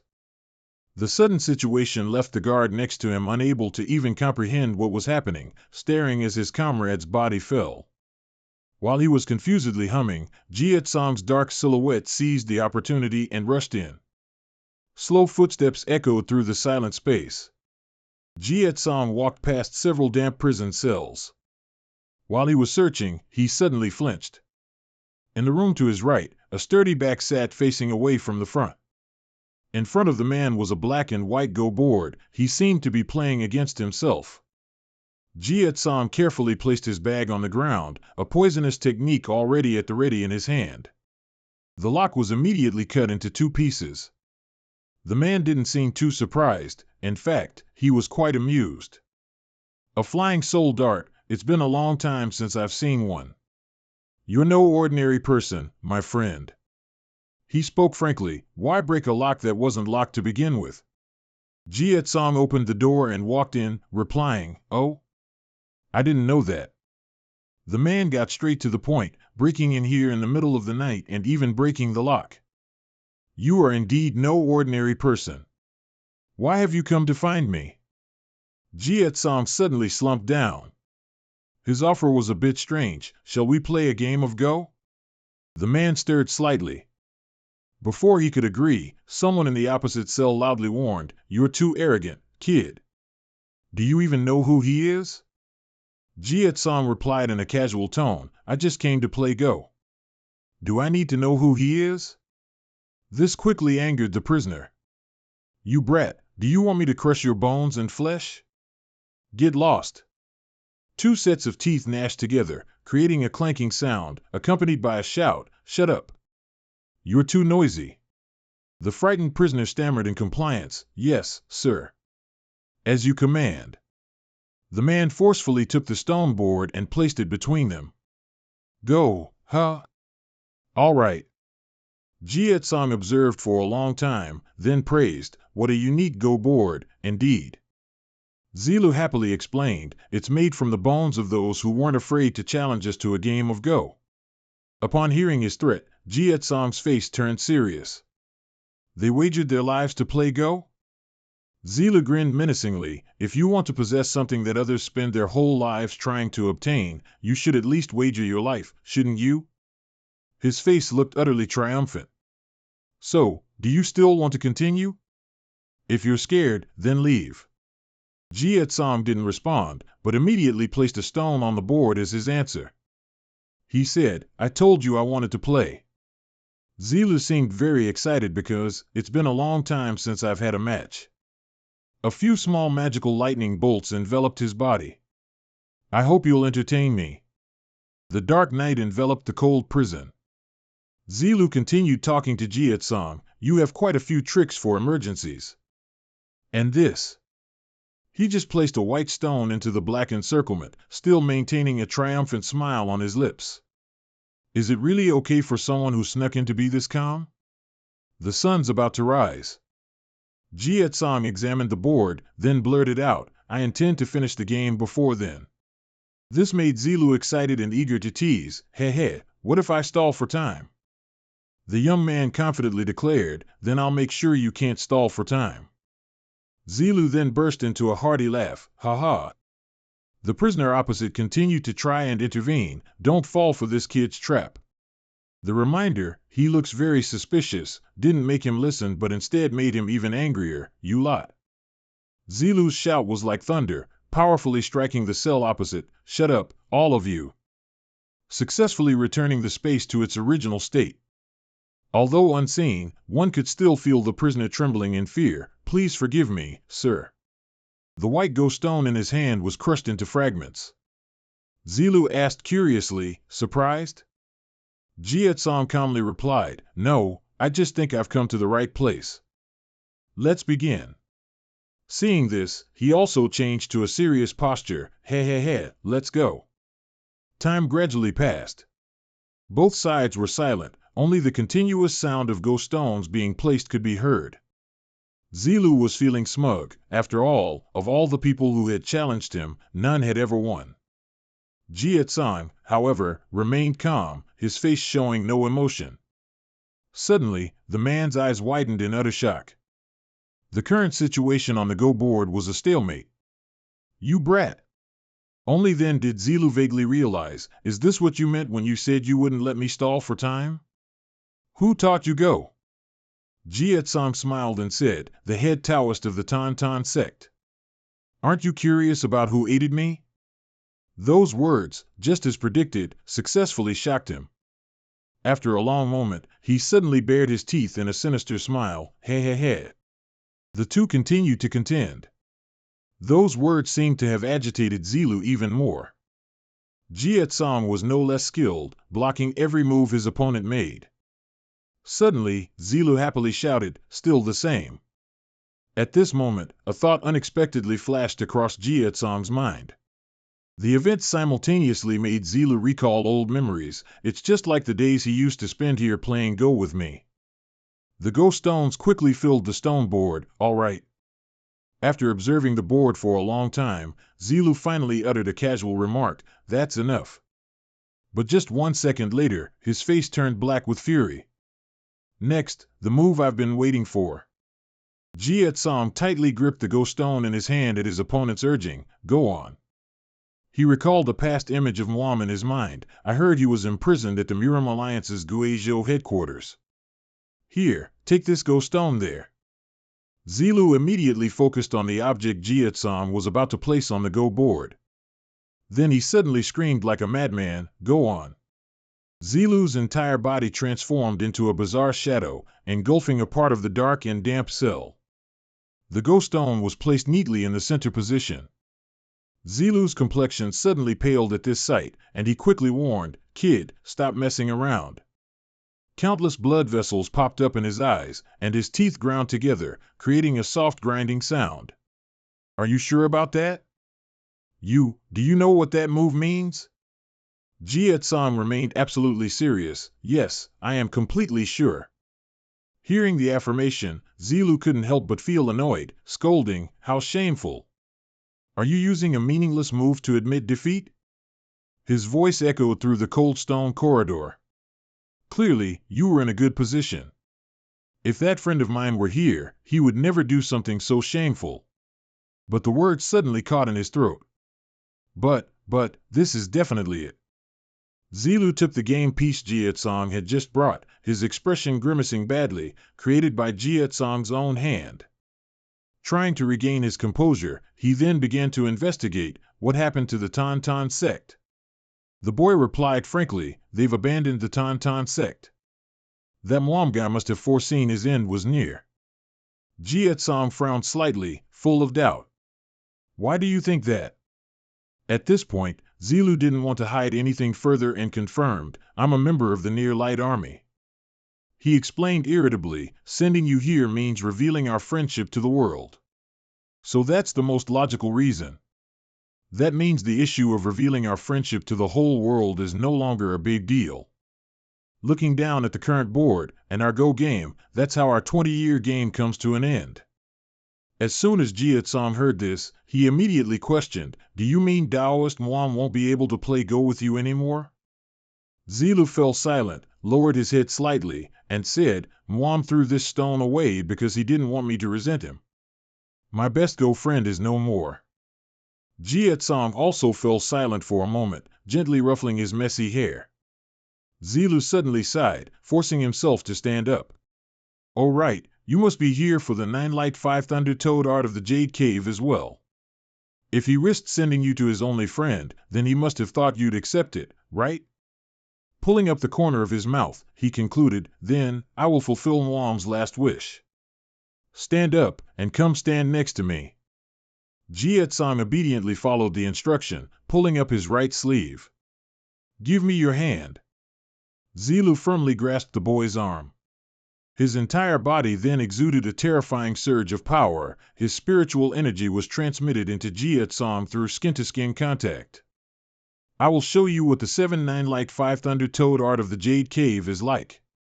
Blue veins began to pop out as if completely stimulated. An uncomfortable sensation arose and spread all the way to his brain. Jietsong shrieked in extreme pain, even struggling violently as if to escape. Arg!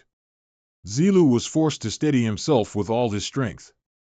Stop resisting, or your arm will break. Use your 9-river 5-thunder toad art of the Jade Cave to counter it. Although desperate, Jia Tsam could only resist with weak groans. Surely Muam instructed you before sending you here, didn't he? The 4 words 9 light of the Jade Cave appeared in his mind. 5-thunder toad art. As soon as he finished speaking, a white lightning bolt shot up from Jia Tsam's body. Zilu suddenly spoke up. I want to tell you that you did very well, but... He emphasized, the power you generated is too mediocre. A quick look at half your body is enough to conclude that. Zilu's eyes glowed purple.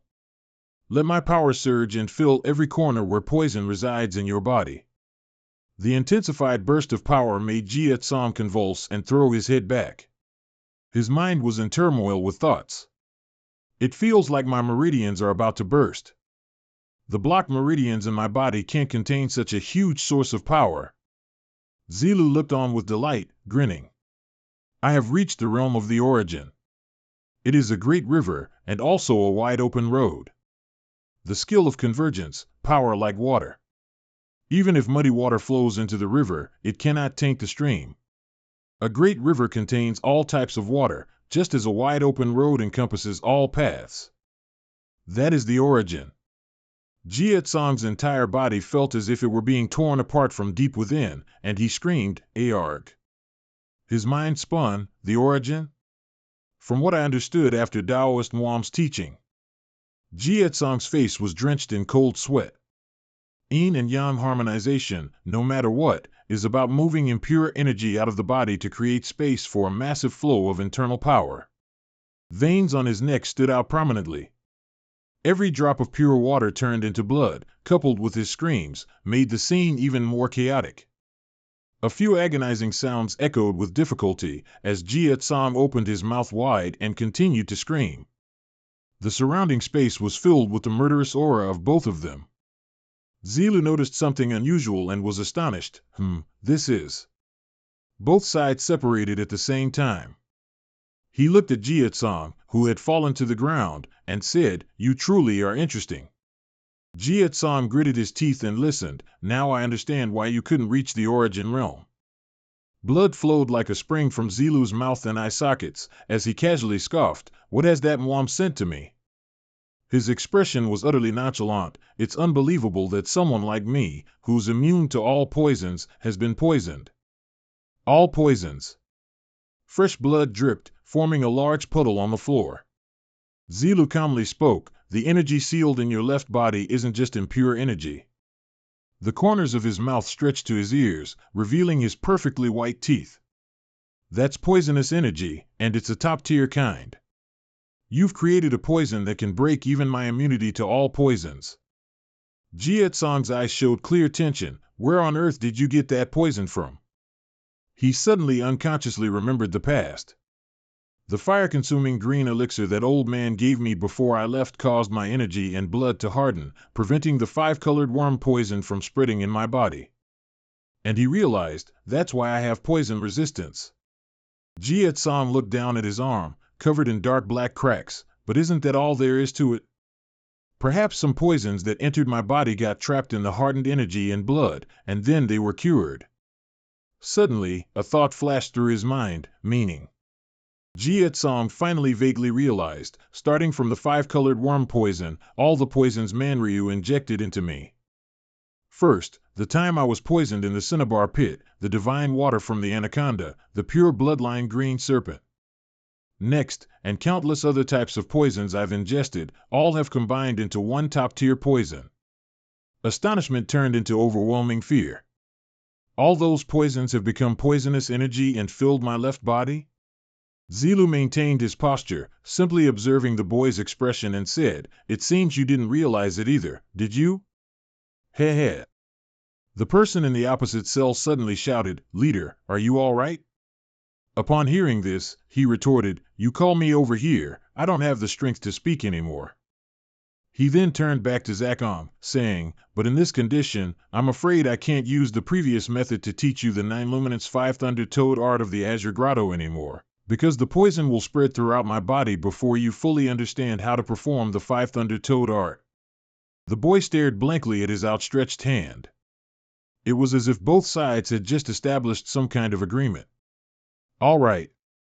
Zilu tensed his body, then suddenly yelled with all his might to announce to the entire prison, "Everyone, cover your ears." As soon as he finished speaking, the surrounding space became eerily quiet. One could even hear a pin drop. He turned to look directly into the boy's eyes, grinning eerily, and said, "Now that you know what the origin is, I will teach you the attributes of this technique. They are..." His teeth were clenched so tightly they bled, but the man paid absolutely no mind. The true steps to achieve the 9 Luminance 5 Thunder Toad art of the Azure Grotto. Zakong felt a strange power rushing down onto his head. Around him, numerous ancient characters appeared, swirling in a current and enveloping him. Hong observed Zakong absorbing the power. That's all there is to it. Everyone has their own different origin. He dropped his arm and explained, "Your origin has also begun to form, so even if I don't explain in detail, you'll still understand the latter half of the steps." Finally, he asked, "Do you have any questions?" Zakong nervously replied, "The steps of the 9 Luminance 5 Thunder Toad art I once knew were both similar to and completely different from what you just said." Zilu turned his back to face the wall. "That's how it is. Muam and I are proficient in different martial arts and interpret them from our own perspectives." He emphasized, "The steps you learned are based on Muam's interpretation. He knows the way better than I do." But he still deliberately chose a different way to express it, momentarily surprising Zakong. Why would he do that? After some hesitation, at this point, he had no choice but to reveal everything for the woman in his heart. Zakong received this in a bewildered state. He had given her examples to help her understand the steps for the Azure Cave 9 Rivers 5 Thunder Toad art. Zilu added, he changed them as he wished, so it's not surprising that he couldn't complete the latter half of the steps. Even though she's the one he gave his heart to, I still know nothing about her. Going back in time, I inadvertently quarreled with him many times because he passed it on to her. And because someone else knew about the Azure Cave 9 Luminance 5 Thunder Toad art besides us, that person, upon learning of this, harbored the intent to seize it and interfered between us. Ultimately, both Muam and I ended up in our current situation. Seeing this, Zakong quickly spoke up to confirm, "Is it the undying holy sword Lai Dong?" "Yes, so you know him too?" Zila glanced slightly when he approached her. While trying to obtain the steps of the Azure Cave 9 Luminance 5 Thunder Toad art, it was still incomplete, so he threatened me to get the remaining latter half. But I refused, so he imprisoned me. And so he decided to use the Go board that Muam and I once played on to figure out those steps. Then he continuously sent people to play Go with me, thanks to which I gained quite a few good pieces. Zakong calmly questioned, "It might be quite rude for me to say this, but you don't look very imprisoned. Isn't this lock not even locked?" He tried to persuade him, "If you want to, you can still leave." But the only reply was silence. Zilu's tone suddenly became low. "The reason I'm here isn't because of that Lai Dong. The reason I'm here," his muscular body glowed brightly in the dark prison, "is because I did wrong by Muam and the woman he loves. That's something that can't be changed." But I can still feel a glimmer of hope through his words, so I wait for the day he realizes that and forgives me. I gently touched the board, but seeing how he sent you without saying another word, I will gladly finish this game with no regrets left. Zilu's face was resolute. "Unless Muam refuses to forgive me and wants my life, otherwise I don't need to be in this place for him anymore." As soon as he finished speaking, the wall he placed his hand on quickly exploded and cracked. The man shouted like a madman, "I am Zilu Hon, the warrior of light of the decree of profound reason." The explosion he created caused the entire space there to shake as well. Pieces of rock and earth fell scattered to the ground. Zilu laughed gleefully. "After 20 years, I'm finally out. If I didn't go this far, I would lose face greatly." Suddenly, the person opposite him announced loudly, "Leader, it's time for meditation." He calmed down, turned his head, and glanced slightly towards the other room. "Oh, is it time already?" He immediately crossed his legs into a meditative posture. "Then there's no choice. I've waited for 20 long years, a few more minutes won't matter much." Zakon politely explained, all the soldiers in Guizhou will be here soon. I think I should take care of those nuisances for you, wouldn't that be right? Zilu closed his eyes tightly. He blurted out, do you think I'd let those flies bother my meditation? He then requested, tell them to wait outside. Zakon only felt confused, tell them to wait? It seemed that Zilu had completely disregarded worldly affairs, focusing entirely on distributing power throughout his body. Zakon held his forehead, sighing helplessly, humph, you owe me this one. Suddenly, Zilu frowned and retorted, aren't you the one who owes me? As a messenger, I give you what I have and only receive what I deserve. He suddenly burst out laughing excitedly, ha ha ha, that's true. I'm not one for empty words. I owe you this time. The two exchanged some necessary information, like, what's your name? I'm Jean Zakon. Zilu then enunciated each word, I will remember that name. The cell returned to its original quiet appearance. The prisoner in the opposite cell, gripping the iron bars with one hand, politely pressed, Leader, what's wrong? Zilu calmly replied, today is the day the Azure Cave 9 Luminance 5 Thunder Toad art will truly open the eyes of the entire world. Now that I have freed myself from these shackles, Lai Dong will soon realize the power of my wrath. The prisoner looked curious, does that brat understand what you want, and still claims you owe him? He laughed and replied, perhaps so, he's a formidable brat. The sky has just brightened, when I finish meditating and go out, the battle will already be over.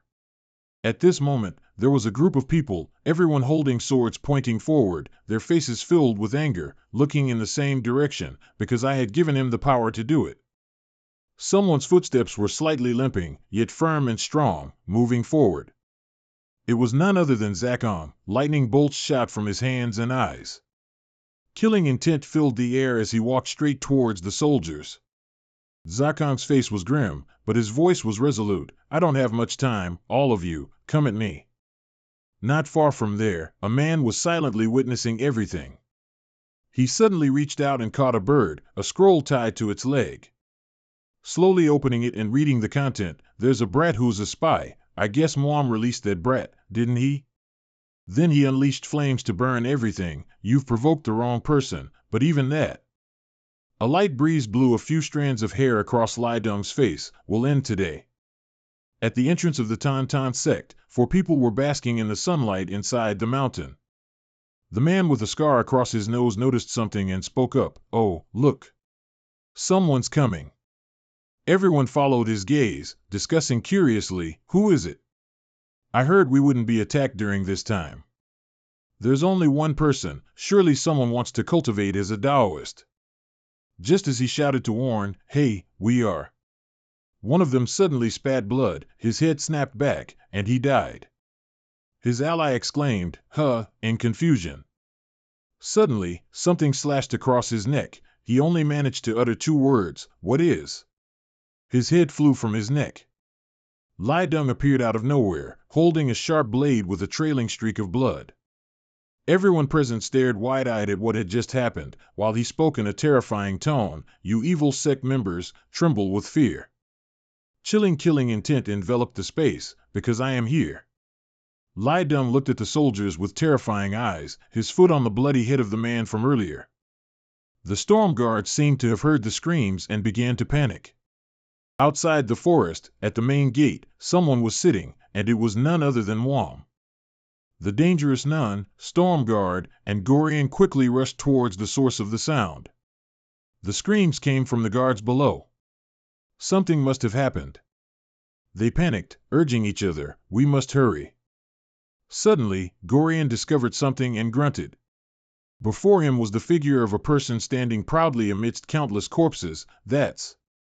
The 3 quickly landed safely on the ground. Gorian exclaimed in disbelief, impossible.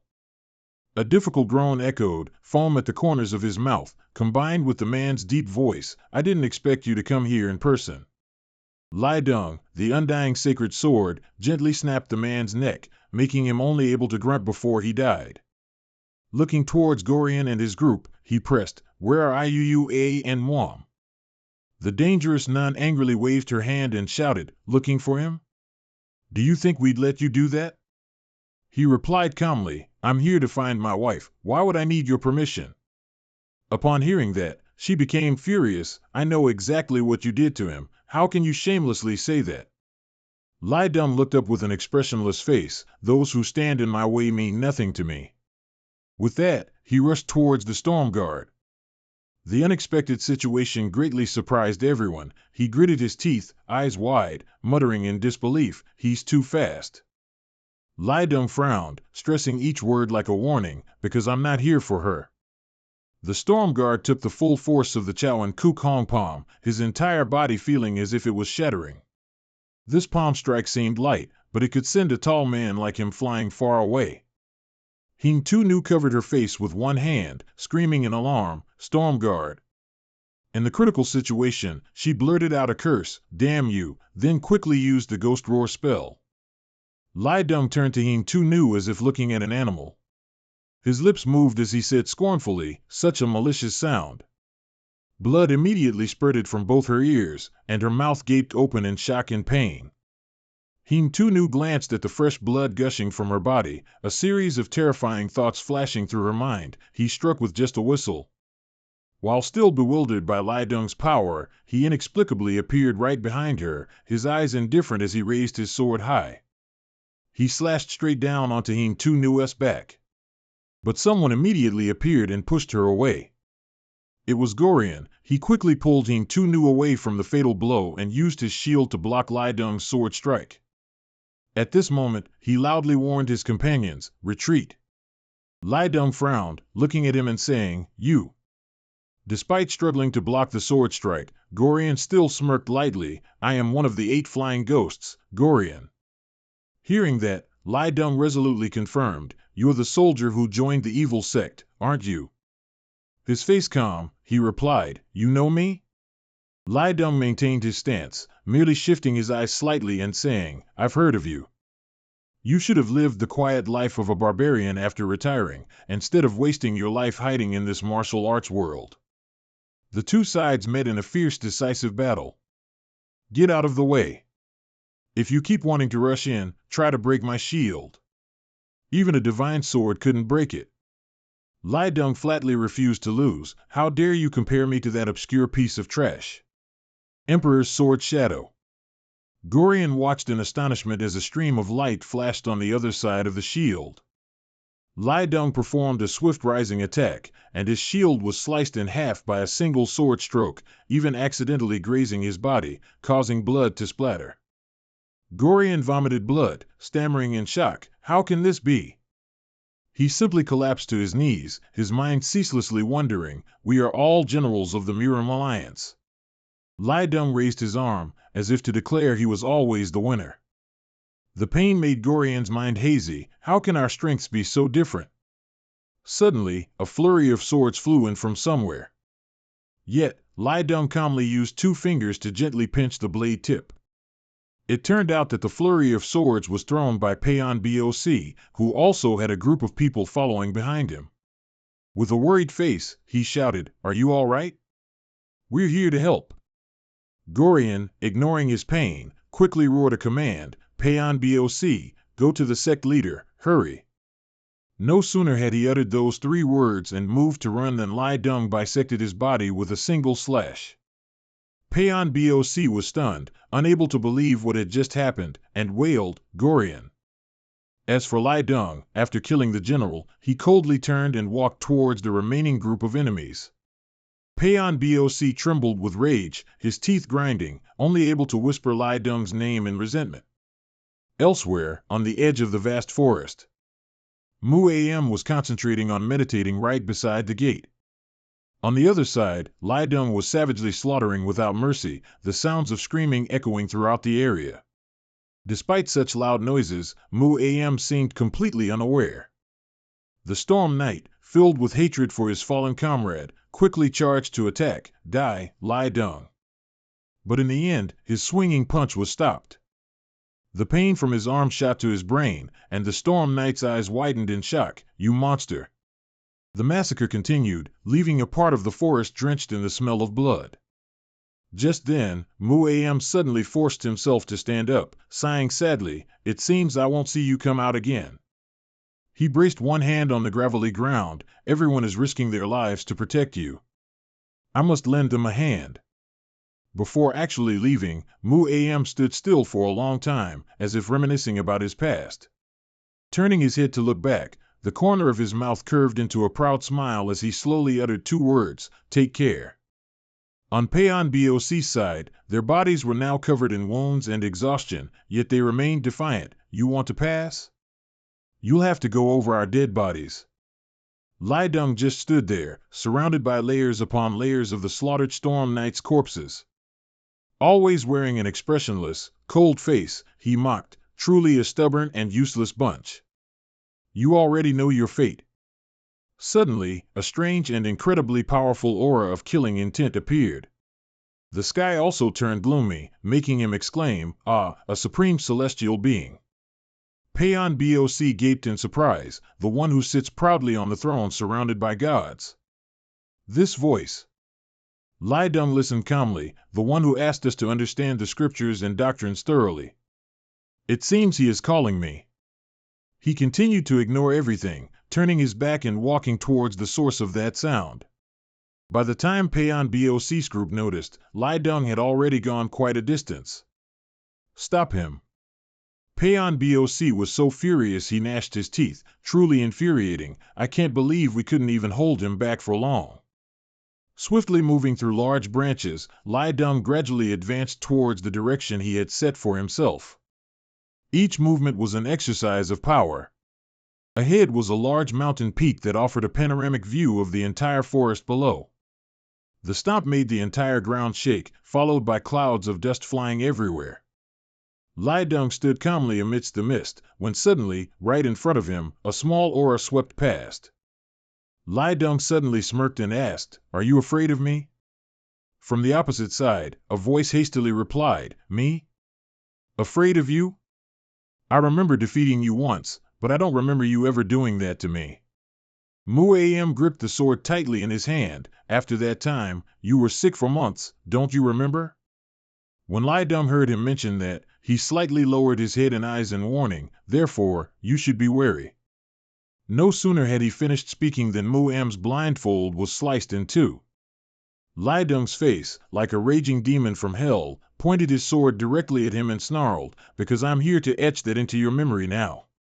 Flickering light from behind the tall trees illuminated the entire sky. Right on the severed surface of a tens of thousands-year-old colossal mountain, a battle between two sword demons raged. Lai Dong was charging forward quickly. Muam remained in his position, listening intently to the chaotic sounds to discern where his opponent would ambush. The weapons of both sides quickly clashed. Truly, one strike from Lai Dong could strike fear into an entire region. Muam then spoke up, "I've told you repeatedly that I won't forgive you if you make Ryan cry." He replied, "Yes, you said that a long time ago, that was when I was briefly married to her, and you aggressively came to find me." He angrily retorted, "A handsome fellow appeared out of nowhere and stole the girl I wanted to spend my entire life with. Do you think I could stay calm?" An indescribable jealousy flared up deep within Lai Dong. "Spend your entire life with her? You?" He was to be the next supreme Taoist priest and the first orthodox disciple of the sect master, the one who would never return to mortal life. Huh? Get lost. Muam swung his sword, furiously intending to deliver a fatal blow. I had decided to let go of everything, and I was going to tell her that decision. Lai Dong's face darkened, and he powerfully unleashed the Chao and Kukhan Truong. But before he could do anything, he took the full force of Muam's great god strike.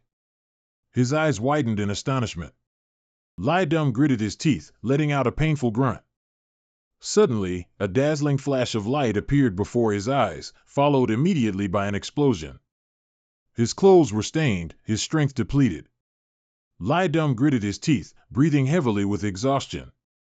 He let out a difficult gasp, his entire body feeling as if it wanted to collapse to the ground. But Muam showed no signs of stopping and continued to strike towards Lai Dong with his Fong Ba Dao. Though slightly surprised, he quickly flew high into the air, completely dodging the attack. Mu-Am, gripping his sword tightly with both hands, appeared directly above Lai Deng and roared, "You've been too ambitious and ruined everything." He tried to observe, but the radiating light was too intense. He had to use his hand to shield the sunlight to clearly see Mu-Am's form. He successfully parried the slash.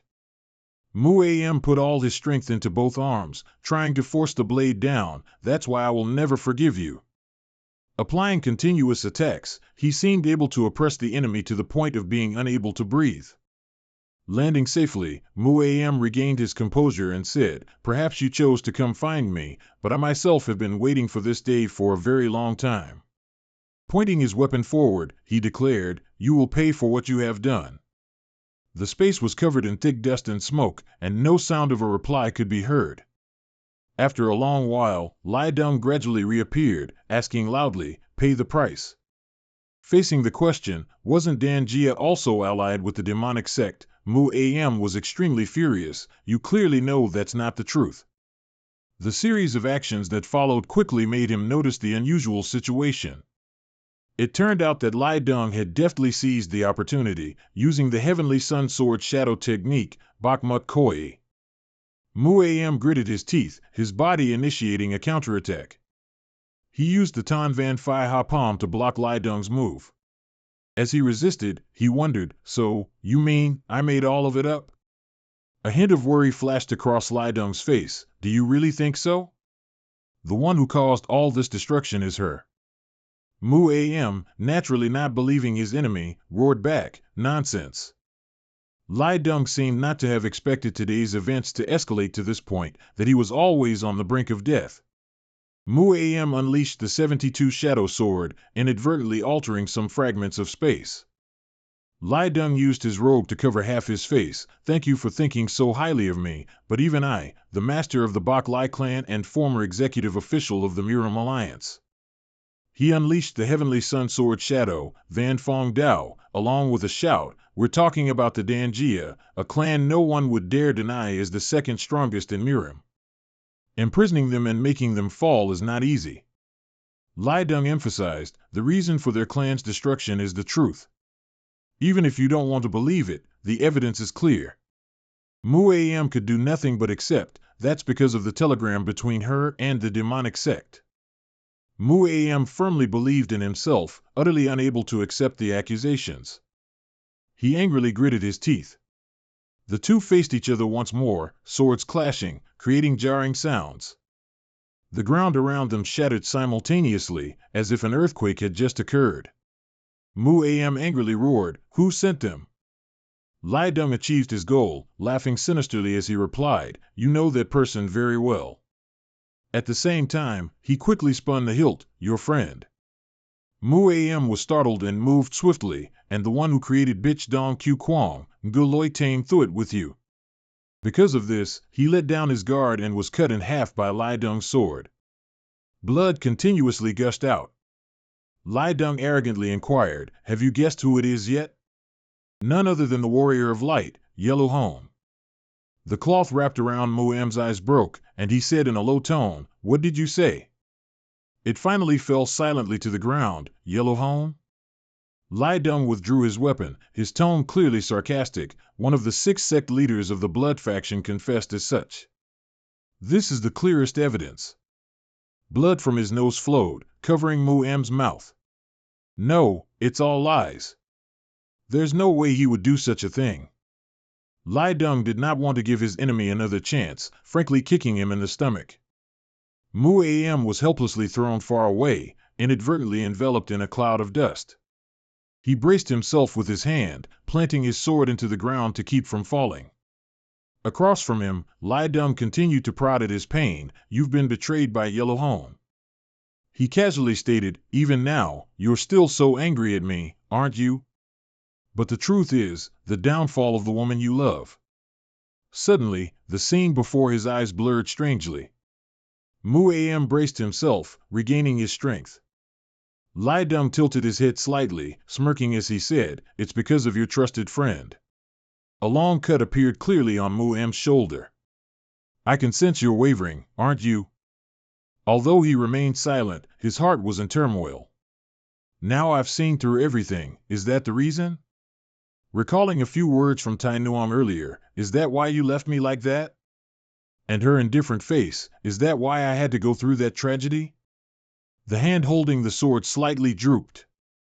This is all my retribution. Unconsciously recalling beautiful memories from the past, if only I had been firm in my feelings for you back then. Muam's heart softly called out her name, Ryan, Ryan. Everything was always so beautiful until that time. At this moment, his pupils flashed with streaks of lightning, his eyes as if absorbing energy beams from the sky. Lai Dong witnessed it and burst into a satisfied laugh. It's finally here, isn't it? Bitch dong q quang, Nguloi tang through it. The power inadvertently affected the surrounding space significantly, and the dust gradually dispersed with it. By then, Mu Am looked no different from a demon, ready to tear apart anyone who stood in his way. Lai Dong remained in his provocative stance. You already know the truth, yet you're still trying to calm yourself? He finally spoke up in response to him. Even if my heart is filled with pain after being betrayed, that's still not enough for me to forgive the one who made Ryan suffer. Lai Dong suddenly frowned, his voice sarcastic. Am I involved in this mistake? As the three words Billy Dung were uttered, a powerful slash carrying abundant spiritual energy erupted. Halting at the unexpected attack, Lai Dong was still quick enough to immediately counterattack. Because of this, he sustained several cuts on his face and body, gritting his teeth and letting out a painful grunt. While fumbling in the chaos, Lai Dong was suddenly astonished by the enemy's utterly silent movement towards his back. He immediately turned to observe, but the counterattack was too furious, causing him to momentarily panic. This sword strike from Mu Am was truly powerful. A portion of the sky behind him was shattered. Several large fragments of rock and earth fell along the edge of the mountain.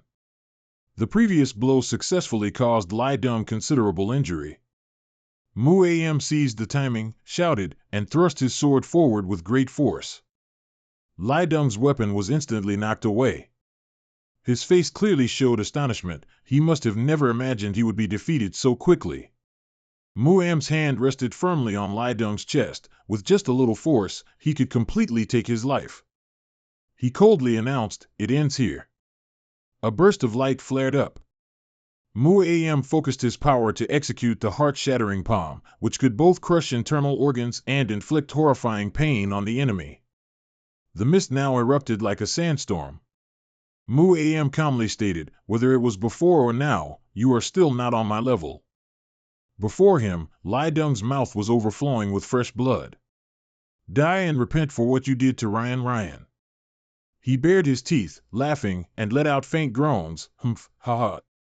Lai Dong seemed to go mad with emotion. Ha, just as expected, defeating you is not easy at all.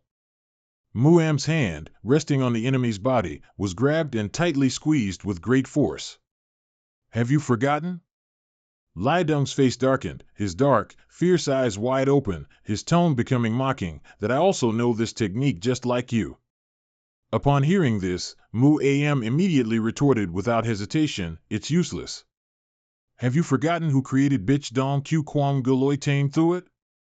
Lai Dong still kept a mocking smile on his lips. After questioning her, I learned that you've reached the 5th stage of Nguloi Tang through it. But you haven't achieved the latter half, so you can only reach up to the 5th level at most. His words sounded like a joke to him. Mu Am scoffed, you think that's enough to defeat me? Dream on for another 1,000 years. Lai Dong's lips curved into a cruel, blood-red smile. Forgive me for not saying it sooner, but I passed the 7th level a long time ago. Only then did Mu Am truly feel stunned. What? Lai Dong violently twisted his arm back. Then, with just a bit of his power, he caused the left half of his body to fly off, severed. Blood splattered everywhere. He stared blankly, unable to believe what had just happened. Only after a while did he feel the gut-wrenching pain and crumple to the ground, groaning, ugh. Lai Dong looked arrogant, like a supreme being gazing down at a bunch of beasts. He cleared his throat and said, what you said isn't wrong. She truly didn't collude with the demon sect. Finally, full of confidence, he revealed everything. Because the one who sent her to Zulwan was me.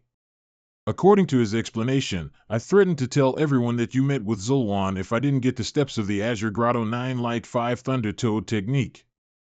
Muam wished he could tear the person opposite him into 100 pieces. After hearing that, she gave them to me without hesitation. Did she have no other choice but to meet with Zolwan to protect me? His long-damaged eyes twitched with rage. Zolwan, he never liked Ryan. Muam uttered each word slowly, because he believed that a married woman like her had seduced him to get the secret techniques. So he certainly wouldn't be happy to meet her when she came to get the secret techniques. When she threatened to expose his affair, Zolwan was very upset. That made him think she was a spy for the demon sect.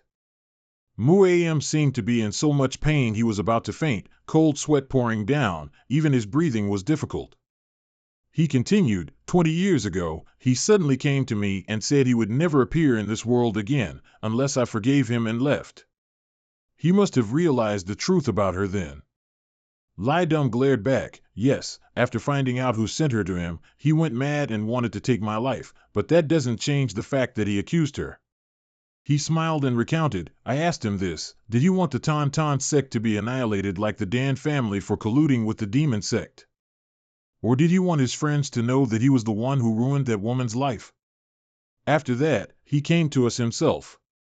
Muam, after hearing the insidious words, tried to stand up with one hand. I won't forgive him for ruining her life, but... He paused, his eyes looking like they could kill if anyone met his gaze. Muam gripped his sword with his remaining hand and lunged at Lidum, roaring, if it weren't for you, none of this would have happened. Muam choked in despair. You had enough power to protect her when she was accused, didn't you? Did you just see her as a tool to get secret techniques? Lidum was unfazed, his lips barely moving as he explained, it would be a lie to say I felt nothing for her. He actually managed to block Muam's sword with one hand. Then he continued, but I realized that only by casting aside those feelings could I successfully cultivate. Muam couldn't take it anymore. Despite his weakened body, he furiously cursed, so what you mean is, you beast. Suddenly, the enemy's filthy hand rested squarely on his head. Lidum's face was crazed. That beast, he's finally left you far behind. Immediately, he used his dark power to attack him from the top of his head. Blood streamed from his eyes, nose, and mouth, and he even let out a loud grunt of pain. His cervical vertebrae were compressed to their limit, the pain making Muam scream several times. Just as things hung by a thread, a golden silk ribbon suddenly flew in from somewhere. It tightly wrapped around Lidum's arm that was resting on Muam's head. Confused, he looked down at the binding object, then turned his head to where it had appeared. Muam coughed up fresh blood, weakly asking, why? It turned out to be Ryung-kyung. You came here again and immediately came to the rescue. She yelled, let Muam go. Lidum didn't seem surprised at all, and even exclaimed, just in time, my wife. Because finally, he said, everyone I want to kill is already here. Du Hoa stubbornly maintained her stance, tightening the ribbon even more, warning, stop. Isn't that enough for you? Lidum remained unmoved, replying indifferently, after being apart for so long, we finally reunite, and you say such things to me? Du Hoa, both angry and anxious, lost control of her emotions and hastily shouted, what do you think I should say to you? Let Muam go. Lidum turned his head and lowered his gaze at Muam, letting out a cold snort. His voice gradually became faltering, as if wanting to express his true feelings. Ryan, I'm sorry. Du Hoa bit her lip slightly, tears welling up in the corners of her eyes from the pain, for not protecting you, for realizing everything too late. At those heartfelt words, a salty tear slowly fell, and for letting you see me like this. You don't need to apologize for anything. But Muam continued, if I don't apologize to you now, there won't be another chance. Hearing this, Du Hoa angrily shouted, don't talk as if you're about to die. Then she burst into sobs, you will definitely live, so please. Unable to bear witnessing such a parting of life and death, Lidum's eerie, deathly voice echoed. Interrupting the two, it seems you still don't quite understand, do you? I am the one who decides who lives. His eyes were wide open, momentarily showing only the whites. You guys must also be able to tell how much stronger I've become, right? Du-Hoa listened, enduring. Tearing him apart is a small matter, or stepping on your head under my feet, it's all the same. But Lai Dong suddenly changed the subject quickly. However, before that, I have something I want to ask you. Du-Hoa was clearly confused. What are you talking about?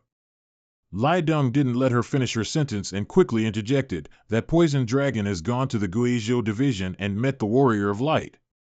He asked himself, Guizhou is already in chaos because of that annoying brat, but why am I here? Glancing at Muam's face, which had turned pale from blood loss, if I had cultivated the second half of the Jade Cave 9 Light 5 Thunder Toad art, I would only have reached the 5th light of the Jade Cave 9 Light 5 Thunder Toad art. Suddenly, Lai Dong's lips curved into an arrogant smile, but how did I, finally getting to the main point, manage to overcome that limit? Both Muam and Du-Hoa seemed to awaken at this point, a strange feeling beginning to seep into their minds. Muam truly couldn't stay calm anymore and furiously shouted, Lai Dong, you bastard, don't tell me that. But the words still couldn't escape his mouth. He could only inwardly deduce, his influence in the martial arts world is wider than I thought. Using his last bit of strength, Muam channeled his energy to cast a spell with the aim, I can't let him leave here unscathed. The silk ribbon in Lai Dong's hand also shattered into pieces at the same time. Muam used his remaining hand to grab Lai Dong's waist, yelling, Ryan Ryan. She was playing because the unexpected situation caused her to lose balance, and she was also surprised to hear the familiar shout. Spiritual energy flowed through the 7 orifices on Muam's face, but he still resolutely shouted, run. Having been together for so many years, Du-Hoa clearly understood his intention, so her expression immediately turned to horror. She frantically tried to stop him. No. The moment Muam's name echoed was also when Lai Dong and Muam were immediately surrounded by multiple bolts of lightning. The technique Muam used was the flesh prison impact, because he thought, if I die here today, the enemy is not allowed to survive either. The power was like a colossal pillar of light, shooting straight up into the sky. The pressure exerted by that magic was incredibly terrifying. It even alerted the area where Paon Boc was stationed. He was startled, turning his head towards the source of the commotion and fearfully asking, what was that? A few others in the squad started panicking. Has the highest peak of Mount Qingqing been destroyed? Was it Lai Dong? Speaking of which, what about our sect leader? The sinister nun standing behind suddenly let out a groan. Her unusual expression couldn't help but attract the attention of the others. Those guys. It seemed the scene before them was too horrifying, which is why Paon Boc looked so stunned.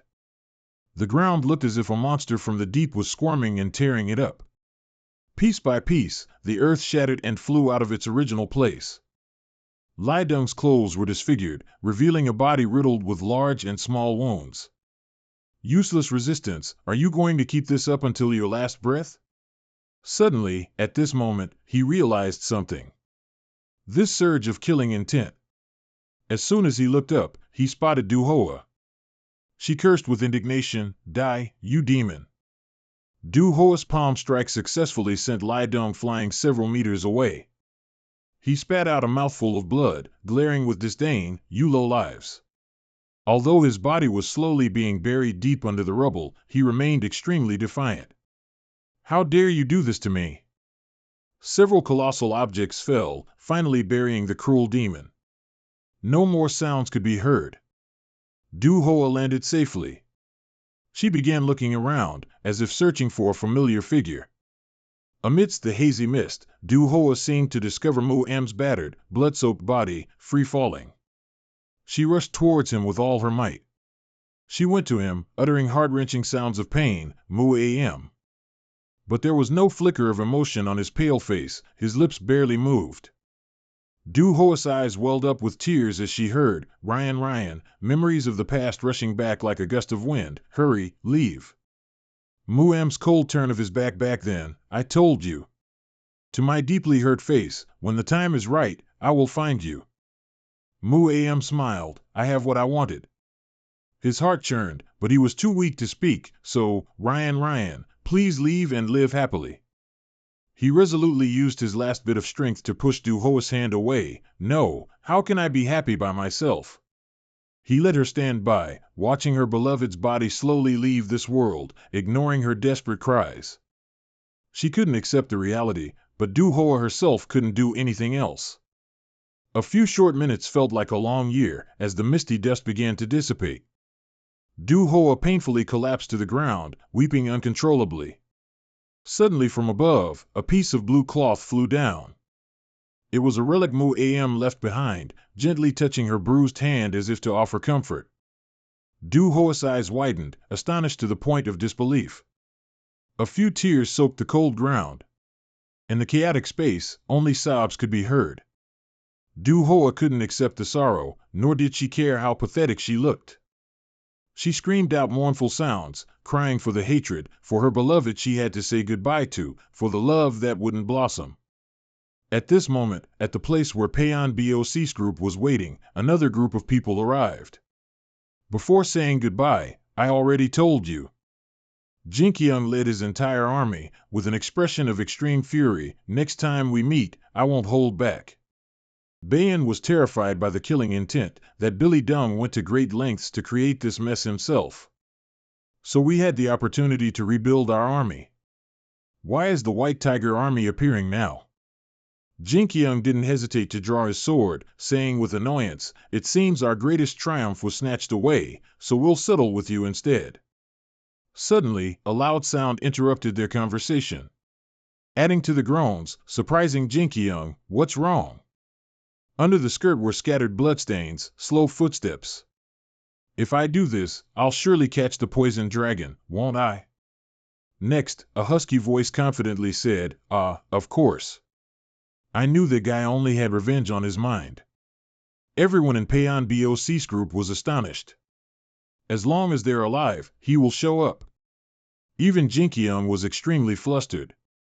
I guarantee, I will lead the troops. It turned out to be none other than the two, Mayagon and Manryu.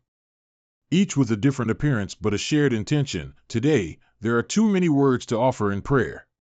Buddha must be very pleased.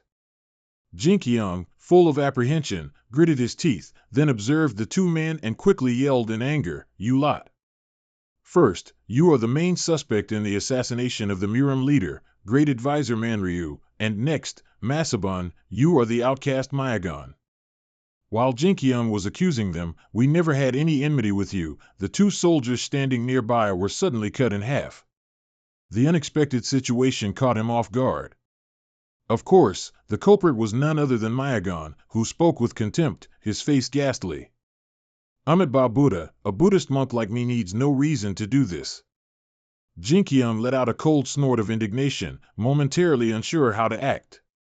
He simply pointed his sword forward and simultaneously gave an order, don't just stand there, fight back. The soldiers immediately regained their composure and obediently complied, understood. Seeing this, the two devils bared their teeth in an ominous smile. A group of people charged in. 2 against 10,000, not only did they not falter but gained the upper hand, almost effortlessly taking down a group of soldiers in moments. Jinkyung's eyes widened in disbelief. He dares to defy the army under the protection of the Murim Alliance? He witnessed everything from beginning to end, despite the man having a prosthetic leg. Our army couldn't even put up a fight. A single blade technique could easily take down several people. Manryu now smirked and exclaimed, what a pity, we are. He stomped his foot heavily on the ground, and with a surge of demonic power, successfully sent countless small units flying far away, those who never bow to anyone. A series of painful sounds echoed. Manryu, delighted by the killing, roared with pleasure. Ha ha ha. Jinkyung also gripped his sword tightly and charged forward, thinking to himself, their strength far exceeds my imagination. I too must. But suddenly, a bolt of lightning struck down beside him. A large explosion quickly occurred right behind him. Jinkyung quickly turned around in surprise. You! The Mountain East sect leader, a woman, appeared, extending a sharp hand towards him. That person was none other than Yuhua. Jinqiang couldn't help but stare in shock at the newly reunited figure. His head had, in fact, been twisted 180 degrees backward. Jinqiang's entire body then fell heavily to the ground.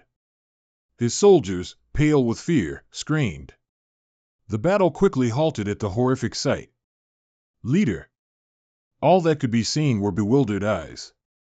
The entire group of subordinates cried out in terror. He died at the hands of Yuhua from Mountain East. Bayan Boc hesitantly looked at her and said, Sect leader. Suddenly, one of the soldiers shouted loudly, Everyone, retreat! Quickly retreat!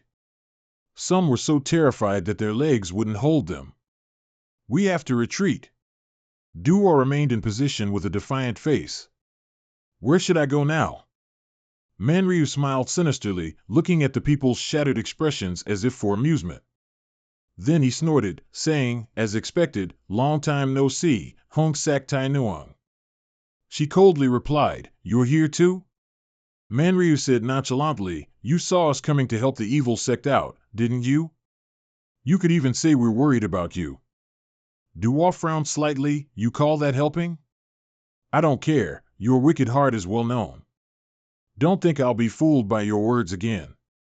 Hearing that, Manryu burst out laughing, Haha, are you implying that your lost arm and difficulties are my fault? This much caution is enough, but you should know that. The old man emphasized, Mount Qingqing has already been surrounded by Lightsong and other families from Sichuan. A look of surprise flashed across Tai Nuang's face. To seize the opportunity that Lai Deng created, it's not just this army, but many others who covet it. Manryu said triumphantly, so they decided on a full-scale assault, and this place won't last long. What will happen to the evil sect then? The entire Payan Boc group was also stunned. Will they all die? Manryu calmly continued, It seems Daoist Muam has decided to side with Lai Deng, hasn't he? Duo couldn't hold back and angrily shouted, How dare you call his name? Manryu leisurely replied, Anyway, Monk Mayagon and I will be on your side. They say Murim is a place where there are no eternal friends or foes. Bayan Boc finally spoke directly, Tell us the reason. Duo, on the other hand, warned him, He's not here anymore. Manryu suddenly pointed at her, It seems so, but as long as you are still here, he will surely come. His thick beard moved up and down obscenely. Instead, you call him here, instead of doing that. His tone then turned eerily cunning. Because candidate Sura has become Sura, he will soon rush here like a madman, I can see that. Duo suddenly wondered, What if I refuse?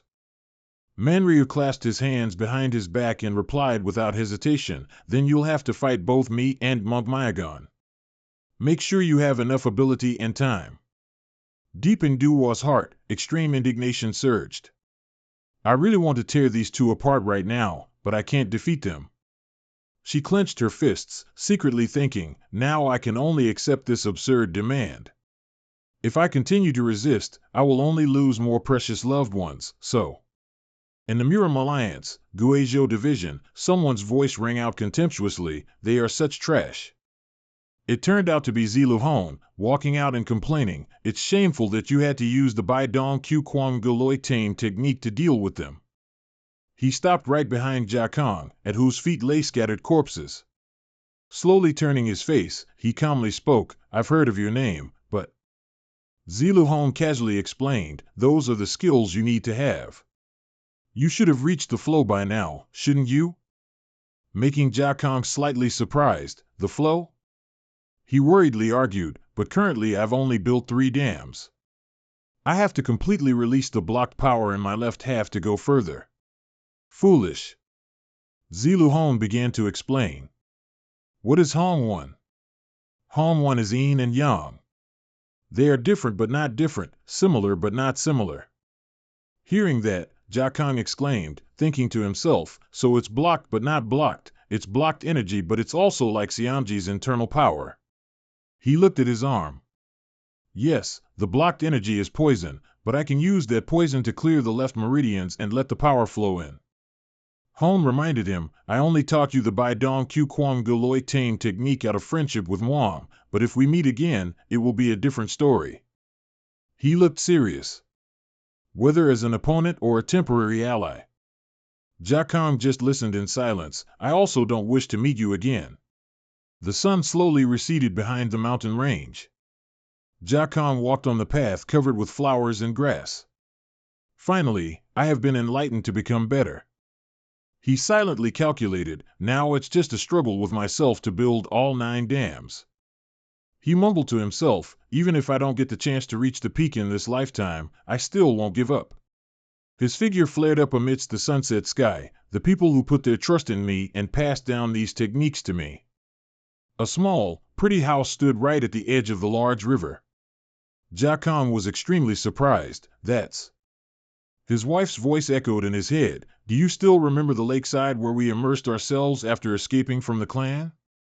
Near there is an abandoned house. After you're done, please come there to pick me up. Without hesitation, Jia Kong quickly headed towards the house and called out, Lady Heron. But his face suddenly turned pale. In front of Jia Kong was a mess. On the floor were splatters of blood. He said in disbelief, That's...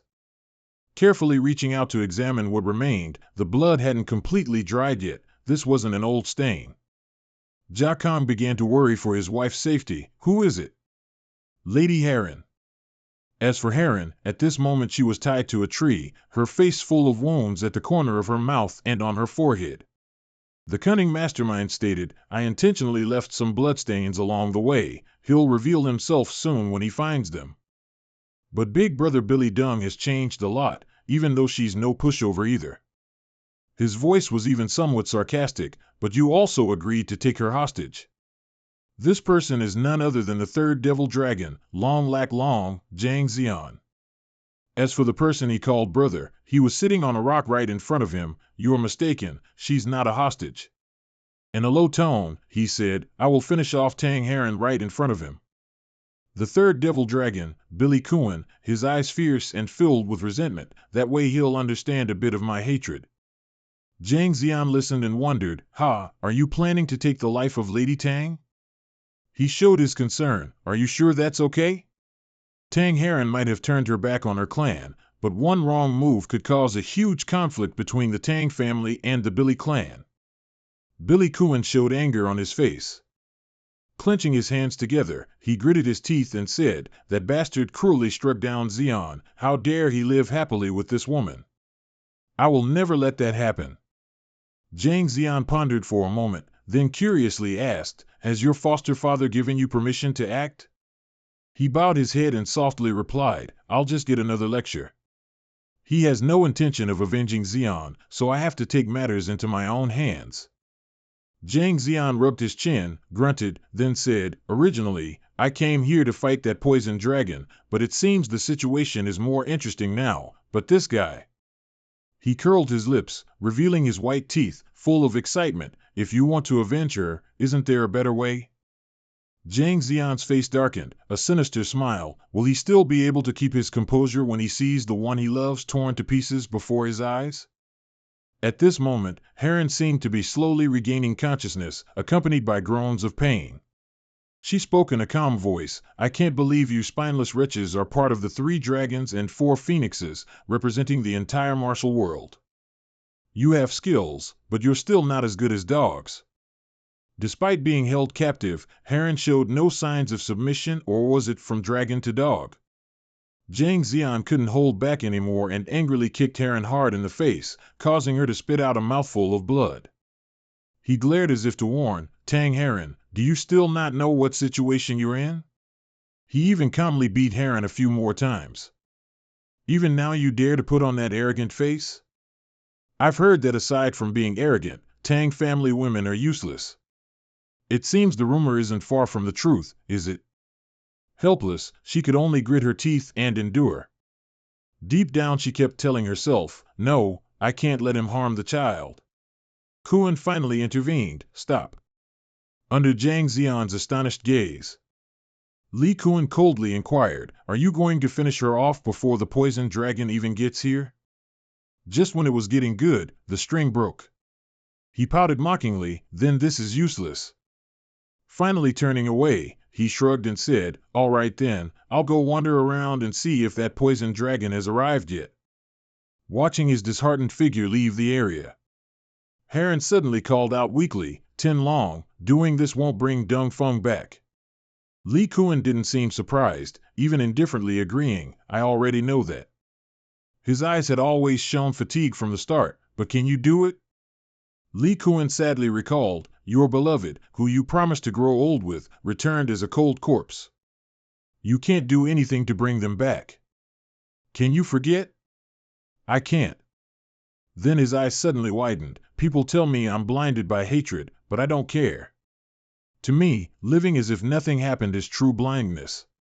Heron understood upon hearing this, but could do nothing but express boundless sorrow. Strolling leisurely through the vast forest, suddenly, Zhang Xian noticed someone appear before him, exclaiming him in surprise. And that strange figure was none other than Jia Kong, whose entire body was radiating murderous aura, eyes like a hellish azura, walking towards him. The aura momentarily astonished Zhang Xian. And by the time he snapped out of it, he saw Jia Kong had just swept past him like a gust of wind. Smirking sinisterly, Zhang Xian aimed his spear at Jia Kong and lunged forward. But life is not a dream. The attack was immediately countered by a small dagger. Zhang Xian, seeing this, burst out laughing in excitement. You blocked my spear? Not bad. Jia Kong coldly observed his expression. Are you the poison dragon? Did you kidnap Heron? Without hesitation, he admitted, yes, why? Zhang Xian shamelessly explained, I'm Beck Li Kuan's old friend, just here to help him get revenge. Jia Kang's eyes widened in surprise. Tin Long, he's behind all this? Where is Heron? Following the direction pointed, Jia Kong looked at the deserted road. She's with Kuan on the mountaintop. Zhang Xian, seeing the fight interrupted, asked blankly, hey, where do you think you're going? But he resolutely didn't stop. I don't have time to play around with you. If you're just following Tin Long, go back before it's too late. Ignoring the opponent's exasperated sigh, I'll forgive you. Both the poison dragon and Tin Long seem this boring? Jia Kang's resolve wavered slightly. You came here after seeing what happened below, didn't you? Yet you'd still forgive me? Zhang Xian's face looked utterly cruel. What if I told you I was the one who turned Tang Heron into a pool of blood like that? Successfully shaking the last bit of composure within Jia Kong. Quickly grabbing his blade, he lunged towards him. Zhang Xian, though surprised, managed to dodge a few meters away in time. Still keeping a playful smile on his lips, he exclaimed, there you go, that's more like it. Zhang Xian enthusiastically yelled, I came here to fight you, you're the one everyone's been talking about for so long. Powerfully spinning his spear a few times, I'm really curious to see how strong you are. Then he used the dark serpent poison magic, so don't disappoint me. Jia Kong moved erratically through each strike, accidentally getting wounded quite a bit. Zhang Xian blinked and saw the blade just 1 millimeter away from him. He then smirked and praised, truly a savage. And Zhang Xian's body suddenly transformed into an illusion. Jia Kong simply ran straight through Zhang Xian. As he was still figuring out what to do, he suddenly heard a sound from behind. I forgot to introduce myself. The enemy arrogantly said, I am Zhang Xian, the advancing dragon. No one among the 3 dragons and 4 phoenixes can catch up to me, and I am the fastest in the world. Then he continued to cast his spell. Your title comes from your weapon being poison, right? But if you can't touch me, your poison is useless. Jia Kong was immediately surrounded by a dangerous encirclement and a provocation. With those sluggish moves, do you really think you can touch me? He slightly bowed his head, seemingly deep in thought. Even Tang Heron, who was on par with the 3 dragons and 4 phoenixes, just listened to everything in silence, couldn't even touch a single strand of my hair. Several long streaks of blood soaked the green grass. All she could do was fall in fear. The scene before his eyes gradually blurred, replaced by a hazy space. A foul odor permeated the air. Heron clutched her wounded abdomen, kneeling on the wooden floor, becoming a sacrifice for the Yang family spear. Zhang Xian firmly gripped his weapon and attacked once more. "You're no different from those women. It seems I'll have to offend Kuan, who is burning for revenge." He stomped hard on a large tree to gain momentum, then put all his strength into his legs. He yelled, "This will be where I finish you." Jia Kong stood there calmly, his eyes full of murderous intent. His lips moved, whispering 3 words, "The fastest, huh?" Zhang Xian's eyes suddenly widened, even blood vessels popped. Jia Kong, like a rocket, punched him hard right in the face, creating a deep wound. Tonight's moonlight shone brightly, surrounded by twinkling stars, both poetic and ethereal. After taking a blow from Jia Kong, Zhang Xian was now on the ground, coughing and spitting blood from his throat.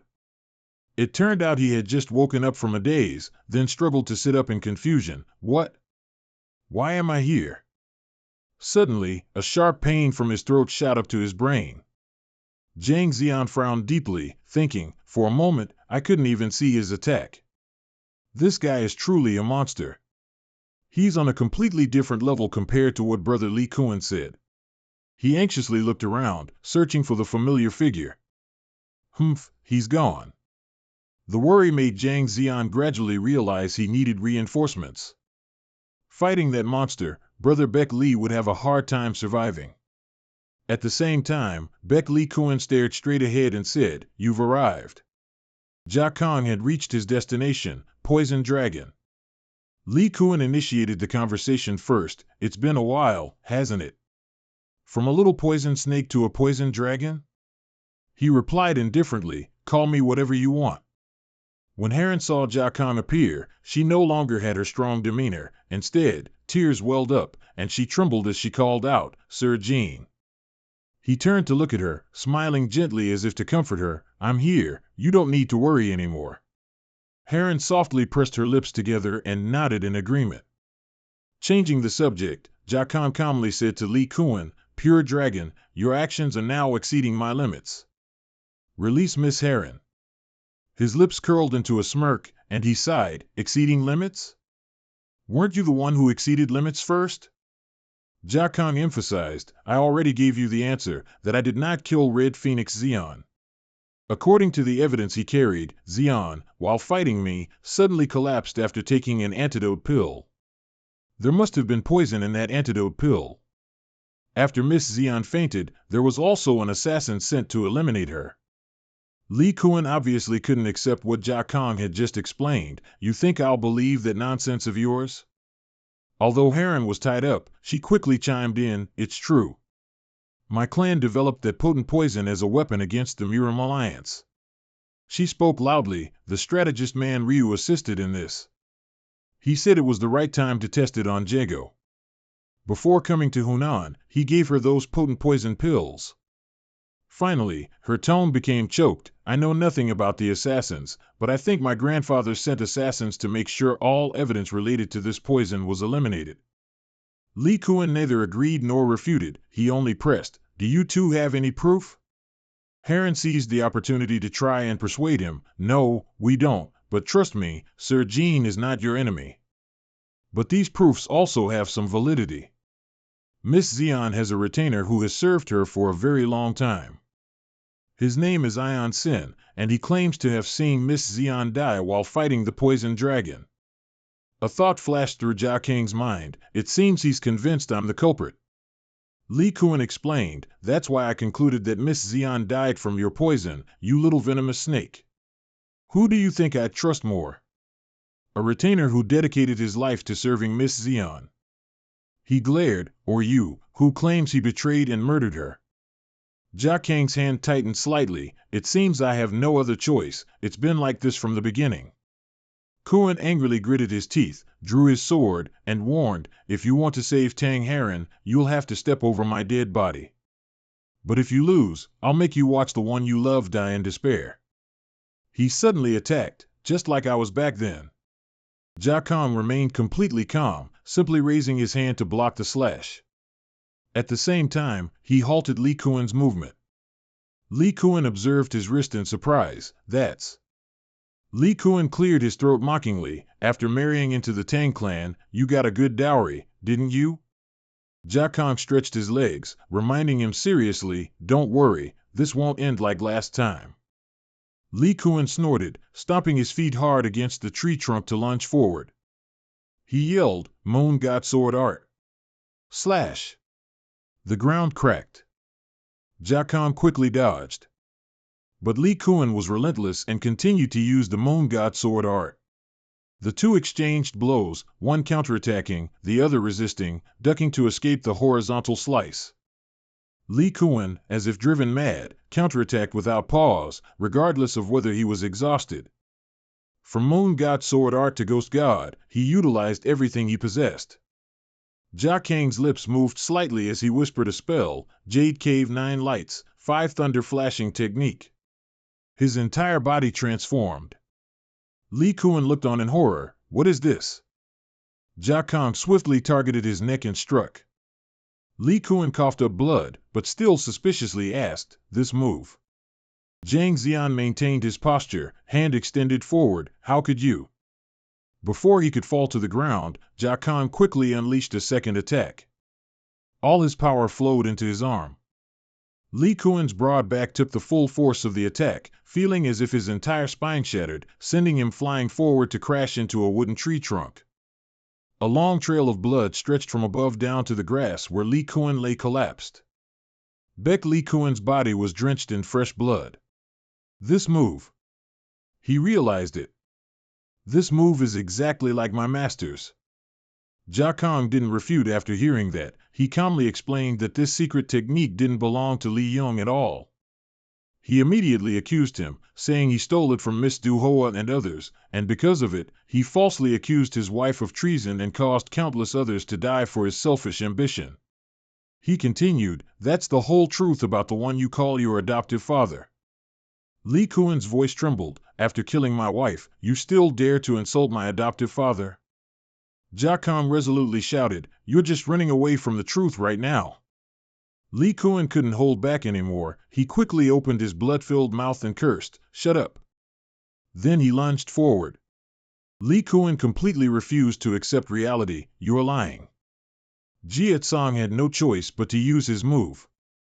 Li Kuan continued to roar loudly. The two clashed in anger, it's all lies. By the time he realized the problem, Jia Tsang was already aiming for his stomach.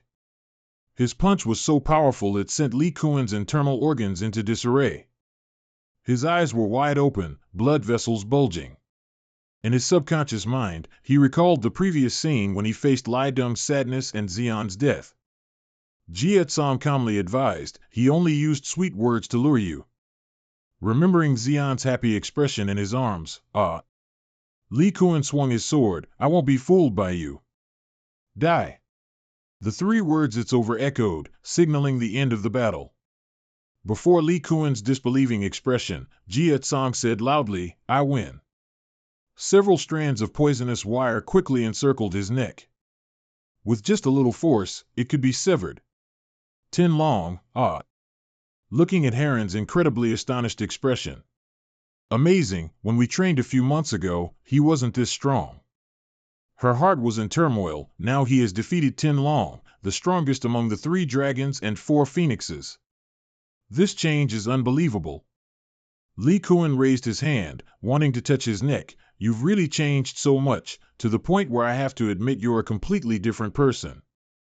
Jia Tsang glanced slightly, wondering, you still don't want to believe that what I said is true? Li Kuan desperately let himself go, perhaps so, perhaps you were right. He fell into contemplation. My marriage was unexpectedly arranged immediately after Xian's death. After Zigo, he began to grow closer to his master. And when Li Kuan fought Jia Tsang in Nanji village, even though he had used antidote pills, he still had to stay for a long time at the Tang family's mansion for acupuncture and detoxification. He always thought this was somewhat related to Miss Xian's death. Dropping his sword to the ground, even so, the more I think about it, the more I can't accept the fact that the person behind her death is my adoptive father. Li Kuan choked up and continued, he took me in, an orphan with no father or mother, cared for me, and taught me martial arts. looking up at the star-filled sky. That's why I tried to close my eyes and pretend not to know anything. Li Kuan's eyes were filled with sadness. Ultimately, after all this, what can change? A good dog doesn't bite its master. He explained that, for him, a believable lie was far better than the cruel truth. He finally, helplessly, decided, there's no need to go easy on me. This is karma, so please finish me off. Li Kuan's eyes were tightly shut, waiting for death to approach, so that I could meet Lady Xian once more. This demeanor made Jie Tsang a little hesitant. He couldn't bring himself to kill Li Kuan, but if he didn't, the future consequences were unimaginable. The thin strings were suddenly reeled in, and that was when Li Kuan's head was severed, falling from his body. Zhang Xian also happened to return, but what greeted him was the severed head of his ally, even making him turn pale with fear. Panicked, he ran quickly forward. No matter how many times he called Kuan's name, the person could no longer respond. Jie Tsang was a bit surprised, and whispered. Zhang Xian refused to give up, angrily attacking to avenge his comrade. Jie Tsang calmly took a defensive stance, as if he had long accepted the fight in his heart. But Zhang Xian just ran past him. Amidst eyes filled with extreme astonishment, Jie Tsang quickly grasped the situation. Zhang Xian pointed the sharp blade at the hostage's neck, laughing triumphantly. You were careless, poison dragon, Lady Heron. He asserted that victory was firmly in his grasp, and calmly demanded of Jie Tsang. His tone changed from low to louder. Jie Tsang, who was rushing to rescue her, suddenly froze. Zhang Xian looked bewildered, curiously asking. I used the hidden hairpin to cut the ropes. Even a 5-year-old in Zhang family can hide 1 or 2 needles. He was stunned, a sense of dread creeping through his body. Foolish Tan Long, do you think I'd let you do whatever you want with me? I was simply waiting for a safe moment to protect myself and my child. Heron frowned. As soon as he died like that, with blood gushing incessantly. Jie Tsang watched the body collapse, exclaiming. Then he rushed over. Although exhausted, Heron gently reassured him. She said tiredly, I separated from you because I didn't want to be a burden to you, yet, I'm sorry. Jie Tsang didn't blame her at all, instead, he wanted to explain. But Heron still firmly replied. The space between them seemed to pause, and the iron stomach grew larger and larger, making things even more inconvenient then, but no matter if they knew that. Heron smiled. With tears in her eyes, she tearfully embraced Jie Tsang. Feeling the warmth from his wife, he closed his eyes, gently and contentedly. Night fell, enveloping the blossoming love. After a long while, Jie Tsang spoke. Heron replied nervously. Du Hoa is probably still in secluded cultivation, so Beckley Dung must have fought against the high-grade Taoist priest Muam. She added that Amy and the Zhang family had taken advantage of that chaos to quickly besiege Tan Tan Mountain. Beckley Dung's whereabouts are now unknown, so they haven't acted yet, but the situation is now extremely tense. She continued to ask anxiously, what do you want to do now? Jie Tsang said indifferently, I promised them I'd return, and I can't abandon them just because the situation turned bad. He looked thoughtful. This is when they need my help the most, but I need to figure out how to break through the siege and rendezvous with them. Heron suddenly had an idea after hearing that. If you want to rendezvous with them, I have a suggestion. She began to whisper, remember what I told you, the Zhang family values their descendants greatly, especially my child, who belongs to the Zhang family's direct lineage, and you, who can defeat both Tin Long and Tan Long. Jie Tsang listened intently, after letting the whole world know that Tin Long and Tan Long were defeated by you, as a condition for me and our child to return to the Zhang family. Heron seriously suggested, I will ask them to abandon the siege of Tan Tan Mountain, which was immediately countered by him, but if you do that then. Without letting Jie Tsang finish, she jumped down, I know, nothing good will happen when I return to the family I betrayed. Heron smiled gently, but, as long as this child is here, the Zhang family will be the safest place for my child and me. If I do that, you'll be rid of a burden. Jie Tsang was speechless, hesitating, you just need to come and pick me up before it's too late. Miss Heron, she bowed her head slightly as if in thought. Her cheeks flushed and eyes brimming with tears. Just call me Heron. I'm carrying our child, aren't I? You'll keep your promise to pick me up, won't you? Jie Song, at this point, no longer wanted to force himself, but resolved to do it. I promise, Heron. At Tantan Mountain, Tantan Sect, Sichuan. A few people were sitting in a small pavilion chatting. The Zhang family has withdrawn their troops. It seems Tang Heron used her return to the family as a condition for negotiation. The man standing next to Du Hoa said sarcastically, the god of love has found a perfect couple, hasn't he? Because she's pregnant with the poison dragon's child, the Zhang family must be counting on that child. Manryu chuckled. That immortal sacred sword caused a lot of chaos when he ran straight to Tantan Mountain, ignoring the Sichuan Miram alliance. He ignored both the Zhang family and Aimi just to annihilate the Tantan sect. The old man enunciated each word, and the Zhang family could use that as a reason to withdraw their troops as a protest. They basically killed two birds with one stone, but Tang Heron made such a decision that Manryu finally concluded, it seems everything will go as I predicted, won't it? The poison dragon is coming here. Seeing the woman's expression devoid of emotion, the old man criticized, what a boring reaction. Manryu pouted, how long are you going to mourn the dead? The living should continue to live. Du Hoa watched the sun set behind the trees, blurting out, no, he's not dead. Are you talking about Lai Dong? Didn't they say the whole mountain collapsed and buried him? Stroking his beard, he sighed, ahaha, I know someone like that who's still alive. He survived for 8 years in a collapsed mine, ha. Du Ho's heart wavered slightly, actually remembering the moment Lai Dong was buried deep in the chaos, only managing to scream 2 words, you bastard. His body shrunk for a moment. Anger surged. She suddenly frowned tightly, her teeth grinding together. Let him dare to come here. Du Hoa screamed to the heavens, if he dares to appear before me again, then, I will definitely. Unaware that, on top of the mountain, where the battle had just ended, a hand emerged from the ground. Jie Tsang looked ahead thoughtfully, that price, but they kept their promise and withdrew their forces. He pondered, although there are still the Amei sect and Zhuge family of the Miram alliance, they will need quite some time to fill the void left by the Tang family. Now is the opportune moment to infiltrate Tantan Mountain. Suddenly, Jie Tsang stopped, as if detecting something unusual. In the forest, a man had been waiting for a long time. After a long silence, as if making a judgment, Jie Tsang spoke first, long time no see. The voice from the other side echoed, long time no see. Jin Jie Tsang, Ion Sin of the Zhuge family, also hadn't been seen for a long time.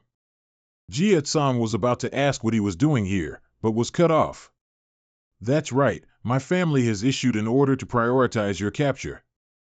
Ion Sin emphasized, the reason the Zhuge family hasn't made a move is because we had to wait 100 days for the Tang family and Tang Heron to settle internal affairs. We had to act cautiously because we didn't want any unwanted conflict with the Tang family. His eyes showed a sinister look. Now that Tang Heron has returned to the Tang family mansion, we, the Zhuge family, no longer have any reason not to accuse you. Jie Tsang heard this and mentally calculated, the Zhuge family appeared right after the Tang family left, there's really no chance. But he still said aloud, thank you for the warning. A murderous aura emanated from Ion Sin's body. Do you really think I came all this way just to say those words? His eyes widened. Who is the culprit behind Miss Xian's death? The surrounding space suddenly fell into an eerie silence. Jie Tsang's lips moved. I believe. Before Ion Sin's disbelieving expression, he said coldly, it's the Tang family. His teeth ground together. I thought you'd know the culprit. Even though you know the Tang family is behind it, you're still brazenly fooling around with Tang family blood. Ion Sin was visibly enraged. Are you messing with me, or were you a member of the Tang family from the start? His voice gradually turned hoarse from normal. Answer me. Looking away as if to hide something, Jie Tsang calmly replied, I don't know if you'll believe me, but Tang Heron has absolutely nothing to do with Zigo Xian's death. Ion Sin was utterly unconvinced, still shouting, Tang Heron is his nephew. How could someone like her not know anything?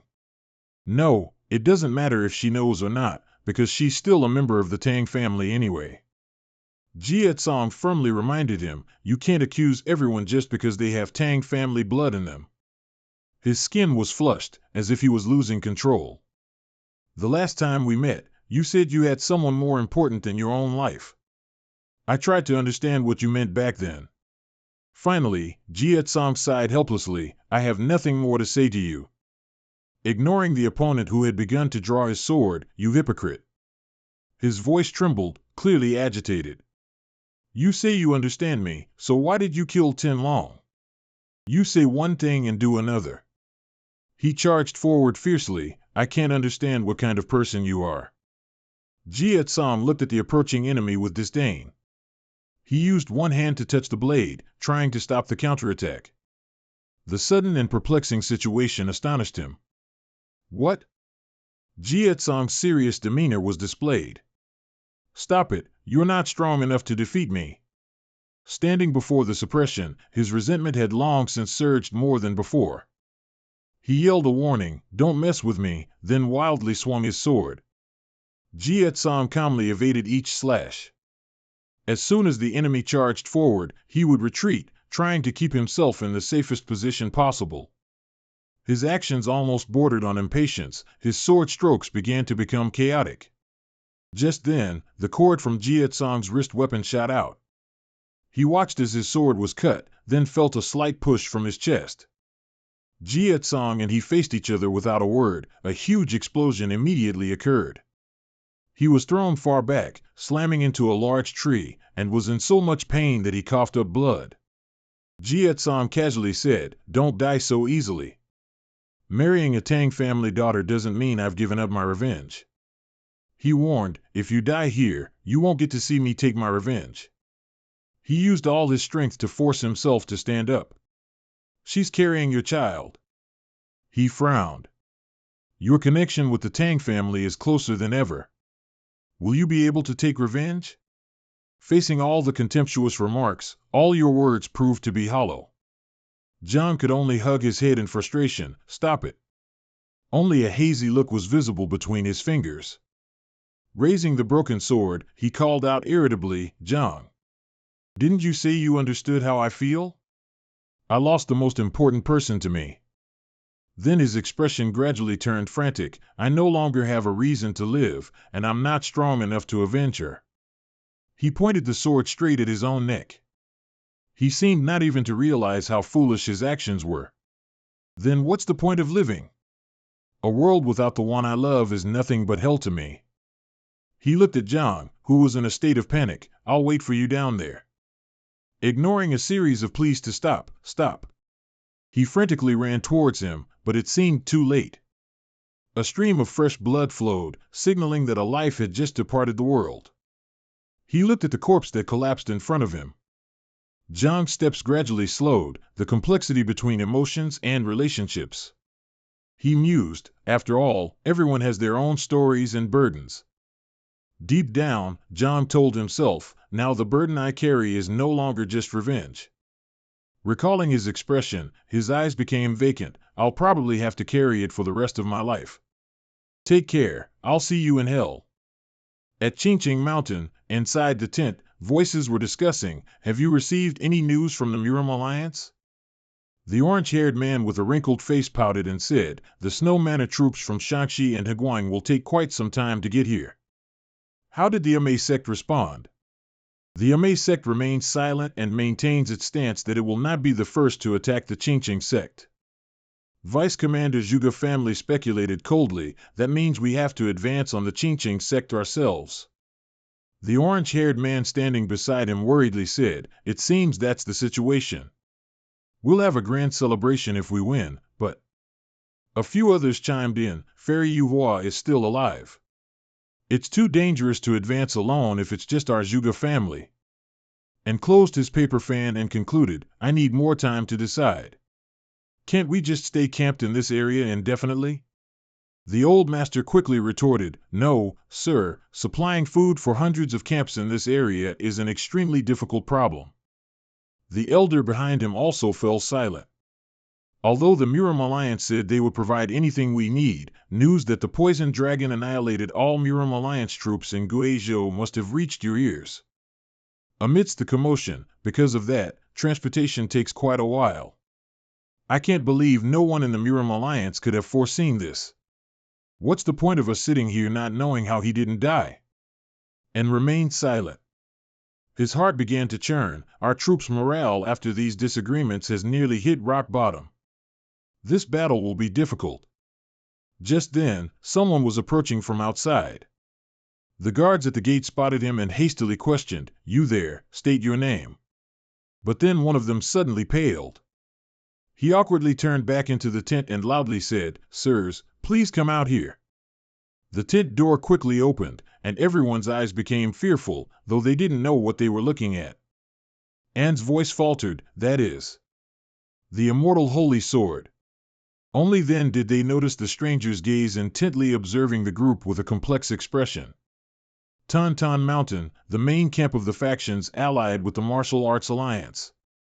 The man in the brown cloak, his face full of worry, said, "We are extremely sorry. Due to a slight issue with the food supply, we could only prepare this much." In front of them, the plate of food was already half empty. "Please forgive us and be patient. We just hunted a deer." That person was none other than Lai Dong. He arrogantly ordered, "Tell them to bring it here immediately," surprising all his subordinates. "Are you going to eat the whole thing raw, sir?"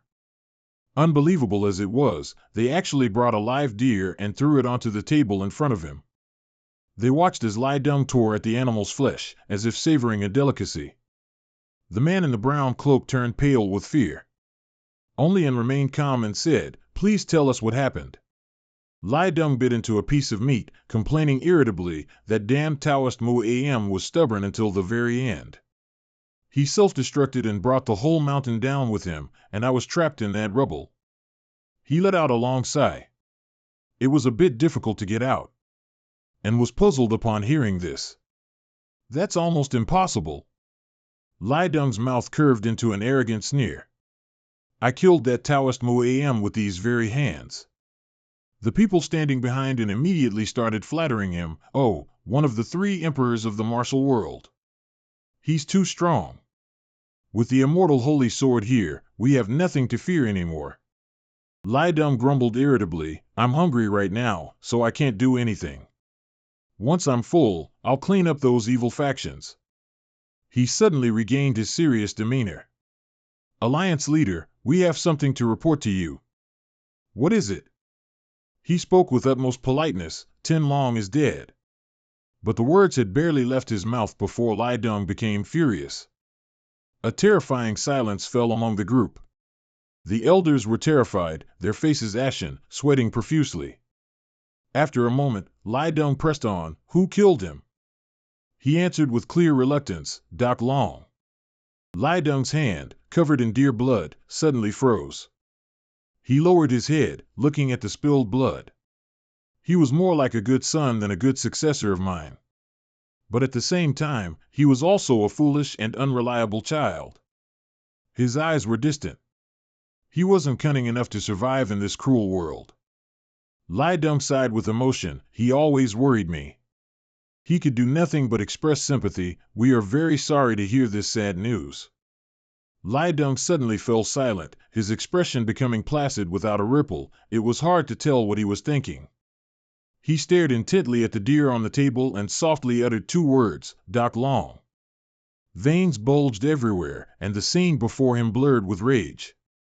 The deer's already cold body was now being torn to shreds. The elders, regardless of the blood splattering on them, resolutely dared not utter a single word. Everyone's face showed extreme fear. Lai Dong continued to eat and drink, but his mind was already elsewhere. Doc Long. Every sound became gruesome, accompanied by the squelching of blood. The next morning, at Tauntaun Mountain, a group of people was moving through the forest, carrying a lot of provisions. Someone was observing from afar, and of course, it was none other than Zhang. Back at Anne's tent, everyone was still discussing animatedly. There aren't too many enemies, but it's best to avoid direct confrontation with them because they are all elite troops. We should split into small groups of masters to attack, to defeat them and slowly weaken their forces without incurring too many losses for our army. He emphasized, and the rest of our troops will both guard and protect this area. If they try to flee, they'll be cornered. According to the plan, we will use the 8 gates formation. Was still a bit hesitant, but I have something I want to say before we launch the attack. Everyone here must have heard about the unfortunate incident in Guizhou. All the elders listened seriously. Recently, there's been news that Doc Long is on his way. One of them suggested, just a few of us are enough to deal with him. Lai Deng sat at the front, tapping his hand on the table, his face indifferent and disgusted. Suggested, and I think we should eliminate him first. I will propose using a new trap formation. We will dig some pit traps. He was already fed up with this nagging, because he's a cautious one, so he'll definitely come to scout. Immediately agreed completely, you are right. Contemplated, although my clan doesn't have deep animosity towards him, I really want to bring his head to the immortal holy sword. Lai Deng pushed his chair back, stood up, and said, no, I don't need his head. Revealing his body full of injuries that had just been carefully bandaged, instead, including his head, pull out his nails and skin him, I want it all. 4 days later, 2 people from the provisions team were scouting around. Suddenly, one of them noticed something unusual, and his face turned pale with fear. That person. Footsteps echoed rapidly from outside, accompanied by a panicked voice, Sir. Soldiers shouted loudly, it's that bastard, Doc Long has arrived. And was immediately surprised. What? Explain yourself. The subordinate respectfully reported, he just passed by the southwest of the camp, at the gate. Asked for confirmation, are you sure that's Doc Long? But the answer was the same, we are certain. After recognizing him, we noticed that one of his legs was injured. After hearing those words, immediately smirked and said, it's really him, isn't it? Is he heading straight for Tauntaun Mountain as I predicted? But his next words, the thing is, he's heading straight for us, what, terrified everyone present. The elders standing behind him started to buzz with discussions, he's truly insane, what the hell is he thinking? Suddenly, a cold voice came from inside the tent door, it seems everything that guy said is true. Doc Long's actions are completely unlike ordinary people, that's why he's still alive until now. Lai Deng calmly reminded, no need to worry about his plan. If he's ready to jump into the tiger's den, then we should welcome him. The soldiers in the camp immediately lined up on both sides, clearing the way for him to advance. Dressed immaculately, his robes fluttered in the wind. Stepping forward, one step after another. Thus, he walked proudly among Anne's soldiers. Waiting in front of John were Lai Deng and his group. He seemed to transform into a demon and spoke with a commanding voice, coming here so calmly, it seems you're not afraid to die, are you? Doc Long Zhang stood there and coldly replied, glad you're still alive, Lai Deng, immortal holy sword, symbol of justice. The 2 sides looked at each other. Finally, I have a chance to meet you after 9 long years. Seeming to understand Lai Deng's thoughts, Zhang nonchalantly said, do you remember? What happened at Manryu's dam lab? And what he said before, I've decided, the Martial Arts Alliance will punish the Alliance after investigating sex with suspicious activities. If you plan to do anything, do it carefully. Jia Tsong frowned, the consequences I've suffered from your purge are too severe. The elders standing behind were distracted by these words, while Lai Deng's eyes turned blank as he replied, you're right. He recalled the past, my instincts weren't wrong, that bug back then. Lai Deng stared at his sword, his eyes welling up. Jia Tsong, with a body full of wounds, covered his mouth with his hand and hid behind the door. He confirmed, it was you. Lai Deng growled, how should I thank you? You still haven't forgotten to come here to find me. Jia Tsong's face showed no emotion, I won't forget, not for a single day, the reason I stand before you now. Killing intent surged from his body, to make you pay for your sins. Lai Deng wondered, how do you want me to pay? He was furious, because of that, You killed my son? His anger blazed, his eyes filled with hatred, wishing he could kill Jia Tsang. The boy calmly replied, my fight with the poison dragon has nothing to do with your affairs. Lai Deng immediately asserted, that means you must also pay for your sins. Jia Tsang quickly drew his weapon, agreeing, all right, the winner is king, the loser is a bandit. The old men from Siam's family were all shocked. That madman, no way, he dared to come here to fight the alliance leader? Does that kid really think he's become a master after defeating a few guys from the 3 dragons and 4 phoenixes? Lai Deng beckoned to Jia Tsang, come on. The boy dashed towards him at lightning speed, I'm here. Finishing his words, he immediately used the soft slash technique, striking continuously. Lai Deng just stood there, swinging his arm to defend, showing absolutely no intention of counterattacking. He even calmly assessed, although your technique is still lacking, your foundation is quite good. Seeing Jia Tsang's worried expression, Lai Deng asked, is this all you've got? With a cold tch, Lai Deng stomped his foot, sending Jia Tsang flying backward. He quickly tensed his body to evade, trying not to put himself in a disadvantageous situation. After that, he continued to try to counterattack again. Lai Deng calmly said, such a straightforward attack won't succeed, no matter how many times you try. Jia Tsang ignored his rambling and unleashed the 9 light green pulse, 5 thunder flash technique. Siaman, who had witnessed everything from the beginning, exclaimed in disbelief, he disappeared. Lai Deng just stood there, calmly coughing once.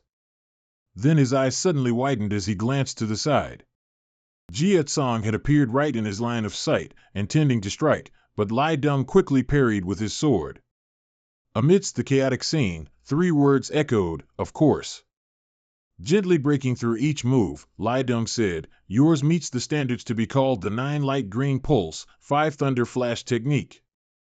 He suddenly lowered his voice, but you've only mastered 3 levels.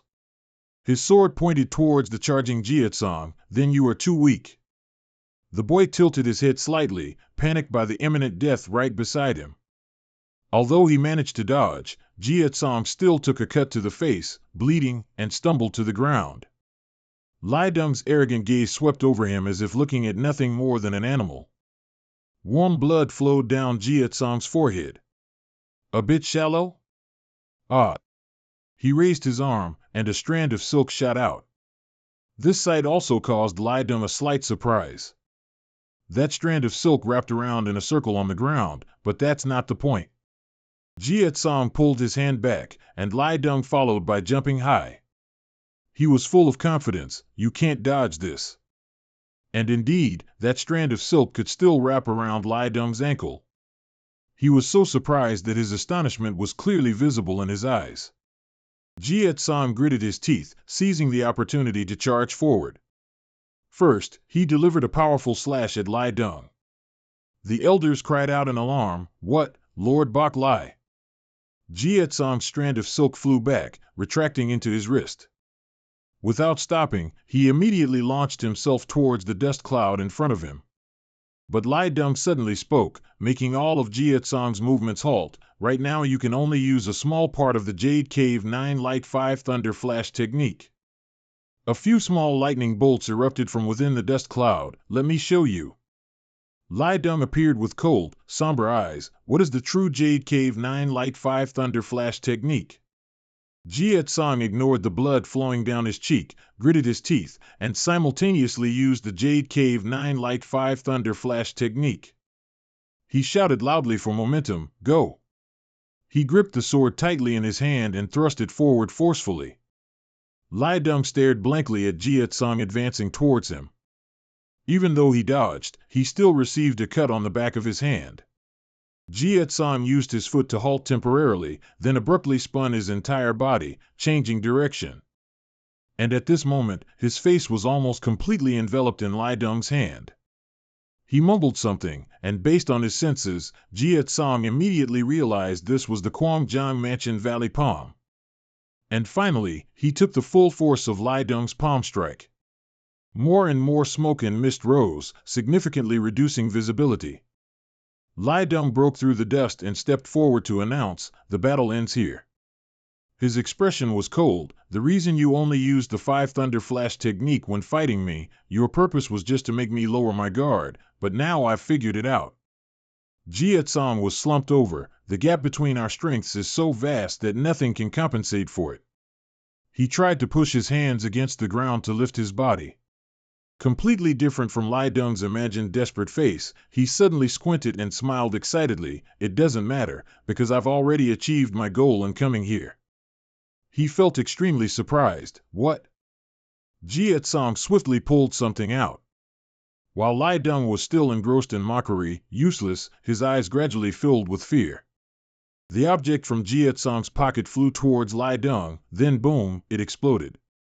The elders, both frightened and astonished, shrieked, "Sir Tan Keem!" They suddenly saw Lai Deng burst out from within.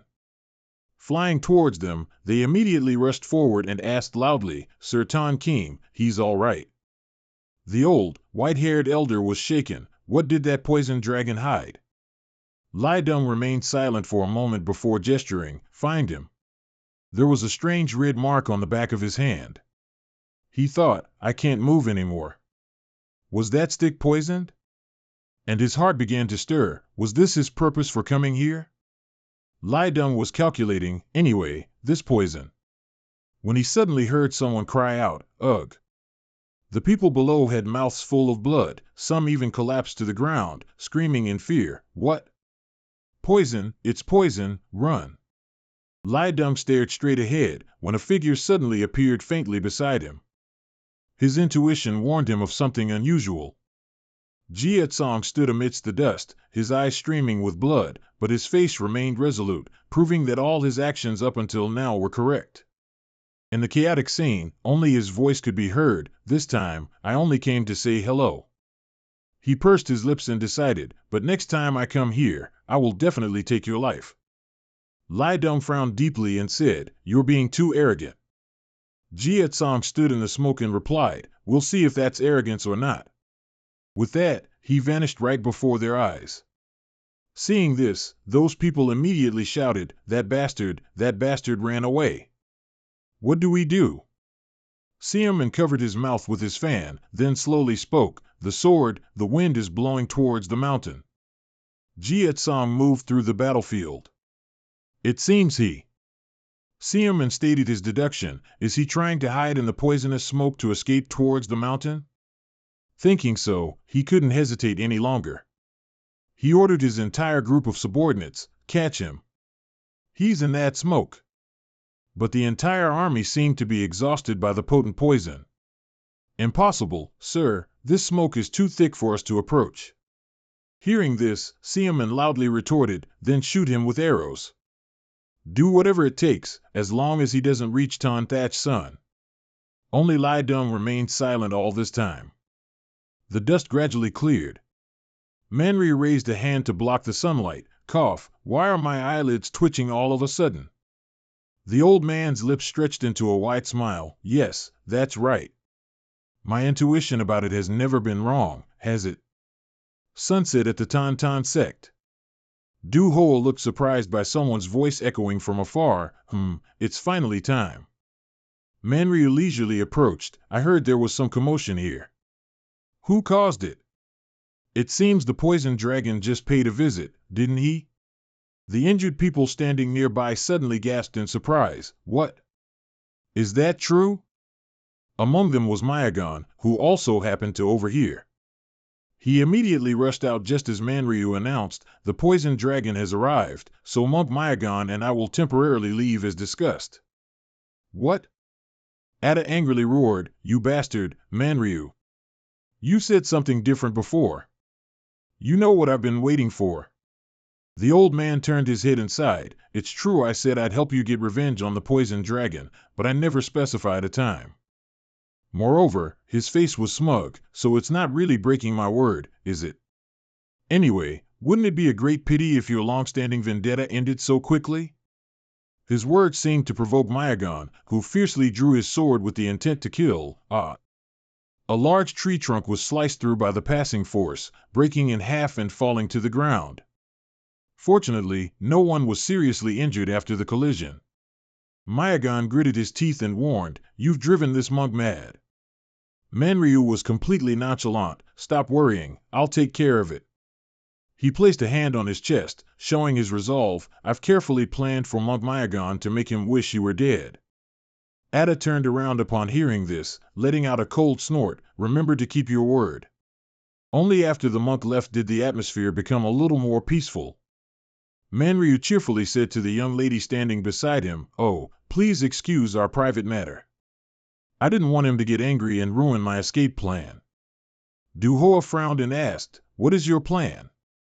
He turned and walked away, saying, "The stage is set.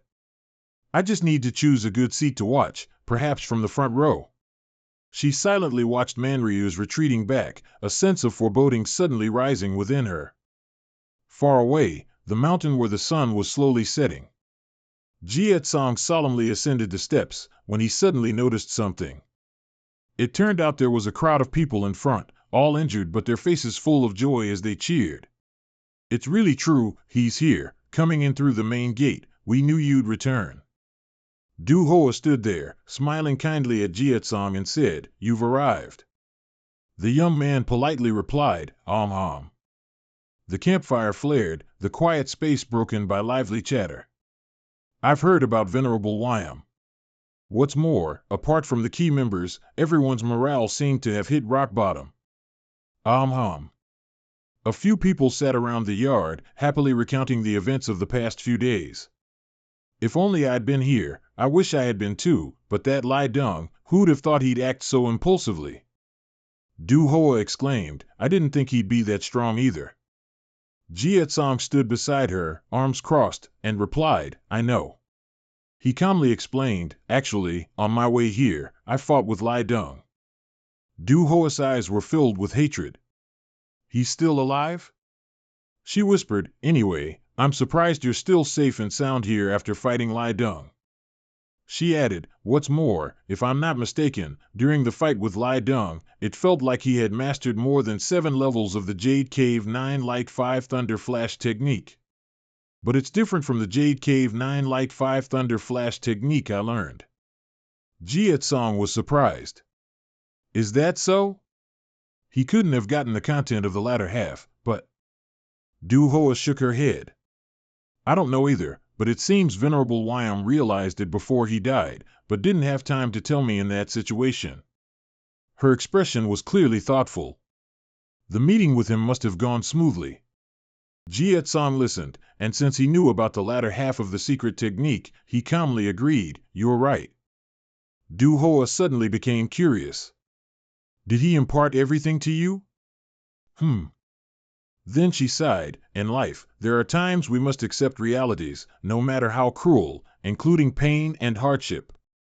A hand rested on her shoulder as if to comfort her. "Because I also have no choice but to accept and overcome." Neither spoke anymore, but in their hearts, they both clearly understood what the other wanted to express. After a while, Jietsong bowed his head despondently. "I'm sorry for everything that happened around you and everything related to Venerable Wyam." A gentle smile appeared on Duhoa's lips, then she looked up at the star-filled night sky. Her voice became choked. "I'm very moved that great hero Jean overcame countless difficulties to come here and save us. But this place is already surrounded. The Martial Arts Alliance has stationed troops around Tan Mountain from all sides, and provisions are slowly running out." The two exchanged glances, as if there was no other way. "You don't need to worry, I already have a plan for this." Jietsong seriously suggested, "Tell everyone to get ready," then turned and walked into the inner room. Before bidding farewell, he left one sentence, "We will descend the mountain before dawn."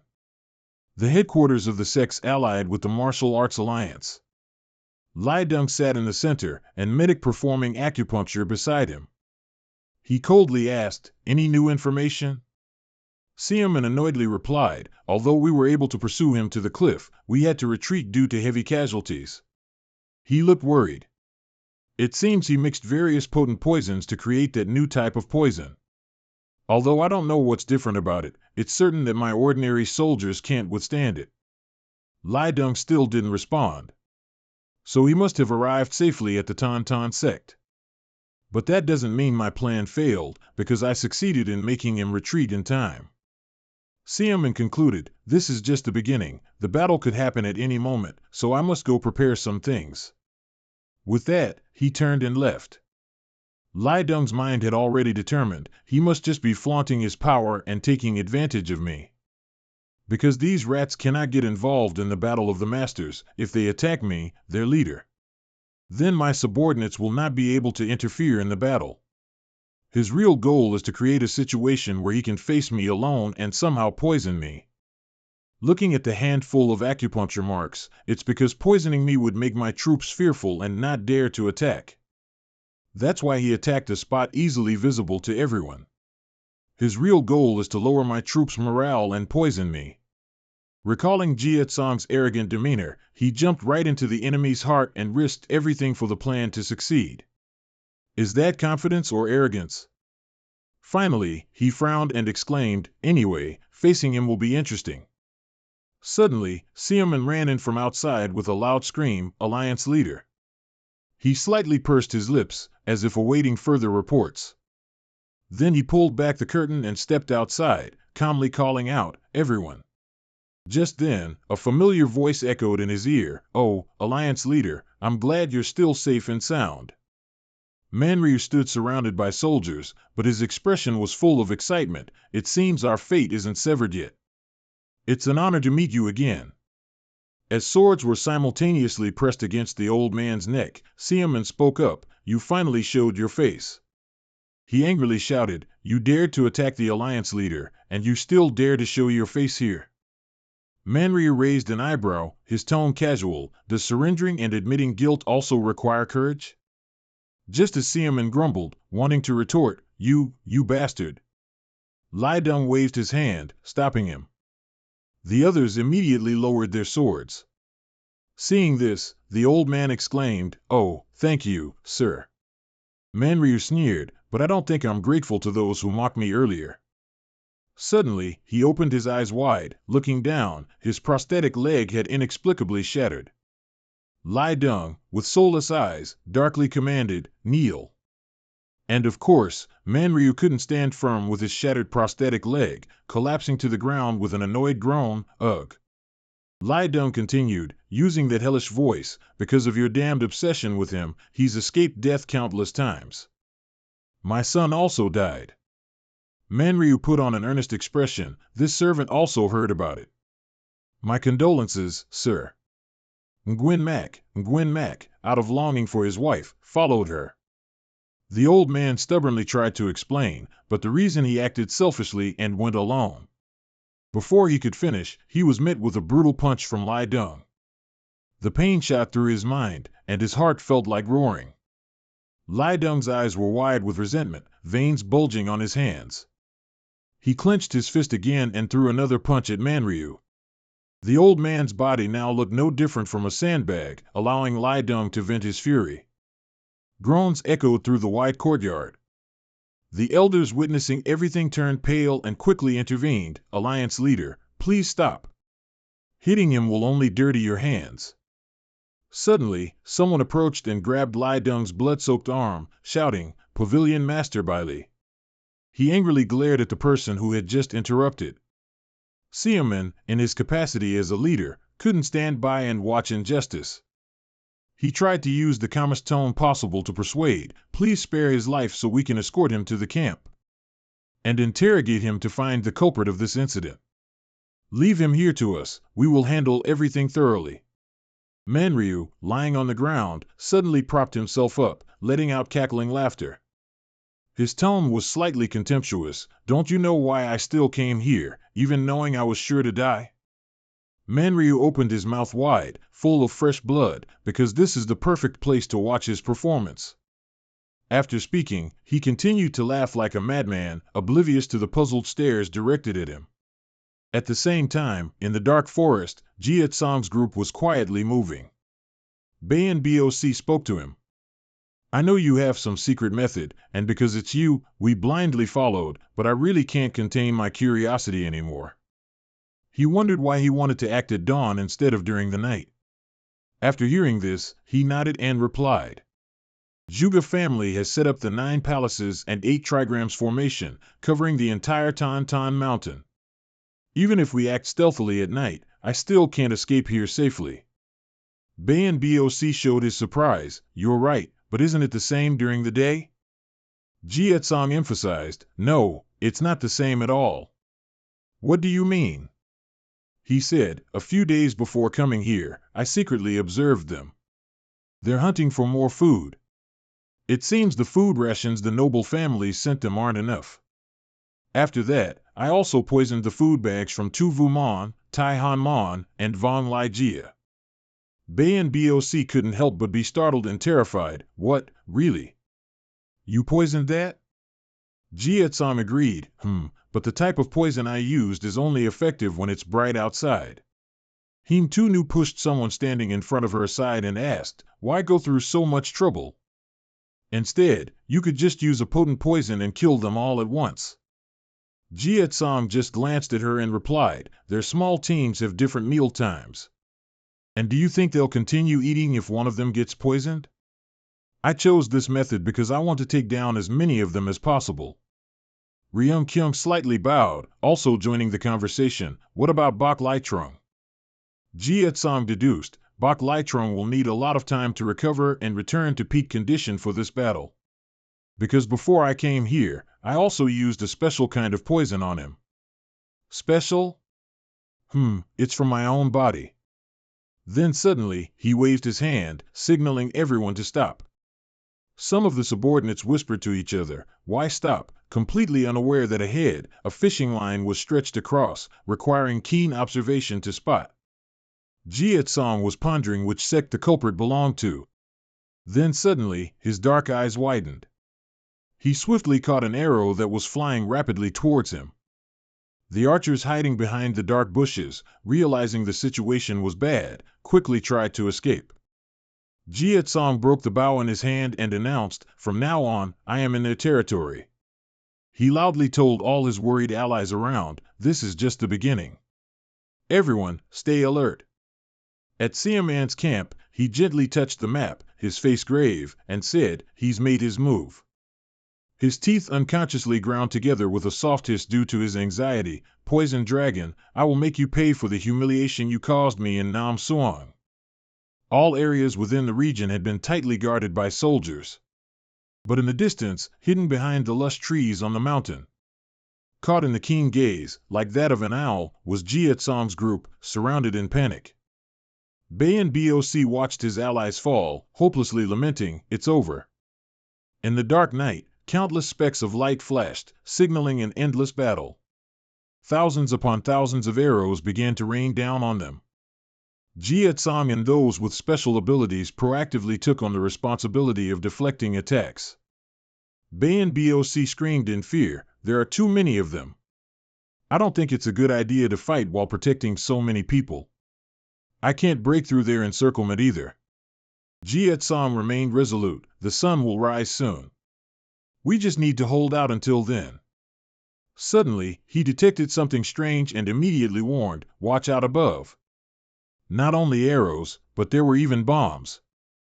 Ryung Kyung was momentarily panicked, his whole body stiff like ice in a snowstorm. He could only say without thinking, fall back, everyone. Ryung Kyung's silk sash wrapped around those bombs. They were burning hot like lava, and then they simultaneously exploded. Ryung Kyung's silk sash was thus torn to shreds. Sanji suddenly appeared in front of the group, excitedly saying, it seems Zhuge Jia has cornered you again. Before their bewildered gazes, the fire demon of Shandong. Suddenly, he yelled, it's time to avenge the fire demon and this poison dragon. Sanji pointed and commanded, kill all these heretics, everyone charge. His subordinates obediently followed, launching an all-out attack. Bayan Boc gritted his teeth and cursed, damn it. He turned to Jietsong, wondering, when will your poison take effect? Just as dawn broke, the sunlight blinded Bayan Boc, who then let out a loud gasp. But for some reason, his expression quickly turned to shock. Sanji's soldiers suddenly screamed, what, I suddenly, Even he himself felt extremely uncomfortable, what's going on? Jie Tsong calmly spoke, "It's a poison extracted from the roots of highly toxic herbs. It makes you blind under the sunlight." He said each word, "That's why we chose to descend the mountain against the light." Sweat poured down Sanji's contorted face. "Zhuge Jia, this time you're the one who fell into the trap, not me."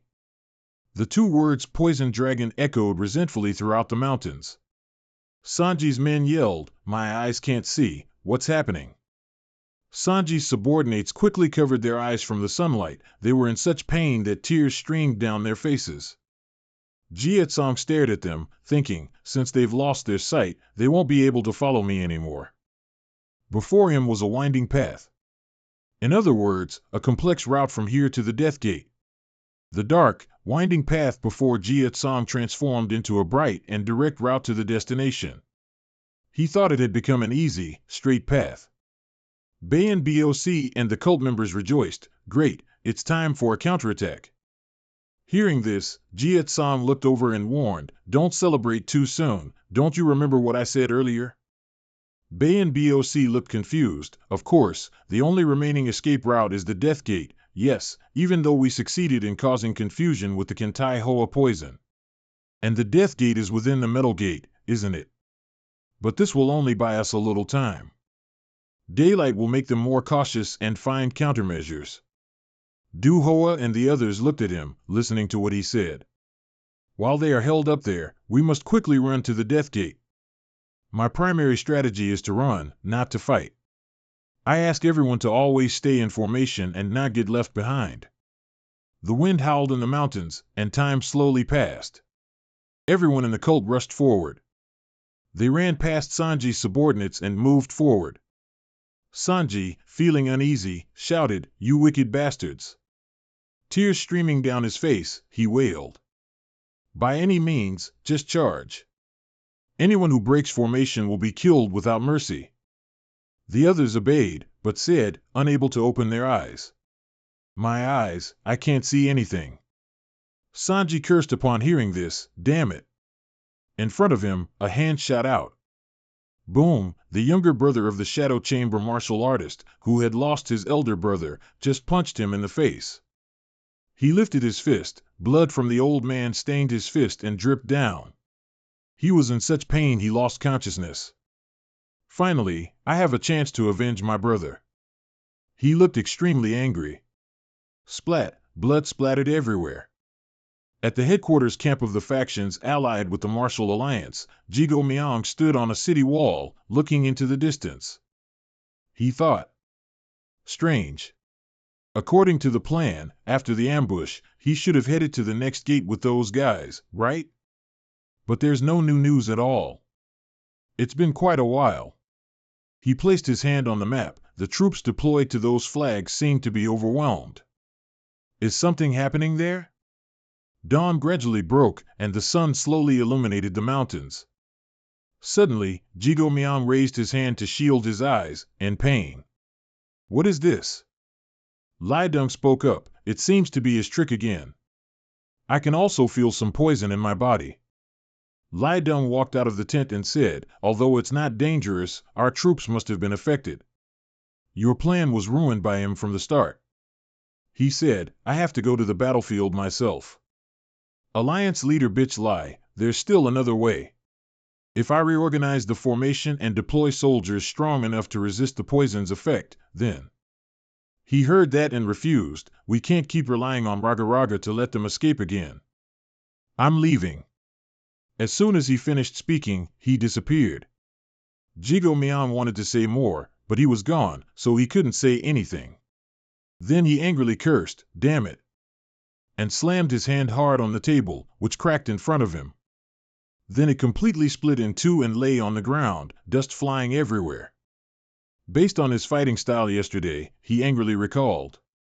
He must have known the principles of the 9 Palaces 8 Trigrams formation. From there, he used our own plan against us to break out. Does that mean he's heading towards the Gate of Life? While Jigo Miang was speculating, Jia Kong had broken through all the encirclements and rushed forward. "I don't know how you poisoned us, but do you really think you can escape after breaking the formation? Just you wait, there's something special waiting for you." At this moment, Jakong and Payon Box Group had gone through intense battles. At this moment, someone asked, "Is this the right way? Why is no one here?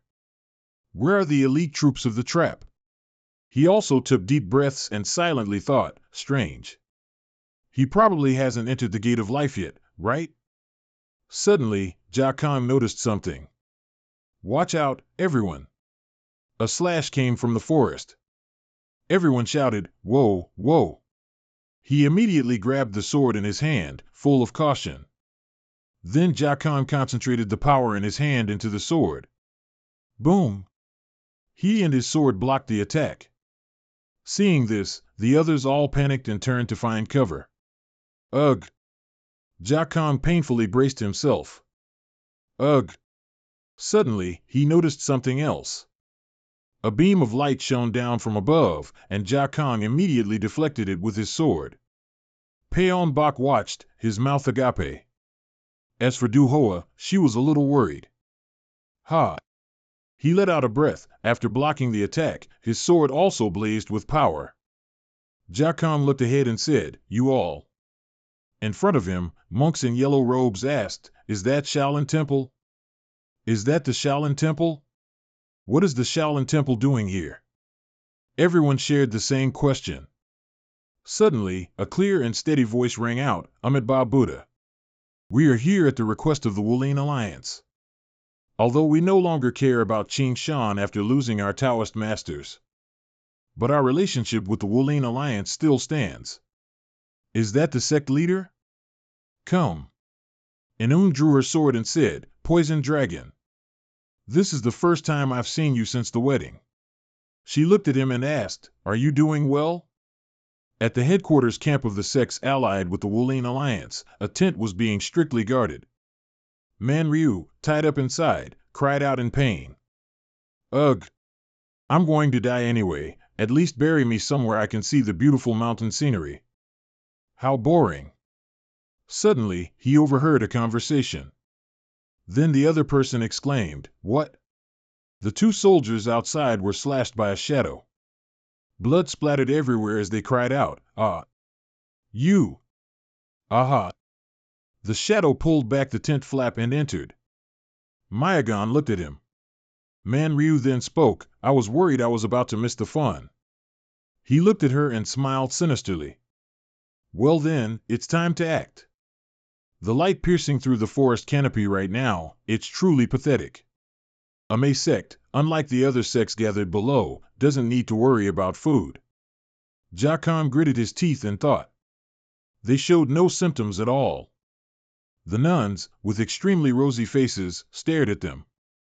No, whether or not it's affected by poison, it doesn't matter. He seemed to think of something. One character, not two, 3 islands, 2 kings. Just the fact that one of the 2 Buddhas of Ame has come here is enough. The chance of escaping this place has significantly decreased. What should I do? Jakong then focused all his thoughts. What if everyone rushed in to create chaos and used the poison at that opportunity? No, it would be more feasible to use the thunderous sound demonic absorption technique to finish them off in one breath when the opponent is off guard. I took the initiative to ask first. But suddenly, Inun looked at him and said, "Esteemed patron, you bestow blessings upon this humble monk. Have I troubled you? If not, you'd still be in those 2 villages now." Her face dark, she looked at Jakong. "You're calculating how to deal with this old nun, aren't you?" Hearing that, he looked at Inun with a surprised expression. He knew he had been read correctly and said, "I'll hold them off. You should leave this place." Everyone, including Yuhua, was a little surprised to hear that. "What did you say?" Then Yuhua said, "The young hero's strength alone isn't enough, and neither is mine. No. Mu Am Jansa, Gu Ryan, Jan Peng Gek, and many others in the Black faction, think of those who risked their lives to protect the righteous path." Jakong recalled the faces of each person who had fought with him and said, "Their deaths would become meaningless. I will face them myself. Currently, this is the best method." Yuhua heard that and pursed her lips tightly, unable to argue. Psst. A mocking laugh echoed. Hee, Inun said, holding the sword in her hand and looking at them. Look, you must know that it's impossible in such a short time. So naive, aren't you? Think carefully. Her eyes seemed to be reminding him of something. For Zhang Jian Siju, that's the only way. Everyone looked at each other, puzzled. He also looked at Inun, a little confused. Firstly, if Oraboni dies and the Ame sect falls, who will stop the demonic sect in Tibet? He recalled her reminder from that day. Secondly, who will stop the Northern Heavenly sect? Thirdly, if Oraboni is beheaded, who will stop Hegun Jin? Whenever you find the answers to these questions, come to Ame Mountain at any time. This humble monk has only one mission to accomplish in this Saha world. In this world, there are no eternal enemies, nor are there eternal allies. She looked at Jia Kong, seeking the way. Is that it?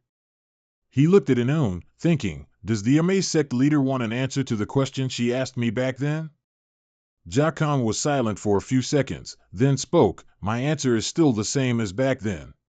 Following the righteous path, to achieve that, there are certainly things that must be done, right?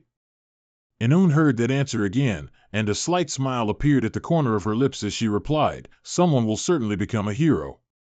What's your plan? First, let's start by eliminating Oraboni. Everyone looked at him with a hint of surprise as he answered so easily. She then continued to ask, what now? Jade Cave 9 Lights 5 Thunder Toad Art, his entire body radiated a terrifying surge of power. Then a giant black dragon appeared, with 4 radiating lights. Jia Kong replied with surging determination, with this power. Everyone looked at him in astonishment. The Shaolin Temple monks also instinctively gripped the weapons on their backs, staring intently at him. Seeing this, Inun said, you've grown a lot. Just as I expected. If it were just empty words, you probably would have been beheaded already. Very good. If so, the benefactor will have to take responsibility for this. She turned and left, leaving a sentence behind. Furthermore, power will be granted according to the benefactor's actions from now on.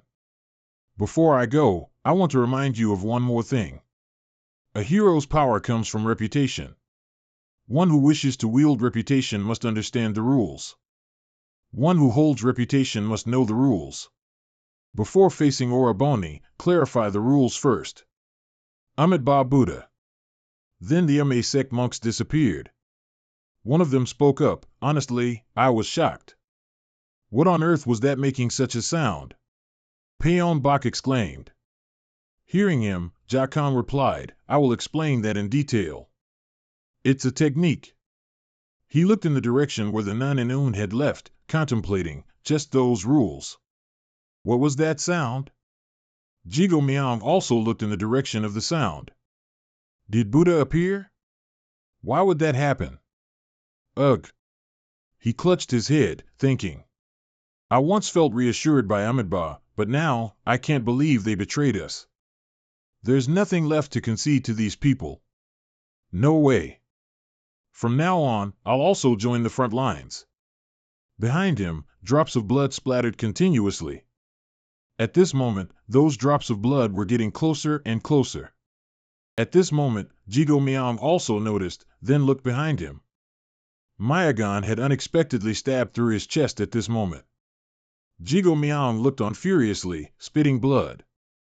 Ah. He could only weakly cry out, Masa, why is it like this? Jigo Miang's pupils contracted. Could it be? Are you our master? Man Ryu walked step by step towards him and said, You've been here all along. That's what I wanted to say about Guju Iu Chun's regeneration ability. You're someone who doesn't know better, aren't you? Hearing that, old man Ryu growled. How dare you speak of the blessings of the world to people like you? There will be blessings for people like you. What's going on? Man Ryu approached, bent down, and prepared to pick up the flag. Isn't this the famous weapon of the Jagat Bang? Hearing that, Jigo Miang cried out, Ah. Old man Ryu picked it up and waved it around. Is this how you're supposed to do it? Spin. Then he laughed loudly, he, ha ha ha. On a branch, a person was observing with binoculars. Then he shouted, "Master, there's a signal below that just appeared a while ago, but it seems like the masters are hastily preparing to leave." On the ground, several people were sitting in meditation. At this moment, the man opened his eyes and asked, "What's happening? Did the Ame sect say something?" After thinking that, he immediately stood up and ordered, "All right, follow the master's instructions. We will follow the path of the sect. Those who are poisoned, follow me," he said, unaware that two people were observing them from a bush. Suddenly, he sensed something and looked over. "You people are." In the quiet forest, a black shoe appeared, and the person said, "It's good that you've come here." A large and a small figure appeared, and the one dressed in Ching sect attire said, "How can I get past and reach you all?" "That's what I was worried about." They stood in front of Jia Kang's group. One of Jia Kang's group saw who had arrived and shouted, "Taoist Bachan, Monk and Zhang." And Zhang looked at them and happily called out, "Young hero Poison Dragon, everyone, it's a miracle you're all still alive." In a corner, Yua spoke with a hint of surprise, "That. Why is the Ching sect here?" Bachan then replied, "I've taken the masters and grandmasters to safety, then gathered those who are capable and came here. The relationship between the Ching sect and the Martial Alliance is now beyond repair. Helping you a little more won't hurt." At this moment, in another corner, the Martial Alliance members were tied up by the Ching sect monks, Bachan recounted. Yago Miang's remaining forces are guarding Ching. Mount Ching is a place our Taoist priests know very well. Saying that, Bachan pointed his hand towards a path in the forest and said, "From now on, we will lead the way." Hearing that, everyone rejoiced, as if not believing their ears, asking, does that mean we've really successfully escaped?" "All right, we all survived. We can return by the mountain path now. How lucky we are." Bayan Boc and the others joyfully put their arms around each other's shoulders. Soso was also embraced by Ian Rong, crying tears of joy. Yuho walked over and called, "Taoist priest Bachan." Bachan didn't look her in the eyes and replied, "Sect leader, Sahyong has returned. This is what you wished for." Yua's expression became a little sad upon hearing that. Jia Kang stood in a corner, watching everyone and feeling happy for them. A faint smile also appeared at the corner of his lips. Suddenly, Jia Kang felt something. His eyes shifted from joy to fear. A feeling of collapse weighed heavily upon him. Jia Kang looked up and saw a figure descending from above. Lai Deng's expression was extremely dangerous as he looked down. His voice echoed, "Did you think you could escape from me?" Seeing that, Jia Kang immediately yelled, but it seemed no one around him heard his voice. He looked at everyone and shouted, "Destroy heaven and earth!" A circle of power spread around Lai Deng. A powerful surge of energy radiated throughout the forest. Dense smoke quickly rose, engulfing the entire forest. Several large trees were cut in half and fell. Bayan Boc struggled amidst the debris, one hand clutching his aching forehead. What the hell? He tried to observe his surroundings. Bayan Boc then realized the situation. All the soldiers had died from the great earthquake. Suddenly, a tall, dark figure appeared behind him, accompanied by an angry voice, "Not enough, that's enough." Bayan Boc immediately turned around. "You lot are too troublesome to be spared." Abruptly, another large explosion erupted, blocking the space between the two sides. Ryung Kyung quickly appeared, her breath exhaling smoke, her body covered in countless scratches. Her teeth ground together, creating a grating sound, and she growled, "Bitch Lai Deng, you." He had just been blasted away by the force, but his expression remained calm. "Finally, I get to see you again, my wife." He secretly thought, she could push me back without a direct attack, and also distance herself from those heretics. Lai Deng suddenly coldly wondered, after all this, you still care about these trash? He even uttered sarcastic words, both Mu Am and you are still obsessed with such useless things. And his provocative tone, that's why he ended up like that. Ryung Kyung immediately became furious. "I will never forgive you, never." She immediately charged forward to attack, using the Bitch Dong Q Kwang Goloi Teen Thuat skill. but her hand was instantly stopped by an even more terrifying power. Lai Dong frowned, his face devoid of emotion. Only the strong have the right to forgive. You have no right to speak of that after losing an arm. One of Ryung Kyung's eyes flashed, radiating extreme hatred. Lai Dong forcefully slammed her to the ground. If you love Mo Am so much, then let me send you to meet him. Suddenly, at this moment, Bachin appeared from somewhere with his long sword. Taoist priest, I will live and die with you. Lai Dong kicked Ryung Kyung directly in the stomach, then quickly confronted the Taoist sect leader. The power descended like an earthquake. The two iron blades clashed, sparking. The Qingqing sect no longer has either strength or reputation. Lai Dong said disdainfully, then you old man had better crawl into some corner and beg from the past. Why are you risking your life like this? Boc Cheon replied angrily, even if we lose everything, the will of our Qingqing sect will live on forever. He said disdainfully, will? Nonsense. Boc Cheon roared. The two sword arts, 7-5 Wave and Star-Shifting 13, clashed, transforming into an incredibly powerful surge of qi and wind. A few minutes passed, as the mist slowly dissipated. Lai Dong arrogantly announced, doing that will only help you die faster. An overwhelming worry welled up in Boc Cheon's heart.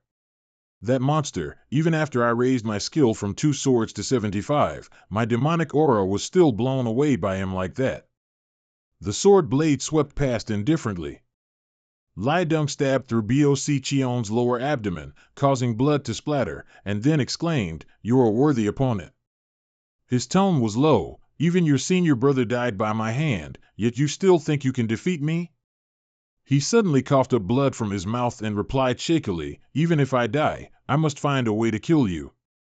Lai Dong's face darkened. I'm called Stonehead precisely because of this stubborn temperament. His sword-wielding arm tightened, the sharp blade cutting deeper into his internal organs. Boc Cheon, though on the verge of death, still resolutely shouted, this old man has never feared death in his life. As the words poison dragon left his lips, a small figure rushed from behind. Jia Kong had prepared countless poison needles, clamping them between his finger joints, and simultaneously called out, Bitch Lai Dong. Seeing this, he gathered his special ability in his claw, intending to counterattack. That's right, I forgot about you, kid. Suddenly, a thin silk ribbon appeared from nowhere, wrapping around Lai Dong's power-wielding hand. It turned out to be Ryung Kyung, quick and timely in support. Jia Kong seized the opportunity, spreading his arms wide, and pushed the 12 flying needles forward with all his might. Lai Dong was momentarily stunned, as he was, after all, intensely suppressed by Ryung Kyung and Boc Cheon. He irritably let out a cold snort. Then he suddenly unleashed a powerful destructive force, his special ability erupting like a pillar of fire straight into the sky. Jia Kang's group all collapsed, and he himself was cruelly choked by Lai Dong. He lifted the small body, a furious expression on his face. You're trying to sneak attack again, huh? I must say, your poison technique is quite troublesome, kid. Jia Kang struggled, you bastard. Sweat began to drench his young face. In his subconscious, the image of a man became blurred. His pupils contracted, his eyebrows almost drawn together. Lai Dong brutally used his internal destruction palm. I will put an end to that bitch Dong Q Jang Guloi Tame what you once prided yourself on. Then I'll destroy you from the inside out in the most painful way possible. Jia Kang gasped, seemingly in extreme pain, constantly struggling and scratching in hopes that his enemy would loosen his grip a little. But Lai Dong became even more agitated. It's no use. I already know your tricks. He emphasized that, even if you could enhance the power of the bitch Dong Q Jam Guloi Tame through it, you wouldn't be able to do anything. Jia Kang still showed no clear signs of his life force being drained. This astonished Lai Dong. He should have died instantly from his internal meridians exploding. How can he resist my Qi layer power when he's only rank 4? Moreover, the flow of Qi was unusually strange. He suddenly glanced behind him. Lai Dong managed to dodge the dart that flew past, but he still sustained a minor scratch. The wound suddenly turned into cherry blossom petals, tinged with light pink. Jia Kong suddenly grinned with delight. This is a flying needle technique I learned from a poison sect. How would you know? You wouldn't care about such lowly things anyway. He recalled scenes from earlier, training with his family. Then, he wore a triumphant expression. How does it feel to be hit by a move from a poison sect? Lai Deng gritted his teeth, showing his unwillingness, and angrily roared, "You damn scoundrel!" Jia Kong swung his leg with the upper thunder kick technique, aiming precisely at his head. Lai Deng threw his head back, while also staggering and loosening his grip. In the midst of the sacred, poisonous forest, Jia Kong clutched his aching body, exhausted and weakened. Ryung Kyung rushed over, anxiously shouting, "Young hero, are you all right?" He regained his serious expression, hesitatingly replying, "I'm fine, but that guy." Lai Deng is still standing tall over there. He's perfectly fine. He had now fallen into a state of madness. "You scoundrels, I'll kill you all." Suddenly, as the struggle reached its climax, the group heard resounding applause. A familiar hoarse voice exclaimed, "What a feast for the eyes, this battle." The corner of his mouth slowly curled up, a magnificent performance indeed. And it was none other than Man Ryu and the monk Mayagon. The appearance of the two villains made the surrounding space seem to halt, with only the crackling of the roaring fire audible. Man Ryu was proudly staring at each miserable face. Jia Kong was utterly astonished, unable to believe the sight before him. Lai Deng, enraged, spoke up proactively, "How did you get here? You should have been chained up already." Man Ryu replied casually, "Do you really think those few things could imprison me? Moreover," he forcefully threw a blood-soaked flag to the ground, announcing, "I've dealt with all of the Jia Cat clan, and everyone under his command as well." Man Ryu raised his arm. "The Shaolin Temple has also retreated. No one can continue to besiege this place, so I have a proposition for you. That is, for everyone here. How about you let them go this time?" Lai Deng just listened in silence. "I will provide useful information if you agree. It will surely make you change your mind and be satisfied with the decision to let them go." Then he gritted his teeth, his words coming from the depths of hell, "Man Ryu, you've gone completely mad." The two sides began to clash. "Haha, you truly have no interest in hearing my offer? Shut up, you scoundrel. Do you think I'd obey someone like you?" During that time, Jia Kong quietly prepared poison needles. "Then it can't be helped. I suppose I'll have to side with them and confront you. Do you think I'm afraid? On the contrary, it's beneficial. I can use this opportunity to wipe out all of you obstacles at once." Seizing the right moment, the dart was shot, just as a tall figure rapidly flew over. Man Ryu knocked Jia Kong to the ground, and sarcastically taunted, "Oh, don't interrupt when adults are talking." Ryung Kyung and Boc Cheon witnessed it, unable to hide their shock. Man Ryu looked up, still with a resolute expression. "Now, Alliance leader, think carefully." Lai Deng intended to attack with his sword, but was immediately stopped by an arm as hard as stone. Mayagon successfully blocked the fatal blow and directly confronted Lai Deng. "I'm annoyed," he warned. "It's not very proper to steal someone else's prey, Alliance leader." With a hostile gaze full of red bloodshot eyes, Lai Deng realized this was the demonic monk. Man Ryu, with the calmest expression, warned, "Don't push yourself too hard. You just fought with Venerable Wu Am not long ago, and your poisoned arm hasn't fully recovered yet."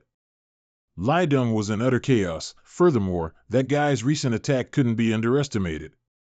If you greedily swallow too many things at once, your jaw will break. Man Ryu suddenly burst out laughing. "Since there are still many things to do, it's best not to let anything happen here. I know a way for you to achieve that great ambition, but you still don't intend to listen?" The voice gradually deepened, "The way to become the next martial arts alliance leader." Lai Deng was astonished after hearing it. Man Ryu chose that moment to look behind him. I'll stay with the alliance leader here to make sure you don't take advantage of this situation and do anything foolish. So, it's best to stop trying to help those evil cult members escape." Ryung Kyung cursed indignantly, "You bastard. This secret concerns the prosperity and survival of the entire martial arts world." Man Ryu wore a triumphant expression. Now, what's your choice, then? Lai Deng remained silent for a long time. Finally, he slowly decided, all right, I'll let them go this time. After all, these are people I can kill anytime I want, just not today. Seeing this, Man Ryu quickly praised, a very wise decision. Suddenly, a surge of power erupted from Jia Kang's body, throwing two suppressing enemies far away. He looked incredibly powerful then, untouchable by anyone. Lai Deng merely glanced, then let out an irritated snort. We'll meet again soon, brat. A few desolate mountains lay amidst the perilous wild forests. Footsteps hurried, as evil cult members successively left the battle zone. Mayagon worried, Man Ryu, you really let them go so easily? What about your promise to me? But her only reply was a weary sigh. The conversation finally ended quickly. Sometime later, a voice rang out, it's best to let him confront the demonic monk another time. Well, I think those Taoist priests and monks have a grudge against each other. Man Ryu clasped his hands behind his back and lamented, I can't stay with him forever to look after him.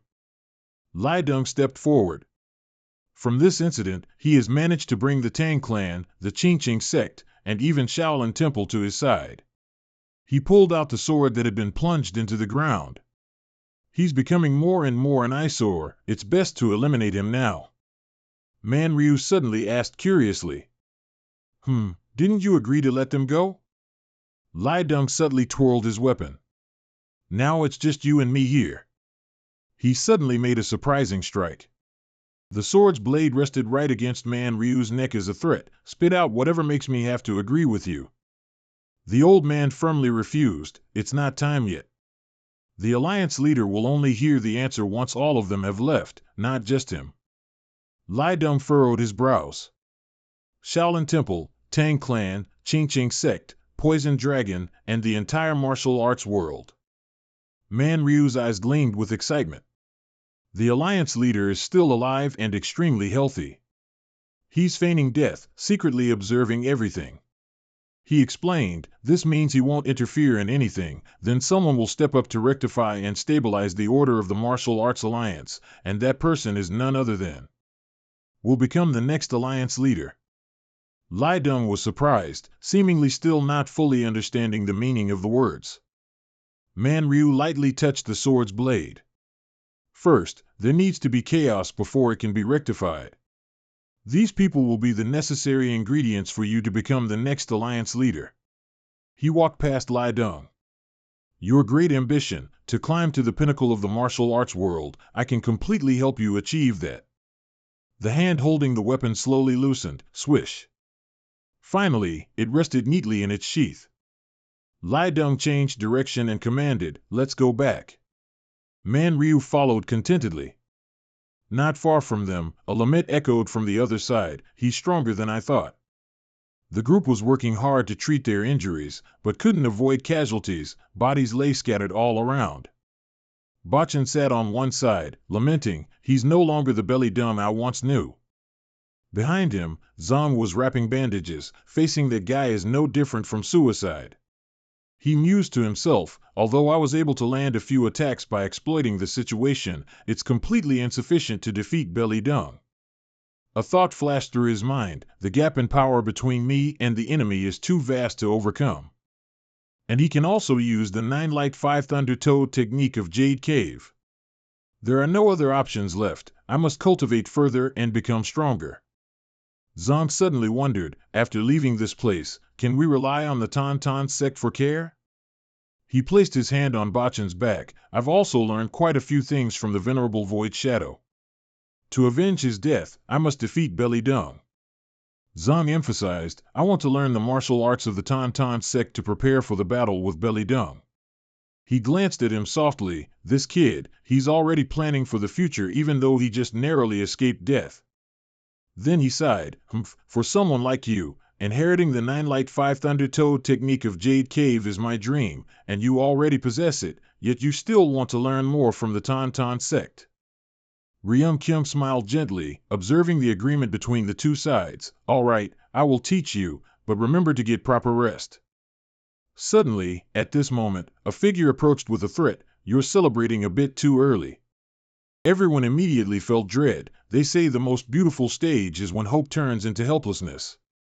Mayagon, with a frantic expression like a madman, their mouth stretched into a wide grin, Amidba, my perfect moment has arrived.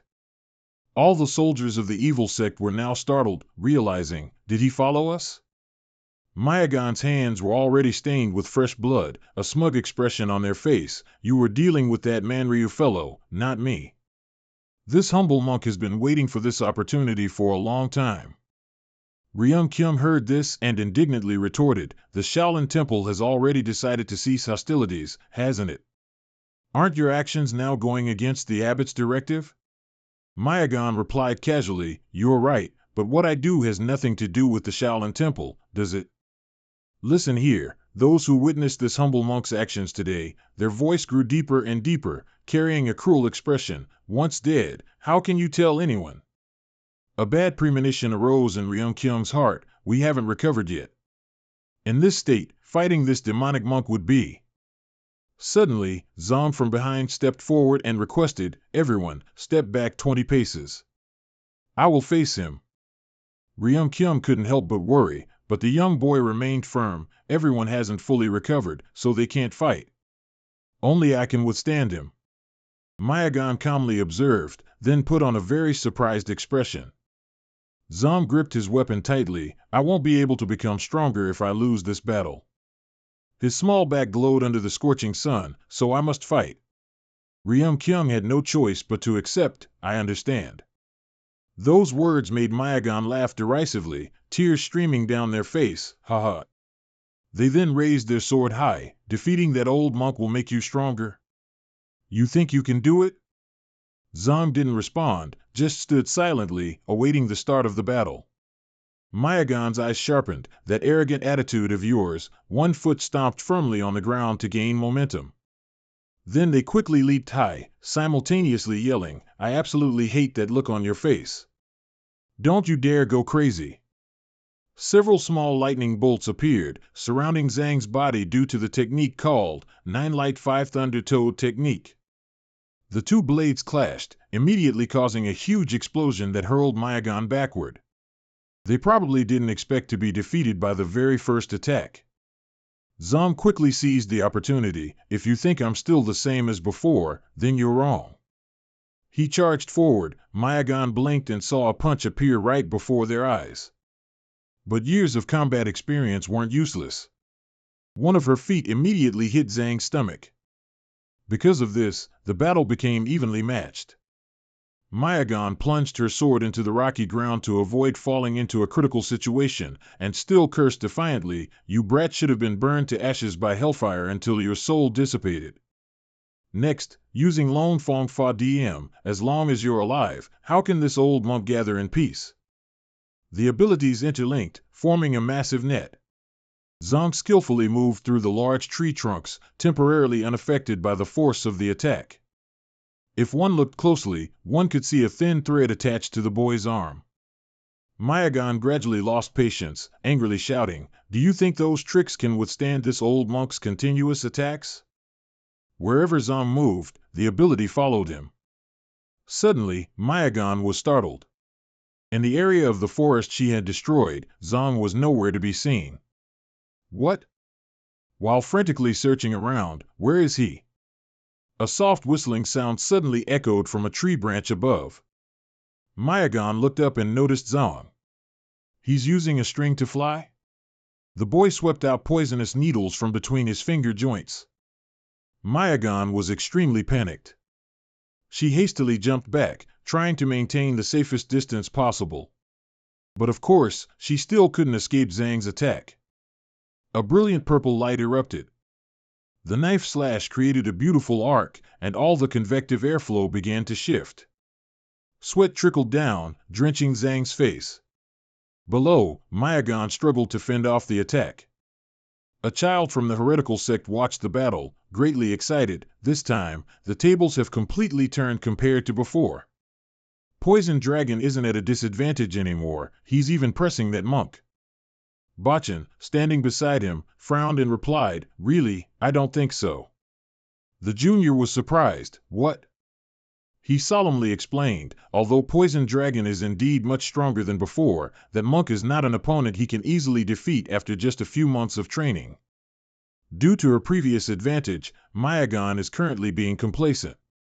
Poison Dragon is taking advantage of that to gain an upper hand. According to Bachan's analysis, Zong using Bitch Dong Q Quang Galoi Tame Thuit from the very beginning was telling, because he knew that the longer the battle dragged on, the lower his chances of winning. He softly reasoned, although the power of Bitch Dong Q Quang Galoi Tame Thuit is undeniable, it requires the user to constantly practice to master it. Unfortunately, that is something Poison Dragon doesn't possess right now. Finally, what will you do, Poison Dragon? Zong reached out for some scattered poisonous needles, then threw them forcefully. The sharp points were flung into the air, then scattered as the blade slashed across them. The area around Mayagon's attack cracked, while Zong jumped up. The boy gripped the needle tightly and unleashed Phi Thien Thab Ni Chi, aiming directly at Mayagon's head. She quickly arched her neck to dodge, narrowly escaping death. Zong gritted his teeth, anxiously wondering what to do next. Suddenly, a foot lunged rapidly towards him.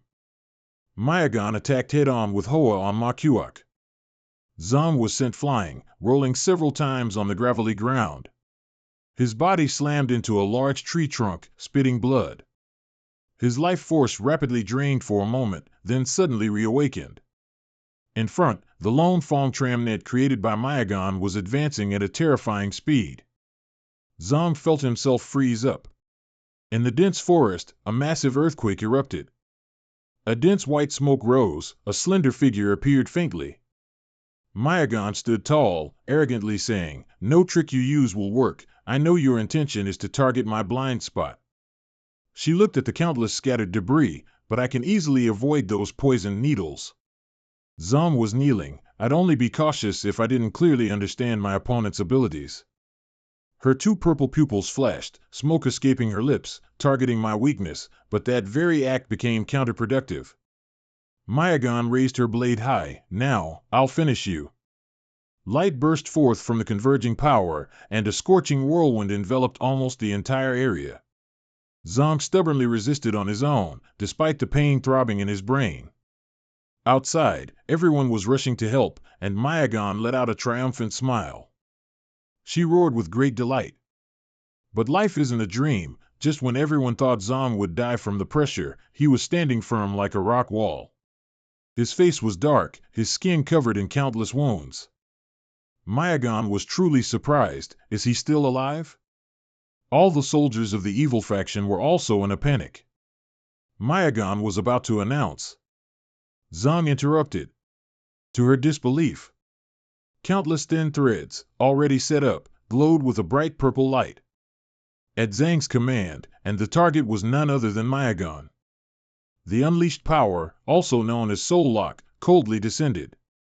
Fresh blood spurted out, soaking the grass. Mayagon's body was tightly constricted by countless thin threads, and indescribable pain. Now she looked no different from prey desperately caught in a spiderweb, only able to wait for the enemy to devour her. Zong lowered his face slightly, then his voice turned cold. He kept his arm extended with a determined look. The reason Zong was jumping back and forth was to set up those fishing lines. The corner of his mouth gradually curled into a bright smile. Little Unzoan and Soso stood next to him, clenching their fists. Mayagon struggled, but her skin became increasingly scorched. No sooner had she finished speaking than her eyes suddenly rolled back, her face contorted. Her entire body was covered in countless blood-red petals, Zong explained. The more you struggle, the deeper they'll cut into your flesh, making the potent venom seep in and spread faster. The hatred in his mind reached its peak. All the threads, by command, began to form strong connections. The agony of being helpless as her strength gradually depleted and she died, drove Mayagon to ultimate despair. The words "Doc Long" came out of her mouth brokenly, her throat constricted as if something was lodged in it. The potent venom was transmitted from the nerves to vital organs, targeting the cardiovascular system and the brain. Fresh blood flowed like a torrent, dark black, first spilling to the right, then to the left. The long, winding threads, like giant pythons, converged back to their original position. Zong finally withdrew his hand, the squelching sound and the thud of something collapsing echoed. Mayagan was defeated, her entire body sprawled on the cold ground. The thick smoke covering the surroundings also gradually dissipated. All soldiers and elders of the evil sect were completely astonished. Everyone stood with their mouths agape at the scene before them. At this moment, Jietsong finally spoke up, "I've been able to advance one more step." He turned and smiled joyfully at everyone, "There's no more danger. I need to rest a bit." And then suddenly fainted, startling everyone who witnessed it. A hand immediately reached out, supporting his small shoulder. Bachin calmly reassured everyone, "It's fine, he just fainted from exhaustion." The journey from Guizhou back here drained him considerably. He looked at the boy with a stern, fatherly gaze and softly said, "You've worked hard." Jietsong fell into a deep sleep. "From now on, let us handle things." The sky gradually turned dark and gloomy. A figure approached from afar with a question. "Oh dear. What's going on?" Mayagan could only weakly respond, "Is that you?" "The Jiamon evil sect has long vanished," Manryu exclaimed. "Hey, you're not dead yet, are you? Why do people always look so disgusting after a fight?" She desperately pleaded, "Please, save me. I can't move. It's poison." The old man sneered, "That's right, Beckley Dung also told me about this strange medicine. It seems that Kid has discovered a new potent poison." Ignoring Mayagan's weak plea, "Sir, are you listening to me?" Manryu suddenly extended a hand. My fault. I can't free you from this pain." Mayagan fell silent, her strength so depleted that she couldn't utter another word. Manryu brutally gripped her neck. "Why?" His face wore a cruel expression. "It's true that I also have a good impression of your monk. But the Shaolin Temple has agreed to cooperate with Poison Dragon, so what's the meaning of this humble monk's existence if he's still alive, huh?" Mayagan's eyes widened. "I trusted you, because we shared the same pain. It would be great if we didn't have to be enemies." Manryu said scornfully, "But it truly worries me to let Poison Dragon slip into your hands. You've suffered enough, close your eyes and relax." In the end, Mayagan couldn't fulfill her wish and lost her life. In another part of the forest, Bachin led the group. "It's time for us to part ways." He added, "I'll take this boy and the Qingqing sect to Shandong." Ryung-kyung politely replied, "Thank you for your help, Master Bachin. I owe you a great deal." He suddenly closed his eyes tightly. In a deep voice, "I once said I hated you immensely. My senior brother's life was also ruined. Coming here is just to fulfill a wish." Ryung-kyung gently pursed her lips, "My naive, hopelessly romantic senior brother." But the next words surprised her, "A fated connection to Zen." Bachin clasped his hands behind his back and said sternly, "You understand now." Ryung-kyung smiled and instructed, "Please take care of that young hero for me, okay?" Jietsong was still in a deep sleep. The demonic sect had become an obstacle in his revenge. It was best to part ways here. After that, they gradually changed direction, continuing their unfinished journey. Only young Soso kept looking back, as if regretting something. Bachin was about to announce, "Let's go too," when he suddenly saw Unzoan about to run away. He embraced Soso and burst into sobs. He even sadly kept repeating, "I will definitely. We'll meet again." The scene unconsciously made Paon Bachin sigh, "That little Taoist brat really." Bachin impatiently shouted, "Unzoan, what are you still doing?" He clumsily ran after them, "Let's hurry." "Yes, I'm coming, master." The summer breeze blew past. Ryung-kyung observed, "It's truly meeting to part, but parting is sometimes to leave behind more meetings." She softly left a message as if for close friends, "Take care, everyone." In his subconscious, Jietsong lay in the middle of a large lake, the surrounding space dark and cold. He vaguely woke up, struggling to sit up, and asked himself, "Why am I in this place again? I'm sure I had." Suddenly, a husky voice echoed in the silent air, "It was you who called me here." Jia Tsong was startled and amazed, because before him was a gigantic, bizarre creature with long, snake-like limbs, a mouth full of sharp fangs, and pale skin. Jia Tsong woke up with a start from his dream, panting nonstop. He sat up, raised his aching head with his hand, and wondered what just happened. Just then, he saw Nzong and Bachin enter from outside the door, carrying a basket full of herbs. "Oh, Brother Poison Dragon, you're awake?" Bachin observed and, certain that Jia Tsong was back to normal, began to explain the situation. "The demonic sect people have returned to Shandong. I am currently in Sichuan." He also reassured him, "But you don't need to worry because only the Taoists of the Qingqing sect know about this place. Poison Dragon, it's best for you to stay here with us until you fully recover." Jia Tsong silently bowed his head, sincerely expressing his gratitude. Bachin wondered, "So, what do you plan to do from now on?" He politely replied, "As I said before, I now want to cultivate more martial arts." "And after that?" Facing numerous questions from the elder, Jia Tsong became worried. "With my current strength, I can't defeat Beckley Dung.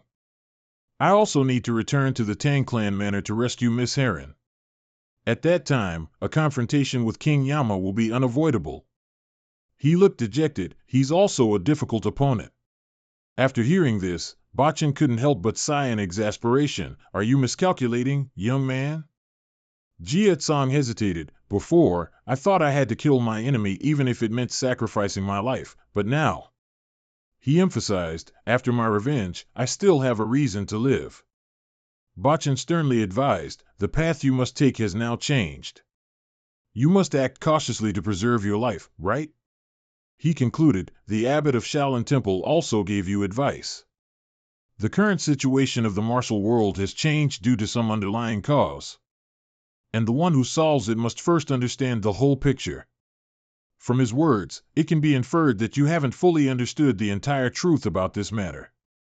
Jia Tsong resolutely stated, "Then I will return to where everything began and find out the truth." And Zong suddenly asked again, "Is it the place where you—" He didn't answer, just silently pressed his lips together as if tacitly confirming the boy's implication was true. It took a long while before he gravely announced, "After I'm done here, I will return to Yunnan," which greatly surprised the other two.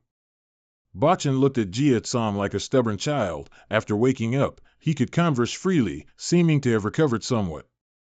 He turned his back, intending to leave the room, only leaving a word of instruction, "Until dusk, when you feel better, come see me.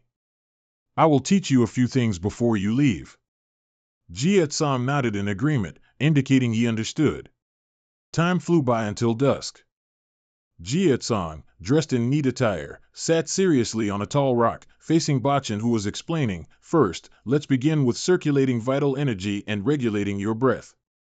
And Zong leaned close to him, adopting a profound stance as he assessed, "Brother, an unstable posture will affect your breathing. Also, your breath is quite fast and heavy. You need to adjust your breathing to be lighter and more fluid." While speaking, Bachin immediately hit him on the head with his staff, causing sharp pain. Ouch, his eyes even watered. He crossed his arms, displaying an authoritative demeanor. "Are you the master now, or am I?" The boy sulked, rubbing his swollen, steaming head. "What? But I also understand the breath control method." Bachin's tone became sharp. "All right then, go train with Doc Long right away," he said, ignoring the child's complaints. After a moment of consideration, he finally formed his own assessment. "My disciple was right when he said your breath control method isn't simple." Bachin gently tapped Jia Tsong's shoulder with his staff, "But it's only slightly different, not entirely wrong. Your method doesn't build internal energy from the Dantian. Your way is quite similar to Zhuan Huhu's. A stream of power radiated from his body, enveloping the scepter. The normal method is to draw qi from nature into the Dantian by breathing. That's the best training method before entering battle." Bachin explained diligently, "However, your unique breathing method doesn't follow traditional breathing techniques. Since you can't absorb qi, you might be able to accumulate it in your body in some other way, but if you disregard the traditional method just because you can't absorb qi normally, you won't be able to use qi effectively." He maintained his action because breathing can control the flow of qi running along your meridians. That's why mastering this breathing method will help you minimize incoming damage and store a massive amount of qi. Jietsong listened silently. There's no need to rush. Feel your breath as much as possible. Look through the trees to see the whole forest. Let everything happen naturally. He began to concentrate, as if you were looking at the whole forest from the shadows. A long, arduous period of time passed. And Zong sighed, lightly pushed his glasses, and excitedly announced, "Finally, it's my turn. I'll teach you sound techniques." Jietsong looked at the boy kindly. "You seem very excited, haha. Anyway." And Zong withdrew his expression and loudly instructed, "Sound technique is a martial art that uses sound to attack. Depending on the type of instrument you use, you can create thousands of notes to attack your opponent. Therefore, it's more profound than any other martial art." The boy recounted, "I used it on Doc Long with the bell last time. That was a sound technique used to disrupt an opponent's internal energy. The sound technique used against Mayagon was by clashing two staffs together, creating a sound wave that disrupts the opponent's mind. Finally, he held up an object. That's why using sound techniques will be incredibly useful for Doc Long, and the type I think you should use is this, haha." Jietsong was curious, "A flute?" And Zong eagerly wanted to perform it immediately. "Yes, listen." He brought it to his mouth and blew a long breath. The series of sounds startled him awake. Suddenly, his whole body tilted slightly to one side. And Zong said, "See? You just lost your balance for a moment, didn't you? The sharp sound emitted from this flute is that effective." The boy handed the item to Jietsong. "Since Doc Long's forte is using poison, I think using sound techniques with this type of instrument is most effective. It's also very compact, isn't it?" He happily accepted it, and even praised it freely. "That's great, let's practice." Days of diligent training passed between the three of them. It was all about playing the flute, then qigong, and still, meditating was unavoidable. Until a week later, and Zong spoke up, "It seems ever since you came to Tan Tan sect, you haven't rested for a single second." The boy exclaimed, "Besides practicing sound techniques, breathing methods, and other martial arts, you've spent all your time collecting poisonous herbs." Jietsong didn't turn around, but still replied, "Perhaps I'm just a bit worried." "Why?" "Clutching a handful of grass, for 8 years I was trapped in the mine. I've been digging for a way out relentlessly. Ever since I escaped, I've always harbored a will for revenge. That's why even if you rest for a second, it makes me worried." And continued putting it in my mouth to chew. "After learning the qi absorption technique, my spiritual energy has improved significantly. It felt like I could cultivate to the 5th level of the Azure Cave 9 Lights 5 Thunder Toad art, but in the end, I still couldn't." And Dumb gasped in surprise, "Still not?" The kid saw Jia Gang's expression and laughed. "Senior brother, can you slow down a bit?" "Huh, then I'll do as I say." And Dung chuckled, "Do you think eating any random poisonous herb will increase your qi? Before, you used to be so picky about which poisonous herbs to eat, but now you just put anything you see into your mouth." Those words couldn't help but make Jia Gang's heart tremble. "It's true, this grass has no toxicity at all, but I still ate it unconsciously. Completely unaware, something is wrong with me." He didn't pay attention to his fellow disciples calling out, "Poison Dragon Brother, are you all right?" After hearing the story, Bak Cheon frowned and replied, "That is a demon spirit." And Dung asked again, "Is it very scary?" He replied, "Because the Azure Cave 9 Lights 5 Thunder Toad art is a combination of evil martial arts, of course, there will be side effects caused by demonic cultivation." The two disciples looked extremely worried. "That demon is also your greatest fear." Gulp, "A demon? So scary." In Jia Gang's mind, he unconsciously recalled the scene from the other day. "So, what I saw in my dream." Bak Cheon said sternly, "That thing is born by absorbing fear and demonic qi when one cultivates the Azure Cave 9 Lights 5 Thunder Toad art. Besides affecting the body, it also erodes one's mind." Jia Gang nervously asked, "Is there any way to overcome it?" He explained, all sins are born after pleasures are satisfied. After fasting, meditate to cleanse your mind. Basically, it's a process of enlightenment. Hunger will purify your body, but not in the way of bathing. Jia Gang pondered those words. That is an ancient method of our Taoist masters. Try meditating while hungry, you will gain some insight. At this moment, he was standing in the forest observing something. Before him was a deep and dark cave. Naturally fearless, Jia Gang simply stepped forward. As his entire body was gradually swallowed by darkness, the large rock immediately closed the cave entrance. And the person who did this was none other than Bak Cheon. And Dung stood far away and asked him, "Will he be all right, master? Fasting for a few days won't kill him." Bak Cheon put his hands on his hips. Instead, the best thing for him now is to fight the demon within him to save his life. He emphasized, however, once he fails, he will no longer be able to continue cultivating the Azure Cave 9 Lights 5 Thunder Toad art. In the darkness, only the dripping sound of water could be heard. Jia Gang secretly waited for the monster. "Come here." Demon spirit, he finished his thought and opened his eyes wide, staring straight ahead. The demon from his dream had appeared right in front of him. It opened its massive mouth with sharp teeth, poised to attack. And Dung looked at the closed rock in front of him with worry. "He's been in there for 15 days, poison dragon brother, will everything be all right?" Just imagining those monsters terrified the boy. What if he was swallowed by the demon inside? Poison dragon brother, save me. As for Jiatsong, his entire body was slowly growing exhausted from hunger. His mind was filled with a flurry of scattered thoughts. Damn it, it hurts so much, it feels like there's a hole in my body. His hand trembled in the air, however, remembering his hatred, he unconsciously clenched it. This isn't enough for me to give up. Jiatsong brought cold earth to his mouth layer by layer, while telling himself, never. That demon was still constantly present behind him. Before hunger devoured his mind, he had to shift his focus to something else. Jiatsong's face was filled with exhaustion, his eyes almost closing. My enemy. A drop of water fell onto the blood-red lake. Those figures remained deeply ingrained in Jiatsong's already abnormal mind. Their actions, their every move, I must simulate them in my head and fight them.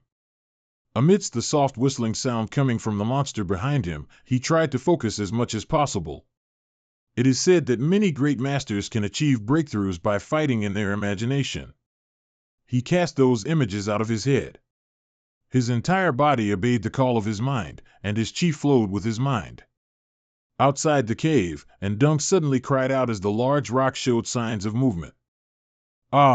This also caused a significant tremor in the surrounding area. Bak Cheon was busy with his own affairs, when from afar he heard his name called. Master, it seems Poison Dragon, he's about to come out. He leisurely walked out. Master, hurry, Poison Dragon brother is about to leave the cave. He had to clear his throat to remind his disciple, don't be impatient. Xian was about to run towards the gigantic rock, but what he saw in front of him made him stop.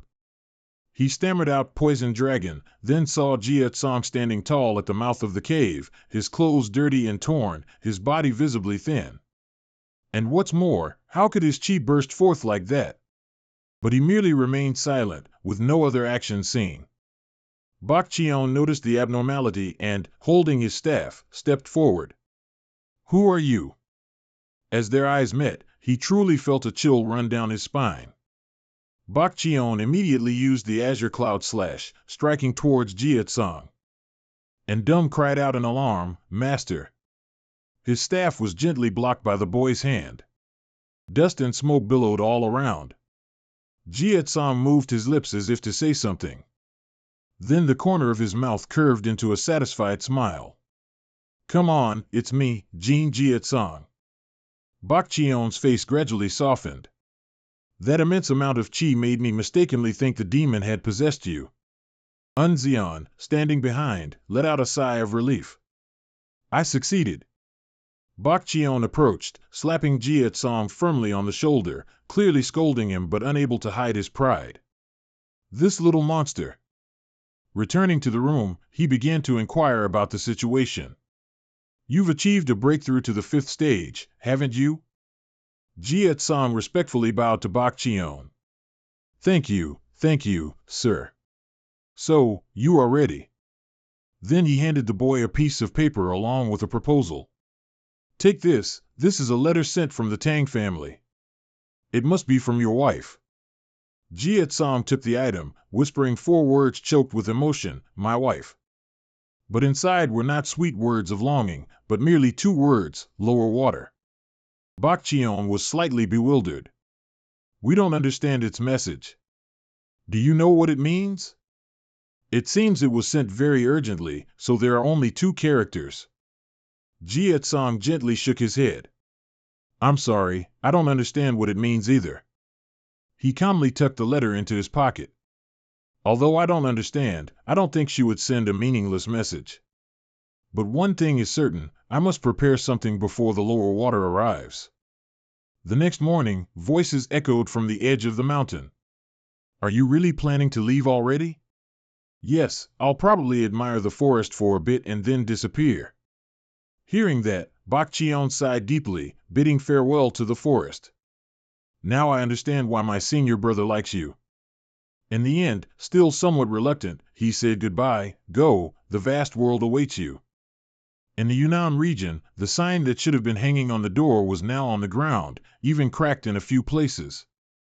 Someone's figure appeared right beside the chaotic mess. The large door was covered in dust. At a glance, anyone would surely think that no one came in or out of this place. But inside, it was the complete opposite. Many people were residing there, and constant murmurs filled the air. The main door swung open, and a few people immediately noticed the unfamiliar figure. They began to raise their guard, questioning for basic information. Who are you, and where did you come from? No reply was given. The man simply looked around intently as if searching for someone. The group gradually grew impatient, even brandishing swords and yelling abuses. Hey, are you deaf? Is this Diet Sun Mon? The sudden question surprised them. What? But you don't seem to belong to the Thiat Sun sect, suddenly appearing and saying such nonsense. Suddenly, a shirtless man with 2 diagonal scars on his chest, radiating killing intent, spoke up. It's too late for you to be looking for Thiat Sun Mon now. Thiat Sun Mon was annihilated more than half a year ago by a rather famous individual. Jiet Song looked at him. This is our Green Forest base now. As if he had received enough information, he blurted out, I see. A stream of memories flashed through his mind. The previous sect leader of the Thiat Sun sect was named Gil Kong. He might know something different from the people of Lugmon, so I thought if I searched Thiat Sun Mon, I would find useful evidence.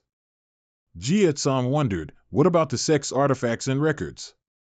The shirtless man suddenly picked up an axe and slung it over his shoulder, chuckling leisurely, haha, why should I tell you? His face was fierce, with wide, bloodshot eyes. Don't you understand that from the moment you stepped into this Thiat Sun Mon, your life was already forfeit? If you still value your life, hand over everything you have while I'm still speaking kindly. No sooner had he finished speaking than a more oppressive wave of killing intent descended. In a flash, Jiet Song's hand was neatly placed on the ruffian's bald head.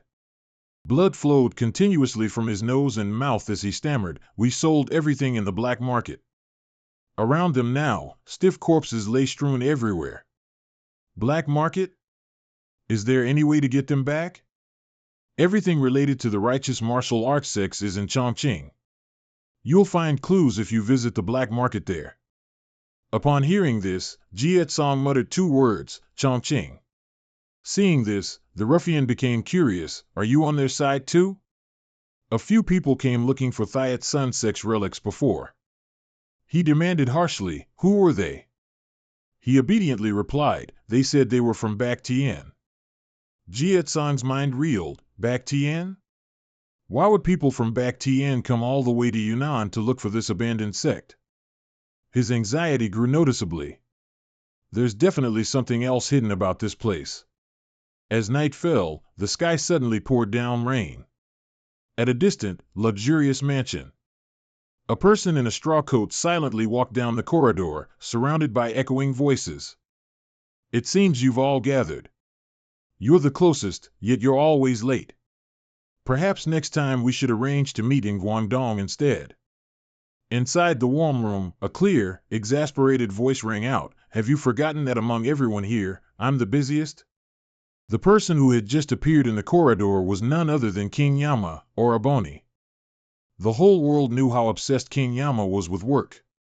A fire was lit right in the middle of the room. The character named Ha Song narrowed his eyes, smiling, and said, "The conference of the 6 kings and the Kwai King." Old Zhong sat down opposite him, simultaneously questioning, "What do you mean? Quickly turn a normal conversation into an argument. Why are you making enemies with the Martial Alliance? I haven't left yet, so what's there to worry about?" King Thom Tuesday clasped his hands together, slowly interrupting, "How can you act so pointlessly without any special reason? What if you get suspected?" Oraboni hissed angrily, "Don't you know everyone's been vying for dominance in the Martial Alliance recently? Joining in now will attract less attention." Vohin Tuong quickly interjected, "Humph, if this fails, don't forget the responsibility lies with the Tang family." Vanna, who had been silent, finally explained, "Actually, besides that, there are many other concerns." Oraboni observed the expressions of each elder, sighing in frustration, "Are you all gathered here today just to corner me? At this point, I'll just say it all then." Elder Hack chuckled, seemingly pleased, "There's no need to rush, as the 6 Kings Conference is about to begin. We'll discuss things slowly. So, let's start with the first issue." When the two words "poisonous dragon" echoed, upon hearing that name, everything became quiet. Everyone shared the same dilemma: how do we deal with that person?